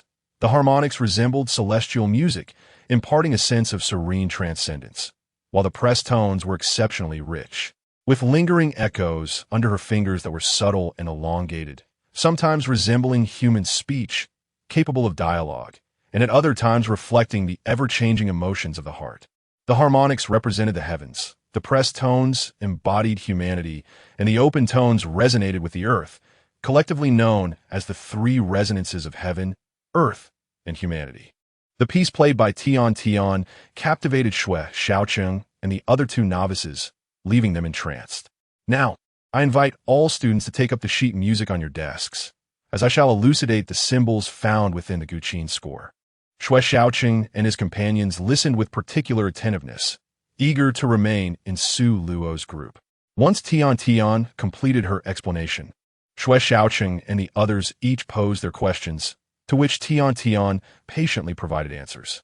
Following the examination, while Su Luo maintained her usual calm demeanor, Shui Xiaocheng and the others wore expressions of despair. They barely passed, achieving just enough to meet the requirements of the first assessment. The next challenge loomed. They had to master a piece within an hour. They exerted themselves diligently, practicing according to the score. In contrast to their fervor, Su Luo appeared quite relaxed. She had already memorized the scores laid before her, not needing to refer to them. To alleviate any pressure on Shui Xiaocheng and the others, she sat by, playing the guqin, waiting for them to complete their assessment before taking her turn. She appreciated their perceptiveness and sense of measure, finding their company easygoing. Even though she possessed considerable skill, she preferred not to always take the lead, avoiding the role of a burden. An hour later, the assessment commenced, with Shui Xiaocheng taking the lead. He performed high mountains and flowing water, an ancient melody symbolizing the bond between kindred spirits and the exquisite nature of music. Wei Wenze and Qiu Quan watched anxiously, fearing he might falter. Upon concluding his piece, they awaited the results. As the instructor, Tian announced the outcome immediately, a score of 90, sufficient for passing. Shui Xiaocheng was overjoyed, delighted to be able to team up with the esteemed Su Luo once more. Next was Wei Wenze, who chose Phoenix Seeking Phoenix. The guqin resonated softly, narrating a poignant tale of past love. After his performance, Tian awarded him a score of 91. Wei Wenze beamed with delight, feeling his dedicated practice had paid off. Finally, Qiu Quan, feeling the weight of pressure as his companions had succeeded, took several deep breaths to calm his nerves before his turn. He selected Autumn Wind poem. Though a shorter piece, it was rich in content and emotive depth, presenting high demands on the performer. Su Luo sat there in quiet contemplation, her brow slightly furrowed. For someone who had once lived in ancient times, it was rather inappropriate for him to select such a languorous and amorous piece. As the final notes faded, Qiu Quan, overwhelmed by anxiety, found his palms drenched in perspiration. Teacher Tian announced the results. He had scored 89, just 1 point shy of passing. Upon hearing this score, Qiu Quan's face fell, his heart turned to ashes. It was over. He would have to retake the course. Just as despair began to consume him, Su Luo spoke up. "Teacher, may I inquire if there is an opportunity for a retest?" "Certainly," came the reply, "but you must wait until she finishes her performance." Upon hearing this, Qiu Quan's eyes brightened, and he looked up at Su Luo, offering her a grateful smile. Sulo disregarded him, his hands gliding over the strings as he began to play ambush from 10 sides. The sound of the zither resonated powerfully, filling the classroom with an atmosphere of martial fervor and impending conflict. Xue Xiaoqing and his companions regarded Sulo's performance with profound respect. Indeed, a master such as he was unparalleled, unleashing a piece so stirring to the soul. As the melody concluded, they applauded fervently.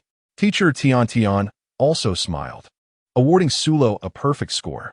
Subsequently, Qiu Quan, having failed his assessment, resolutely chose to perform Yangguan Sandai. This piece poignantly conveys the sorrowful farewell encapsulated in the lines. I urge you to drink another cup. Beyond Yangguan, there are no old friends. While simpler in execution, the essence of the piece lies in the bittersweet emotion of parting from dear companions. Having experienced the sting of failure, Qiu infused his performance with a sense of urgency, executing it commendably and ultimately achieving a score of 90, just enough to pass. Chapter 128. Instance 8, Dice 8. In truth, this score was somewhat inflated. Given their status as novices, they were far from meeting the passing standard. The NPC Tian Tian had shown leniency, perhaps out of regard for a certain individual. The dice began to roll once more. Xue Xiaoqing inquired, Sister Ning, where have you been? I hope you have not encountered any troubles. Upon hearing her words, Su Luo fell into contemplation. Since she had not been eliminated, it seemed that the NPC Tian suite could very well remain absent unless Xue Xiaoqing and the others, believing her words to be true, witnessed the rolling dice come to a halt. 2 points, advance 2, advance 1. 3 points, advance 3, retreat 1. 5 points, advance 5, retreat 1. 6 points, advance 6, advance 4. 1 point, advance 1, advance 2. The random minigame was once again activated, and upon seeing the luminous screen, Xue Xiaoqing and his companions were reminded of the dread they had experienced when controlled by the Guqin. They fervently hoped that this time they would not be subjected to a similar form of forced learning. The game that loaded this time was Zuma, with the rules remaining unchanged. Conquer 10 levels within 30 minutes. A wave of relief washed over Xue Xiaoqing and his companions, as this game appeared to be considerably simpler. Ning Chunyan took the initiative this time, declaring, "Let me handle this."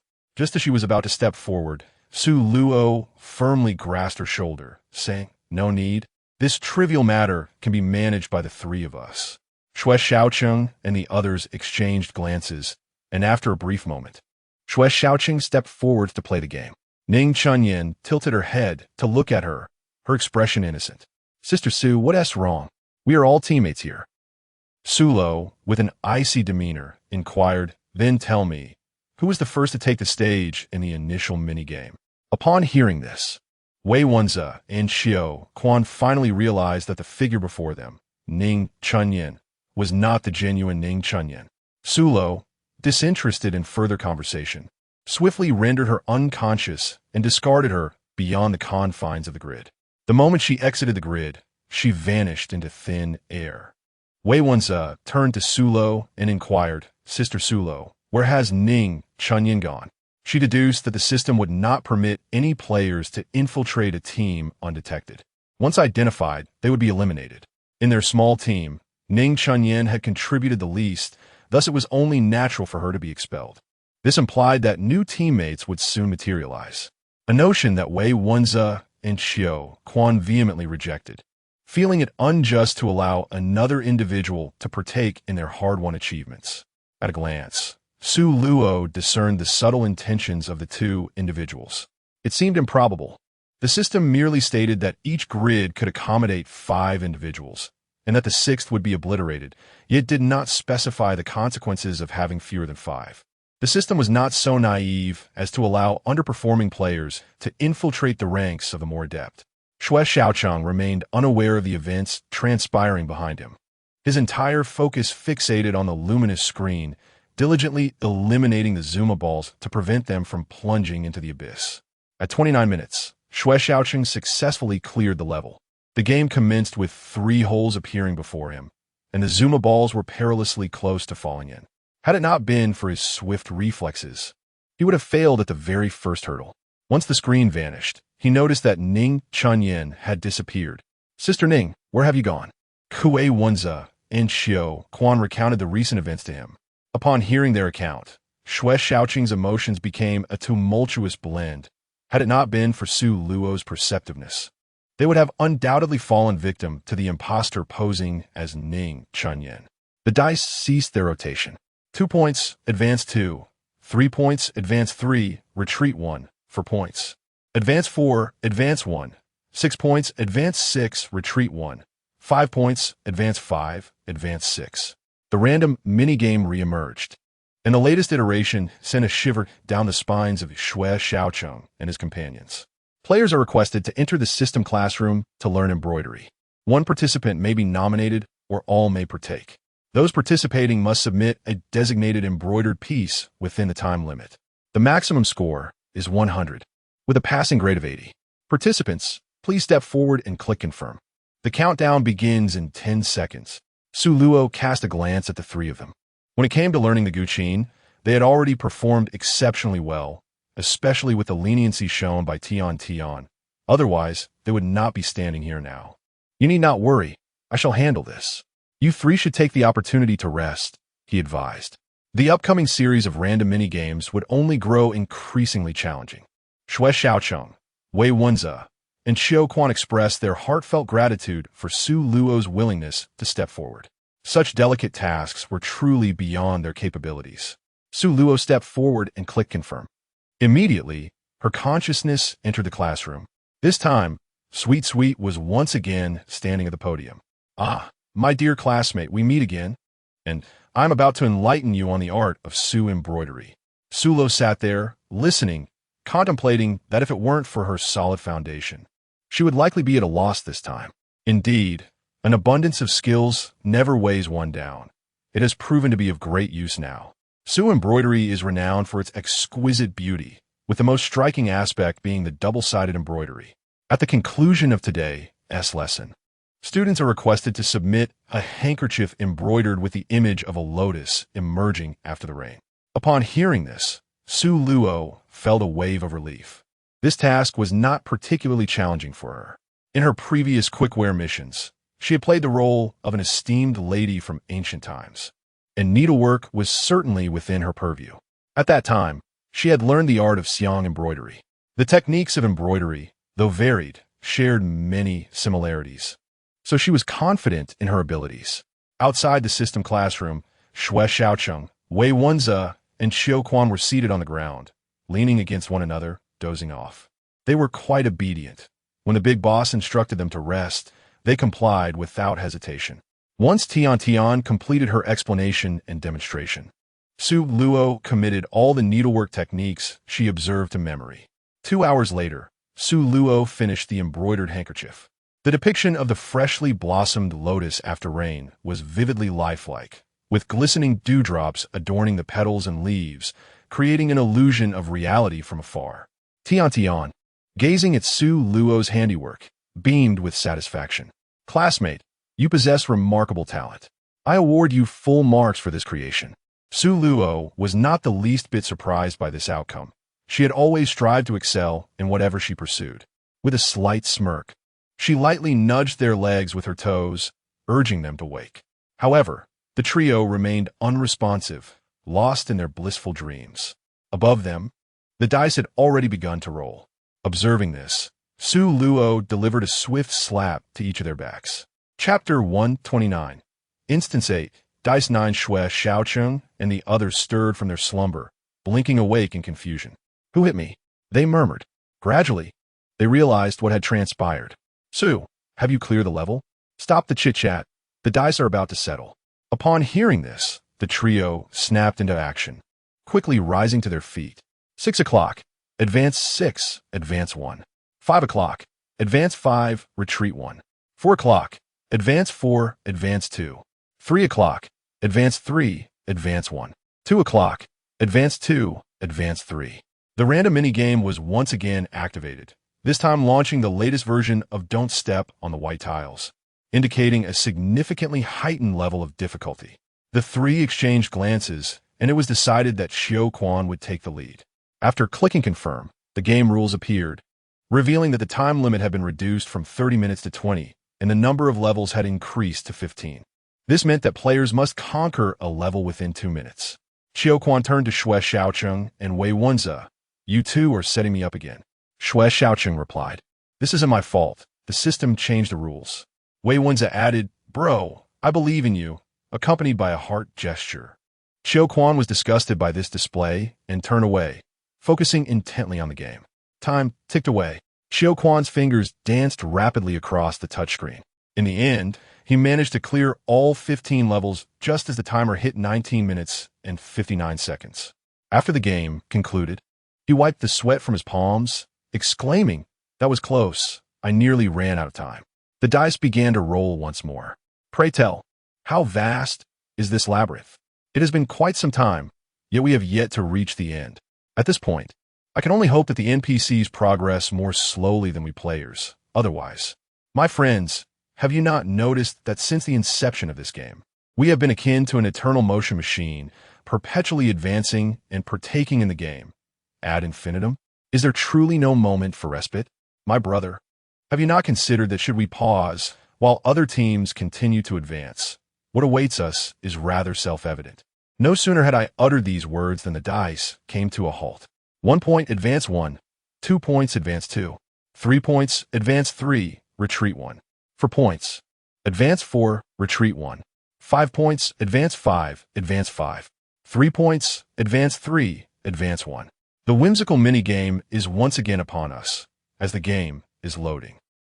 Surely that cannot be, for when I endeavored to learn the Guqin, I exerted an immense amount of effort to master it. During my university days, I never applied myself so diligently. My dear friend, can we refrain from such ill-fated predictions? If it truly involves the 6 arts, you shall partake, and we shall observe.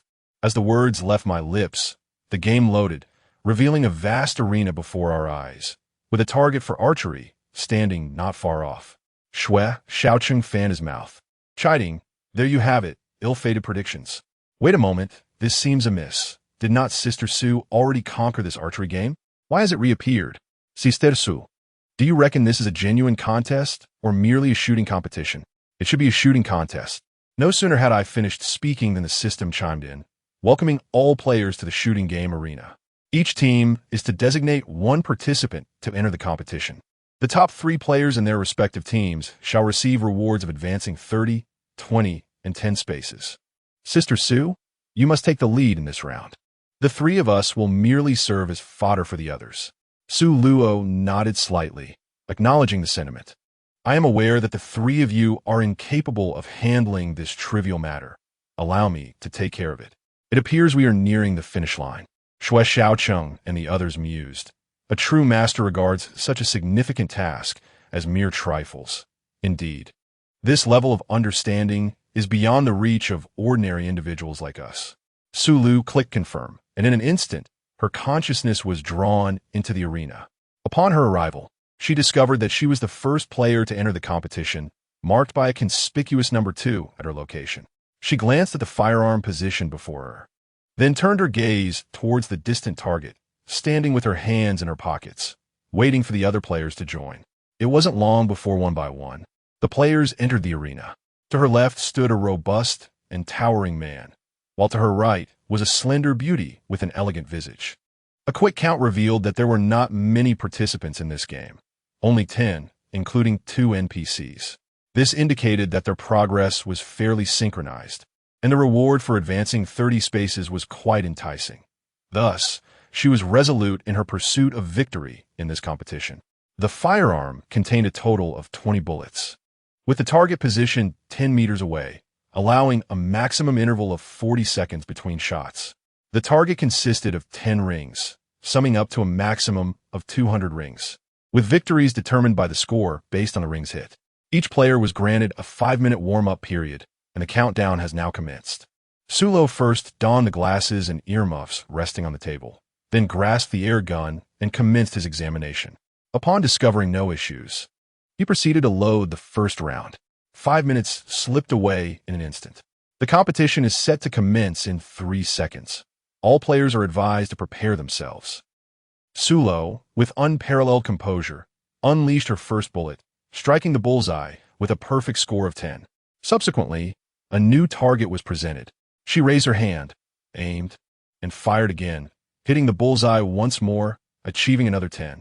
Thereafter, every 10 seconds, she released another bullet until her last round was spent. She was the first competitor to complete the match, and also the first to set her weapon down. A few players, witnessing someone finish ahead of schedule, found their composure faltering, leading to subsequent errors. With a slight scoff, Su Luo mused that the psychological resilience displayed was rather lacking. After waiting for over 10 minutes, the match concluded, and she finally removed her earmuffs. The results of the competition will soon be calculated. Players are kindly requested to wait a moment. Approximately 5 minutes passed. The results are now being announced. Congratulations to player number 2, who achieved an outstanding score of 200 rings, thereby securing first place in this match. The other players were taken aback, exclaiming in astonishment, "Wow, a master has just claimed my respect. This is incredible." Shui Xiaocheng and his companions stood before the display, captivated by the event. Upon hearing that Su Luo had clinched the top spot, they leapt with joy, nearly bursting into jubilant cheers. Player number 2, please lead your team forward by 30 spaces. The 4 companions, Su Luo and his companions, strode confidently forward. Pausing at the 30th square, above them, the dice began to spin once more. Chapter 130, Instance 8, Dice 10. 6 points, move 6, move 5. 5 points, move 5, move 3. 6 points, move 6, move 1. 5 points, move 5, move 2. 4 points, move 4, move 3. A random minigame has commenced. And this time, the game that is loaded is the invincible version of Bloodbath at Shanghai Beach. The rules dictate that players must eliminate all enemy forces within a span of 20 minutes. In this instance, it was unnecessary for Su Luo to take action. He merely needed to observe as Shui Xiaocheng and the other 2 would manage it adeptly. Shui Xiaocheng, Kuei Wenze, and Xiao Quan engaged in a game of rock, paper, scissors to determine who would take on this challenge. Ultimately, Kui Wenze emerget victorios. Shui Xiaocheng and Xiao Quan watched with disdain as Kuei Wenze strutted confidently to the screen and clicked confirm. Once the game interface was fully loaded, Kuei Wenze gazed at the 4 stages of the final segment, a triumphant expression illuminating his face. As the game commenced, he wielded a virtual firearm. With remarkable agility, he relentlessly shot at the concealed enemies, continuously switching his weapon in the process. Shui Xiaocheng and Xiao Quan watched with envy, wishing they could take control themselves. 20 minutes later, Kuei Wenze successfully completed the level. The dice continued to roll. 6 points, move 6, move 1. 5 points, move 5, retreat 1. 4 points, move 4, move 2. 3 points, move 3, move 1. 2 points, move 2, move 1. 1 point, move 1, move 6. Su Luo and his companions observed that the number of dice rolls had increased by 1 this time. A random minigame emerged and, astonishingly, it was the invincible version of the 60-level Magic Tower. The objective of the game was to reach the top within 15 minutes and rescue the princess. 15 minutes? Is this a joke? Who among you will take on this challenge? Wei Wenze inquired. Shui Xiaocheng glanced at Xiao Quan, saying, "Brother, it's your turn this time. I've never played this game before." Xiao Quan, somewhat skeptical, reluctantly agreed. Su Lu stood to the side, observing silently without voicing his opinions. As the game commenced, Xiao Quan, overwhelmed by anxiety, found beads of sweat forming on his forehead. Shui Xiaocheng, noticing this, hurriedly employed his own sleeve to wipe away the perspiration. Both Wei Wenze and Su Lu felt that the atmosphere had taken an unexpected turn. The more tense one became, the more prone one was to mistakes. Thus, Xiao Quan faltered, losing a crucial opportunity. Taking a deep breath to calm his frayed nerves, he prepared for another attempt. Yet once again he faced failure. Now, only one chance remained. Shui Xiaocheng and Wei Wenze turned to Su Lu, their eyes pleading for assistance. Su Luo cast a glance at Xiao Quan and, with an air of calmness, remarked, "I shall refrain from engaging in such trivial games. Let it be entrusted to Xiao Quan. I have faith in him. He will undoubtedly succeed this time." Upon hearing her words, Xiao Quan, with a determined spirit, commenced his final attempt at the game. Ultimately, he did not disappoint Su Luo's expectations, triumphantly finishing at the very last second. After completing the game, he exhaled a long sigh of relief, grateful for his success, lest he burden the esteemed one. The dice began to roll again. 5, advance 5, retreat 3, 3, advance 3, retreat 1, 4, advance 4, retreat 3, 3, advance 3, advance 1, 1, advance 1, retreat 1, 1, advance 1, retreat 1, 2, advance 2, advance 1. This time, the number of dice rolls increased to 7, with 2 instances proving to be futile. The random minigame re-emerged, this time presenting a Sudoku puzzle. The objective was to complete 10 levels within 10 minutes. Ah, must it be so absurd, brother? Cease your lamentations and accept reality. The system has grown increasingly troublesome, remarked Xue Xiaocheng. This time, I shall take the lead. Wei Wenze and Qiu Quan did not contest his claim, as it was indeed his turn. As for Su Luo, she was overlooked. Typically, if it was a game they could manage, there was no need to trouble the esteemed one. Standing before the screen, Xue Xiaocheng, before clicking confirm, turned to Wei Wenze and Qiu Quan and stated, "Brothers, keep a close watch and remind me if necessary." He feared that nervousness might lead him to make mistakes.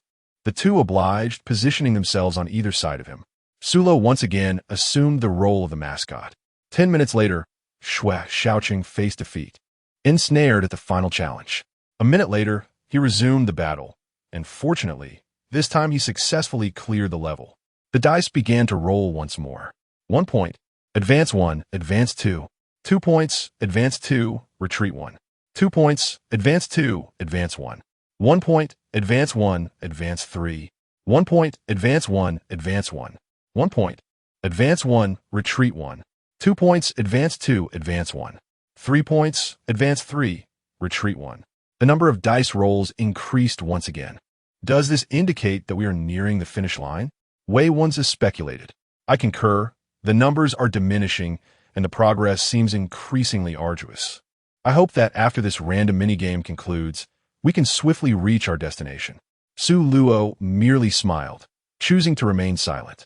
Deprived of her mental faculties, she was oblivious to the true expanse of the labyrinth. The whimsical minigame commenced punctually, and to her astonishment, it was the recently popular mini-program game Sheep and Sheep. There was no time limit. One had to successfully join the flock of sheep to triumph. Wei Wenze stepped forward and declared, "Brothers, if I should fail, do not blame me." Xue Xiaocheng and Qiu Quan promptly assured him that they would not hold him accountable. Should he falter, one of them would take a second turn. If they too failed to succeed, they would have no choice but to summon a more capable ally. Taking a deep breath, Wei Wenze finally clicked confirm. Su Luo stood quietly in the back, observing intently. As anticipated, Wei Wenze met with failure. Xue Xiaocheng and Qiu Quan engaged in a game of chance to determine who would take the second turn, with Qiu Quan ultimately securing this opportunity. Gazing at the familiar scene, Qiu Quan felt a sense of unease. From the very outset, he realized that he would undoubtedly falter. In the end, as he had predicted, he succumbed to defeat. Xue Xiaocheng cast a desperate glance towards Su Luo, exclaiming, "Sister Su Luo, this game is exceedingly challenging. We simply cannot manage it." Su Luo approached the luminous screen, having discerned the rules of the game while observing others play. She devised a strategy to advance through the levels. 10 minutes later, she successfully cleared the first stage and joined the flock of players. Xue Xiaocheng and his companions exchanged glances, their expressions a mix of incredulity and resignation. They mused that for someone of her caliber, even the most challenging of games seemed as simple as 1 + 1, leaving ordinary players like themselves feeling rather disheartened. The dice above them began to spin once more. 1 point, move 1 step forward, retreat 1 step. 1 point, move 1 step forward, retreat 1 step. This pattern continued, with the dice rolling up to 9 times, the results yielding little progress as they remained stagnant, akin to treading water. The usual random mini-game activated, revealing a new challenge. Jump up. The objective was clear. Players had 10 minutes to amass 2,000 points to clear the level. In Chapter 131, Dungeon 8, Dice 11, Xue Xiaocheng and Qiu Quan exchanged weary smiles, a silent agreement forming between them. "Bro, it's the usual rules. best 2 out of 3. A few minutes later, fortune favored Xue Xiaocheng, who was the lucky winner. With a dejected expression, he stepped up to the luminous screen and began the game. 5 minutes later, he faced defeat, scoring only 1,010 points, far short of the 2,000-point target. He turned to Qiu Quan, saying, "Brother, this is my limit. It's your turn now. I can't go on." Gritting his teeth, he tried again, but ultimately failed to surpass a score of 1,000. Recognizing that it was her moment to shine, Su Lui confidently declared, "Let me take over." In just 6 minutes, she achieved the coveted 2,000 points, but chose not to stop, continuing to leap forward. She resolved to create obstacles for the subsequent players, thereby escalating the game's difficulty. Xue Xiaocheng whispered to Qiu Quan and Wei Wenze, "Could it be that our ace has gotten carried away with the game?"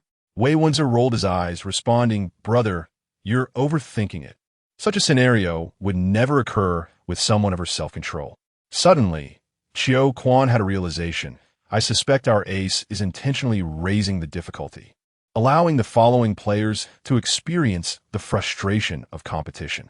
As the trio conversed, the 10-minute timer reached its conclusion. Su Luo shattered the system's records with sheer prowess, achieving an astonishing score of 3,999. Xue Xiaocheng and his companions gazed in awe. Big shot V587. The die above began to roll once more. 1 point, advance 1, advance 1. 1 point, advance 1, retreat 1. 1 point, advance 1, retreat 1. 1 point, advance 1, retreat 1. 2 points, advance 2, advance 1. 3 points, advance 3, advance 1. 2 points, advance 2, retreat 1. 1 point, advance 1, advance 1. 1 point, advance 1, advance 1. 6 points, advance 6, retreat 1. The number of die rolls increased to 10, yet the values remained largely negligible, with the positive and negative figures in the squares diminishing correspondingly. Strangely, the interface for the random game had yet to appear. Could it be that a bug had occurred? Is there a possibility that we have successfully cleared the level? Dear, it seems you are both overthinking and somewhat deluded. Did you hear the system's notification? No, I presume, so do not indulge in fanciful dreams. Silence enveloped Sulwo. Suddenly, the scene before the 4 of them transformed, revealing a go-karting arena, with a kart station beside each individual, each adorned with a number. Xue Xiaocheng occupied the first kart, Wei Wenze the second, Qiu Quan the third, and Su Luo the fourth. Xue Xiaocheng and the others were momentarily taken aback. Qiu Quan exclaimed, "I have no idea how to drive a go-kart. What should we do?" Wei Wenze replied, "Just think of it as a toy car. Listen carefully." He proceeded to explain how to operate a go-kart and various precautions to Qiu Quan. After absorbing the information, Qiu Quan remarked, "Otherwise, I might as well forfeit. It's as if my ears understand, but my hands do not." Xue Xiaocheng, with a serious demeanor, stated, "We are a team. Since we've come this far, we must exert ourselves and move towards the finish line together." The 3 shared a common interest and were able to converse easily, making it clear that this team could not afford to lose any member. Su Luo spoke in a low voice, "System initiate. I request a trial run." After a brief pause, the mechanical voice of the system resonated. "Dear user, there is no precedent for this request. However, in light of your exceptional performance, I shall grant your team a singular opportunity for a trial run. You have a mere 30 minutes, so please make haste." Qiu Quan nearly burst into tears of joy, thinking how considerate and generous the boss was. If only she were a girl, they could share an affectionate embrace. With the system's approval, Su Luo turned to Xue Xiaocheng and Wei Wenze. "You two assist Qiu Quan with the cart. I will take a moment to survey the track." Given the life and death stakes, the course is undoubtedly fraught with peril. With that, she swiftly departed in her go-kart. Xue Xiaocheng and Wei Wenze patiently guided Qiu Quan in operating the cart, and within minutes, he had become quite adept. "Brothers, let us not waste time. We must inspect the track. I have an inkling that this level will pose significant challenges." The 3 of them soon drove their carts onto the circuit. Once the trio was out of sight, they steered their cart on a track 4, awaiting the commencement of a race. Upon entering the course, they quickly realized that this was no ordinary karting event. It was a veritable struggle for survival. They had to navigate sudden obstacles, evade rolling boulders, ferocious beasts, mudslides, tsunamis, and other natural calamities. The weather was equally treacherous, shifting from bright sunshine to total darkness in a heartbeat, followed by dense fog, torrential rain, hail, icy roads, sharp turns, and steep descents, compelling them to remain utterly vigilant against unforeseen circumstances. As the 30-minute trial elapsed, the system transported Xue Xiaoqing and his companions back to the starting point. The game is about to commence. Players, please prepare yourselves. Countdown 10, 9, 8, 3, 2, 1. The 4 go-karts surged onto the track, and this time, Su Luo did not lead the charge but instead brought up the rear. She had conceived a strategy that could ensure all 4 participants successfully completed the course and was determined to implement it. Xue Xiaoqing took the lead, followed closely by Wei Wenze in second place, with Qiu Quan in third, and Su Luo maintaining a steady distance behind them.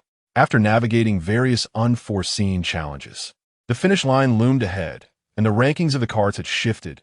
Wei Wenze claimed first place, Qiu Quan secured a commendable second, and Xue Xiaoqing fell to third, with Su Luo in fourth. Unsurprisingly, Wei Wenze emerged victorious, while Qiu Quan, the dark horse, achieved an impressive second place.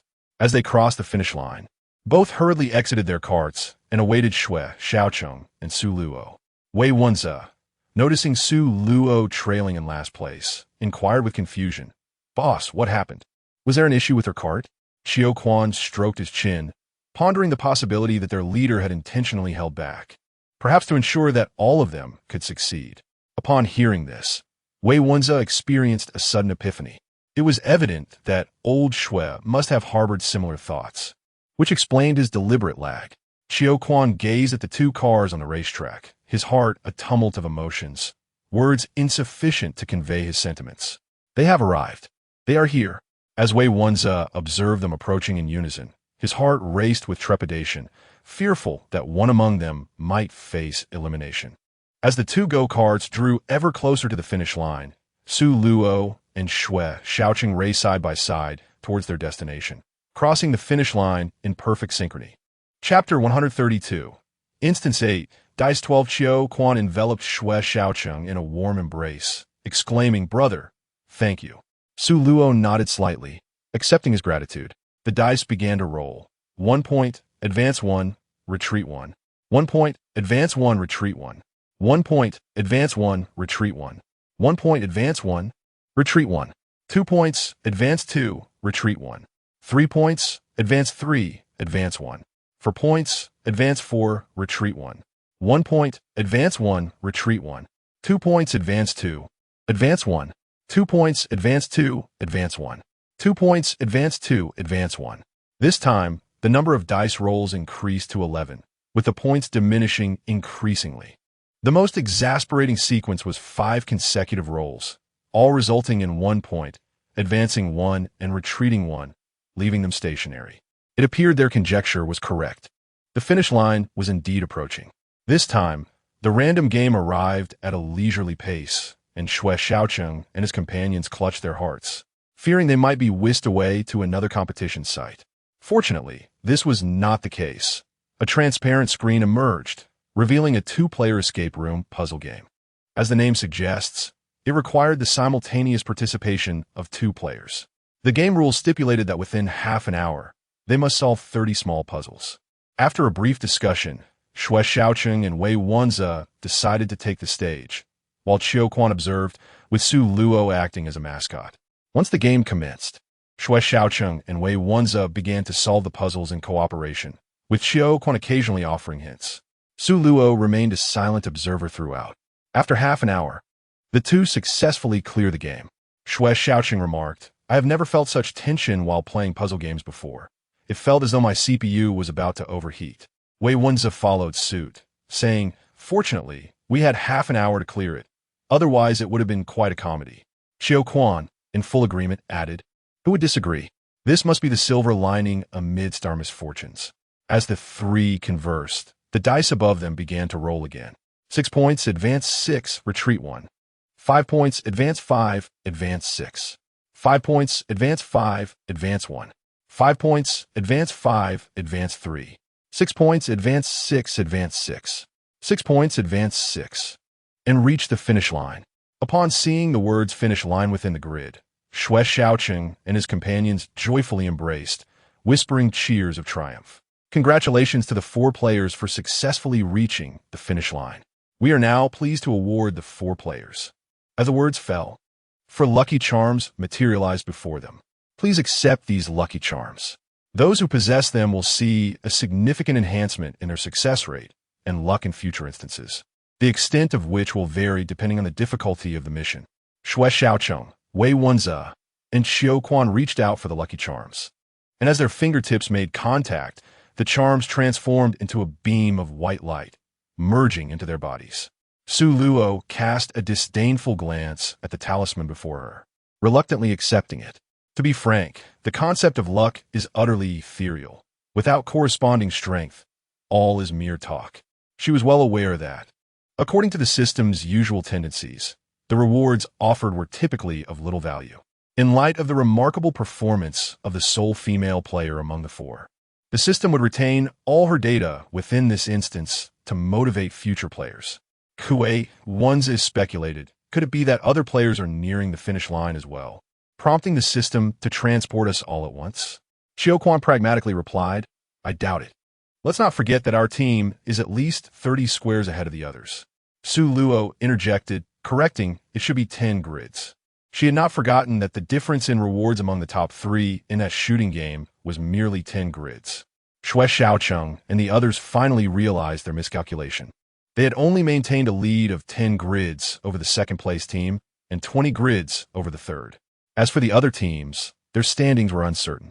He wished to express his desire to befriend Su Luo in the real world, yet refrained from doing so, recognizing that their encounter in the game was purely a matter of chance.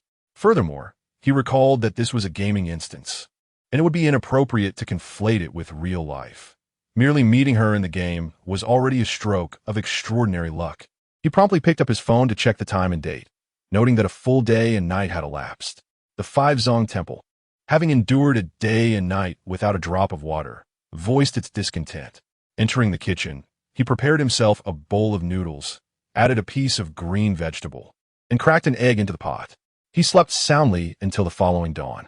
At 6:30, she awoke as scheduled. After freshening up and donning her workout attire, she stepped outside for a morning run. Glancing at the wall clock, she noted it was not yet 8. It seemed too early for it to be Sikong Rue and the others again. Extending her psychic energy to probe, she confirmed it was indeed them. Su Luo was utterly reluctant to open the door, contemplating whether she should relocate to avoid their incessant visits. With so many talented individuals in the country, why must they incessantly target her? Nevertheless, despite her thoughts, she walked over and opened the door. Standing at the threshold was Sikong Rue, who gazed at her flushed face, ready to speak, but met with a torrent of reproach.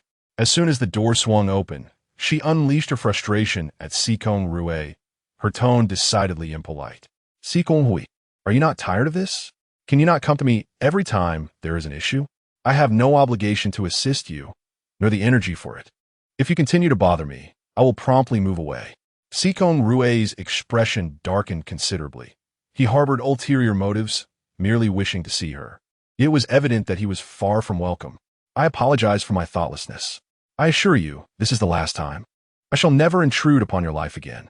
Meanwhile, Lu Jia, witnessing Su's anger, made a concerted effort to diminish his presence, refraining from uttering a word. Sulo let out a sigh and said, all right, come in. Had I known it would come to this, I would have turned a blind eye to Sikong Rue and the others from the very beginning. Sikong Rue and Lu Jia entered the living room and took a seat on the sofa. Su Luo retrieved 2 bottles of mineral water from the refrigerator and placed them before them. Speak up. What major issue have you encountered that even the higher-ups cannot resolve? In Chapter 133, Subchapter 9, Company 1, Sikong Rue's expression was inscrutable as he solemnly stated, most players are trapped in the Ouroboros dungeon. I am aware that you have completed it, so I came to inquire if you possess any insights on how to break the impasse. However, my experience is merely a reference, as each individual's circumstances differ. Her mind raced. If the majority of players were ensnared in that dungeon, where had the players from the previous dungeon emerged? Sikong Rue gazed at her, gritted his teeth, and instructed his companion, Lu Jie, please wait outside for a moment. I have something to discuss with Su Luo. Lu Jie cast a glance at his childhood friend, inwardly screaming in surprise. Oh no, oh no. Could he be confessing his feelings to Su? Once Lu Jie departed, Sikong Rue looked at Su Luo earnestly. Su Luo, I'm not adept with words, and I may have offended you in certain respects, causing resistance within you. However, my intentions are solely for the welfare of the people. It is my duty. Therefore, I ask for your understanding. From now on, I will not intrude upon your life. You can reside here peacefully without the need to relocate. He did not wish to lose track of her, nor did he want to exploit his authority to find her. As long as she remained in a place he was aware of, that was sufficient. Love is inexplicable and profound, he thought, his heart unexpectedly stirred. From the very first moment he laid eyes on her, he could not let her go. Each encounter deepened his feelings. Despite his desire to confess, he understood he could not, for he knew that she did not harbor feelings for him. He did not wish to jeopardize their friendship, so he concealed his emotions within his heart. Upon hearing his words, Su Luo began to reflect. The fact that Sikong Rue could endure her cold demeanor and reprimands without losing his temper or retaliating was indicative of his remarkable composure. Ultimately, she had unjustly vented her frustrations upon him. She was not one to ignore her faults. Thus, she said, I apologize for my previous attitude. Please do not take it to heart. Although I shall not serve the official capacity, given our acquaintance, I am willing to assist you within my capabilities. Let us bury the hatchet and move forward with a smile. As she spoke, a smile graced her face, and she extended her delicate hand toward him. Sikong Rue gazed at the fair hand before him, gritting his teeth inwardly as he reached out to clasp it. As he anticipated, her skin was exquisitely soft and smooth. Her hand was gentle, and had it not been for his remaining rationality, he would have held her hand indefinitely, reluctantly releasing her grip. He felt the lingering warmth of her palm and the sensation of her skin upon his fingertips. Rising to bid farewell, Sikong Rue departed without waiting for her response, striding away with purpose, ensuring to close the door behind him. Sulo wore a puzzled expression. What was the matter with this fellow? Outside, Lu Jie, noticing him emerge, hurriedly approached with a mischievous glint in his eye, exclaiming, Sikong, have you finally found love? How splendid! His eyesight was acute. Moments before, the expression on Sikong's face resembled that of a lifeless soul, yet now he appeared as if touched by a gentle spring breeze, undoubtedly a sign of a successful confession. Sikong Rue shot him a glare and retorted lightly, Do not speak nonsense. Do not indulge in fanciful thoughts. She and I are merely friends, Lu Yipo said, momentarily taken aback, and incredulously inquired, You did not confess? Are you out of your mind? Such a golden opportunity, and you. It's no wonder you're still single. Sikong Rue's gaze dimmed slightly. She does not harbor feelings for me, so why should I burden her with unnecessary worries? Lu Jie sighed, patting his shoulder, having anticipated this outcome long ago, for he was but an observer with clarity. Brother, it's not my intention to discourage you, but Su is clearly the kind of woman who can thrive independently without man. Therefore, it would be wise to decisively let go. It was a rare occasion for his childhood friend to develop feelings, yet he found himself entangled with the dispassionate Su. Sikong Rue remained silent, observing his demeanor.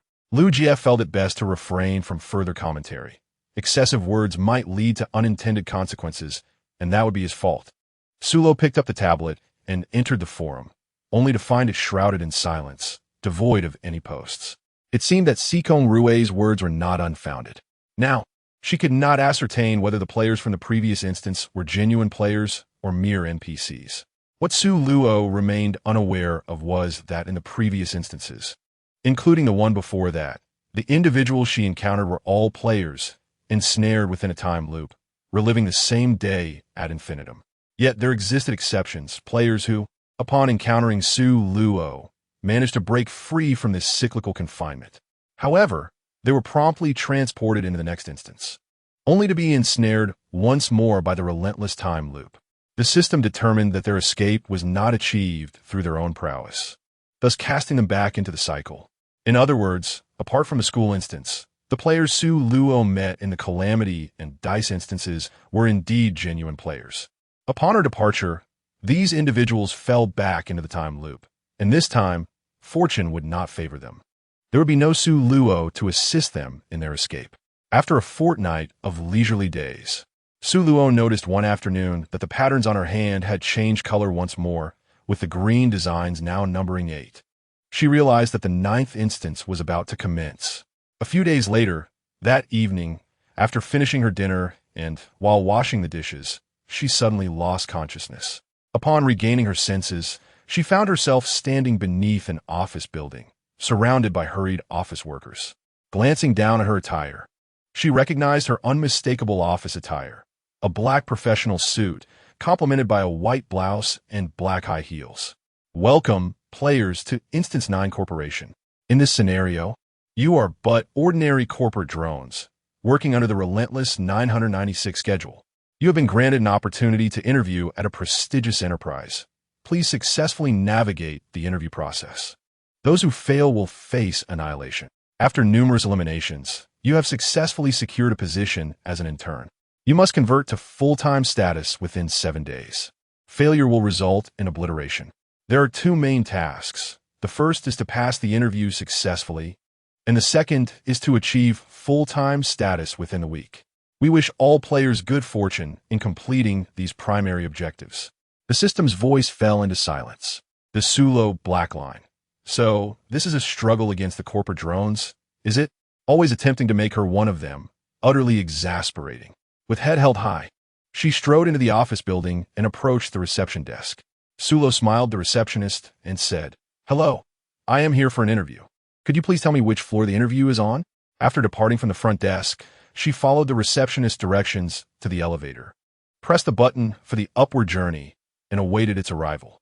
Chapter 134, Copy 9, Company 2 Ding. As the elevator arrived and she was about to step inside, a uniformed elevator attendant addressed her. "Those here for interviews are kindly requested to use the stairs." Sulo gazed at her, inquiring, "Why? Who has set such rules?" The elevator attendant offered a perfectly timed smile and reiterated her previous statement. Su Luo understood that the elevator attendant was a mere thoughtless NPC. Continuing to engage with her would yield no fruitful outcome. Rather than squander time in her presence, it would be more prudent to ascend the stairs. She turned and made her way towards the stairwell, pushing open the safety door and ascending the steps. Upon reaching the 3rd floor, the safety door was violently kicked open by someone, the heavy wooden door crashing against the wall with a resounding thud. Sulo reacted swiftly, retreating to the corner of the wall. Shortly thereafter, a burly man appeared, bypassing her as he hastily descended the stairs. Almost immediately, screams erupted from within the building. "They're S.A. thief. They're S.A. thief." The audacity of a thief appearing in broad daylight within an office building seemed like a script concocted by someone devoid of common sense. It was simply too far-fetched. In an effort to evade complications, Sulo dashed toward the 4th floor. Upon her arrival, she was met with the sound of hurried footsteps echoing from below, as a throng of individuals rushed downwards. She seamlessly ascended to the 5th floor, pushed open the security door, and proceeded toward the interview venue. The corridor was already teeming with candidates awaiting their interviews. The NPC in charge of distributing identification tags, upon spotting Sulo, approached her with a standardized smile and presented her with a blue and white metal identification tag. "Greetings, this is your interview tag. Please keep it safe. Losing it will result in disqualification from the interview." Su Luo reached out to take it, expressing her gratitude for the reminder. The number tag bore the inscription 250, and she found herself in a state of bemusement, pondering her rather unfortunate luck in drawing such an unimpressive number. She stepped aside, quietly awaiting her turn. During her wait, she observed that most of the other candidates bore conspicuous bruises on their foreheads. It was evident that they had encountered the initial peril and, unlike her, had not managed to evade it. At that moment, a young woman standing beside her discreetly observed her for a while, noticing that this new contender was exceptionally tall, had fair skin, and most strikingly, possessed an enchanting beauty. Her almond-shaped eyes sparkled with vitality, rendering her appearance even more captivating. Being an ardent admirer of beauty, the young woman could not help but smile and greeted Su Luo. "Hello, beautiful lady, what number did you draw?" Su Luo lowered his head to gaze at her. She was a sweet girl, her smile revealing two charming dimples. With a gentle smile, I inquired, "I received number 250. What about you?" Wen Jiasen, on the verge of laughter, yet suppressing it, pressed her lips together in an effort to stifle her amusement. Upon seeing Su Luo, "You may laugh if you wish. My fortune has never been particularly favorable." Wen Jiasen, upon hearing this, hastily offered her words of consolation. "Your luck is already quite commendable. I arrived earlier than you. Yet my luck is inferior. The receptionist assigned me the number 438, which is clearly an affront." Upon a sudden realization, Su Luo grasped a crucial piece of information. The issuance of number tags was not conducted in sequential order, but rather at random. "May I inquire as to which number has been called now?" Su Luo instinctively raised her wrist, and to her astonishment, she discovered a beautifully exquisite women's watch adorning her left wrist, despite her aversion to wearing timepieces. The clock displayed 8:20, indicating that she must continue to wait. When Jiasen noticed that there were no injuries on her forehead, could it be that she had not encountered the door killing? Not only did she ponder this thought, but she also inquired about it. Su Luo gazed at her, and I reacted swiftly, evading her gaze. It was then that she noticed the extensive bruising and swelling beneath the girl's fringe, a clear indication of considerable pain at the time. Out of humanitarian concern, Su Luo advised her, "Once the interview concludes, do visit a hospital for a checkup." Moved by her kindness, Wen Jiasen nodded appreciatively and replied, "Thank you, Mississippi. I am Wen Jiasen. May I ask your name?" Su Luo's name appeared in the newspaper. Wen Jiasen widened her eyes, gazing at her as one would at a rare creature, and articulated each word with deliberate clarity. "You are Su Luo, the illustrious Su?" Su Luo's lips twitched slightly as she corrected her. "I am not a big shot.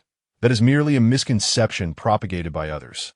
When Xiao used to address her this way, she felt little discomfort, but now, when others called her that, an inexplicable unease washed over her. Not a single word spoken by Wen Jiasen held any truth. Tales of her exploits had spread far and wide, and all players were aware that as long as one did not act foolishly in Su Luo's presence, victory was nearly assured. "Su Luo, how old are you?" "I am 24 this year." When she first entered the Quick-Transmigration Bureau, she had just turned 16, and after 4 years in the Bureau, she became the only senior employee to retire at the age of 20. Wen Jiasen gazed at her in astonishment. "Did you not attend university?" Su Luo chuckled. "I obtained my graduation certificate at the tender age of 18, though it is not a credential from this world." Wen Jiasen's eyes sparkled with admiration. "Sister Su Luo, you are truly remarkable. You must have been a genius during your school days, possessing both beauty and intelligence. You are simply you are indeed my idol." Su Luo merely smiled without uttering a word. The two engaged in a casual conversation as they awaited their interview. Around 9:10, the interviewer arrived. The interview commenced, with 10 individuals per group. After the first group of candidates entered, half an hour later, they emerged with expressions of despair. Wen Jiasen was struck by a foreboding feeling. "Sister Su, this interview is exceedingly challenging. I fear I will undoubtedly fail." Su Luo reassured her, saying, "Do not fret. I shall enter before you. When I emerge, I will share a few insights, and the rest will depend on your own abilities." They were all competitors, and it was only due to her favorable impression that she offered such kindness. Wen Jiasen expressed her gratitude profusely, acknowledging that Su was indeed both beautiful and benevolent. As time ticked away, finally, it was Su Luo's turn. Just before her group was called, she took a moment to visit the restroom to adjust her attire and touch up her makeup. Upon returning to the corridor, she encountered the previous group exiting. Similar to every preceding group, the participants who had just completed their interviews wore grim expressions. "Candidates numbered 241 to 250. Please proceed for your interviews." The NPC in charge of calling the numbers repeated this phrase thrice. As Su Luo and 9 others entered in succession, they were greeted by an unexpectedly spacious interview venue that resembled a classroom, with 10 desks arranged neatly. The group was puzzled by this setting. "Please take your seats," instructed a middle-aged man, clearly of a managerial stature. Complying with his directive, They settled into their chairs. Upon seating, the interviewer distributed a paper and a pen to each candidate. Was this an examination? The dread instilled by rote education resurfaced in the workplace. Chapter 135. Instance 9. Company 3, you have half an hour to complete the questions. Once finished, please wait outside for the results. Is the preliminary interview now this rigorous? Truly, it is the lament of the corporate worker. Su Luo briefly scanned the questions on the paper. The first question was the 8 trigrams, Qian and Kuan. A. 9 clans, teachers and students. B. 7 emotions, feelings and will. C. 5 tones, Gong and Shang. D. 4 books, 5 classics. The second question involved 4 individuals, A, B, C, and D, discussing a weekend outing. A stated, if B goes, I will definitely go. B remarked, if C goes, I will not go. C asserted, regardless of whether D goes or not, I will go. D commented, if at least one of A or B goes, I will go. Which of the following conclusions could possibly be correct? A. Both B and C went. B. It went alone. C. A, C, and D went. D. All 4 went. The third question posited that the study of physics shares a kindred spirit with artistic creation. If one cannot, one must endure relentless refinement, unraveling the enigma of dark matter through years of arduous labor. The most appropriate phrase to fill in the blank is A. Waiting for a rabbit by the stump. B. Achieve success in one go. C. Achieve by chance. D. Have a moment of inspiration. Upon reaching this point, Su Luo was struck by a singular thought. Are we truly in the midst of a recruitment process, or is this akin to a national examination? The questions presented on the paper were increasingly bizarre. The most perplexing of all was the 10th question, which described a bear that had inadvertently fallen into a deep pit, believing it was plummeting at a speed of 10 meters per second. One might initially assume the question would assess knowledge of gravitational acceleration. However, the twist was this. The inquiry asked for the color of the bear. Participants were instructed not to guess, but to elucidate their reasoning. These questions were undoubtedly the epitome of absurdity. There was no limit to their peculiarity. After inscribing her name and the sequence number for her application, she began to answer the questions with haste. As the time for submission approached, an announcement echoed. Please cease writing and leave your test papers and pens on your desks. Sulo was the first to rise and make his way outside. Just as he reached the door, he heard the interviewer behind him say, everyone, do not entertain thoughts of revealing the questions to other competitors, for each examination paper contains different questions. Please wait outside. The preliminary results will be announced this afternoon. Su Luo opened the door and stepped outside. The others, with despondent expressions, followed her out. As soon as Wen Jiasin, who had been waiting outside, saw her emerge, she hurried over and inquired, Sister Su, have you completed the initial interview? What were the primary questions posed by the interviewer? Su Luo vaguely mentioned. The preliminary examination consists of 15 questions, each varying in difficulty comparable to the national examination. Wen Jiasin was utterly disheartened. Was such treatment truly necessary? This was undeniably malicious towards someone who had never participated in the national exam before. Sister Su, could you enlighten me on the types of questions that will be included? I wish to be mentally prepared. Su Luo meticulously recounted each question she had answered to her. Upon hearing her, Wen Jiasin was left with a singular thought. Who am I? Where am I? What am I doing? Around 1 o'clock, the interviewers arrived. The interview continued, with the results from the morning session already posted. All the candidates who had been interviewed crowded around the bulletin board to view the outcomes. Those who passed were elated, while those who did not have time to voice their disappointment simply faded away into the crowd. The individuals who had safely passed and those yet to be interviewed remained as quiet as a whisper, the corridor enveloped in an eerie silence. Many players harbored a false sense of security, believing that the law would not impose severe consequences. They dismissed the system's warnings that those who failed the interview would be eradicated, never truly internalizing the gravity of the situation. Yet, the stark reality laid bare the extent of their misjudgment. Rules are rules, and this was the realm of a survival game. Every word, every action, every movement was meticulously monitored by the merciless system. Su Luo observed the reactions of those around her. Some seemed to have forgotten the severity of their situation, truly believing that this was merely a game, detached from reality. Wen Jiaxin's face turned pale with fear, her whole body trembling. In a quivering voice, she addressed Su Luo. "Sister Su, what will happen in the real world if one is erased in the instance?" Su Luo glanced at her and candidly stated, "There will be brain death." This harsh reality was something she had also learned from Sikong Rue. Upon hearing this, Wen Jiaxin's legs turned to jelly, and she nearly collapsed to the ground, murmuring to herself, "I do not wish to die. I cannot die. I am still so young." Su Luo shook her head with a sigh. This was the harsh reality of the survival game, and she felt powerless.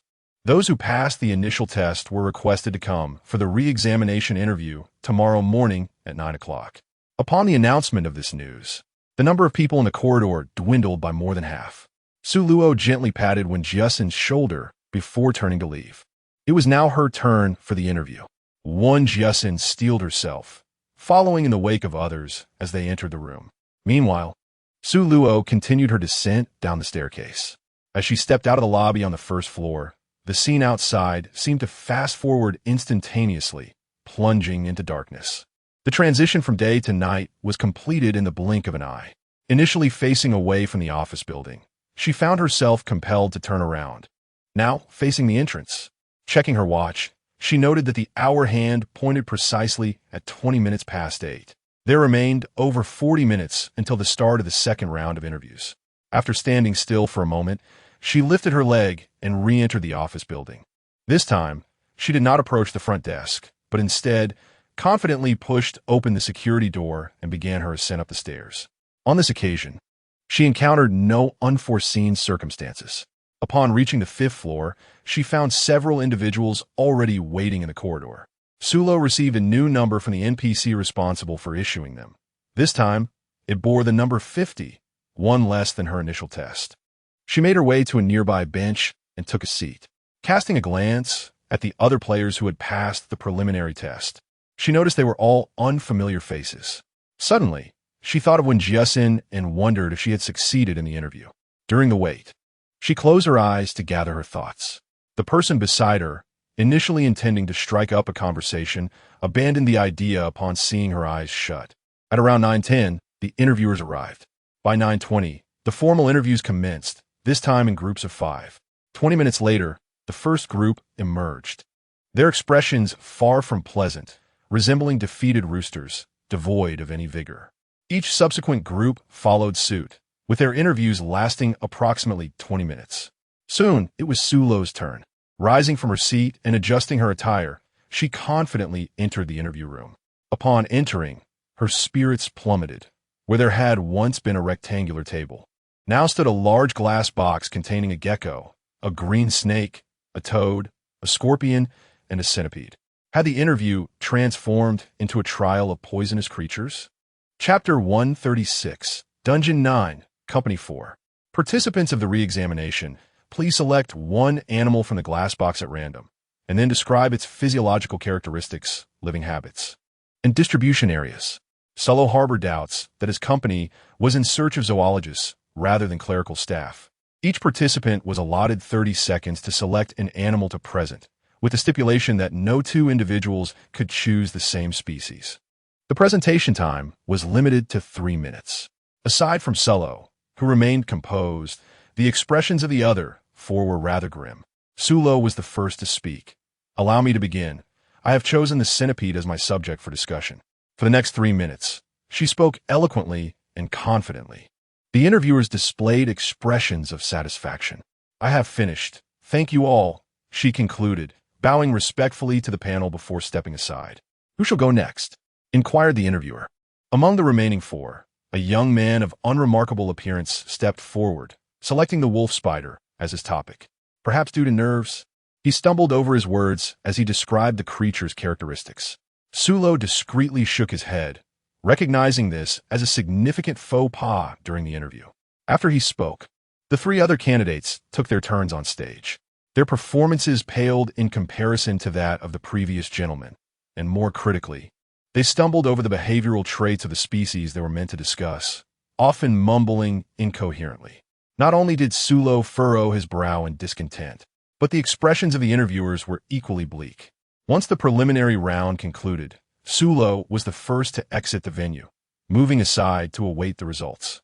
Scanning the crowd, he indeed found no sign of Won Jiasin, indicating that she had not passed the initial screening and had been eliminated. Nearby, whispers circulated. This assessment was utterly absurd. They claimed to be a major corporation, yet during the application process, they failed to clarify the nature of the company or the specific positions available. While yesterday's questions were somewhat acceptable, today's seemed ludicrous, featuring such repulsive subjects. Was it possible that this company was merely a shell corporation, or that they had temporarily rented this venue, with the actual workplace being elsewhere once employment commenced? Personally, I find this organization appears quite legitimate, and the veteran employees seem rather amicable. Thus, the work environment should not be too dismal. You are overly optimistic. Have you seen their office space from yesterday to today? I am familiar with the layout. After the initial interview concluded, I took a stroll. The first floor is merely the company FAAD. The second is the cafeteria. The third is the office area. And the fourth is similar. Your comments are redundant. Do you know which department occupies the third floor? And what about the fourth? Upon hearing this, silence fell over the group. They had no means of accessing the office areas, let alone any further information. Sulo had already utilized his mental acuity to investigate. This organization was a biotechnology firm, primarily engaged in biological and pharmaceutical technologies. The 5 seemingly repugnant creatures in the glass enclosure, however, possessed significant medicinal value. Over the years, traditional Chinese medicine has waned, with the younger generation expressing skepticism, favoring Western medicine, an unfortunate reflection of contemporary times. The results of the morning's interviews would be announced following the lunch break. As the results were unveiled, those who were not selected were promptly erased from the system, akin to the previous day. Those who passed remained eerily silent, not daring to utter a word. Those who successfully navigated the preliminary round were instructed to return for the final interview at 9 o'clock the following morning. Upon hearing this, disappointment washed over the crowd, as they had perceived the previous session as both the preliminary and final interview. Despite their reluctance, they had no choice but to comply. One by one, they departed, leaving behind only those yet to undergo the second round. Just as the day before, as Sulo exited the office building, the scene before him rapidly transformed. In the blink of an eye, day had seamlessly transitioned to night, heralding the dawn of a new day. Everyone who turned their backs to the office building was compelled by the system to pivot and face forward. This setting serves as a poignant metaphor for the plight of the modern worker, who, from the moment they awaken in the morning until nightfall, finds themselves ensnared in an unrelenting cycle of busyness, where time slips away in a fleeting moment. Each day is filled with an interminable workload, endless overtime, and an incessant stream of meetings, alongside an unceasing demand for presentations. Sulo let out a sigh and, with a purposeful stride, entered the office building. Familiar with the surroundings, she ascended to the 5th floor, where she collected her interview number and took a seat on a long bench, awaiting the final interview. This time, her number was 15. From the preliminary round to the second interview, many candidates had already been eliminated, leaving only 20 who had advanced. This final interview would undoubtedly eliminate at least half of the remaining candidates, resulting in only a select few. Just past 9 o'clock, the panel of interviewers arrived. Shortly thereafter, around 10 past 9, the interviews commenced. Unlike previous rounds, this time candidates would enter one by one. Sulo was the 15th in line, preceded by 14 individuals. If each person required approximately 10 minutes, the wait for those 14 would amount to a staggering 140 minutes, translating to a minimum wait time of 2 hours and 20 minutes. Even with the fortunate buff from a previous instance, it could not alter her status as an unfortunate soul, rendering this a rather melancholic tale. She found it perplexing. Despite her remarkable luck during her time in the quick travel realm, her fortunes seemed to diminish the moment she departed. This truly posed an insurmountable conundrum. Suddenly, she felt a pang of nostalgia for Xiao Wu. How she wished for Xiao Wu's presence. Regrettably, upon her exit from the quick travel realm, Xiao Wu had bonded with another host, and their companionship was destined to be fleeting. With every gain comes a loss. Before encountering Xiao Wu, she was alone, and now she found herself indulging in sentimentality. The first individual to enter took a quarter of an hour to emerge, while the second spent around 10 minutes inside. The third person had just entered. As she waited, the afternoon slipped away. She was the third to enter for the interview that day. This time, the venue appeared more conventional, with a simple folding chair placed across from the interviewer. Su Luo confidently approached and took a seat. Please provide a self-introduction. The self-introduction lasted for a minute. Su Luo contemplated for a moment, initially scrutinizing emails from his superior and the most significant client, as well as other potentially vital correspondence. He then proceeded to search for keywords in the subject line to ascertain the urgency of each message. As for those marked with a red exclamation point indicating urgency, he resolved to disregard them unless they pertained to the aforementioned two categories of emails. After all, those who genuinely required his attention would reach out to him via phone. Do you have any idea how many traffic lights our city has? Sulo replied. While I cannot provide you with a definitive answer, I can, based on personal experience. Tally the number of traffic lights within a square mile and subsequently multiply that by the total area of the city. Chapter 137, Copy 9, Company 5. What color do you perceive your brain to be? Suluri played. Red. Why? Because colors often correlate with a person's emotions. I am a perfectionist. When I undertake a task, I strive to excel.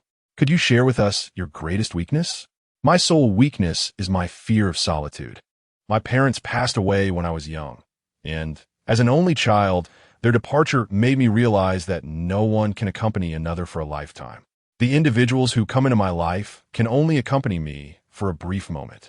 Hence, I now embrace solitude rather than fear it, as I dedicate substantial time each day to exploring knowledge previously unfamiliar to me. How do you manage to live on such a meager salary? Surely, you must be in debt. Life must be quite challenging for you, isn't it? To put it simply, am I age who is truly content with their current salary? Naturally, I aspire for a higher income, which is precisely why I am here for this interview. As for my present circumstances, I can still manage to pay my bills and maintain a balance between income and expenditure. Please share your thoughts on the 5 poisons and your understanding of biotechnology. Personally, I believe the 5 poisons possess significant medicinal value. The interviewers were quite pleased with her performance. Please wait outside for the next part of the interview. Su Luoi departed from the venue. As the clock approached 5:30 in the afternoon, the results of the interview were announced. Su Luo successfully passed the interview. Those who did not succeed were immediately eliminated by the system. Out of the 20 individuals who participated in the interview, only 5 emerged victorious. Those who have passed are requested to report to the Human Resources Department on the 4th floor at 9 a.m. next Monday, 2 days hence. Su Luo exited the office building, standing there in a state of bewilderment, for she found herself lost, uncertain of her home's whereabouts. As she pondered her dilemma, the watch on her wrist began to spin wildly, time slipping away at an alarming pace.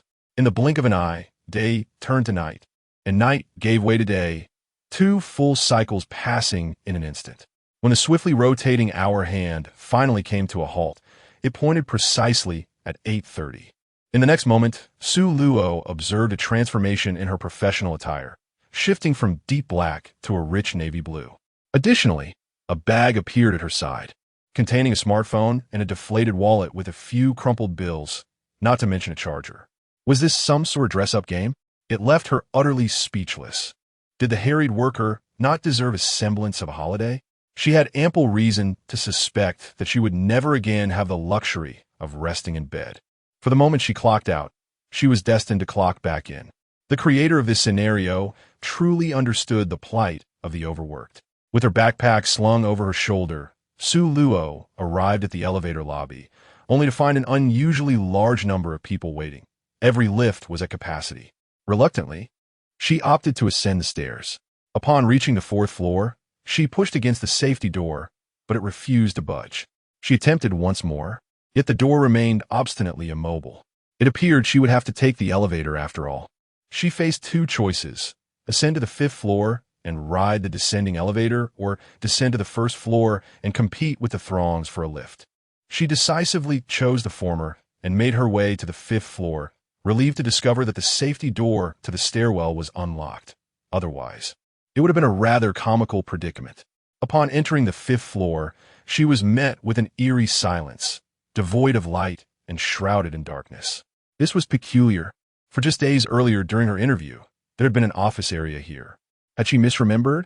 She retrieved her phone and activated the flashlight, beginning her search for the elevator lobby. Oddly enough, despite having seen it just days before, she could not locate it today. Glancing at her watch, she noted it was already 8:40, with only 20 minutes remaining until 9. She was keen to avoid being late on her first day, as it would leave a poor impression on her superiors. Resolutely, she retreated, hastening towards the safety door with her phone in hand. Just as she departed, several dim red lights flickered to life in the darkness, moving ominously. These were surely the eyes of some beast. Their forms lurked within the shadows, letting out a low growl before closing their eyes and vanishing into the gloom. 2 minutes later, the elevator arrived, and she swiftly stepped inside, positioning herself behind the elevator attendant. Soon, the cabin was filled with fellow commuters, when suddenly a shrill alarm blared, indicating the elevator was overloaded. The last person to enter reluctantly stepped back out. As the elevator doors slowly closed and began to ascend, the number above flickered to 3, and the elevator halted, the doors opening to allow 5 individuals to exit. Once they had departed, the doors closed once more, and the number changed to 4 as the elevator doors reopened. Sulo stepped out of the elevator and entered the office area on the 4th floor, where each office was separated by frosted glass. Above the glass doors, there were signage indicators. She located the Human Resources Department, the door to which was ajar. She raised her hand and gently tapped 3 times on the door. Knock, knock. Knock, please come in. Sulo raised her leg and stepped inside, a smile gracing her lips. Hello, I am Sulo, here to report for duty today. The HR representative glanced at her and replied, please take a seat over there and wait for a moment. We will discuss further once the others arrive. Sulo sat gracefully upon the chair at the office entrance. The HR glanced at the time and murmured softly, these newcomers are quite unreasonable. What time is it? And they have yet to arrive for check-in. Sulo glanced at his watch. It was precisely 8:51. Every company leader imposes stringent expectations on newcomers, hoping for early arrivals and a willingness to work overtime. 2 minutes later, the other 4 individuals reported in. Hello, I am Zhang Xingfei. Greetings. I am Liang Yanli. I am Su Binbai. I am Ban Shuo. The HR representative cast a discerning glance at the 4 who arrived just on the dot. Although you're newcomers, do not emulate the seasoned veterans who arrive at the last moment. You each have a 7-day probation period. I hope you will perform admirably. Regardless of the tasks assigned to you, strive to execute them to the best of your abilities. The plight of corporate employees is indeed arduous. Each new company seems to subject its staff to a form of psychological manipulation, aiming to extract the maximum output for minimal compensation, a classic case of wanting the horse to run swiftly while withholding the grass. The HR, embodying the role of an NPC, began a lengthy monologue that could induce slumber. This so-called corporate culture is truly tiresome. It is nothing but CPU literature in disguise. Subsequently, the HR escorted Su Luo and his companions to the 3rd floor via the elevator. The 5 nodded in unison. Zhang Xingfei, who bore the unmistakable appearance of a homebody, was assigned to the technical department as a programmer. Liang Yanli, whose name aptly reflected her charm, was placed in the public relations department. The grounded and reliable Su Binbai found his role in the product promotion department, while the strikingly handsome Pan Shuo was designated to the sales department. Chapter 138, Instance 9, Company 6. Su Luo was assigned to the biology research laboratory. This allocation was quite perplexing. Su Luo would have preferred to be a clerk rather than endure the arduous life of a researcher. The HR representative brought Su Luo before the head of the laboratory, exchanged a few brief words, and then departed. The head of the laboratory was a middle-aged man with a cheerful demeanor, slightly shorter in stature and somewhat plump. With a warm smile, he addressed Su Luo. You must be Su Luo, correct? My surname is Liu. You are the sole female in our laboratory, so I hope you will excel and not disappoint the leadership's investment in you. For the next few days, you should familiarize yourself with the duties. Please go to the 5th floor to feed our cherished specimens or change their water. This task is quite simple and should be well within your capabilities. However, remember that this job is of utmost importance.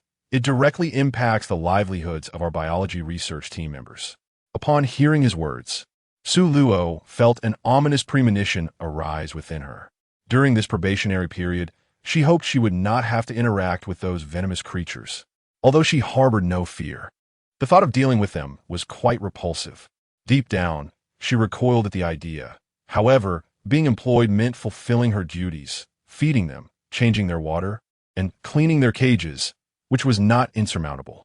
She reassured her superior, "Rest assured, I will not let you down." Mr. LV's eyes glimmered with satisfaction, and his smile became even more amiable as he handed her a key, stating that the door's passcode was, with the understanding that it would be changed every 7 days. The implication was clear. Should she successfully complete her week-long probation, she could request a new password from him. Sulo nodded in agreement, reflecting on the current state of servitude in contemporary society, where one must always play the part of the sycophant, heedful of every command from superiors to avoid the machinations of envious rivals. Clutching her keys, she ascended to the 5th floor via the elevator, unlocked the first door, and entered a code to access the second. As the door swung open, the previously dim room was suddenly illuminated with a resounding click. Inside were several rows of metal shelves, each adorned with cages of varying sizes. The shelves were meticulously labeled by species: toads, venomous snakes, scorpions, centipedes, and geckos, each a representative of the 5 poisonous creatures. The room also boasted 6 separate glass enclosures. The first housed a massive black python, as thick as a water barrel. The second contained an armadillo. The third was home to a Komodo dragon. The fourth featured a tank filled with numerous salamanders. The 5th enclosure, oddly devoid of any creatures, still bore a feeding trough and water dish, remnants of food evident within. However, she dismissed this anomaly and soon departed. The 6th glass chamber was teeming with chameleons, an estimated 100 or more, each appearing to belong to different species. As far as she knew, there were around 160 species of chameleons. Surely not all of them could have been gathered here. This company must possess vast resources, she mused, cursing the avaricious capitalists. Unbeknownst to her, the moment she exited, a 3-headed hellhound materialized within the 5th enclosure, its blood-red eyes fixed on the direction she had taken. Half an hour later, after her exploration, she stood at the door, enveloped in contemplation, sensing something amiss. Suddenly, clarity struck her. The creatures she had just observed were of considerable value and logically should not have been entrusted to a novice like her. Yet, the head of the research facility had not only given her the key, but also shared the access code. What perplexed her further was the absence of an experienced staff member to guide her on the intricacies of animal care, such as feeding frequency. Reflecting on it, she realized she had not formally passed an interview. Perhaps today was merely the assessment. Dismissing these thoughts, she resolved to take things as they came. She began to search the premises for sustenance for the poisonous creatures and the inhabitants of the glass enclosures, yet her efforts yielded no results. Upon reaching the 3rd floor, an eerie occurrence unfolded. The biological research facility that had been there moments before had vanished without a trace, along with the office of the supervisor, Mr. Liu. In a state of urgency, she sought out other NPCs for assistance, but as soon as she spoke, the NPC's face contorted with fear, vigorously shaking their head and claiming ignorance. Unable to locate the biological research facility, she decided to head to the 4th floor in search of HR. Upon arrival, she found the door to the Human Resources office firmly sealed, thick layers of dust coating the entrance, a clear indication that it had been long abandoned. Was she encountering a ghost before? She recalled the other 4 individuals who had joined the company alongside her. Their first destination was the technical department, where they found Zhang Xingfei, lost in thought before an empty desk. It was not just him. Everyone in this office area appeared to be in a state of stupor, resembling marionettes. Sulo reached out and gently patted Zhang Xingfei's shoulder, calling out his name. Su Luo scrutinized him closely and tentatively inquired, "How long have you been employed here?" Zhang Xingfei's head wobbled like a roly-poly toy, tilting first to the left and then to the right. His voice suddenly became monotonous as he stammered, "I do not, no, cannot recall." Observing Zhang Xingfei's peculiar demeanor, Su Luo turned on her heel and departed.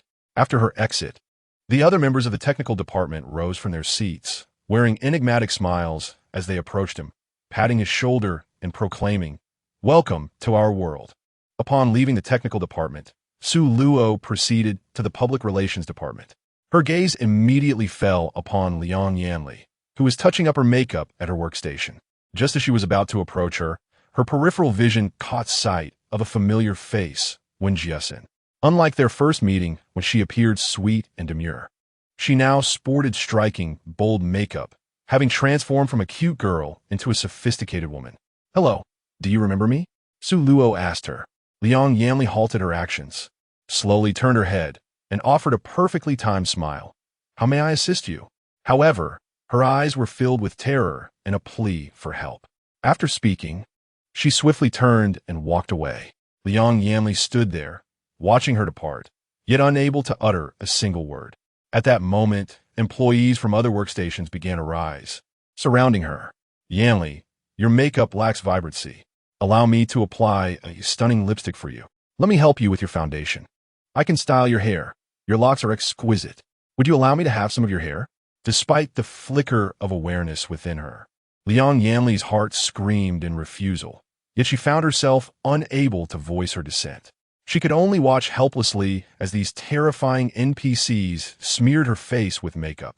And without her consent, one of them snipped away her long, flowing tresses before joyfully departing. Chapter 139, Instance 9, Company 7 when they finally retreated. The foundation on Liang Yanli's face was so thick it could have been used to paint a wall. The vivid red lipstick paired with the ghostly pale foundation created a visage akin to a malevolent spirit. Staring into the mirror, she was left in a state of silent despair. The heavily made-up NPCs, satisfied with their handiwork, welcomed her with enthusiasm. "Welcome aboard," Liang Yanli thought to herself. "No, please do not welcome me. Let me go." After exiting the public relations department, Su Luo did not immediately distance herself but remained outside, observing the scene with her mental acuity. Once she was certain Liang Yanli was not in imminent danger, she turned and left. She then made her way to the product promotion department, locating Su Binbai's workstation, only to find it unoccupied. After inquiring with the NPC at the adjacent desk and learning of his whereabouts, she decided to leave temporarily. Given the uncertain circumstances, she could not afford to act recklessly.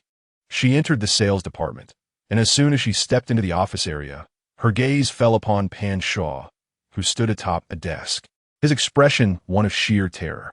In his hands, he brandished a square stool, relentlessly striking at the NPCs encircling him, all the while shouting, "Get away!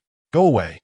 Sulo observed that the NPCs in the sales department resembled soulless zombies, their complexions a ghastly shade of blue, eyes devoid of life, and lips curled into an unsettling grin. Noticing that Pan Shuo retained a striking clarity of mind, Sulo resolved to lend him a hand. Grasping a folding stool propped against the wall, he swung it towards the beleaguered NPCs. Moments later, the floor was strewn with their fallen forms. Su Luo gazed at Pan Shuo, who stood atop the table. "You may come down now." Pan Shuo leaped down from the table, expressing gratitude. "Sister, your arrival is most fortuitous. Had you arrived even a moment later, I would have been assimilated by them." Sulo noticed a remarkably familiar mark on his neck, one that had manifested for the second time. The first instance had been on the neck of Xiaofeng, his dormitory mate at school.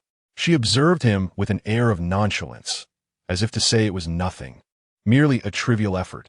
Pan Shuo gazed at her and inquired, "Sister, is there something amiss on your end as well? How did you manage to escape?" Sulo remarked, "I possess a slight advantage over you all, at least when it comes to confronting non-human entities." "Non-human entities? Surely you are not being tasked with feeding snakes and scorpions?"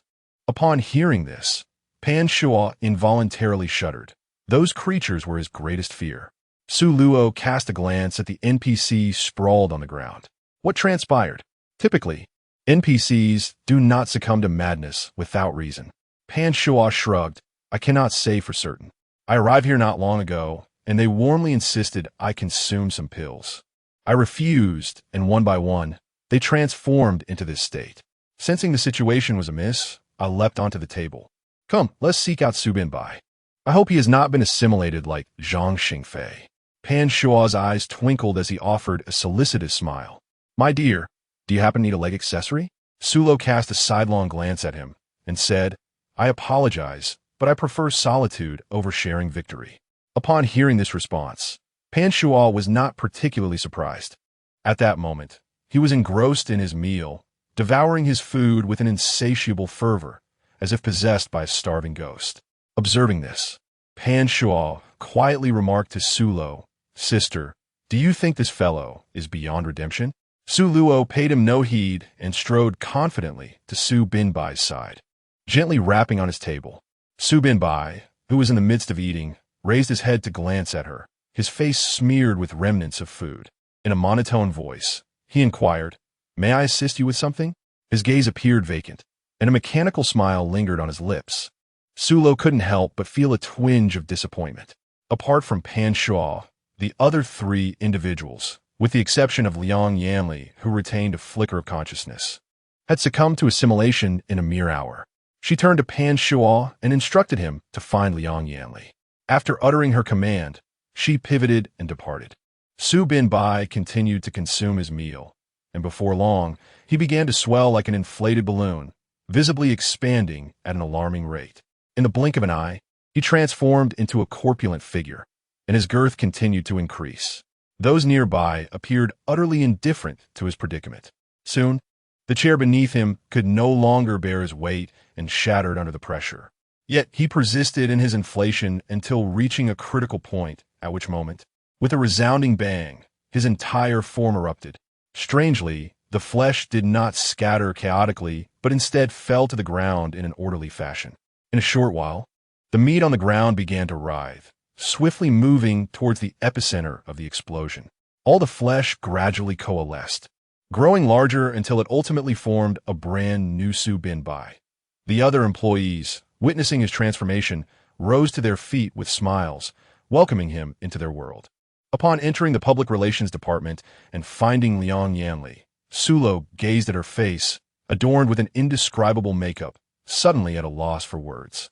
Upon hearing his words, Su Luo struggled to suppress his laughter, pondering the absurdity of his candid remarks.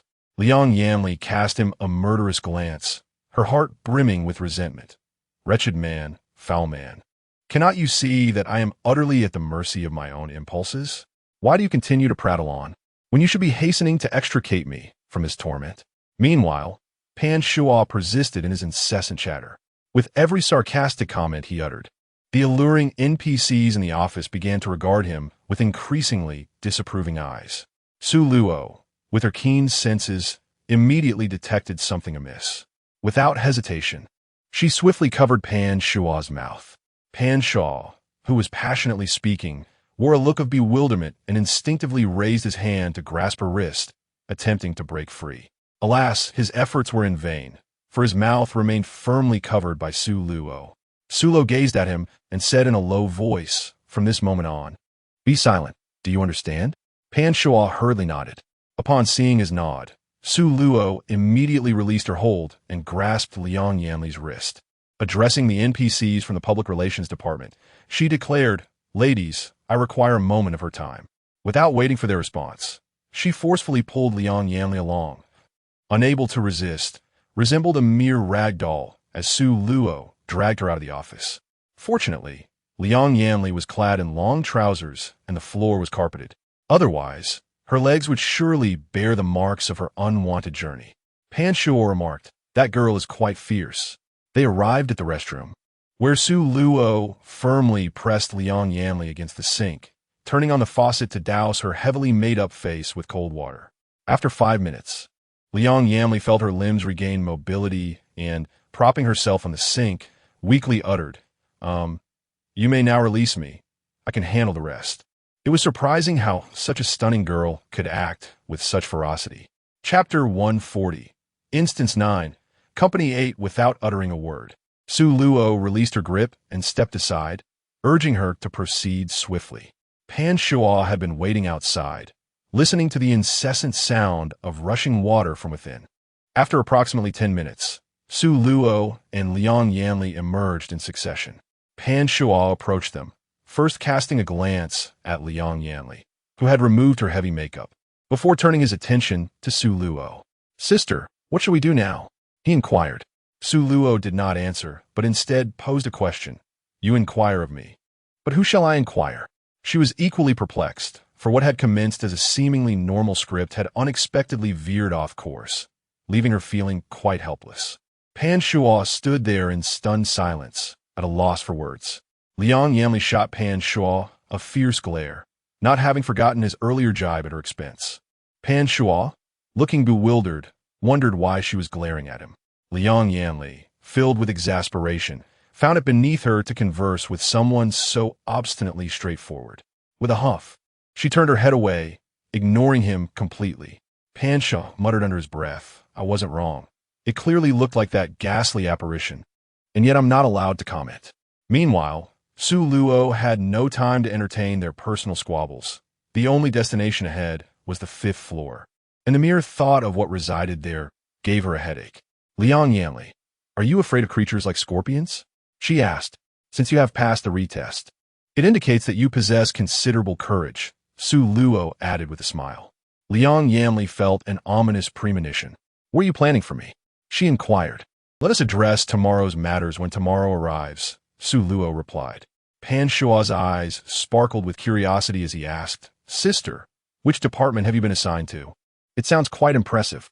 The Biological Technology Research Lab, and my assigned task is to care for the adorable creatures you encounter during the retest," she explained. The mere thought of those creatures, even from a distance, was unsettling, let alone the idea of tending to them. Pan Shuo shrugged nonchalantly and remarked, "I'm fine with it." Su Luo gazed at the two individuals, a testament to the principle of the majority prevailing over the minority. Liang Yanli cast a furious glare at the indecisive Pan Shuo, feeling a sense of disappointment. What a pity for a man to lack any semblance of opinion, rendering his handsome visage meaningless. Su Luo, accompanied by Pan Shuo and Liang Yanli, ascended to the 5th floor. As the elevator doors slid open, Su Luo immediately sensed something amiss and hastily pressed the closed door button. Liang Yanli, upon glimpsing the scene outside, was taken aback by the sight of countless venomous snakes and scorpions, instinctively gasping in horror. Pan Shuo swiftly intervened, admonishing her to remain silent, declaring, "If you wish to perish, then scream." Though Liang Yanli was visibly shaken by the menacing reptiles, she heeded his warning, promptly covering her mouth with her hands as a gesture of her resolve to remain quiet.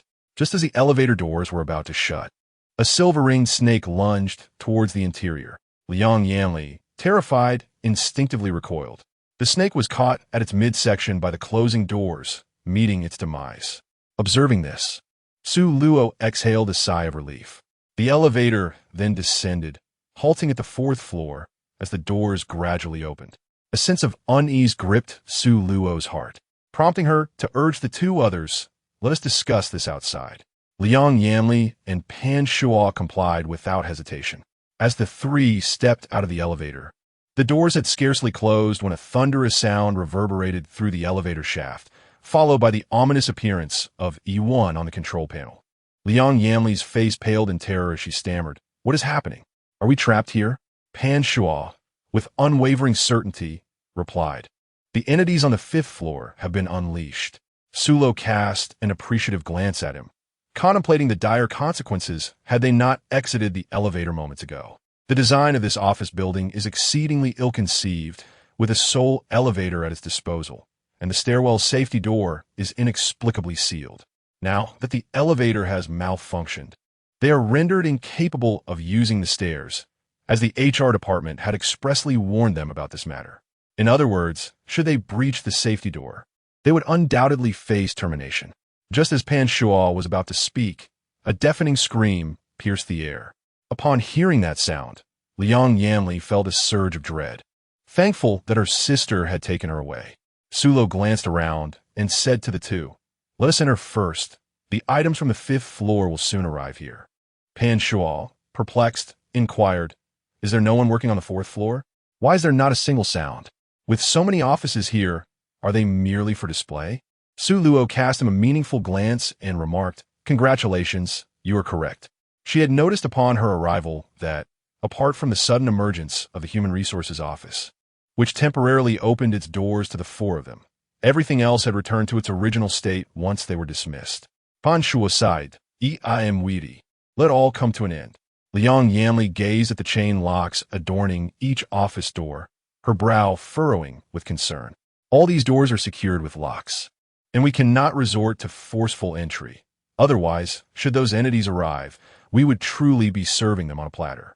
Utilizing the cover of her bag, Su Luo retrieved a piece of iron wire from the space and casually selected an office to commence her lock-picking endeavor. Pan Shuo and Liang Yanli were left in astonishment. "Sister, how is it that you can pick locks? You can't possibly be." The unspoken words lingered in the air, understood by those who knew. Su Luo cast a fleeting glance at her, overthinking the situation. "I am an upstanding citizen. In the past, I frequently forgot my keys, and the locksmith's fees were exorbitant, prompting me to become self-taught in the art of lockpicking." Pan Shuo gave her a thumbs up, exclaiming, "Impressive." In essence, this reflects the helplessness of the corporate worker. Upon removing the chain lock and pushing the door open, a comprehensive view revealed a cluttered interior, clearly not the optimal hiding place. Abandoning this office, she proceeded to the next one, only to encounter similar conditions in successive rooms. Liang Yanli's face was etched with despair. "What shall we do? I think I hear something approaching." Pan Shuo rolled his eyes skyward, exasperated. "Dear lady, must you frighten yourself so? I haven't heard a thing." Su Luo gestured for silence, her demeanor suddenly grave. After listening intently for a moment, her gaze fixed upon a certain point ahead. Pan Shuo and Liang Yanli, upon witnessing this, turned pale with fear, their bodies trembling slightly. "Sister, I'm frightened. Please don't scare me. Surely, there can't be any ghosts." No sooner had the words left her lips than 6 crimson, beastly eyes emerged in the distance, their heavy breaths echoing through the stillness. Moments later, a jet-black, 3-headed hound, towering at an impressive 3 meters, materialized before the trio. Sulo's pupils constricted sharply. How could the hellhound appear here? Pan Shuo and Liang Yanli's faces turned ashen, their bodies trembling like leaves in a storm, wishing desperately for death. This was the most feared of all hellhounds, and they were undoubtedly doomed. Sulo fixed his gaze upon it, without blinking, quietly on guard. The hellhound bared its teeth, advancing menacingly towards the trio. As it drew nearer, they could even perceive the foul stench emanating from its form. Suddenly, it lunged, lowering its body as it charged at the 3. Su Luo shouted urgently, "Quick, get away!" She harbored no certainty in her ability to confront such a vicious beast. Pan Shuo gazed deeply into Su Luo's eyes before swiftly dashing to her side, pushing her aside. "Luo, Luo, farewell." No sooner had the words left his lips than he was devoured by the hellhound's 3 heads. After feasting on their prey, the 3-headed beast turned its gaze towards Su Luo, its eyes glistening with hunger. Liang Yanli, paralyzed by the sudden turn of events, collapsed onto the ground, trembling uncontrollably, wishing desperately to vanish into thin air. Su Luo was filled with incredulity. How could it be Xiao Wu? Aside from her parents, only the system Xiao Wu addressed her in such a manner. What had once been mere suspicion was now confirmed. Xiao Wu had truly come to find her. However, with a swift motion of her wrist, a sword gleaming with a crimson light materialized in her palm. Gripping the blade, she charged towards the 3-headed hound, which had the audacity to devour Xiao Wu. The 3-headed beast, sensing its prey's defiance, dug its front claws into the ground and opened its massive jaws. Langing Dou Suruo. Suro deftly evaded with his sword, swiftly countering with a strike that sent forth a flash of crimson light, leaving a gash upon the 3-headed hound. In agony, it unleashed a furious roar, a sound that resonated painfully in the ears of those who heard it, akin to countless steel needles piercing through the mind. Sulo had preemptively sealed his senses, thereby avoiding the impending turmoil. Unfortunately, Liang Yanli was not as fortunate. She rolled on the ground, clutching her hands in despair. "Damn beast! Sullo exclaimed, striking down with his sword once more. A flash of crimson light illuminated the scene as another wound was inflicted upon the hellhound. This act of defiance thoroughly enraged the creature, causing it to vanish from sight, dissolving into the very air around it. Sulu understood that it had not departed, but rather rendered itself invisible. Closing her eyes, she released her spiritual awareness and swiftly locked onto her target. With a decisive swing of her sword, she inflicted several deep gashes upon its form. Finding the opportune moment, she slid into a kneeling position before the hellhound's chest, aiming for the location of its heart, and thrust forcefully within. Blood gushed forth. She withdrew her blade, only to pierce it once more. The hellhound let out a pained howl, its once invisible body reappearing, and then it collapsed with a thunderous crash, convulsing as blood pooled around it. Su Luo sheathed her sword and rolled on the ground to evade the imminent danger. Leaning against a wall, she coldly observed the 6 bloodshot eyes of the 3-headed hound, one pair after another losing their luster, ultimately succumbing to lifelessness. Once the crisis had passed, the taut string of tension relaxed, and a metallic sweetness surged in her throat, prompting her to retch violently, expelling a copious amount of blood. Her complexion turned as pale as parchment, and a bitter smile formed within. Indeed, wielding a life-bound sword that required spiritual energy in such a lowly realm was far too taxing. She retrieved a healing talisman and affixed it to herself. Once her wounds had healed, she rose and approached the unconscious Liang Yanli. A probe of her mental energy revealed no internal injuries. A mere slumber would suffice for recovery. She dragged Liang into a nearby office, barricaded the door with a desk and stool, and settled down to rest. Before long, she fell into a deep slumber. Outside, the corpse of the 3-headed hound erupted with a resounding bang, splattering blood and flesh in all directions. Subsequently, one after another, white motes of light emerged from the gore, coalescing into a fist-sized orb of luminescence. It floated into the air, drawn by Su Luo's essence, and slipped through the crack of the door. The white orb hovered before Su Luo, gently brushing against her cheek before gradually merging into her being. In her dreams, Su Luo seemed to sense it, softly murmuring, "Little 5." She felt as though she were immersed in a hot spring, her entire being enveloped in an unparalleled sense of ease. A new day dawned. Su Luo gradually regained consciousness, and upon awakening, she immediately sensed something unusual within her. Remarkably, her internal injuries had healed overnight. Suddenly, a thought struck her, and her expression turned particularly complex. Placing her hand over her heart, she silently addressed Xiao Wu, saying, "Xiao Wu, how foolish of you to expend all your remaining energy to heal me." Given her understanding of Xiao Wu, who had developed a sense of self, it was evident that it would not willingly submit to the control of the Quick-Transmigration Bureau. After her departure from the Bureau, it must have devised some plan, openly defying their authority, which explained its current weakened state. Although she recognized the patterns Xiao Wu favored, she hesitated to acknowledge it due to various concerns, as if they had never been apart. The mere thought of that image filled her with a sense of vindication. The higher-ups of the Quick-Transmigration Bureau were utterly despicable. Despite having toiled to acquire what was rightfully theirs upon retirement, these possessions were not theirs to claim, all under the pretense of maintaining the order of the small worlds. Such words were merely a ruse, one that even a ghost would find hard to believe. Just then, Liang Yanli stirred and groaned softly before awakening.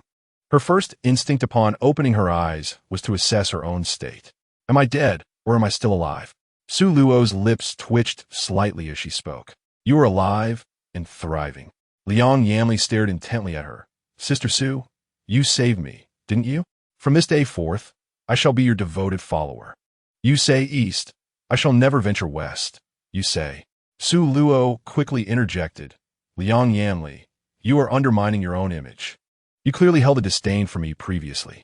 Do not think for a moment that she is oblivious to her own unlikability. It seemed that they epitomized the adage of same-sex repulsion. Due to her appearance, the number of female friends willing to befriend her was exceedingly scarce, a fact she found rather disheartening. Liang Yanli waved her hand dismissively. "Oh dear, that was all a misunderstanding. I merely assumed that someone as striking and beautiful as you would undoubtedly disapprove of a flamboyant woman like myself, so you understand." Since the onset of her adolescence, she had struggled to forge friendships with women, as they often envied her looks and covertly labeled her seductress. To shield herself from emotional harm, she could only erect a formidable barrier of defenses. Sulo smiled empathetically, reflecting on the harsh realities of the world. It is indeed filled with malice towards women, particularly those of beauty. The old adage, "Why must women make life difficult for one another?" echoes true, yet it is often women who perpetuate rumors and slander. Liang Yanli concurred, exclaiming, "Sister, you are absolutely right." As their conversation deepened, they found an increasing rapport. Liang Yanli even felt a sense of regret for not having met Su Luo earlier. Su Luo glanced at his watch. It was already 9 o'clock. "Yanli, we must step outside to assess the situation, lest we be deemed absent." At this moment, Liang Yanli was truly an ardent admirer of Su Luo, hanging on his every word. They pushed aside the furniture that obstructed the door. Chapter 142, Instance 9. Company 10. The two exited the office and entered the corridor, which was eerily empty. The grotesque remains of the three-headed hound had mysteriously vanished since yesterday. "I hope we won't encounter that creature again." Liang Yin, Li's memories before her fainting began to resurface. They approached the elevator and were astonished to find that the elevator, which had malfunctioned the previous day, was now functioning normally. "Let us descend and take a brief stroll to survey the situation," Su Luo suggested as he pressed the elevator button. Before long, the elevator arrived. Once inside the cabin, Liang Yanli continuously gazed up at the ceiling. Upon encountering the situation, Su Luo advised, "Do not worry. There should be no incidents at this hour." "How can you be so certain?" Liang Yanli inquired. "It is the morning work hours. Those creatures are unlikely to be active now," Su Luo asserted with conviction. She speculated that the reason those beings had emerged yesterday was either due to her neglect in feeding them or that it coincided with their feeding time. Liang Yanli, upon hearing her reasoning, momentarily felt a sense of relief. The events of the previous day had been nothing short of a nightmare. The elevator halted at the 3rd floor, and as the doors slid open, the two stepped out. Liang Yanli internally rolled her eyes. Su Luo feigned a demeanor of humility and eagerness to learn. After speaking for nearly 10 minutes, he finally released the two individuals, satisfied. After a moment of contemplation, Su Luo decided to pay a visit to the technical department. Her primary intention was to observe the assimilated Zhang Xingfei. As they traversed the various office areas of the departments, every NPC was diligently engrossed in their tasks. Liang Yanli softly remarked, "Have they been resurrected from the dead? They are merely a collection of data, perpetually evolving with each passing day." Liang Yanli gazed at Su Luo with admiration, saying, "Sister, how does your mind work to come up with such thoughts? No wonder players refer to you as a master. Your reputation is well-deserved." As they conversed, the two arrived at the technical department. Su Luo, accompanied by Liang Yanli, made their way to Zhang Xingfei's workstation. To their surprise, a computer had appeared on the previously vacant desk. Zhang Xingfei sat there, his fingers flying over the keyboard, his gaze vacant and expression numb, resembling a robot diligently performing its task. Liang Yanli, witnessing this scene, felt a surge of astonishment. Sulo reached out and gently tapped the table, yet he remained unresponsive, his gaze still fixed on the computer screen. "Let us be on our way." Su Luo turned and departed. He had already become a competent cog in the corporate machine. After leaving the technical department, the two made a brief visit to the product promotion department, merely casting a distant glance at the diligent Su Binbai before taking their leave. "Su, why not go over?" Su Luo gazed at her. The Su Binbai of now was no longer the Su Binbai of the past. The events of yesterday were too extraordinary for her to relay truthfully. The two of them returned to the sales department, initially believing that Pan Shua's workstation would be vacant. However, to their astonishment, there sat a person who bore an uncanny resemblance to Pan Shua. Liang Yanli was taken aback. "Sister Su, wasn't Xiao Pan dead? How's he alive again?" Su Luo gazed at him. He was merely a non-playable character resembling Pan Shua. It seemed that the system had automatically replicated Pan Shua's data, merely to complete the 5 individuals currently in their probationary period. Upon hearing this, Liang Yanli turned pale. "Sister Su, is it absolutely necessary to go to the 5th floor? Is there no way to avoid it?" Sulo remarked. "If you do not wish to go, then stay on the 4th floor." Liang Yanli shook her head vigorously, akin to a rattling drum. She would much prefer to accompany Sulo to the 5th floor than remain alone in the eerie confines of the 4th. Upon arriving at the 5th floor via the elevator, the door sealed securely, showing no signs of tampering. How, then, had the creatures from yesterday managed to escape? Could it have been the work of that 3-headed beast? After opening the first door, she proceeded to unlock the second with a code. As the second door swung open, the lights inside flickered back to life with a sharp snap. Liang Yanli stood at the threshold, resolutely refusing to step inside. She was simply too terrified of the entities lurking within. Sulo did not insist on her staying, and entered the room independently, scanning the rows before him. The cages were securely locked, and the ground bore no signs of disturbance. Everything appeared as it should. However, as she approached the row of glass enclosures, she detected something amiss. In the first enclosure, the black python had something within its belly, clearly having fed and now engaged in the process of digestion. The armadillo in the second enclosure seemed slightly larger than it had been the previous day. In the third enclosure, the Komodo dragon was presented with a sizable cut of fresh meat, though it was currently slumbering. The fourth enclosure revealed a growth in the salamander, which not only had increased in size, but also contained a considerable number of eggs. Such transformations within a single day were undeniably peculiar. Upon reaching the fifth enclosure, she immediately recognized a discrepancy. The food and water bowls that had been placed on the iron rack outside were mysteriously absent. Delving into her psychic abilities, she found the inside to be utterly vacant. Had the three-headed dog truly vanished? Why had the system not reset its data? In the sixth enclosure, the number of chameleons had surged, more than doubling from the original count of over 100 to nearly 400. After completing her observations, she strode purposefully towards the exit. The visitor was none other than the head of the Public Relations Department. She dragged Liang Yanli towards the elevator area. As Su Luo emerged, she noticed that Liang Yanli had vanished. Hastily, she secured the door and made her way towards the elevator. This time, she had intentionally left a trace of her mental energy within the room. Upon reaching the elevator, she found the elevator had just arrived at the 5th floor, where the head of the Public Relations Department was dragging the unconscious Liang Yanli into the elevator.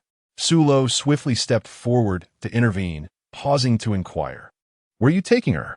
The stunning NPC, her demeanor icy, replied, "She is an employee of my Public Relations Department. If she is absent from her post, it is only natural for me to seek her out." Upon hearing her words, the NPC erupted into a fit of laughter. Though her words were far from courteous, "You truly amuse me. I have never encountered a probationary employee as oblivious as you. It would be wise for you to refrain from provoking me, lest you jeopardize your chances of passing the probationary period." Chapter 143, Instance 9. Company 11 Suluo swiftly ceased any further conversation, stepping directly into the elevator cabin. He grasped her wrist firmly, applying a slight pressure. Witnessing this, the NPC fumed with rage, raising her other hand high, intent on delivering a resounding slap to Suluo. Sirocco is not someone easily humiliated. With a right hand as swift as lightning, he seized her wrist and with a forceful twist, broke it. Subsequently, his left hand followed suit, snapping her other wrist as well. The NPC cried out in pain, exclaiming, "Ah, it hurts." At that moment, a warning echoed repeatedly. "Warning, warning, warning. Players are prohibited from harming NPCs." This phrase repeated thrice, yet no tangible repercussions ensued. Su Luo dismissed the system's warning chimes as mere background noise. Seizing Liang Yanli and exiting the elevator. Before departing, she kindly pressed the button for the second floor. As the elevator doors closed, it descended directly to the restaurant on the second floor. Unbeknownst to this NPC, she encountered a supervisor emerging from another elevator, poised to inspect the dining area. Naturally, the NPC was dismissed from her position and fined. Half an hour later, Liang Yanli regained consciousness. Rubbing the back of her neck, she exclaimed, "Damn it, I better not find out who knocked me out." The assailant showed no mercy leaving her neck in excruciating pain. Suddenly, Liang Yanli connected the dots. Are you implying that it was someone from the public relations department? Is she out her mind? I haven't wronged her. I took care of it for you. I rendered her wrists useless, Su Luo remarked nonchalantly. Upon hearing this, Liang Yanli's eyes sparkled with admiration. Su, you are truly a remarkable person. From yesterday to today, you have been my savior. If you ever need anything, do not hesitate to ask. Sulo, am I being issued a card of goodwill? Su, my dear, I have a humble request. I desire to forge a friendship with you in the real world. What are your thoughts on this? Liang Yanli gazed at her with hopeful eyes. Su Luo neither expressed approval nor disapproval, opting instead to wait until the patterns on her hand faded before making a judgment. At present, she found herself devoid of the leisure or inclination to form friendships. Liang Yanli felt a tinge of disappointment, but quickly regained her composure. Sister Su, I implore you not to go back on your word. I shall be waiting for you at my home. In conclusion, she revealed her residential address in the real world. Su Luo nodded in acknowledgement. Liang Yanli glanced around and asked, Sister, where shall we go now? Su Luo gazed at her, undoubtedly remaining on the 5th floor. Today, she had no intention of departing. Prepare to lie in wait and uncover the identity of the unseen saboteur. Liang Yanli felt a shiver run down her spine. The very thought of yesterday's events sent her spiraling into a state of PTSD. It was truly terrifying. Had the elevator doors not closed in the nick of time, she would have been bitten by a venomous snake. Su Luo understood her fears and reassured her, saying, With me here, no creature within will harm you. After speaking, she lifted her leg and walked towards the other side. Liang Yanli hurriedly followed suit. Su Luo produced a hairpin, deftly unfastening the chain lock before gently pushing the door open. Today, let us remain here, she suggested. The most perilous places often harbor the greatest safety, yet one cannot entirely dismiss the lingering specter of danger. Once inside, Su Luo secured the door with a meticulous lock, dragging a table to fortify it, ensuring that no crevice remained.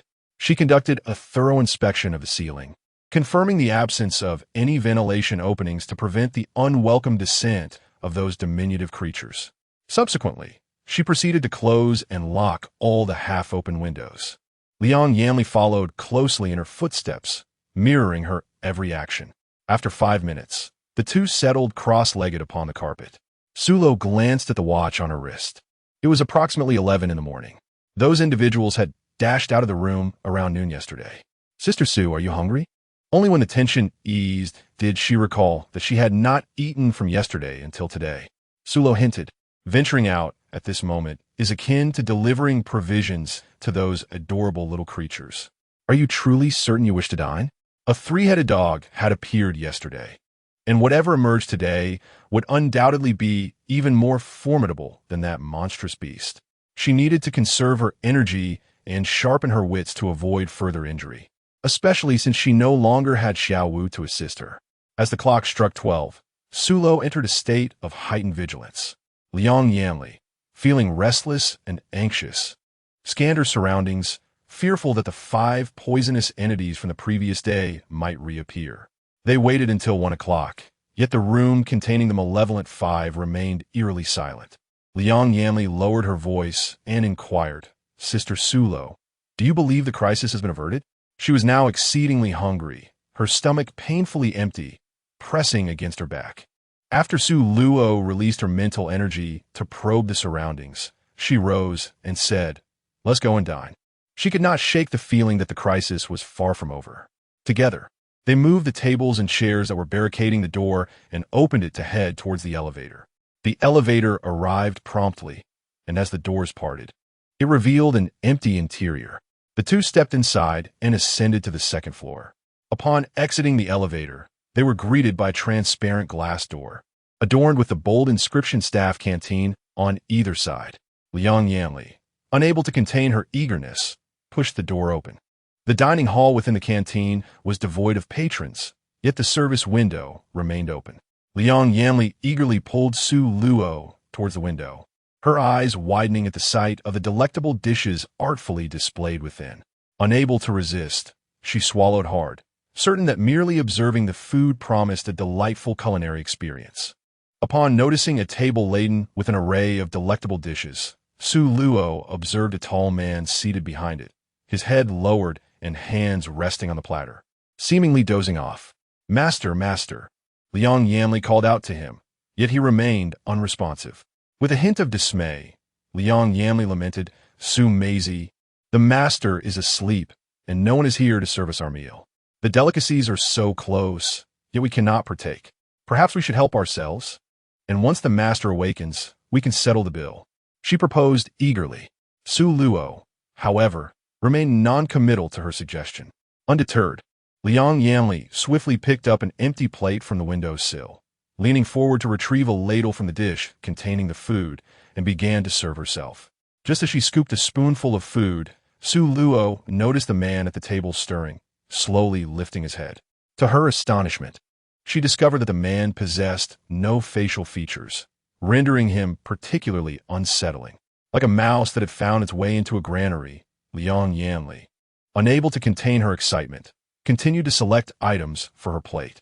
Once 3 different dishes adorned her empty plate, the man's hands, which had been resting behind the platter, began to move. He grasped 2 objects and brought them to his palms.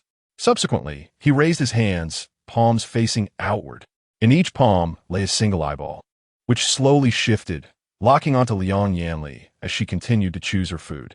Chapter 144, Instance 9, Company 12. Sulo inwardly exclaimed in dismay and hastily grasped Liang Yanli's arm, urging in a hushed tone, "Quickly set down your tray. We must hurry." Uncomprehending, Liang Yanli clung to her tray, resolutely replying, "I refuse. I am hungry." Sulo gestured with her eyes, urging her to glance in that direction before making a decision. Liang Yanli followed her gaze, and upon seeing, her complexion instantly paled, nearly causing her to drop her plate. Throughout these actions, she had remained acutely aware of the man's every movement through her mental prowess. Fortunately, Liang Yanli had not mixed the dishes together. Otherwise, the situation would have been even more troublesome. Su Luo was acutely aware that this situation could not end well. She flung aside her plate and, seizing Liang Yanli's hand, sprinted toward the exit. Su Luo was swift, but the faceless man was even swifter, darting through the dining hall window with alarming speed, propelling himself toward the two with all 4 limbs. Liang Yanli, paralyzed by fear, felt her legs weaken, yet driven by the instinct to survive. She gritted her teeth and ran for her life. The two burst through the dining hall doors and reached the elevator area, where they pressed the button for the upward journey. As the elevator arrived, they hurried inside, with Su Luo quickly selecting their floor and repeatedly pressing the closed door button. Just as the elevator doors were about to seal shut, 3 slender fingers wedged themselves between the closing panels. The elevator, detecting an obstruction, slowly opened once more. Suddenly, a grotesque fissure appeared on the faceless man's visage, revealing a gaping maw lined with sharp teeth as he lunged toward the interior of the elevator. Sulo remained composed as he confronted the assailant. When the faceless man lunged at him, he swiftly lifted his leg and delivered a powerful kick with all his strength. The man was sent hurtling backward, crashing forcefully against the wall. Liang Yanli stared in shock at the 2 disoriented eyeballs rolling on the ground, rendered speechless. Sulo kicked the 2 eyeballs away with his toes, then pressed the button to close the elevator doors. Liang Yanli sat on the ground in shock, exclaiming, "Goodness! What was that? How terrifying!" Thanks to that monstrous creature, she now harbored a psychological trauma towards the cafeteria staff. It could possibly be a type of monster from the... Since being drawn into this survival game, she had encountered numerous illogical creatures and had developed a certain immunity. Liang Yanli, bewildered, pondered, "What does that even mean? Am I really that out of touch?" As Su Luo was about to speak, a chime sounded, signaling the elevator's arrival at the 5th floor. When the doors of the elevator opened, Liang Yanli cautiously peered outside, fearful that another monstrous creature might leap out. Su Luo strode purposefully outside, leaving behind her. Liang Yanli rose from the ground and hurriedly followed suit. Subsequently, she checked the rooms where the 5 poisonous creatures were confined. They remained safely ensconced in their respective enclosures, not daring to venture beyond their bounds. Liang Yanli reclined on the carpet, clutching her abdomen, lamenting her hunger. If only she had taken a bite earlier. Sulo candidly doused any glimmer of hope, stating, "Fortunately, you did not partake. Had you done so, your demise would have been inevitable." Liang Yanli fell silent, recognizing the veracity of her words. Merely observing the formidable presence of that creature moments ago, she understood that, had it not been for Sulo's intervention, she would not be seated here now. "Sister Su, surely we cannot endure hunger for 7 days here, can we?" Sulo gazed at her, believing that enduring hunger was far preferable to being devoured by a monster. Upon entering the game, she found herself indifferent to the notion of food, as all the delicacies within the virtual realm were merely products of data generation. Liang Yanli wore an expression of utter desolation. The mere thought of it was enough to send her into a spiral of despair. "Now, all I desire is for the workday to conclude swiftly," wishing for time to pass in a fleeting moment. Sulo remained silent, initially intending to pass the time by checking his phone. However, his bag was nowhere to be found, and he had no idea where it had gone. If it was lost, so be it. After all, it was not his possession, so it mattered little. The two individuals indoors unknowingly drifted off to sleep. As they slumbered, time swiftly eluded them, and before long, a new day dawned. At 7 in the morning, Sulo was the first to awaken. Liang Yanli followed suit shortly thereafter. Gazing out at the morning light, she murmured to herself, "A new day has arrived. I truly hope the remaining days unfold as uneventfully as yesterday." "Sulo, Jime, you are overthinking. Today will undoubtedly be even more thrilling than yesterday." Do not inquire how she knows. It is merely an instinct. Seeing that there was still ample time, Su Luo decided to begin practicing Tai Chi. Liang Yanli remarked, "Su, your interest resembles that of the elderly. Typically, only the older generation enjoys such activities." Su Luo cast a fleeting glance at her, remaining silent. After all, Tai Chi is a national treasure, and, as the saying goes, outsiders watch the excitement while insiders discern the subtleties. It was evident that Liang Yanli was merely an amateur, and Su Luo did not wish to waste her breath. Upon sensing the look in her eyes, Liang Yanli felt a sudden awkwardness and retreated to the side, staring vacantly out the window. An hour later, after completing her Tai Chi practice, Su Luo commanded, "Follow me." She needed to check on those little cuties. If all one is expected today, they should be stirring about once more. "Sister Su, you aren't planning to go see those creatures, are you?" The mere thought of those beings sent shivers down her spine. Su Luo cast a glance at her, affirming her intention to proceed, as it was indeed her duty. "This time, you must stay close to me to prevent a recurrence of past events." She needed to keep a vigilant eye on her surroundings to avoid further conflicts with NPCs. Yesterday's warning was merely verbal. Today could yield far graver consequences. "Suil, your audacity is truly remarkable. You fear neither ghosts nor those creatures. As women, how can we differ so greatly?" Su Luo found it difficult to respond. She could hardly confess that she too had once harbored fears, which she eventually overcame upon entering the Quick-Transmigration Bureau, driven by the necessity to complete her tasks. The two of them arrived at the chamber housing the 5 poisons. After opening 2 doors, Liang Yanli steeled herself and stepped inside.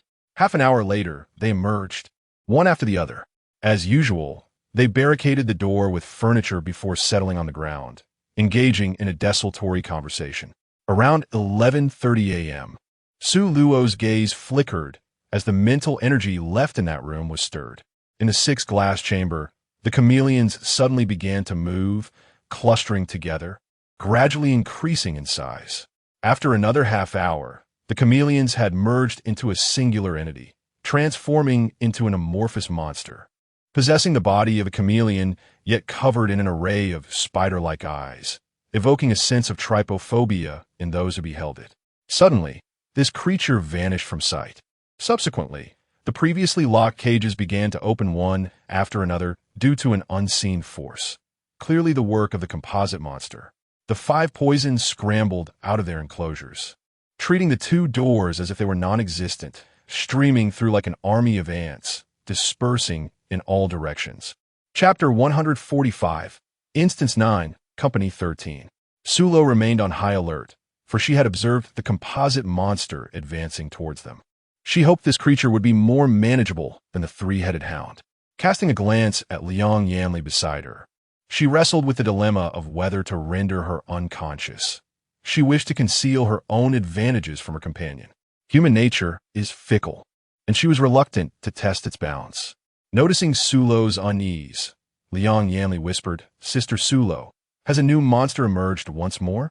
Sulo, acknowledging the imminent approach of the monstrous creature. "If you wish to survive, refrain from making a sound," he cautioned.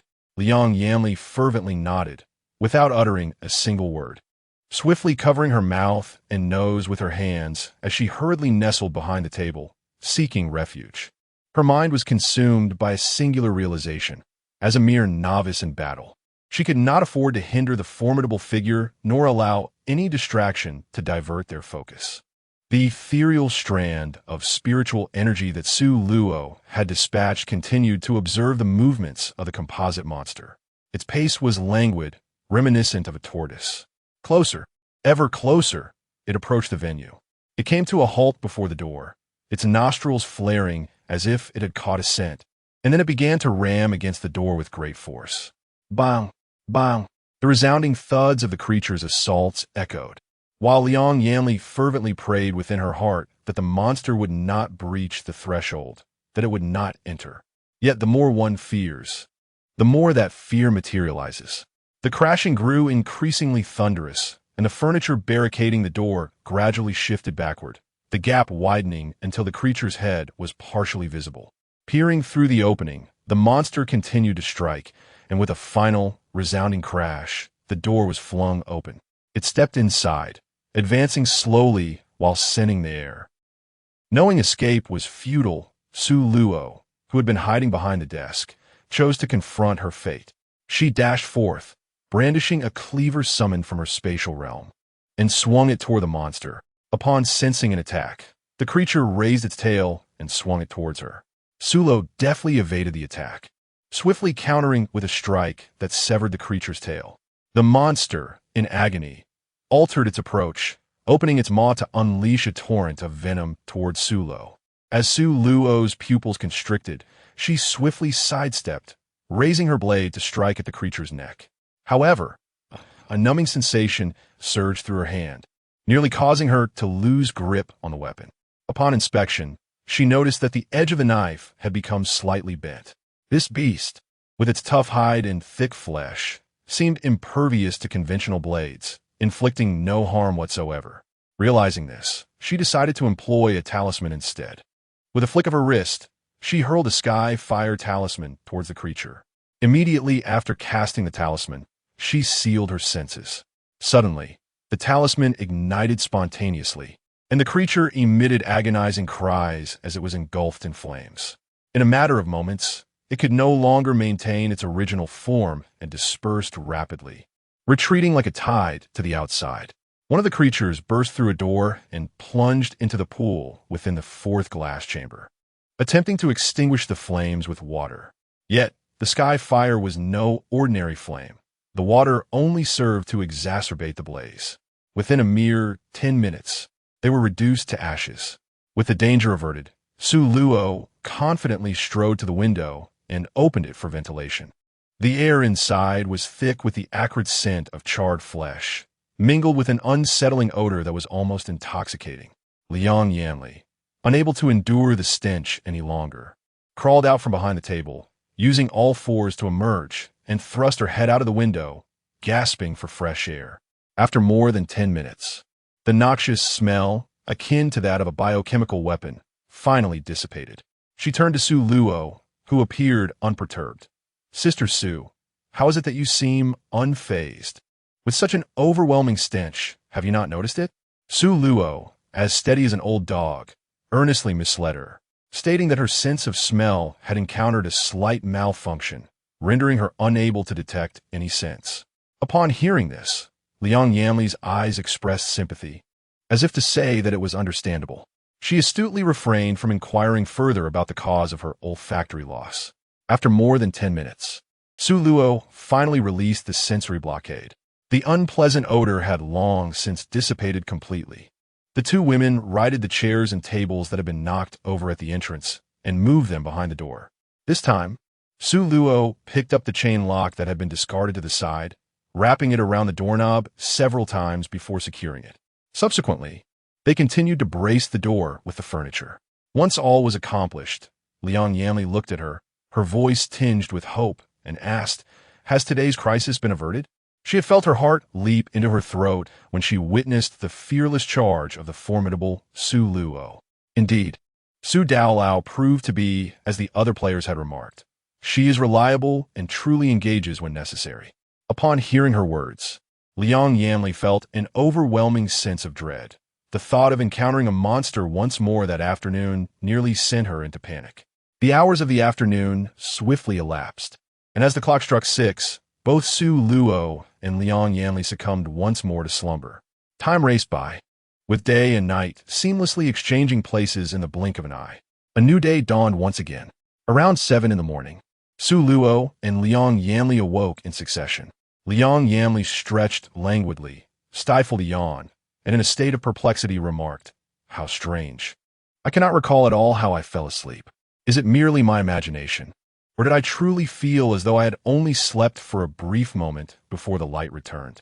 Su Luo remained silent, harboring doubts within her. Was she the only one who remembered the swift passage of time? She proceeded to practice a set of Tai Chi Liang Yanli lamented. "I haven't brushed my teeth or washed my face in several days. If this continues, my skin is bound to deteriorate." Su Luo chuckled and shook her head. Truly a refined girl, the kind who would never step outside without makeup, unlike her, who always faced the world barefaced. Around 9 o'clock, Su Luo ventured outdoors. A new day had arrived, and she was eager to check on those delightful little ones. Despite her reluctance, Liang Yanli could not shake the thought that if she were to be left alone, she would be whisked away by that formidable female supervisor for the public relations department. Weighing her options, she chose the lesser evil and decided to stick close to the esteemed Su. With that, she tugged at the bewildered Liang Yanli and hurried towards the room they had just exited. Once inside, Su Luo wrapped an iron chain several times around the doorknob before locking it. Liang Yanli trembled and asked, "Is the monster coming back again?" "Su Luo Nadif. Quickly hide and hold your breath. Leave the rest to me." Liang Yanli repeatedly nodded, hastily taking refuge behind the desk, tightly covering her mouth and nose. Overcome by fear, her body trembled slightly. As Su Luo observed her concealment was successful, she promptly unlatched the chain lock and stood in the corridor, awaiting the approach of the monster. This time, the creature that emerged in the corridor was a group of entities, each approximately 10 meters in length, cloaked in a dark crimson hue and adorned with obscure spots. Their heads and tails bore a tufted appearance, while the features of their heads were indistinct. As they advanced, they emitted a noxious venom, highly corrosive, leaving profound impressions on the floor where it touched. From a distance, they resembled writhing silkworm cocoons, invoking a sense of visceral discomfort. The mere act of expelling venom was sufficient to instill dread in Su Luo. One creature would be manageable, but facing a horde was undoubtedly overwhelming. Contemplating this, she unleashed her mental energy, erecting a barrier in the corridor to prevent their escape, and retrieved several heavenly fire talismans from her spatial pouch, casting them forth. Under the guidance of her mental control, the talismans formed an encirclement, ensnaring the bizarre creatures within. Upon witnessing the flames, a palpable panic ensued among them, visibly distressed as they recoiled in terror. However, they found themselves surrounded by fire, with no avenue for retreat. With his mental prowess, Su Luo meticulously constricted the flame's reach. Before long, a peculiar odor permeated the corridor, an aroma intensely acrid. After more than half an hour, those strange entities were reduced to a mound of black ash. Just as he was about to exhale a sigh of relief, a creature over 2 meters in length emerged seemingly from thin air. Adorned with 8 antennae at its jawline and glistening with a viscous sheen, crawling towards him. Su Luo cast another fire talisman towards the creature, and as the rune landed upon its body, it ignited spontaneously. The creature, writhing in agony, emitted high-pitched cries while retreating. In its frantic escape, it trampled countless 5 poisons, which ignited upon contact with the flames, one after another, turning to ash in the inferno. With every ounce of strength, the creature charged into the biological breeding chamber, where chaos erupted as a sea of fire engulfed the room. All living beings within were consumed by the ravenous flames. The intense heat caused the glass enclosure to shatter explosively, leaving the interior in utter disarray. In the blink of an eye, every creature in that chamber was reduced to mere ashes, while the shards of glass were transformed into new crystalline forms by the fire. Sulo, taken aback by the outcome, gazed at the charred remains of the room and sighed, lamenting that she had inadvertently shattered her unsteady meal bowl. Without a doubt, she would fail the 7-day trial period. Resolving to learn from this experience, she decided to resort to ordinary fire talismans in the future, acknowledging that the power of the heavenly fire talisman was excessively formidable. Today marked the 4th day. If she could endure just 3 more days, she would finally learn the outcome. Meanwhile, Liang Yanli, hiding beneath her desk, was blissfully unaware of the chaos outside. Not hearing any sounds of struggle, she assumed that today's creature had merely passed through. With a sigh of relief, she listened intently for a moment before cautiously peering out from under the desk. Upon noticing Sulo's troubled expression, which bore the marks of distress, she cast aside her fear and hurriedly emerged to stand beside her, inquiring with genuine concern, "Sister Sulo, what has happened to you?" Luo cast a glance at her. Estimating that this time, it was unlikely she would pass through, it was time to bid farewell. Nevertheless, she did not allow these thoughts to weigh heavily on her heart.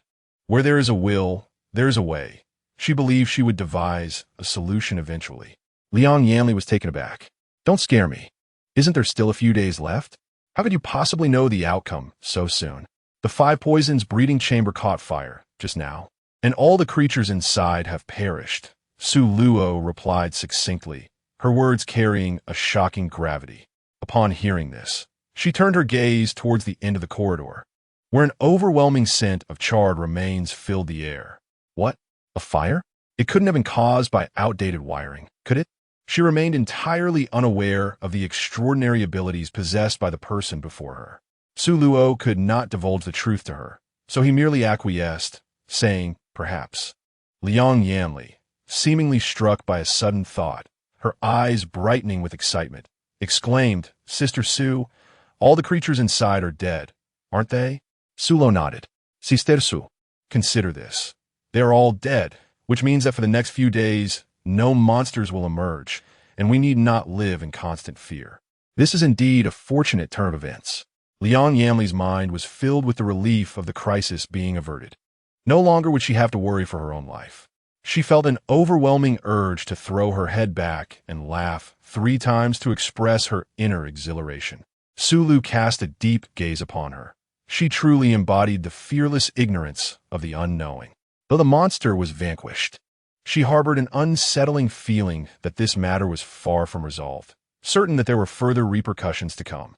Nevertheless, she resolved to dismiss such thoughts, opting instead to take each step as it came, striving to endure until the final day, awaiting the outcomes before taking further action. In the ensuing hours, the two engaged in a meandering conversation, their dialogue ebbing and flowing. The day swiftly passed, and by 6:10 in the evening, they succumbed to slumber one after the other. Time flew by. In the blink of an eye, dawn arrived, heralding the onset of a new day. Around 7 o'clock, Sulu and Liang Yanli gradually awoke. By 9, Sulu decided to venture to the 3rd-floor office area. Liang Yanli, with a sullen expression, reluctantly protested. "Let's remain here. I have no desire to go outside." She harbored concerns about encountering her superior from the public relations department, fearing the prospect of being taken away by her. Sulo remarked, "If you do not wish to go, then remain here." She was not accustomed to passively awaiting fate. The destruction of the biological breeding room was a significant event. She felt compelled to observe the reactions of the NPCs. Liang Yanli promptly declined, exclaiming, "I certainly do not want to be left here alone." She was determined not to let Sulo stray beyond her line of sight. The two exited the venue, one following the other, and as they traversed the corridor, passing by the charred room, Liang Yanli lamented, "Goodness, They say fire and water are merciless. It appears the blaze yesterday must have been quite fierce, as it has even consumed 2 doors. Su Luo remained silent as the two made their way to the elevator, pressing the down button and awaiting its arrival. After a 2-minute interval, the elevator doors parted with a gentle chime. They stepped into the cabin in succession. Their first stop was the 4th floor, which lay eerily quiet, with the doors of all offices firmly secured. The Human Resources Department was no exception. Upon departing the 4th floor, the elevator doors closed, and the previously dim corridor suddenly illuminated, revealing the offices one by one as their doors swung open. At the end of the hallway, a sign for the general manager's office materialized on the door. Shortly thereafter, the door opened from within, revealing a stern-faced, middle-aged man who proceeded to the 3rd office on the right. He brusquely pushed the door open and addressed the occupant inside with little courtesy. "Old Lu, every living thing has perished in the sudden blaze. I give you 3 days to restore that office to its former state, where you need not return. By the way, where is that new recruit? What is she even doing? Didn't she know to extinguish the fire?" Old Lu meekly replied, "General Manager, have you forgotten? The use of dry powder fire extinguishers could harm those creatures, which is why the 5th floor is not equipped with any." The general manager faltered, his anger boiling over as he slammed the door behind him. Director Lu, rubbing his head, wore a malicious grin. This predicament would surely fall upon the shoulders of the new recruit. At that moment, Su Luo remained oblivious to the fact that someone was scheming to make her the scapegoat. Su Luo and Liang Yanli ascended to the 3rd floor. Upon entering the office area, they were greeted by the cacophony of NPCs chattering. "There's a fire on the 5th floor. Everything has been incinerated. The company is set to incur substantial losses. You don't understand, do you? It should be said that Director L's household is about to reap profits. I think it's good that those things are dead, being tormented by them every day." Silence. No more talk. As soon as the words were spoken, a rather cantankerous middle-aged woman approached. "Everyone hush. You ought to know what is appropriate to say and what is not. I shouldn't have to repeat myself. Get back to work immediately, or I shall deduct your wages. I wonder if you still wish to pay your mortgages, marry, or buy baby formula." Liang Yanli murmured quietly, "NPCs have mortgages? Raising children? This is truly a reflection of contemporary wage slaves." No sooner had she spoken than the female supervisor cast a furious glance at the two, barking, "You two over there, which department do you belong to? Who authorized you to wander during work hours?" Sulo hurriedly pulled Liang Yanli away. As the elevator doors opened, the once dimly lit office area was now ablaze with light. Su Luo and Liang Yanli exchanged glances. "Sister Su, why has someone suddenly appeared on the 4th floor?" Sulo remarked with profound significance. "This is the norm. In a company with such clearly defined roles, leaders merely need to articulate their thoughts. They seldom emerge unless confronted with substantial matters or when tasked with new directives from their superiors. Certain leaders often seem as elusive as phantoms, much like the head of the biology office." Su Luo unleashed his mental prowess, surveying the surroundings before pinpointing Director LV's office, and strode purposefully towards it. Liang Yanli hastily followed, glancing at the illuminated offices on either side as they walked. Each office was furnished with 4 desks, accommodating 3 to 4 individuals. Sulo gazed at the sign on the door that read Office of the Director of Biological Research, raising an eyebrow in a cold smirk. The leader of his department was truly elusive, appearing and disappearing like a mythical dragon, even capable of instantaneously relocating his office. He lifted his hand and knocked on the door. "Knock, knock. Please enter." Su Luo pushed the door open and entered, gazing at the smiling tiger seated behind the desk. "Director Lu, it's truly a challenge to meet you," he remarked. Upon recognizing Su Luo, Director Lu paused momentarily before cheerfully inquiring, "Ah, Su, how have you been adjusting to your new position these past few days? Have you encountered any challenges?" Su Luo was unaware of the concept of politeness and spoke candidly. "Director LV, I have ample reasons to suspect that your company is engaged in fraudulent activities. The task you assigned to me that day was to feed those creatures, correct? However, I was unable to locate any food, and ultimately, I had no choice but to seek your assistance. Yet you and your office have mysteriously vanished. This predicament is quite challenging for a newcomer like me. Do you know what the most terrifying aspect is? It is that every day at noon, when a rest period begins, those adorable little creatures you mentioned transform into monstrous beings that devour humans. I barely managed to survive, and then, yesterday, a fire-breathing monster suddenly appeared out of nowhere. Outside, Liang Yanli listened in astonishment. Director LV's expression grew increasingly grim as he absorbed the tale, his forced smile fading into discomfort. Sulo relentlessly proclaimed, "I will lodge a complaint against your company with the Labor Bureau. During my brief tenure here, I have endured considerable torment, both physically and mentally." Director L, exasperated yet unwilling to interrupt her, resigned himself to listening.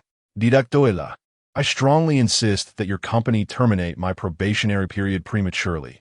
Otherwise, I shall take the evidence I possess to the Labor Bureau, and you may find yourself in a predicament. Sulo's words were laden with menace. A myriad of colors, green, red, and white, flashed across Director L's face, rendering him an unsightly sight. He had initially presumed that this newcomer would be easily manageable, only to discover he had misjudged her. His previous plans now lay in ruins. Should she indeed proceed to the Labor Bureau, his position would be in jeopardy. Xiao Su, I am aware of your concerns. I will provide you with a response by the end of the day at the latest. Does that suffice? Sulo gazed at him with suspicion. Director Liu, you wouldn't resort to your disappearing act again, would you? Let me make myself clear.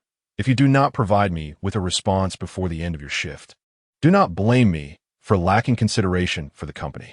Director Liu chuckled awkwardly and replied, I assure you, the concerns you harbor will never come to fruition. Sulu harbored no trust in him. She resolved to remain there, lest he break his word. With that, she directly seated herself in the chair opposite him. She beckoned to Liang Yanli, saying, Yanli, come, take a seat for a moment. Liang Yanli displayed a look of hesitation, uncertain whether she should enter. It was then that Director Liu noticed a newcomer standing at the doorway, someone he had never seen before. Xiao Su, I presume this individual is a colleague who joined the company alongside you? Su Luo nodded and presented a high hat, remarking on Director Liu's keen insight. With a smile, Director Liu turned to Liang Yanli and inquired about her name, questioning her absence from her post at such an hour, asserting that it was inappropriate. Just as he was about to launch into a lecture, Su Luo interjected, Director Liu, there is no need for you to concern yourself with such trivial matters. It would be best for you to expedite my affairs. Otherwise, my presence here will hinder your work. Taken aback, Director Liu fell silent, rose from his seat, and made his way outside to seek out HR. Once he departed, Liang Yanli hesitated for a moment before softly expressing, Su, now that you've been confirmed in your position, what will become of me? She harbored no desire to be overshadowed, merely wishing to navigate her existence with grace. Su Luo smiled gently, urging her not to rush. Once I have settled matters on my end, I will visit the Public Relations Department. It's rare to encounter a like-minded player, and I shall offer my assistance. Liang Yanli expressed her profound gratitude, saying, Sister Su, I cannot thank you enough. If it weren't for you. Before she could finish her sentence, Su Luo interrupted, there is no need for thanks. It is merely a small effort. Xiao Su. She continued, please fill out this form. Su Luo picked up the pen from the table and began to fill out the form. Once completed, she handed it back to him. Director L glanced at it, took up a pen from the side, and inscribed the word agree in the signature section designated for the department head, followed by his own name. He returned the form to her, saying, Xiao Su, please submit this to the Human Resources Department. Once it receives approval from the higher-ups, you will officially be confirmed in your position. Rest assured, the leaders will approve it by tomorrow at the latest. The remainder of his words remained unspoken, for he knew she understood. She was a firm believer in the adage that one should not count one's chickens before they hatch. Until the higher-ups provided their approval, uncertainties still lingered. Director L was aware that her lack of trust in him was the root of her apprehension, yet he could not afford to jeopardize his own position. He reiterated earnestly, Xiao Su, let's agree on this. Please do not waver or else I might find myself caught in a precarious situation. Su Luo nodded in agreement. Grasping the form, she took Liang Yanli and departed. They first made a brief visit to the Human Resources Department, where she requested a conversion application form from the HR representative. Without hesitation, the HR personnel handed her the form and advised her to ensure its submission before the lunch break. Su Luo nodded in agreement. Subsequently, the two ascended to the third-floor Public Relations Department, where they first assisted Liang Yanli in completing the necessary forms before proceeding to the office of her immediate female superior. Upon seeing her, the superior, who had previously endured a broken wrist at Su Luo's hands, displayed a look of trepidation and inquired, "What brings you here?" Su Luo smiled and got straight to the point, stating the purpose of her visit. The application for formal employment from Liang Yanli required her signature. Liang Yanli hurriedly produced the form and placed it before her. However, the female superior did not even glance at the application. She flatly refused, asserting that she would not sign, as Liang Yanli did not meet the criteria for formal employment. She further indicated that Liang Yanli had been absent from work for several days, and that her refraining from marking her as absent was merely an act of goodwill. Liang Yanli, infuriated, opened her mouth to contest this decision, saying you. Su Luo tugged at her, signaling with his gaze for her to be silent. Liang Yanli obediently fell silent, seated there without uttering a word. Su Luo smiled slightly. "If you choose not to sign, I will have Liang Yanli accuse you of intent to harm. On her very first day reporting to your department, you allowed the senior employees to cut her hair, and you even administered a narcotic to her." The female superior glared at her furiously. "Do not speak so recklessly here. If you possess the capability, then present your evidence." Su Luo, with an air of confidence, proclaimed, "Indeed, I possess evidence. Are you certain you wish for me to reveal it? Should I do so, this company will face its demise." A flicker of apprehension crossed the eyes of the female superior, yet she resolutely retorted, "Do not attempt to intimidate me. If you fail to present your evidence, I shall inform your direct supervisor and ensure your application for permanent status is denied." Su Luo's gaze turned icy, and a faint smile played at the corners of her lips. Yet this smile did not reach her eyes. It appeared that only upon encountering dire circumstances would one shed tears. "If that is the case, you might as well call my direct superior and inquire about his perspective." The female superior picked up the telephone on the desk and dialed the internal line to Director Lu's office. "Hello, Director Lu. This is Xiao Yang from the Public Relations Department. I would like to discuss something."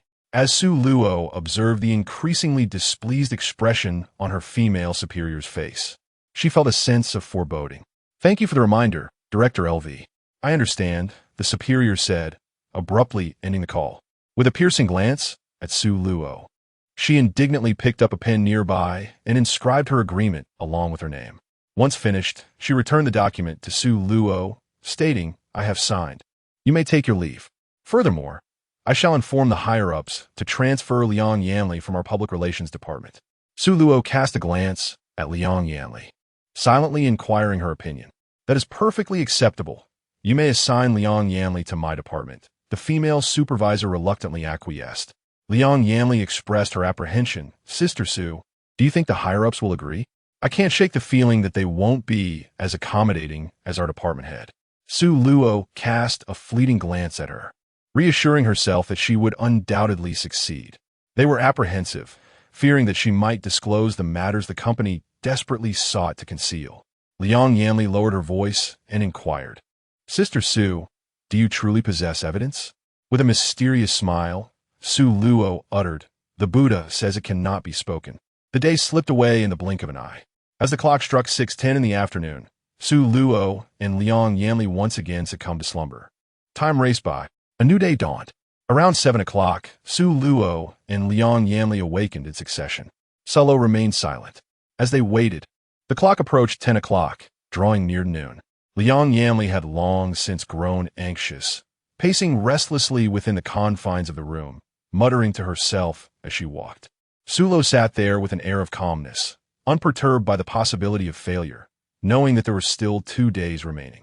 Upon hearing the system's announcement, Liang Yanli nearly let out a shrill scream of delight. She felt exceptionally fortunate to have encountered the esteemed Su Luo in this scenario and to have received his benevolent guidance. Overcome with emotion, she enveloped Su Luo in a heartfelt embrace. "Sister Su Luo, I'm truly grateful to you. Thank you, thank you." Su Luo gently patted her back, remaining silent. She truly could not comprehend the excitement. After all, it was merely the completion of one dungeon, not the entirety of them. 5 minutes later, darkness enveloped her vision, and she lost consciousness. She picked up her phone nearby, glancing at the time.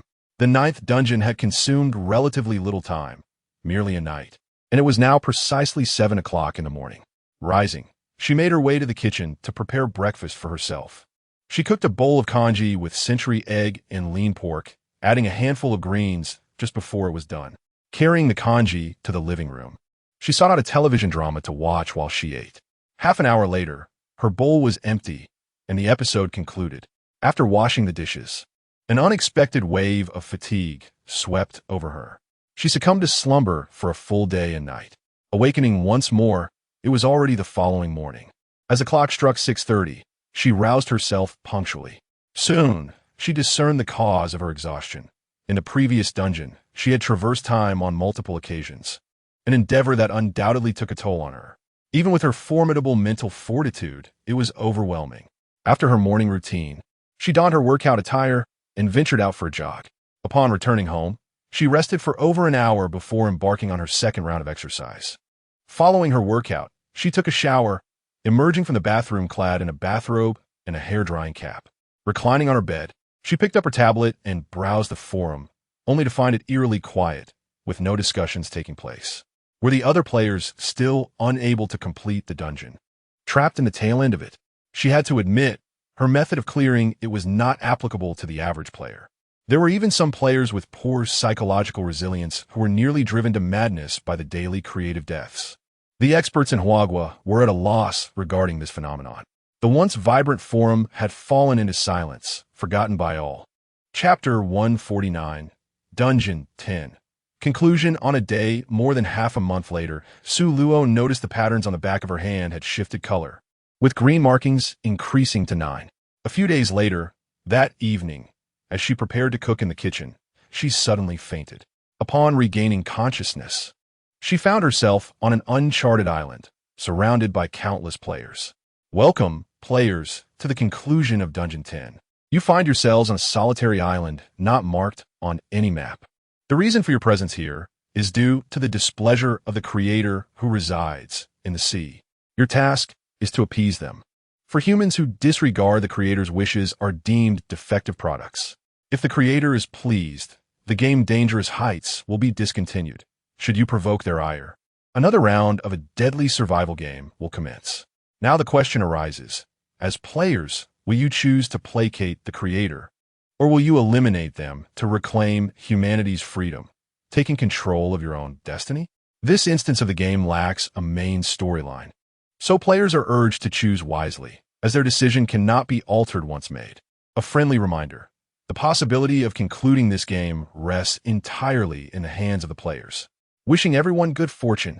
Upon uttering these words, the system logged off. Once the system went offline, the players present erupted in chaos. A creator? We, the humans, are at the pinnacle of the food chain. Where does this creator come from? A being residing in the depths of the ocean? Why should we seek to appease them? I refuse to accept this. I believe we should eliminate them and reclaim our freedom, compelling them to shut down this game. Here we are, trapped on this island with no means of escape, yet we must placate a creator dwelling in the sea. 1,000 curses. What does this so-called creator even look like? We have never laid eyes upon them. What if we mistakenly choose to appease the wrong entity? Would that not render our efforts futile? In any case, a cacophony of voices filled the beach. At that moment, someone stepped forward and addressed all the players. Everyone, please. Let us have a moment of silence and heed my words. Gradually, the crowd quieted down, their gazes converging on the man speaking. Fellow compatriots, I propose a suggestion. Those in favor of appeasing the creator, please stand to the left. Those who advocate for eliminating them and restoring human freedom, please stand to the right. I must clarify that this is a survival game, not a mere child's play. It pertains to life and death. Do not harbor any illusions. So please refrain from neutral stances. I shall give everyone 5 minutes to contemplate among the crowd.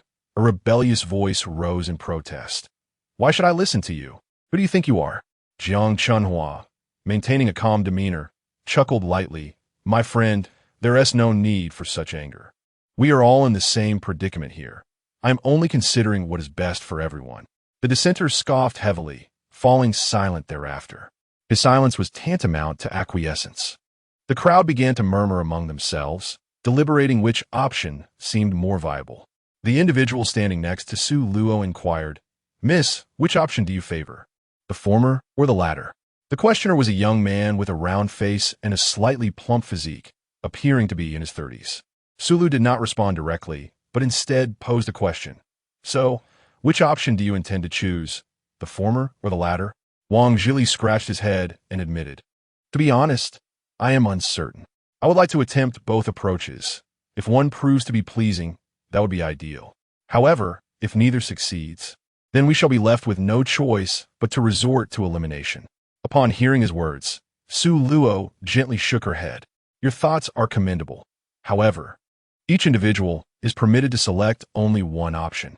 Thus, I urge you to contemplate your decision more thoroughly." Wang Zhilin found her reasoning to be sound and chose to remain silent, delving into deep contemplation. 5 minutes later, the speaker addressed the assembly once more. "The time has come for you to make your choice. Let me remind you once again. Those wishing to please the Creator should stand on the left, while those desiring to eliminate them should stand on the right." The crowd stirred, and within 3 minutes, they had divided into 2 factions. The majority opted to please the Creator, while only a scant few chose to pursue their destruction. Naturally, Su Luo aligned herself with the faction intent on vanquishing the Creator. Once the teams were delineated, an inquisitive voice rang out, addressing Jiang Chunhua, the proposer of this division. "Now that everyone has made their choices, what about you?" At this, all eyes turned toward Jiang Chunhua, who stood at the forefront. With a smile that barely concealed his insincerity, he replied, "Of course, I choose the left team. I possess a sense of self-awareness. I am merely a mediocre fighter, so it is prudent for me to endure for now. Should they be pleased, perhaps we might return to a semblance of normalcy." The speaker was none other than the provocateur who had initially opposed the idea. "You've truly calculated your moves well. I had expected some semblance of courage from your impassioned words. Yet this is all you offer? Such individuals are the most contemptible, presenting themselves as amiable while secretly engaging in underhanded tactics. Everyone, since we have divided into teams, allow me to express my thoughts. If anyone disagrees, feel free to voice your objections," Jiang Chunhua remarked, his tone measured. "In each of the 2 teams, we shall first elect a leader. The larger group, consisting of 10 members, will select a team leader." The provocateur, Shun Junkai, impatiently interrupted, "Hey, are you not tired of this tediousness? Just let everyone form their own teams. Do you think this is an election? What nonsense!" A flicker of resentment crossed Jiang Chunhua's eyes, though he maintained the guise of a congenial individual. "I merely wish to ensure that everyone has a reliable leader in times of need. Since you have spoken, I shall consider my words unspoken." Shun Junkai spat in his direction. "Are you implying something? Do you believe I wouldn't give you a couple of punches? Spare us your pretentiousness. We are all free individuals. Just because we listen to your suggestion doesn't mean we must follow it. You really think you're someone of significance? Pah! Truly, when the tiger is away, the monkeys will dance, all sorts of lowly creatures vying for attention." His words were exceedingly ungracious, and Jiang Chunhua's expression darkened, a glint of malice flickering in his eyes. Shun Junkai noted this change in demeanor, committing it to memory. Stepping before the assembled teams, he addressed everyone. "Fellow compatriots, we are all adults here. Feel free to form your teams as you wish. Now, you may disperse and attend to your own affairs." With this proclamation, the gathered crowd began to dissolve. As they dispersed, Jiang Chunhua found himself exposed and humiliated. Initially, they might have granted him a measure of respect, but he was evidently one who thrived on flattery, quick to ascend when given an inch. Just as Shun Junkai had remarked, he had overstepped, believing himself to be of greater importance than he truly was. Once the 2 teams separated, for the sake of safety, members began to recruit those they found agreeable. Wang Zhili, accompanied by like-minded allies, approached Su Luo with a smile, saying, "Sister, why not join our team?" Chapter 150, Instance 10, Conclusion 2. The individuals trailing behind Wang Jilin observed that he intended to recruit a woman, and moreover, an exceedingly beautiful one. Their expressions instantly soured. To them, women were perceived as liabilities, and beautiful women were merely decorative, possessing no practical utility whatsoever. Sulo observed the expressions of those individuals and remarked coolly, "If you invite me to join your team, I surmise they would not concur." Wang Jilin, incensed, directed his ire towards them, stating, "In that case, our paths diverge, and I shall withdraw from this endeavor." Upon hearing his words, the group readily acquiesced, departing without a moment's hesitation. Wang Jilin gazed at their retreating figures, reflecting on how, even in this modern age, they clung to antiquated notions regarding the opposite sex, truly a lamentable lot. After expressing his disdain, he turned to Sulo with a smile, saying, "My dear, let us seek out new companions for our team." He remained resolute in his belief that, amidst the multitude, finding allies would not prove difficult. Sulo gazed at him and inquired, "What prompts you to join forces with me?" Wang Jili, with a bashful smile, replied, "I possess few remarkable qualities. My only true asset lies in my keen intuition. The moment I lay eyes on someone I find endearing, I am certain we shall become friends." Among the individuals I encountered earlier, only one evoked that sense of familiarity, yet regrettably, that person is rather indecisive. Sulo has come to realize that emotions possess an uncanny ability akin to a treasure-seeking mouse, adept at pursuing benefits while evading harm. "I am Sulo. It is a pleasure to make your acquaintance." Wang Jili was momentarily stunned, his expression reflecting disbelief. "You are Sulo, the esteemed figure mentioned in the forum?" he exclaimed. Was he perhaps possessed by the spirit of a fortunate emperor? Merely guided by intuition, he had stumbled upon a remarkable individual. Those who failed to recognize his worth, if they were to comprehend what they had missed, would likely be overwhelmed with regret. Sulo furrowed her brows slightly and spoke to correct him.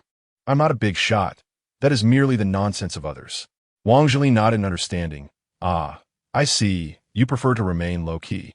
Su Luo felt utterly powerless, as if encountering a soldier with the helplessness of a scholar. Wang Jili, with his eyes sparkling, declared, "Sister, I am Wang Jili. From now on, I shall stand by your side. No, we shall fight together." In that moment, he resembled a dog eagerly awaiting praise from its master. Sulo chuckled softly, deftly shifting the topic. "Shall we invite a few more individuals to form a team?" Both he and she opted for the latter, realizing that with just the two of them, defeating the creator would be a formidable challenge. There is strength in numbers, and collaborative efforts yield greater chances of success. Wang Jili nodded fervently. "I'm in your hands. Your word is law." From this moment forth, he became an unwavering admirer of the illustrious Sulo, wholly devoted to his cause. "Sulo, there is no need for that." The two companions embarked on a quest to seek like-minded allies. After an extensive search and fruitful communication, their small team expanded to 6 members.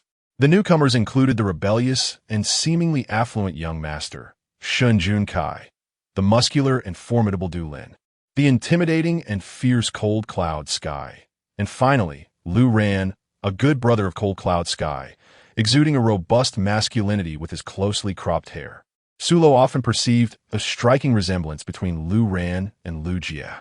To prevent any misunderstandings, she boldly posed her inquiry, "Lu Ran, may I ask if you know Lu Jie?" Lu Ran paused for a moment, then replied, "Lu Jie is my cousin. Do you know him? He is quite unlike our cousin who is passionate about the noble profession of defending our homeland after a few years of service in the military. He returned to civilian life." Su Luo nodded, acknowledging the acquaintance. Wang Jili, driven by the instincts of a curious bystander, leaned closer and inquired, "Miss, that Lu Jie is not your boyfriend, is he? How could such a stunning beauty catch the attention of a mere swine?" Su Luo explained with a hint of annoyance, "I am single. Men would only hinder my independence. As a contemporary independent woman, she is capable of sustaining herself, and having a man would merely diminish her standards of living. Hence, she chooses to forage for wild vegetables." Shun Junkai was somewhat taken aback and developed a modicum of admiration for her. This young woman possesses her own opinions, ideas, and is quite agreeable. Sulu gazed at them and suggested, "Let us deliberate on a strategy. Everyone should feel free to express their thoughts openly." Shinjun Kai was the first to speak, stating, "I believe that understanding both ourselves and our adversaries is essential for success in any endeavor. Currently, we lack knowledge about the so-called creator, and we remain unaware of their vulnerabilities. Thus, I propose that we infiltrate the ranks of those who seek to please the creator, allowing us to gather intelligence before formulating our plans." Du Lin, with a deep voice, concurred, "I am in favor." Both Lung Yuntian and Lu Ran cast their votes in agreement. Wang Zhili also expressed his support. Su Luo naturally had no objections. Just as the discussion concluded, the once tranquil surface of the sea suddenly became tumultuous, with fierce winds swirling and waves crashing high, each crest rising higher than the last. Was this the wrath of the creator, or a harbinger of tsunami? Someone uttered this query. After a brief moment of silence, one individual raised their arm and proclaimed, "All those who seek to appease the creator, gather here. We must devise a strategy." Shinjun Kai, peering through the crowd at the hypocritical Jiang Chunhua, let out a disdainful scoff and remarked, "Indeed, the forest is vast, and all manner of creatures dwell within." Such a hypocrite. It is baffling that these individuals, lacking in intellect, would heed the words of such a person, allowing themselves to be exploited while counting the profit for others. Intelligence is a valuable asset, yet it appears these people are devoid of it. Upon hearing this, Su Luo sensed that the individual before him was undoubtedly someone with a compelling narrative, perhaps a victim or a witness to similar occurrences, or perhaps they were acquainted. Before the group could deliberate further, a remarkable phenomenon unfolded upon the sea. The waters unexpectedly parted, revealing a narrow passageway barely wide enough for a single person to traverse, winding forward into the depths of the ocean. Players, the creator now hungers. You must prepare delectable dishes in the shortest time possible to present to the creators. Should the creator fail to partake in the feast, you shall face utter devastation. Upon hearing the system's proclamation, the crowd exchanged bewildered glances. Food. Where could they possibly procure sustenance? The island they inhabited was barren, adorned only with palm trees and rocks, stretching as far as the eye could see, devoid of any edible provisions. Was this not an insurmountable challenge? Yet, the urgency of their predicament left no room for prolonged hesitation. Should the creator unleash their wrath, a tsunami would surely ensue, sealing their fates. "Let's catch fish or seek marine delicacies," one suggested. Indeed, since the creator resides in the sea, they must surely delight in oceanic flavors. With a newfound purpose, the group set forth in unison. A subtle smile graced the lips of Lung Yuntian as he proposed, "Let us join in the excitement." No one opposed this suggestion. Instead of following the others, the six of them ventured to the opposite side of the island. Dulin, an adept swimmer, plunged into the water to search for abalone, while Lung Yuntian and Lu Ran took charge of fishing. In the crevices of the rocks, pounded by the relentless waves, Su Luo sought out gooseneck barnacles. Wang Zhilin scoured the shallows in search of edible mollusks such as sea slugs. Shun Junzai, lacking any particular skill, could only gather dry branches in preparation for the night ahead. Meanwhile, on the other side, jubilant cheers and exclamations of delight echoed as they triumphantly made their way down the narrow path, proudly carrying their catch of fish and seafood strung together with palm fronds. Su Luo attentively observed their movements, dispatching his mental energy to follow them in a quest to uncover the true nature of the creator. The group bearing fresh provisions traversed a narrow path along the ocean floor, which proved treacherous, damp, and slippery. A misstep could easily lead to a fall. To prevent the offerings from slipping from their grasp, they had no choice but to support one another, trudging forward with great difficulty. After enduring numerous hardships, they finally arrived at their destination, only to be greeted by a gaping abyss, unfathomable in depth. The crowd craned their necks to peer into the darkness below, which revealed nothing but an impenetrable blackness, leaving those eager to behold the creator's true form utterly disheartened. They cast their provisions into the chasm, and soon after, a commotion arose from below. The previously clear seawater turned murky, and fleeting glimmers of light flickered within the dark depths, accompanied by faint sounds of mastication. Once they had disposed of all their offerings, they began their return journey. What does the Creator look like? Is our provision sufficient? Do they appreciate the food we prepared? The individuals tasked with delivering the offerings found their heads throbbing from the cacophony of questions. Jiang Chunhua addressed the crowd, urging them to remain calm. Everyone, please don't rush. When we delivered the food, it was far too dark for the Creator to make an appearance. His scheming nature had initially led him to hope for a favorable impression in front of the Creator. But alas, it was all in vain. Shen Junkai scoffed inwardly, pondering that if the Creator were so easily accessible, it would indeed be a farcical notion. Sulo exhibited a contemplative expression. Within the confines of the instance, her mental prowess was constrained, and the distance to the realm of the Creator remained considerable. It appeared that to unravel the nature of these beings, a personal journey was imperative. Durin had gathered numerous oysters and scallops from the sea. Cold Cloud Sky and Lu Ran had caught 2 fish from the ocean. Wang Zhili had captured a multitude of sea slugs. Su Luo gathered a considerable number of gooseneck barnacles. Shun Suakai collected a large pile of withered branches, which he set aside. On a chilly, overcast day, Lung Yintian remarked, "I propose we forego the fire and consume the food raw." Lu Ran, with a serious tone, replied, "While it may not pose an issue for us men, we must take into account that Su Mei Zi is a woman. We should show her some consideration." Upon hearing this, Su Luo promptly declined, insisting that it was unnecessary, as she was not so delicate. In truth, she could manage without food. Xin Yun Kai, with a tone of concern, inquired whether she would be cautious. The palm trees were exceedingly tall and difficult to climb, and he certainly did not wish for his teammate to sustain an injury. Du Lin cast a glance in his direction, expressing gratitude for the concern, asserting that he was capable. With that, he strode purposefully towards the grove of palm trees. Lung Yuntian observed his retreating figure, his gaze deepening. This individual was far from ordinary, certainly not merely the fitness instructor he claimed to be. Lu Ran gave his shoulder a light pat, advising him to cease his scrutiny. For after all, their acquaintance was merely a fleeting one. He should abandon any conspiracy theories. Once they departed from this game, they could encounter anyone from any corner of the world. His friend was simply exhibiting a professional quirk. Lung Yuntian allowed a faint smile to escape, acknowledging that such habits were not easily altered and that he would be mindful in the future. Now that he had shed that attire, there was no need to worry. As long as this person posed no threat to them, they would let him be.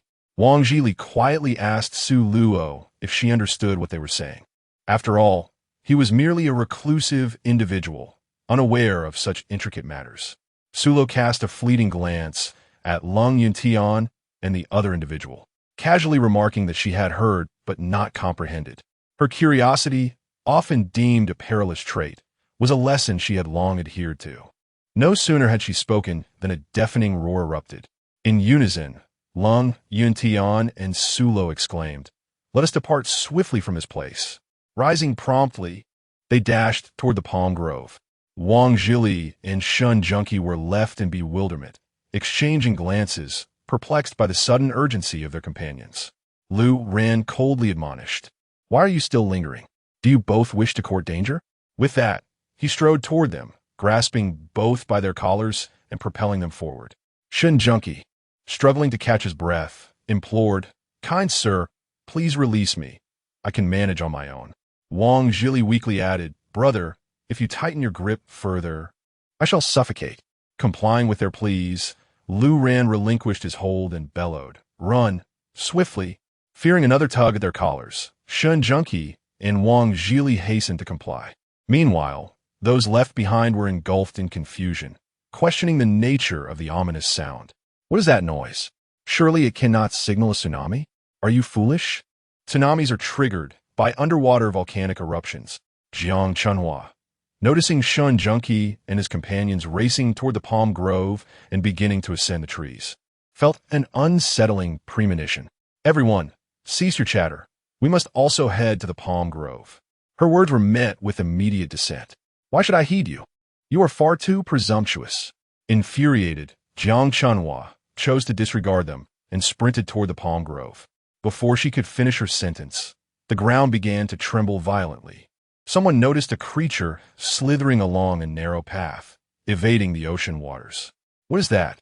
they cried, but the distance rendered it indistinguishable. The creatures advanced with alarming speed, reaching the shore in the blink of an eye. As they drew closer, their horrifying forms became apparent. Emerging from the sea, they were ghostly white, possessing human limbs that culminated in crab claws, and heads resembling electric eels, filled with razor-sharp teeth that instilled terror. A wave of dread washed over the crowd. "Run!" someone shouted, breaking the spell of paralysis. They turned and fled, but their haste was futile. The monstrous entities were swifter still. In an instant, the path created by the receding waters sealed shut, giving way to tumultuous waves that surged toward the shore with unrelenting ferocity. In a mere heartbeat, the ocean engulfed the rocky outcrop, its level rising alarmingly. The crowd was swallowed by the waves, their outstretched hands grasping for salvation, only to be dragged beneath the surface by the ravenous creatures. One by one, they fell victim to the monsters, leaving only a crimson stain upon the water's surface. Perched atop the treetops, Sulo and her companions witnessed the unfolding horror below with wide eyes.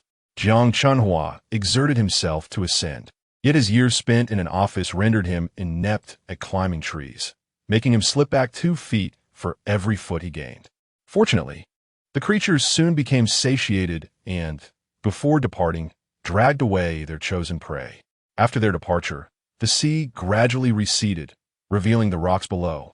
Jiang Chunhua let out a profound sigh of relief. Thankfully, the monsters had left. Had he not reacted swiftly, he too might have ended up as a meal for the beasts. Chapter 152, Instance 10, Conclusion. Lung Yuntian gazed at Su Luo, remarking, "Sister, your tree climbing skills are quite impressive. I initially perceived you as merely a pretty face, but it appears you possess hidden depths." Su Luo lightly curled his lips, thanking him for the compliment, remarking that his speed was commendable as well. Flattery in business was a common practice. After all, Wang Jilin, eyes shut tight, clung to the tree trunk, his voice trembling as he asked, "Brother Lu, may I come down now?" Having never climbed a tree before, he was only now discovering his fear of heights. Shen Junlai scoffed softly, "Look at your feeble courage. Su Luo isn't afraid, yet here you are, a grown man, terrified of heights. How embarrassing." Wang Jilin opened one eye just to glance at him before shutting both eyes again, attempting to salvage his dignity. Fear of heights knows no gender. "I've never climbed a tree. It's my first time, like a young maiden." Lu Ran shot a glare at Shun Junlai, speaking in a grave tone, as teammates. "We should support one another, fostering unity and camaraderie. No one is perfect, and a fear of heights is nothing to be ashamed of. Why dwell on it?" Du Lin observed the receding tide below, expressing his belief that everyone should endure a little longer. "This is surely the work of the Creator. Perhaps they disapprove of our offerings, which is why they've shown their wrath." Lung Yuntian's gaze fixed upon him. "Brother Du, how do you know this?" It was evident that Lung Yuntian had discerned something, as he had been watching Du Lin closely since their team formation. Were it not for the need to remain discreet, he would have been inclined to take action. Sulo lowered his gaze, observing the receding tide, and remarked, "Behold, another creature emerges." Upon hearing this, Lung Yuntian and the others hastily directed their attention downward. The sight that greeted them, even with their rigorous training, sent shivers down their spines.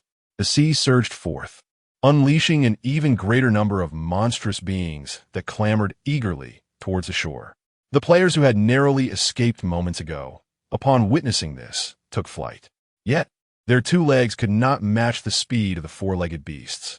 It was not long before they were overtaken and devoured by the monsters. Witnessing this, Jiang Chunhua was nearly paralyzed with fear.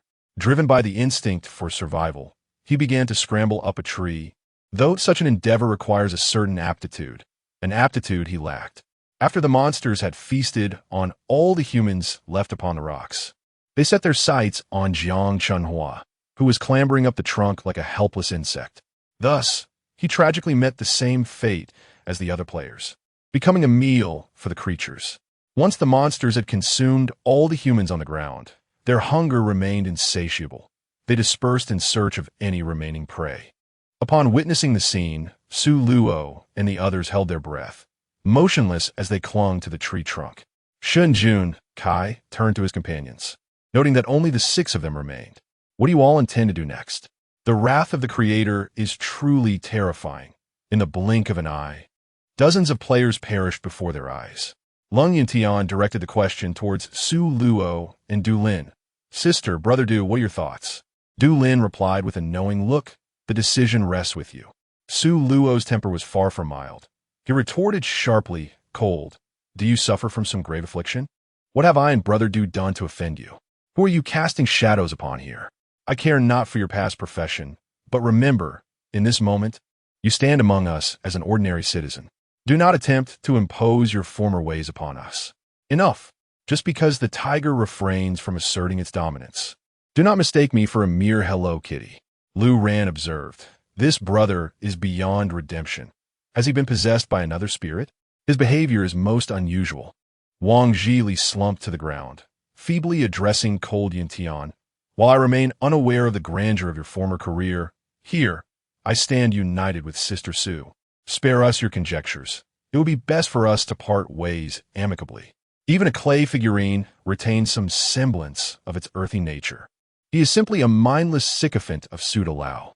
To offend Suda Lao is to invite offense upon oneself. Lu Ran hastily intervened to mediate. Ladies and gentlemen, my brother is not in his right mind. Let us not stoop to his level. We are now but 6 survivors. We must unite and stand firm against external threats.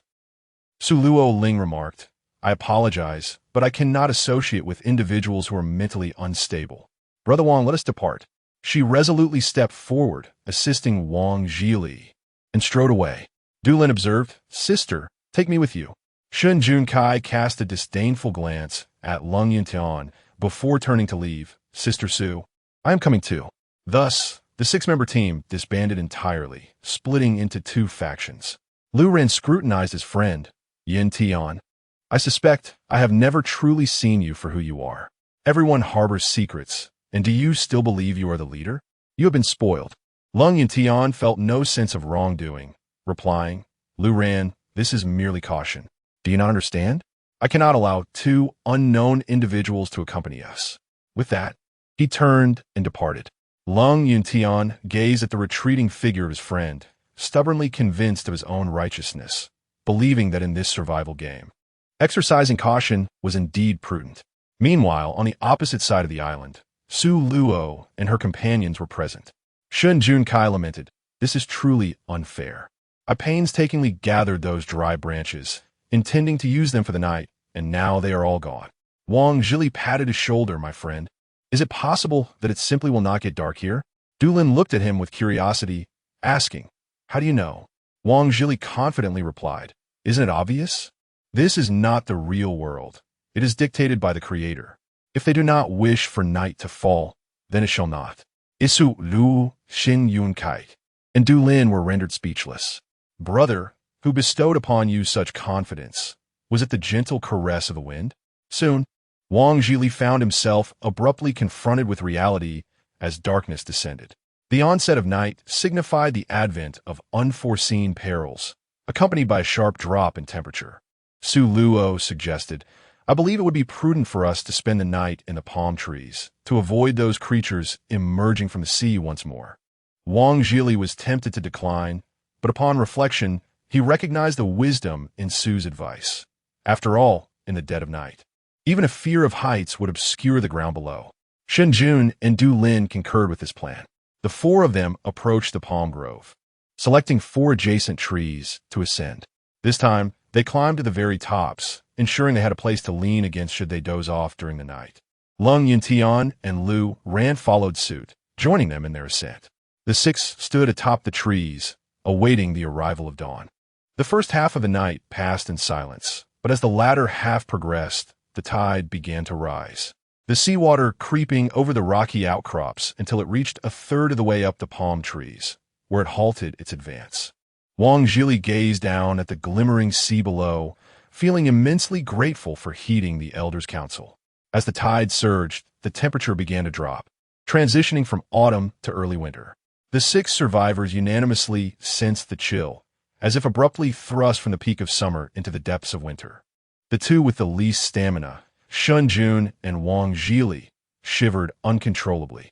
The night stretched on, feeling exceptionally protracted. As dawn gradually broke, the earth appeared shrouded in a delicate veil, enveloped in silence, save for the sound of the waves. Before long, a pale light emerged on the eastern horizon, illuminating the world around them. The sea slowly receded, revealing the rocky formations beneath. The morning sunlight cast a gentle glow upon the surface of the water, which sparkled like diamonds, while playful white waves rushed towards the shore. The 6 individuals from Su Luo did not hasten to descend from the tree. Instead, they lingered until noon, preparing to make their descent when they observed a new wave of players appearing atop the pile of rocks. Upon witnessing this, the 6 instinctively chose to remain in the tree and observe. The same chaotic scene unfolded once more, with players embroiled in endless disputes. Even when some attempted to intervene, their efforts proved futile. As emotions eventually settled, the players began to form teams autonomously. At midday, the surging sea once again parted, revealing a rugged path leading into the depths of the ocean. Upon witnessing this, Su Luo swiftly descended from the tree, eager to investigate further. Du Lin, upon seeing her, also climbed down and quickly caught up to her. "Sister Su," he declared, "I shall accompany you." Su Luo cast a sidelong glance at him, remaining silent, thus tacitly permitting him to follow. Remaining atop the tree since dawn, Wang Zhilin dared not look down. Hence he was oblivious to the fact that Su Luo had already descended. Shen Junkai called out to him, "Hey, coward, are you not coming down?" Su Meizi and Du Lin had already made their descent. Upon hearing this, Wang Zhilin hastily opened his eyes and glanced aside, only to find the tree now devoid of any presence.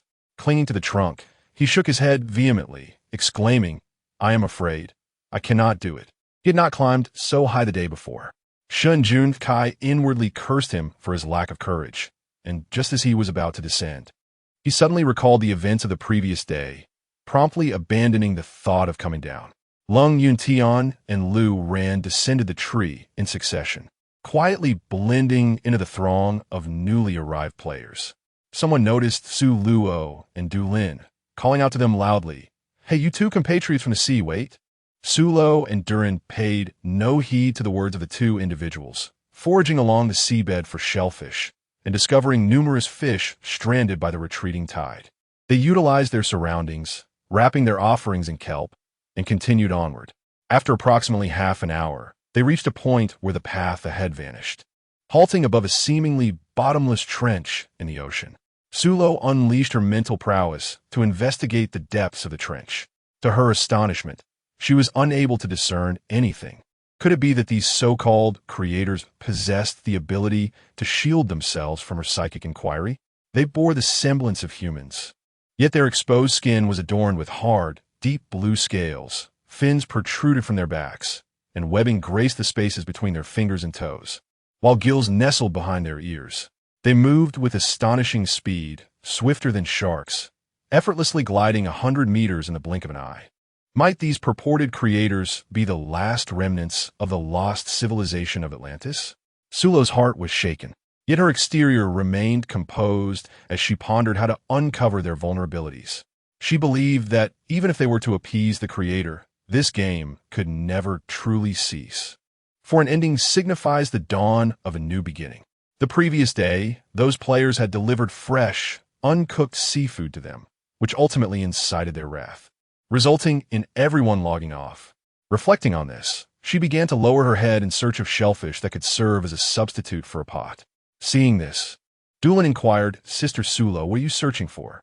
Su Luo articulated her thoughts to him.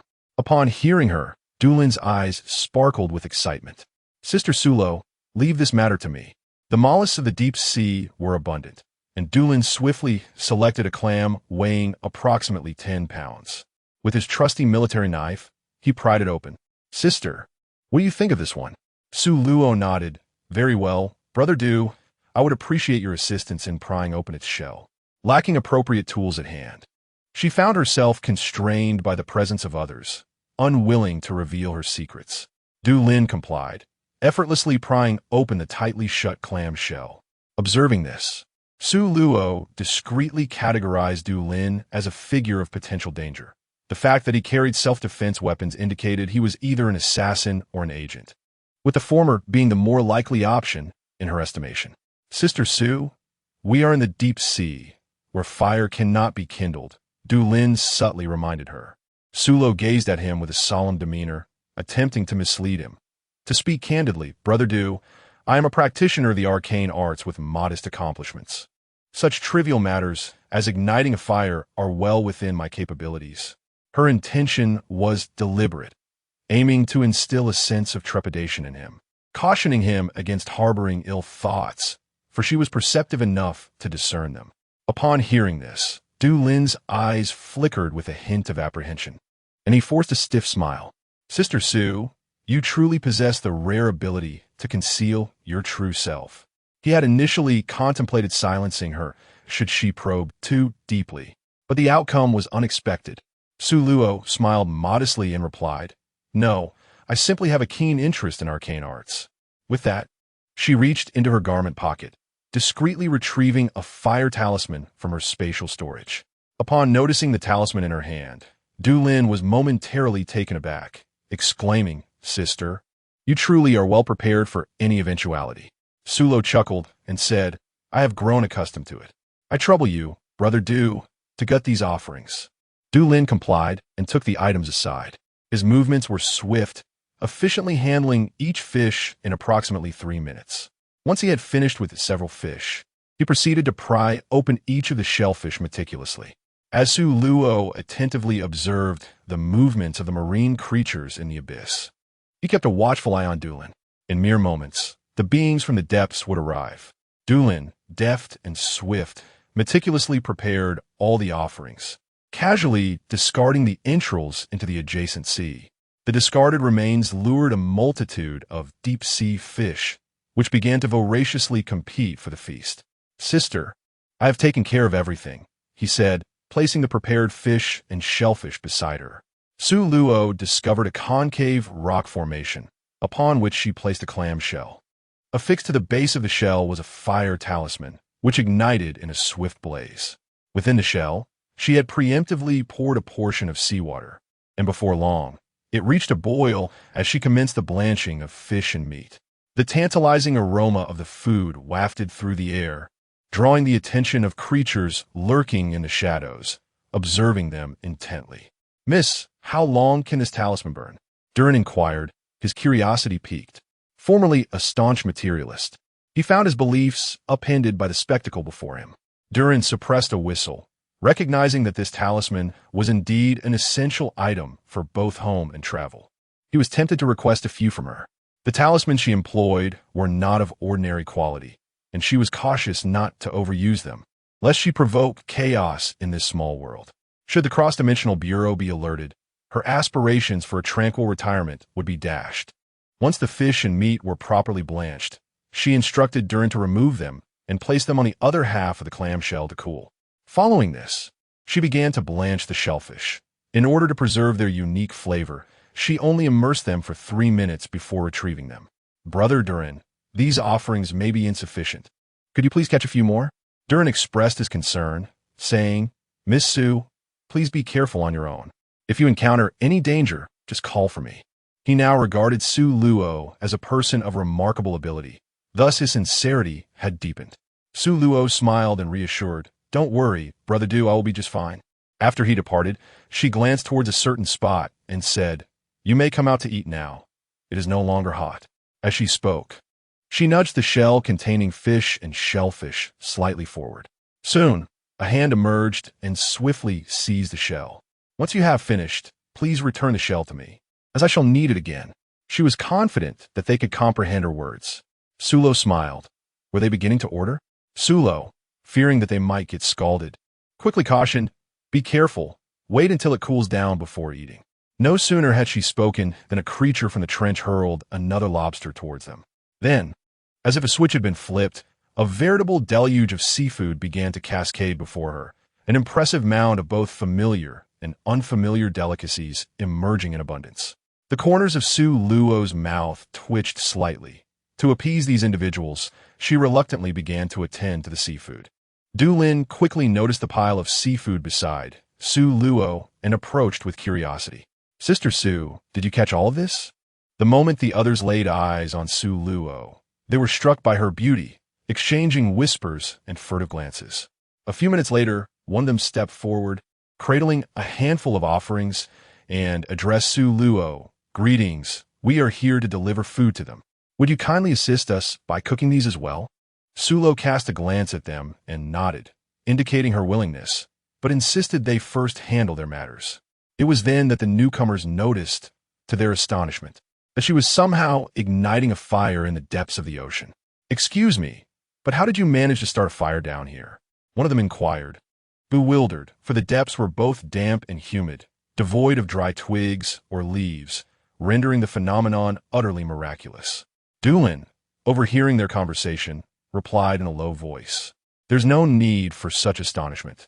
The young lady is a practitioner of arcane arts, and she possesses her own means of kindling a flame." The group exchanged incredulous glances, astounded by the revelation that practitioners of such arts were not merely figments of fiction, but indeed existed in reality. Their gazes toward Su Luo brimmed with admiration, as they recognized her as a remarkable asset, a golden opportunity they were determined to seize. Su Luo, preoccupied with other matters, dismissed their presence and addressed Durin, saying, "Brother Durin, I would appreciate it if you could take care of all this seafood." Durin obliged and began to tend to the seafood strewn across the ground. As the shellfish cooked, they emanated a distinctive aroma unique to the ocean's bounty. This enticing scent caused the individuals who had come to deliver the food to involuntarily swallow. Their appetites stirred despite the understanding that this feast was beyond their reach. They stifled their hunger and sought Durin's guidance on how to handle the seafood. Su Luo placed the cooked seafood into the clamshell and gently nudged it forward. This time, the hand that came to retrieve the shell took a moment to appear. "Fear not, for they, like myself, are here to deliver sustenance to you." Upon hearing her words, the hands finally took away the clamshell. In the ensuing hours, Su Luo took charge of the cooking while Du Lin and the others attended to the seafood. The bounty sent by the creators, after being processed by Su Luo and her companions, was entirely devoured. The cooking lasted for 3 hours, and the mountain of seafood vanished, along with the provisions brought by the newly arrived players. Observing this, Su Luo let out a profound sigh of relief. At last, they were satiated.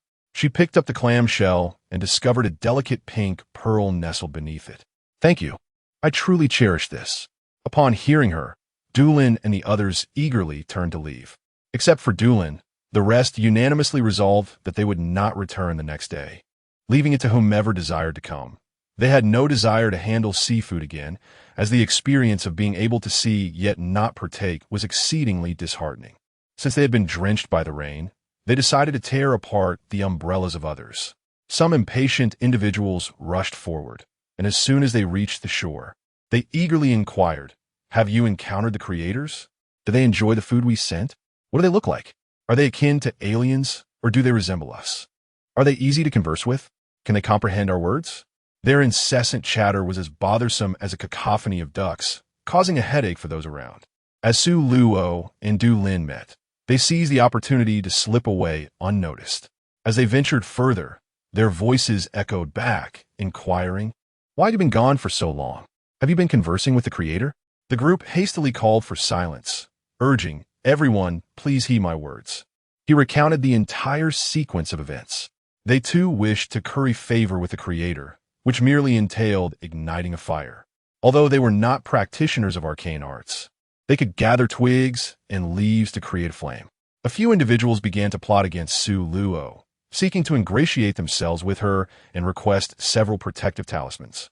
Once Su Luo and her companions safely reached the shore, the parted waters gradually closed behind them. Chapter 155, Instance 10, Conclusion 7. Su Luo and Du Lin sought out Wang Jili and Shun Junkai. They ventured to the opposite side of the island. where they discovered the two men nestled beneath the shade of trees, peacefully slumbering. Wang Jili and Shun Junkai were leaning against each other, lost in deep sleep. Du Lin, with a hint of disdain, nudged them with his toes, urging, "Hey, wake up! Hurry up!" After a prolonged moment, the two finally opened their sleepy eyes. Crossing his arms, Du Lin remarked, "You two seem to be living the good life while the rest of us are toiling away." Wang Jili sheepishly scratched the back of his head and replied, "Brother Du, we were utterly exhausted. We didn't dare close our eyes all night for fear of falling from the tree." He had initially intended to descend, but found the heat at the top unbearable, leaving him no choice but to muster the courage to come down. Shin Junkai looked at them and inquired, "Why were you gone for so long? Did something happen?" Du Lin recounted the events, albeit only sharing the information he was privy to. Upon finishing, Wang Jili and Shun Junkai turned their hopeful gazes toward Su Luo. Wang Jili asked, "Sister Su, are you a practitioner of the arcane arts? Do you think I possess any innate talent?" Shun Junkai added, "Sister Su, how did you come up with the idea of preparing cooked food for them? Isn't it obvious?" After those people fed them yesterday, the creatures appeared. He then asked Su Luo, "Will you be cooking for them again tomorrow?" Su Luo shook his head, asserting that they would undoubtedly dislike monotonous cuisine. Therefore, it was essential to innovate and diversify their offerings to appease their tastes. Identifying their vulnerabilities would ensure a decisive victory. Wang Jili remarked, "Sister, we currently lack both spices and cooking utensils. Even with a variety of methods, we are limited to merely roasting and boiling." Du Lin and Shun Junkai nodded in agreement, expressing their concurrence.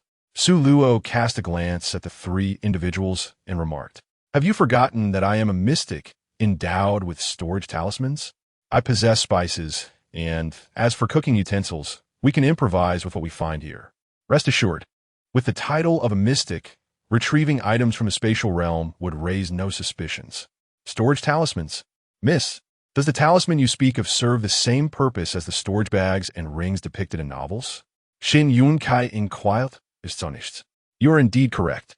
Their functions are analogous, though the storage talismans are not of the same caliber as the bags and rings," Su Luo elucidated. Du Lin's gaze deepened, and he intoned earnestly, "Miss, I am willing to pay any price for a storage talisman. No matter the cost, I shall acquire one." With a storage talisman, he envisioned a grand opportunity. Shun Junkai, unwilling to be outdone, declared, "Miss, I too desire one. I am not short on funds." Wang Jili, despite his fervent interest, found himself financially constrained and deemed it unwise to pursue such a venture further. Su Luo shrugged her shoulders, mercilessly shattering their hopes. "The storage talisman is a precious legacy from my master. There is but this single one. Given my current level, it would require several decades of arduous cultivation to replicate it. Such talismans are exceedingly challenging to draw, demanding an abundance of spiritual energy. Alas, the modern world is sorely lacking in such energy. Therefore, I regret to inform you that I am powerless to assist." This statement was a mixture of truth and deception. She could effortlessly create such a low-tier talisman, yet her distrust of Du Lin made her hesitate, fearing he might misuse it for nefarious purposes. Upon hearing this, both Du Lin and Shun Junkai were filled with profound disappointment. "Sister, do you know what it means to see something yet be unable to touch it?" Shun Junkai lamented with great sorrow. "Sulu similit apologetikal, aknolit gink her oversikt." "I beg your pardon. My master is rather unpredictable in his movements." Otherwise, her words were subtly intended to admonish Du Lin, cautioning him against harboring thoughts of violence and thievery.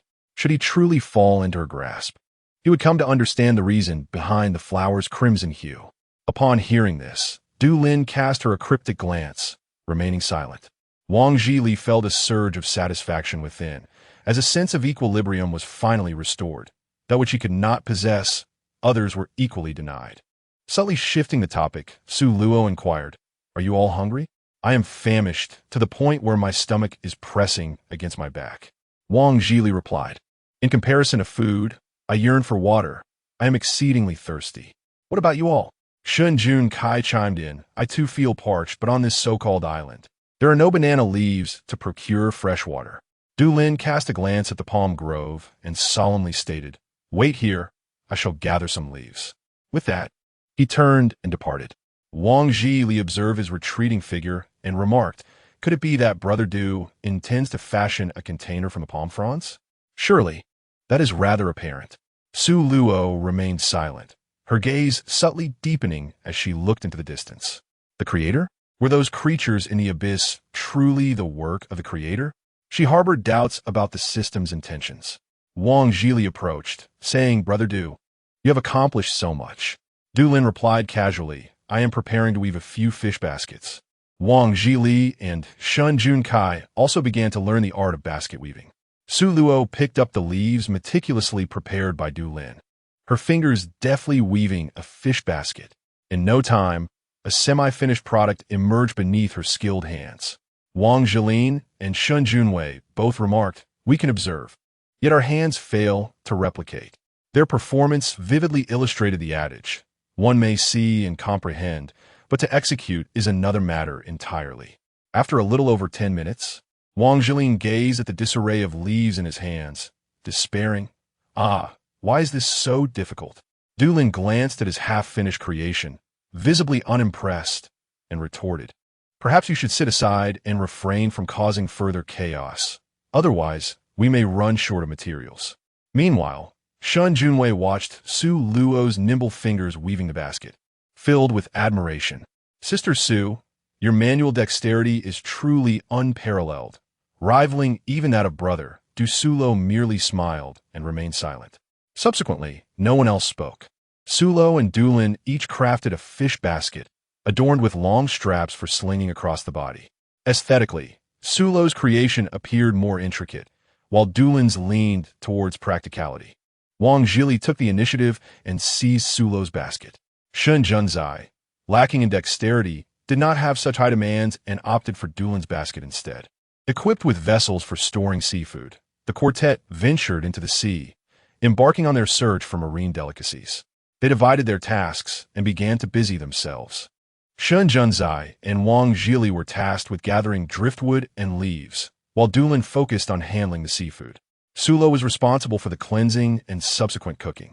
Once the fire was ignited, she began to prepare the seafood, refraining from excessive seasoning to emphasize its natural flavor. After tasting it, Shun Junzai was delighted, exclaiming how incredibly fresh the seafood tasted. Wang Zhilin and Du Lin echoed his sentiments, showering praises upon the dish. The trio felt they had never encountered such exquisite seafood before. The flavor was simply unparalleled. Chapter 156, Instance 10, Conclusion 8. Sulo regarded these words as mere background noise, forgetting them almost instantly. They were simply hungry. In a state of hunger, one naturally finds all things delectable. Su Luo had merely a small portion and was already satiated. The remaining seafood was entirely consumed by Du Lin and his two companions. After indulging, the trio displayed expressions of utmost satisfaction. It was simply delectable. From the very first bite, I found it impossible to cease. At that moment, 3 individuals approached their location. The leader, a refined and handsome man, wore a smile as he inquired, pardon the intrusion, but may we join your party? Without hesitation, Xin Yunkai declined, stating, no. Upon seeing the man, he discerned that he was likely a transformed lotus root and had no desire to invite trouble. Du Lan Shued. Seek companionship elsewhere. We are perfectly content as a quartet. Wang Zhili vigorously nodded in agreement. Hu Yang's smile faltered. He had never anticipated such a refusal. Behind him, Ding Zixian sought to assert himself, exclaiming, you are being utterly ungrateful. We extend our offer out of respect for you, and you refuse. Infuriated, Ding Zixian charged at Shun Junkai without a second thought, intent on striking him. Du Lin, catching sight of this, felt a cold glint in his eyes. He rose and delivered a kick that sent Ding Zixian several meters away. How dare he lay a hand on his ally? Ding Zixian crashed heavily against the rocks, his head striking the ground, leaving him dazed with stars dancing before his eyes. Shin Junkai scoffed derisively, weakling. Zhang Zhanrong glared at them, rebuking, you have gone too far? Wang Zhili retorted, in what way have we exceeded bounds? You must be blind if you perceive injustice here. I have encountered shamelessness before, but this is a new pinnacle. Hu Ziyang's face was a canvas of red, blue, and white as he declared to Zhang Zhanrong, "Let us depart." These individuals were nothing short of savages, devoid of gentlemanly demeanor. Shen Junkai was oblivious to his thoughts. Had he known, he would have spat in his face. If someone attempted to assault him, was he not entitled to retaliate? This individual was clearly adept at playing the double standard. Su Luo spoke in a hushed tone. "Wait." Upon hearing her words, Du Lin and the other two simultaneously turned their gazes towards her. Wang Zhili, upon hearing this, became furious and began rolling up his sleeves, exclaiming, "My temper is quite explosive, and I believe you are in dire need of a good thrashing. Who would wish to associate with you, three disgraceful individuals? Your schemes have fallen apart right before our eyes." Su Luo cast a sidelong glance at Wang Zhilin and said, "You should remain silent for now." In an instant, the man who had previously resembled a snarling wolf dog transformed into a meek little sheep, obediently falling silent. Su Luo cast a glance at Hu Ziyang and said, "I will only say this once. Do not harbor any intentions towards me, nor approach us. Otherwise, it will not merely be a matter of receiving a beating. Do you understand?" Hu Ziyang, taken aback by her perceptiveness, reluctantly replied and hurriedly departed with his companions. Wang Zhili, realizing the situation belatedly, exclaimed, "Sister Su, are you implying that they are targeting you? Those rascals deserve a severe reckoning." Shen Junkai retorted with irritation, "Enough. You merely speak empty threats. If you have the ability, why not act?" Wang Zhili was momentarily at a loss for words. Du Lao spoke in a gafton. They had been drawn to Sister Su's culinary creations, hoping to win her over.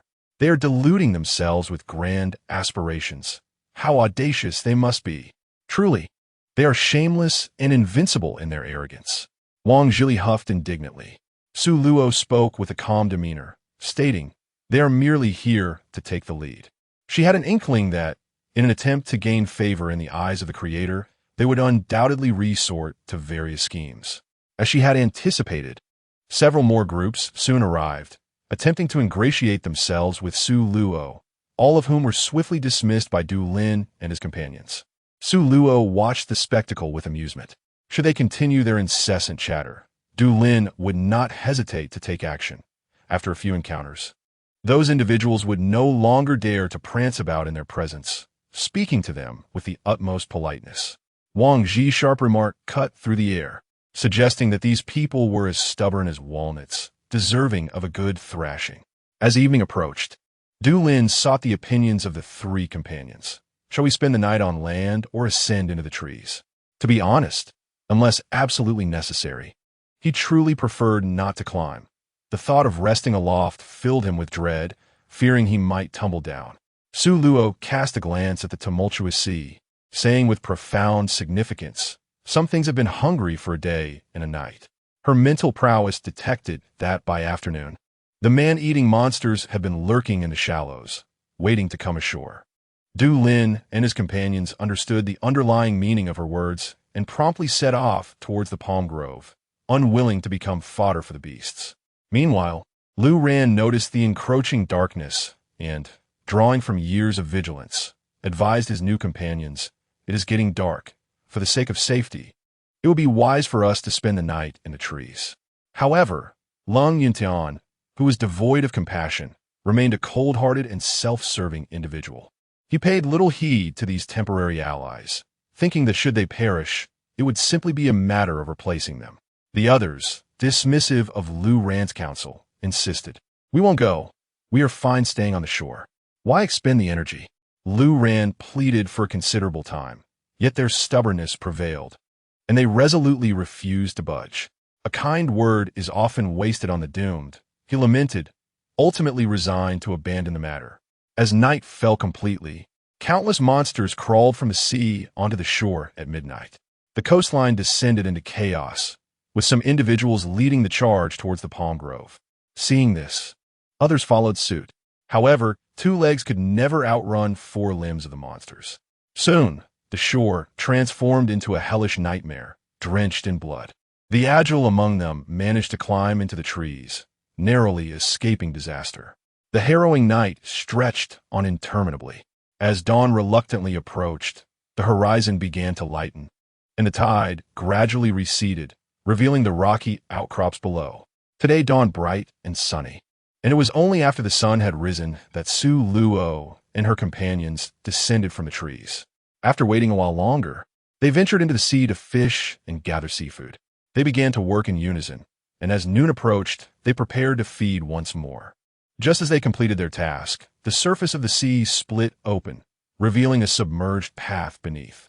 As Su Luo ambled past the crowd with a fish basket slung over her shoulder, she shook her head, bemused by the apparent lack of physical endurance displayed by those around her. Following closely behind her were Du Lin and two others, making their way towards a narrow path through the sea. However, it did not take long for Wang Zhili and Shun Junkai to find themselves gasping for breath, clearly fatigued. Chapter 157, Instance 10, Conclusion 9. Both men were acutely aware of their own limitations, realizing that among the four, they were the weakest in stamina. Continuing on would not only squander precious time, but also hinder their companions. Thus, they decided to unload the fish baskets from their shoulders and offer them to her. As Su Luo was about to retrieve it, Durin beside him reached out and took it all away. I am a man.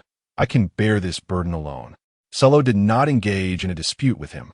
He simply lifted his leg and departed. Wang Zhili and Shun Junkai embarked on their journey back. Sulo and Dulin took some time before finally arriving at the chasm they had encountered the previous day. Sulo extracted the shell used for cooking and placed it atop a pile of rocks. She then produced a fire talisman and affixed it to the bottom of the shell. Once the flames ignited, she retrieved a bottle of oil and poured it over the shell. As the oil heated, she began to pan-fry the seafood. Once the delicacies were cooked, she served them, lightly sprinkling a dash of seasoning. She was cautious not to add too much, uncertain if the creators would appreciate the flavoring. As the spices were dusted onto the seafood, the alluring scent of the delicacies intertwined with the unique aroma of the seasoning, creating an extraordinarily tempting fragrance. In an instant, this distinctive bouquet wafted through the air. Dulin, catching a whiff of this enticing aroma, could not help but swallow hard. Had it not been for the knowledge that these seafood treasures were intended for the creators, he would have undoubtedly indulged in a taste. Su's culinary skills are simply unparalleled.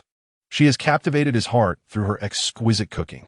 Suro tirelessly busied himself, the creator's exclusive shell brimming with exquisite seafood, rich in both flavor and aroma.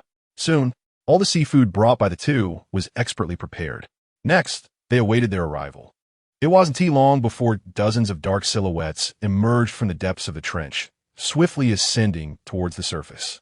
As Su Luo beheld the creator, whose numbers had more than doubled, she sighed and pressed her forehead. Brother Du, would you kindly fetch some more seafood?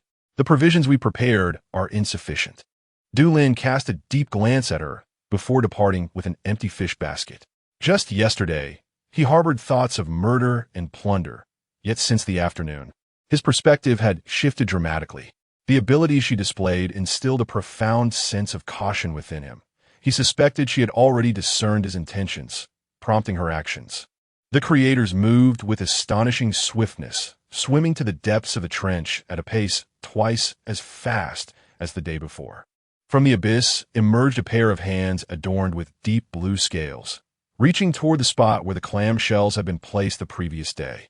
Upon seeing this, Su Luo pushed the shell brimming with food closer to him. As his hands made contact with the shell, he embraced it and departed. Almost immediately, the sound of chewing resonated from below. Before long, a rain of seafood began to fall before Su Luo, accumulating on the ground, a plethora of unique deep-sea delicacies.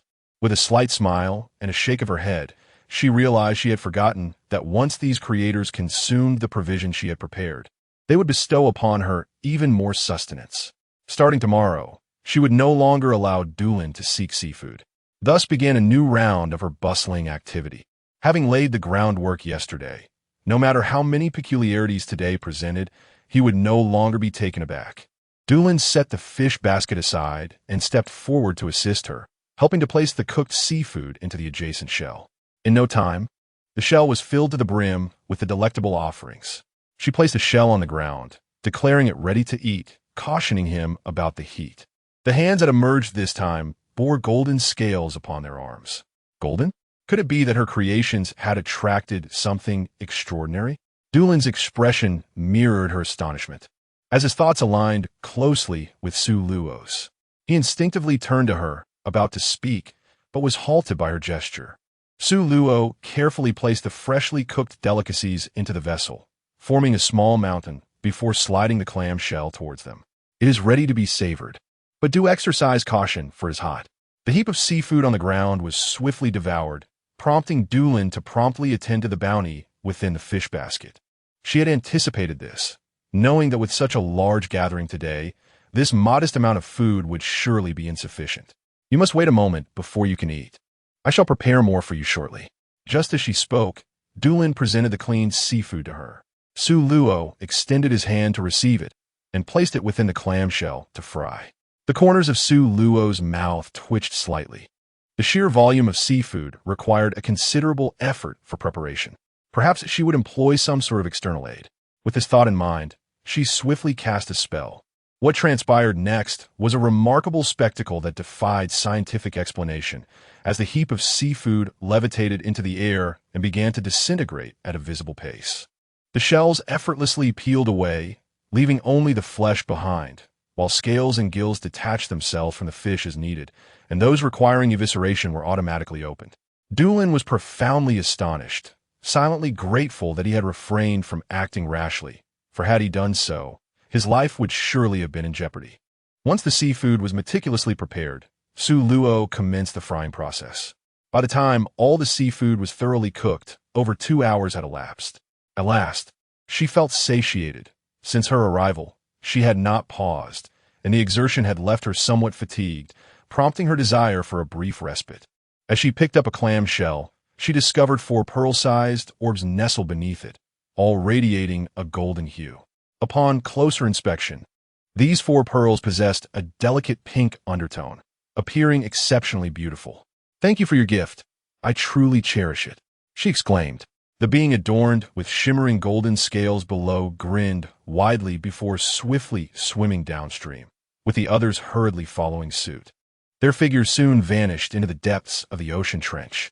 Su Luo tucked away the 4 precious pearls and said, "Let us depart." She felt both fatigued and famished, yearning for a day of proper rest. Dulin slung the fish basket over his shoulder and followed closely behind her as they made their way towards the shore. Chapter 158, Instance 10, Conclusion 10. After more than an hour, Su Luo and Dulin emerged from the narrow path by the sea. Wang Zhili and Shun Junlai hurried over to greet them. "Sister Su Luo, why have you been gone for so long today? You appear rather pale. Are you feeling exhausted?" Su Luo nodded, acknowledging her fatigue. After all, she had single-handedly prepared at least a ton of seafood, which was certainly exhausting. An eager individual nearby could not contain their curiosity and inquired, "What does the creator look like? What are their preferences?" Dulin cast a cold glance at the questioner and replied icily, "Why should we divulge that information? If you wish to know, go seek it out for yourself." The surviving players were well aware that Dulin was not to be trifled with, possessing a notorious impatience that could lead to him delivering a swift kick to anyone who displeased him. The others fell silent, instinctively parting to clear a path. Dulin turned to Su Luo and said, "Sister, let us go. It is time to rest."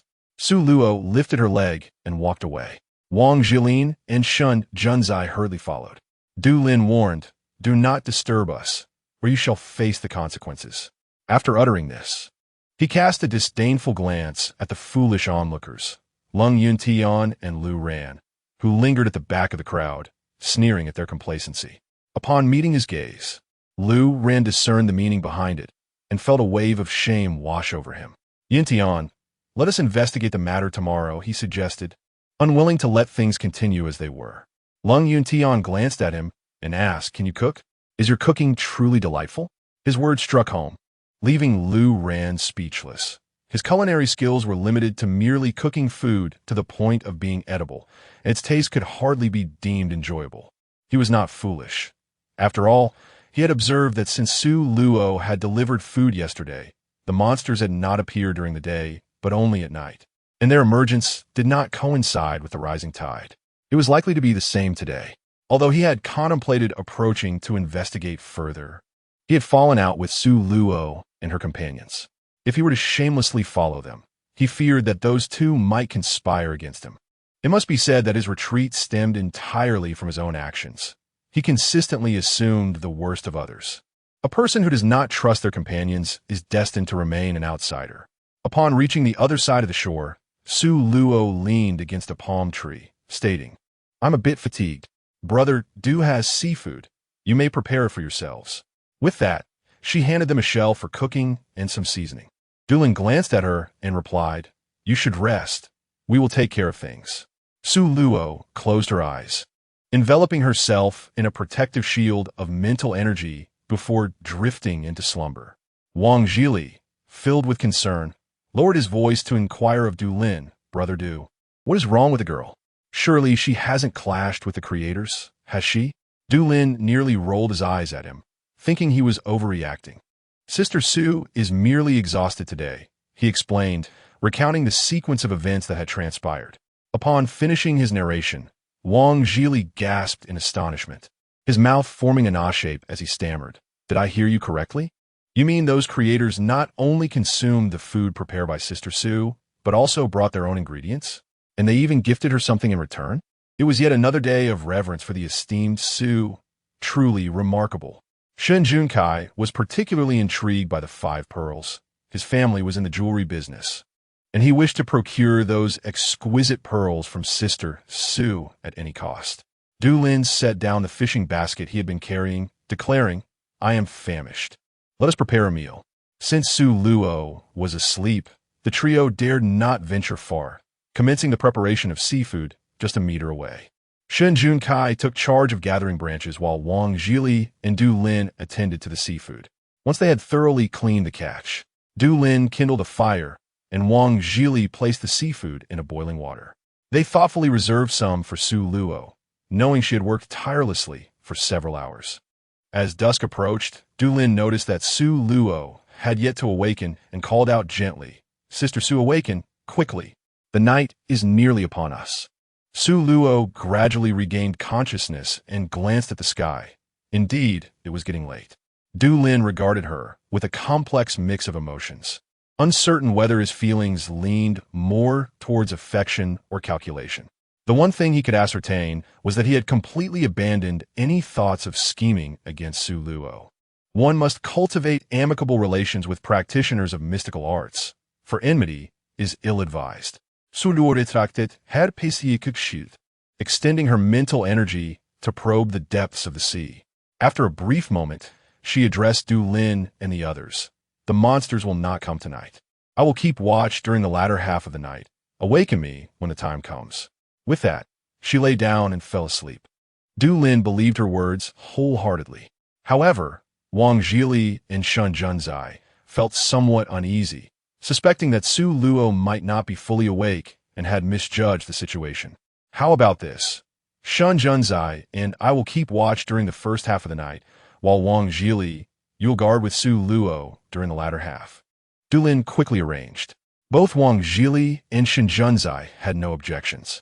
Meanwhile, the other players, seeing that darkness had descended, began to scramble up the trees.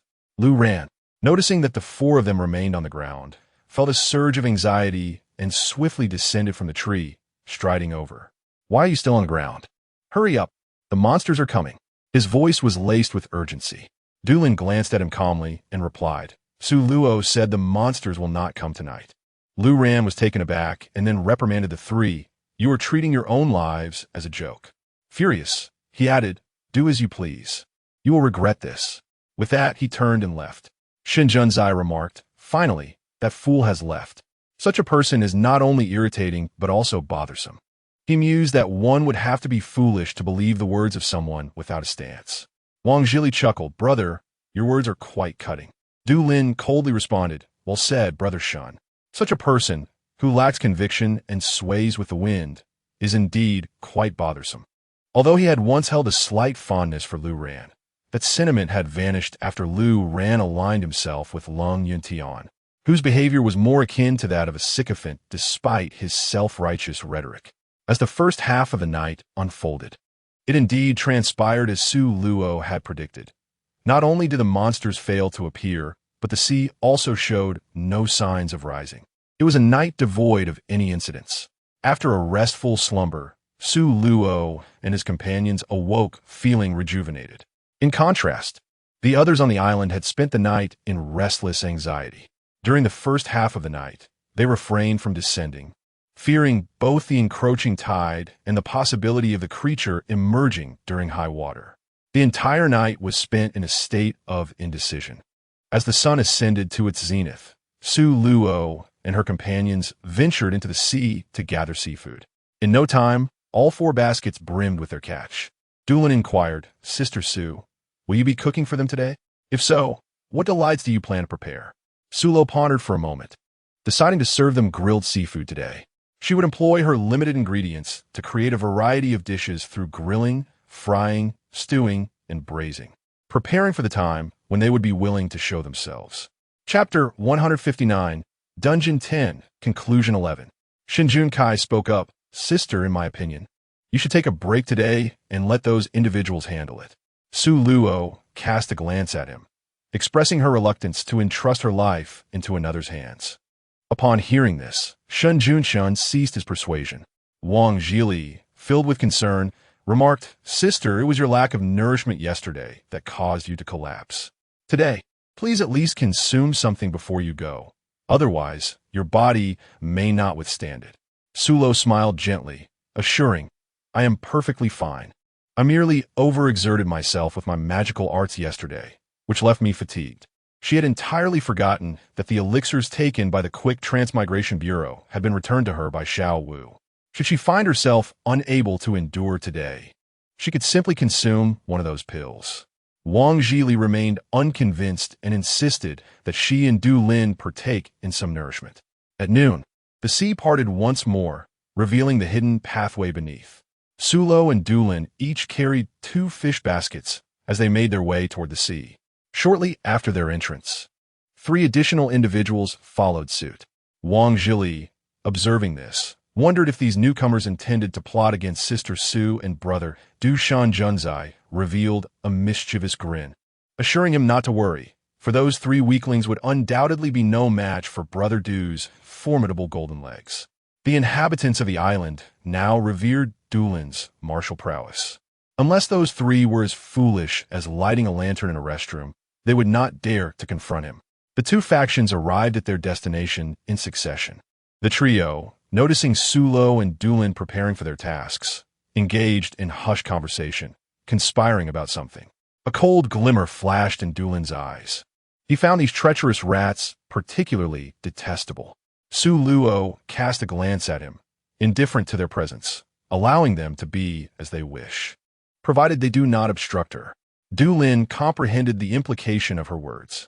Su Luo commenced the process of kindling a fire, pouring a suitable amount of oil into the shell, preparing to saute the seafood.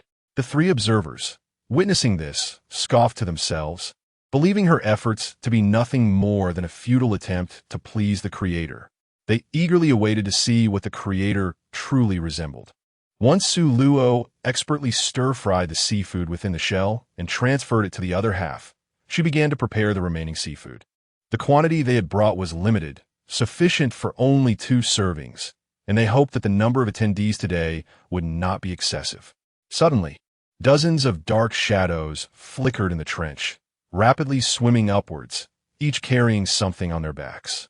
Upon releasing his mental energy, Su Luo observed them placing the shell filled with food back in its original position, awaiting their retrieval. After a brief moment, a pair of deep blue-scaled hands emerged from the depths of the trench.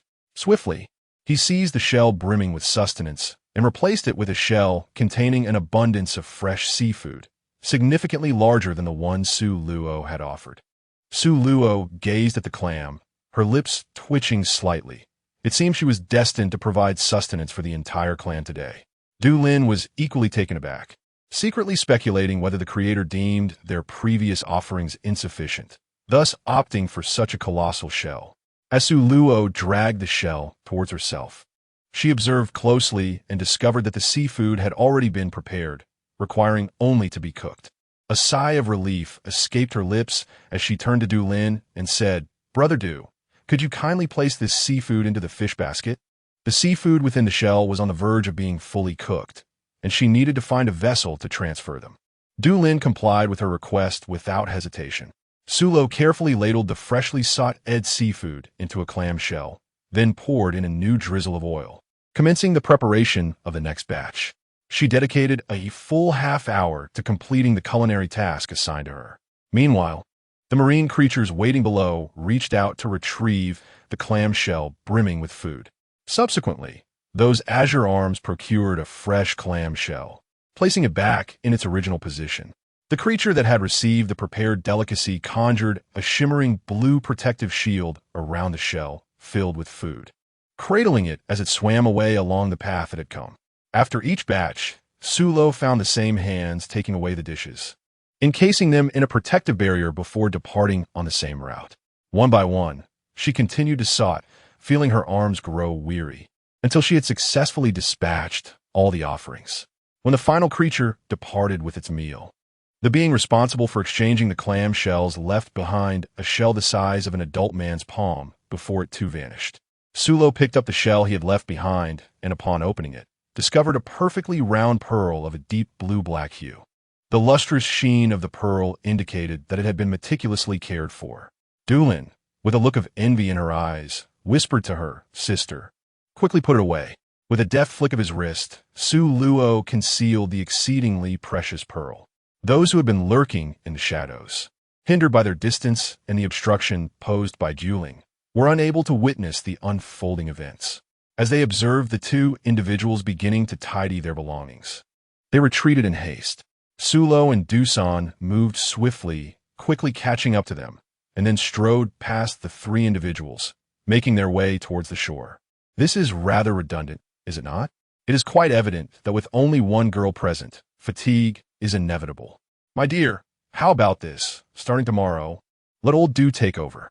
Su Luo smiled and expressed his gratitude, suggesting that they must be hungry and should find something to eat.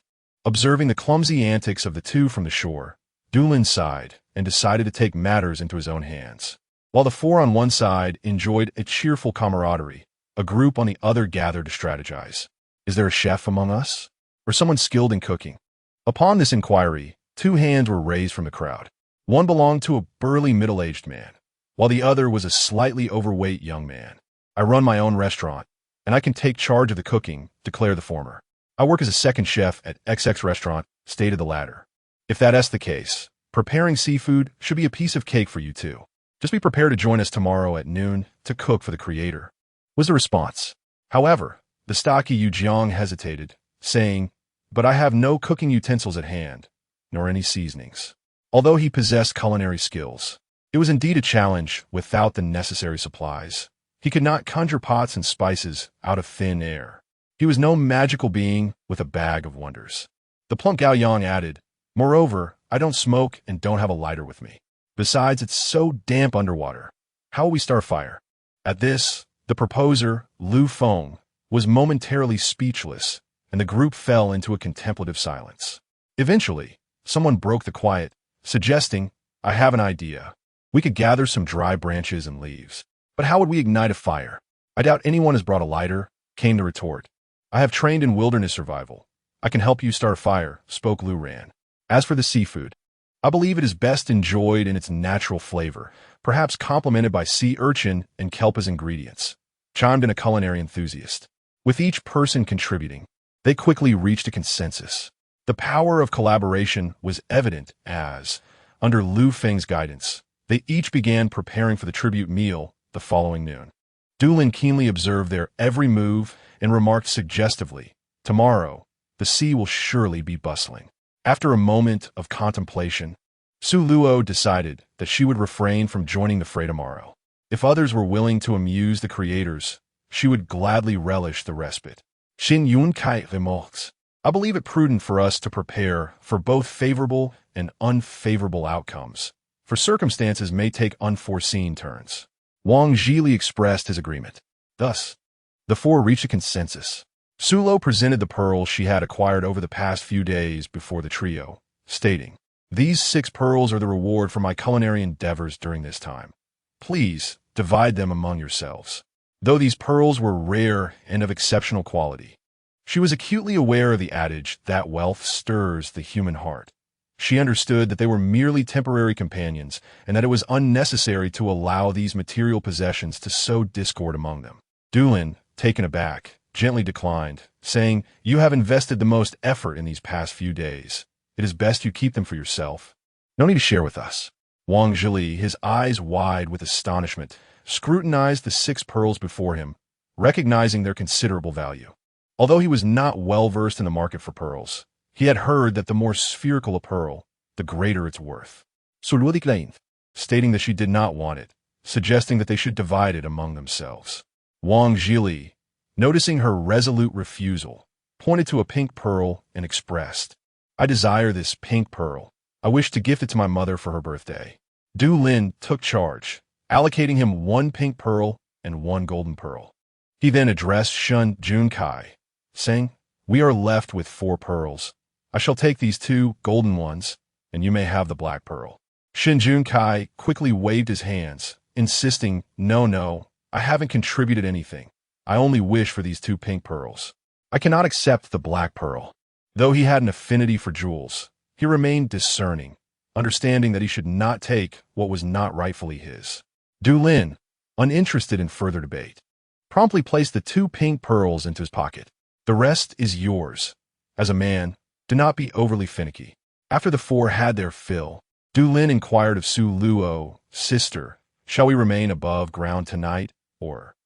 Sulo, with a calm demeanor, remarked, "Let us remain on the surface. Take the opportunity to rest well tonight. I hope those individuals can appease the Creator by tomorrow." Upon hearing this, Du-Lin and the others were overjoyed. It was splendid news, as they could enjoy a restful night once more. Sulo and Wang Zhili kept watch during the latter half of the night, while Du-Lin and Shun Junzai took their turn afterward. Observing the 4 of them remaining on the ground, others followed suit, opting to stay above as well. Beneath the palm grove, several fires were ignited, with the group gathered around them, roasting seafood and engaging in lively conversation. The night passed peacefully without incident. As dawn broke, a new day arrived. Du-Lin, Sulo, Wang Zhili, and Shun Junzai ventured into the sea once again to catch seafood.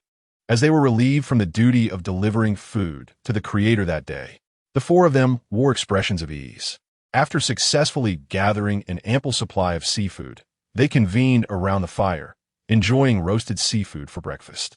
Following their meal, each member attended to their respective tasks. Sulo, with a basket slung over her shoulder, was diligently extracting gooseneck barnacle from the crevices of the rocks. The waves were relatively gentle today, and after half an hour, her harvest was abundant. Durin, an adept swimmer, plunged into the shallow waters in search of abalone and oysters, during which he also caught 2 lobsters.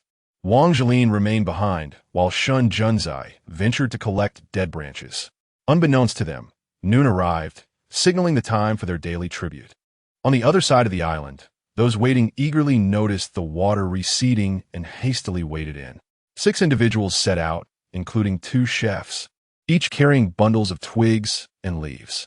Upon reaching the bottomless ravine, they dispersed to begin their tasks.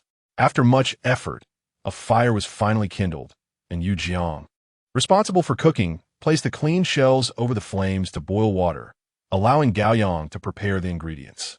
Once the seafood was ready, Lu Feng instructed Yu Jiang and Gao Yang to place the cooked delicacies into the other half of the shells, setting them within reach of the creators. Old you and Xiao Gao continue cooking, while the rest of you search for seafood. Anything will suffice. Lu Feng directed the 5 individuals with great fervor. Before long, a disturbance arose from the depths of the ravine. A pair of arms, unmistakably not human, emerged, adorned with deep blue scales and webbed fingers. Prior to this encounter, Lu Feng had repeatedly cautioned Yu Jiang and Gao Yang not to alarm the beings they might encounter. The 2 stood in stunned silence as they watched the scaled arms carry away the shells brimming with food.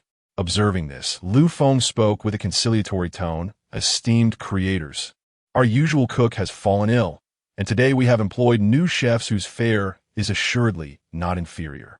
Would you care to sample it?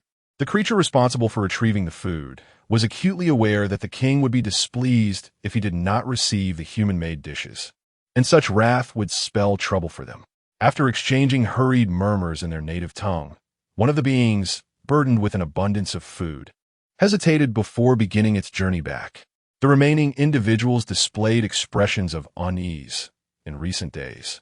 The king had not only refrained from anger after consuming the human's food, but had also appeared in better spirits. They anxiously circled the depths of the ravine. After considerable contemplation, the being tasked with gathering food resolved to return to the shore that night, intending to bring medicine for the ailing female human to expedite her recovery. They departed with the food, each wearied expression betraying their apprehension. In Chapter 161, Yu Jiang and Gao Yang exhibited a sense of existential doubt, believing their seafood dishes were quite palatable. Why do the creators seem to dislike it so? They pondered. Upon hearing this, Yu Jiang and Gao Yang sprang into action. Lu ran, taken aback, exclaimed, "So soon?" Lu Feng, with a grave demeanor, replied, "The creators refuse to partake in the dishes prepared by old Yu. What can he do? He is equally at a loss." Halfway through their journey, Lu Ran keenly sensed something amiss. Turning his head, his pupils dilated in alarm. "Everyone run! The sea is closing in."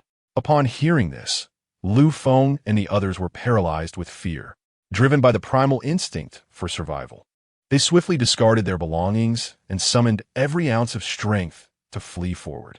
The parting waters rapidly converged, and before they could cover much distance, they were engulfed by the rushing tide. Soon, monstrous creatures emerged from the depths, extending their claws toward them. The five, already lacking proficiency in swimming, quickly lost consciousness, becoming prey to the voracious beasts. Witnessing this, the water-savvy Lu Ran held his breath and charged at the monsters, delivering kicks to fend them off.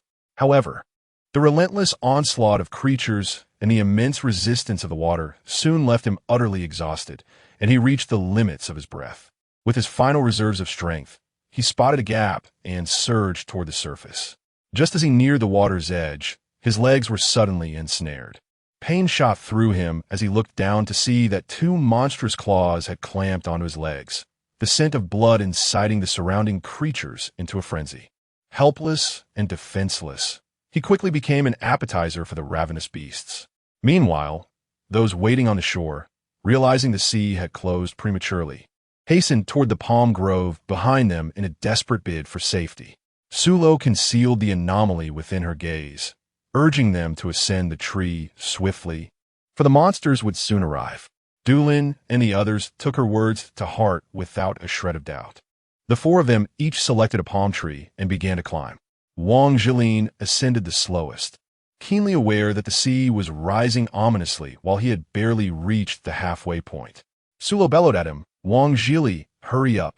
If you wish to survive, muster all your strength." Upon hearing this, Wang Jili indeed climbed with increased urgency.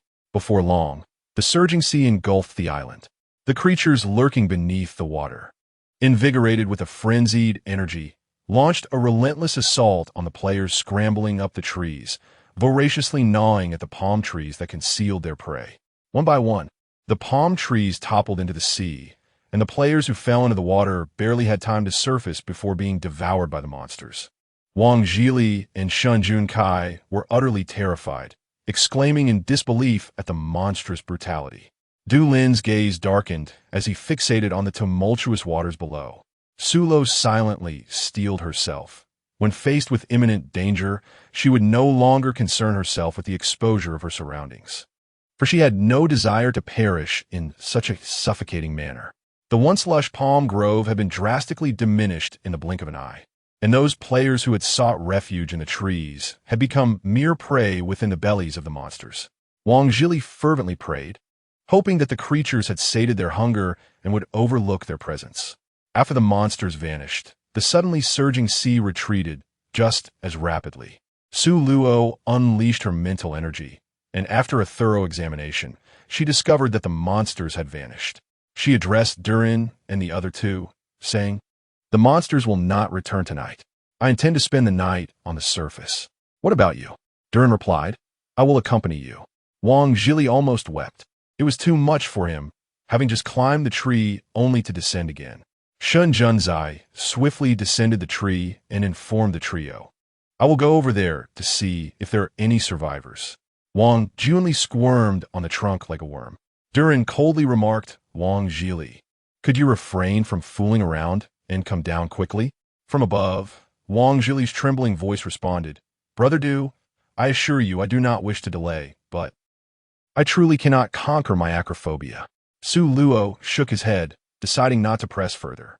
If he were to get injured, the situation could become quite troublesome, especially since there were no hemostatic herbs in this palm grove. Shun Junkai scoured every corner, yet found no survivors. Indeed, this marked the second wave of total player annihilation. It seemed that new players would emerge come tomorrow. The area of the palm grove had diminished, signifying that competition would inevitably ensue. After completing his reconnaissance, Shun Junkai noticed Du Lin dragging a tree and hurried to assist him. Upon hearing Du Lin's words, he felt an overwhelming urge to climb the tree and kick the person down. It was only after Su Luo and the others had successfully ignited the fire that Wang Zhili, drenched in sweat and pale as a ghost, descended from the tree. He collapsed onto the ground, taking a moment to gather himself before shakily rising to approach the fire. That was terrifying. It truly felt like a matter of life and death. Su Luo cast him a glance and candidly suggested, "I believe you ought to consult a psychologist. Your youth accompanied by acrophobia likely stems from psychological factors." She was aware that, as one ages, courage tends to diminish. Even those who were once unafraid of heights might develop such fears. Shun Junkai cleared his throat and replied, "I just visited the place, and there were no survivors. Tomorrow, we shall be greeted by new players." "Oh, surely not. With so many fewer palm trees, if the crowd increases, won't we have to remain ever vigilant?" Bang Zili lamanta. To survive, those individuals will undoubtedly disregard any sense of camaraderie. Sulo spoke softly, "Let's discuss tomorrow's matters when tomorrow arrives." A hint of regret flickered within her. Had she known those individuals were so fastidious, she would not have allowed them to court disaster. Their impatience was palpable. Every endeavor requires a gradual approach. The creators, after all, are capricious in their moods. Shun Junzai, grounded in pragmatism, remarked that had he been in their position, he would not have acted so recklessly. At the very least, he would have sought Sulo's counsel beforehand. Wang Zhili murmured, "Up until now, I have yet to see their faces. They wouldn't be impersonating anyone, would they? Could it be that the system is deliberately misleading us?" While such a possibility cannot be dismissed, one thing is certain. Only when they are pleased will those monstrous beings refrain from manifesting. Sulo stated. Chapter 162. Instance 10. Conclusion. After dusk fell, Sulo and Wang Zhilin retired to rest, while Du Lin and Shun Junzai kept watch during the first half of the night. Around midnight, a melodious voice echoed in Sulo's mind, urging her to head towards the seaside. Awakened by the persistent call, she opened her eyes and gazed at the ocean, which was tantalizingly close. Noticing her stir, Du Lin asked with curiosity, "Sister, what has awakened you?" Su Luo cast a glance at him. "Someone has called me to the seaside." With that, she rose and made her way toward the shore. Shun Junkai, believing she had succumbed to delusion, reached out to grasp her arm in concern. "Sister, you mustn't go. Be rational. There are monsters in the sea." Su Luo disregarded him and extended her mental energy towards the seaside. To her surprise, one of the creators was the one who summoned her to the shore. What did he possibly want at this late hour? With this question lingering in her mind, she shook off Shun Jun's grasp and strode purposefully towards the water's edge. Du Lin calmly remarked, "The girl is lucid. I suspect the creators have come seeking her." Huh? Could it be that he is merely imagining things? Xin Yun pondered. Creators, dwelling in the depths of the ocean, had ventured to the shore in the dead of night solely to find Su. Ever since he encountered Su, everything had taken on an air of the fantastical. Meanwhile, Su Luo arrived at the beach, standing upon the rocks as she gazed down at one of the creators submerged in the water, emanating a luminous blue glow. It was astonishing to discover that they could emit light. However, had she not been mentally prepared, the sight might have startled her in the stillness of the night. She crouched down to observe him closely. "Hello. You called for me. Is there something you wish to discuss?" He curiously examined her, tilting his head from side to side. "Why do you look so different from us? You lack scales and do not glow at night. Yet your skin appears so fair and smooth, and your hair is astonishingly black. I admire your eyes. They resemble our illuminating pearls. In the stillness of the night, Su Luahe pondered the intentions of the man who had sought her out. Could it be that he came merely to shower her with insincere flattery? She refrained from interrupting his words, patiently awaiting the conclusion of his discourse. After a prolonged moment, he finally ceased speaking, his expression lingering with unexpressed thoughts. As he presented her with a palm-sized shell, saying, "This is for you. Within it lies a remedy for all ailments. Consume it, and you shall be healed." Sulo wore a perplexed expression, refraining from accepting the medication. "Please wait a moment. What need have I for medicine when I am not ill?" He was taken aback, responding with astonishment. "Then why did those bothersome individuals claim during the day that you were unwell? Are they not ostracizing you, preventing you from preparing food for us? However, there is no cause for concern now. They have all perished." As he concluded his statement, a naive and innocent smile graced his face, and when he uttered perished, his tone was so light-hearted, as if he were remarking on the splendid weather of the day. Sulo could not help but feel a chill run down his spine. Could this be the essence of the saying, "Those not of my kind will have differing hearts"? He gazed at her, stubbornly insisting on offering her the shell he held in his hand.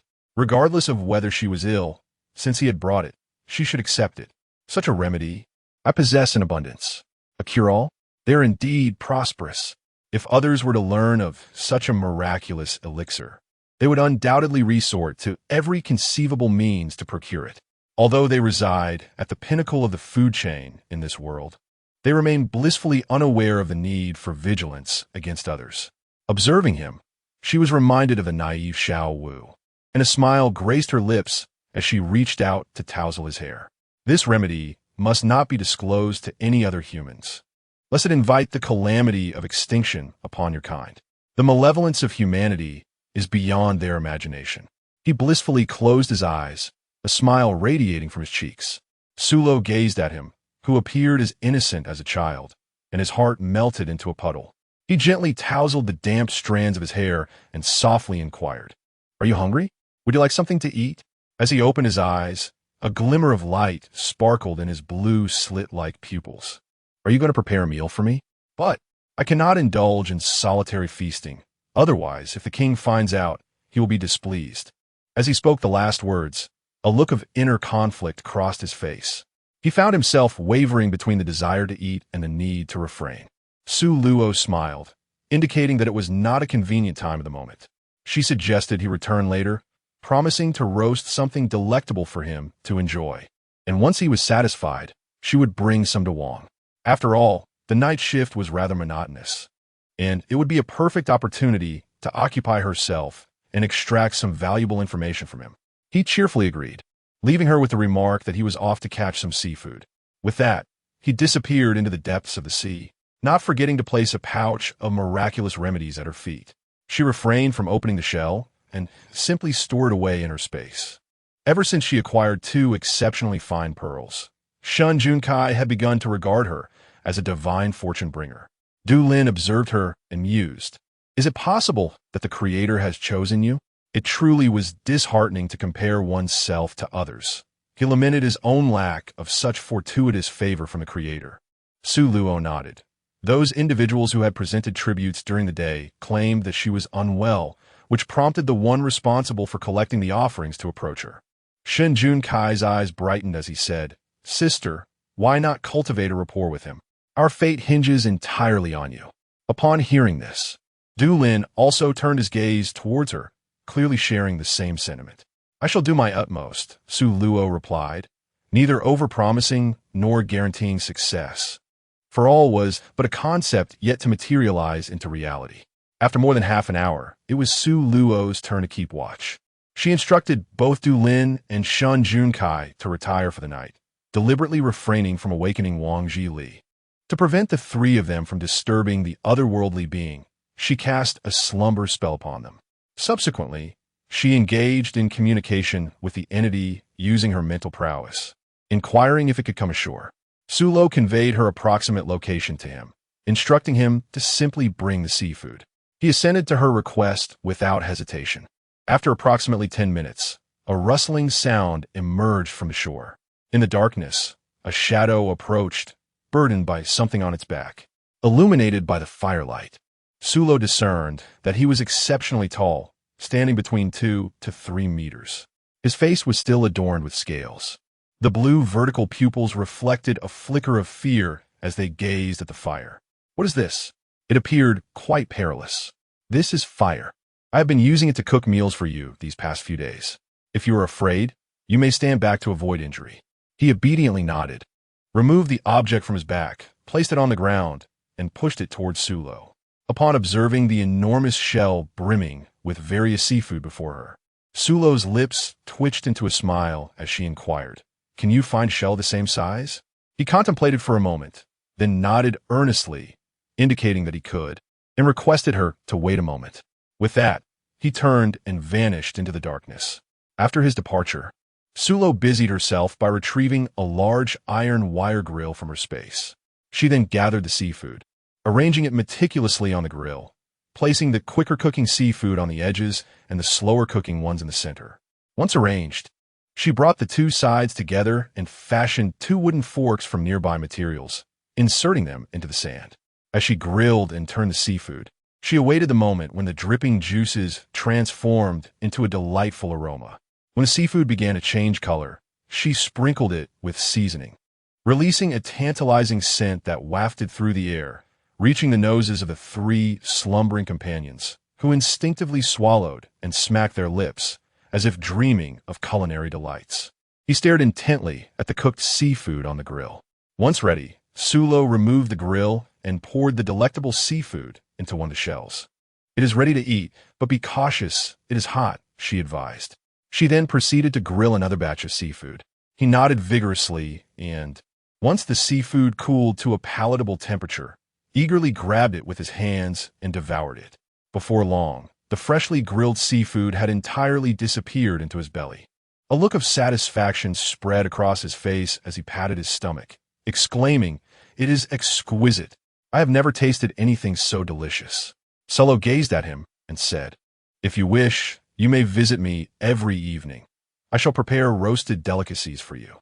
After pondering for a moment, he resolutely shook his head in refusal. "No, I cannot. I have sneaked out tonight."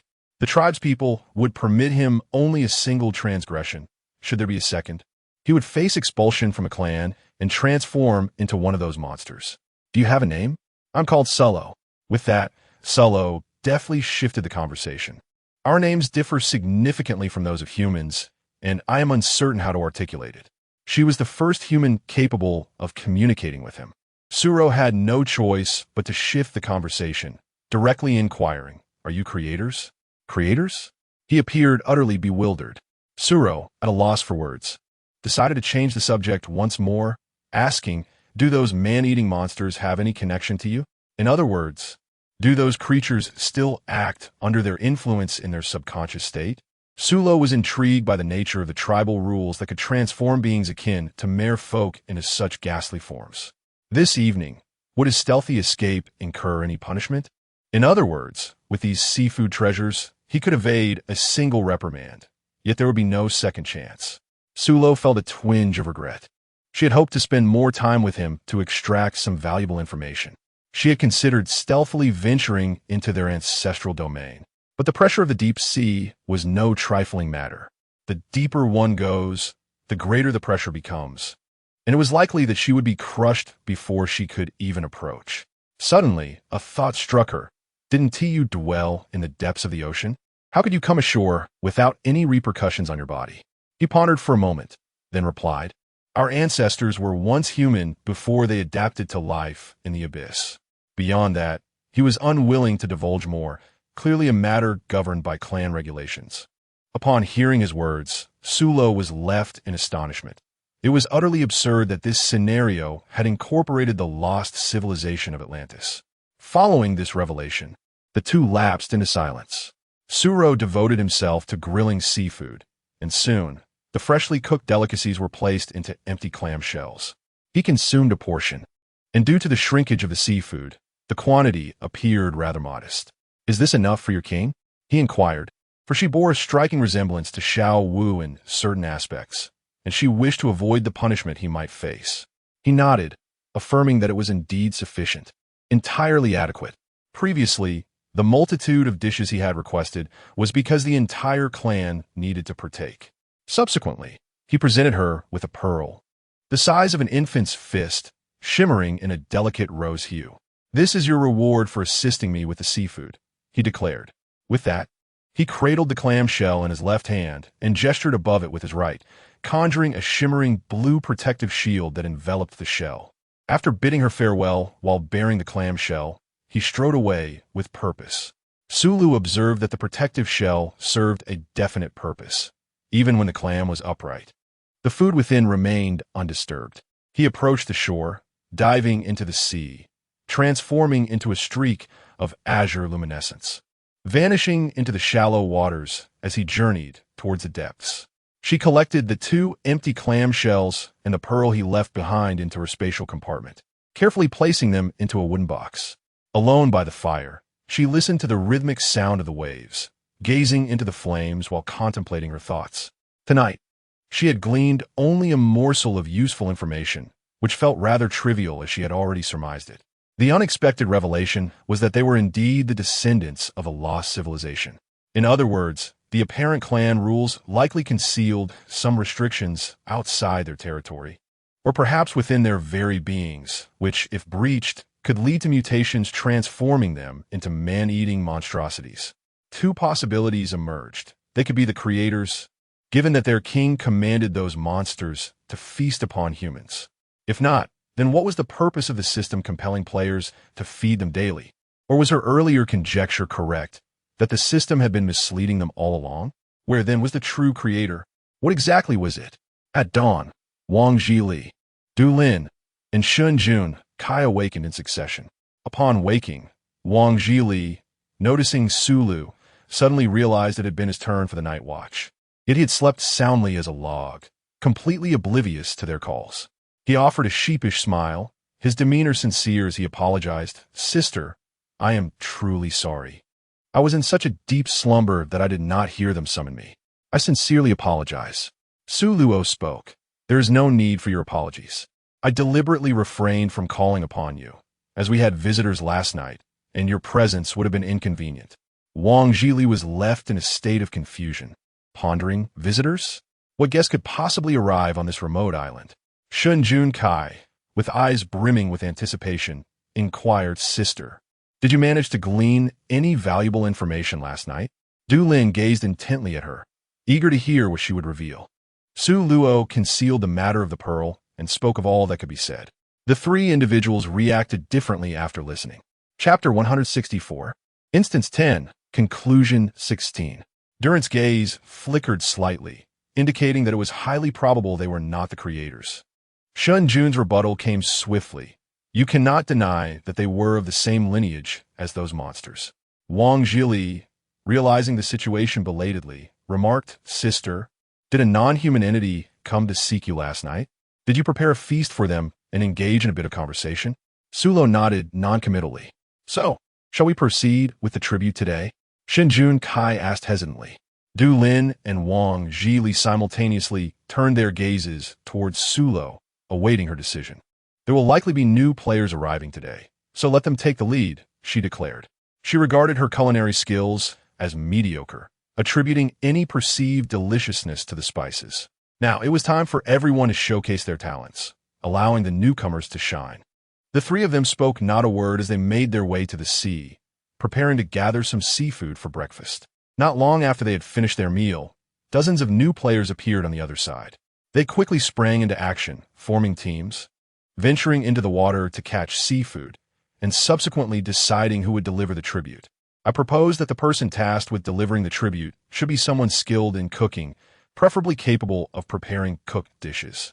As beings residing in the depths of the ocean, they must be weary of raw seafood and may wish for a change in flavor, one suggested, garnering unanimous agreement. The newcomers collaborated diligently in preparation for the tribute.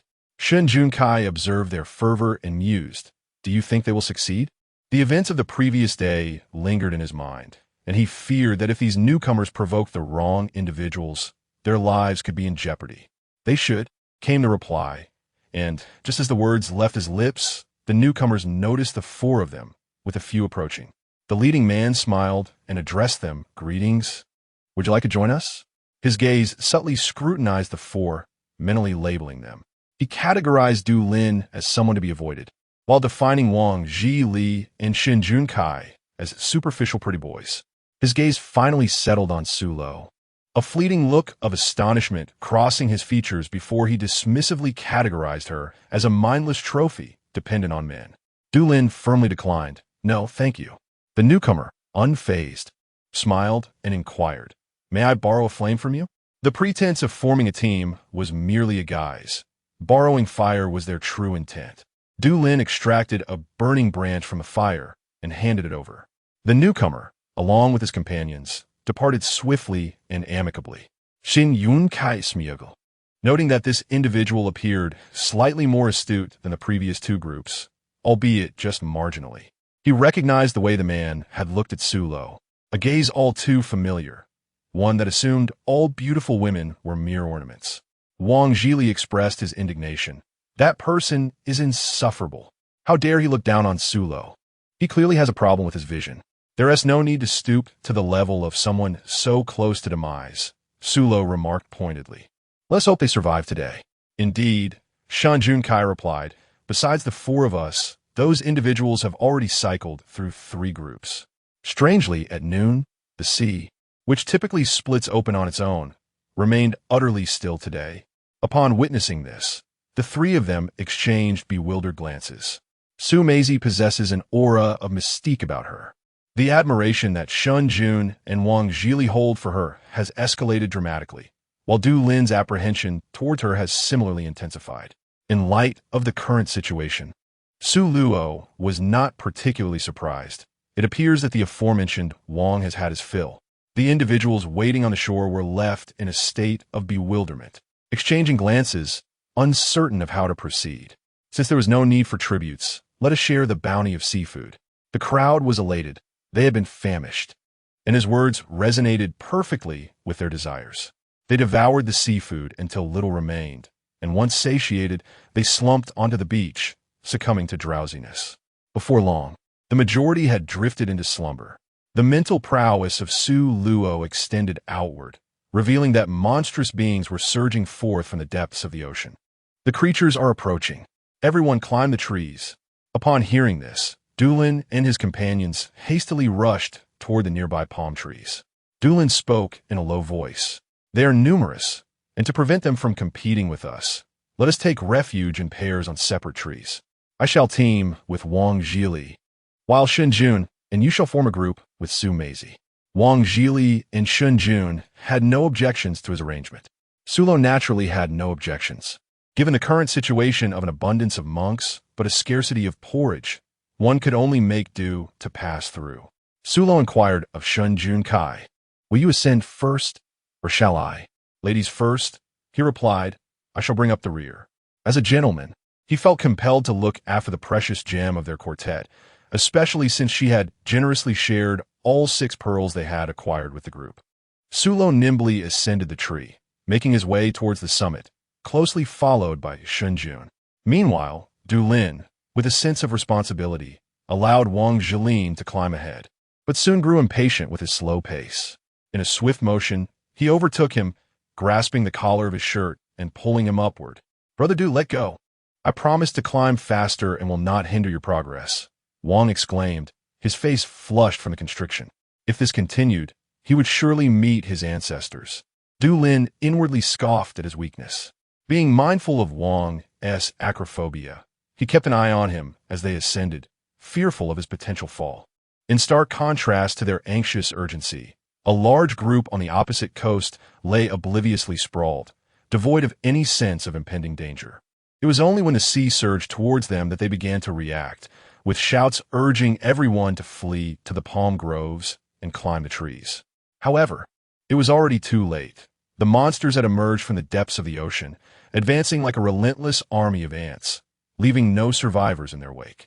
Their speed on land was noticeably slower than in the water. As the tide enveloped the island, the time for their frenzied revelry had come. Those who lagged behind were swallowed by the waves, their panicked cries attracting even more monsters. Nearby players were swiftly devoured by the onslaught, and the surface of the sea was left stained with a vast expanse of blood. Su Luo gazed at the unfolding events on the other side, her brow slightly furrowed. The number of these monstrous beings seemed to have multiplied since their arrival. If this continued, they would inevitably share the fate of others before them. She surveyed the island, her thoughts racing. The little creature from last night had misled her. The truth was that if they attempted to leave the underwater world and ascend to the surface, they would be annihilated by the Creator. These monsters were also the handiwork of the Creator, intended to instill fear in them, compelling the players to harbor no thoughts of rebellion. Where could the Creator be hiding?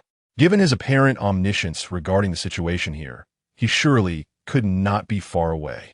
Chapter 165, Instance 10, Conclusion 17. As sunlight filtered through the leaves, casting dappled shadows upon the ground, a spark of inspiration ignited within her. With a subtle smile, she released her mental energy to meticulously explore every inch of the island, and after a considerable search, her eyes brightened. She had found it, hidden away in this very place.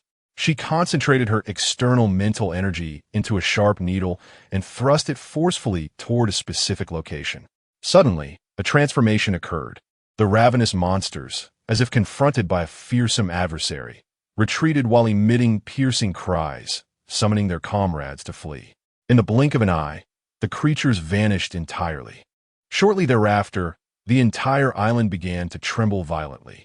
The palm trees swiftly sank into the ground, creating a series of small whirlpools.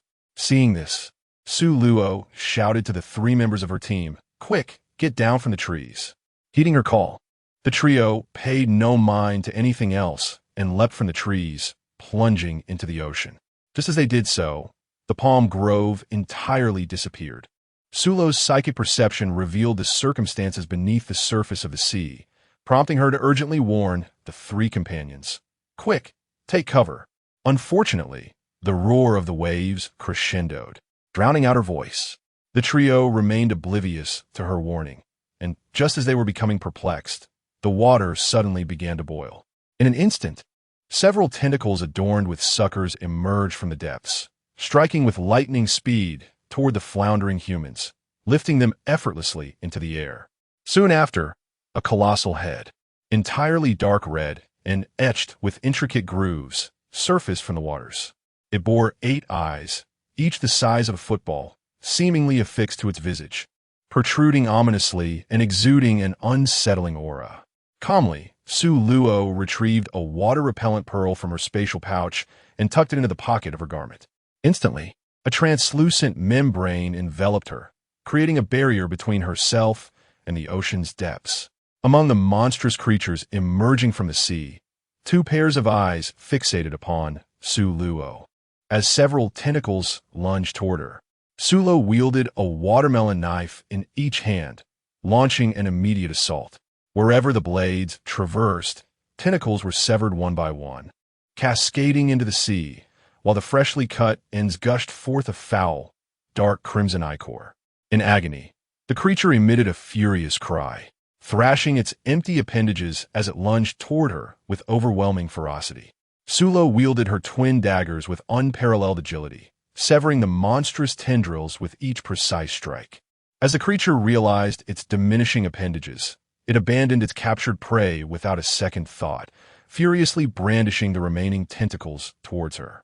As Su Luo severed the tentacles, she unleashed needles of psychic energy that mercilessly pierced the creature's brain and its 8 eyes. Each orb wept crimson tears, one by one losing its vital function.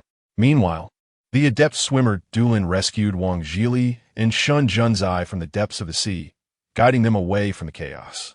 The expanse before them was nothing but water. The island they once called home had vanished without a trace.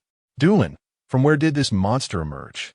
Both men were utterly bewildered by the situation, entirely unaware of how it had come to pass. Doolin gazed at Su Luo, who was locked in combat with the beast, sensing that she had unearthed something significant. Could this creature truly be the very island where we sought refuge? The thought struck Shen Junzai with horror, realizing they had unknowingly dwelled beneath the creature's gaze for several days. Doolin remained silent, tacitly acknowledging the grim reality. Observing the struggling survivors in the water, he cursed inwardly. Despite his reluctance to assist, he felt compelled by a sense of humanity to offer help. Soon, the survivors congregated, and Doolin scanned the surroundings, finally exhaling a sigh of relief upon realizing there were no more left to save. On this front, Su Luo's battle with the monster reached its climax. Her psychic power was omnipresent, relentlessly assaulting the creature's brain. The creature's anguished cries diminished, its tentacles dwindling until it was stripped of its defenses, leaving only a blood-soaked brain exposed amidst the chaos. Su Luo unleashed one final surge of psychic energy, shattering all neural connections with devastating precision. The creature collapsed with a thunderous crash into the sea, sending waves soaring several meters high before gradually sinking beneath the surface. In the moment of the creature's demise, its myriad manifestations dissipated one by one, for they were but extensions of its being. With the principal entity's death, its avatars ceased to exist. Su Luo's complexion turned pale, and a sharp, excruciating pain radiated from her head, akin to having a hammer incessantly striking her skull. As the agony intensified, her eyes rolled back, and she succumbed to unconsciousness, sinking into the depths of the sea. The moment she submerged, a flash of golden light illuminated the water, and she vanished without a trace. "Su Luo," Wang Zhili exclaimed, directing his plea to Doolin. "Hurry, retrieve Su Luo." Doolin complied and swam towards the spot where she had disappeared. However, upon diving into the water, an inexplicable event transpired. Su Luo had seemingly vanished in a thin air. Could it be that the monster Su Luo had slain was a creator? Perhaps not, he mused. As they conversed, the scene before them began to rewind, resetting itself in a surreal manner. Meanwhile, 100 miles away, at the coastline, a creature adorned in shimmering golden scales emerged from the ocean, cradling the unconscious Su Luo. It stepped onto the shore, one deliberate step at a time. Once it laid her upon the sand, it knelt beside her, gently caressing her face. "Lolo, how wonderful it is to see you again." With that, it pressed its index and middle fingers together, and a beam of golden light entered her consciousness. After completing this act, it reluctantly rose and dove back into the sea, swiftly disappearing into the depths. In a state of semi-consciousness, Su Luo perceived a cacophony of sound around her, but could not decipher the words being spoken. When she finally regained awareness, she found herself kneeling upon a mat, facing an altar. Atop the altar rested a small roast pig, a large rooster, and two mounds shaped like sheep and cattle, accompanied by vibrant red apples. The wall behind the altar bore the portrait of an ancient general, reminiscent of Guan Yu, save for the weapon he wielded, a formidable broadsword. The surrounding walls, darkened by years of incense smoke, revealed that this was an ancient ancestral hall. "Welcome, player, to the punishment dungeon. You have entered a secluded village where the inhabitants believe their land is protected by a deity, the Ghost General, whose image you see before you. Legends say that a century ago, a valiant general perished in battle, pierced by a myriad of arrows while defending his homeland. As time flowed, the once thriving city transformed into an obscure village. The descendants of the survivors remain steadfast in their belief that the spirit of the general watches over them, conducting annual rituals with offerings of livestock and beautiful maidens. Before midnight, the Ghost General personally collects his tributes. You have been chosen as this year's offering. Main quest: prevent the tragic cycle from repeating, so the villagers no longer endure the anguish of losing loved ones. Abolish this inhumane sacrificial practice. Side quest: survive in the presence of the Ghost General. Friendly reminder: do not fall asleep and refrain from screaming, lest you become a ghost. The system cheerfully went offline. She shifted from kneeling to sitting, rubbing her sore and numb knees to alleviate the discomfort. After a while, feeling considerably better, she stood up and walked toward the entrance. The wooden door had been locked from the outside, and wooden planks were nailed over the windows, evidently to prevent anyone confined within from escaping. She noticed that the villagers who had been vigilantly guarding outside wore expressions of joy, except for a couple whose faces were marred by sorrow, quietly weeping. An elder villager admonished them loudly, "Cease your lamentations. Your daughter has been chosen as a sacrifice, which is an honor for your family. One must not forget their roots. Our village enjoys bountiful harvests thanks to the protection of the Ghost General." After this lengthy discourse, the couple ceased their crying, revealing expressions of pride, clearly having been successfully indoctrinated. The annual sacrificial rite was of great significance and could not afford any missteps. There had been instances in the past where a sacrifice had fled, inciting the wrath of the Ghost General, resulting in a year of failed crops. Had it not been for relief provisions, they would have starved. Having finished his speech, he stationed 6 robust young men to guard outside. After the villagers departed, they whispered amongst themselves, lamenting that this year's sacrifice was the most beautiful woman in their village. What a pity. Have you seen the true visage of the Ghost General? Is he as depicted in the portraits? After all these years, why has he not entered the underworld? Queried a shrewd-looking young man. I don't know. I heard from my grandfather that he was granted this exceptional status as our guardian deity for his past acts of valor. Someone replied. Listening to you, I aspire to become a general as well. You are overly ambitious. Being a general is no easy task. On the battlefield, swords and blades are merciless. A moment's carelessness can lead to demise. I heard from my father that those who become generals are reincarnations of celestial warriors, endowed with great virtue. Next year, my younger sister will turn 15. I do not wish for her to become a sacrifice. Such sentiments are misguided, just as the village chief states. Our village owes its prosperity to the Ghost General. Without him, we would have perished long ago. It is not just you who is reluctant. Everyone feels the same, for every family has daughters. Yet this is an unavoidable circumstance. Consider it positively. If each sacrifice ensures a year of favorable weather for our village, is that not a worthwhile exchange? Our village has many girls. As they grow, they are destined to contribute to the village, which is the very purpose of their existence. Upon hearing this, Su Luo's eyes glimmered with a chilling light. What was wrong with the women? Did they consume his family's rice or smash their pots? It was easy to speak without experiencing the pain oneself. Since that was the case, let them all feel a taste of it.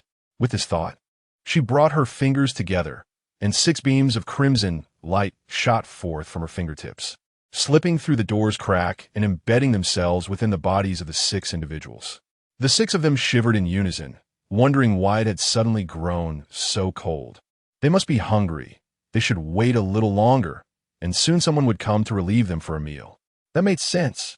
The villagers gathered in small clusters, chatting amiably. Did these villagers not have work to do? Su Luo found it peculiar, but upon reflection, she understood. In their hearts, nothing was more significant than the sacrificial rites. Once today passed, they would be able to celebrate a prosperous new year. With this notion, a cold smile graced her lips as her mental energy transformed into a net, casting a dream-inducing spell upon all the villagers outside.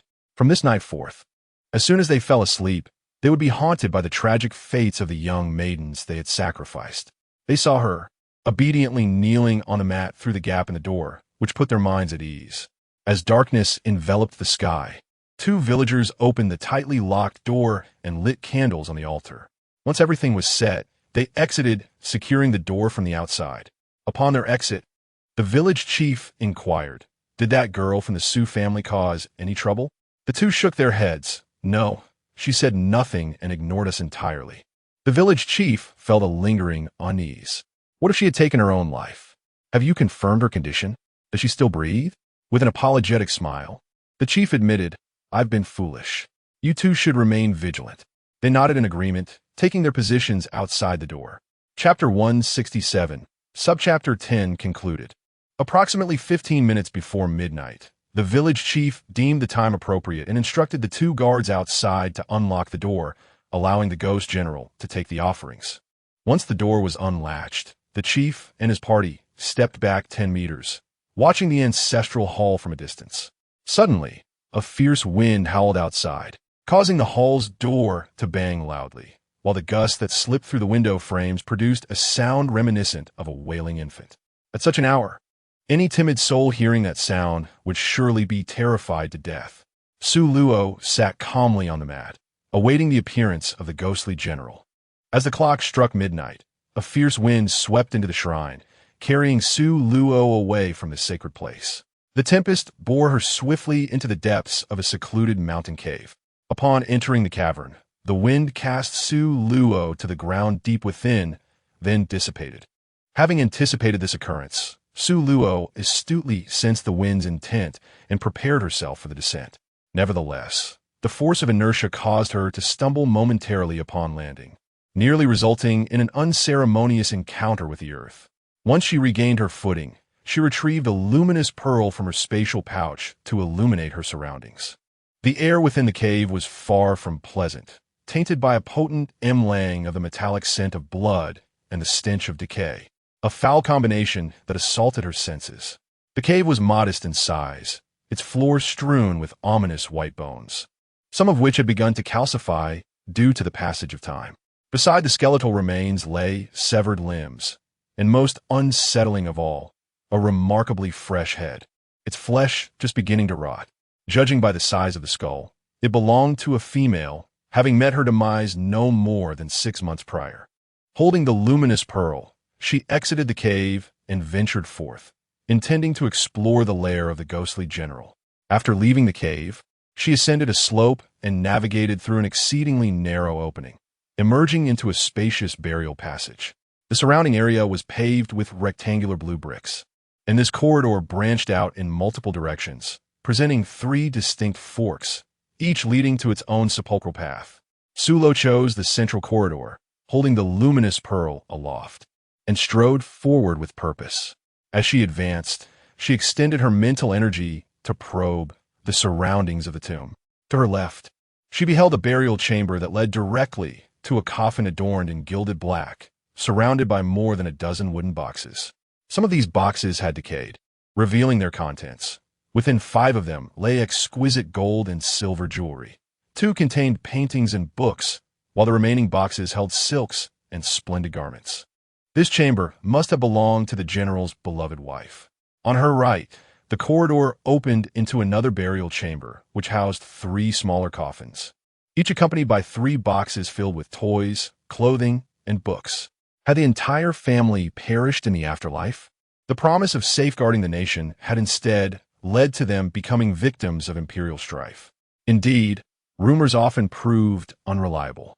In the main burial chamber, for skeletal figures, clad in armor and wielding weapons, knelt at the corners, facing the coffin. Adjacent to the main chamber was another side room, strewn with countless bones, all encased in heavy armor, their hands clutching dulled weapons. These remains were likely the general's guard. What rank did this general hold to warrant such an entourage in death? Suddenly, she recalled the scenes from the nearby chambers. It seemed the general's entire family had been executed. Those commanders, led by him, had refused to heed the emperor's commands and thus met their demise. After their deaths, the general's trusted confidants must have brought them here. The 4 figures kneeling before the coffin were likely those very confidants. While contemplating the general's past, a grotesque creature emerged from behind the coffin in the main chamber. It was entirely black, with 8 spider-like legs, and its body resembled a desiccated branch, its head reminiscent of a fearsome warrior, albeit with an unusual number of eyes adorning its face. The designer of this dungeon seemed particularly fond of grotesque creatures, as they appeared in nearly every instance. Upon its emergence, the creature swiftly made its way towards Su Luo's direction. Realizing the potential danger, Su Luo hurriedly applied a breath-concealing talisman and retreated into the adjacent side chamber. She had initially intended to eliminate the creature, but given the uncertainty of the situation, she refrained from acting hastily to avoid triggering a series of repercussions. The creature, oblivious to her presence, continued on its path. It quickly scurried into the main chamber and disappeared behind the coffin with its offerings. Once the creature vanished, Sulo emerged from the side chamber and approached the main burial chamber. Upon her arrival, she discovered that the stone sarcophagus on the pedestal lay partially open. As she stepped closer, she found the coffin to be utterly empty. The general's remains had mysteriously vanished, leaving only tattered fragments of clothing behind.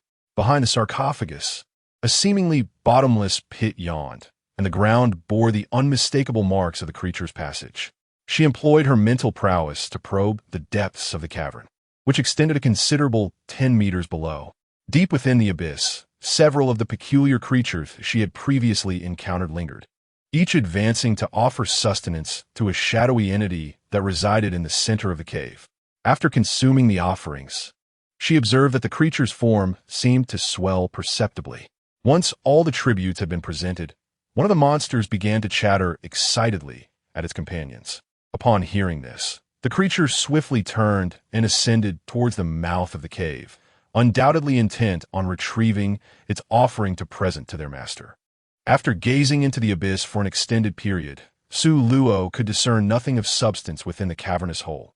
Certainly, it could not be the specter of the so-called ghost general as claimed by the villagers. The populace had been ensnared by this legend for far too long, failing to consider the possibility that the ghost general was merely a figment of their imagination.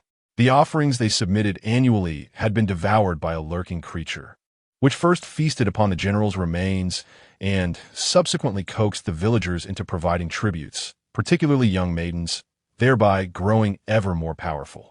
As the errand-running monstrosity emerged from the cavern, Su Luo swiftly hurled a fire talisman towards it.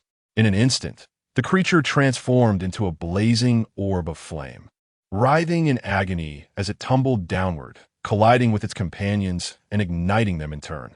The cave erupted into chaos, with the flaming monsters scurrying about, screeching in disarray, narrowly evading a shadowy entity lurking within. A few of the creatures, bearing only small patches of fire, managed to extinguish the flames after rolling on the ground a few times. However, those monsters emblazoned with the fire talisman spread the inferno to several others, reducing them to mere charred remains. After a cacophony of frantic chattering, the surviving creatures began to ascend towards the cave's entrance. Chapter 168, Instance 10, Conclusion 20. Surely, Su Luo would not grant them this opportunity. She hurled several fire talismans into the darkness, illuminating the shadowy cavern. By the flickering flames, she discerned the form of the creature. To be precise, it resembled a mass of black mist within which faint glimmers of golden light flickered. Su Luo carefully discerned the golden light. It was the essence of faith.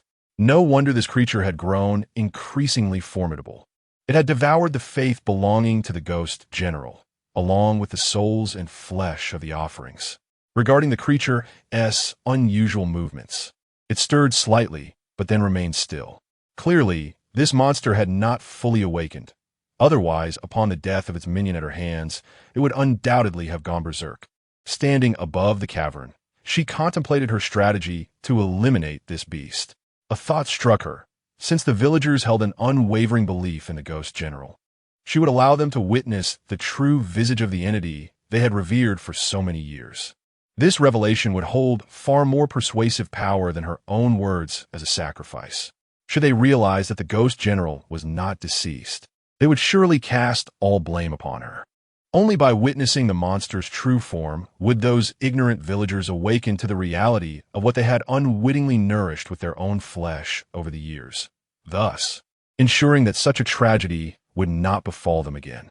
The immediate priority was to hasten the awakening of this creature, not to cause havoc, but to manifest itself and persuade the villagers of the truth. Su Luo, with a wicked smile, turned and swiftly departed, navigating the ancient tomb's passageways with haste. This crypt lay hidden within the depths of a secluded forest, rarely visited by souls.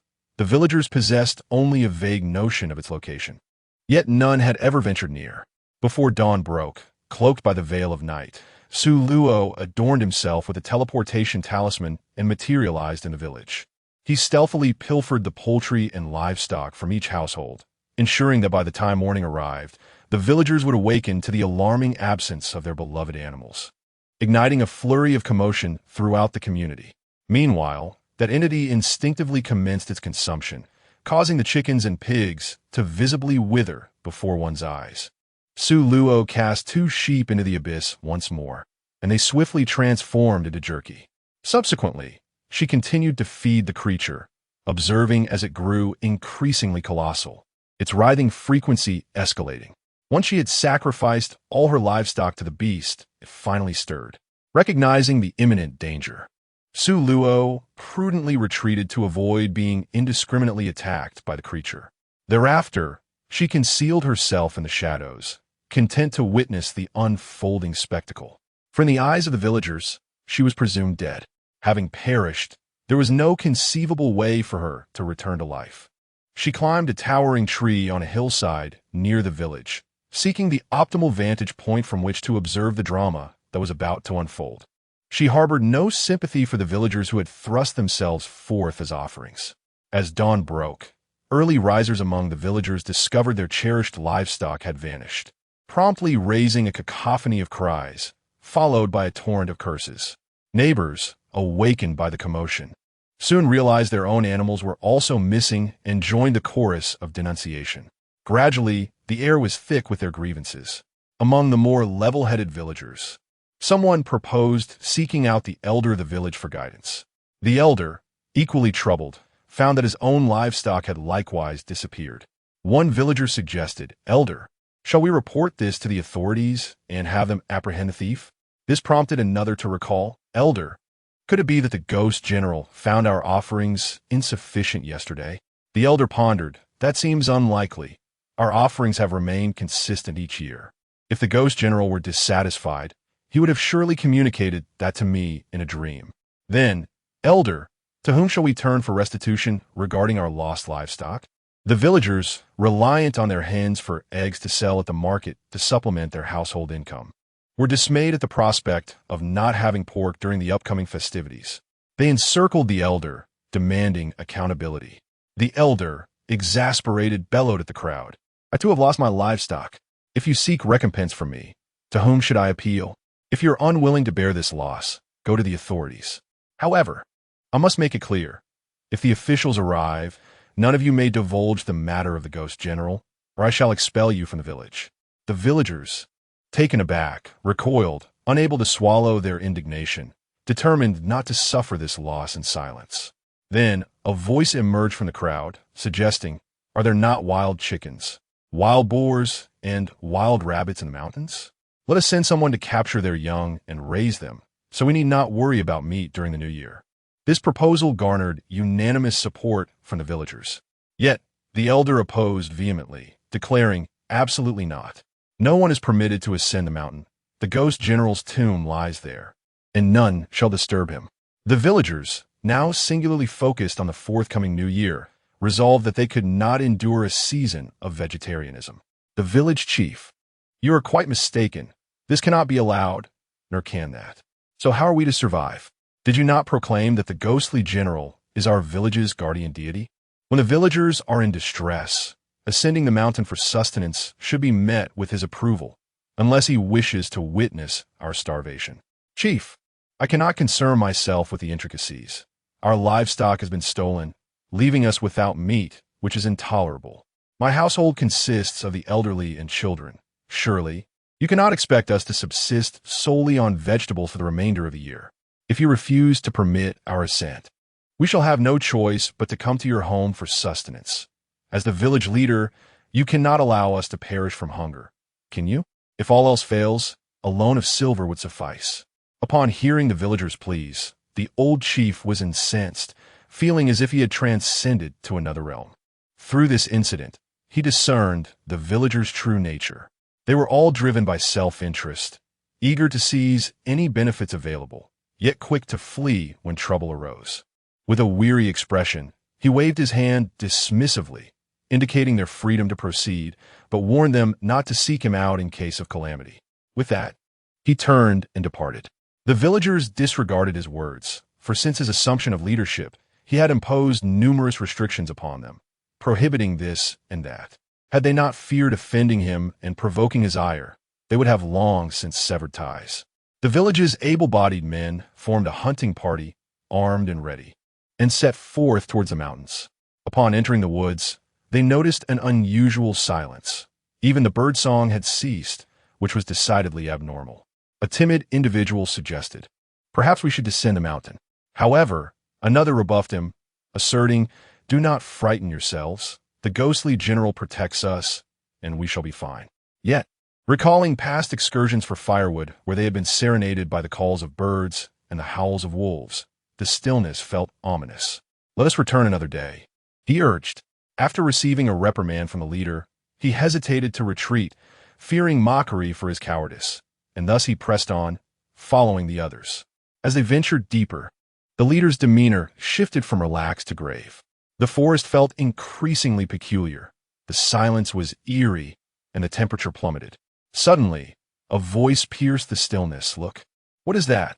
Following the direction of his finger, the group beheld a wild boar being lifted into the air, only to be consumed by a mass of shadow. When the darkness receded, the boar was left as nothing but skin and bones, a mere husk. A chill ran through the crowd.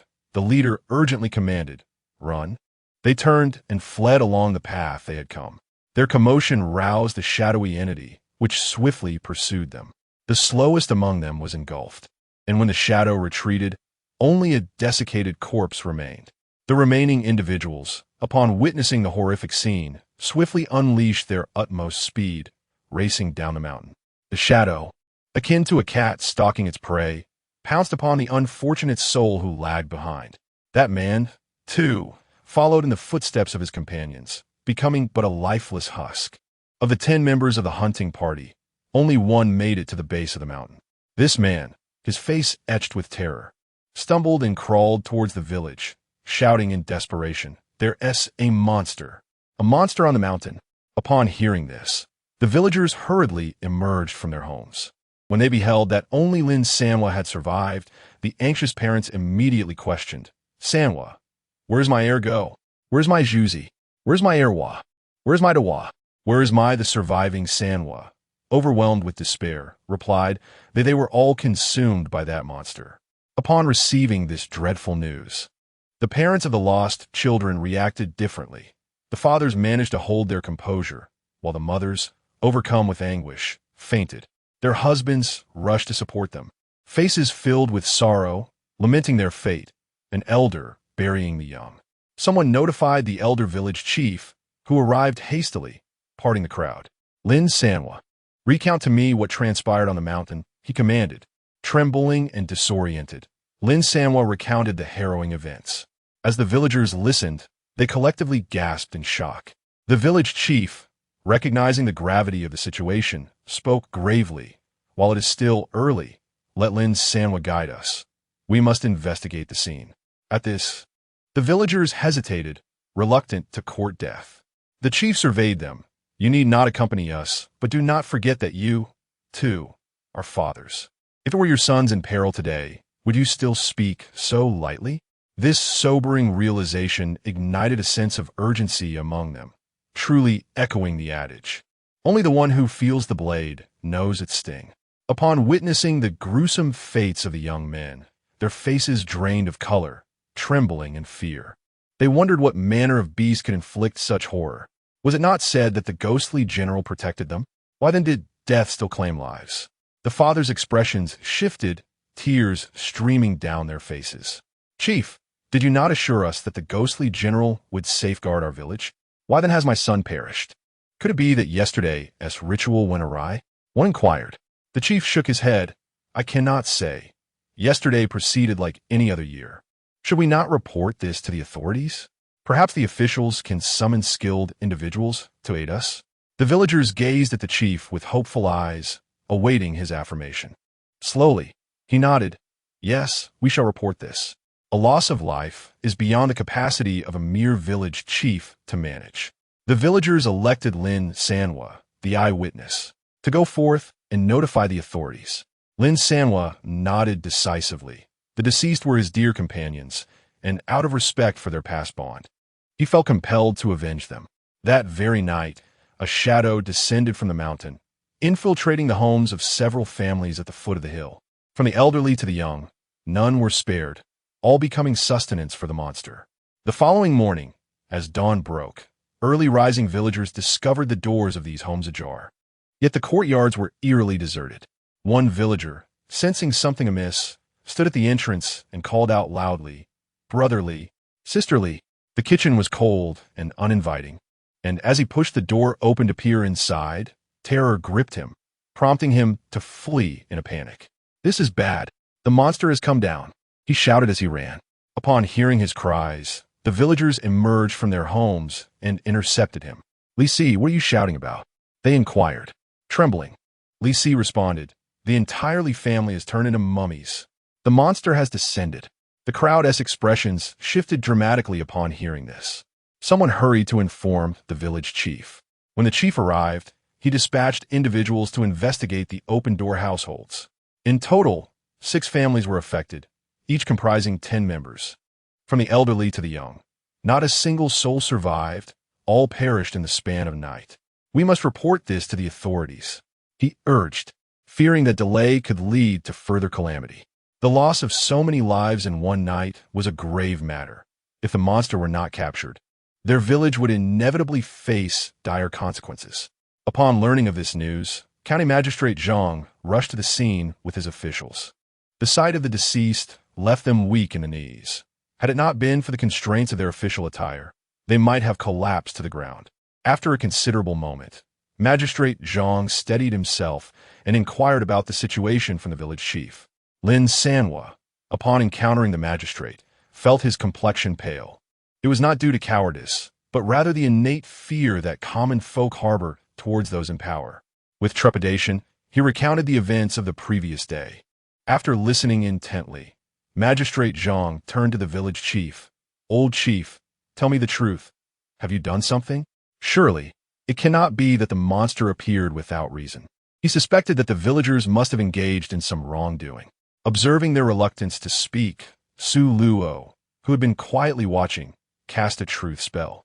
Empowered by the incantation, the village chief and the villagers found their tongues loosened, spilling forth both pertinent and impertinent details, including their annual offerings of live sacrifices to the ghostly general. Upon hearing this, Magistrate Zhang erupted in anger, slamming his hand on the table and chastising these presumptuous, ignorant villagers. Despite his ire, he recognized the necessity of addressing the situation. As a public servant, he could not neglect the welfare of his constituents. He resolved to send someone to the nearby county to summon a revered monk from Lingyan Temple. Based on the villagers' descriptions, he understood that the monster had not yet reached its full potential. Given time, it would surely wreak havoc upon the world. If the powerful sorcerer is not allowed to annihilate the monster, the villagers of Shangha village may suffer today, while tomorrow the misfortune could very well befall the nearby settlements. Calculating and shrewd, Magistrate Zhang departed with his entourage, leaving behind the villagers who had unveiled long-concealed secrets of their hamlet. No sooner had the magistrate and his men departed than the villagers began to cast blame upon one another, accusing each other of speaking the truth. Under the leadership of 2 individuals, the once discordant villagers tore off their masks of hypocrisy, escalating from verbal altercations to physical confrontations. The elderly village chief, witnessing the brawl, urgently interjected, "Cease this at once. Halt your fighting. Those who do not comply shall be expelled from the village." In times past, such proclamations held the weight of a decree, compelling compliance from all. However, disillusionment washed over him as he realized that, in the face of life and death, the threat of expulsion bore no significance. The villagers turned a deaf ear, refusing to relent, and continued their brutal assault until, exhausted and drained of energy, they finally ceased their onslaught.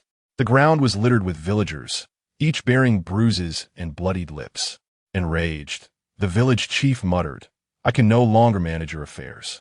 You may do as you please." Sulo would not permit them to depart so effortlessly. He erected a barrier at the village entrance.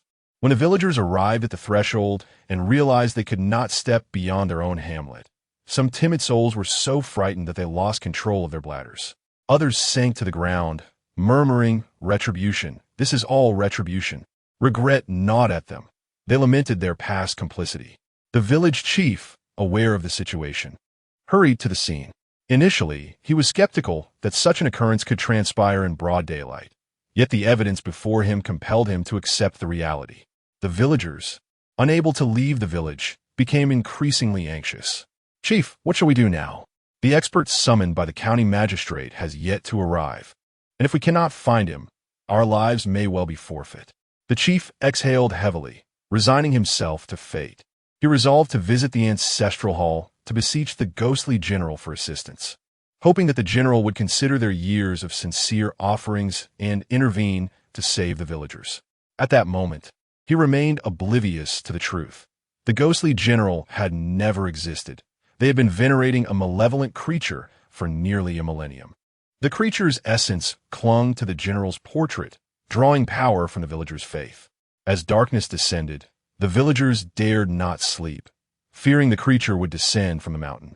They gathered in the village square, igniting a bonfire. Men, women, and children encircled the flames, engaging in aimless chatter.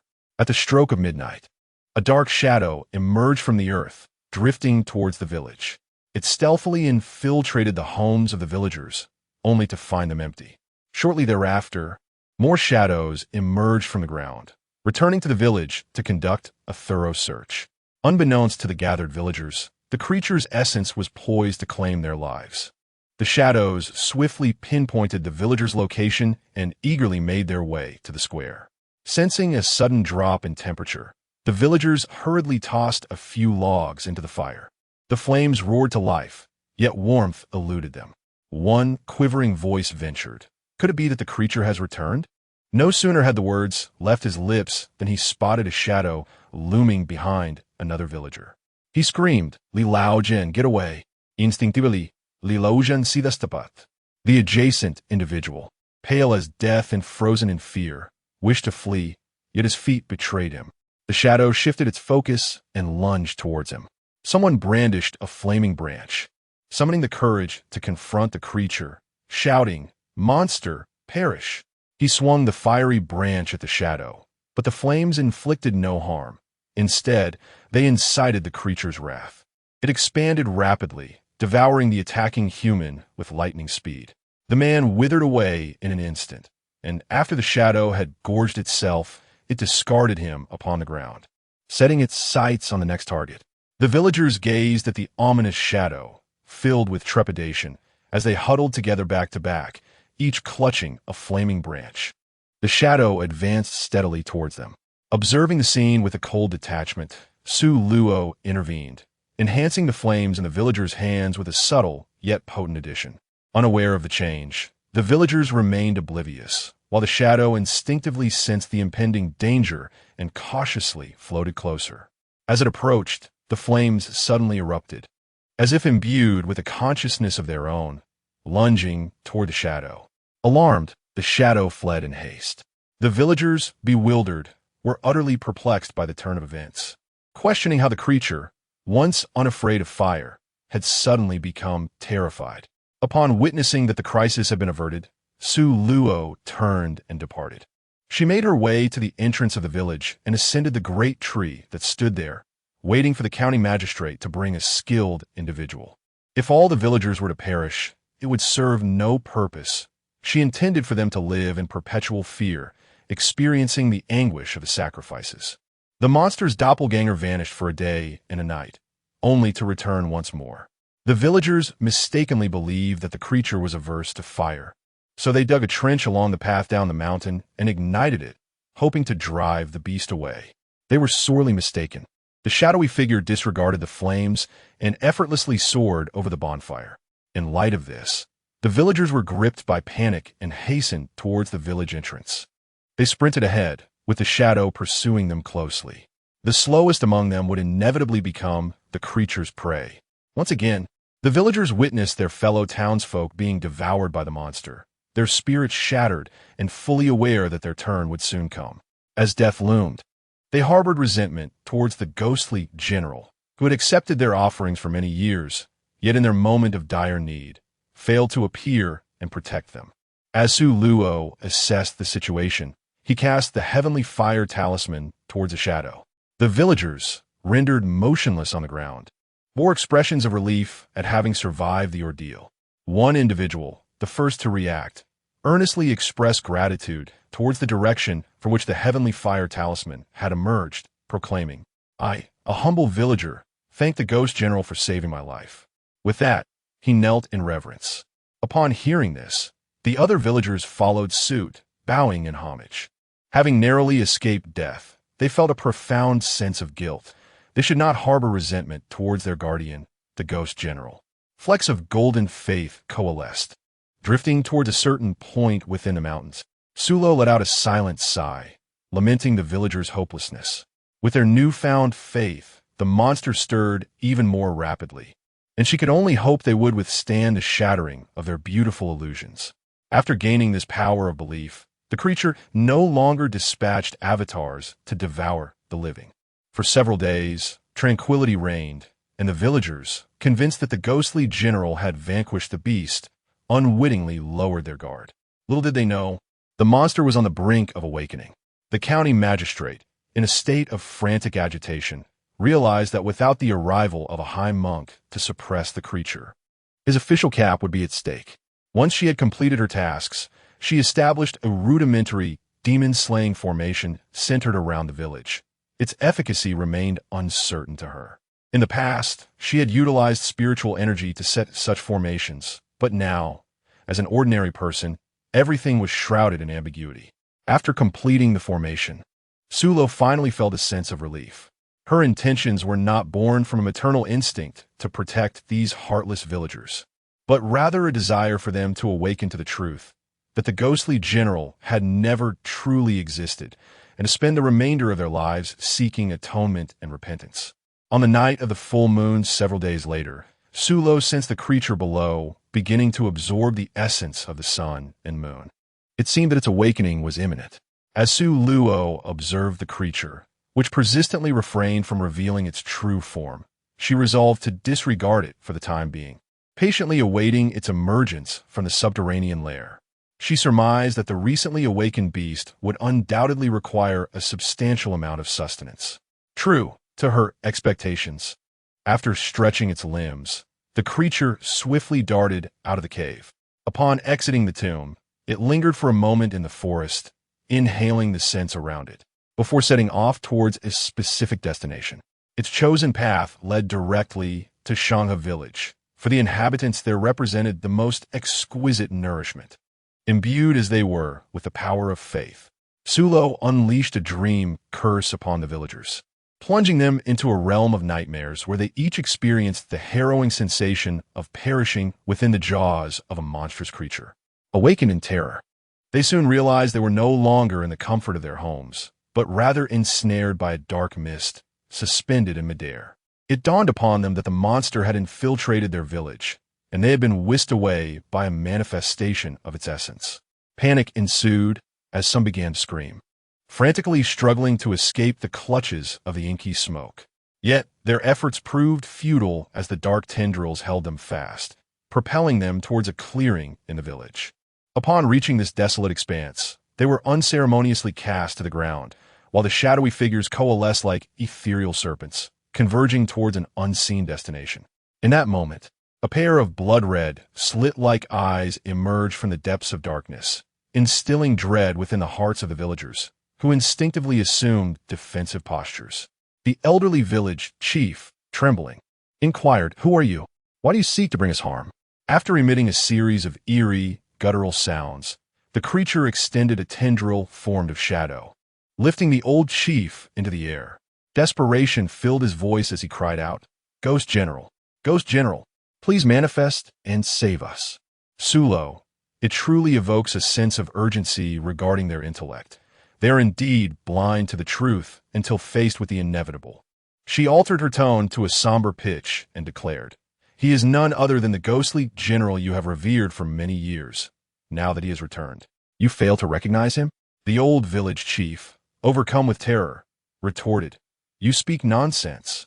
Even if the ghostly general is indeed a spirit, he would never appear in this guise." The evidence lay bare before him. Yet he steadfastly refused to accept the reality.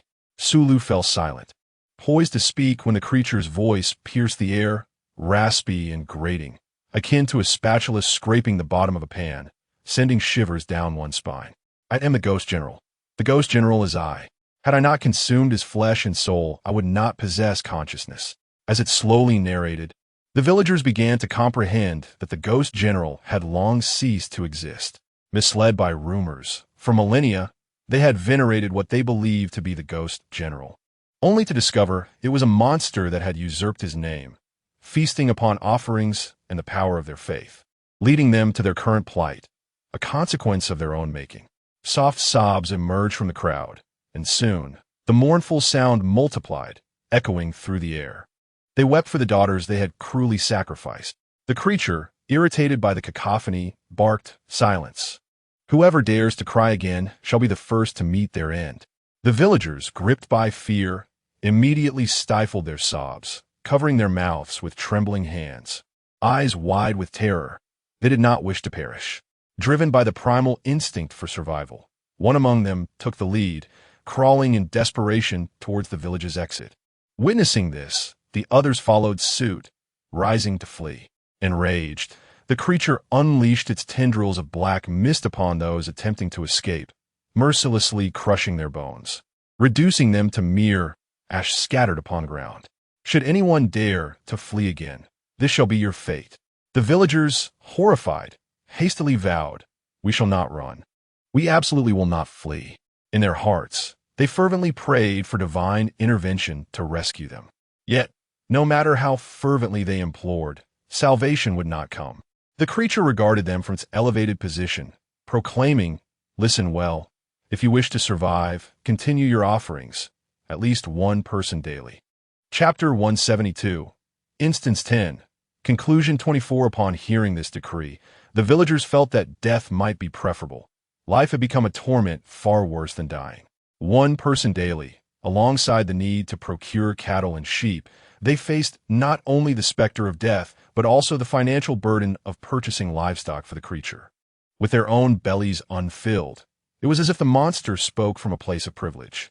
A bold villager spoke defiantly, "Then consume us. We have erred. We cannot continue this cycle of wrongdoing. We shall not harm others for your sake." Before he could finish, the monster ensnared him, drawing him close, draining him to a husk, and ultimately reducing him to dust. The remaining villagers trembled in fear. This creature was capricious, and they longed for a swift end. Sulu, concealed in the shadows, found it peculiar that this monster possessed awareness and clarity of thought. Perhaps it was the general's corpse that granted it such consciousness. She extended her mental energy to probe the surroundings, and upon closer inspection, she discerned an alarming truth. The entity shrouded in black mist was not a human form. Rather, it was a grotesque amalgamation. Its upper body resembled a distorted human figure, while its lower half culminated in a robust serpentine tail adorned with glistening obsidian scales.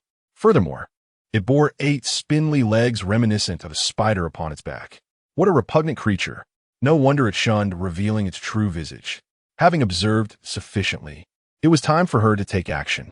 She discreetly activated the formation, and the creature, acutely aware of the impending peril, instinctively sought to flee. How could Su Luo possibly grant it that opportunity? With a swift motion, she cast a binding talisman, immobilizing it in place. The creature bellowed fiercely, Who is it? Step forth." Suro, dismissing its words as mere folly, turned her attention to the villagers, employing the same deep voice as before. "Have you now come to your senses? Will you continue to honor the ghostly general? Should they remain obstinate in their beliefs, they would have no one but themselves to blame for her ruthless disposition." The villagers nodded fervently, responding in unison, "We have repented. We have repented. Henceforth, we shall no longer venerate such enigmatic beings.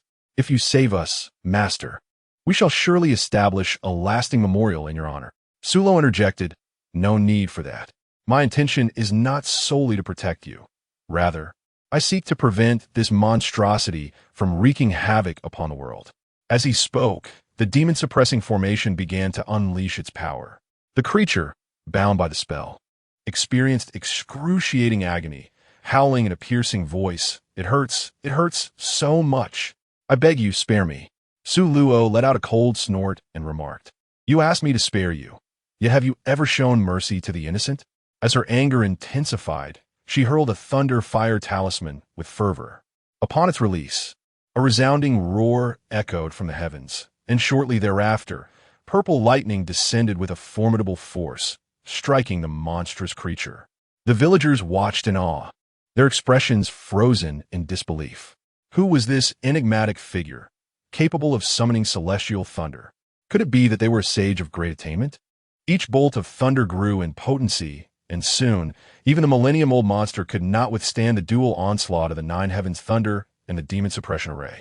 As the tempest subsided, the creature's true form was revealed, lying on the ground, barely clinging to life, with labored breaths signaling its impending demise. Upon witnessing its pitiful state, the villagers were gripped by terror and dared to inquire of the sage, "What manner of beast is this?" Su Luo pondered, "If you inquire of me, whom shall I question?" The villagers, perceiving the sage's silence, assumed he was performing a spell, and thus, no one dared to utter a word. The demon suppression array radiated a resplendent golden light, within which the monstrous being was reduced to ashes, leaving not a trace behind. With the complete dissolution of the creature, the efficacy of the demon suppression array also waned. Su Luo, in a firm voice, warned the villagers, "If you continue to offer offerings of uncertain origin, you shall forfeit the good fortune of today. Take heed." With that, she departed, intent on inspecting the ancient tomb to prevent the resurgence of the malevolent creature after many years. Upon reaching the main burial chamber, she unleashed her spiritual energy and, as anticipated, discovered that the monster had indeed left a doppelganger within the subterranean cavity. Without hesitation, she hurled a thunderbolt talisman, swiftly obliterating the creature's manifestation into nothingness. Following this, she meticulously examined the depths and surrounding areas of the tomb, confirming that nothing was amiss. She then cast a purification talisman, cleansing the lingering malevolent energy. Subsequently, she employed a soil-filling talisman to completely seal the tunnel excavated by the creature. Once her tasks were completed, she carefully replaced the lid of the stone sarcophagus before making her way outside. Just a few steps from the entrance, she heard a voice behind her, expressing gratitude. "Thank you, young lady, for vanquishing that beast." Recognizing the voice as that of the general's lingering soul, she acknowledged his great merit which had allowed him to endure until now, though his essence was rapidly fading. As she departed, the specter dissipated entirely within the tomb. Upon exiting the ancient burial ground, Su Luo utilized the soil-filling talisman to seal the passageway created by the monster, ensuring that no one would trespass the tomb again. However, she found it peculiar that, despite the creature's demise, the system remained silent. Surely, it couldn't be that she failed to guide the souls of the victims. After all, they had lost their very essence. From a distance, she heard the anguished cries of the villagers and the wailing of children, prompting her to hasten towards the source of the commotion. Upon arrival, she found the ancestral hall deserted. The incense altar lay toppled, with incense burners and candle holders discarded on the ground, and the meditation mats were marred with footprints, some stained with blood. Extending her consciousness, she discerned that the entire village had inexplicably vanished, and despite her relentless search, no one could be found. Her gaze ultimately settled upon a portrait hanging on the wall. The figures within appeared more vivid, as if the painted subjects had been imbued with life. The general's likeness was strikingly lifelike, his eyes gleaming with intensity. It seemed as though he had manifested his spirit. Suddenly, the previously blank spaces of the painting were filled with dark shadows, and upon closer inspection, they revealed an array of skulls. Su Luo let out a cold laugh. "So there's a doppelganger hiding here."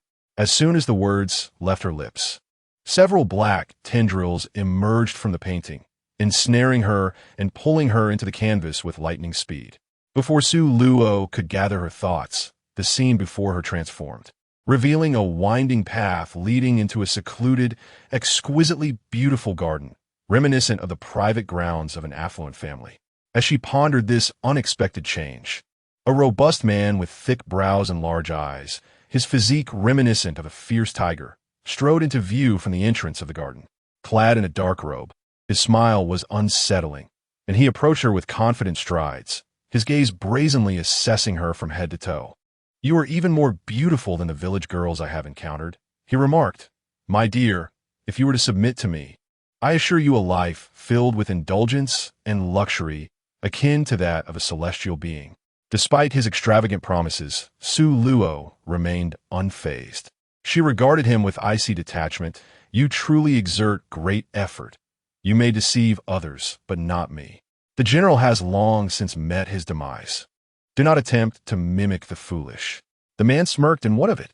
This is my territory. Even if you possess magical abilities, you shall not escape from here." With that, he reached out, attempting to touch her face. Sulo, consumed by rage, laughed bitterly, recognizing the monster's unyielding lust. She raised her leg and delivered a powerful kick aimed at his lower body. Seizing the opportunity as he bent to evade, she followed up with a right hook, and then a left hook. The monster, caught off guard, was left dazed by the assault. With an expression of fury, he glared at her, uttering, "You refuse to heed my warnings and choose to face the consequences instead." No sooner had he spoken than the surroundings shifted once more. The once vibrant garden transformed into a stark prison cell, with a barrier separating them. He stood outside, sneering, "Reflect on your actions while you remain here. I'm intrigued to see how long you can endure." Su Luo disregarded his words as mere background noise.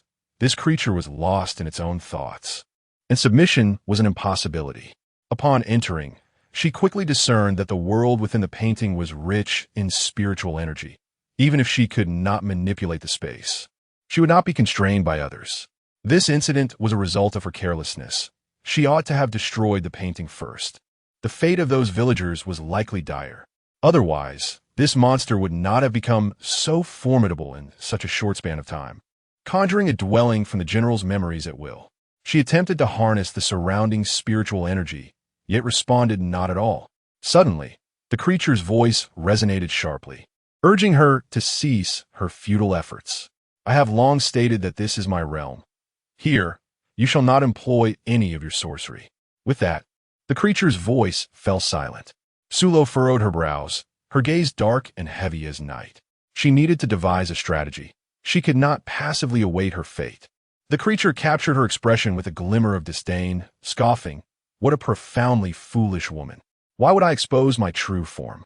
From a moment he gained consciousness. This painting had become his stronghold. As for the creature in the pit, it was merely a decoy to mislead the eyes of the world. The demise of a mere projection held no consequence for him. Those villagers were truly deserving of their fate, foolishly attempting to incinerate his true essence. Thus, he graciously expedited their journey to the afterlife. Su Luo had come to understand all the intricacies. She had underestimated the cunning of this creature, forgetting the adage about the crafty rabbit having 3 burrows. It was no wonder that the monster she had vanquished was so feeble, dissipating with just a few talismans. As she pondered deeply, her gaze fell upon the Buddhist beads adorning her left wrist. Fortunately, she had kept this string of beads on her person and had not stored them away. Otherwise, she would have found herself in a dire predicament. Reflecting on this, she seated herself upon the ground and began to recite the Diamond Sutra. After completing the first recitation, there was no response. The same occurred with the second. The third and fourth recitations followed suit. The creature observed her with a cold gaze as she sat there muttering incantations, sneering in disdain before closing its eyes to rest. Given her striking beauty, it was certain that it would delight in tormenting her, rendering her unable to seek life or escape death. Sulo, undeterred, recited the scriptures repeatedly. After the 100th recitation, a radiant golden light emanated from the prayer beads adorning her wrist, appearing for but a fleeting moment, so swift that she questioned her own senses. Filled with elation, her devotion intensified as she continued her chant. Upon completing another 100 recitations, the golden light materialized once more. Her confidence surged, prompting her to persist in her prayers. Meanwhile, the creature, having awakened from slumber, noticed her still engaged in her incantations and simply turned away to resume its rest. As Su Luo recited the scripture, she entered a state of profound transcendence, akin to an ancient monk in deep meditation. A radiant golden light enveloped her, and the beads on her wrist began to illuminate one by one. The creature, sensing the anomaly, swiftly darted before Su Luo, attempting to disrupt her concentration. Yet, before it could approach, it was repelled by the golden light. Fear gripped its eyes as it pondered in disbelief. How could this be? She was merely a village girl. How could she recite the Diamond Sutra? Su Lu remained utterly oblivious to the events unfolding around her, continuously reciting the Buddhist scriptures. The golden light enveloping her grew increasingly radiant, eventually becoming so dazzling that it was impossible to gaze upon directly, rendering her figure a mere silhouette within the brilliance. As the final prayer bead illuminated, it detached itself from her wrist and ascended into the air. At that moment, a Buddhist seal materialized within the bead, and upon its emergence, tendrils of black smoke emanated from the creature, as if it were ablaze. The golden light intensified, and the black smoke proliferated. Soon, the entity could no longer maintain its human semblance, revealing its true form. Its upper body a grotesque amalgamation of human and beast, while its lower half transformed into a serpentine tail, and 8 legs protruded from its back, each vanishing one by one within the golden luminescence. The monster writhed in agony upon the ground, ensnared by the seal, reminiscent of a deflating balloon as dark vapors continuously seeped from its being, dissipating within the golden glow. The dark essence surged forth, and its cultivation rapidly regressed, its once massive form shrinking from over 10 meters to 3, then 2. The exquisitely crafted pavilions and towers depicted in the painting turned to fine ash, dissolving into the ether. The portrait upon the shrine's wall ignited spontaneously, and from the flames burst forth a beam of golden light, revealing Su Lu's figure within its radiance. As the painting was consumed by fire, an imprint remained on the wall, signifying the presence of the once vibrant image. The instant the golden light finally dissipated, Su Lu awakened from her trance-like state. The system's voice resonated appropriately. Congratulations, player, for completing all tasks and vanquishing the slumbering monster that had persisted for a millennium. You have successfully cleared the level. Would you like to inquire about hidden storylines? After a moment of contemplation, Su Luo expressed her desire to hear the tale. The system began to unveil the hidden narrative, revealing that a millennium ago, the general was not executed by the emperor's decree. A sudden plague swept through the imperial city, claiming the lives of his wife and children. The general, who had cherished a bond of deep affection with his wife since childhood, succumbed to despair after their demise. It was then that the national advisor discovered the source of the plague, a malevolent creature wreaking havoc upon the realm.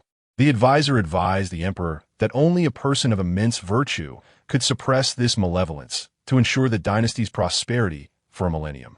Upon hearing this, the general volunteered himself to the emperor, who furiously rebuked him and expelled him from the palace. Nevertheless, the general perceived a flicker of interest in the emperor's heart. Thus, he persistently petitioned the emperor over several days, ultimately securing the emperor's reluctant agreement. In the aftermath, the general's loyal guards, upon learning of his intentions, urged him to assassinate the emperor and seize the throne for himself. The general, fully aware of the emperor's trepidation towards him, evidenced by the tragic fate of his family, dissuaded his guards, advising them to abandon the imperial city and live as commoners. To his surprise, they refused, instead seeking the emperor's permission to accompany the general in his noble sacrifice against the vile creature. The emperor, witnessing their willingness to face death, granted his consent without hesitation. Following their demise, the national advisor ordered the construction of a tomb at the site of the creature's lair. With the presence of virtuous souls to subdue it, the malevolent being fell into a deep slumber. However, unbeknownst to the villagers who began to honor the general with offerings, the general had already reincarnated, leaving behind only a fragment of his essence. Drawn by the power of faith, the creature emerged from the depths, consuming the general's remains along with the essence of belief. As the creature grew increasingly avaricious, it devoured nearby entities until it transformed into a ghastly form. Had it not been for the offerings and the power of faith, the creature would have faded into oblivion within a century. Yet, as fate would have it. A series of subsequent events unfolded. Moments later, Su Luo's vision darkened, and she lost consciousness. Upon awakening, she checked her phone, observing that, as usual, a full day and night had passed. This slumber carried her into the early hours of the following day. Around 6:30, she gradually regained her senses. Rising from her bed, she proceeded to the bathroom, completed her morning routine, donned her athletic attire, and ventured out for a morning run.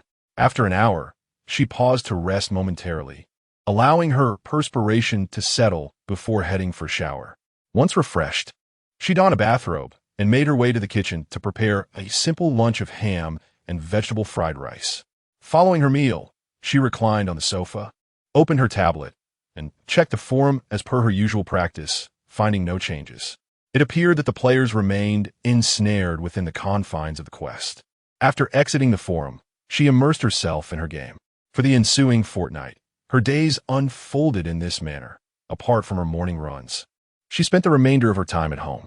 On that day, she noticed that the patterns on the back of her hand had changed color, with the green designs increasing to 11 lines, occupying more than half of the intricate pattern. Was she on the verge of completing the quest? Unlikely. This survival game would not conclude so swiftly. Days later, before she had even regained consciousness, she was transported by the system.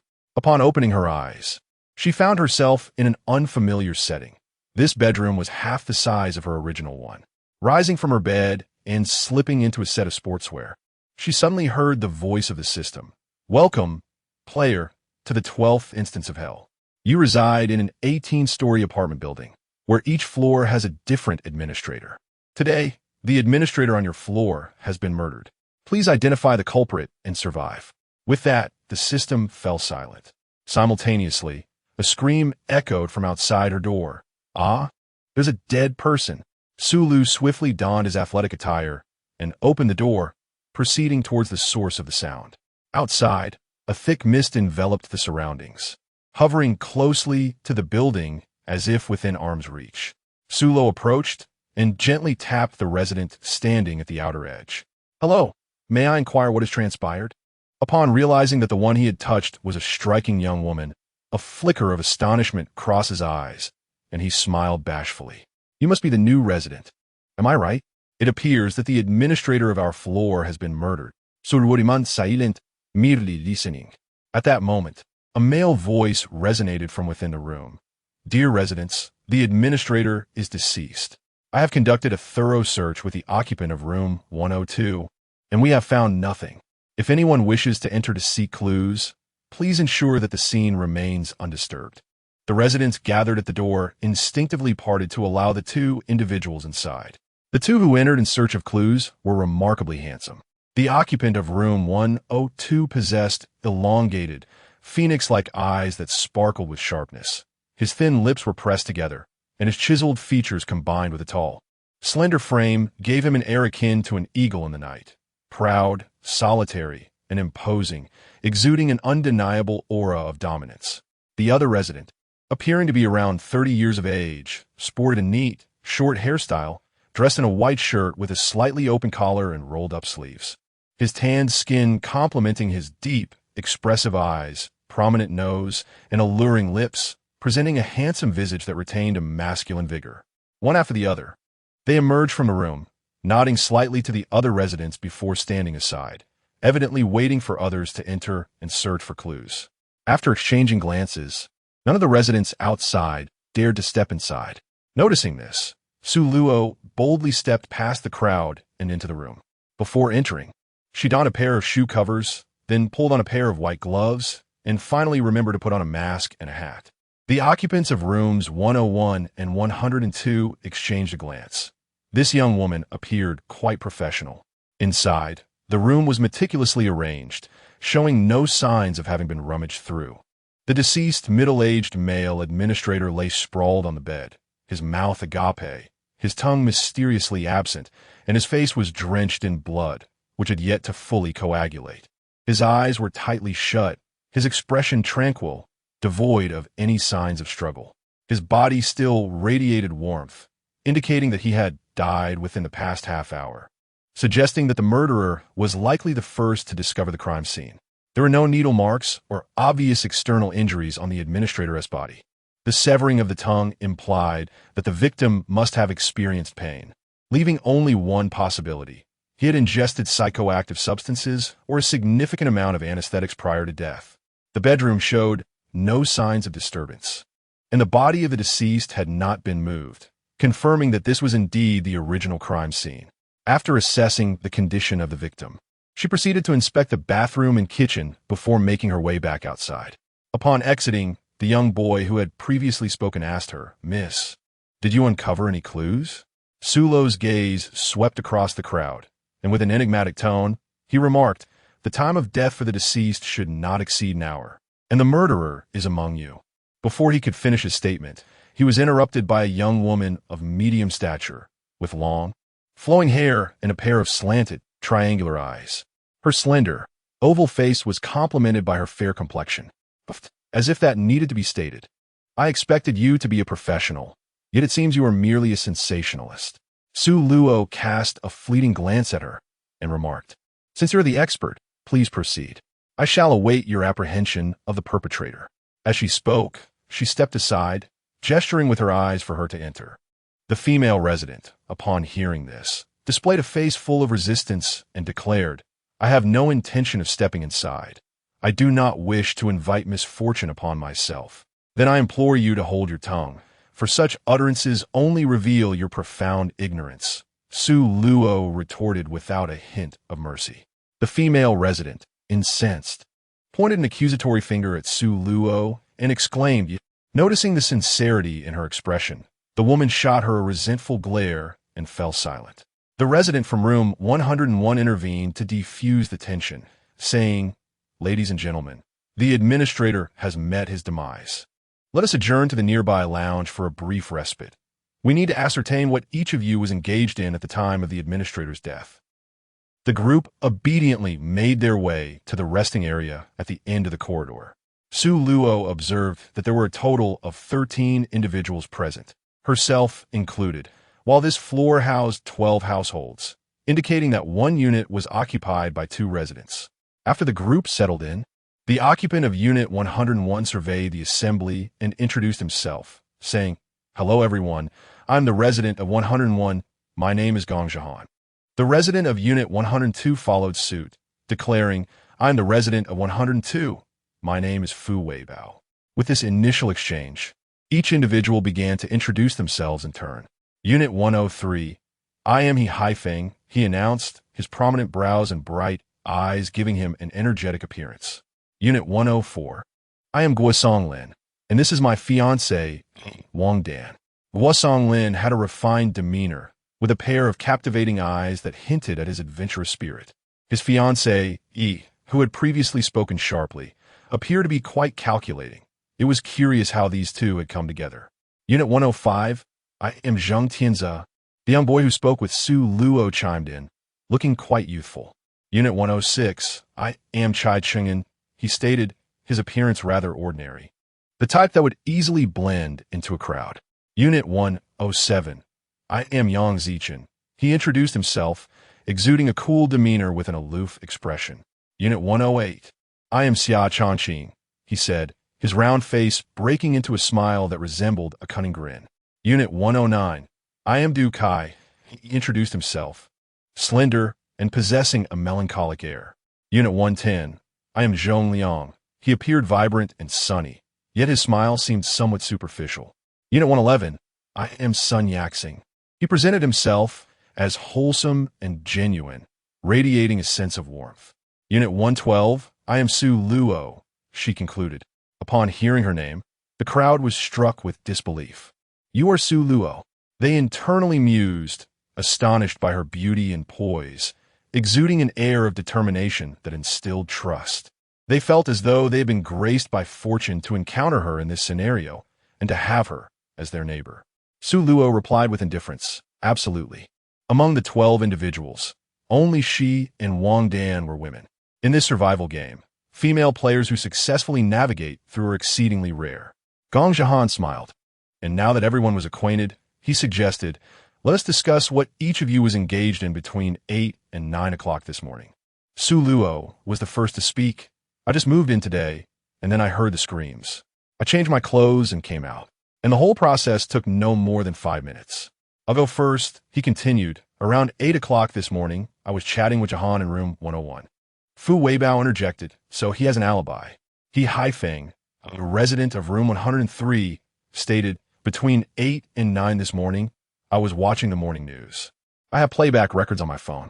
Guosong Lin from room 104 added, I was watching television while she was washing the dishes. Zheng Tianze from room 105 mentioned, I was playing a game. I have online playtime records. Chai Qingyan from room 106 said, I had just woken up and was preparing to cook when I heard the screams. Yang Zichen from room 107 remarked, I was also playing a game, but it was a card game. I don't know where to find the records. Xia Changqing from room 108 shared, I was playing Mahjong. I'm unsure if this game keeps records. Du Kai from room 109 admitted, I was sleeping and didn't even have time to change when I heard the screams. I just came out of my slippers. Upon seeing him, everyone noticed his disheveled hair, the sleep in the corners of his eyes, and that he was still in his pajamas and slippers. Zhong Liang from room 110 said, I was scrolling through short videos. Sun Yaxing from room 111 added, I was reading a novel. I have a record of that. Gong Jahan turned to Su Luo and asked, did you find any clues? The cause of death does not appear to be excessive blood loss. It resembles cardiac arrest. Since there was no autopsy, I am merely speculating, Su Luo replied. My opinion aligns closely with yours. By the way, we are both interns from the medical school, Gong Jahan remarked. At this, everyone exchanged knowing glances, realizing why these two individuals exhibited such bold expressions. Su Luo, are you also a student from the medical school? Fu Weibao inquired curiously. Su Luo nonchalantly remarked, I am merely an enthusiast of detective fiction. Guosong Lin appeared notably embarrassed, urging, Dan, perhaps you should refrain from speaking so much. Wang Dan shot him a sharp glance, retorting, oh, come now, do I not know you? You are simply enamored by her beauty, and now you are indulging in chivalrous sentiments. Alas, she is certainly not interested in a man of your lackluster ambitions. Guosong Lin's face flushed crimson. He reproached her softly. Wang Dan, will you ever cease? While you may not mind the embarrassment, I certainly do. I am utterly exasperated with you. He abruptly rose to his feet, offering an apologetic smile to the gathering. I beg your pardon. We have some private matters to attend to. As he departed, he dragged Wang Dan along with him, both reluctant and resolute. Su Luo shook her head, convinced that such a woman must be mentally unwell. Even with Guosong Lin's nondescript face, she wouldn't spare him a glance, even if she were blind. Yet, she had elevated such a man to a pedestal. As the pair departed, the onlookers collectively exhaled in relief. Feng Tianfe remarked, Su Luo, pay no heed to that Wang Dan. She is troubled in her mind. As for Guosong Lin, he is hardly a paragon himself. He is quite lecherous. Su Luo replied nonchalantly, I shall not engage with those lacking in intellect. Upon hearing his words, the residents rose and departed. Chapter 176, Instance 10, Conclusion. Zheng Tianze deliberately lingered behind to accompany Su Luo, inquiring, How old are you this year? I am 18, a senior in high school, she replied. He was quite enamored with appearances, drawn to those who possessed beauty, and Su Luo's features aligned perfectly with his preferences, prompting him to seek a closer connection with her. Su Luo regarded him, stating, I am 2 years your senior, presently 20 years of age. Which university do you attend? Shall we exchange contact information? Zheng Tianze gazed at her with eager anticipation. In light of our mutual affinity, allow me to offer you a piece of advice. Refrain from forming deep connections with anyone in the gaming realm, as it may lead to unfortunate consequences. Zheng Tianze felt a twinge of disappointment, but remained silent. Sister Su, may I propose that we join forces? I am quite the culinary artist and will be delighted to prepare meals for you. Dining alone is rather dreary. Su Luo pondered for a moment and replied, Very well, if it is not too much trouble for you. Su Luo nodded in agreement. She opened the refrigerator to find it stocked with an array of fruits, vegetables, and meats, all meticulously arranged. The kitchen was also equipped with all the necessary utensils and condiments. She found herself questioning whether this instance was overly accommodating towards the players. Having traversed numerous scenarios, it was her first encounter with such thoughtful design from the system. As she exited the kitchen, a knock echoed at the door, accompanied by the voice of Zheng Tianze. "Sister Su, I have arrived. Come in, the door is unlocked." Zheng Tianze opened the door, carrying a large bag of items. Standing at the threshold somewhat shyly, "Sister Su, would you like to change into slippers?" "No need, just come in," she replied. With her permission, Zheng Tianze strode into the kitchen, prepared to properly arrange the items he had brought. Su Luo closed the door and followed him into the kitchen. "Actually, you needn't fetch anything. Everything you require is right here." Upon hearing her words, Zheng Tianze smiled bashfully. "I forgot, but I have a hearty appetite, and I worry about leaving you hungry." This young man was still quite the warm-hearted individual. Su Luo merely smiled, choosing to remain silent. Zheng Tianze was efficient. He swiftly organized the items he had brought. "Sister Su, shall we have rice for lunch?" Since his arrival here, he had longed for a dining companion. Yet none of the others met his aesthetic standards. Although Gong Zhihan and Fu Weibao were both quite handsome, his intuition suggested they were an item, and he had no desire to play the third wheel. "That sounds fine. What dishes do you intend to prepare? I can assist you." She felt somewhat embarrassed to have a young person cooking for her. She preferred ready-made meals. Zheng Tianze chuckled. "Sister Su, it's unnecessary. You can just wait outside. I am quite accustomed to handling these tasks." When he cooked, he preferred not to have anyone watching him. Su Luo gazed at him and remarked, "I can cook as well. It will expedite our efforts." Upon hearing her words, Zheng Tianze ceased to resist. "Sister Su, then I shall prepare sweet and sour spare ribs, stir-fried shredded pork with green peppers, and a winter melon meatball soup. What do you think? Growing children cannot do without meat." Su Luo nodded in agreement. "Very well. Let's prepare 2 dishes and a soup. If your appetite is substantial, we should make a bit more to ensure there is enough to eat. I shall wash the rice and steam it." The two engaged in a harmonious division of labor. In the kitchen, the symphony of pots, pans, and utensils soon filled the air. After more than an hour, the meal was ready and laid out on the table. The two sat facing each other at the dining table and commenced their feast. Su Luo delicately picked up a succulent rib, savoring its delightful flavors before taking a bite. Zheng Tianze gazed at her with eager anticipation. "It's truly delicious. Tianze, your culinary skills are commendable." She generously praised his craftsmanship. Upon hearing her words, his eyes sparkled with joy. "Sister Su, I'm glad you like it." During the meal, Zheng Tianze remarked, "Sister Su, doesn't dining together make the food taste better than eating alone?" He answered cheerfully, "Sister Su, why did you arrive so late? We've been here for several days, and it has been dreadfully boring. Let me tell you, it seems that those in rooms 101 and 102 are a couple, while the pair in 104 constantly argue. Rooms 106, 107, and 108 are acquainted, and 109 and 110 have irreconcilable differences. As for room 111, that individual has always been solitary." Throughout the meal, Su Luo gleaned a wealth of useful information from his chatter. She suspected this child might be an NPC tasked with providing her with intel. "Who delivers the fruits, vegetables, meat, and eggs?" she inquired.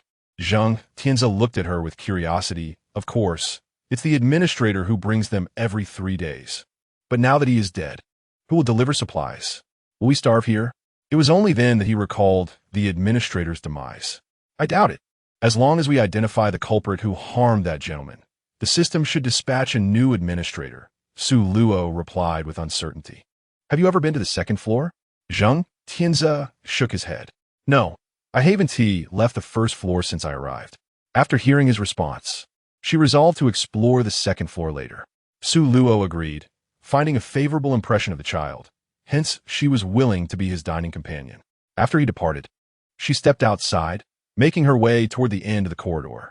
The mist enveloped the surroundings, disregarding its perilous nature. One might mistakenly believe they had entered a realm of enchantment.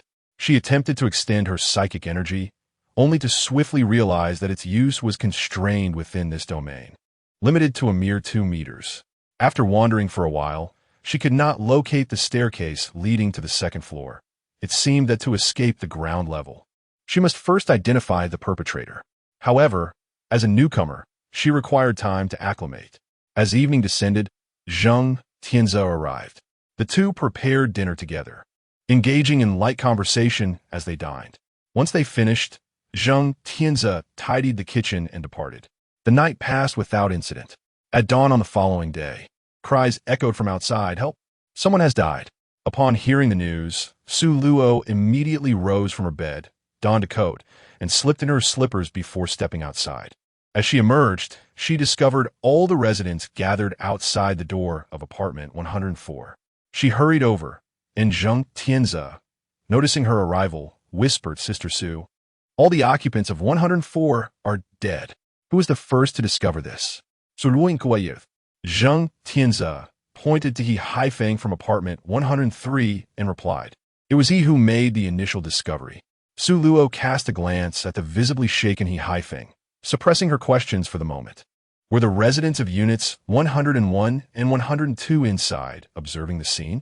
Zheng Tianze shook his head, revealing that only Gong Zhihan from unit 101 had entered, while Fu Weibao had not arrived. After hearing his words, Su Luo surveyed the residents present. Aside from the deceased, only the occupant of unit 102 was absent. As she approached unit 104, Gong Zhihan from unit 101 emerged from within. Noticing Su Luo's presence, he offered her a slight nod, acknowledging her arrival. Su Luo entered the room, fully armed. The living room was in disarray, stained with blood. Guosonglin's lifeless body lay behind the sofa, sprawled on the floor. There were no apparent external injuries on his back, yet his head was drenched in blood, with a copious amount spilling from his mouth. Su Luo crouched down to examine the scene and discovered that the cause of death was the same as that of the administrator. Both victims had mysteriously lost their tongues. Furthermore, he noted the presence of a coagulation disorder in the deceased, as a small trickle of blood continued to seep from his mouth. Subtle livor mortis had already begun to manifest on his body, indicating that he had likely succumbed to death within the past hour or two. In the bedroom lay Wang Dan's lifeless form, reclined upon the bed, her body marred by numerous knife wounds, the sheets soaked with blood. Her mouth was agape, her tongue having vanished without a trace. The bedroom bore clear signs of a struggle. Clothing and jewelry were strewn across the floor, and the dressing mirror lay shattered. Su Luo meticulously examined the wounds adorning her body and discerned an anomaly. These injuries had been inflicted posthumously. This indicated that, aside from the individual who had severed her tongue, there existed another concealed assailant lurking in the shadows. After thoroughly surveying the scene and ensuring that no details had been overlooked, she proceeded outdoors. As she stepped outside, a sudden realization struck her. The living room was drenched in blood, yet there were no traces of footprints or bloody handprints to be found, which was utterly perplexing. The first to arrive at the scene, Gong Zhihan, appeared to be more than merely an intern. His demeanor was strikingly professional, akin to that of a forensic expert or a criminal investigator. There was also the possibility that he possessed exceptional counter-surveillance skills, much like her own. Su Luo cautiously maneuvered around the bloodstains on the ground and stepped outside. Gong Zhihan, noticing her emergence, inquired, "Su Luo, have you made any discoveries?" Su Luo cast a glance at the other residents, who had all retreated to the designated lounge area. "I have several inquiries to make of you all." After exchanging glances, they obediently made their way to the lounge. Once everyone was seated, Su Luo took the lead in questioning. "He Haifeng, you were the first to discover the crime scene. I have a few questions for you. First, how did you ascertain that someone had died? Second, if you did enter the scene, why did you leave no footprints or traces behind?" At these words, He Haifeng's expression shifted slightly. "In the early hours, I was roused from slumber by the sounds of an argument next door, interspersed with cries for help. Subsequently, there was a particularly loud slam of a door. My nerves frayed. I found myself unable to return to sleep. I sat on the edge of my bed, lost in thought for a while. Around 6 o'clock, I estimated they would be rising, so I decided to approach them and request that they refrain from making such a commotion. Upon reaching their door, I noticed it was ajar, and a strong metallic scent of blood wafted from within. Being of timid disposition, I hesitated to enter. However, upon peering inside, I was met with a scene of utter chaos, blood strewn everywhere. Consequently, I called out to everyone. Sulu cast a deep glance at Zheng Tianze, the resident of apartment 105. Zheng Tianze, did you hear the sounds of their quarrel, as well as the slamming of doors? The occupant of apartment 106 chimed in. I too heard the sound of a door being slammed. It startled me awake. Initially, I thought it was thunder. Residents of apartments 107, 108, and 109 all expressed that they had indeed heard the commotion. However, the occupants of apartments 110, 111, and Sulu from apartment 112 claimed they heard nothing. Their lack of awareness was understandable, given their distance and the layout of the apartments. Those 3 units were door to door, while Sulu and his neighbors faced a corridor. Gong Zhihan then inquired He Haifeng, in addition to that, did you hear any footsteps or other sounds?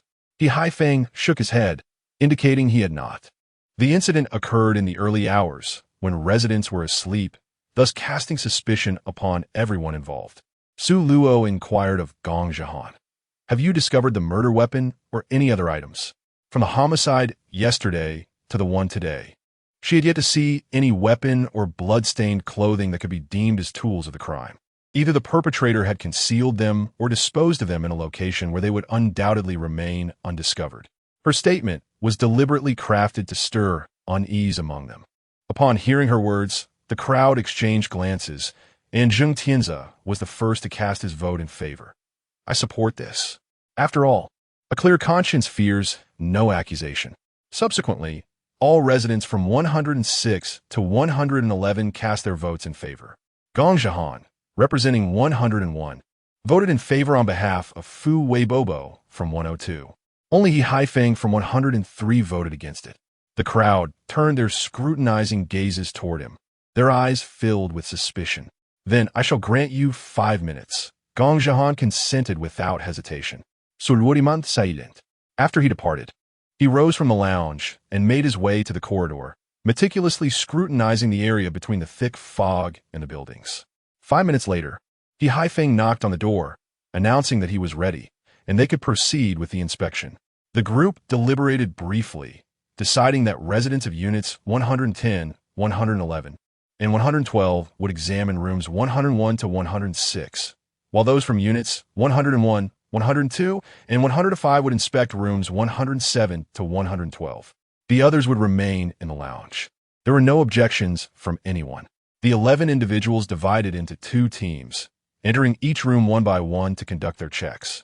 3 members supervised one another to ensure that no perpetrator could conceal any evidence. Su Luo was the first to speak, inquiring, have you all noticed? Everything here appears to be normal. She merely confirmed one thing. Zheng Tianze's words from yesterday were indeed true. Gong Zhihan and Fu Weibo were, without a doubt, a couple. He Haifeng's room was undeniably chaotic. The laundry basket beside the bathroom overflowed with clothes and foul-smelling socks, a testament to his untidiness.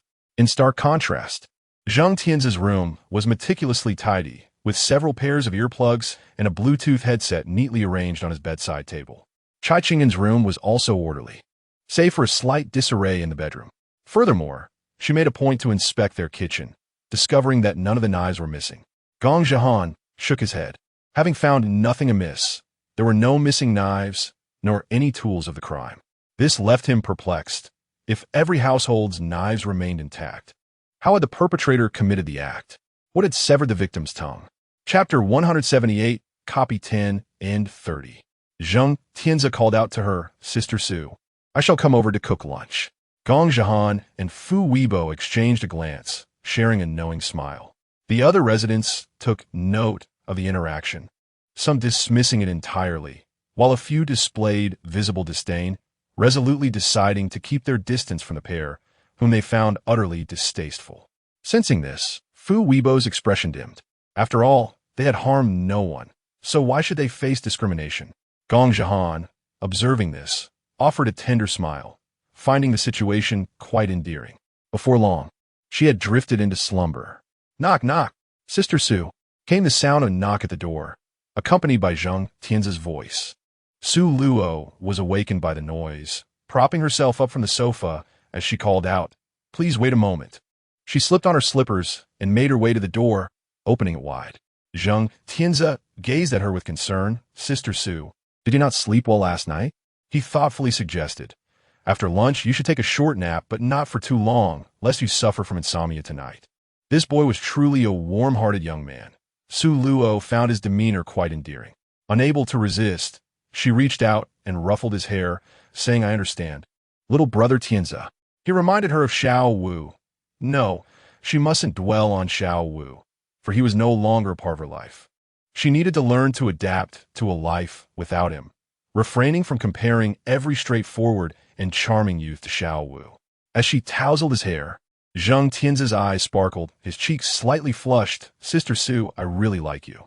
Will you wait for me to grow up? Sulo chuckled, playfully flicking his forehead with a finger. You should prioritize your studies, little brat. Zheng Tianze's gaze dimmed, and he replied sullenly, I understand. He was aware that she regarded him merely as a younger brother. Sulo felt that today's children are far too precocious, their minds consumed with matters of love.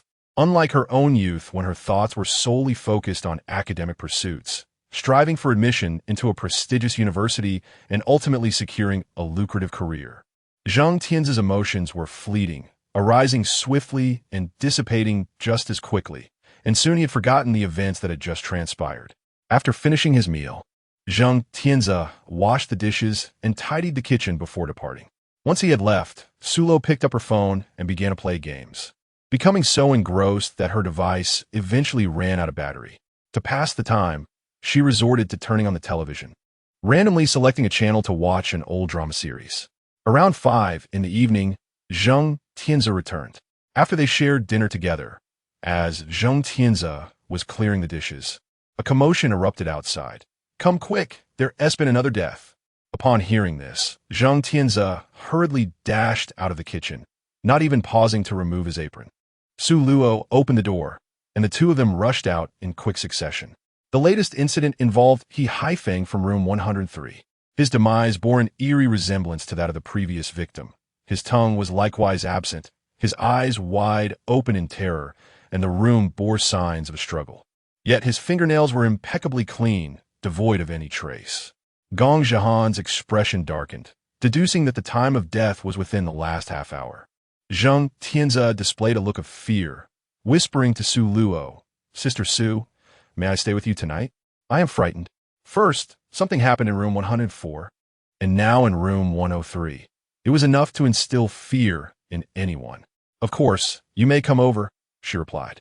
Zheng Tianze's eyes sparkled with delight. Sister Su, I find myself growing fonder of you by the day. Su Luo gently tapped his forehead, urging him to silence. Zheng Tianze obediently complied. The atmosphere in the room was tense, and the remaining residents wore expressions of unease. Otherwise, why not all live together rather than alone? This suggestion garnered unanimous agreement. Soon, they divided into several factions. Gong Zhihan and Fu Weibao resided in room 101, while Zheng Tianze shared room 112 with Su Luo. Tai Chang'an, Yang Ziten, and Xia Changqing settled into room 108, whereas Du Kai, Zhong Liang, and Sun Yaxing occupied room 111. A slight twitch appeared at the corner of Su Luo's mouth. She had ample reason to suspect that even if nothing were to transpire that afternoon, the child would remain here, unwilling to leave. Oh well, considering his tender age, she decided to indulge him. Sister Su, he declared, I will sleep in the living room while you take the bedroom. This way, I can protect you. Sulo first glanced at his height and then at the sofa. You shall sleep in the bedroom while I take the living room. The sofa was just the right size for her, but he was at least 184 centimeters tall. Spending a night on the sofa would undoubtedly leave him with aches and pains. Zheng Tianze protested, I am a man. It is my duty to protect women. I shall sleep on the sofa. A faint smile graced the corners of Su Luo's lips. This is my home. My word is law. If you choose to be disobedient, you may find yourself residing elsewhere. Upon hearing this, Zheng Tianze could only acquiesce, feeling a sense of injustice. Around 9 in the evening, the two retired for the night. The bedroom door stood ajar, and a small nightlight flickered in the living room. Zheng Tianze, upon hearing Su Luo's gentle breathing as she drifted into slumber, quietly tiptoed out of the bedroom and settled on the floor in front of the sofa, his gaze tenderly fixed upon her serene visage. In his heart, he whispered to her, "Dear host, no Luo, perhaps you fail to recognize me this time. It matters not. As long as I recognize you, everything will be well. Once you conquer this challenge, we shall reunite. Until then, I hope you will not forget me." Su Luo keenly sensed the presence of another nearby and abruptly opened her eyes, a cold glint flickering within them. "What brings you to the living room at this hour, when you ought to be asleep?" His understanding of her reaction was immediate, and a sheepish smile graced his lips. "Sister Su, I find myself unable to sleep in unfamiliar surroundings." Luo, as ever, maintained her vigilance. It had taken considerable time for her to lower her defenses and regard him as kin. Chapter 179, Instance 10, Conclusion 31. Upon hearing his words, Su Luo let out a sigh. "Zheng Tianze, you are 18 years old, not 8. Even if you find it difficult to sleep, it is far from feasible for me to regale you with bedtime stories." With a tone imbued with longing, Zheng Tianze implored, "Sister Su, may I at least lay down a mat beside you?" Su Luo gazed into his soulful, dog-like eyes, reminiscent of the times when Xiao Wu would nuzzle and charm her with playful affection, instantly softening her heart. She sat up and declared, "Just for tonight." As she spoke, she rose and, clutching a blanket, made her way toward the bedroom, adding, "I shall sleep on the floor beside you tonight." Fortunately, the bedroom was carpeted. Otherwise, she would never have considered such an arrangement. Zheng Tianze followed closely behind her, saying, "Sister Su, I am a man. Allow me to take the floor instead." Su Luo shot him a glare and retorted, "Silence, I am in charge here." With that, she meticulously spread the sheets, placed the pillows and comforter atop, and reclined upon them. Zheng Tianze displayed a look of utmost grievance, clambered onto the bed, shifted to the edge, and gazed at her, unwilling to close his eyes. With his eyes shut, Su Luo softly commanded, "Close your eyes and sleep. If you do not succumb to slumber, I shall render you unconscious." Zheng Tianze felt a jolt of apprehension course through him and promptly obeyed, sealing his eyes. Before long, he drifted into a peaceful slumber. Upon seeing him fast asleep, Su Luo finally felt at ease and subsequently drifted into slumber. Before the dawn had even broken, a cacophony arose. "Come quickly. Another life has been lost." Su Lu was jolted awake, instantly sitting up. Zheng Tianze also stirred from his slumber, wondering what was amiss. Could it be that someone had encountered trouble once more? Su Luo spoke coldly. "It seems that yet another life has been extinguished." With that, she rose and strode towards the exit, closely followed by Zheng Tianze. Upon opening the door, they stepped out, one after the other. The scene of tragedy unfolded in room 108, where the deceased, Yang Zichen and Xia Changqing, lay side by side on the bed, their expressions contorted in agony, eyes wide open in terror. Their bodies bore no unscathed flesh, as if ravaged by some external force. Blood soaked the bedding, dripping onto the carpet and blossoming into a macabre display of crimson. Meanwhile, Chai Ching'an, pale and trembling, huddled in the corner, shivering uncontrollably. Su Luo observed that every time an incident occurred, Gong Zhihan was invariably the first to arrive at the scene. He inquired of Chai Chang'an, seeking to understand what had transpired. Chai Chang'an cast a glance at him, his face betraying a look of sheer terror. "I know nothing," he stammered. "I was just in the restroom. It was so dark. The moment I turned on the light, I discovered them. I heard no sound at all." The door was open from the outside. Upon hearing his words, the others present were filled with dread. This was indeed horrifying. If it had happened to them today, would they not be next in line tomorrow? Su Luo's mind raced with urgency. Aside from the residents, only the administrator possessed spare keys to each room. She silently cursed herself for forgetting such a crucial detail. The backup keys must surely be in the hands of the murderer now. On the surface, these homicides appeared unrelated, as the killer employed a different method each time to conceal their technique. However, this very fact only underscored the meticulous nature of the perpetrator, who displayed remarkable skill. Zheng Tianze tugged at Su Luo's sleeve, imploring, "Sister Su, can you uncover the identity of the murderer? If not, It will inevitably be our turn next.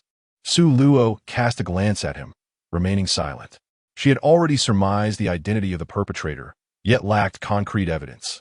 It was a grim pattern. The first person to discover a murder often became the next victim. Tianze, please recount the details regarding those deceased once more. Zheng Tianze pondered for a moment, recalling that Guosong Lin and Wang Dan had always maintained a tumultuous relationship. He Haifeng had repeatedly intervened due to their incessant quarrels, urging them to quiet down, yet they remained obstinate. Yang Zichen and Xia Chongqing shared a relatively amicable rapport, while Chai Qing'an appeared to be an unwelcome third wheel in their dynamic. As for Du Kai and Zhong Liang, their relationship was peculiar. They had previously harbored mutual disdain. Sun Yaxing, on the other hand, was notably reticent, exhibiting no extraordinary traits. After finishing his account, he leaned closer to her and asked Sister Su, "Do you perhaps know who the murderer is?" A mysterious smile graced Su Luo's lips. As the Buddha would say, it cannot be spoken. She currently lacked concrete evidence and could only await the next offense from the perpetrator. The following day passed without incident. However, on the morning of the next day, another life was claimed. This time, it was Chai Chung'an, a survivor from the previous day's crime scene. The first to arrive at the scene was still Gong Zhihan, while Fu Weibao remained absent once more.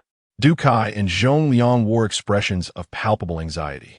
Zheng Tianze inquired, "Were you not with Chai Chung'an yesterday?" Du Kai, his complexion ashen, shook his head and replied, "No. After lunch, he insisted that we leave." Zhong Liang added at that moment, "We suggested that he accompany us to stay with Sun Yaxing for his safety, but he resolutely declined, disregarding our pleas. Did he exhibit any unusual behavior, perhaps in his expressions or his gaze?" Su Luo asked. The two men, in unison, shook their heads, asserting that there was none. Su Luo gazed at Gong Zhihan, who emerged from the house. "There's no need. The scene should be just as it was a few days ago," Su Luo remarked.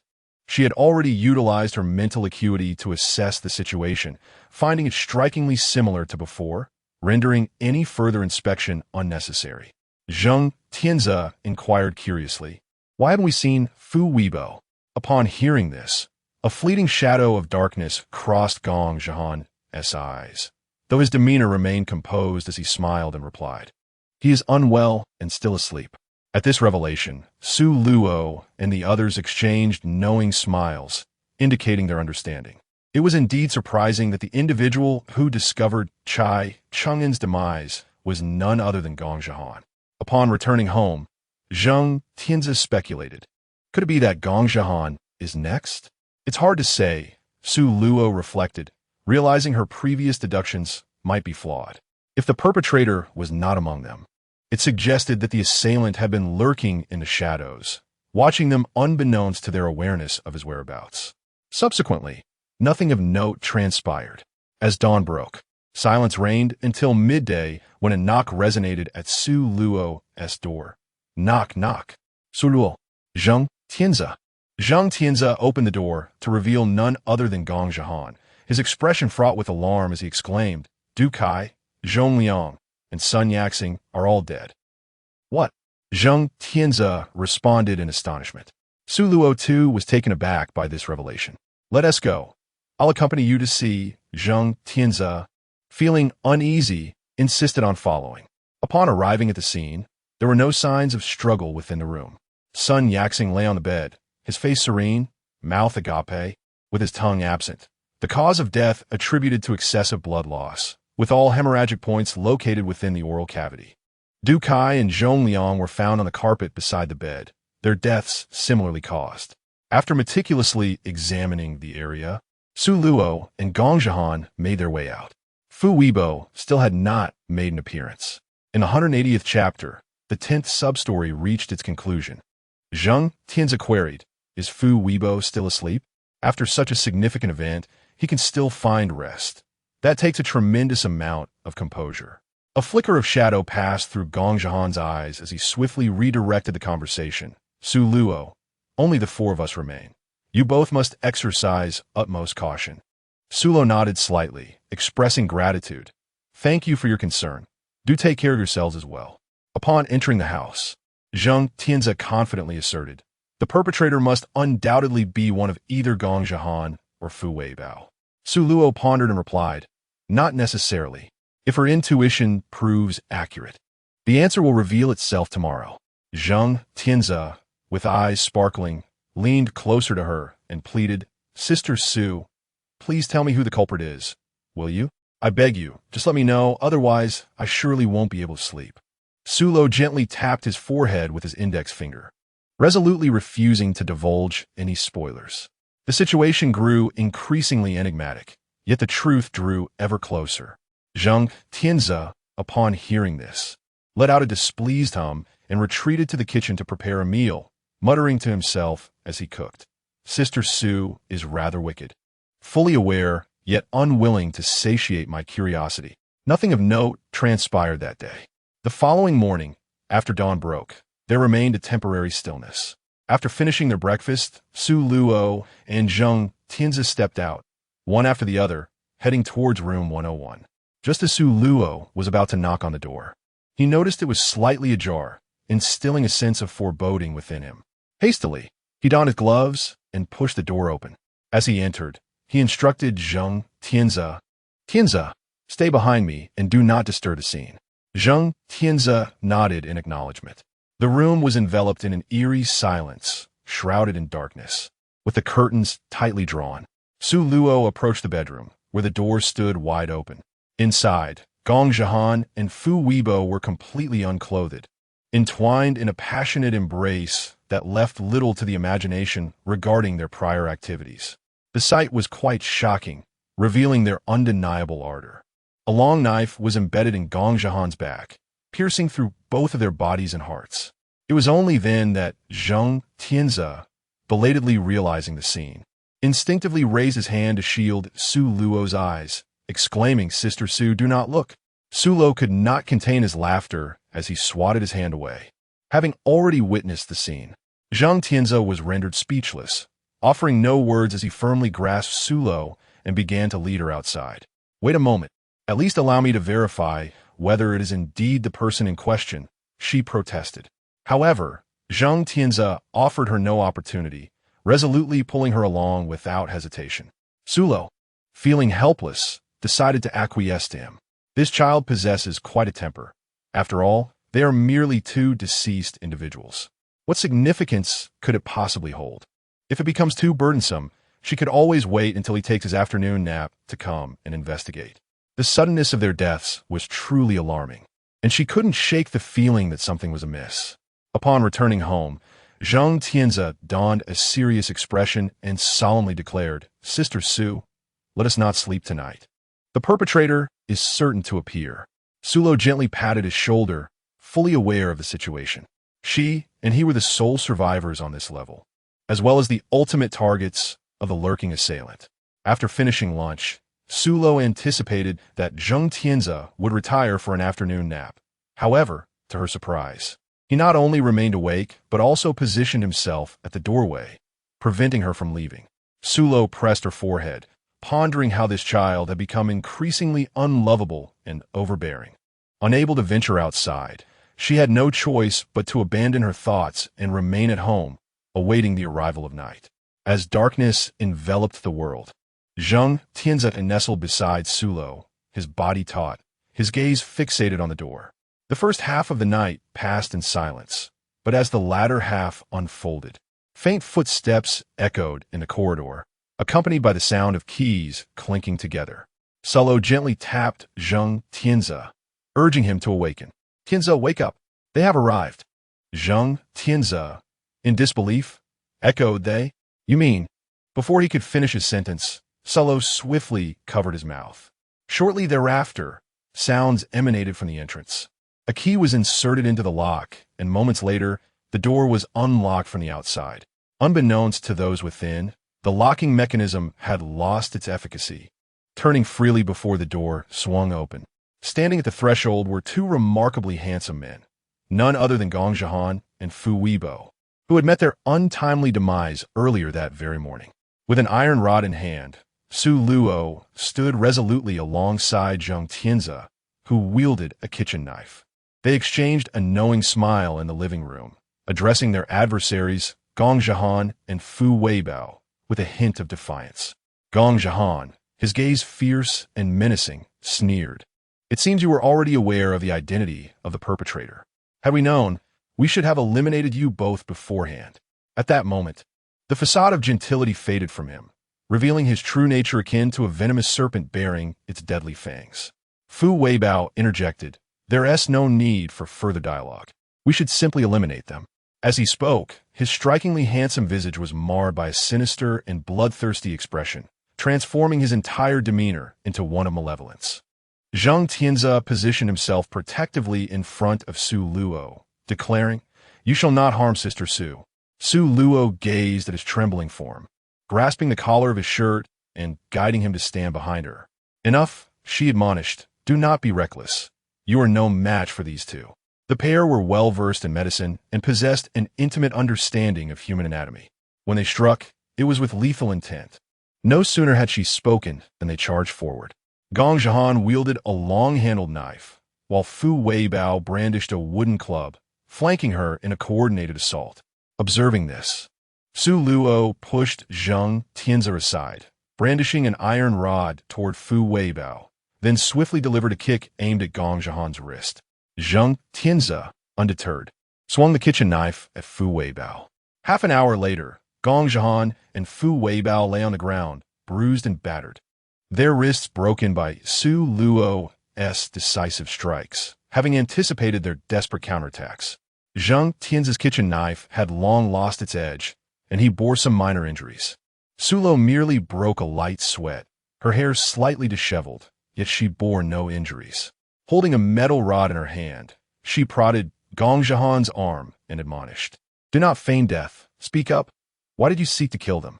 Gong Jihan disregarded her entirely. The victors and the vanquished. This was an utter humiliation. He believed that the two of them could easily overpower a woman and a frail opponent. Yet, to his astonishment, this woman proved formidable. And they had not even laid a finger on her before being bested. Su Luo tore the sheets into strips, binding the two individuals together. "Without your utterance, I can discern the trivial matters between the two of you. Allow me to speculate. It was likely Wang Dan who first took notice, and then others became aware. Consequently, you presumed it was Wang Dan who divulged the information. In eliminating Wang Dan, it was merely a reflection of Guo Songlin's previous disdain towards you, compounded by the contemptuous glances cast by Chai Chengyin and others, leading you to eradicate them all. Am I correct in my conjecture?" Fu Weibao shot her a glare, but remained silent. Gong Jihan continued to feign death. Zhang Tianze observed the two, saying, "Sister Su, I have a query. We have kept our distance from them. Why would they wish to eliminate us? Are you foolish? It is simply because they perceive us as an inconvenience. Although we have never discriminated against them, they harbor significant psychological issues, viewing all residents as hypothetical adversaries. Such individuals possess inherently extreme personalities, with most suffering from paranoia, believing the entire world discriminates against them. While she herself does not harbor such disdain, she finds them rather repulsive. Congratulations to the two players for identifying the murderer. In 5 minutes, both players will be transported to the second floor. Please prepare accordingly." The system's voice resonated at an opportune moment, and the bound Gong Jihan and Fu Weibao vanished from the room. 5 minutes later, Su Luo and Zhang Tianze found themselves in a transformed scene, now in a different chamber. This room, still a single apartment, bore striking similarities in decor to that of the first floor. Zhang Tianze dashed to the door, only to discover the room number had changed from 112 to 202. As Su Luo stepped outside, she glanced around and noticed that the doors of the neighboring residences were tightly shut, leaving her uncertain of whether anyone was inside. The administrator's room on the second floor was merely separated from her own room by room 201. Furthermore, the number of households on the second floor was fewer than those on the first, totaling only 10 families, and the layout had changed. These 10 families were arranged in a row, with corridors outside their doors, bordered by concrete railings. Zhang Tianze leaned over the railing, peering downwards, only to find the first floor shrouded in thick fog, rendering everything invisible. "Sister Su, I can't see the first floor," he exclaimed. Su Luo had anticipated this outcome long before. Following her lead, Zhang Tianze entered their home, promptly closing the door behind him as he made his way to the kitchen. Sister Sue, shall we have lion's head meatballs today? I can also prepare a squirrel fish and a steamed egg custard. What do you think? That sounds delightful. Su Luo readily agreed. After exchanging words, she joined him in the kitchen to lend a hand. After more than an hour, the meal was prepared. During dinner, Zhang Tianze inquired, Sister Sue, once we reach the second floor, will we encounter another homicide? I cannot say for certain. Given that this is a realm known as hell, it undoubtedly harbors its own sins.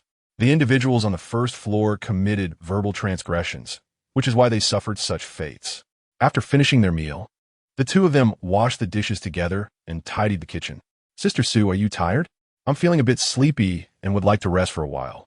Zhang Tianze yawned. He entered the bedroom and quickly fell asleep upon lying down.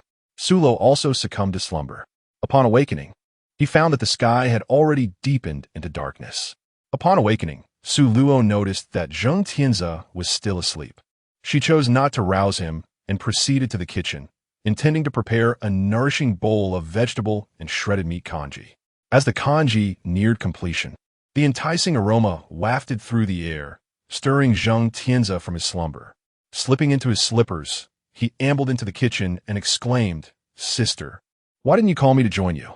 Surely, you can't be planning to have congee alone for dinner. Wait, I'll prepare a bowl of noodles for you. Su Luo swiftly intervened, expressing her desire for something lighter for dinner.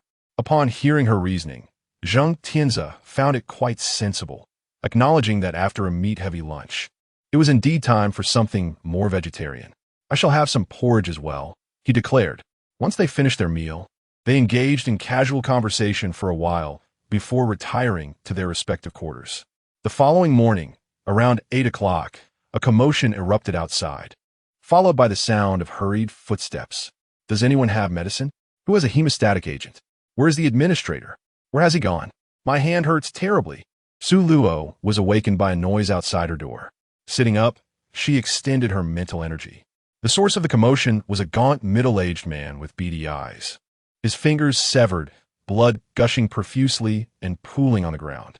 He quickly succumbed to blood loss, collapsing at the entrance of the administrator's quarters. The ruckus he caused did not disturb the other residents on the second floor. The corridor remained deserted. As his blood continued to flow, he ultimately lost consciousness. With a resonant click, the door to the administrator's quarters swung open, revealing a cold, indifferent older man. Upon seeing the fallen resident, he bent down, lifted him with ease, and took a few steps forward before forcefully tossing him into the thick fog. Witnessing this, Su Luo was taken aback. The administrator was extraordinarily ruthless, offering no assistance and simply discarding the individual. After the resident was cast aside, the blood that had dripped onto the corridor vanished, as if it had never existed. The sound of the door slamming reverberated through the second floor, startling the residents who were hiding in their homes. They knew another occupant had been thrown into the fog outside. Since their arrival, they felt as though they were imprisoned, living in constant fear of being the next victim. Zhang Tianze was awakened by the loud noise, rubbing his sleepy eyes as he sat up. Sister, was there an earthquake? No. Su Luo found herself unable to explain the events that had just transpired. Oh, Zhang Tianze replied, turning over to continue his slumber. It was nearly 10:30 when he finally awoke. After lunch, Zhang Tianze suddenly suggested, Sister Sue, should we pay a visit to our neighbors? Given that the building's administrator was quite formidable, it seemed prudent to remain cautious until the situation was clearer. Fortunately, Zhang Tianze was very agreeable, nodding obediently in acknowledgement. For the majority of the day that followed, nothing further occurred. The next morning, another resident burst out of their room, rushing towards the administrator's quarters. Like the man from the previous day, his fingers were all severed, and he began to bang his head against the door. No matter how fervently he knocked, the administrator did not respond. The man knelt outside, pleading loudly, Please, I beg you, save me. Ultimately, unable to endure the blood loss any longer, he collapsed. Not long after he lost consciousness, the administrator opened the door, grasped the obstacle lying at his feet, and stepped forward, using force to hurl the man into the fog. The second floor was akin to a hell of scissors, Those with severed fingers were unworthy of sympathy, as they had brought this fate upon themselves and could blame no one else. Once this individual vanished, the cycle continued without any further incidents. The same scene played out the following day, and thereafter, each day, one resident would disappear. Sulo counted and realized that 8 households had already vanished, which meant that their household would soon follow suit. Chapter 182, Instance 10, Conclusion 34. As Sulo opened the door, before she could utter a word, the stern voice of the administrator resonated. "You have 10 minutes to tidy up. I shall escort you to the 3rd floor." The abruptness of his tone took Sulo by surprise. Without hesitation, she dashed into the bedroom and swiftly roused Zheng Tianze from his slumber, urging him to rise promptly. 8 minutes later, the two followed the administrator up to the 3rd floor.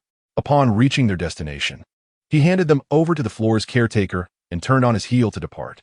The caretaker, with a countenance as expressionless as that of a corpse, regarded them and stated, "You two will reside in the room adjacent to mine. Here is the key. Remember, no matter what you witness tonight, do not utter a sound. Otherwise, you shall pay the price with your lives." Sulo and Zheng Tianze nodded in understanding. Upon entering room 101, Zheng Tianze whispered Sister Su, "I can't shake the feeling that we have become mere bystanders, as the unfolding events grow increasingly perplexing."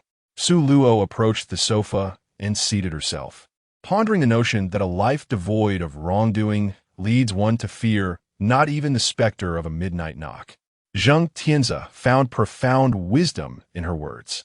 Indeed, as the witching hour approached, both Luo and Zheng Tianze were abruptly transported to a chilling and eerie realm.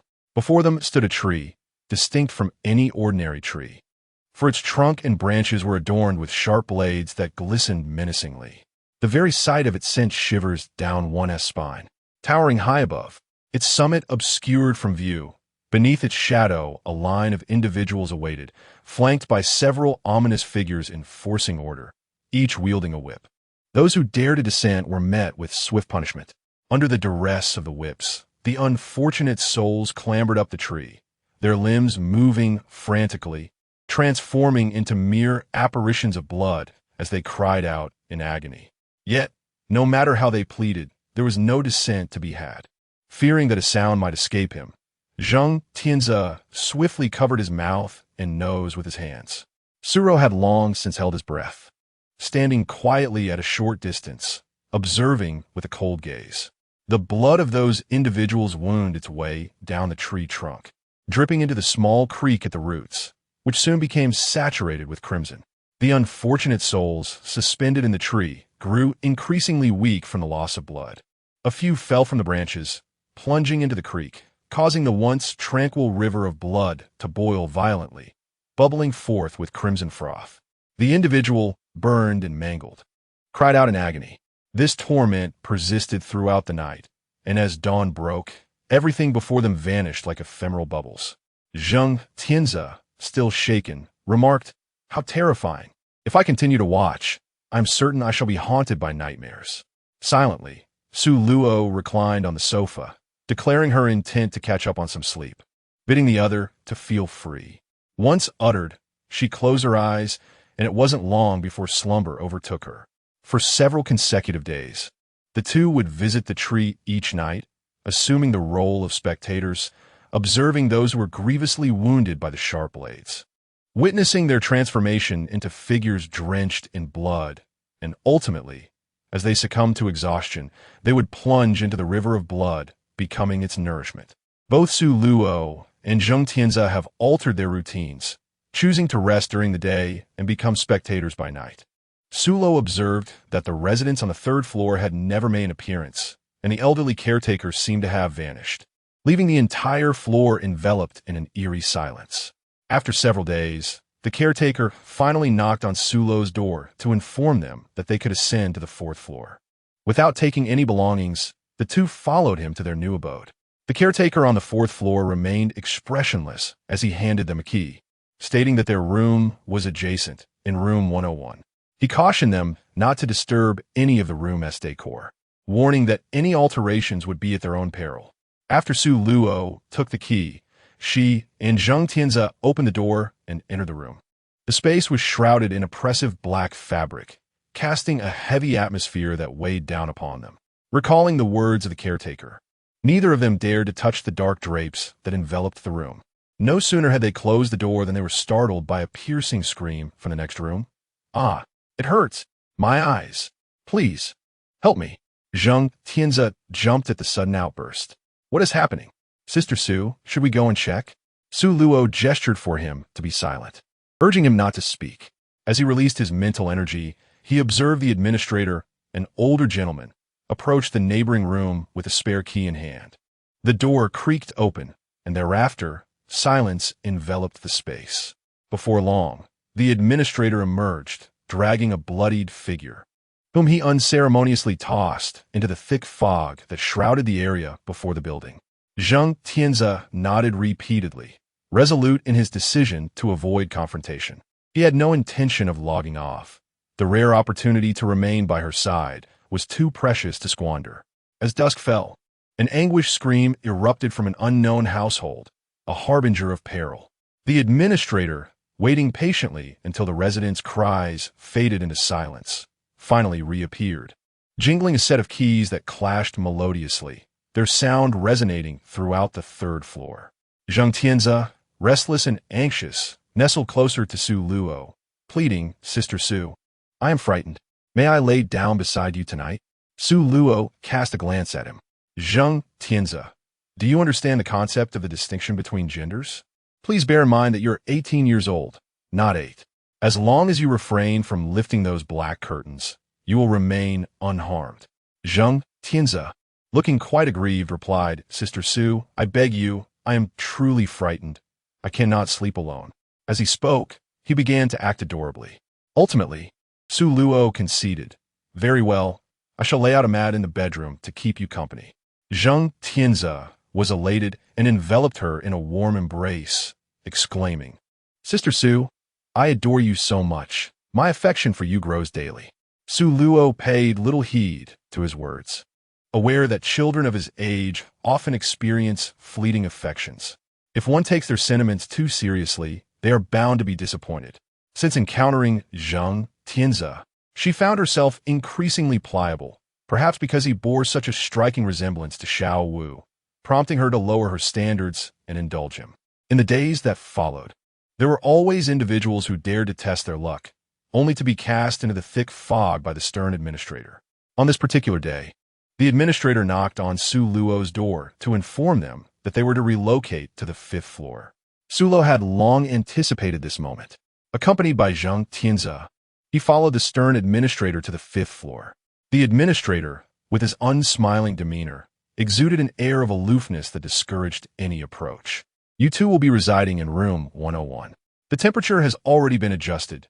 Do not tamper with it, lest you bear the consequences," he stated curtly, tossing the room key to Su Luo before closing the door behind him. Chapter 183, Instance 10, Conclusion 35. Su Luo held the key and gently pushed open the door.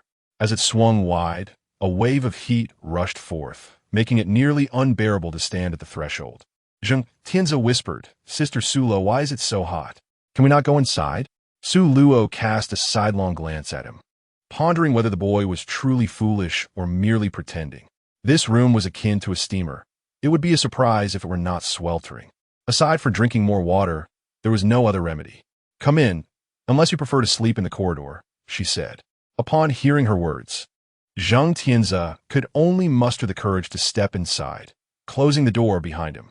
Su Luo Jin made her way to the kitchen, intending to boil some water for herself. To her surprise, the countertop and the floor were cluttered with an array of water kettles.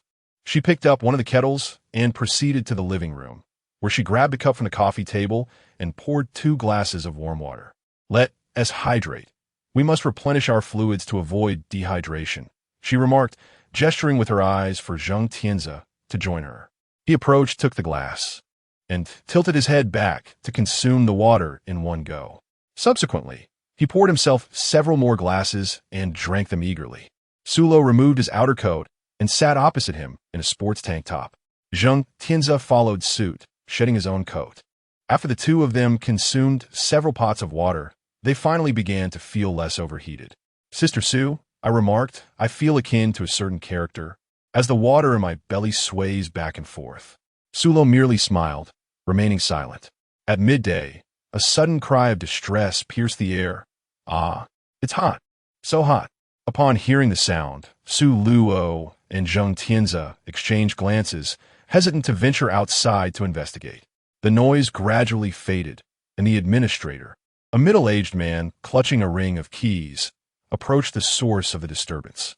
After that day, piercing screams echoed, rising and falling in a haunting symphony. As if to say, "You have finished your act, now it is my turn." The cacophony emitted by the residents became increasingly unbearable. Sulo almost believed he had stumbled into a lunatic asylum, as the cacophony was exceedingly disturbing, leaving him with no avenue for complaint. It was only when Zheng Tianze produced a pair of earplugs he always carried that the two of them were granted a momentary reprieve from the noise. A few days later, Sulo and Zheng Tianze received a summons from the intimidating administrator who resided on the 6th floor. This formidable figure bore an intimidating countenance, exuding an aura that suggested he was not to be trifled with. He regarded the two young men with a steely gaze, tossing them a key and stating, "You will be residing in room 101. Regardless of what you may witness, if you wish to avoid peril, it would be prudent to feign deafness and silence." Su Luo and Zheng Tianze expressed their gratitude to him, took the key, pushed open the door, and entered, closing it behind them. The furnishings within the room had not changed significantly. This time, the temperature was not as stifling as it had been on the 5th floor. Zheng Tianze surveyed the interior, remarking, "Sister Sue, there seems to be nothing amiss here. The absence of any irregularities is, in fact, the most peculiar anomaly of all." As night fell, Su Luo refrained from revealing the truth, allowing time to unveil it instead. During the early evening, Su Luo and Zheng Tianze were leisurely seated on the sofa in the living room, engaged in light conversation, when suddenly a water mirror, towering 3 meters in height and 2 meters in width, materialized in the space where the television was placed. Within the shimmering surface of the mirror, a room emerged, revealing several hollow copper pillars, each bound with individuals. Above these pillars, someone poured in glowing hot coals, eliciting piercing cries of agony from the tormented souls, who were seared by the scalding copper. The horrific scene rendered Zheng Tianze shuddering in terror, while Su Luo maintained an unperturbed demeanor, as he deemed the suffering of those being punished unworthy of sympathy. The harrowing images of brutal punishment persisted throughout the night, fading only with the dawn, at which point the water mirror vanished. Once it disappeared, Zheng Tianze finally dared to speak. "Su's sister, do we have to witness such scenes every day?" Sulwanadith, congratulating you for answering correctly. Zheng Tianze, I truly appreciate it. In the following days, every night, that reflective surface would appear punctually, its imagery still unsettling, with the tormented souls changing daily. Several days later, Su Luo and Zheng Tianze received a notification from the overseer to ascend from the 6th floor to the 7th. The overseer on the 7th floor bore a striking resemblance to the one on the 6th, both exuding an air of formidable menace. Su Luo and Zheng Tianze pushed open the door and entered, securing it behind them. That evening, they witnessed the harrowing reality of a mountain of knives, where the condemned were stripped bare, ruthlessly driven up the jagged ascent by shadowy figures below. The razor-sharp blades lacerated their limbs, blood gushing from the wounds, while the relentless shadows showed no mercy. Anyone who faltered was mercilessly lashed with long whips, compelling them to ascend. Fortunately, the two remained on the 7th floor for merely 2 days before ascending to the 8th. Upon opening the door, they were immediately met with a bone-chilling cold that caused them to shudder in unison. The room contained only heavy cotton garments, devoid of any heating apparatus. Reluctantly, they donned the warm clothing to combat the pervasive chill. As night fell, they became mere spectators once again, observing several naked women struggling to climb an icy precipice. After a day, they arrived at the 9th floor, where the administrator was conspicuously absent. Before them lay a vast hall, empty save for a particularly large iron cauldron at its center, filled with an unknown boiling liquid, heated by a roaring fire beneath. Zhang Tianze soon discerned the purpose of the ominous cauldron. Leaning against the wall, they engaged in desultory conversation. As dusk approached, a multitude of shadows emerged from nowhere, escorting several individuals to the ominous cauldron. They stripped the victims of their garments and cast them into the boiling oil. Upon immersion, anguished cries erupted, but soon fell silent as they succumbed to the depths of the cauldron. The shadows at the cauldron's edge used a massive steel fork to retrieve the bodies from the bottom. This gruesome cycle continued unabated. Zhang Tianze, deeply unsettled, resolved that it was preferable to remain as a conscious entity rather than succumb to the fate of becoming one of them. Sulu felt a profound disinterest. She had already encountered the matters of hell during her time as a celestial master, and now it was merely a repetition. What truly occupied her thoughts was the inexplicable burden she had acquired from the first layer to the present. She remained uncertain whether it was a blessing or a curse, and could only proceed step by step. Regardless, she believed herself innocent of any actions that would warrant a descent into purgatory. Her conscience was clear. At dawn, Sulu discovered that the scene before her had transformed. A vast chasm loomed, empty and desolate. As evening approached, shadows emerged at the edge of the pit, herding a multitude of individuals to its brink, where they were unceremoniously thrust into the abyss. Shortly thereafter, another group of shadows drove a herd of bulls towards the pit. Once inside, the bulls went into a frenzy, trampling the unfortunate souls below with reckless abandon.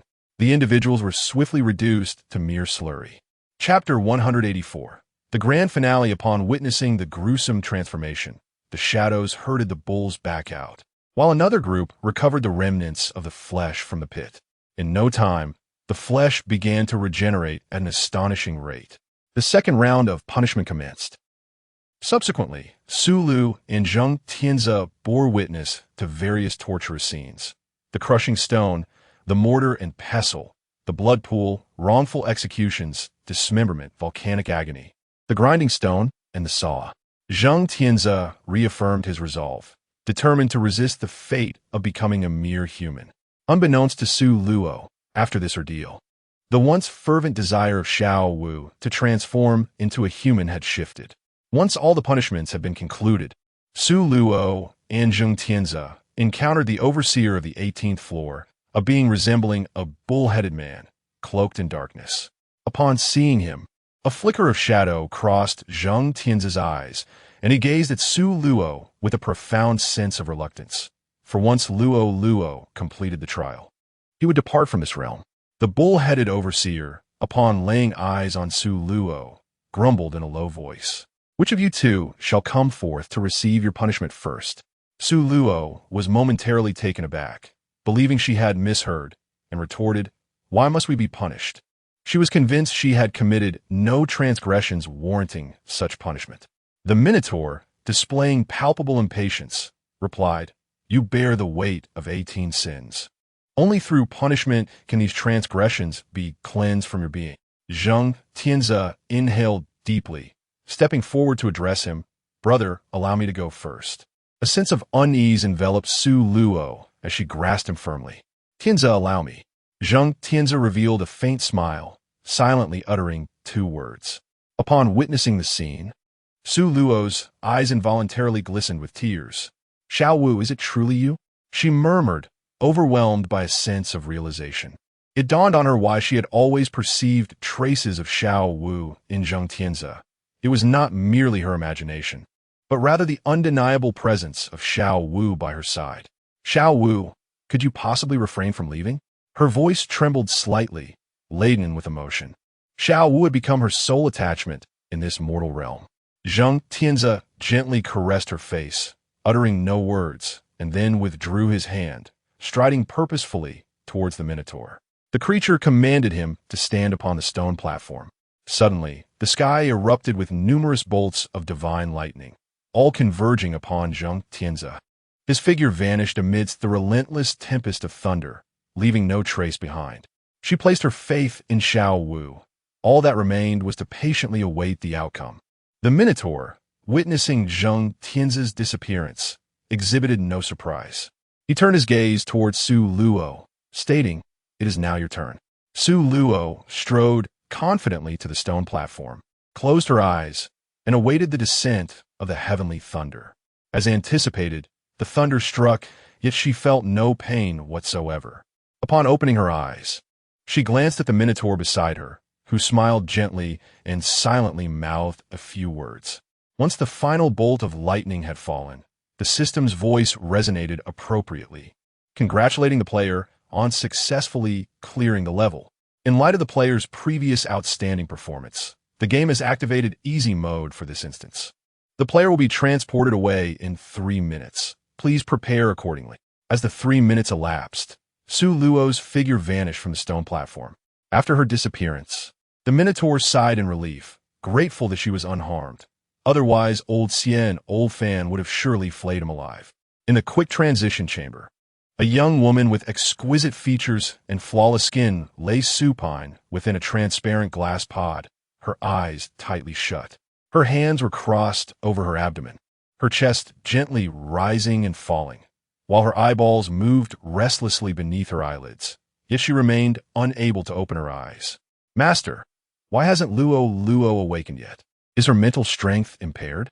You must examine her immediately," spoke a pristine white snow wolf, its azure eyes reflecting urgency as it circled anxiously in midair. Distressed by the delay, standing beside the task chamber was a strikingly handsome man, with delicate features and beautiful peach blossom eyes beneath elegantly arched brows. Tall and clad in an ornate vintage robe, he cast a sidelong glance at the snow wolf and replied in a calm tone, "Xiao Wu, your impatience grows more palpable. There is no need for concern. She shall awaken shortly." Su Luo is indeed his beloved younger sister. If anything were to happen to her, he would ensure that those who deceived Luo into the game world would pay a dreadful price. Xiao Wu gazed intently at the host, her eyelids fluttering more violently. After a moment, she suddenly opened her eyes wide. Upon seeing this, Xiao Wu hurriedly rushed over, exclaiming, Luo, you have finally awakened. Do you feel unwell? Is your head aching terribly?" She babbled on, without any regard for the feelings of her listener. Su Luo was overwhelmed by the noise, feeling as though her head might explode. In a low voice, she commanded, "Be quiet." Little 5, feeling wronged, obediently closed its mouth and drifted to the side, retreating into solitude. Lolo, that was too much. It thought. It was only worried about her, yet she yelled at it. It's truly angry now, the kind of anger that cannot be soothed. The task pod sensed the awakening of its occupant, and the lid automatically lifted. Just as she was pondering this, suddenly, a seal within her mind broke open, and a torrent of memories inundated her. A look of anguish crossed her face as she raised a hand to her forehead, attempting to alleviate the pain. Observing this, Su Lin reached out and gently stroked the top of her head, helping her untangle those buried memories. After a considerable time, Su Luo felt the pain in her head subside significantly. She extended her hand to pat Little 5 before saying nostalgically, "Little 5, it's been a long time. Did you not say you wanted to leave the quick transit realm and become human?" Little 5 retracted its radiant glow and nestled into her embrace, shaking its head vigorously. "I don't want to become human. I don't want to leave you, Lolo. The Lord of the Main God has already agreed. From now on, I will be solely yours. We can roam freely together. Are you not delighted?" Su Lin gazed at Xiao Wu's obsequious demeanor, feeling a pang of discomfort, utterly unable to bear the sight. That individual should not assume he was oblivious. He had infiltrated the experimental realm where Luo resided. Had it not been for Luo's memory sealing, calamity would have ensued. The furnishings within the room remained unchanged since her departure, indicating that her elder brother had consistently sent someone to maintain the place. Xiao Wu urged her gently, Luo, you should rest. I shall keep you company." Su Luo tenderly caressed its head and, following its suggestion, reclined upon the bed, swiftly succumbing to slumber. Observing her peaceful repose, Xiao Wu transformed from small to large, elegantly leaping onto the bed and nestling beside her, also closing its eyes to bask in tranquility. Meanwhile, Su Lin had located a certain individual and, without uttering a single word, launched into an assault. As both were supreme beings, the commotion resulting from their scuffle was immense, drawing the attention of all the senior executives at the Quick-Transmigration Bureau. Upon their arrival, none dared to intervene. On one hand, they knew their efforts would be futile, and on the other, they were simply too intimidated to approach. The sole reason behind Su Lin's unrestrained aggression was his sister, Su Luo. After a considerable time had passed, both combatants, weary from their exertions, instinctively ceased their conflict. Su Lin raised his hand to wipe away the blood at the corner of his mouth. Cold. Lo will never have feelings for you, so please cease your pursuit of her. Lung Chengxiu's expression turned icy. Her disinterest in me is her concern. My affection for her is mine alone. It is none of your business. In truth, he had already resolved to let go, for a fruit that is forcibly picked is never sweet. This was the most profound realization he had gained since following Su Luo into the experimental realm. Though Su Luo's memories had been sealed away, she still remembered Xiao Wu, yet remained oblivious to him. The clarity in her gaze chilled his heart. However, he deliberately chose not to reveal this, allowing him to remain in a state of anxious uncertainty for a while longer. With that, he stood up and departed. Su Lin gazed at his retreating figure, letting out a barely perceptible sigh, hoping that he would soon come to terms with his choice between family and friends. He would invariably opt for his sister. Several days elapsed before Su Luo learned about the matter from Xiao Wu. Upon hearing it, she said nothing, as she had never even contemplated the notion of romance. She made her way to the laboratory, where she encountered a group of individuals at their wits' end. Upon her arrival, they hurriedly surrounded her. Su Luo, you have finally come. Could you share with us your experiences in that experimental world? Su Luo gazed into the expectant eyes of the crowd, sharing his experiences while also imparting advice on how they might enhance their endeavors. The listeners, upon absorbing his insights, felt as if they had discovered a treasure and eagerly set about implementing improvements. Meanwhile, Xiao Wu watched them with a vigilant expression, anxious that they might once again allow Luo to enter that experimental realm as a participant. Su Luo found it quite amusing to see the once aloof Xiao Wu transformed into a chatterbox. Xiao Wu, where has your cool demeanor gone? She teased. Xiao Wu gazed at her with big, watery eyes and began to pout. I don't care. I never want to be apart from you again. You cannot abandon me. It was only after their separation that it dawned on him that he was, in fact, created by the Lord God for Luo. The two departed the laboratory, quietly, united as one. Xiao Wu, do you wish to remain in the Quick-Transmigration Bureau, or would you prefer to explore the myriad small worlds? I am content with either. Luo, wherever you are, that is where I shall be. In that case, let us first visit the world I have chosen, settle the house, and then venture elsewhere. Yay. Luo, I love you. Xiao Wu, did you not always desire to become human? What caused your change of heart? Because I do not wish to be apart from you. If I were to become human, you would distance yourself from me, and then other beings would take advantage of that. My existence is for you, in life and in death. The Sulo Black Line, indeed, Little Five has truly released herself. Upon reflection, although Little Five now resembles a perpetually youthful child, she has developed a semblance of humanity compared to her former self, and that is quite admirable. As one ventured further into unity, their voices gradually faded into the ether. Eventually, this unity gave rise to the most leisurely individual within the Quick-Transmigration Bureau, appearing wherever there was a need. The end.